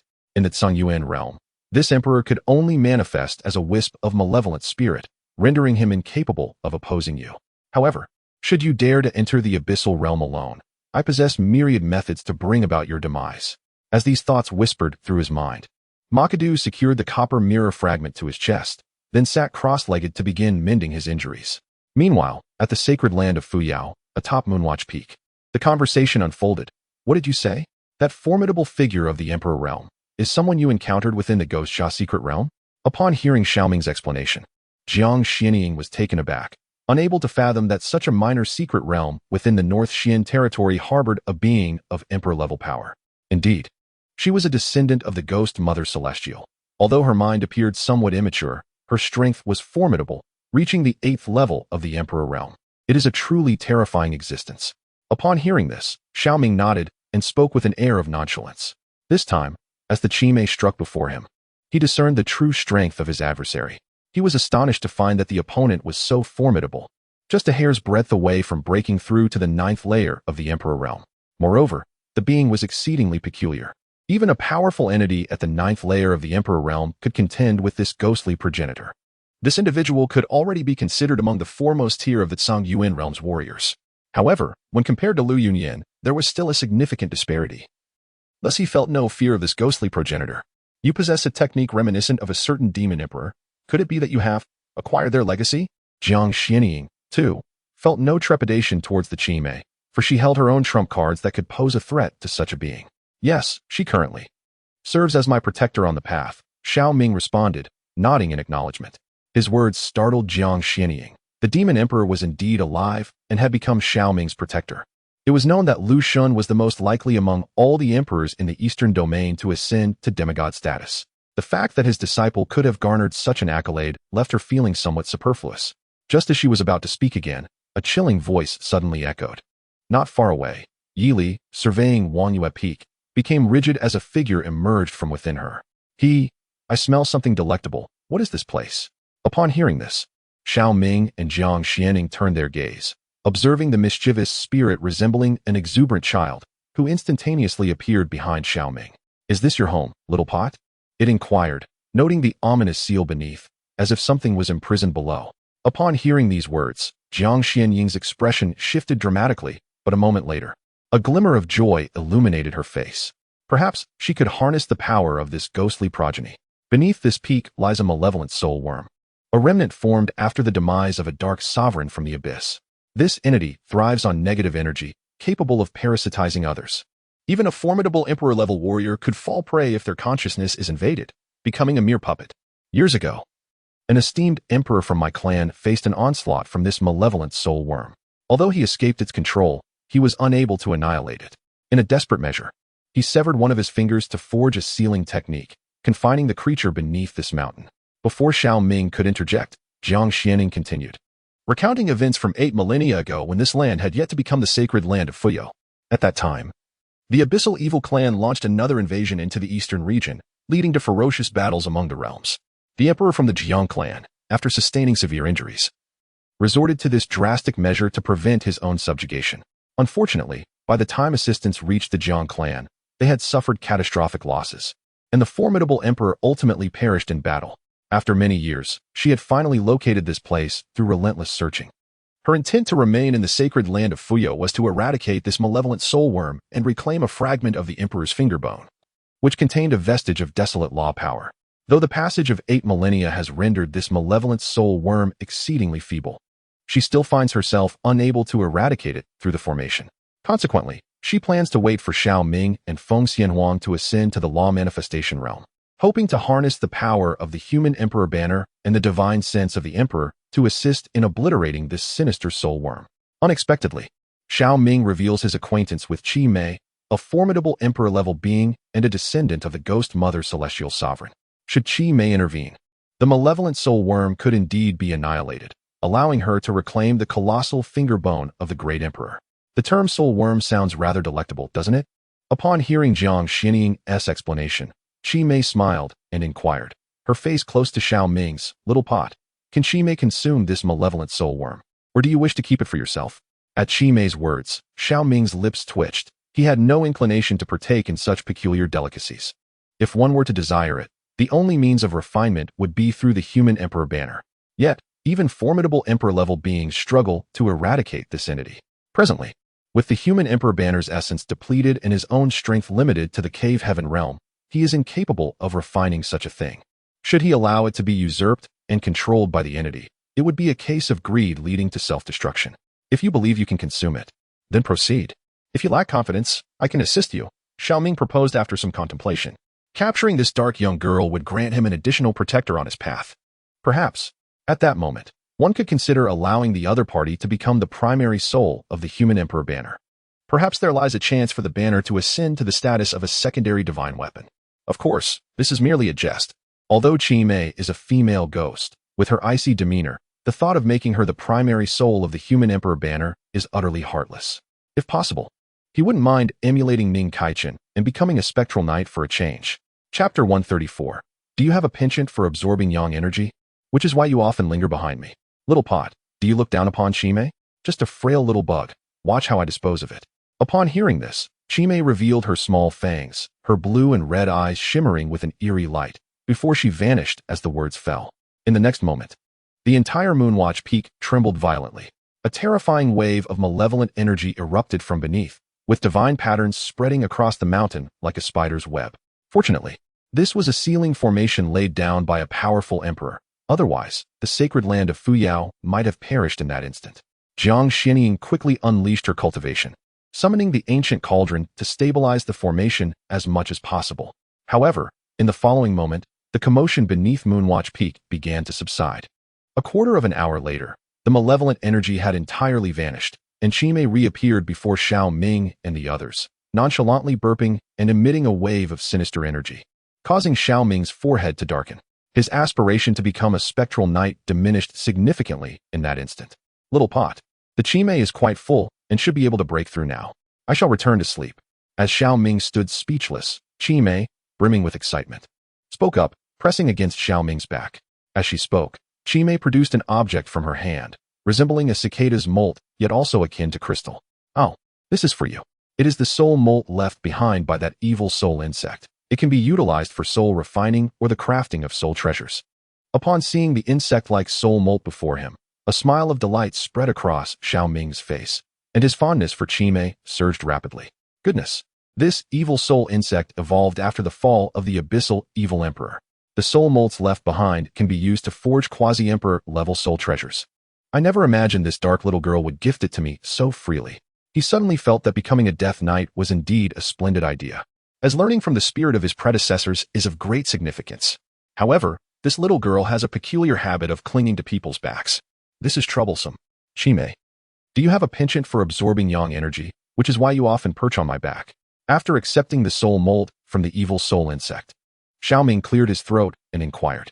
I do not fancy absorbing yang energy. What I relish is the power of the soul, preferably the essence of malevolent souls. I enjoy resting upon the little pot's body because of its pleasant aroma. The chaotic body is particularly alluring to my ghostly and sinister form. As for others, apart from the little toys I can tolerate, I find the essence of others quite unappealing. As she spoke, Chi Mei suddenly tilted her head, a hint of wariness crossing her face. However, within the depths of the small pot's consciousness, there exists an aura that I find utterly repugnant. Upon hearing the words of the malevolent spirit, Xiao Ming's gaze sharpened. It became evident that this dark little loli would not lean against just anyone. The distasteful aura must pertain to the pure world soul lotus. After all, this remarkable entity serves as the nemesis to all negative, bizarre, toxic, and dark powers. It is only natural for the malevolent spirit to harbor such aversion. Time for slumber. Upon awakening, the small pot should be able to unlock the spatial gateway for me.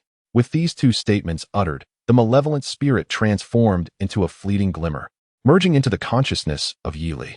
Within Yi Li's consciousness, there lay an ancient fragment of a bronze mirror, unmistakably a shard of the mother and son ghost emperor mirror, appearing to be about 1/3 of its original size. Clearly, this was the true hiding place of the malevolent spirit. The mirror obscured her existence, while the bloodline aura of Yi Li concealed this shard.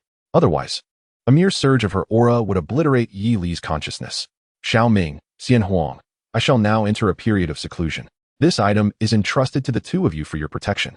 In dire circumstances, you may ignite the relics within, employing the great wilderness refining divine method to activate it. After the malevolent spirit's departure, Jiang Xianying deftly summoned the ancient cauldron, within which floated 3 bone relics. Igniting these 3 relics would suffice to unleash the quasi-emperor weapon's power, rivaling that of a holy king. Although it may not compare to its full potential, it would still be formidable enough to contend with the majority of holy kings. This serves as a safeguard that she leaves behind for Xiao Ming and the others after her seclusion. Jiang Xianying vanished from sight, presumably entering the depths of Wangwei Peak to refine the fragment of the Great Wilderness Fingerbone. If all goes well, she should harness the inherent power of the laws contained within this imperial relic, allowing her to transcend her current cultivation constraints and ascend to the quasi-emperor realm. I, too, shall retreat into seclusion. Upon witnessing the departure of Jiang Xianying and her companions, Feng Xianhuang suddenly spoke. During their recent expedition to Luyan City, she had been of little assistance, which left her feeling considerably disheartened. This realization struck her. Her strength was still too feeble, and she must expedite her growth. Otherwise, she feared that throughout her life, she would not only fail to keep pace with Xiao Ming, but would be left far behind.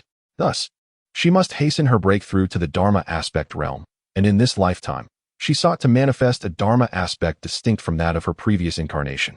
Should she succeed, it would likely be far more formidable than before. With this thought, Feng Xianhuang gazed at her palm, where an eerie black energy flickered momentarily, violent, bloodthirsty, brutal, and enigmatic, imbued with a profound darkness akin to abyssal malevolence, yet fundamentally different from pure evil. This woman, observing Feng Xianhuang's retreating figure, Xiao Ming sensed an unsettling anomaly. However, he did not dwell on it, instead turning his attention to the soul transcendence in his hand. With this artifact, coupled with a wisp of the abyssal evil emperor's malevolent soul, he could forge a unique primary soul and restore the essence of the human emperor banner to the Saint King level. With this in mind, Xiao Ming felt a surge of fervor within, swiftly stowing away the ancient cauldron before casting his gaze towards Yi Li, who stood not far away. Knightly, the 9 nether demonic sect now lies in ruins, and your esteemed master has been slain by my hand. The soul seed left within your consciousness has undoubtedly been consumed by the malevolent spirits. While I am unaware of your current intentions, it would be prudent for you to behave, for you are surrounded by forces beyond your reckoning. Should you comply, there may come a day when the malevolent spirit no longer requires you and might grant you your freedom. However, should you attempt any subterfuge, even as her plaything, I will not hesitate to eliminate you. Observing Knight Li's silence, Xiao Ming interjected with a warning. After delivering his message, he disregarded her and entered the cave. If she were wise, she would understand the necessity of submission. After all, a formidable terror still resided within her consciousness, rendering any attempt at escape futile. Remaining among their company might indeed spare her life in the future. Knight Li comprehended this logic. With a soft sigh, she settled into a cross-legged position, silently attuning to the power of her bloodline, a celestial abode manifesting behind her. Though the malevolent spirit viewed her as a mere toy, a vessel for concealment, it had nonetheless granted her certain advantages. By harnessing the pseudo-7-colored curse and the Emperor's might, it assisted her in refining a perfect celestial abode, elevating her cultivation to the 7th level of the celestial abode realm. Nevertheless, she still lagged significantly behind Xiao Ming and Feng Xianhuang. Meanwhile, upon entering the cave, Xiao Ming's consciousness delved into his own awareness. The soul transformation left by the sinister soul insect coalesced into a stream of light, merging with his brow. As the imperial banner materialized in the void of the sea of consciousness, Xiao Ming's soul emerged within this ethereal realm. With a sweeping gesture of his hand, he released numerous soul entities, and among them were Xiao Tianzi and many members of the Xiao family. Chapter 135. If repentance were of any value, what need would I have for the imperial banner? Where's this place? Observing the surroundings, which resembled a starry expanse infused with an aura of chaos, Xiao Tianzi and the souls of the Xiao family members momentarily appeared bewildered, distinct from their previous experience in the abyssal prison. My friends, we meet again. Stepping forth from the shadows, Xiao Ming addressed the familiar figures before him. Xiao Ming. Upon seeing this silhouette, the elders of the Xiao family, including Xiao Tianhai and numerous other clan members, were overtaken by expressions of shock and disbelief. After being transformed into malevolent beings by Xiao Tianzi, their consciousness had been eroded by the abyssal darkness, leaving them with no recollection of past events. Given the circumstances, it seemed that after their demise, their souls had indeed been rescued by Xiao Ming. Did you save us? They exclaimed in unison, overwhelmed with joy. How splendid! That day we were truly foolish to allow those wretches, Xiao Tianzi and Xiao Run, to oppress you so. We deeply regret our past inaction. Without hesitation, Xiao Tianhai and several other elders of the Xiao family lamented with heartfelt anguish. Their expressions conveyed a longing for the ability to turn back time. for they would undoubtedly confront Xiao Tianze and Xiao Ren, vowing to shield Xiao Ming from any further injustice, cackling with a bitter sense of regret. It seems that it was you old fellows who suggested I eliminate him, wasn't it?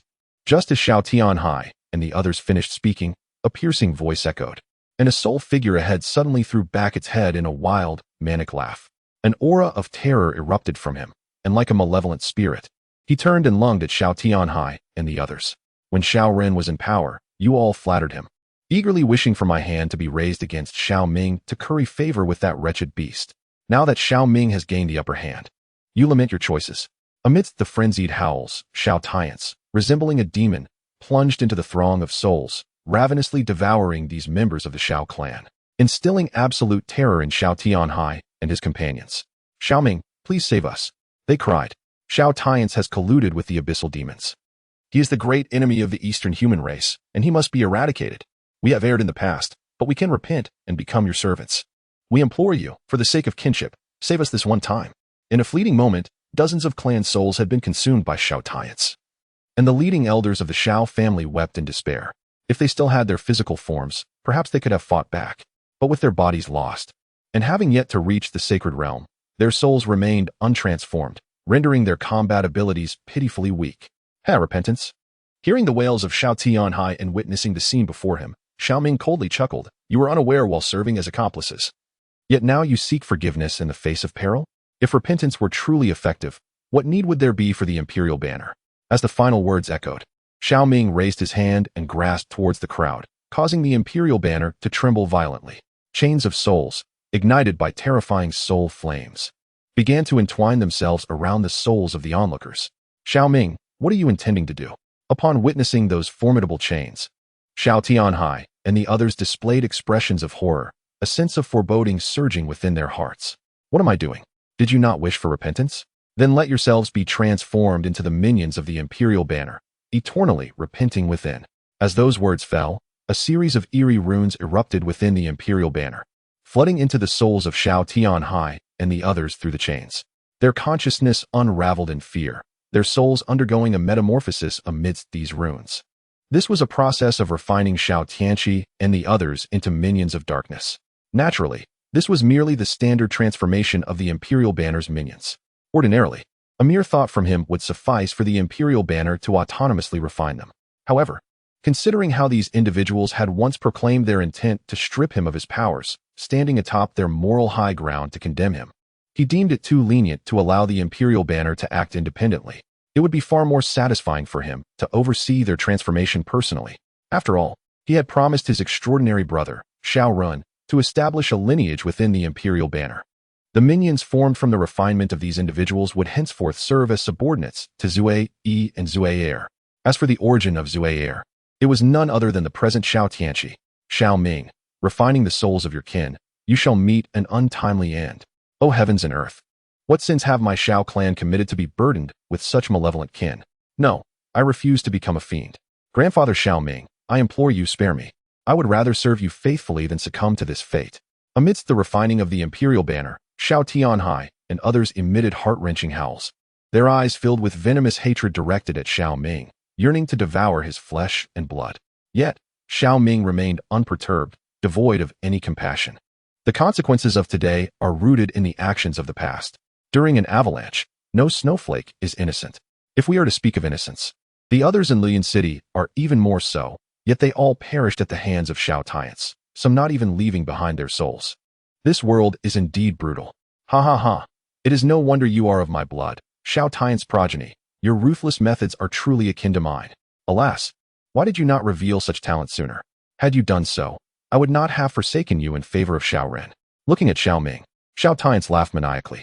He, a man of ambition, sought merely to ascend to greater heights, to break through to the sacred realm. Little did he know that one misstep would lead to a cascade of errors, culminating in this dire situation. You have no right to speak thus. It disgusts me. Xiao Ming retorted with a cold sneer. After casting his gaze upon the others, he spoke in a subdued tone. Where is Xiao Yiting? Where has she gone? As he entered the city of flowing clouds and wielded the emperor's banner to annihilate numerous malevolent entities, he employed his own bloodline aura as a catalyst, compelling the emperor's banner to automatically seize the souls of the Xiao clan members. However, amidst the multitude present, He was taken aback by the absence of Xiao Yiting.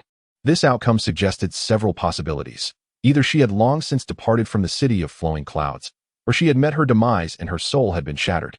Of these two possibilities, Xiao Ming leaned towards the former. She has been taken by the dread of the abyss.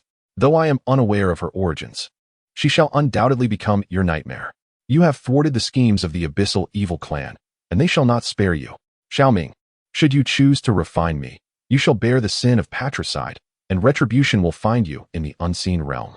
Upon Xiao Ming's pronouncement, Xiao Tian spoke in a frenzied manner, as if his consciousness had been gradually consumed by the abyssal malevolence. Enough. At the sound of Xiao Tian's words, Xiao Ming's gaze darkened.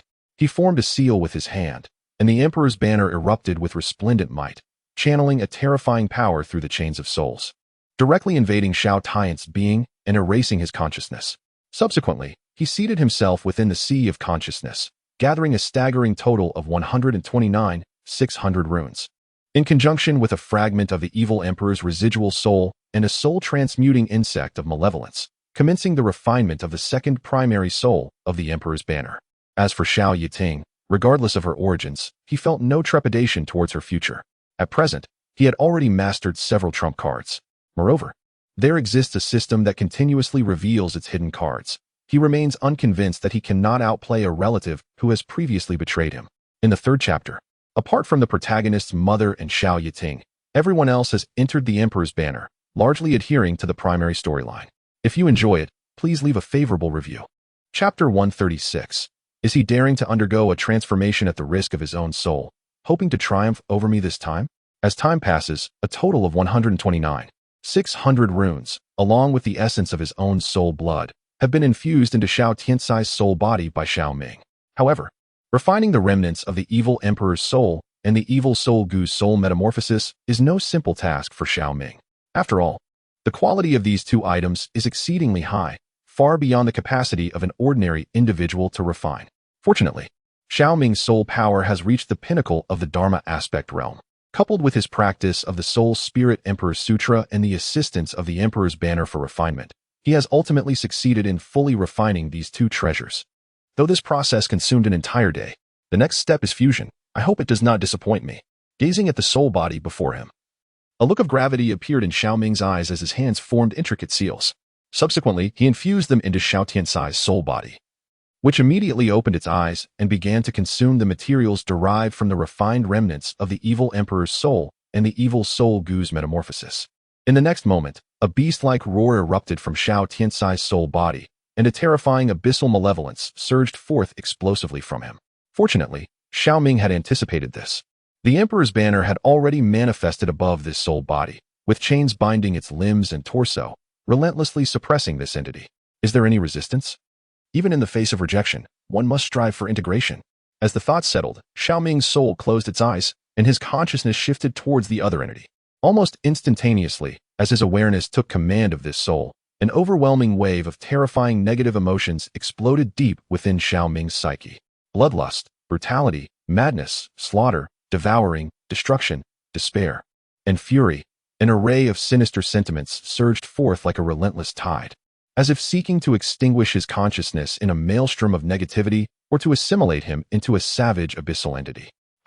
I cultivate the art of chaos and possess the human sovereign banner.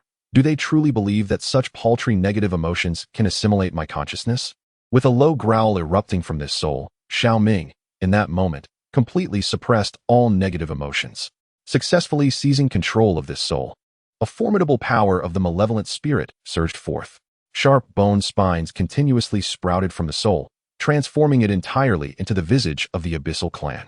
In turn, the human sovereign banner radiated an awe-inspiring might, its primal power restored to the Saint King level, mere moments away from reaching the quasi-emperor tier.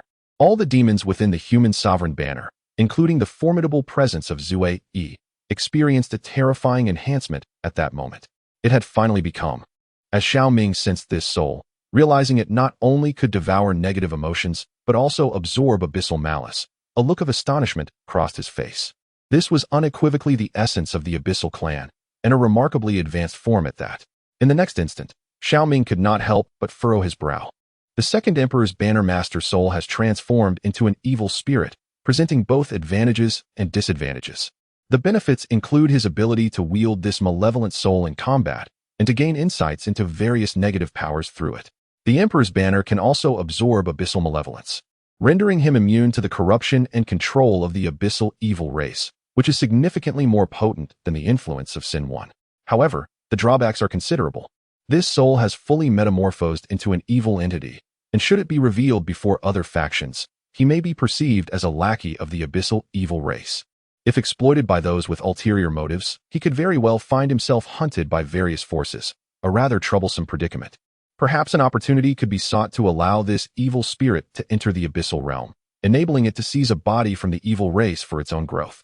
At this thought, a spark of inspiration ignited in Xiao Ming's eyes. Ordinary individuals cannot traverse the abyssal realm due to several sealed dimensional rifts, which are fiercely guarded by the foremost powers of the Eastern domain. Only a select few strong beings can navigate these rifts to enter the abyss.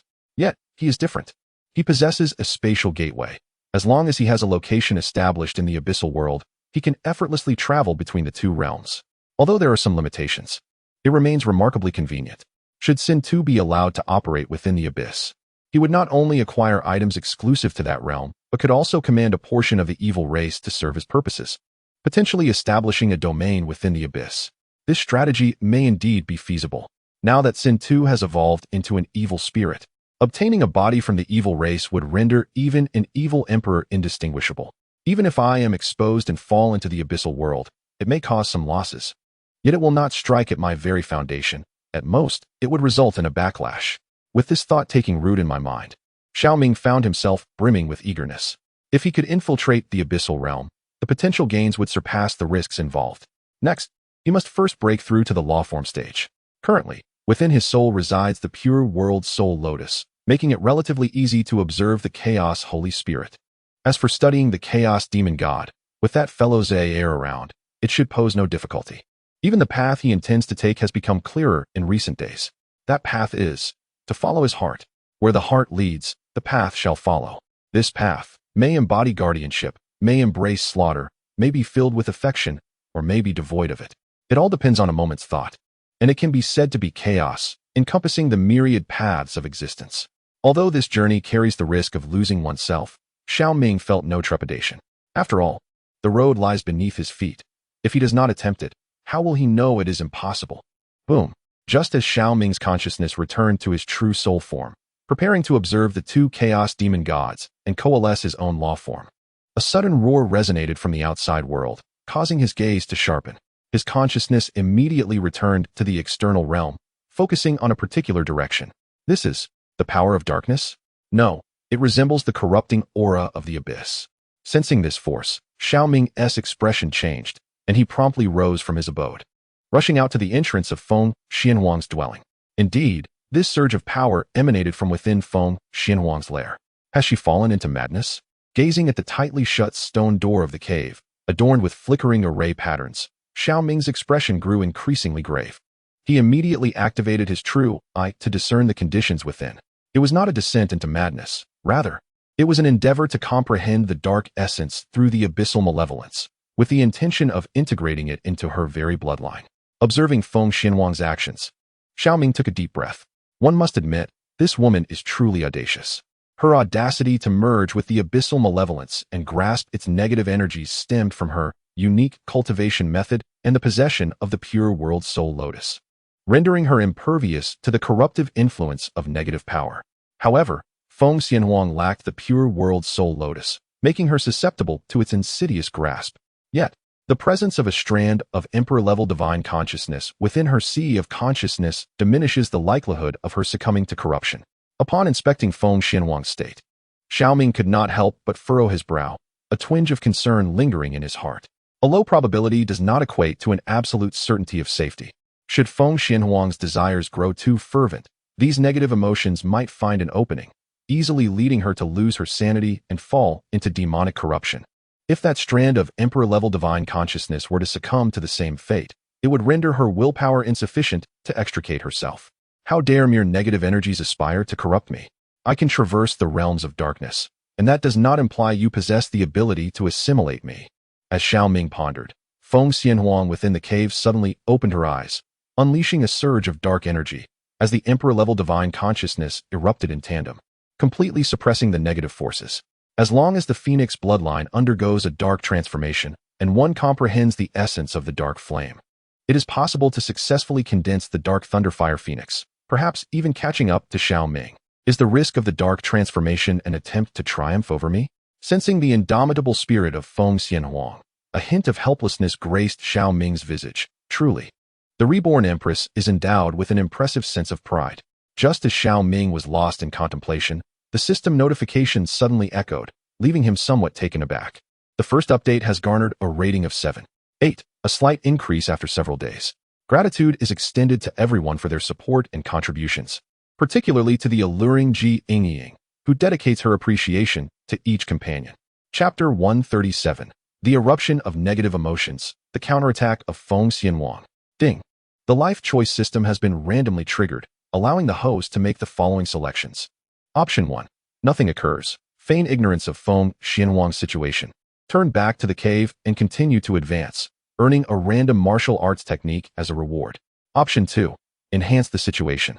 Intrude into Feng Xianhuang's cave to assist her in mastering the dark power, facilitating a transformation of the Phoenix bloodline, and receive a random spiritual item as a reward. Option 3. Counter and refine. Invade Feng Xianhuang's cave and disrupt her comprehension with a decisive blow, leading her to madness before refining her, earning a random medicinal pill as a reward. Option 4. Self-sacrifice for others. Enter Feng Xianhuang's cave, allow her to fall into madness, and sacrifice one's own chaotic essence to enable her transformation into the chaotic ancestral phoenix, receiving a random divine ability as a reward. As he gazed at the 4 options that materialized before him, Xiao Ming's lips twitched involuntarily, nearly prompting him to unleash his frustration upon the system. It was not just the superheroic option that appeared. Even the sycophantic choice had surfaced. This canine system had truly become more abstract with each passing moment.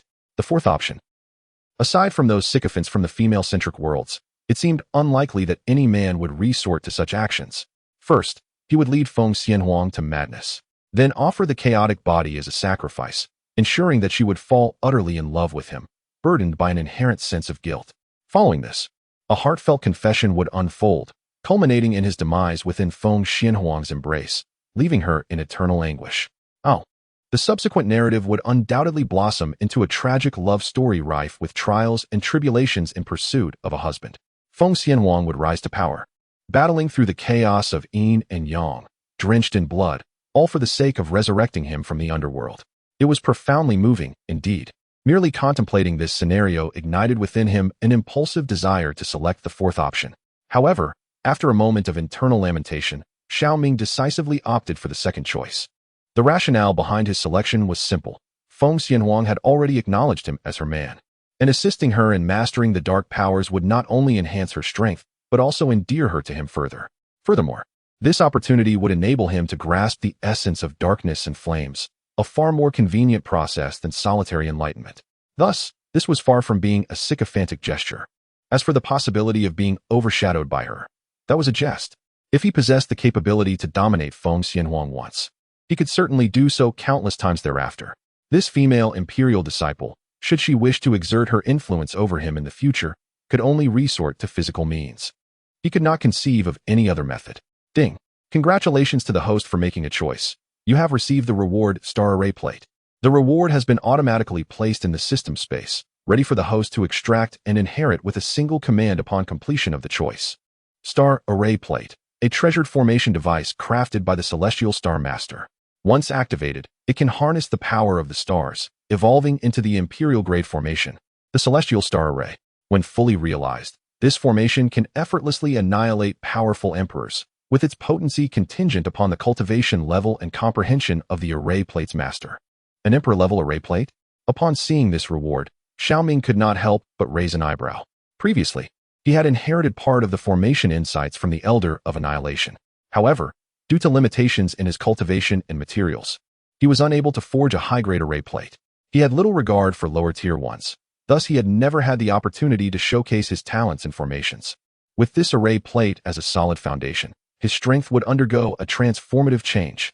As this thought settled in his mind, Xiao Ming pressed against the stone door of the Phoenix Fairy Cave, with runes swirling from his body and continuously merging into the stone door, seemingly deciphering the formation's restrictions. In less than a breath, the formation on the door was dismantled. Xiao Ming opened the stone door and stepped inside, prompting Feng Xianhuang, who was immersed in comprehending the essence of dark flames, to involuntarily open her eyes, her face displaying shock and confusion. How did Xiao Ming appear? The formation on that stone door was personally inscribed by her, even Jiang Xianying. Without forcibly dismantling the formation, it would be exceedingly difficult to decipher it and gain entry. Yet, to my astonishment, Xiao Ming managed to unravel it. No. It is implausible for him to possess such profound knowledge of formations. I have never witnessed him demonstrate such prowess. This must be an illusion. I cannot believe that negative emotions could erode my consciousness to the extent of conjuring an illusion. It seems. I truly yearn to surpass him. As the negative emotions relentlessly gnawed at her awareness, causing a tumultuous disarray within her mind, Feng Xianhuang found herself whispering softly. However, she refrained from invoking the imperial consciousness to suppress it. After all, to comprehend the power of darkness is not merely a matter of suppression. It requires an immersion into the shadows. Much like approaching death, one must grasp the essence of mortality. The principle remains the same. Xiao Ming observed as Feng Xianhuang opened her eyes and uttered a few words, only to subsequently close them again, convinced it was merely a figment of her imagination. A peculiar smile danced upon his lips, soon replaced by a mischievous grin. Since this empress believes it to be an illusion, let us surprise her with a delightful twist. With that thought, Xiao Ming positioned himself before Feng Xianhuang, lowering himself to a crouch. As she reopened her eyes, a smile crept across his face. Who would have thought you would be so tenacious, even daring to embrace darkness in your pursuit to triumph over me? Since you wish to grasp the power of darkness, allow me to lend you my assistance. Before Feng Xianhuang could utter a word, Xiao Ming pressed his lips against hers, a torrent of chaotic energy surging into her being at that very moment. The pupils of Feng Xianhuang involuntarily constricted sharply, and her mind erupted with a thunderous roar. Was this a mingling of auras? The figure before her was no mere illusion. Before Feng Xianhuang could muster a defense, her momentary lapse in focus allowed the last vestige of clarity in her mind to be overwhelmed by an onslaught of negative emotions. Greed, jealousy, rage, resentment, arrogance. These various adverse sentiments acted as catalysts, plunging Feng Xianhuang's consciousness into darkness and manifesting a peculiar black aura around her. In a sudden, primal response, she seized Xiao Ming's shoulders, launching a fierce counterattack akin to that of a wild beast, her snow-white skin tinged with a flush of crimson. Let us not forget, desire is also a negative emotion. As an empress, having lived 2 lives, she appeared cold and aloof, often dismissive towards men. Yet, she was still a woman, harboring the full spectrum of human emotions. In her earlier years, she had witnessed the shameless actions of certain men, which led her to seal away all romantic feelings deep within her heart. Subsequently, her pursuit of the path of heaven and earth dulled her sentiments further. However, in this lifetime, she encountered a man powerful enough to conquer her and who stirred her heart in ways long forgotten. The dormant desire within her began to stir restlessly. And with her repression coupled with this recent provocation, it erupted with unrestrained ferocity, rendering Feng Xianhuang as though she had succumbed to a debauched poison. Amidst the eruption of negative emotions, she found herself forcefully pinning Xiao Ming to the ground, violently tearing apart his garments. Xiao Ming, this empress shall not be defeated by you. In this life, no matter the cost, I shall surpass you once, even if it entails acts of shame. I wish to convey to you that I, Feng Xianhuang, possess my own pride and, in certain aspects, may surpass you in strength. You should now submit obediently beneath my authority. Under the influence of negative emotions, Feng Xianhuang completely shed her former aloof demeanor, resembling a ravenous, deranged sorceress. Every word and action exuded a wildness that caused Xiao Ming's lips to involuntarily twitch. Perhaps it is time to allow her this wildness. After all, a reborn empress subjected to such indignities is indeed deserving of sympathy. Once she unleashes her fury upon him this time, he will have to take control of their future. As this thought settled in his mind, Xiao Ming witnessed Feng Xianhuang's garments turn to ashes, signaling that a brutal confrontation was inevitable. Chapter 138. With that individual present, what do we have to fear? Are these two attempting to break through to the Dharma manifestation realm through dual cultivation? Yet, why is there such a terrifying aura of darkness? Outside the cave, Yi Li observed the surroundings, where not only was there a swirling essence of yin and yang, but also ominous energies, fiery auras, chaotic forces, life essence, and thunderous presences. This left her utterly perplexed. Previously, when the two had acted in Luyan City, there was no trace of dark power emanating from them. Yet now they seem to possess this newfound force. Could it be that they have come into contact with the abyssal evil clan, gaining insights through dual cultivation? As this realization dawned, Yi Li's pupils involuntarily constricted, her face a mask of shock as she stared at the cave. If this were indeed the case, their understanding must be extraordinarily profound, and the techniques they practiced must be exceedingly formidable. However, Knightley was not startled for long. She immediately rose and approached the cave beside her. Sitting cross-legged, she began to contemplate the essence of this dark energy. Within her, a trace of the demon god bloodline resided, and should she harness this negative force to grasp her own interpretation of darkness, it would be a tremendous fortune for her. As time flowed by, 2.5 days swiftly elapsed. The dark energy grew increasingly dense, ultimately evolving into a profound essence of darkness. Yet, there remained no sign of Xiao Ming and Feng Xianhuang emerging from their seclusion. Perhaps they were lost in an intoxicating blend of desires. Or perhaps they were solidifying their true spirits through mutual cultivation. Regardless of the reason, the atmosphere within the cave became ever more terrifying, as if some ancient taboo was on the verge of being unleashed. Meanwhile, on the other side, at the Holy Master Peak, the higher-ups of the Fuyo Holy Land had gathered. The atmosphere was notably somber, as if a significant event was unfolding. Holy Master, what has transpired? Why the urgency in summoning us back? Have the factions of the 4 Holy Lands been completely eradicated? Inquiring with a look of astonishment, Zhang Qingzhu, the leader of Tianzhu Peak, scanned the other peak masters and elders present. At that moment, Ling Ruoxuan and Su Biqing seemed to realize something, their expressions turning particularly grave. Indeed, a crisis had arisen, and it was of great magnitude. Noting Zhang Qingzhu's question, Nangong Wuyo cast a glance over the assembly, his voice gravely continuing. Before the 4 Holy Lands were annihilated, they disseminated intelligence regarding Xiao Ming's possession of imperial weapons. Not only has the news spread to the Zhongshuan and Tianyu realms, but it has also reached within the Luotian realm, capturing the attention of the Deluo Empire. What? Upon hearing Nagong Wui's words, the leaders and elders present exhibited a sudden change in expression, their demeanor shifting to one of unease and gravitas. The Baixian realm lies in the northern part of the eastern domain, bordered to the north by the vast Man-Snake Desert, to the west by the Tianyu realm, to the east by the Zhongshuan realm, and to the south by the Luotian realm. This description may seem intricate, but a simple sketch of the map reveals this distribution. Among these, the Tianyu and Zhongshuan realms do not pose significant threats to them, as neither contains any emperor-level powerhouses. The strongest beings there are merely at the 9th level of the Holy King realm. Although the Man-Snake Desert is fraught with danger, it is largely devoid of human forces, being predominantly ruled by the Lizardmen and Serpentmen tribes. Unless absolutely necessary, the formidable beings from these tribes would refrain from venturing into the eastern domain. It is solely the Luotian realm that presents a formidable threat, for it harbors emperor-level forces, specifically the Deluo Empire. This empire reigns over the entirety of the Luotian realm with the authority of a sovereign, not only commanding 6 sacred lands that partition the territory, but also boasting 2 emperor-level powerhouses within its royal lineage. It is rumored that the reigning Deluo Emperor possesses strength equivalent to the 3rd level of the quasi-emperor realm, while the founding ancestor has reached the 6th level of the same. Such formidable prowess enables them to potentially obliterate the surrounding realms. Were it not for the relatively barren spiritual energy and resources of these neighboring domains, coupled with the Deluo Empire's prudent restraint, fearing the discontent of the formidable beings of the human race, there has been no extensive expansion of territories. After all, a powerful individual from the human race once proclaimed that within the eastern domain, imperial-level forces must refrain from initiating large-scale conflicts or recklessly annexing territories from other realms, as it would disrupt the established order of the 18 territories in the eastern domain. Instead, the various powers within these territories are to contend for resources among themselves. Should any force contravene this decree, the Celestial Path sect would intervene to impose sanctions. The Celestial Path sect represents the most formidable alliance of imperial forces in the eastern domain, established to confront the abyssal evil race. Although internal rifts have deepened over the years, the sect continues to exert a formidable influence over the imperial forces across various territories.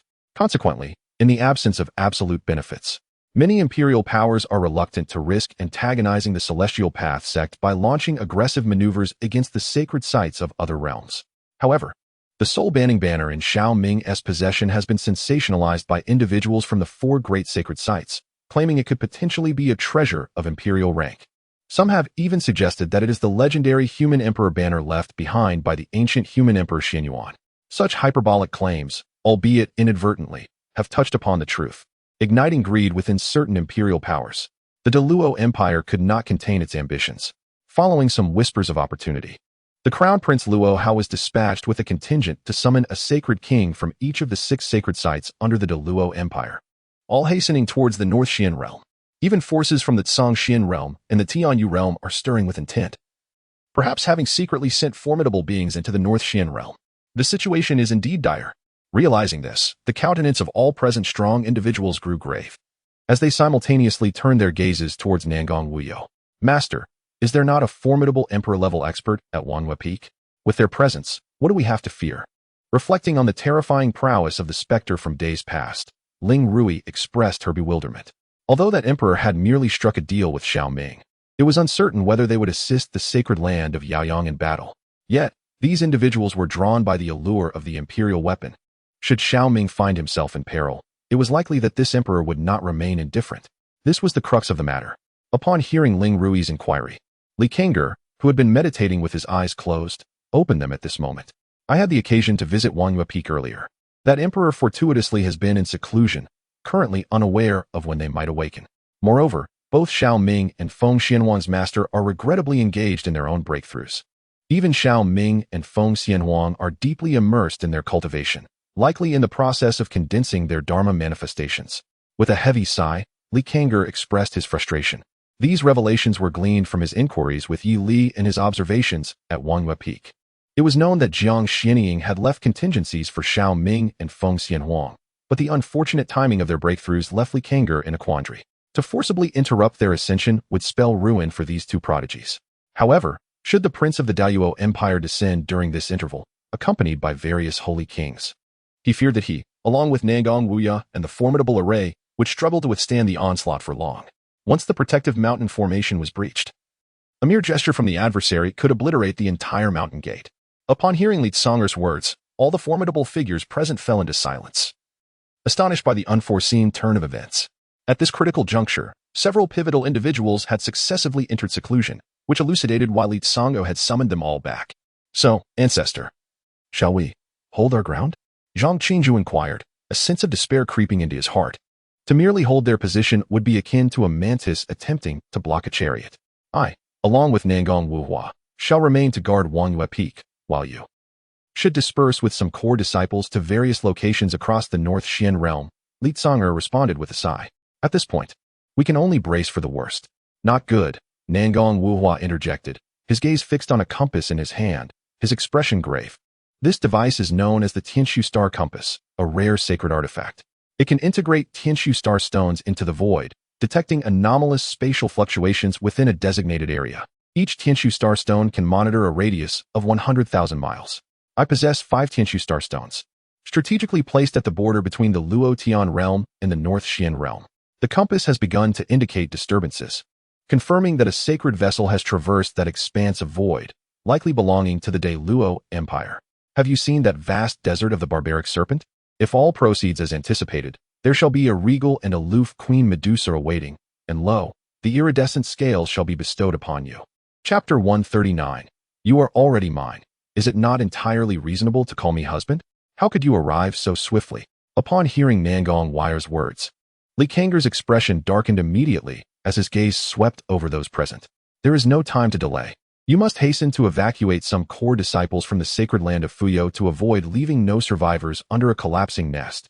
In the face of such disparate forces, to resist with the full strength of the sect merely severed the lineage. Only by preserving a flicker of hope can the future be salvaged. I shall remain. Rui, take the legacy of Yunu Peak and retreat with the other elders. As soon as Li Kang'er's voice fell, Ling Ruoxuan immediately interjected. No, I too shall stay. Upon hearing Ling Ruoxuan's declaration, Ling Rui promptly retorted. She was acutely aware that Ling Ruoxuan's decision to remain was due to Xiao Ming. As long as this man remained in the sacred land of Fuyo, Ling Ruoxuan would undoubtedly not abandon him. Not only Ling Ruoxuan, but should Su Qingyue and Yun Ling also learn of this, they would certainly choose to stay and share in the fate. If that is the case, then I shall remain too. If we are to perish, let us perish together. As for the legacy of Yunu Peak, let the other elders take it away. Matters concerning the legacies of each peak must not be decided impulsively. Observing the pair of sisters before him, Nangong Waya furrowed his brow and spoke in a somewhat somber tone. However, just as his words fell, a resounding phoenix cry suddenly echoed throughout the expanse from Wangyue Peak, compelling Li Kang'er and Nangong Waya, among others, to turn their gaze in that direction. This enigmatic aura. Has Feng Xianhuang successfully condensed her true spirit into a Dharma form? Yet, why does it emanate such a terrifying dark ambience? Could it be that she has succumbed to madness? As the disturbances from Wangyue Peak reached their ears, the expressions of Ling Ruoxuan and her companions shifted dramatically. Shortly thereafter, as Li Kang'er and Nangong Wuyo instantaneously teleported out of the Grand Hall, a multitude of powerful beings in the Saint Realm followed suit, materializing just outside the hall. Their gazes turned towards Wangyue Peak, where a formidable pillar of thunderous fire ascended to the heavens, and a figure soared upward like a celestial maiden. Adorned with a gilded headdress, her countenance exuded an ethereal beauty, while her originally crimson phoenix-patterned silk gown now bore hues of deep purple and black, resembling a darkened version of the phoenix dance gown. This transformation imbued her serene silhouette with an uncanny allure. This individual was none other than Feng Xianhuang, who had undergone the baptism of falling petals and successfully metamorphosed into a woman, simultaneously breaking through to the realm of Dharma form. With a sudden opening of her tightly closed eyes, a celestial domain materialized behind her, unleashing a terrifying pressure that swept through the void. In the wake of another resounding cry of the phoenix, the domain erupted with a fearsome power of thunderous fire. Each flicker of flame not only crackled with arcs of lightning but also emitted an exceedingly strange black smoke. As the flames surged, a dark thunderfire phoenix, colossal in size, unfurled its wings, casting a shadow that could eclipse the sun itself. The pupils of Li Kang'er, Nangong Wuyo, and the others constricted, their faces reflecting shock and disbelief. A Dharma form of such magnitude. This was a manifestation that could only be achieved by those with a celestial domain of 100,000 zhang. It is astonishing that Feng Xianhuang has achieved such a remarkable feat. This woman is likely destined to ascend beyond the realm of the great emperor. Boom. Just as Li Tsang'er and Nangong Wuyo were taken aback, another resounding explosion echoed through the air, accompanied by yet another pillar of light soaring into the heavens. This commotion was even more terrifying than that of Feng Xianhuang. As this pillar ascended, a figure manifested beside Feng Xianhuang, and behind this individual emerged a celestial realm. In an instant, chaotic true essence erupted in the void, accompanied by myriad realms of understanding. The realm of life and death, the realm of yin and yang, the realm of flames, the realm of thunder, the realm of darkness. Various realms collided within the void, transforming it into a chaotic cosmos. A figure, equally towering over 10,000 zhang, stepped forth from this person's celestial realm, and a terrifying divine might began to manifest extraordinary phenomena in the void.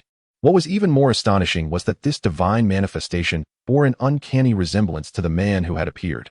However, his attire was a striking black and white, adorned with an ancient symbol on his brow, and his skin shimmered with divine patterns. This person was none other than Xiao Ming. During this retreat, he had not only condensed his divine form in the realm of ultimate bliss, but had also successfully comprehended the realms of flames and darkness, exuding an aura even more formidable than Feng Xianhuang. His divine form towered, reaching the limits of the world. I was born of chaos. How can I be constrained by heaven and earth? As Nangong Wuyo and Li Tsang'er gazed at Xiao Ming in astonishment, he slowly opened his eyes, and his voice resonated profoundly throughout the universe. My path follows my heart, boundless and limitless. The shackles of heaven and earth are but illusions. Today, I have shattered the shackles that bind you. My Dharma manifestation shall now flow freely.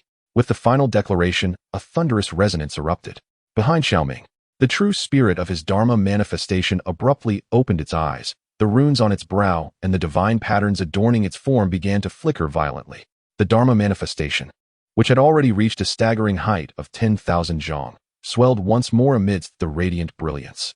This transformation rendered the void above Wangyue Peak momentarily shrouded in profound darkness. Billowing black clouds surged like tidal waves, while bolts of purplish-red lightning danced through the heavens. Witnessing this, Feng Xianhuang's expression shifted dramatically. The purple extreme red calamity? This was an even more terrifying tribulation than the purple sky thunder calamity. Overwhelmed by the sight before her, Feng Xianhuang felt a deep sense of despair.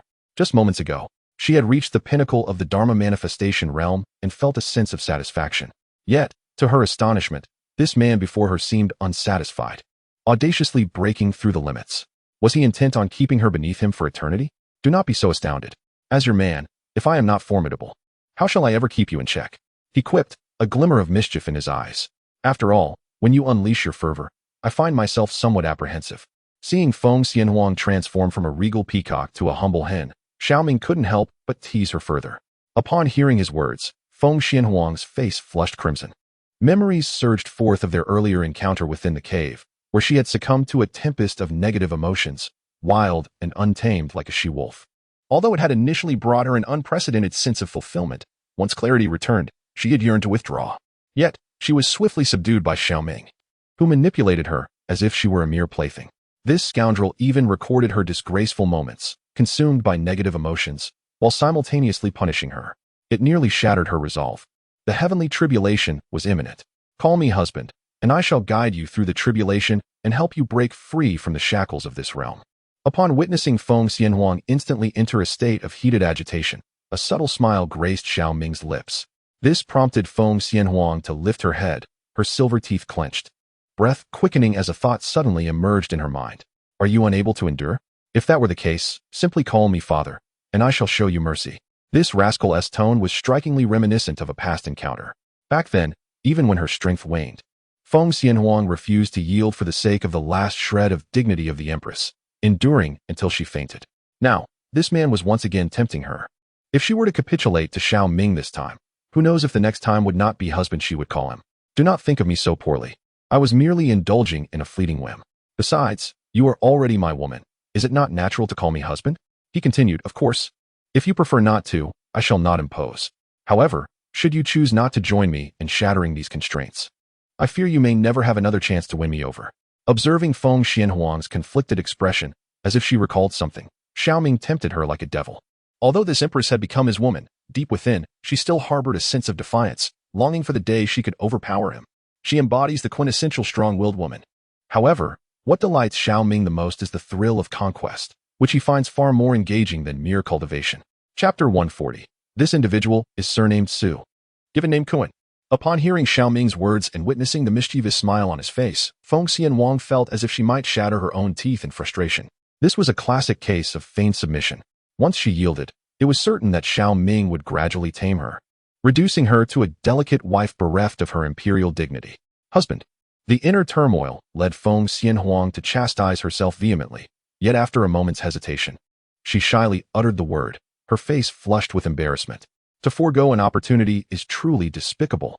Moreover, she had indeed become Xiao Ming's woman, so addressing him as husband was only proper. As for other titles, as long as she steadfastly maintained her boundaries, Xiao Ming could never easily prevail. Good, he exclaimed. Next time, husband will teach you something fun. Upon hearing her call him husband, Xiao Ming's heart soared with joy, and a wave of satisfaction washed over him. What an exhilarating sensation. Was this the feeling of conquering a cold and aloof empress? It was simply indescribable. As the last words left his lips, Xiao Ming pulled Feng Xianhuang into an embrace and propelled them toward the thunderclouds. In that moment, their powerful forms intertwined as they ascended into the sky. This scene left Li Kang'er and Nangong Wuxiao utterly astonished. Xiao Ming not only shattered the limitations of his true spirit, but also dared to confront the heavenly tribulation alongside Feng Xianhuang. Such audacity in this day and age. Are all prodigies this reckless? Thunder roared as the two ascended into the sky, torrents of lightning cascading down to engulf Xiao Ming, Feng Xianhuang, and their respective spiritual manifestations in the chaos of heaven and earth. Ancestor, should we retreat? Zhang Qingzhu inquired, swallowing hard as he surveyed the tumultuous sky, where the terrifying force reverberated for tens of thousands of miles. Retreat? Absolutely not. Life and death are trivial. If we are unwilling to yield, we shall fight. Xiao Ming, as a disciple, dared to shatter the shackles of heaven and earth, plunging into the tribulation to confront the impending peril. How could we, as elders, cower in fear? Upon Zhang Qingzhu's words, Li Tsong'er declared with commanding authority, exuding an indomitable spirit that left Zhang Qingzhu and the others momentarily stunned. Truly, the ancestor of the Fuyo sacred land possessed a remarkable capacity for transformation. Relay orders to all disciples and stewards. Prepare to activate the grand formation to repel the enemy. The Fuyo sacred land harbors no cowards. Gazing into the void, Li Tsong'er observed that under the onslaught of the purple extreme red fiend lightning, Xiao Ming and the others not only remained unscathed, but seemed to be growing stronger. He issued another decree. As long as we can endure until Xiao Ming and Feng Xianhuang complete their tribulation, we shall have the strength to contend, even against several holy kings. Unless they have dispatched not only holy kings, but also quasi-emperors in their wake. Meanwhile, tens of millions of miles away, a gargantuan vessel, exuding an aura of overwhelming dread and resembling a golden shuttle, was continuously compressing space to traverse through the void. With a single breath, one could traverse tens of thousands of miles, a feat more terrifying than that of certain formidable saints. This is undoubtedly a holy vessel of the Saint King level. Within the palace of this mysterious ship, several elegantly dressed women are engaged in song and dance, exuding an alluring charm. What is even more astonishing is that these women are not only rare beauties of exceptional quality, but also possess astonishing cultivation, having reached the remarkable realm of Dongtian, making them paragons within the northern Xian realm. Yet, in this place, they are merely dancers. In addition to these women, several formidable figures are seated nearby, each exuding a terrifying aura. These individuals are indeed Saint King-level powerhouses, the esteemed elders of various holy sites under the banner of the Deluo Empire. Notably, there are two prominent seats at the upper dais. On one side sits a young man clad in a purple-golden python robe, while on the other is a detached man in white. Curiously, despite both occupying the main seats of the palace, the demeanor of the young man in the purple-golden robe appears strikingly humble. This young man, clad in the majestic robe, is none other than the Deluo Crown Prince, Luo Hao. As for the man in white, he is not a member of the Deluo Empire but hails from the southern region of the Luo Tian realm, specifically the Xiantian realm. He is a powerful emperor, and alongside another emperor, has borne a child only after 2,500 years of dual cultivation. This individual bears the surname Su and the name Kuan. From the moment of his birth, he was accompanied by extraordinary phenomena, carrying the dragon and Kuan totem along with the bloodline of ancestral emperors. Remarkably, even before formally cultivating, having only nursed for 2.5 years, the strength of his physical body rivals that of a true dragoness offspring, possessing immense power that can lift 100,000 pounds with ease. Subsequently, stepping into the path of cultivation became an unstoppable journey. Not only had every realm been perfected, but by the age of 18, he had already transcended to the law manifestation realm, and now at 19, he had attained the 8th level of the law manifestation realm. Such extraordinary talent, aside from the prodigies hailing from ancient clans in the Emperor Xian realm, left virtually no one among the human race capable of rivaling him. Even this individual before him, who had reached the 9th level of the law manifestation realm at 21, was undoubtedly the prodigious prince of the Deluo Empire, relegated to mere background. Are we nearing the sacred land of Fuyao? Su Kuan, feeling somewhat disenchanted as he sampled a spiritual fruit, inquired of Luo Hao in a tone devoid of enthusiasm. On this expedition, he had ventured out from his family not only to hone his own strength and encounter other extraordinary talents, but he also sought to acquire some unique primordial yin. It was said that within the Deluo Empire there existed a long princess, renowned for her exquisite beauty and possessing the rare heavenly yin charming bone, a remarkably uncommon pure yin constitution, coupled with her cultivation level, which had reached the astonishing 9th level of the Saint Realm. Su Kuan's interest was piqued. With such cultivation and extraordinary traits, should he obtain her primordial yin, his own prowess might advance significantly. Thus, stirred by these thoughts, Su Kuan, accompanied by his quasi-emperor protector, hastened tirelessly to the Deluo imperial palace. However, upon arrival, he discovered that the Long Princess indeed possessed the rare pure yin constitution and had astonishingly reached the 9th level of the Saint Realm. Yet her primordial yin had long been claimed by the Emperor of Deluo. This revelation infuriated Su Kuan, prompting him to unleash a tempest of fury within the halls of the Deluo imperial palace. The esteemed Deluo emperor, possessing the 3rd level of the true emperor realm, was mercilessly berated by Su Kuan, enduring a verbal onslaught without respite. Given Su Kuan's formidable backing and the presence of the guardian beside him, Luo Xingfei found himself unable to retort. Amidst this exceedingly awkward situation, Luo Hao promptly interjected, mentioning the emergence of an imperial artifact within the North Xian realm, speculated to be the human sovereign banner left behind by the ancient Emperor Xianyuan. This revelation managed to divert Su Kuan's ire. Consequently, upon the issuance of a decree from the Deluo Emperor, Su Kuan accompanied him. Su Emperor, do not be anxious. We have now entered the North Xian realm. With the speed of this Holy Spirit vessel, we shall reach the sacred land of Fuyao in less than a quarter of an hour. Hearing Su Kuan's words, Luo Hao quickly responded, less than a quarter of an hour? Su Kuan's gaze flickered momentarily before he spoke in a tone of indifference.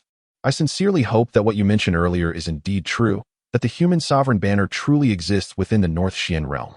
Should you lead me on a fruitless journey, I would not hesitate to make you regret your manhood."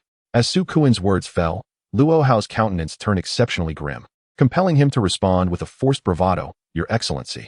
Whether that imperial artifact is indeed the human sovereign banner is merely a rumor circulating among the forces of the North Xian realm, I cannot be entirely certain. The one thing I can affirm is that there is indeed an imperial artifact present, and it may even be of the emperor level.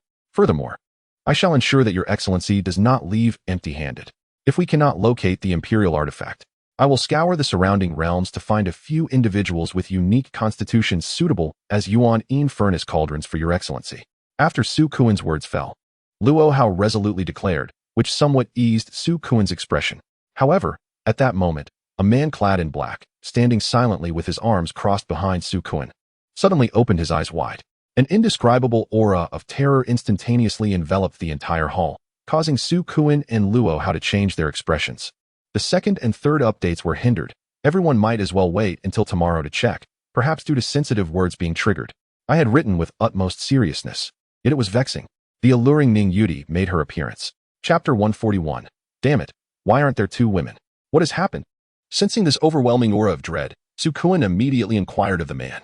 This individual was none other than his protector, Su Tian. Possessing the cultivation of the 6th level of the quasi-emperor realm, he was not only one of the few quasi-emperors of the Su family, but also his 7th uncle, who had once been an ardent suitor of his mother. However, after failing to win her over against Su Kuan's father, he had resorted to self-castration. Following Su Kuan's birth, Su Tian had voluntarily requested to become his protector, treating him as if he were his own son, despite having no sons of his own. Millions of miles away, there were fluctuations of heavenly tribulation. Judging by its intensity, it was not a matter of someone transcending to the saint or emperor realms, but rather, someone had broken through the shackles of a certain realm, thus provoking a unique heavenly thunder tribulation. As Su Kuan's words resonated, Su Tian hoarsely replied, which caused the expressions of Su Tian and Luo Hao to shift dramatically. What manner of extraordinary being is this? Capable not only of honing a specific realm to its utmost limits, but also of shattering the shackles of heaven and earth to invoke the tribulations of thunder? I must venture forth to discern the true nature of this marvel. In the depths of his astonishment, Su Kuan's eyes flickered with a hint of jealousy as he promptly issued commands to Luo Hao. As the progeny of an emperor, he possessed not only the bloodline of his ancestors, but also the accompanying dragon and Kuan totem. Yet, despite such advantages, he could merely attain perfection in each realm. And only with the unwavering support of his parents could he achieve such remarkable feats. The fact that someone, particularly from the North Xian realm, the lowest tier among the 18 realms of the Eastern Domain, could successfully break the confines of heaven and earth was nothing short of a slap in the face. Such a prodigy must either be harnessed to his advantage or eliminated without hesitation. There was no need to alter their course. The sight of the impending thunder tribulation lay directly ahead. Upon Su Kuan's declaration, Su Tian spoke in a hoarse voice. The moment his words escaped, Su Kuan's expression darkened profoundly. Not only had an imperial weapon suddenly emerged, but such a prodigious being also existed. It appeared that their journey to the sacred land of Fuyao might indeed conceal some earth-shattering secrets. As this thought settled in his mind, Su Kuan caught sight of Luo Hao, who understood the implication immediately. He swiftly commanded the powerful sage-ranked warriors nearby to extract the finest holy crystals and deposit them into the core of the Holy Spirit vessel, igniting them in a frenzy to further amplify the vessel's velocity. It surged forth with a speed akin to spatial leaps, rapidly approaching the sacred land of Fuyao. Meanwhile, within the sacred land of Fuyao, as the thunder tribulations wreaked havoc in the void, Xiao Ming employed a dual cultivation fusion method to assist Feng Xianhuang in breaking through the constraints of her law form. Amidst this tempest of tribulation, they diligently refined their understanding of the thunderous arts, the cultivation, physical form, and even the strength of their souls of both individuals are continuously elevated through the tempering of the thunderstorm. Below, although Wangyue Peak lies hundreds of miles from the principal summits of the Fuyao sacred land, Nangong Wui and Li Tsonger, among others, sit cross-legged in the void, activating the protective mountain array. Numerous disciples also sit in the square below, not only to comprehend the essence of this heavenly tribulation, but also to prepare for the impending uninvited guests. Enveloped by the aura of the tribulation, the entire Fuyao sacred land is steeped in an enigmatic atmosphere, causing many disciples and elders to find their cultivation bottlenecks loosening at this moment. With the eruption of true essence fluctuations, those poised to break through their limitations harness this heavenly aura to ascend. Perhaps this is the essence of one person's enlightenment leading to the elevation of all. However, this atmosphere does not endure for long. Suddenly, the void ahead shatters violently, and a sacred spirit vessel emerges from 10 miles beyond the mountain gate, unleashing a terrifying pressure that sweeps across the Fuyao sacred land like a tempest. Such swiftness. Observing the sacred spirit vessel that has burst forth from the void, Li Tsonger and Nangong Wui's expressions grow exceedingly grave. Halt. This is the mountain gate of Fuyao sacred land. We are unaware of your intentions, fellow travelers. Although aware that this group bears ill intent, Li Tsonger still inquires earnestly. After all, negotiation is preferable if possible. Should negotiation fail, they must strive to buy time. Is that the Dharma aspect realm? They are traversing the tribulation of the law avatar realm, and moreover, the two prodigies are undergoing the tribulation together. As Li Kanger's words faded, Su Kuan and Luo Hao, along with others, instantaneously appeared in the void before the sacred spirit vessel. Their gazes filled with profound astonishment as they beheld the tumultuous skies above. The two exceptional beings simultaneously shattering the constraints of the law avatar is an achievement that even the ancient prodigies within the Emperor Xian realm could scarcely fathom. For one to transcend the shackles of the law avatar's true spirit, their inner cave must reach an astonishing depth of 100,000 zhang. This implies that this individual, while forging their cave, also shattered their own limitations, successfully creating a heavenly Dao cave. Otherwise, it would be utterly impossible to break free from the confines of the law avatar. If it were just one person, it would evoke awe, albeit within an acceptable realm of possibility. However, for two individuals to simultaneously overcome the constraints of the law avatar and endure the heavenly thunder tribulation together is nothing short of a transgression against reason. One is male, and the other female. They appear to be a pair of dual cultivation partners, observing the raging sea of thunder above.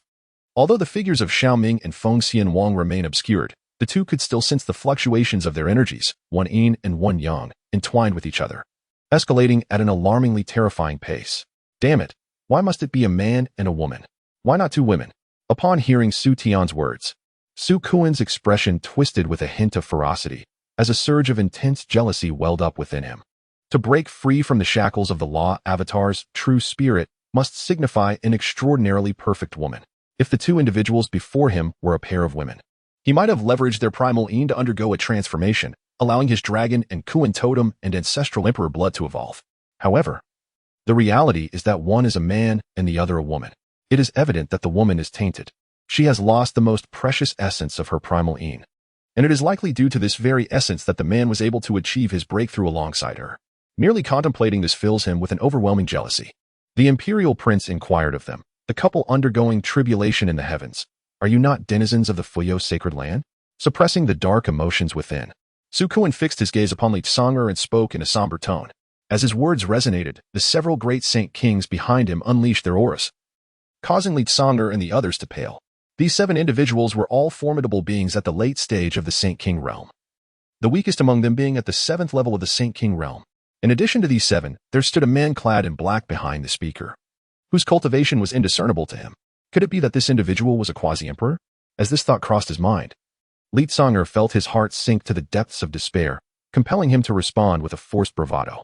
Indeed, the two of them are disciples of our Fuyao sacred land, but their master is not one of our own. They hail from another domain and belong to an ancient clan. Furthermore, the man undergoing tribulation has ties to a being of the emperor realm, who currently resides within the sacred land. Though this revelation would undoubtedly implicate Jiang Shinying and Qi Mei, he understood that failing to disclose the backgrounds of these two powerful figures would likely render him unable to deter the uninvited guests before him. Is the master a member of the ancient clan? Does he also have a connection to the emperor? Upon hearing Li Tsonger's words, Su Kuan's eyes narrowed slightly as he cast a glance within the sacred land of Fuyao. Subsequently, a smile graced his lips, and at that moment, he took a step forward. "I am Su Kuan, a descendant of the esteemed Tiangong realm, son of Su Shaoqing and Mu Rongxue. Might I request the presence of the esteemed elders of the ancient clan, as well as the revered emperor, for a brief audience?" Enhanced by his formidable cultivation, his voice resonated like thunder, echoing throughout the entirety of the sacred land of Fuyao, causing Li Tsonger and Nangong Wuyo's expressions to shift. Clearly, This was a test, a probe to ascertain the veracity of their claims and to confirm whether there truly existed unparalleled power within the sacred land. This young noble appeared to be no ordinary opponent. As Su Kuan's words reverberated like a tempest, the sacred land of Fuyao remained eerily silent, devoid of any formidable presence. This prompted Su Kuan to narrow his eyes once more, casting a cold glare at Li Tsong'er. Old man, where are the ancient clan members you spoke of, and where is the powerful emperor? Are you attempting to deceive me? Following these words, a chilling aura of murderous intent surged from Su Kuan, leaving Li Tsong'er and others visibly shaken. What I have said is the absolute truth. However, both of these individuals are currently in seclusion, and the arrival of a few has proven somewhat inconvenient. Following these words, an immediate silence enveloped the atmosphere. Su Kuan, with a detached gaze, scrutinized Li Tsong'er, seemingly assessing the veracity of his words. After a few breaths, a cold smile emerged on his face, and he spoke with an authority that brooked no rejection. Since it is so unfortunate, let us take a seat. Perhaps the ancient clansmen you mentioned and the formidable emperor-level experts may indeed have some acquaintance with the parents of this imperial prince. Since we are here, it is only fitting to pay a visit. As these words fell, the expressions of Li Tsong'er and his companions turned notably grim. Allowing these individuals to enter the formation was no different from inviting wolves into the fold. Without the protection of the mountainous array, should the several holy kings decide to act, it would be enough to obliterate the entire sacred ground.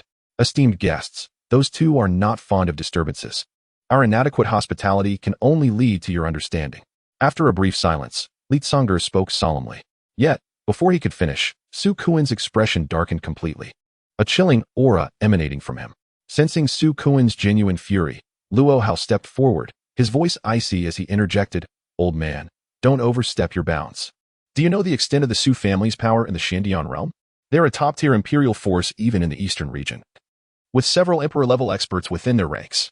Moreover, Su Kuan, as the imperial prince of the Su family, is also one of the 18 quasi-sequential members of the Tiandao sect, backed by a master of imperial caliber. Do not presume to speak of your Fuyao sacred land. Even our Luo empire is but insignificant dust before Su Dizzy. How dare you leave Su Dizzy waiting here?" As these words fell, the formidable presence of several powerful holy kings filled the air, causing the skies above Fuyao sacred land to shift ominously, with fissures in space rippling through the void. It seemed that at a mere command from Su Kuan, they would spring into action. I, the imperial prince, have always been benevolent, disinclined to wield power to intimidate. However, should you choose to disregard courtesy, do not blame me for being merciless. Casting a glance at Li Tsong'er and the others, Su Kuan spoke with an air of indifference. An invisible aura radiated from him, pressing down upon Li Tsong'er and his companions with the weight of a towering mountain, leaving them breathless. It was the oppressive feeling born from a stark disparity in status. If what that young man in the python robe said is true, then this white-clad figure is indeed formidable enough to annihilate Fuyao sacred land with but a word. Unyielding. Observing Li Tsong'er and Nangong Wuyo grappling with their predicament, Su Kuan, having lost his patience, addressed the nearby holy kings calmly. "Break this bothersome protective formation. I do not relish being turned away. What of an emperor-level expert?" Behind him stood several, even one who is an emperor. Across the entire eastern region, apart from a few ancient clans of the Emperor Xian realm, the Su family can confront any other force head-on. He could not fathom that a sacred land at the farthest reaches of the eastern region could harbor an existence that Su Kuan could not provoke. As Su Kuan's voice fell, the 7 great holy kings stepped forward in unison, unleashing a terrifying force that swept across the heavens and the earth. Waves of divine power surged forth, crashing towards the protective formation of the Fuyao Holy Land. Block them. Observing the collective assault of the 7 great holy kings, Li Tsong'er bellowed in response. Instantly, he summoned his cultivation at the 9th level of the Holy King realm to its utmost, and the mountain gate of the Fuyao Holy Land erupted with a formidable sacred might. The protective great formation surged into action, its array shimmering with flickering runes, which even transformed into a crystalline shield at that moment. Meanwhile, Nangong Waya, Ling Ruoxuan, and numerous disciples and elders of the Holy Land joined forces, channeling their powers through intricate hand seals. Their true essence flowed like a torrent into the protective formation. In the next moment, accompanied by a resounding explosion, the void outside the Fuyao Holy Land collapsed into nothingness, as a cataclysmic force swept through the realm like a tsunami. However, the strength of the 7 great holy kings proved insufficient to shatter the formation. It merely caused cracks to appear in the protective shield, resulting in several disciples and elders spitting blood from the impact. A bunch of worthless fools. Witnessing the 7 great holy kings' inability to breach the protective formation in a single strike, Su Kuan felt a pang of humiliation. With a cold snort, he turned his gaze to Su Tian. Uncle 7, I must rely on you. A mere holy land manages to foster 2 prodigies capable of breaking their shackles. There must be some astonishing secret concealed within. The 2 individuals undergoing tribulation above were unable to intervene, lest they provoke the wrath of the heavenly laws. If we can seize this sacred ground, it will become considerably easier to compel those 2 prodigies to submit.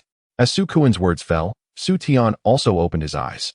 The terrifying pressure emanating from the 6th level of the quasi-emperor realm caused Li Tsonger and Nangong Wui to involuntarily narrow their pupils. Should such a presence take action, it could effortlessly shatter the mountain protection array in a mere instant. Amidst the astonishment of Li Tsonger and the others, Su Tian merely raised a hand and gently pointed at the mountain protection array, causing the spiritual energy of the heavens and earth within a radius of 10,000 miles to surge wildly towards him. It then transformed into a colossal finger, imbued with destructive power, descending upon the Fuyao sacred ground. The might of this attack far surpassed that of the 7 great sacred kings joining forces, instilling a profound sense of helplessness within Li Tsonger and the others. Who dares to act recklessly before the gates of the Fuyao sacred ground? Just as Li Tsonger and the others felt a sense of futility and prepared for a final desperate struggle, a voice resonated through the heavens and earth. And a primal cauldron ablaze with terrifying desolation flames shattered the void, hurtling towards that enormous finger. A thunderous roar erupted, the destructive force exploding in the void. Although the primal cauldron was repelled, it successfully blocked the finger's descent. In the next moment, the cauldron stabilized in the void, and 2 figures descended as if deities from the heavens, arriving at the gates of the Fuyao sacred ground. It was none other than Xiao Ming and Fengxian Wang. Both possessed an aura of cultivation at the 5th level of the Dharma realm. However, when it comes to the sense of oppression, it was evident that Xiao Ming was far more terrifying. Is that a quasi-emperor weapon? Upon seeing the primal cauldron before them, Luo Hao and the others' expressions shifted in surprise. It was utterly unexpected that 2 practitioners at the Dharma manifestation realm could withstand a strike from a quasi-emperor level powerhouse with merely a quasi-emperor weapon. Even if this quasi-emperor did not unleash even 20% of their strength, it still seemed rather absurd. This quasi-emperor weapon had the ability to ignite spiritual materials to transform them into an attack. They merely facilitated its activation. Seemingly sensing the shock and confusion of Luo Hao and the others, Su Tian cast a glance at the Huang Ding and spoke in a somewhat subdued tone, which finally enlightened Luo Hao and the others. Some quasi-emperor weapons could indeed achieve such feats, albeit rarely seen. Nevertheless, it was sufficient to highlight the terrifying prowess of Xiao Ming and Fengxian Wang. After all, even if a quasi-emperor weapon could unleash its inherent power through external means, it was not something that practitioners below the sacred realm could control. Yet, these 2 managed to accomplish this feat with their Dharma manifestation cultivation, which was nothing short of monstrous. As the first chapter concluded, Su Kuan's gaze shifted towards Xiao Ming and Fengxian Wang, his voice laced with a cold sneer that barely concealed his jealousy. Particularly when he looked at Xiao Ming, the flames of envy nearly consumed him. It was important to note that during his own time at the Dharma manifestation realm, even if he had a quasi-emperor weapon that could burn spiritual materials to convert them into attacks, he would have found it exceedingly difficult to wield such a weapon to block a strike from a quasi-emperor powerhouse. Even if it were achievable, it would undoubtedly result in backlash. Yet, the 2 individuals before him remained composed, their demeanor and expressions unchanged, showing no signs of suffering from any repercussions. Most strikingly, the woman in question possessed an unparalleled beauty and grace, every nuance of her expression resonating with his aesthetic sensibilities, evoking a stirring in his heart. Yet, such a remarkable woman had been so callously mistreated.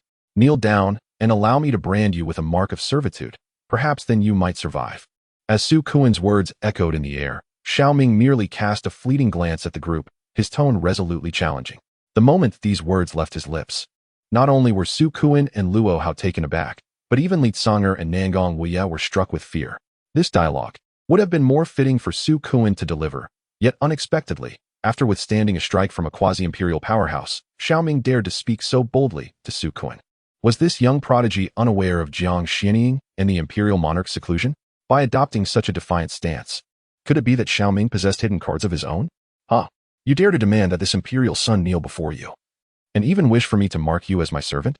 Are you oblivious to who I am, or do you possess some audacity that surpasses mine? As Li Tsunger and Nangong Wuye trembled in fear, Su Kuan erupted into a maniacal laugh, exuding a fierce aura. Apart from the formidable talents of the Tiandao sect and the ancient clan, none had ever dared to address him in such a manner. Previously, a scion of an imperial power who dared to converse in such a manner met his demise, with the grass on his grave now towering 2 yards high. To my astonishment, upon arriving in the lower realm of Beixian, I encounter yet another audacious individual. How utterly fascinating. There is but one opportunity. I shall grant you 3 breaths to deliberate. Observing Su Kuan, seemingly provoked, Xiao Ming spoke again with an indifferent tone. To enslave a scion of an imperial force is far more valuable than to slay him. The condition being, this fellow must refrain from inciting his wrath. Otherwise, even if the specters remain dormant and Zhang Xianying is deep in meditation, he would not hesitate to confront him directly. Young man, are you unaware of whom you stand before? He is the imperial son of the Su family in the Xiantian realm, and the Su family holds dominion over the entire eastern region. After Xiao Ming's words, Luo Hao bellowed ominously, reiterating his previous statement. However, Xiao Ming had already discerned Su Kuan's lineage during the tribulation at Wangyue Peak. What did it matter if he had several sovereigns behind him and a master at the emperor level? Yet, he too had his own sources of strength. Thus, when the moment calls for assertiveness, one must not waver, lest troubles multiply. Young man, I shall offer you a chance. Kneel and allow me to brand you with the mark of servitude and surrender your imperial weapon. Otherwise, I shall not hesitate to raise this place and, before your very eyes, toy with the celestial being at your side. Just as Luo Hao's words lingered in the air, Su Kuan launched a kick, sending him flying, and ominously addressed Xiao Ming. Just as his words fell, 2 waves of murderous intent surged forth. One emanated from Xiao Ming, and the other from Feng Xianwang. I had intended to offer you a chance at survival, yet you have chosen to dig your own grave. Do not lament the consequences. As these words echoed, Xiao Ming swiftly retrieved a formation plate, engraved with intricate and enigmatic patterns resembling a mysterious celestial map. Immediately, the sacred source ring began to shimmer, and in that moment, Xiao Ming's cultivation surged dramatically, ascending in the blink of an eye to the 9th level of the Holy Entrance realm. The god-slaying talent was unleashed, amplifying his power tenfold.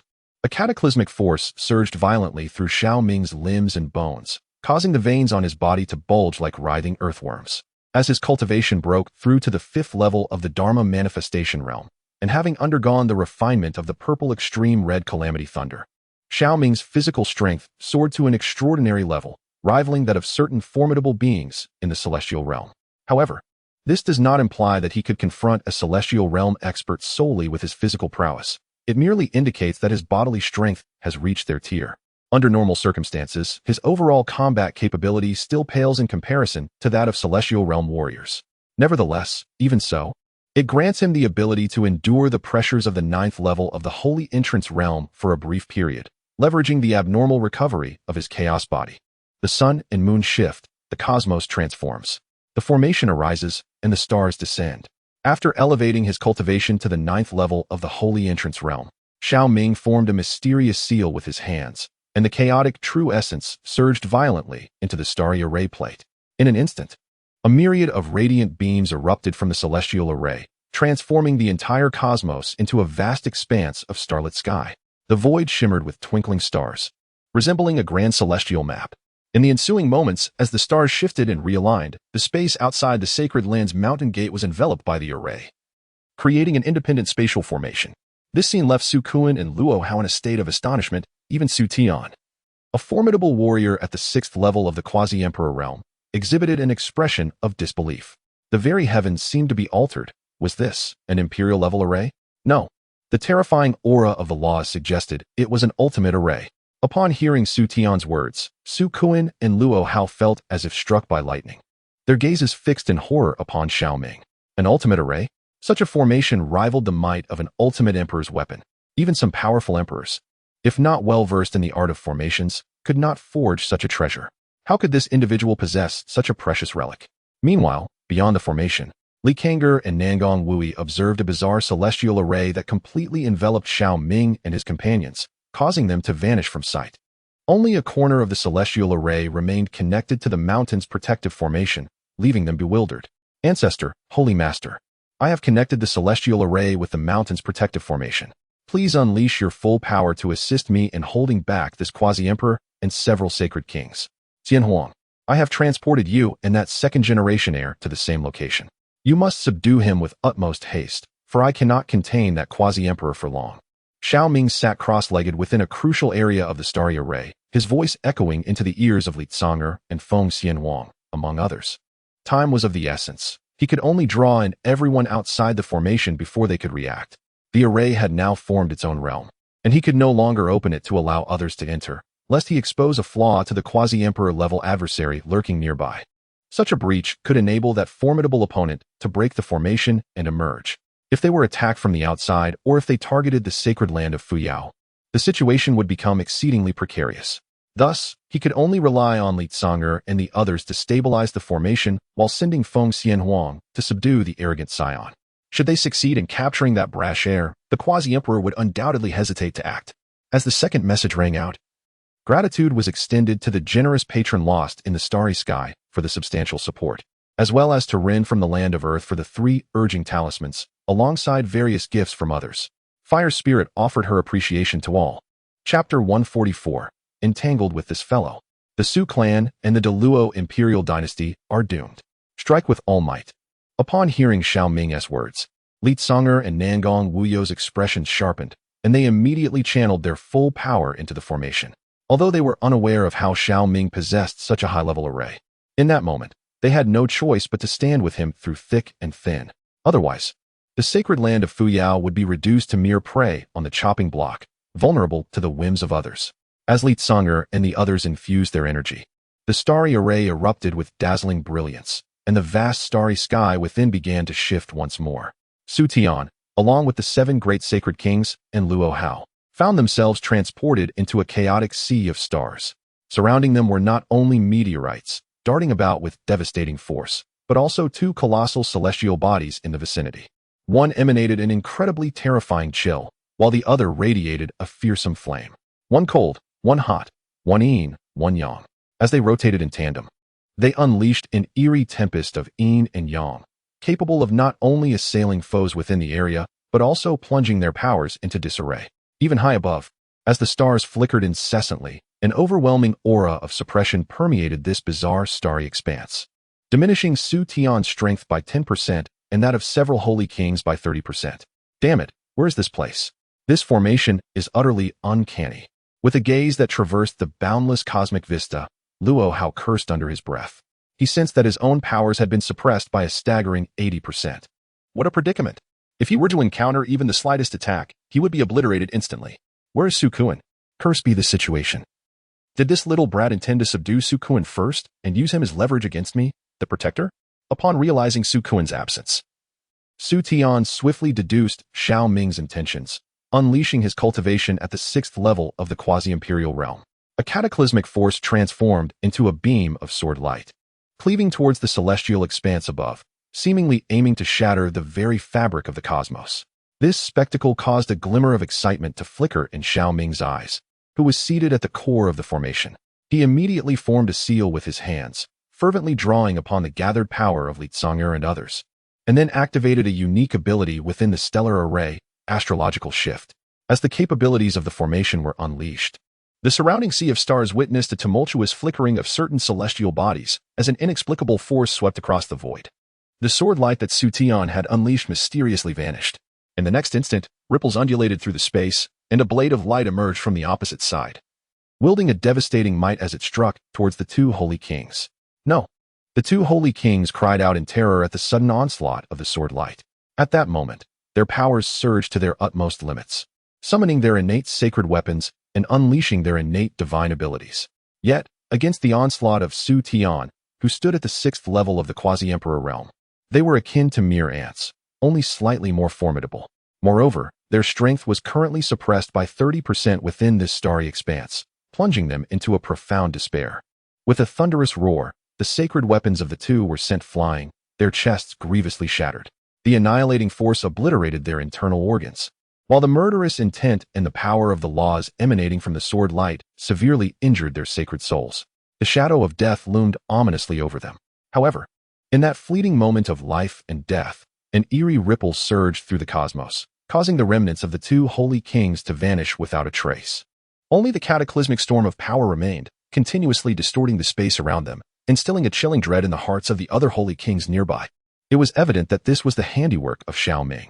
The adversary is leveraging Su Tian, a formidable semi-emperor, in conjunction with the spatial transference powers of this formation, intending to annihilate the several saint kings here. Cursed wretch, how dare you manipulate me? I shall see whether this formation can withstand the fury of an emperor. Witnessing the scene before him, Su Tian's countenance darkened to an extreme, and the 6th level of semi-emperor cultivation erupted once more. The other saint kings, stricken with fear, turned pale, desperately rushing towards Su Tian. Within this peculiar formation, only by remaining in Su Tian's vicinity could they evade the onslaught of their adversaries. Yet, as the saint kings broke free, the surrounding stars unleashed their attacks, and the bizarre transference power manifested once again. A cruel spectacle of betrayal unfolded among these individuals. A semi-emperor? Were it not for the inadequacy of my physical form to endure the power of a saint king, even your strength would render you naught but a corpse within this array. Observing the images of Su Tian and the others materializing upon the formation disk, Xiao Ming's shattered visage revealed a chilling smirk.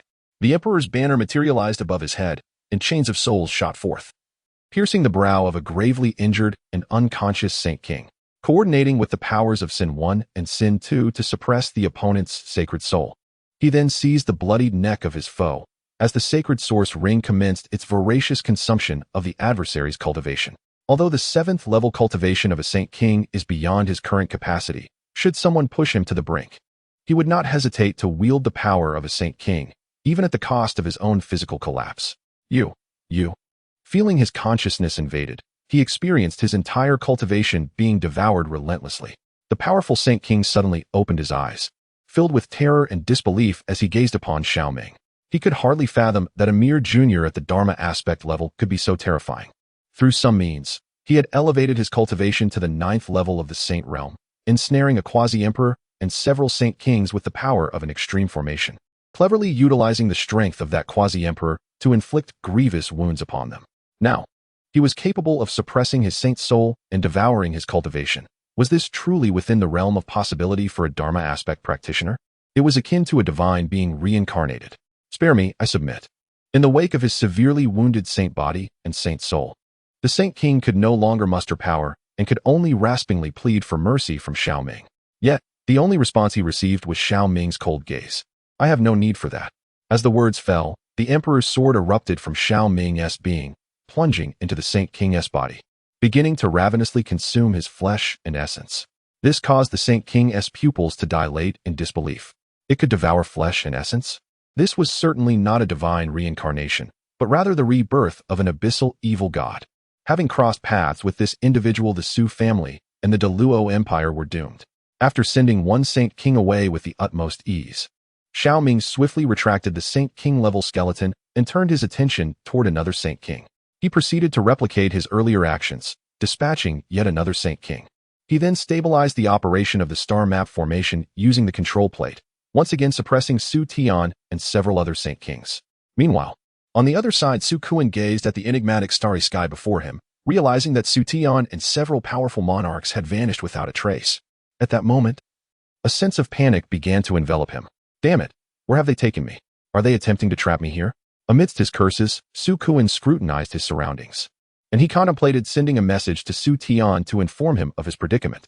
Yet, just then, a figure materialized before his eyes, causing his pupils to involuntarily constrict. The figure was none other than Feng Xianhuang. As the third revelation unfolded, Su Kuan, upon seeing Feng Xianhuang's flawless form, coldly mocked. What makes you think he would attempt a sneak attack on someone like you? His gaze remained vigilant, scanning the area as he covertly activated his own powers. Seemingly wary of any ambush from Xiao Ming, Feng Xianhuang merely chuckled disdainfully at his words. In that instant, her power erupted with a tremendous force, and the dark thunderfire phoenix manifested behind her.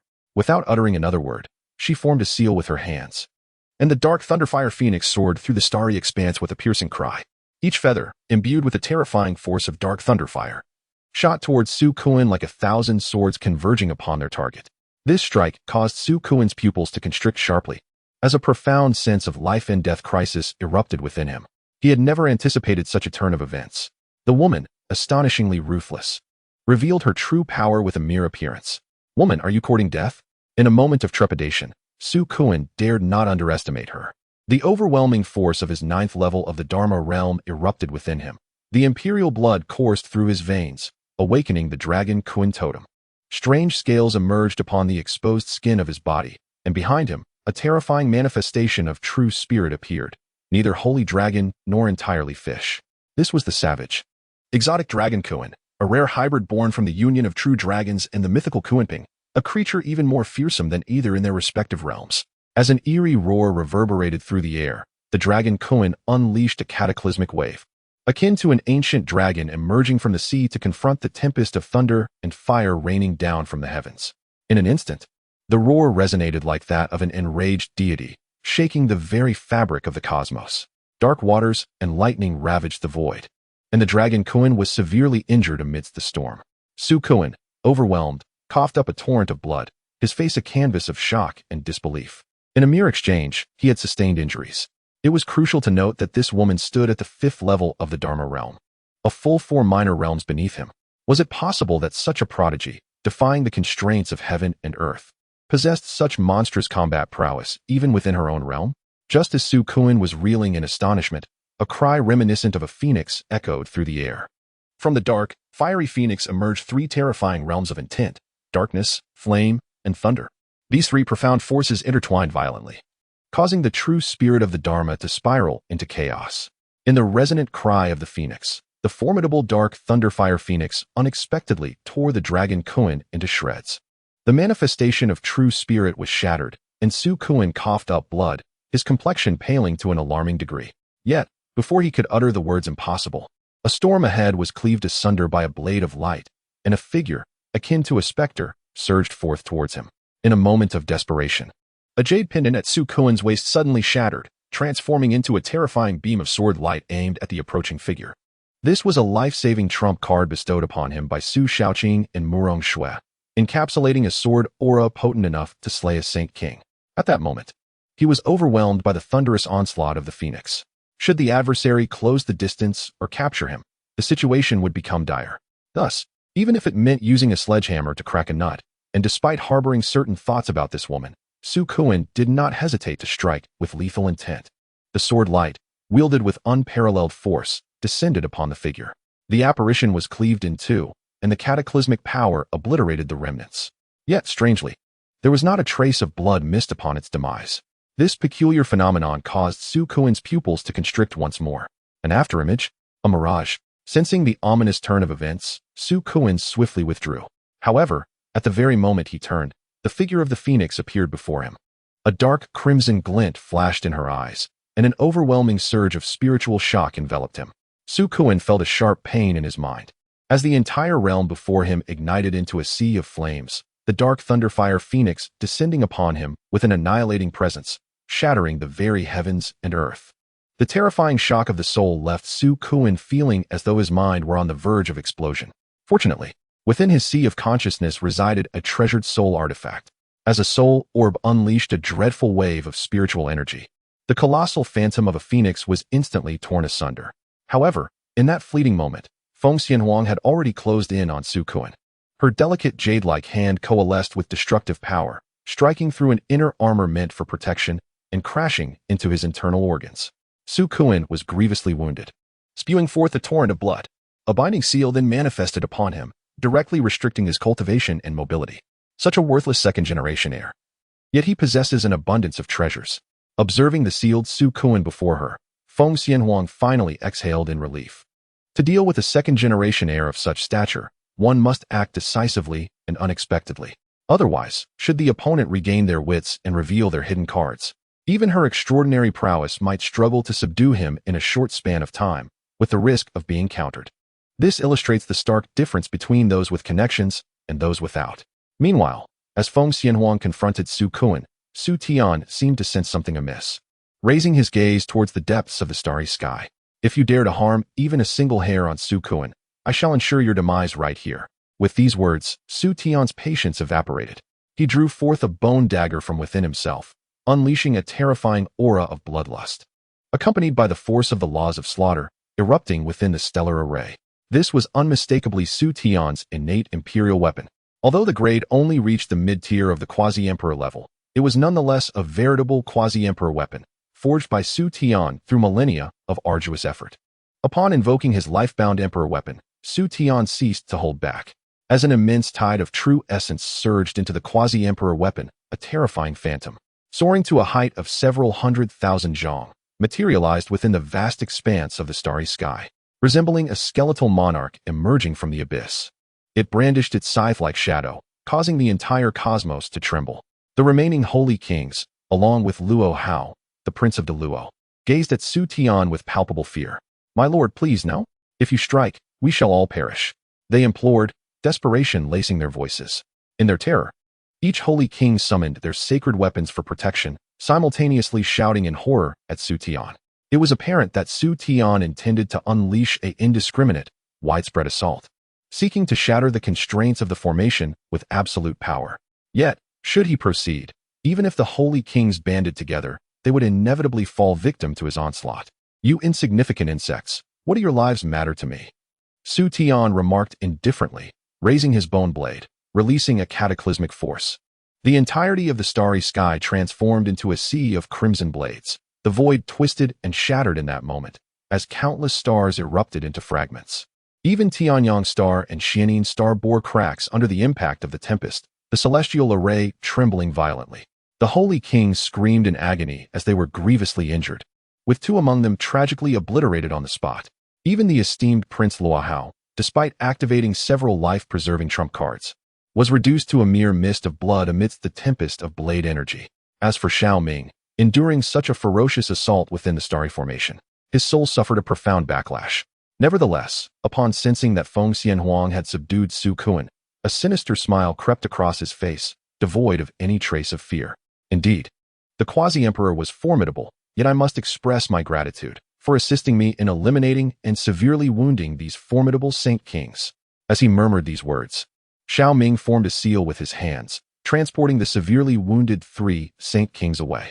In the final moment, as he struggled to maintain the stability of the starry formation, Xiao Ming expelled a mouthful of essence blood, invoking one last reversal of the stars, directly sending the quasi-emperor Su Tian several 100,000 miles away into the outside world.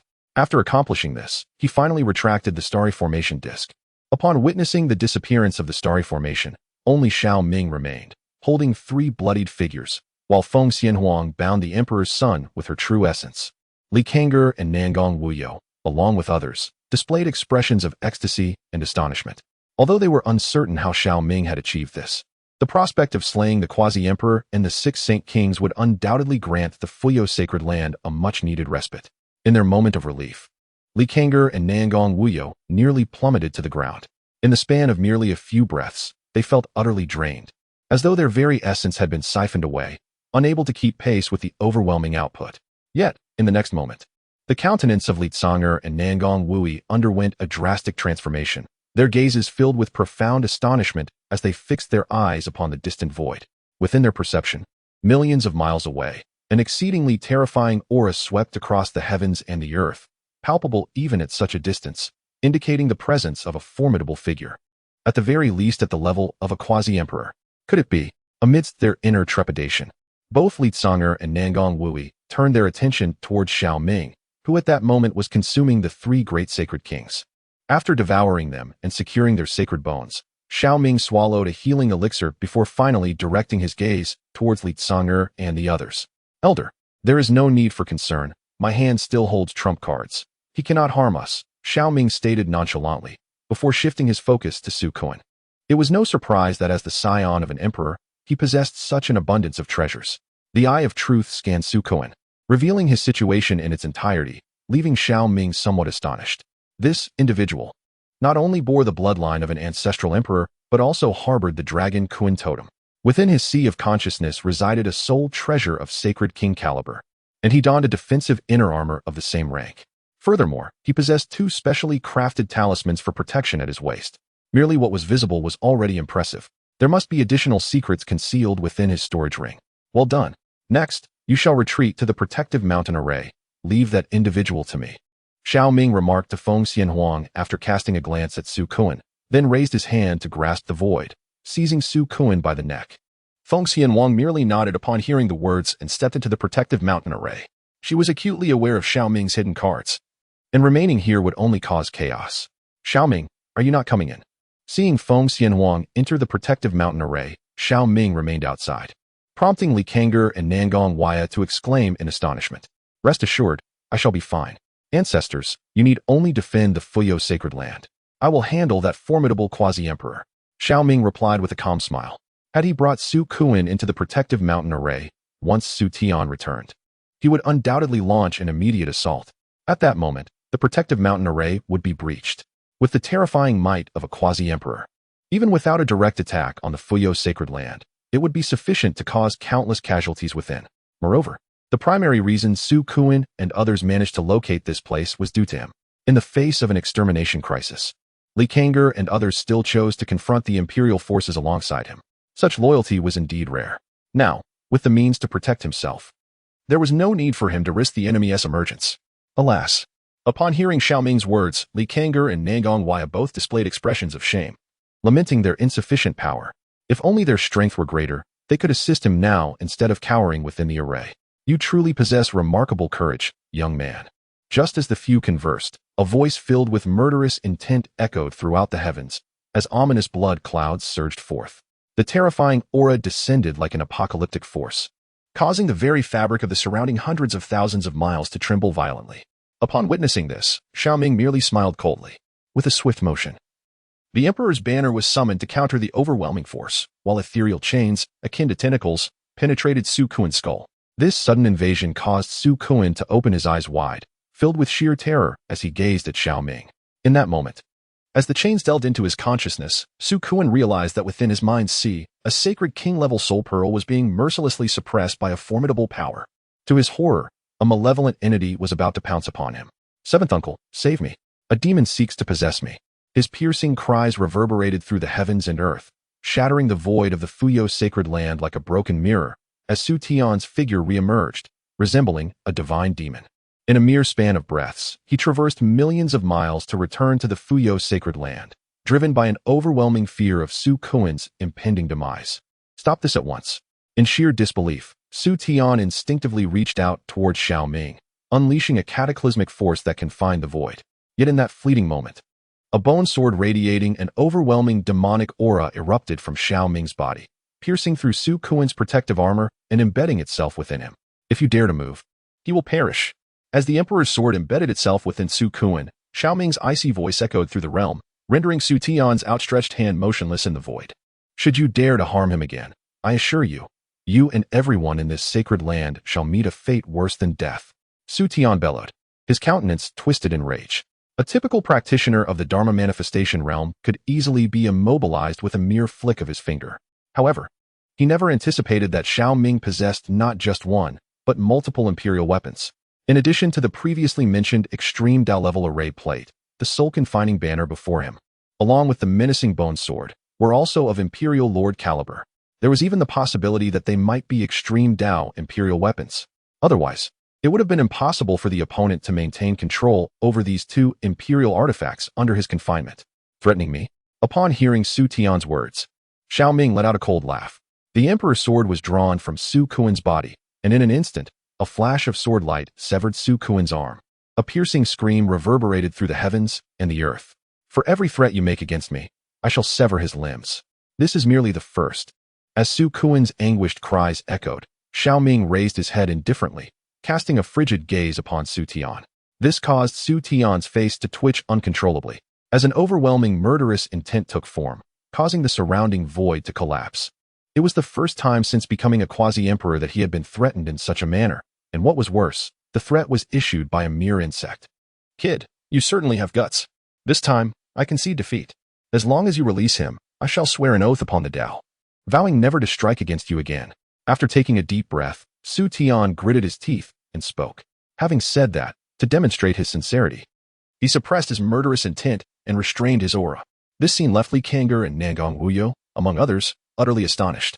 They had never expected Xiao Ming to possess such audacity, daring to threaten even a quasi-emperor.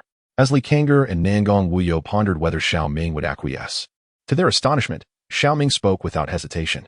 You think I am a mere child? You swear an oath of the great Tao, and indeed, you may refrain from striking us again, but your Su family is not comprised solely of you as a quasi-emperor. There are even powerful emperors who could easily annihilate us. Do you take me for a fool?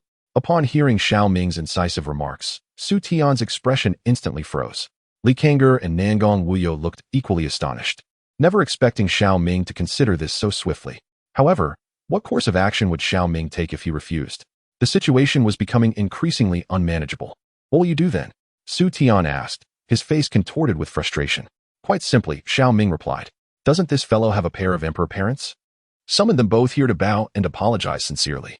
Perhaps then I might spare this individual.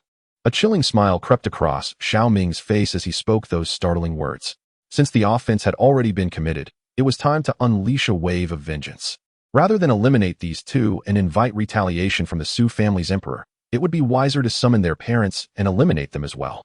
This would not only instill fear in other imperial forces, but would also resolve this grudge at its very roots. Chapter 147. How audacious to seek the destruction of my disciples' 9 clans. What did you say? Su Tian was not the only one taken aback by Xiao Ming's declaration. Even Li Kang'er and Nangong Wuyo were nearly taken aback, almost losing their footing. The audacity to demand an apology from the parents of an emperor-level figure. Which Dharma realm cultivator would dare to utter such words? It was utterly insane, madness, truly madness. Did this young man intend to leverage the might of that emperor to annihilate the Su family's emperor? In their hearts, filled with astonishment, Li Kang'er and Nangong Wuyo immediately discerned Xiao Ming's intentions, their gazes fixated with horror upon him.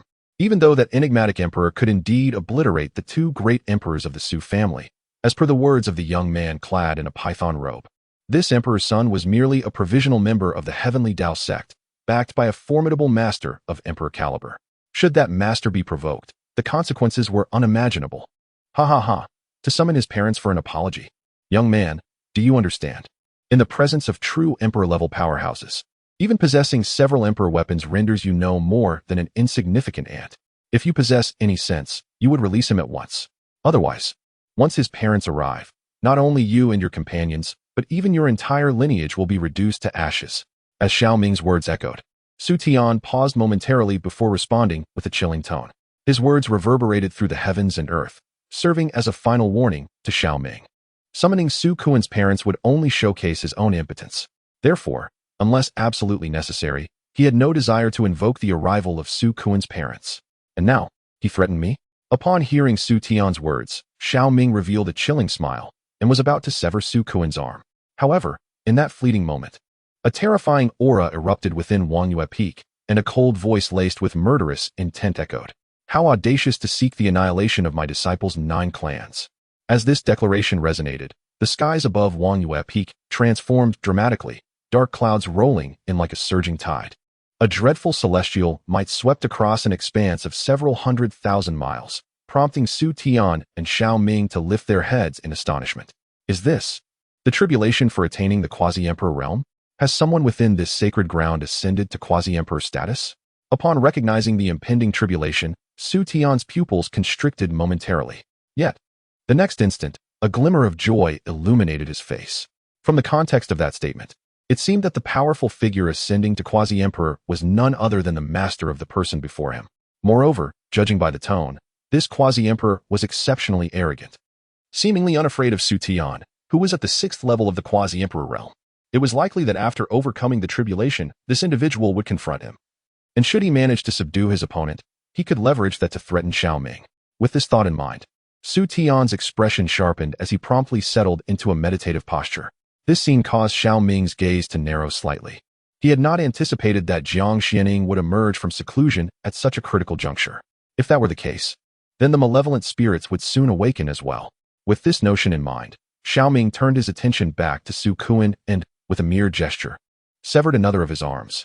This caused Su Tian's pupils to constrict once more, and an overwhelming aura erupted from him. Boy, what are you doing? Do you truly believe that, with merely your newly ascended master at the quasi-emperor level, you can contend against me? Upon hearing Su Tian's words, Xiao Ming let out a chilling laugh. As I mentioned earlier, for every threat you make, I shall sever his limbs. Should you dare to threaten me once more, I shall not hesitate to take his life. With these words, Su Tian's complexion turned a deep shade of crimson, leaving him to glare coldly at Xiao Ming. In the end, He huffed disdainfully and closed his eyes. Patience.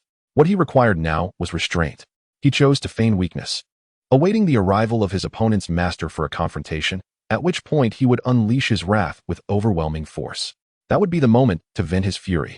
Meanwhile, amidst their exchange, Jiang Xianying ascended like a celestial being, the terrifying principles of desolation sweeping through the void. Before the heavenly lightning tribulation had fully formed, she fearlessly plunged into the storm of thunderclouds. This audacious act left Li Kang'er and Nangong Wuyo in stunned silence. And even Su Tian was compelled to open his eyes wide in disbelief, staring incredulously at the heavens above. Has this woman lost her senses? To charge into the lightning tribulation, especially one at the quasi-emperor level. Such recklessness would be deemed unthinkable even by the most prodigious talents of the ancient clans. Could it be that her master is a peerless prodigy more formidable than those from the ancient lineage? As Su Tian's expression fluctuated between darkness and light, the heavenly lightning tribulation erupted in full force, with thunder reverberating throughout the skies. No one can discern the true state within, only sensing a fluctuating aura amidst this thunderous tribulation. What if one is a prodigy? I am no soft persimmon. Furthermore, after enduring the heavenly tribulation, one typically emerges rather weakened, with their cultivation unlikely to be significantly elevated. Yet, I stand at the 6th level of the quasi-emperor realm. All advantages lie with me. Contemplating this, Su Tian felt a wave of relief wash over him, prompting him to close his eyes once more. This scene elicited a cold smirk from Xiao Ming, who surmised Su Tian's thoughts. Poor fellow, he likely remains oblivious to the fact that his master is none other than the lesser deity of the divine wilderness ancient clan. A formidable quasi-emperor, not just any ordinary practitioner. The notion that he could defeat his opponent to turn the tide is utterly ludicrous. As time passed, Xiao Ming refrained from making any further moves, instead focusing on recuperating from prior exertions to reach his peak condition, prepared to confront any impending crisis.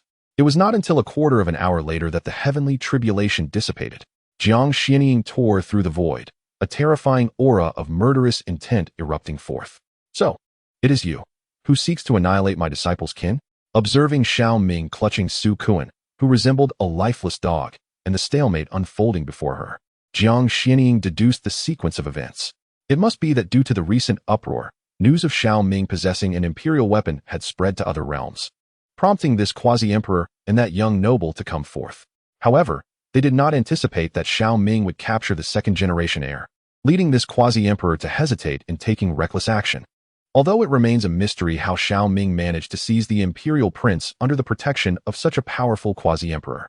However, she, Jiang Xianying's disciple, is not someone who can be trifled with. At the moment her thoughts settled, Jiang Xianying unleashed her cultivation without uttering a single word, charging towards Su Tian with lethal intent. The power of the desolate laws instantly enveloped the void, shrouding a radius of 10,000 miles in a thick mist. Subsequently, intricate formations flickered in the air. A terrifying array was established in the blink of an eye, sealing off this realm. This was none other than the desolate Hell Formation. Yet, this formation was exponentially more formidable than the one used to slay the 9 great Saint Kings. Su Tian's pupils involuntarily constricted. The 3rd level of the semi-emperor realm? Feeling Jiang Xianying's current aura, Su Tian could hardly believe his eyes, even experiencing a sensation akin to encountering a ghost. It is essential to note that reaching the semi-emperor level requires a tremendous amount of effort and dedication to elevate one's cultivation by a minor realm. Generally, when a Saint King breaks through to the semi-emperor realm, their cultivation typically only reaches the 1st level. Those who can achieve the 2nd level upon breaking through possess an extraordinarily perfect foundation and depth, much like Su Kuan. Achieving the 3rd level in a single breakthrough is a feat reserved for the most outstanding prodigies of the ancient clans. No other factions can boast such capability. The individual before him is not an ordinary prodigy of the ancient clan. Could it be that they are a sequence prodigy of the ancient clan? Chapter 148. One must admit, this individual is rather adept at managing time. What if they are a prodigy? The emperor could hardly believe that despite the disparity of 3 minor realms in cultivation, one could still vanquish him. As Jiang Xianying sealed off this realm, Su Tian bellowed coldly at that moment. The terrifying prowess of the 6th level of the quasi-emperor realm swept across the heavens and the earth. An eerie blood mist incessantly eroded the formation, attempting to transform Jiang Xianying's array into his domain. The ocean of blood was boundless, teeming with myriad manifestations. Woman, perish before me. With those words, the vast blood mist coalesced into a surging sea of blood, from which a fearsome shadow of Ashura emerged, wielding a blood-red scythe. In an instant, countless vengeful souls wailed within the blood sea, and a formidable force of the law of slaughter surged forth. As that blood-colored Shura swung its blade, it transformed into a tempest of crimson blades, hurtling directly towards Jiang Xianying. The void collapsed in that moment, and the desolate purgatory formation trembled violently. Ignorant. Observing Su Tian's unleashed attack, Jiang Xianying remained unfazed, merely taking a sip from her wine gourd. As an ancient rune appeared on her forehead, her aura erupted into a state of frenzy. In the next moment, she casually tossed the wine gourd, and amidst a swirl of countless runes, she pointed a finger at Su Tian. An indescribable force of desolation swept across the heavens and the earth, and the sky above collapsed into a terrifying vortex of black hole. An arm, inscribed with ancient divine patterns, emerged from the swirling abyss, extending towards Su Tian with a pointed finger. This was unmistakably the Great Desolation Prison Heaven Finger. In that fleeting instant, the tempest of swords and blades unleashed by Su Tian exploded violently under a mere flick of a finger. Such terrifying power caused his pupils to dilate sharply, nearly shattering his eye sockets. Impossible. In the midst of his horror, Su Tian could only raise his quasi-emperor weapon before him, as a tidal wave of blood surged forth, transforming into a crimson shield. A thunderous roar erupted, and the blood shield was obliterated instantly, along with that finger. Yet, Su Tian was compelled to spit forth a mouthful of fresh blood, his body hurtling backward for thousands of miles until he crashed into the formation conjured by Jiang Xianying. Ha ha ha ha. To think you could injure me with merely the third level of quasi-emperor realm. Your talent rivals that of the esteemed disciples of the heavenly Tao sect. However, I am also regarded as a top prodigy within the quasi-emperor ranks.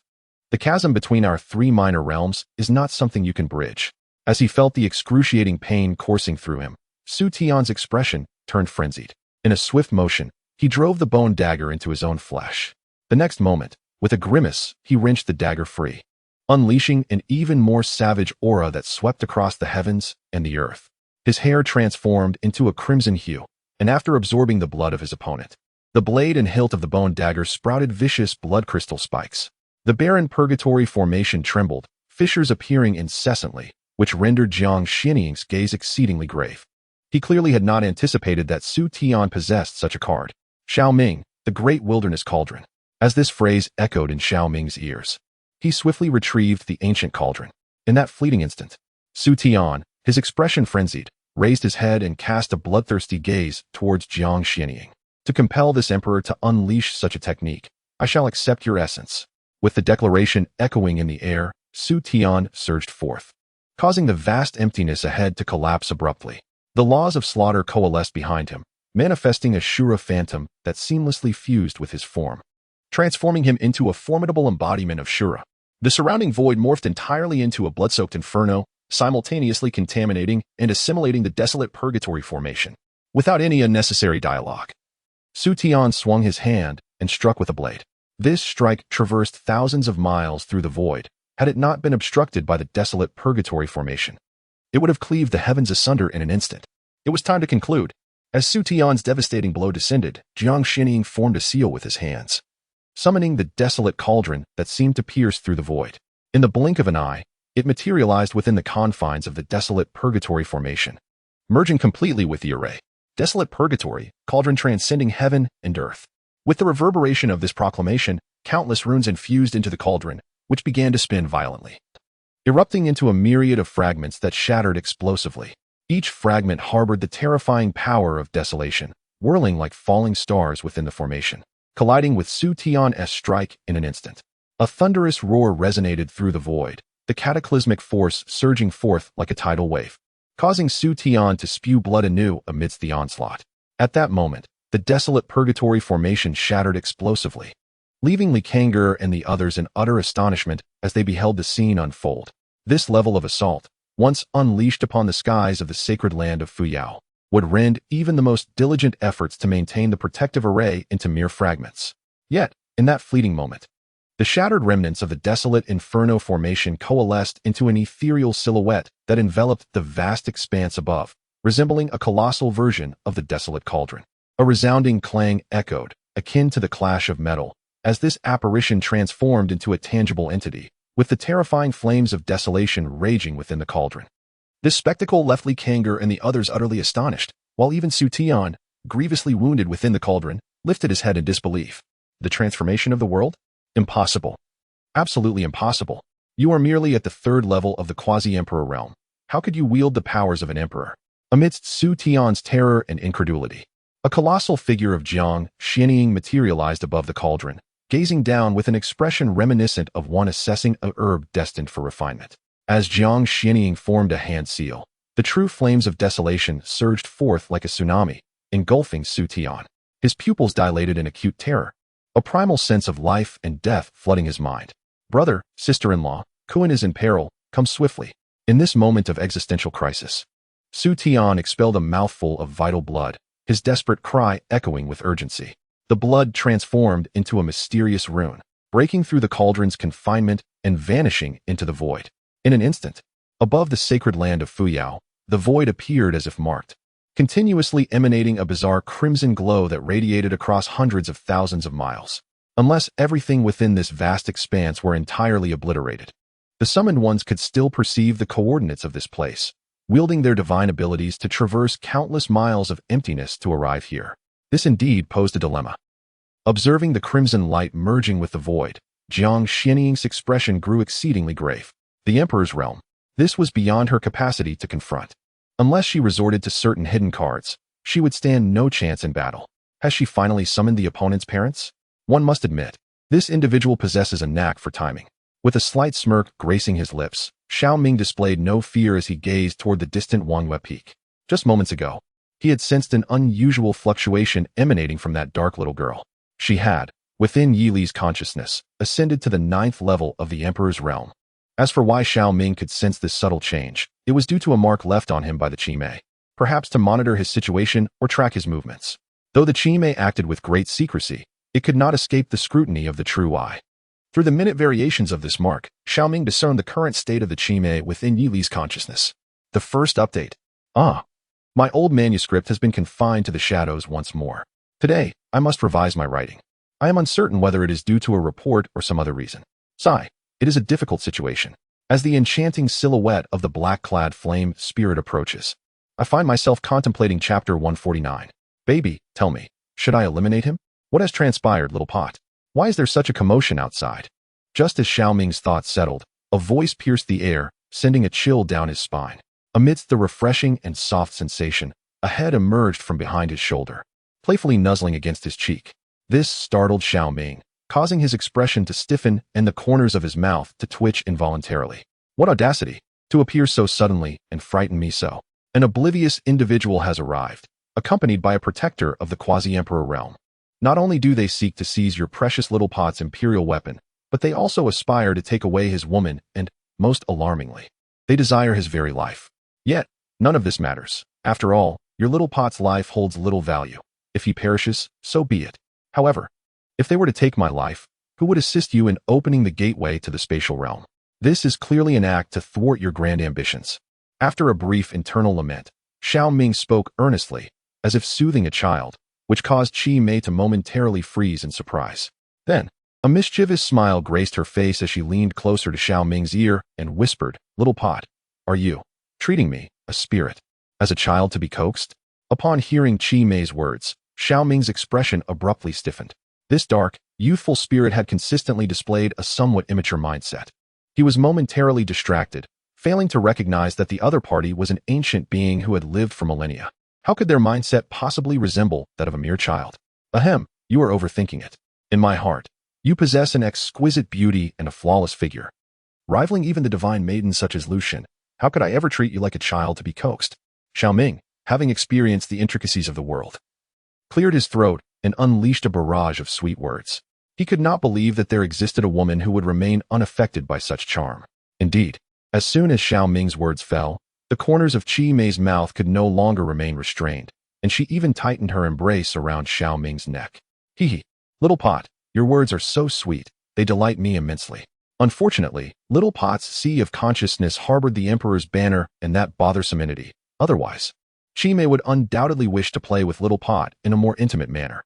Upon hearing Qimei's remarks, Xiao Ming was momentarily taken aback. What did she mean? Could it be that this dark little girl wished to engage in a soul-bonding experience with him? Goodness, how thrilling! At this thought, Xiao Ming's mind jolted, instantly suppressing the notion. The merging of souls was far more daunting than mere physical interaction. While it could grant one indescribable pleasure and even insights into the other's cultivation, it was fraught with peril. Not only could one's own soul become modeled, but the other could also pry into one's memories, with a careless moment potentially leading to one's own consumption. Thus, even among dual cultivation partners, the fusion of souls was approached with utmost caution. Master, please eliminate him. Suppressing the tumultuous thoughts within, Xiao Ming turned his gaze towards Jiang Xianying, suspended in the void. He immediately conveyed a message to her. Now that Qi Mei had emerged from seclusion, there could be no leniency in dealing with those who deserved to perish. If they had the audacity, let Su Kuan's parents come and annihilate him. There was no other choice. He was currently backed by a 9-realm lowly of the Emperor's caliber, which gave him substantial confidence. Upon receiving Xiao Ming's transmission, Jiang Xianying's expression sharpened, and she instinctively cast a glance in his direction. When her gaze fell upon Qi Mei, who was nestled behind Xiao Ming, her pupils involuntarily constricted, and a resolute decision formed in her mind. In the next moment, as her formidable power surged forth, the ancient cauldron began to contract rapidly. Within its depths, an unfathomable and terrifying force emanated, causing Su Tian's quasi-imperial body to dissolve and collapse continuously. Damn you! If you dare to take my life, my elder brother and sister-in-law will never let you go. Su Tian's voice erupted in a frenzied roar, as bloodlight surged from his being, desperately resisting Jiang Xianying's suppression and refinement. Yet, despite unleashing all his hidden cards, the moment he found himself ensnared within the ancient cauldron, his fate was sealed. Death was inevitable, unless someone intervened from the outside to shatter the cauldron and rescue him. As Su Tian's physical form disintegrated, the spatial expanse high above shattered like glass, unleashing a terrifying imperial might that spread across tens of millions of miles, akin to the collapse of the heavens. Countless beings within the northern Xian realm fell to their knees under the weight of such overwhelming pressure. Their eyes filled with profound dread as they gazed towards the direction of the Fuyo sacred land. Even figures like Li Kang'er and Nangong Wuya appeared pallid, their expressions reflecting the gravity of the situation. An emperor. This was a true sovereign of the imperial realm. Indeed, Su Tian is not comparable to such an emperor. Each sovereign in the northern Xian realm, a domain of the lowest tier, is almost a divine being. With a mere flick of their hand, they can upheave the entire northern Xian realm. One can only hope that the formidable emperor behind Xiao Ming can withstand the impending arrival of yet another emperor. Otherwise, the sacred land of Fuyao shall become but a chapter in history. Who dares to lay hands on my progeny? As the skies shatter and stretch for millions of miles at an altitude of 10,000 li, a figure clad in white materializes in the void. The spiritual energies of the world seem to be forcibly frozen, causing a thunderous uproar in the minds of Li Kang'er, Nangong Wuyi, and others, igniting their blood and qi into a fervor. Many of the less powerful cultivators even spewed forth a mouthful of reverse blood, their vision darkening as they collapsed to the ground. This prompted Xiao Ming's gaze to darken. Cursed ants, who granted you the audacity to dare harm Ko'ener? Just as the white-clad man's words echoed, a figure cloaked in black stepped forth from a rift in the void. In an instant, she locked onto the position of Xiao Ming and his companions, and without a moment's hesitation, she reached out towards them. The void within 100,000 li was forcibly immobilized as an enormous hand descended from the heavens to crush them. Yet, in the face of this terrifying scene, Xiao Ming merely smirked, raising Su Kuan before him, his gaze icy as he fixated on the two emperors above. A surge of cultivation power erupted forth. Stop. Sensing the frigid murderous intent emanating from Xiao Ming, the white-clad man's pupils constricted. He immediately issued a sharp command. As a wave of law's power swept across the realm, the colossal hand of the black-clad woman suddenly disintegrated. Both mighty sovereigns retracted their powers, their gazes fixed upon Xiao Ming. They sensed a terrifying aura emanating from him. To be precise, this dreadfulness originated from the young maiden peering from behind him. Although they were unaware of her identity, the white-clad man spoke with a somber tone, stating, I do not know what offense my son has committed against you, but if you would be so gracious as to spare him, my wife and I shall forgive the transgressions of the past. His cold eyes scanned Su Kuan's pitiful state and then glanced at Su Tian, who was suppressed by Jiang Xianying. The black-clad woman remained silent, her icy gaze fixated upon Xiao Ming, with a murderous intent that was unmistakable. These two were Su Kuan's parents, Su Shaoqing and Murong Shui, one possessing a cultivation of the 7th level of the Emperor realm, and the other at the 4th level. They stood as formidable figures in the entire eastern region. "Dad, save me. I want him dead. I want his limbs destroyed, and I wish to watch him die slowly." Su Kuan suddenly screamed after the white-clad man finished speaking. Previously, under the possession of Zui Yi, his soul had been forced to hide within the Holy Soul Pearl. Witnessing Xiao Ming cruelly sever his arms, the excruciating pain nearly caused his soul to writhe and convulse within the pearl. Yet, under the threat of death, he dared not utter a sound. However, at this moment, emboldened by the arrival of his parents, he finally dared to emerge from the Holy Soul Pearl to seize control of his body. His face twisted with vengeful intent as he sought to make Xiao Ming pay a dreadful price. "Darling, tell me, should I kill him?" Observing Su Kuan's face twisted with resentment as he shouted, Xiao Ming gently inquired of the entity behind him. This singular appellation momentarily rendered the entity, Qi Mei, speechless, akin to a system failure. It was the first time she had encountered such a foreign title, stirring something profound within her. It was reminiscent of a neglected child, suddenly hearing the call of a mother. This evoked a tumultuous surge of emotions within Qi Mei. Chapter 150. He merely uttered the word baby. Yet this dark little girl has completely lost her composure. Sensing the violent fluctuations of Qi Mei's emotions, Xiao Ming's heart skipped a beat. Oh no. Could it be that he had misspoken? His intention had merely been to recall the playful antics of those youthful companions from a past life, coaxing naive little girls with such terms of endearment. After all, who could resist the allure of being called baby? Little did he know the magnitude of Qi Mei's reaction. As her emotions surged, a terrifying aura erupted from Qi Mei, causing the very fabric of the void to shift dramatically. This phenomenon caused Su Shaoqing and Murong Shue's pupils to constrict in astonishment as they beheld Qi Mei, the 9th level of the Emperor realm. How could this be possible? Moments ago, they had sensed a formidable presence surrounding the woman behind Xiao Ming, but they had merely concluded she was a powerful figure of the Emperor realm, certainly not surpassing their own strength. They could never have anticipated that she was, in fact, at the pinnacle of the Emperor realm. Hee little pot. I absolutely adore that title. As long as little Guogua is displeased, Qi Mei shall ensure his demise. Whoever dares to harm little Guogua will also meet their end at the hands of Qi Mei. With the echo of these words, Qi Mei raised a finger towards Su Kuan, merely gesturing in the air, and instantly, countless fissures emerged upon Su Kuan's body.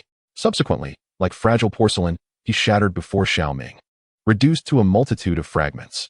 Thereafter, with a mere grasp, Qi Mei seized the sacred soul pearl along with Su Kuan's spiritual essence, drawn by an overwhelming force of law. How dare you attempt to cripple little Guogua and slowly extinguish his life? What audacity do you possess? As the chilling words reverberated through the heavens and the earth, a sinister smile graced Qi Mei's face, and strands of soul essence penetrated Su Kuan's spiritual form, eliciting a piercing scream from him. This caused Su Shaoqing and Murong Shui, who hovered above, to change countenance dramatically. Cease this at once. Kuan is a prodigy of the heavenly Dao sect, a cherished protector of the human race. Should you dare to slay him, you will face dire consequences. Witnessing Qi Mei's actions, Su Shaoqing and Murong Shui both sprang into action, causing the very fabric of reality to tremble in that moment. Yet, in the next instant, Su Kuan's spiritual form began to swell like a balloon, and amidst his anguished cries, it exploded into a myriad of luminous particles. A strange gray light radiated from Qi Mei, enveloping the heavens and the earth, instantly shrouding millions of miles in darkness. If you wish to kill little Guogua, both of you shall perish as well. With this proclamation, the regions illuminated by the gray light transformed into a terrifying abyss. In this realm of phantoms, the malevolent spirits not only possess the ability to suppress the strength of others, but also command the spiritual essence of this world and manipulate its very laws. In the presence of such a formidable entity, even those at the threshold of imperial might appear as fragile as mere insects. This phenomenon, known as the transformation of all things, can also be described as a fundamental alteration of reality itself. It is a unique ability of the Emperor realm, reminiscent of a dimensional domain. Once unleashed, it creates a bizarre and singular space, embodying the terrifying prowess of an Emperor-level cultivator. This extraordinary capability enables even an ordinary first-tier Emperor to effortlessly crush prodigies at the 9th tier of the quasi-imperial realm. Unless the opponent can dismantle this dimensional domain or possesses a similar power at the 9th tier of the quasi-imperial realm, no prodigy can contend with an Emperor-level being unless they meet those conditions. As the spectral realm unfolded, Su Shaoqing and Murong Shui found their movements momentarily stifled, their gathered divine powers shattering explosively. They coughed up blood, propelled backward for tens of thousands of miles. A blinding white light and a dark crimson glow, infused with terrifying laws of power, surged from their bodies, fiercely resisting the suppression and erosion emanating from the ghostly realm. Indeed, it was their own dimensional domain. Tick-tock. Two little toys tremble in fear. As Su Xiaoqing and Murong Shui activated their dimensional domain, the malevolent spirit, resembling a demon, detached from Xiao Ming's back, charging with a chilling intent towards the two emperor-level beings. No one comprehended the profound lethality of Xiao Ming's utterance of baby to her. From the moment of her awakening into consciousness, she had existed within a pitch-black world, devoid of kinship, friendship, and warmth.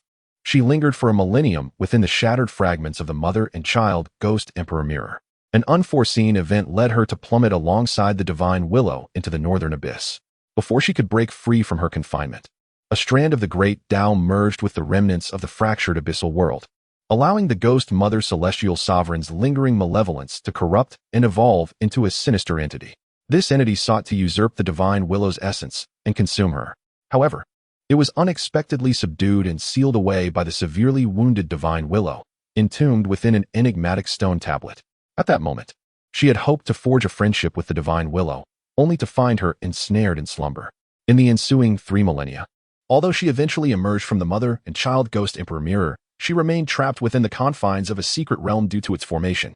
Though the secret realm was rife with various demons and monsters, they were but lowly beings born from the amalgamation of the abyssal continent remnants and a trace of the great Tao's essence, incapable of meaningful communication. The only knowledge of the world she possessed came from the inherited memories bestowed upon her by the ghost mother celestial sovereign. In the days that followed, individuals would enter the secret realm every decade. Yet, due to the warnings etched into her soul by the ghost mother celestial sovereign, she dared not reveal her existence before these strangers. Instead, she resorted to peculiar antics to play tricks on the intruders. Nevertheless, upon encountering souls tainted by malevolent thoughts, she would not hesitate to eliminate them, for her origins in the abyssal world had left her soul somewhat corrupted, rendering wicked souls as delicacies she could not resist. This existence persisted for 3 millennia, instilling within her a profound yearning for companionship. Until the appearance of Xiao Ming, she felt a sense of uniqueness, prompting her to playfully provoke him in an attempt to gauge the character of this young boy. This led to a series of events within the ghostly fiend's secret realm. She witnessed Xiao Ming's extraordinary nature, and his lack of fear towards her ignited a flicker of hope for her escape from the realm, fueling her curiosity about him. Thus, she left a mark upon him, intending to observe this young boy in secret. To her astonishment, she discovered that he possessed a spatial gateway, which allowed her to strike a certain bargain with him. Initially, she believed their relationship was merely one of mutual exploitation. However, Xiao Ming's endearing term for her, baby, stirred an inexplicable emotion within her. She could sense that he regarded her as a companion, and there existed some form of affection in his heart. At that moment, the spirit recognized Xiao Ming completely, embracing him as her partner. The term young boy transformed from a mere label for a peculiar plaything into something imbued with profound significance. Today, should anyone dare to harm this young boy, she would consume their soul. As this thought crystallized, the spirit raised her hand and grasped at Su Xiaoqing and Murong Shui in the void, causing the entire ghostly fiend realm to tremble violently, revealing billions of vengeful spirits. Amidst the wails of countless ghosts, the power of the eerie path swept across the heavens and earth. In that moment, billions of vengeful spirits coalesced into 2 terrifying claws, sealing the void as they descended upon Su Xiaoqing and Murong Shui. The sheer might of this strike rendered Li Kang'er and Nangong Wuyo, among others, utterly insignificant. This attack seemed capable of shattering the continent. Should it land directly within the North Xian realm, it would likely reduce half of it to ruins. Even Xiao Ming found himself somewhat bewildered. He merely called out baby, yet this dark lowly went into a frenzy. In the 3rd update, Gongsun Li is online, seeking free gifts, hoping everyone will support her after reading. Chapter 151, The Puppet, The Power of Deception, Summoning the Emperor's Weapon, Harmonizing the Tao. As he gazed at the formidable onslaught of phantoms, Su Xiaoqing roared with a grim expression. Blazing white flames surged from his being, transforming him into a radiant sun, with a terrifying golden crow's apparition materializing behind him. In his grasp appeared a resplendent long sword, inscribed with crimson engravings. Meanwhile, as Su Xiaoqing bellowed, Murong Shui had unleashed her full potential, her immense true essence morphing into a blood moon behind her, within which a ghostly raven silhouette emerged. In her hand, A long sword manifested, its entirety a dark crimson, exuding a sinister aura. In the next moment, both individuals activated their emperor weapons. Countless runes emanated from them, swirling like a myriad of butterflies in a celestial dance. The forces of extreme yang and extreme yin resonated with one another, as the golden crow and the ghostly raven entwined in the void. At this instant, the dimensional realms of Su Shaoqing and Murong Shui astonishingly overlapped, causing their auras to surge wildly, unleashing cataclysmic power that swept through the heavens and the earth. With their swords merging in a harmonious strike, they aimed at the two ominous claws with devastating force. This was the art of Dao harmonization, for those who have reached the level of emperor. If the two can complement each other in yin and yang, they can utilize secret techniques to fuse their dimensional realms, unleashing a power of terrifying magnitude. Do not be deceived by Su Shaoqing and Murong Shui. One stands at the 7th level of the Emperor realm, while the other at the 4th. However, should the two unite their strengths in combat, their combined prowess could rival certain 8th level Emperor realm warriors. Alas, they find themselves pitted against a formidable adversary at the 9th level of the Emperor realm. With a thunderous roar echoing through the air, a cataclysmic force surged forth, sweeping through the void.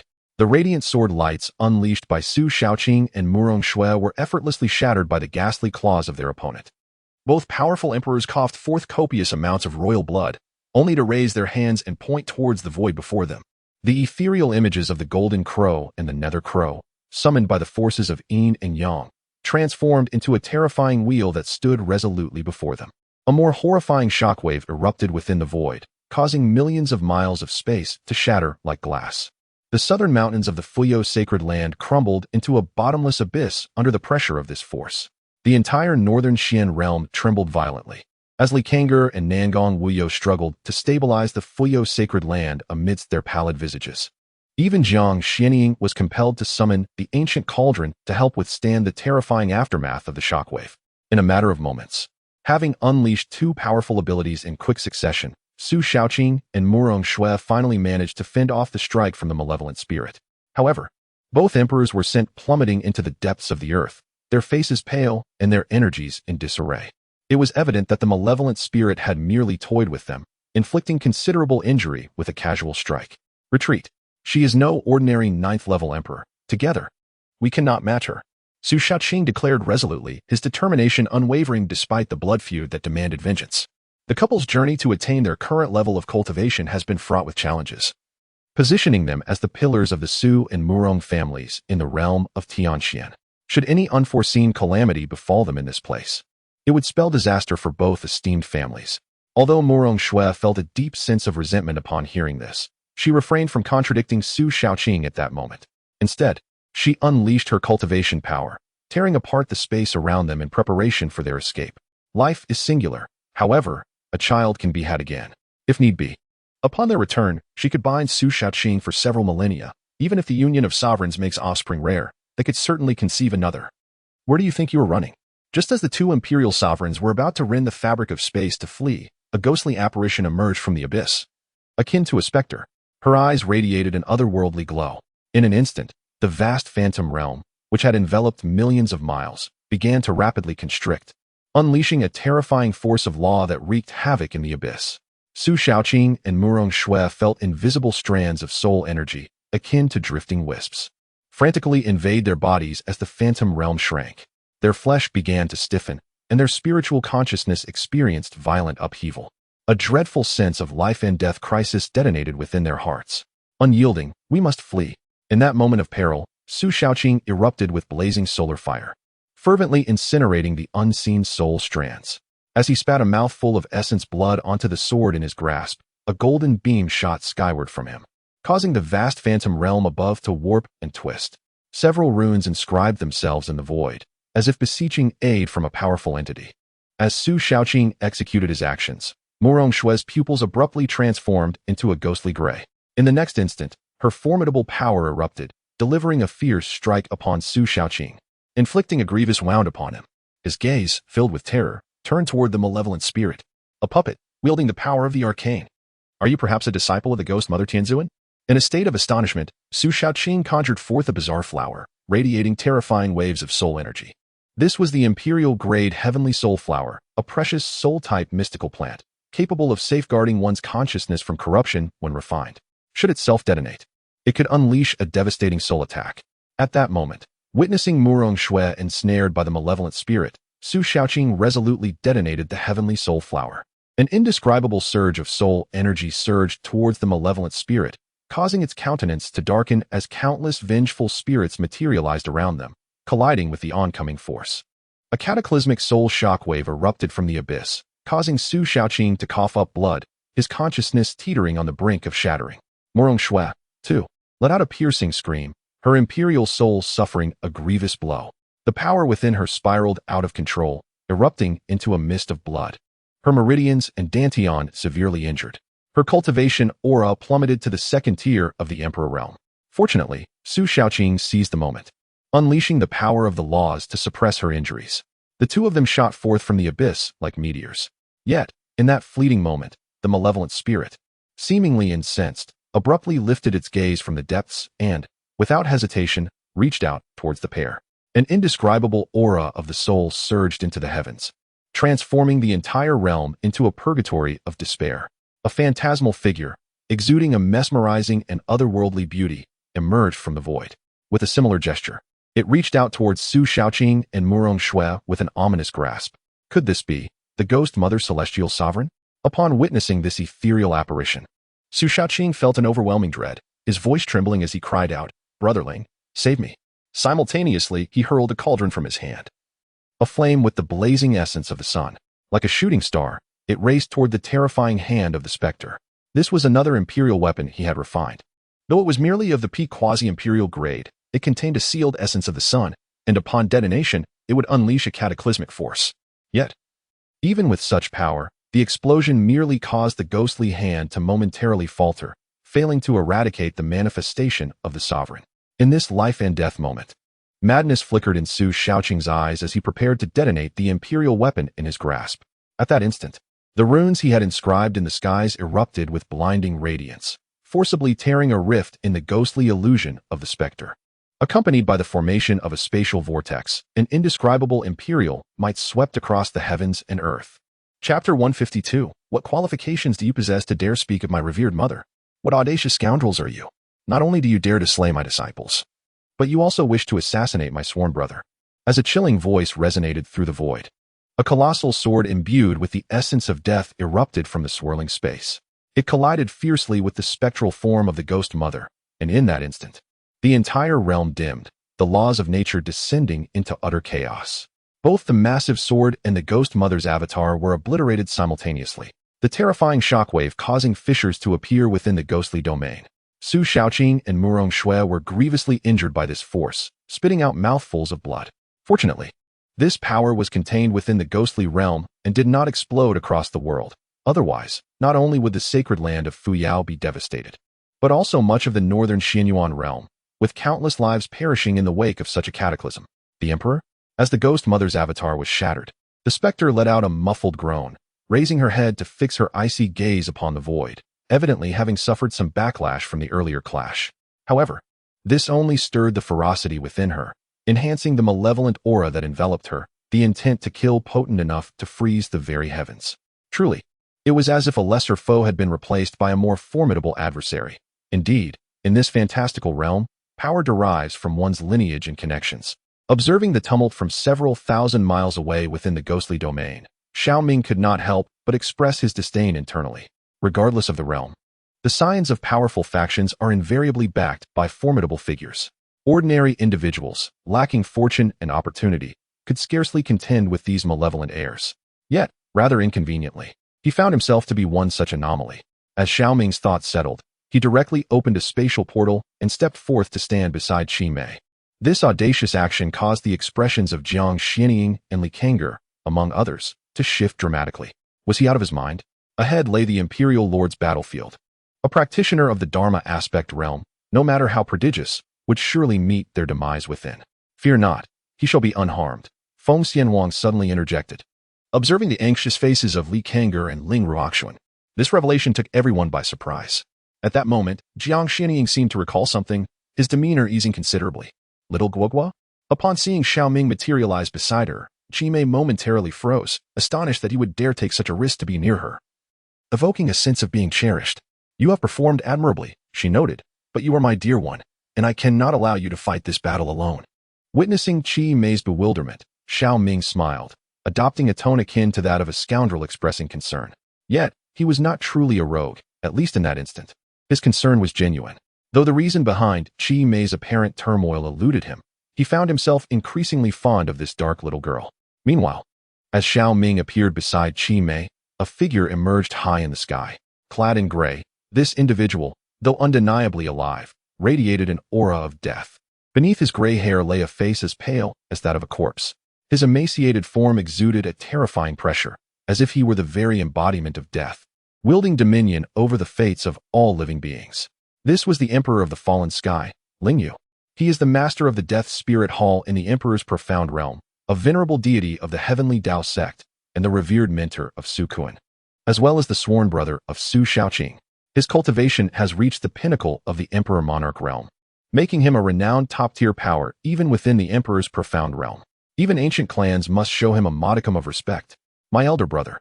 This individual not only killed Kuaner, but also bears the inheritance of the Ghost Mother Heavenly Sovereign. Should we successfully vanquish him, it would be a monumental achievement for the human race. Upon witnessing the true form of Lingyu descend, Su Shaoqing, suppressing his injuries, solemnly addressed Lingyu. Over 5,000 years ago, the human race's heavenly sovereign, Ling Shuzi, sought the Ghost Mother Heavenly Sovereign to relinquish the arcane soul secrets, aiding several other heavenly sovereigns in overcoming their spiritual deficiencies and increasing their chances of attaining the true God realm. However, the Ghost Mother Heavenly Sovereign refused. Consequently, a fierce confrontation ensued among the four great heavenly sovereigns of the human race. The Ghost Mother Heavenly Sovereign, unable to withstand the onslaught, was gravely wounded and fled, vanishing from the major realms of the Eastern Domain. The three remaining heavenly sovereigns united to expunge the Ghost Mother from the ranks of humanity, uprooting the Ghost Emperor Hall she had established.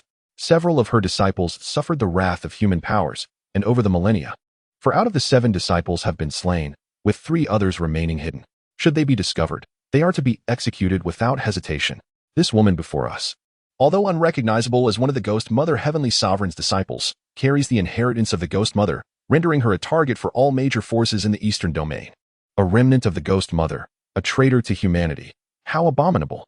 Upon hearing Su Shaoqing's words, Lingyu's gaze fell upon Qi Mei, and the aura of the Emperor erupted with overwhelming force. A realm of death, imbued with an indescribable terror, swiftly engulfed the surroundings, incessantly eroding and subduing the haunted domain. In that very moment, the force of the laws of death swept across the heavens and the earth, even stirring a fragment of the primordial essence. With a mere gesture from Lingyu, an ancient tombstone materialized in the vast void, sealing off the space and descending to suppress the malevolent spirits. Ha ha! Traitors of the human race, what right do you possess to speak of our revered matriarch in such a manner? Upon witnessing this scene and hearing the words of Su Shaoqing and Lingyu, the malevolent spirit was seemingly provoked, its expression twisting into a grotesque grin, unleashing a wave of terrifying resentment that erupted forth. The spirit's hair began to grow at an alarming rate, transforming its previously petite, youthful form into one of towering stature and voluptuousness.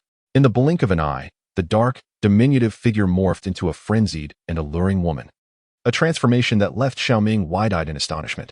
Before Xiao Ming could utter a word of protest, the newly empowered female spirit reached out towards the direction of the Holy Land of Fuyao, summoning the fragmented remnants of the mother and child Ghost King mirror from the depths of Yi Li's consciousness. As the shards pierced her palm, they absorbed the droplets of dark blood that splattered forth, unleashing an overwhelming aura that swept across the realm. From the shattered mirror emerged a spectral figure, draped in flowing red garments, who reached towards the tombstone above, unleashing a terrifying soul shockwave coupled with the power of the arcane laws, aimed directly at Lingyu, Su Shaoqing, and their companions. The tombstone suddenly shattered into countless fragments, and a look of horror appeared on Lingyu's face. This is the mother and child Ghost Emperor mirror. Upon recognizing the broken shard as the innate imperial weapon of the Ghost Mother Celestial Sovereign, Lingyu dared not act recklessly at that moment. She immediately summoned her innate imperial weapon and shouted at Su Shaoqing and Murong Shui, urging them to join forces. Could she truly be the progeny of the Ghost Mother Celestial Sovereign? As her voice echoed, a wooden tablet, imbued with the essence of decay and death, was propelled toward the red-clad, ghostly figure, a manifestation of Lingyu's innate imperial weapon, the Wailing Wood Tablet, forged from the cursed wood of the deathly Yin tree and various imperial-grade materials, and ultimately consecrated by the sacrifice of a beloved. It was suffused with a sinister aura of death and resentment. Although it had yet to reach the pinnacle of imperial weapons, it was undoubtedly a top-tier weapon among the imperial lords. At that moment, as Ling Yu channeled her full power, its might was simply beyond description. Following Ling Yu's command, the previously injured Su Xiaoqing and Murong Shui consumed medicinal pills to forcibly suppress their wounds and once more summoned their imperial weapons to unleash the yin-yang harmonization technique. In an instant, the assault of one great emperor and two imperial lords descended with overwhelming force, making the very heavens and earth tremble as if the apocalypse had arrived. Chapter 153. Is it only you who can sway the crowd, Lu Shun? Boom. Amidst the astonished gazes of the onlookers, several divine abilities collided with tremendous force. It was as if a star had exploded in the void, causing the entire North Xian realm to tremble violently from the impact. The realms of Tsangxian, Tianyu, Luo Tian, and even the great desert of Man Snake, all separated from the North Xian realm, could sense this terrifying clash. The formidable beings raised their heads in astonishment. Gazing upward, at the epicenter of the collision, a vast black hole had formed high in the sky, swirling in a tempest that seemed poised to engulf the northern Xian realm. Below, Jiang Xianying had fully unleashed her combat prowess to withstand the residual waves of the storm, leaving a radius of several 100,000 miles around the sacred rising land utterly flattened by the shockwaves. The specters conjured by Qi Mei from the remnants of the mother and child ghost emperor mirror steadfastly resisted the imperial weapons wielded by Ling Yu and Su Xiaoqing. Yet, Qi Mei ultimately found herself at a disadvantage. After all, her cultivation had only just ascended to the 9th level of the Emperor realm, and the mirror was reduced to but a fragment. How could she possibly contend against the combined might of a great emperor and two emperors? As the clash ensued, fissures began to spread across the red-clad, ghostly figure, and Qi Mei endured unimaginable backlash, a trickle of black blood escaping from the corner of her mouth. However, the memories inherited from the ghost mother heavenly sovereign, along with the deep-seated hatred for the three great heavenly sovereigns of the human race and numerous powerful beings, fueled Qi Mei's refusal to yield, even in her weakened state. How could the other three heavenly sovereigns of the human race distort the truth for their selfish desires? Branding her mother and disciples as traitors? She would not accept it. Today, even at the cost of immense sacrifice, she was determined to see the demise of those three. As this thought roared fiercely in her mind, the power within Qi Mei surged to terrifying heights. Nevertheless, she did not forget about Xiao Ming, allocating a portion of her strength to shield him from harm amid the chaos. You foolish one, how could you be so reckless? Yet those three do not merit such sacrifice on your part. Gazing upon the otherworldly profile of the elusive entity, Xiao Ming reached out and gently patted her shoulder. In the past, you were alone, but from this moment forth, solitude shall no longer be your companion. For I stand steadfastly behind you. Although my current strength pales in comparison to yours, I vow to never allow you to confront challenges alone if I can lend my aid. These heartfelt words stirred a profound resonance within the depths of Qi Mei's soul, prompting her exquisite visage to turn towards Xiao Ming. This marked the second occasion her heart was stirred by him, following her earlier utterance of baby. A moment of vulnerability, a fleeting opportunity. In that instant, sensing Qi Mei's emotional tremor, Ling Yu and Su Xiaoqing, along with their companions, bellowed in unison, their powers surging with ferocity. To engage in battle at the Emperor's realm while distracted was tantamount to courting death. As their voices echoed, the onslaught of the three formidable warriors descended with an even more terrifying intensity, eliciting expressions of despair from Li Kang'er and his companions in the distance. Should their attack land, Qi Mei would either perish or be grievously wounded. As for Xiao Ming, he would undoubtedly be reduced to mere ashes. Yet at that very moment, Xiao Ming's voice resonated through the heavens as a single willow leaf materialized before him. You think you are the only ones capable of summoning allies. Willow Spirit. With the final syllables spoken, Xiao Ming grasped the willow leaf with determination. In an instant, darkness enveloped the cosmos, and the miraculous power was summoned forth. The willow leaf erupted with boundless radiance, an indescribable pressure sweeping across the heavens, shattering the void behind Xiao Ming and Qi Mei as if it were mere glass. A willow branch radiated divine light, sweeping across the heavens and the earth like chains of order, striking forcefully against the three divine powers. With a resounding boom, the abilities of Ling Yu and Su Xiaoqing were utterly obliterated, sending the three formidable emperor-level warriors hurtling through the air as if they were mere refuse. Each of them expelled copious amounts of blood, grievously wounded by the impact. Meanwhile, the already injured Murong Shui found her imperial body shattered into fragments. ultimately exploding like a watermelon.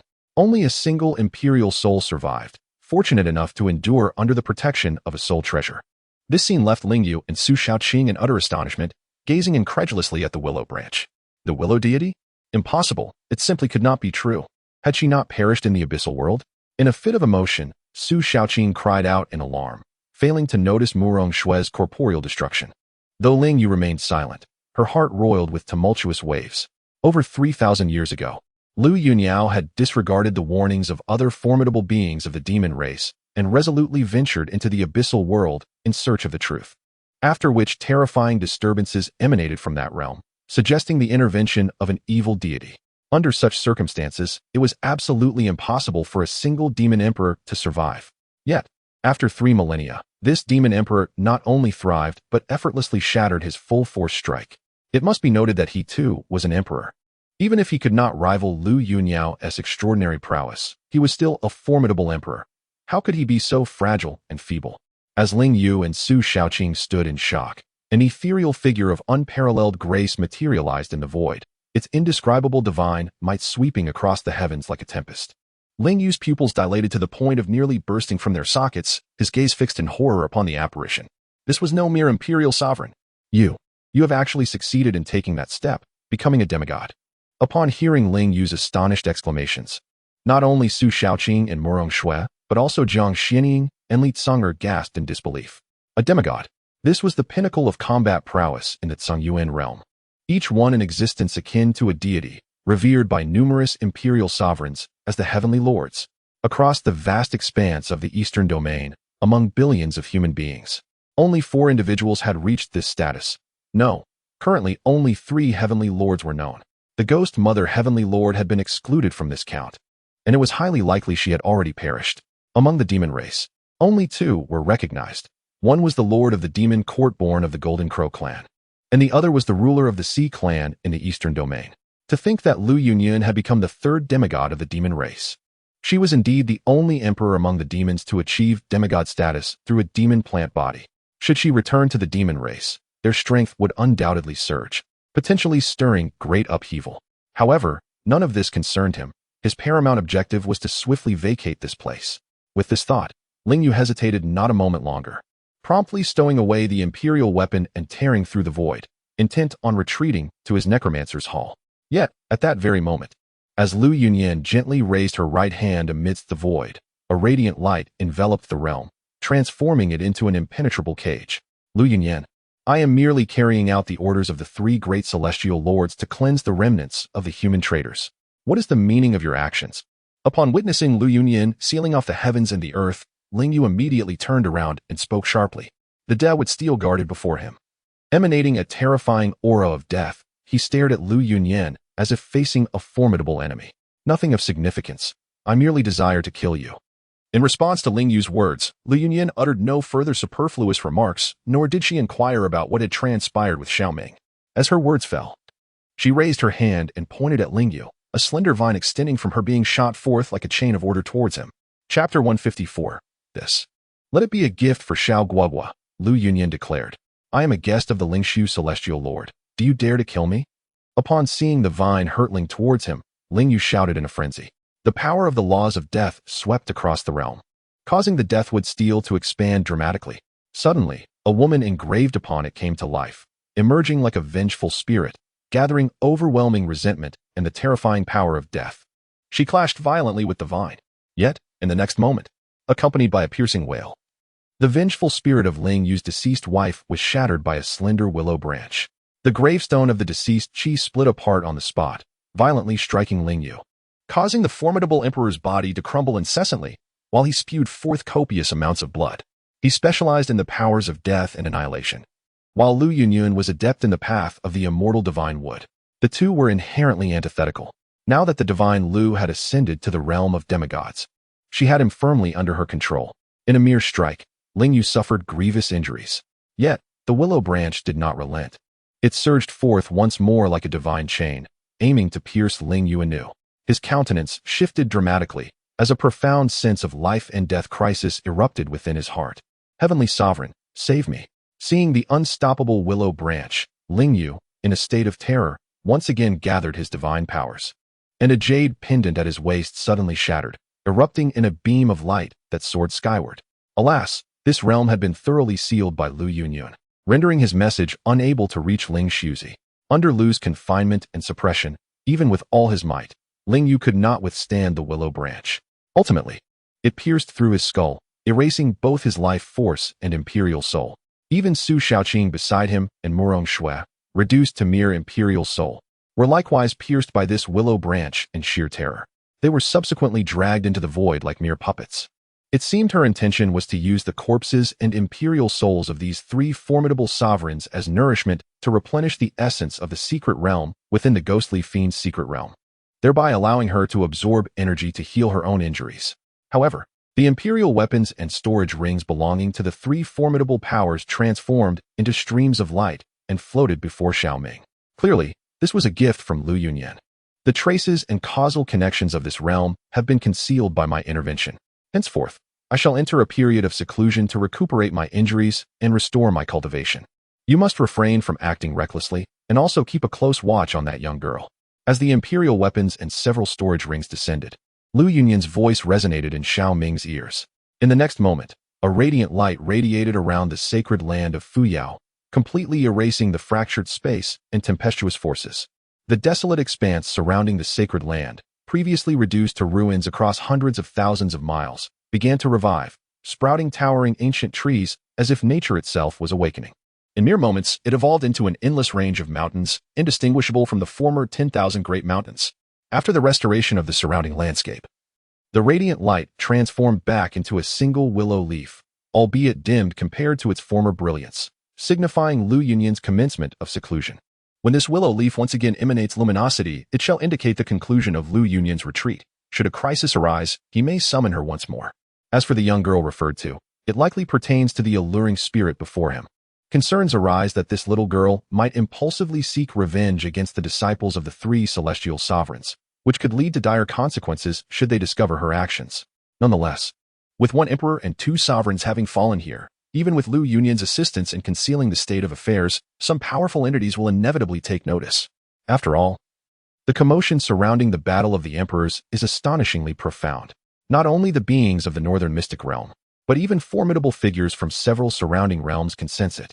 If inquiries are made next, it is certain that some intelligence will be unearthed. Upon contemplating this, a glimmer of resolve sparkled in Xiao Ming's eyes, and he immediately devised a countermeasure. As his thoughts crystallized, Xiao Ming deftly stowed away 3 imperial weapons and 3 spatial rings, thereby acquiring the wealth of 3 emperors in an instant. This moment was truly a launch into the stratosphere. Moreover, he had also captured the heart of the enchanting spirit, Qimei. Should he encounter any troubles in the future, this little girl would undoubtedly lend her assistance, making his path of indulgence considerably broader. Little Guogua, this time, thank you. Just as Xiao Ming's spirit soared, Qimei transformed back into her youthful visage, then, like a child, nestled against his back. After peeking out to speak a few words, Qimei surprisingly bestowed a kiss upon Xiao Ming. This left him momentarily taken aback, clearly unprepared for such boldness from this dark, youthful spirit. However, he mused that should she revert to her previous alluring form and kiss him again, it would be utterly perfect. After all, given the choice between a youthful girl and an alluring woman, he personally favored the latter. Qimei then retreated to rest. Well, let this be a gift for little Guogua. Just as Xiao Ming was about to caution Qimei against recklessly seeking revenge for her mother, she spoke once more. With that, Qimei pointed a finger towards his brow, and a beam of light entered Xiao Ming's consciousness.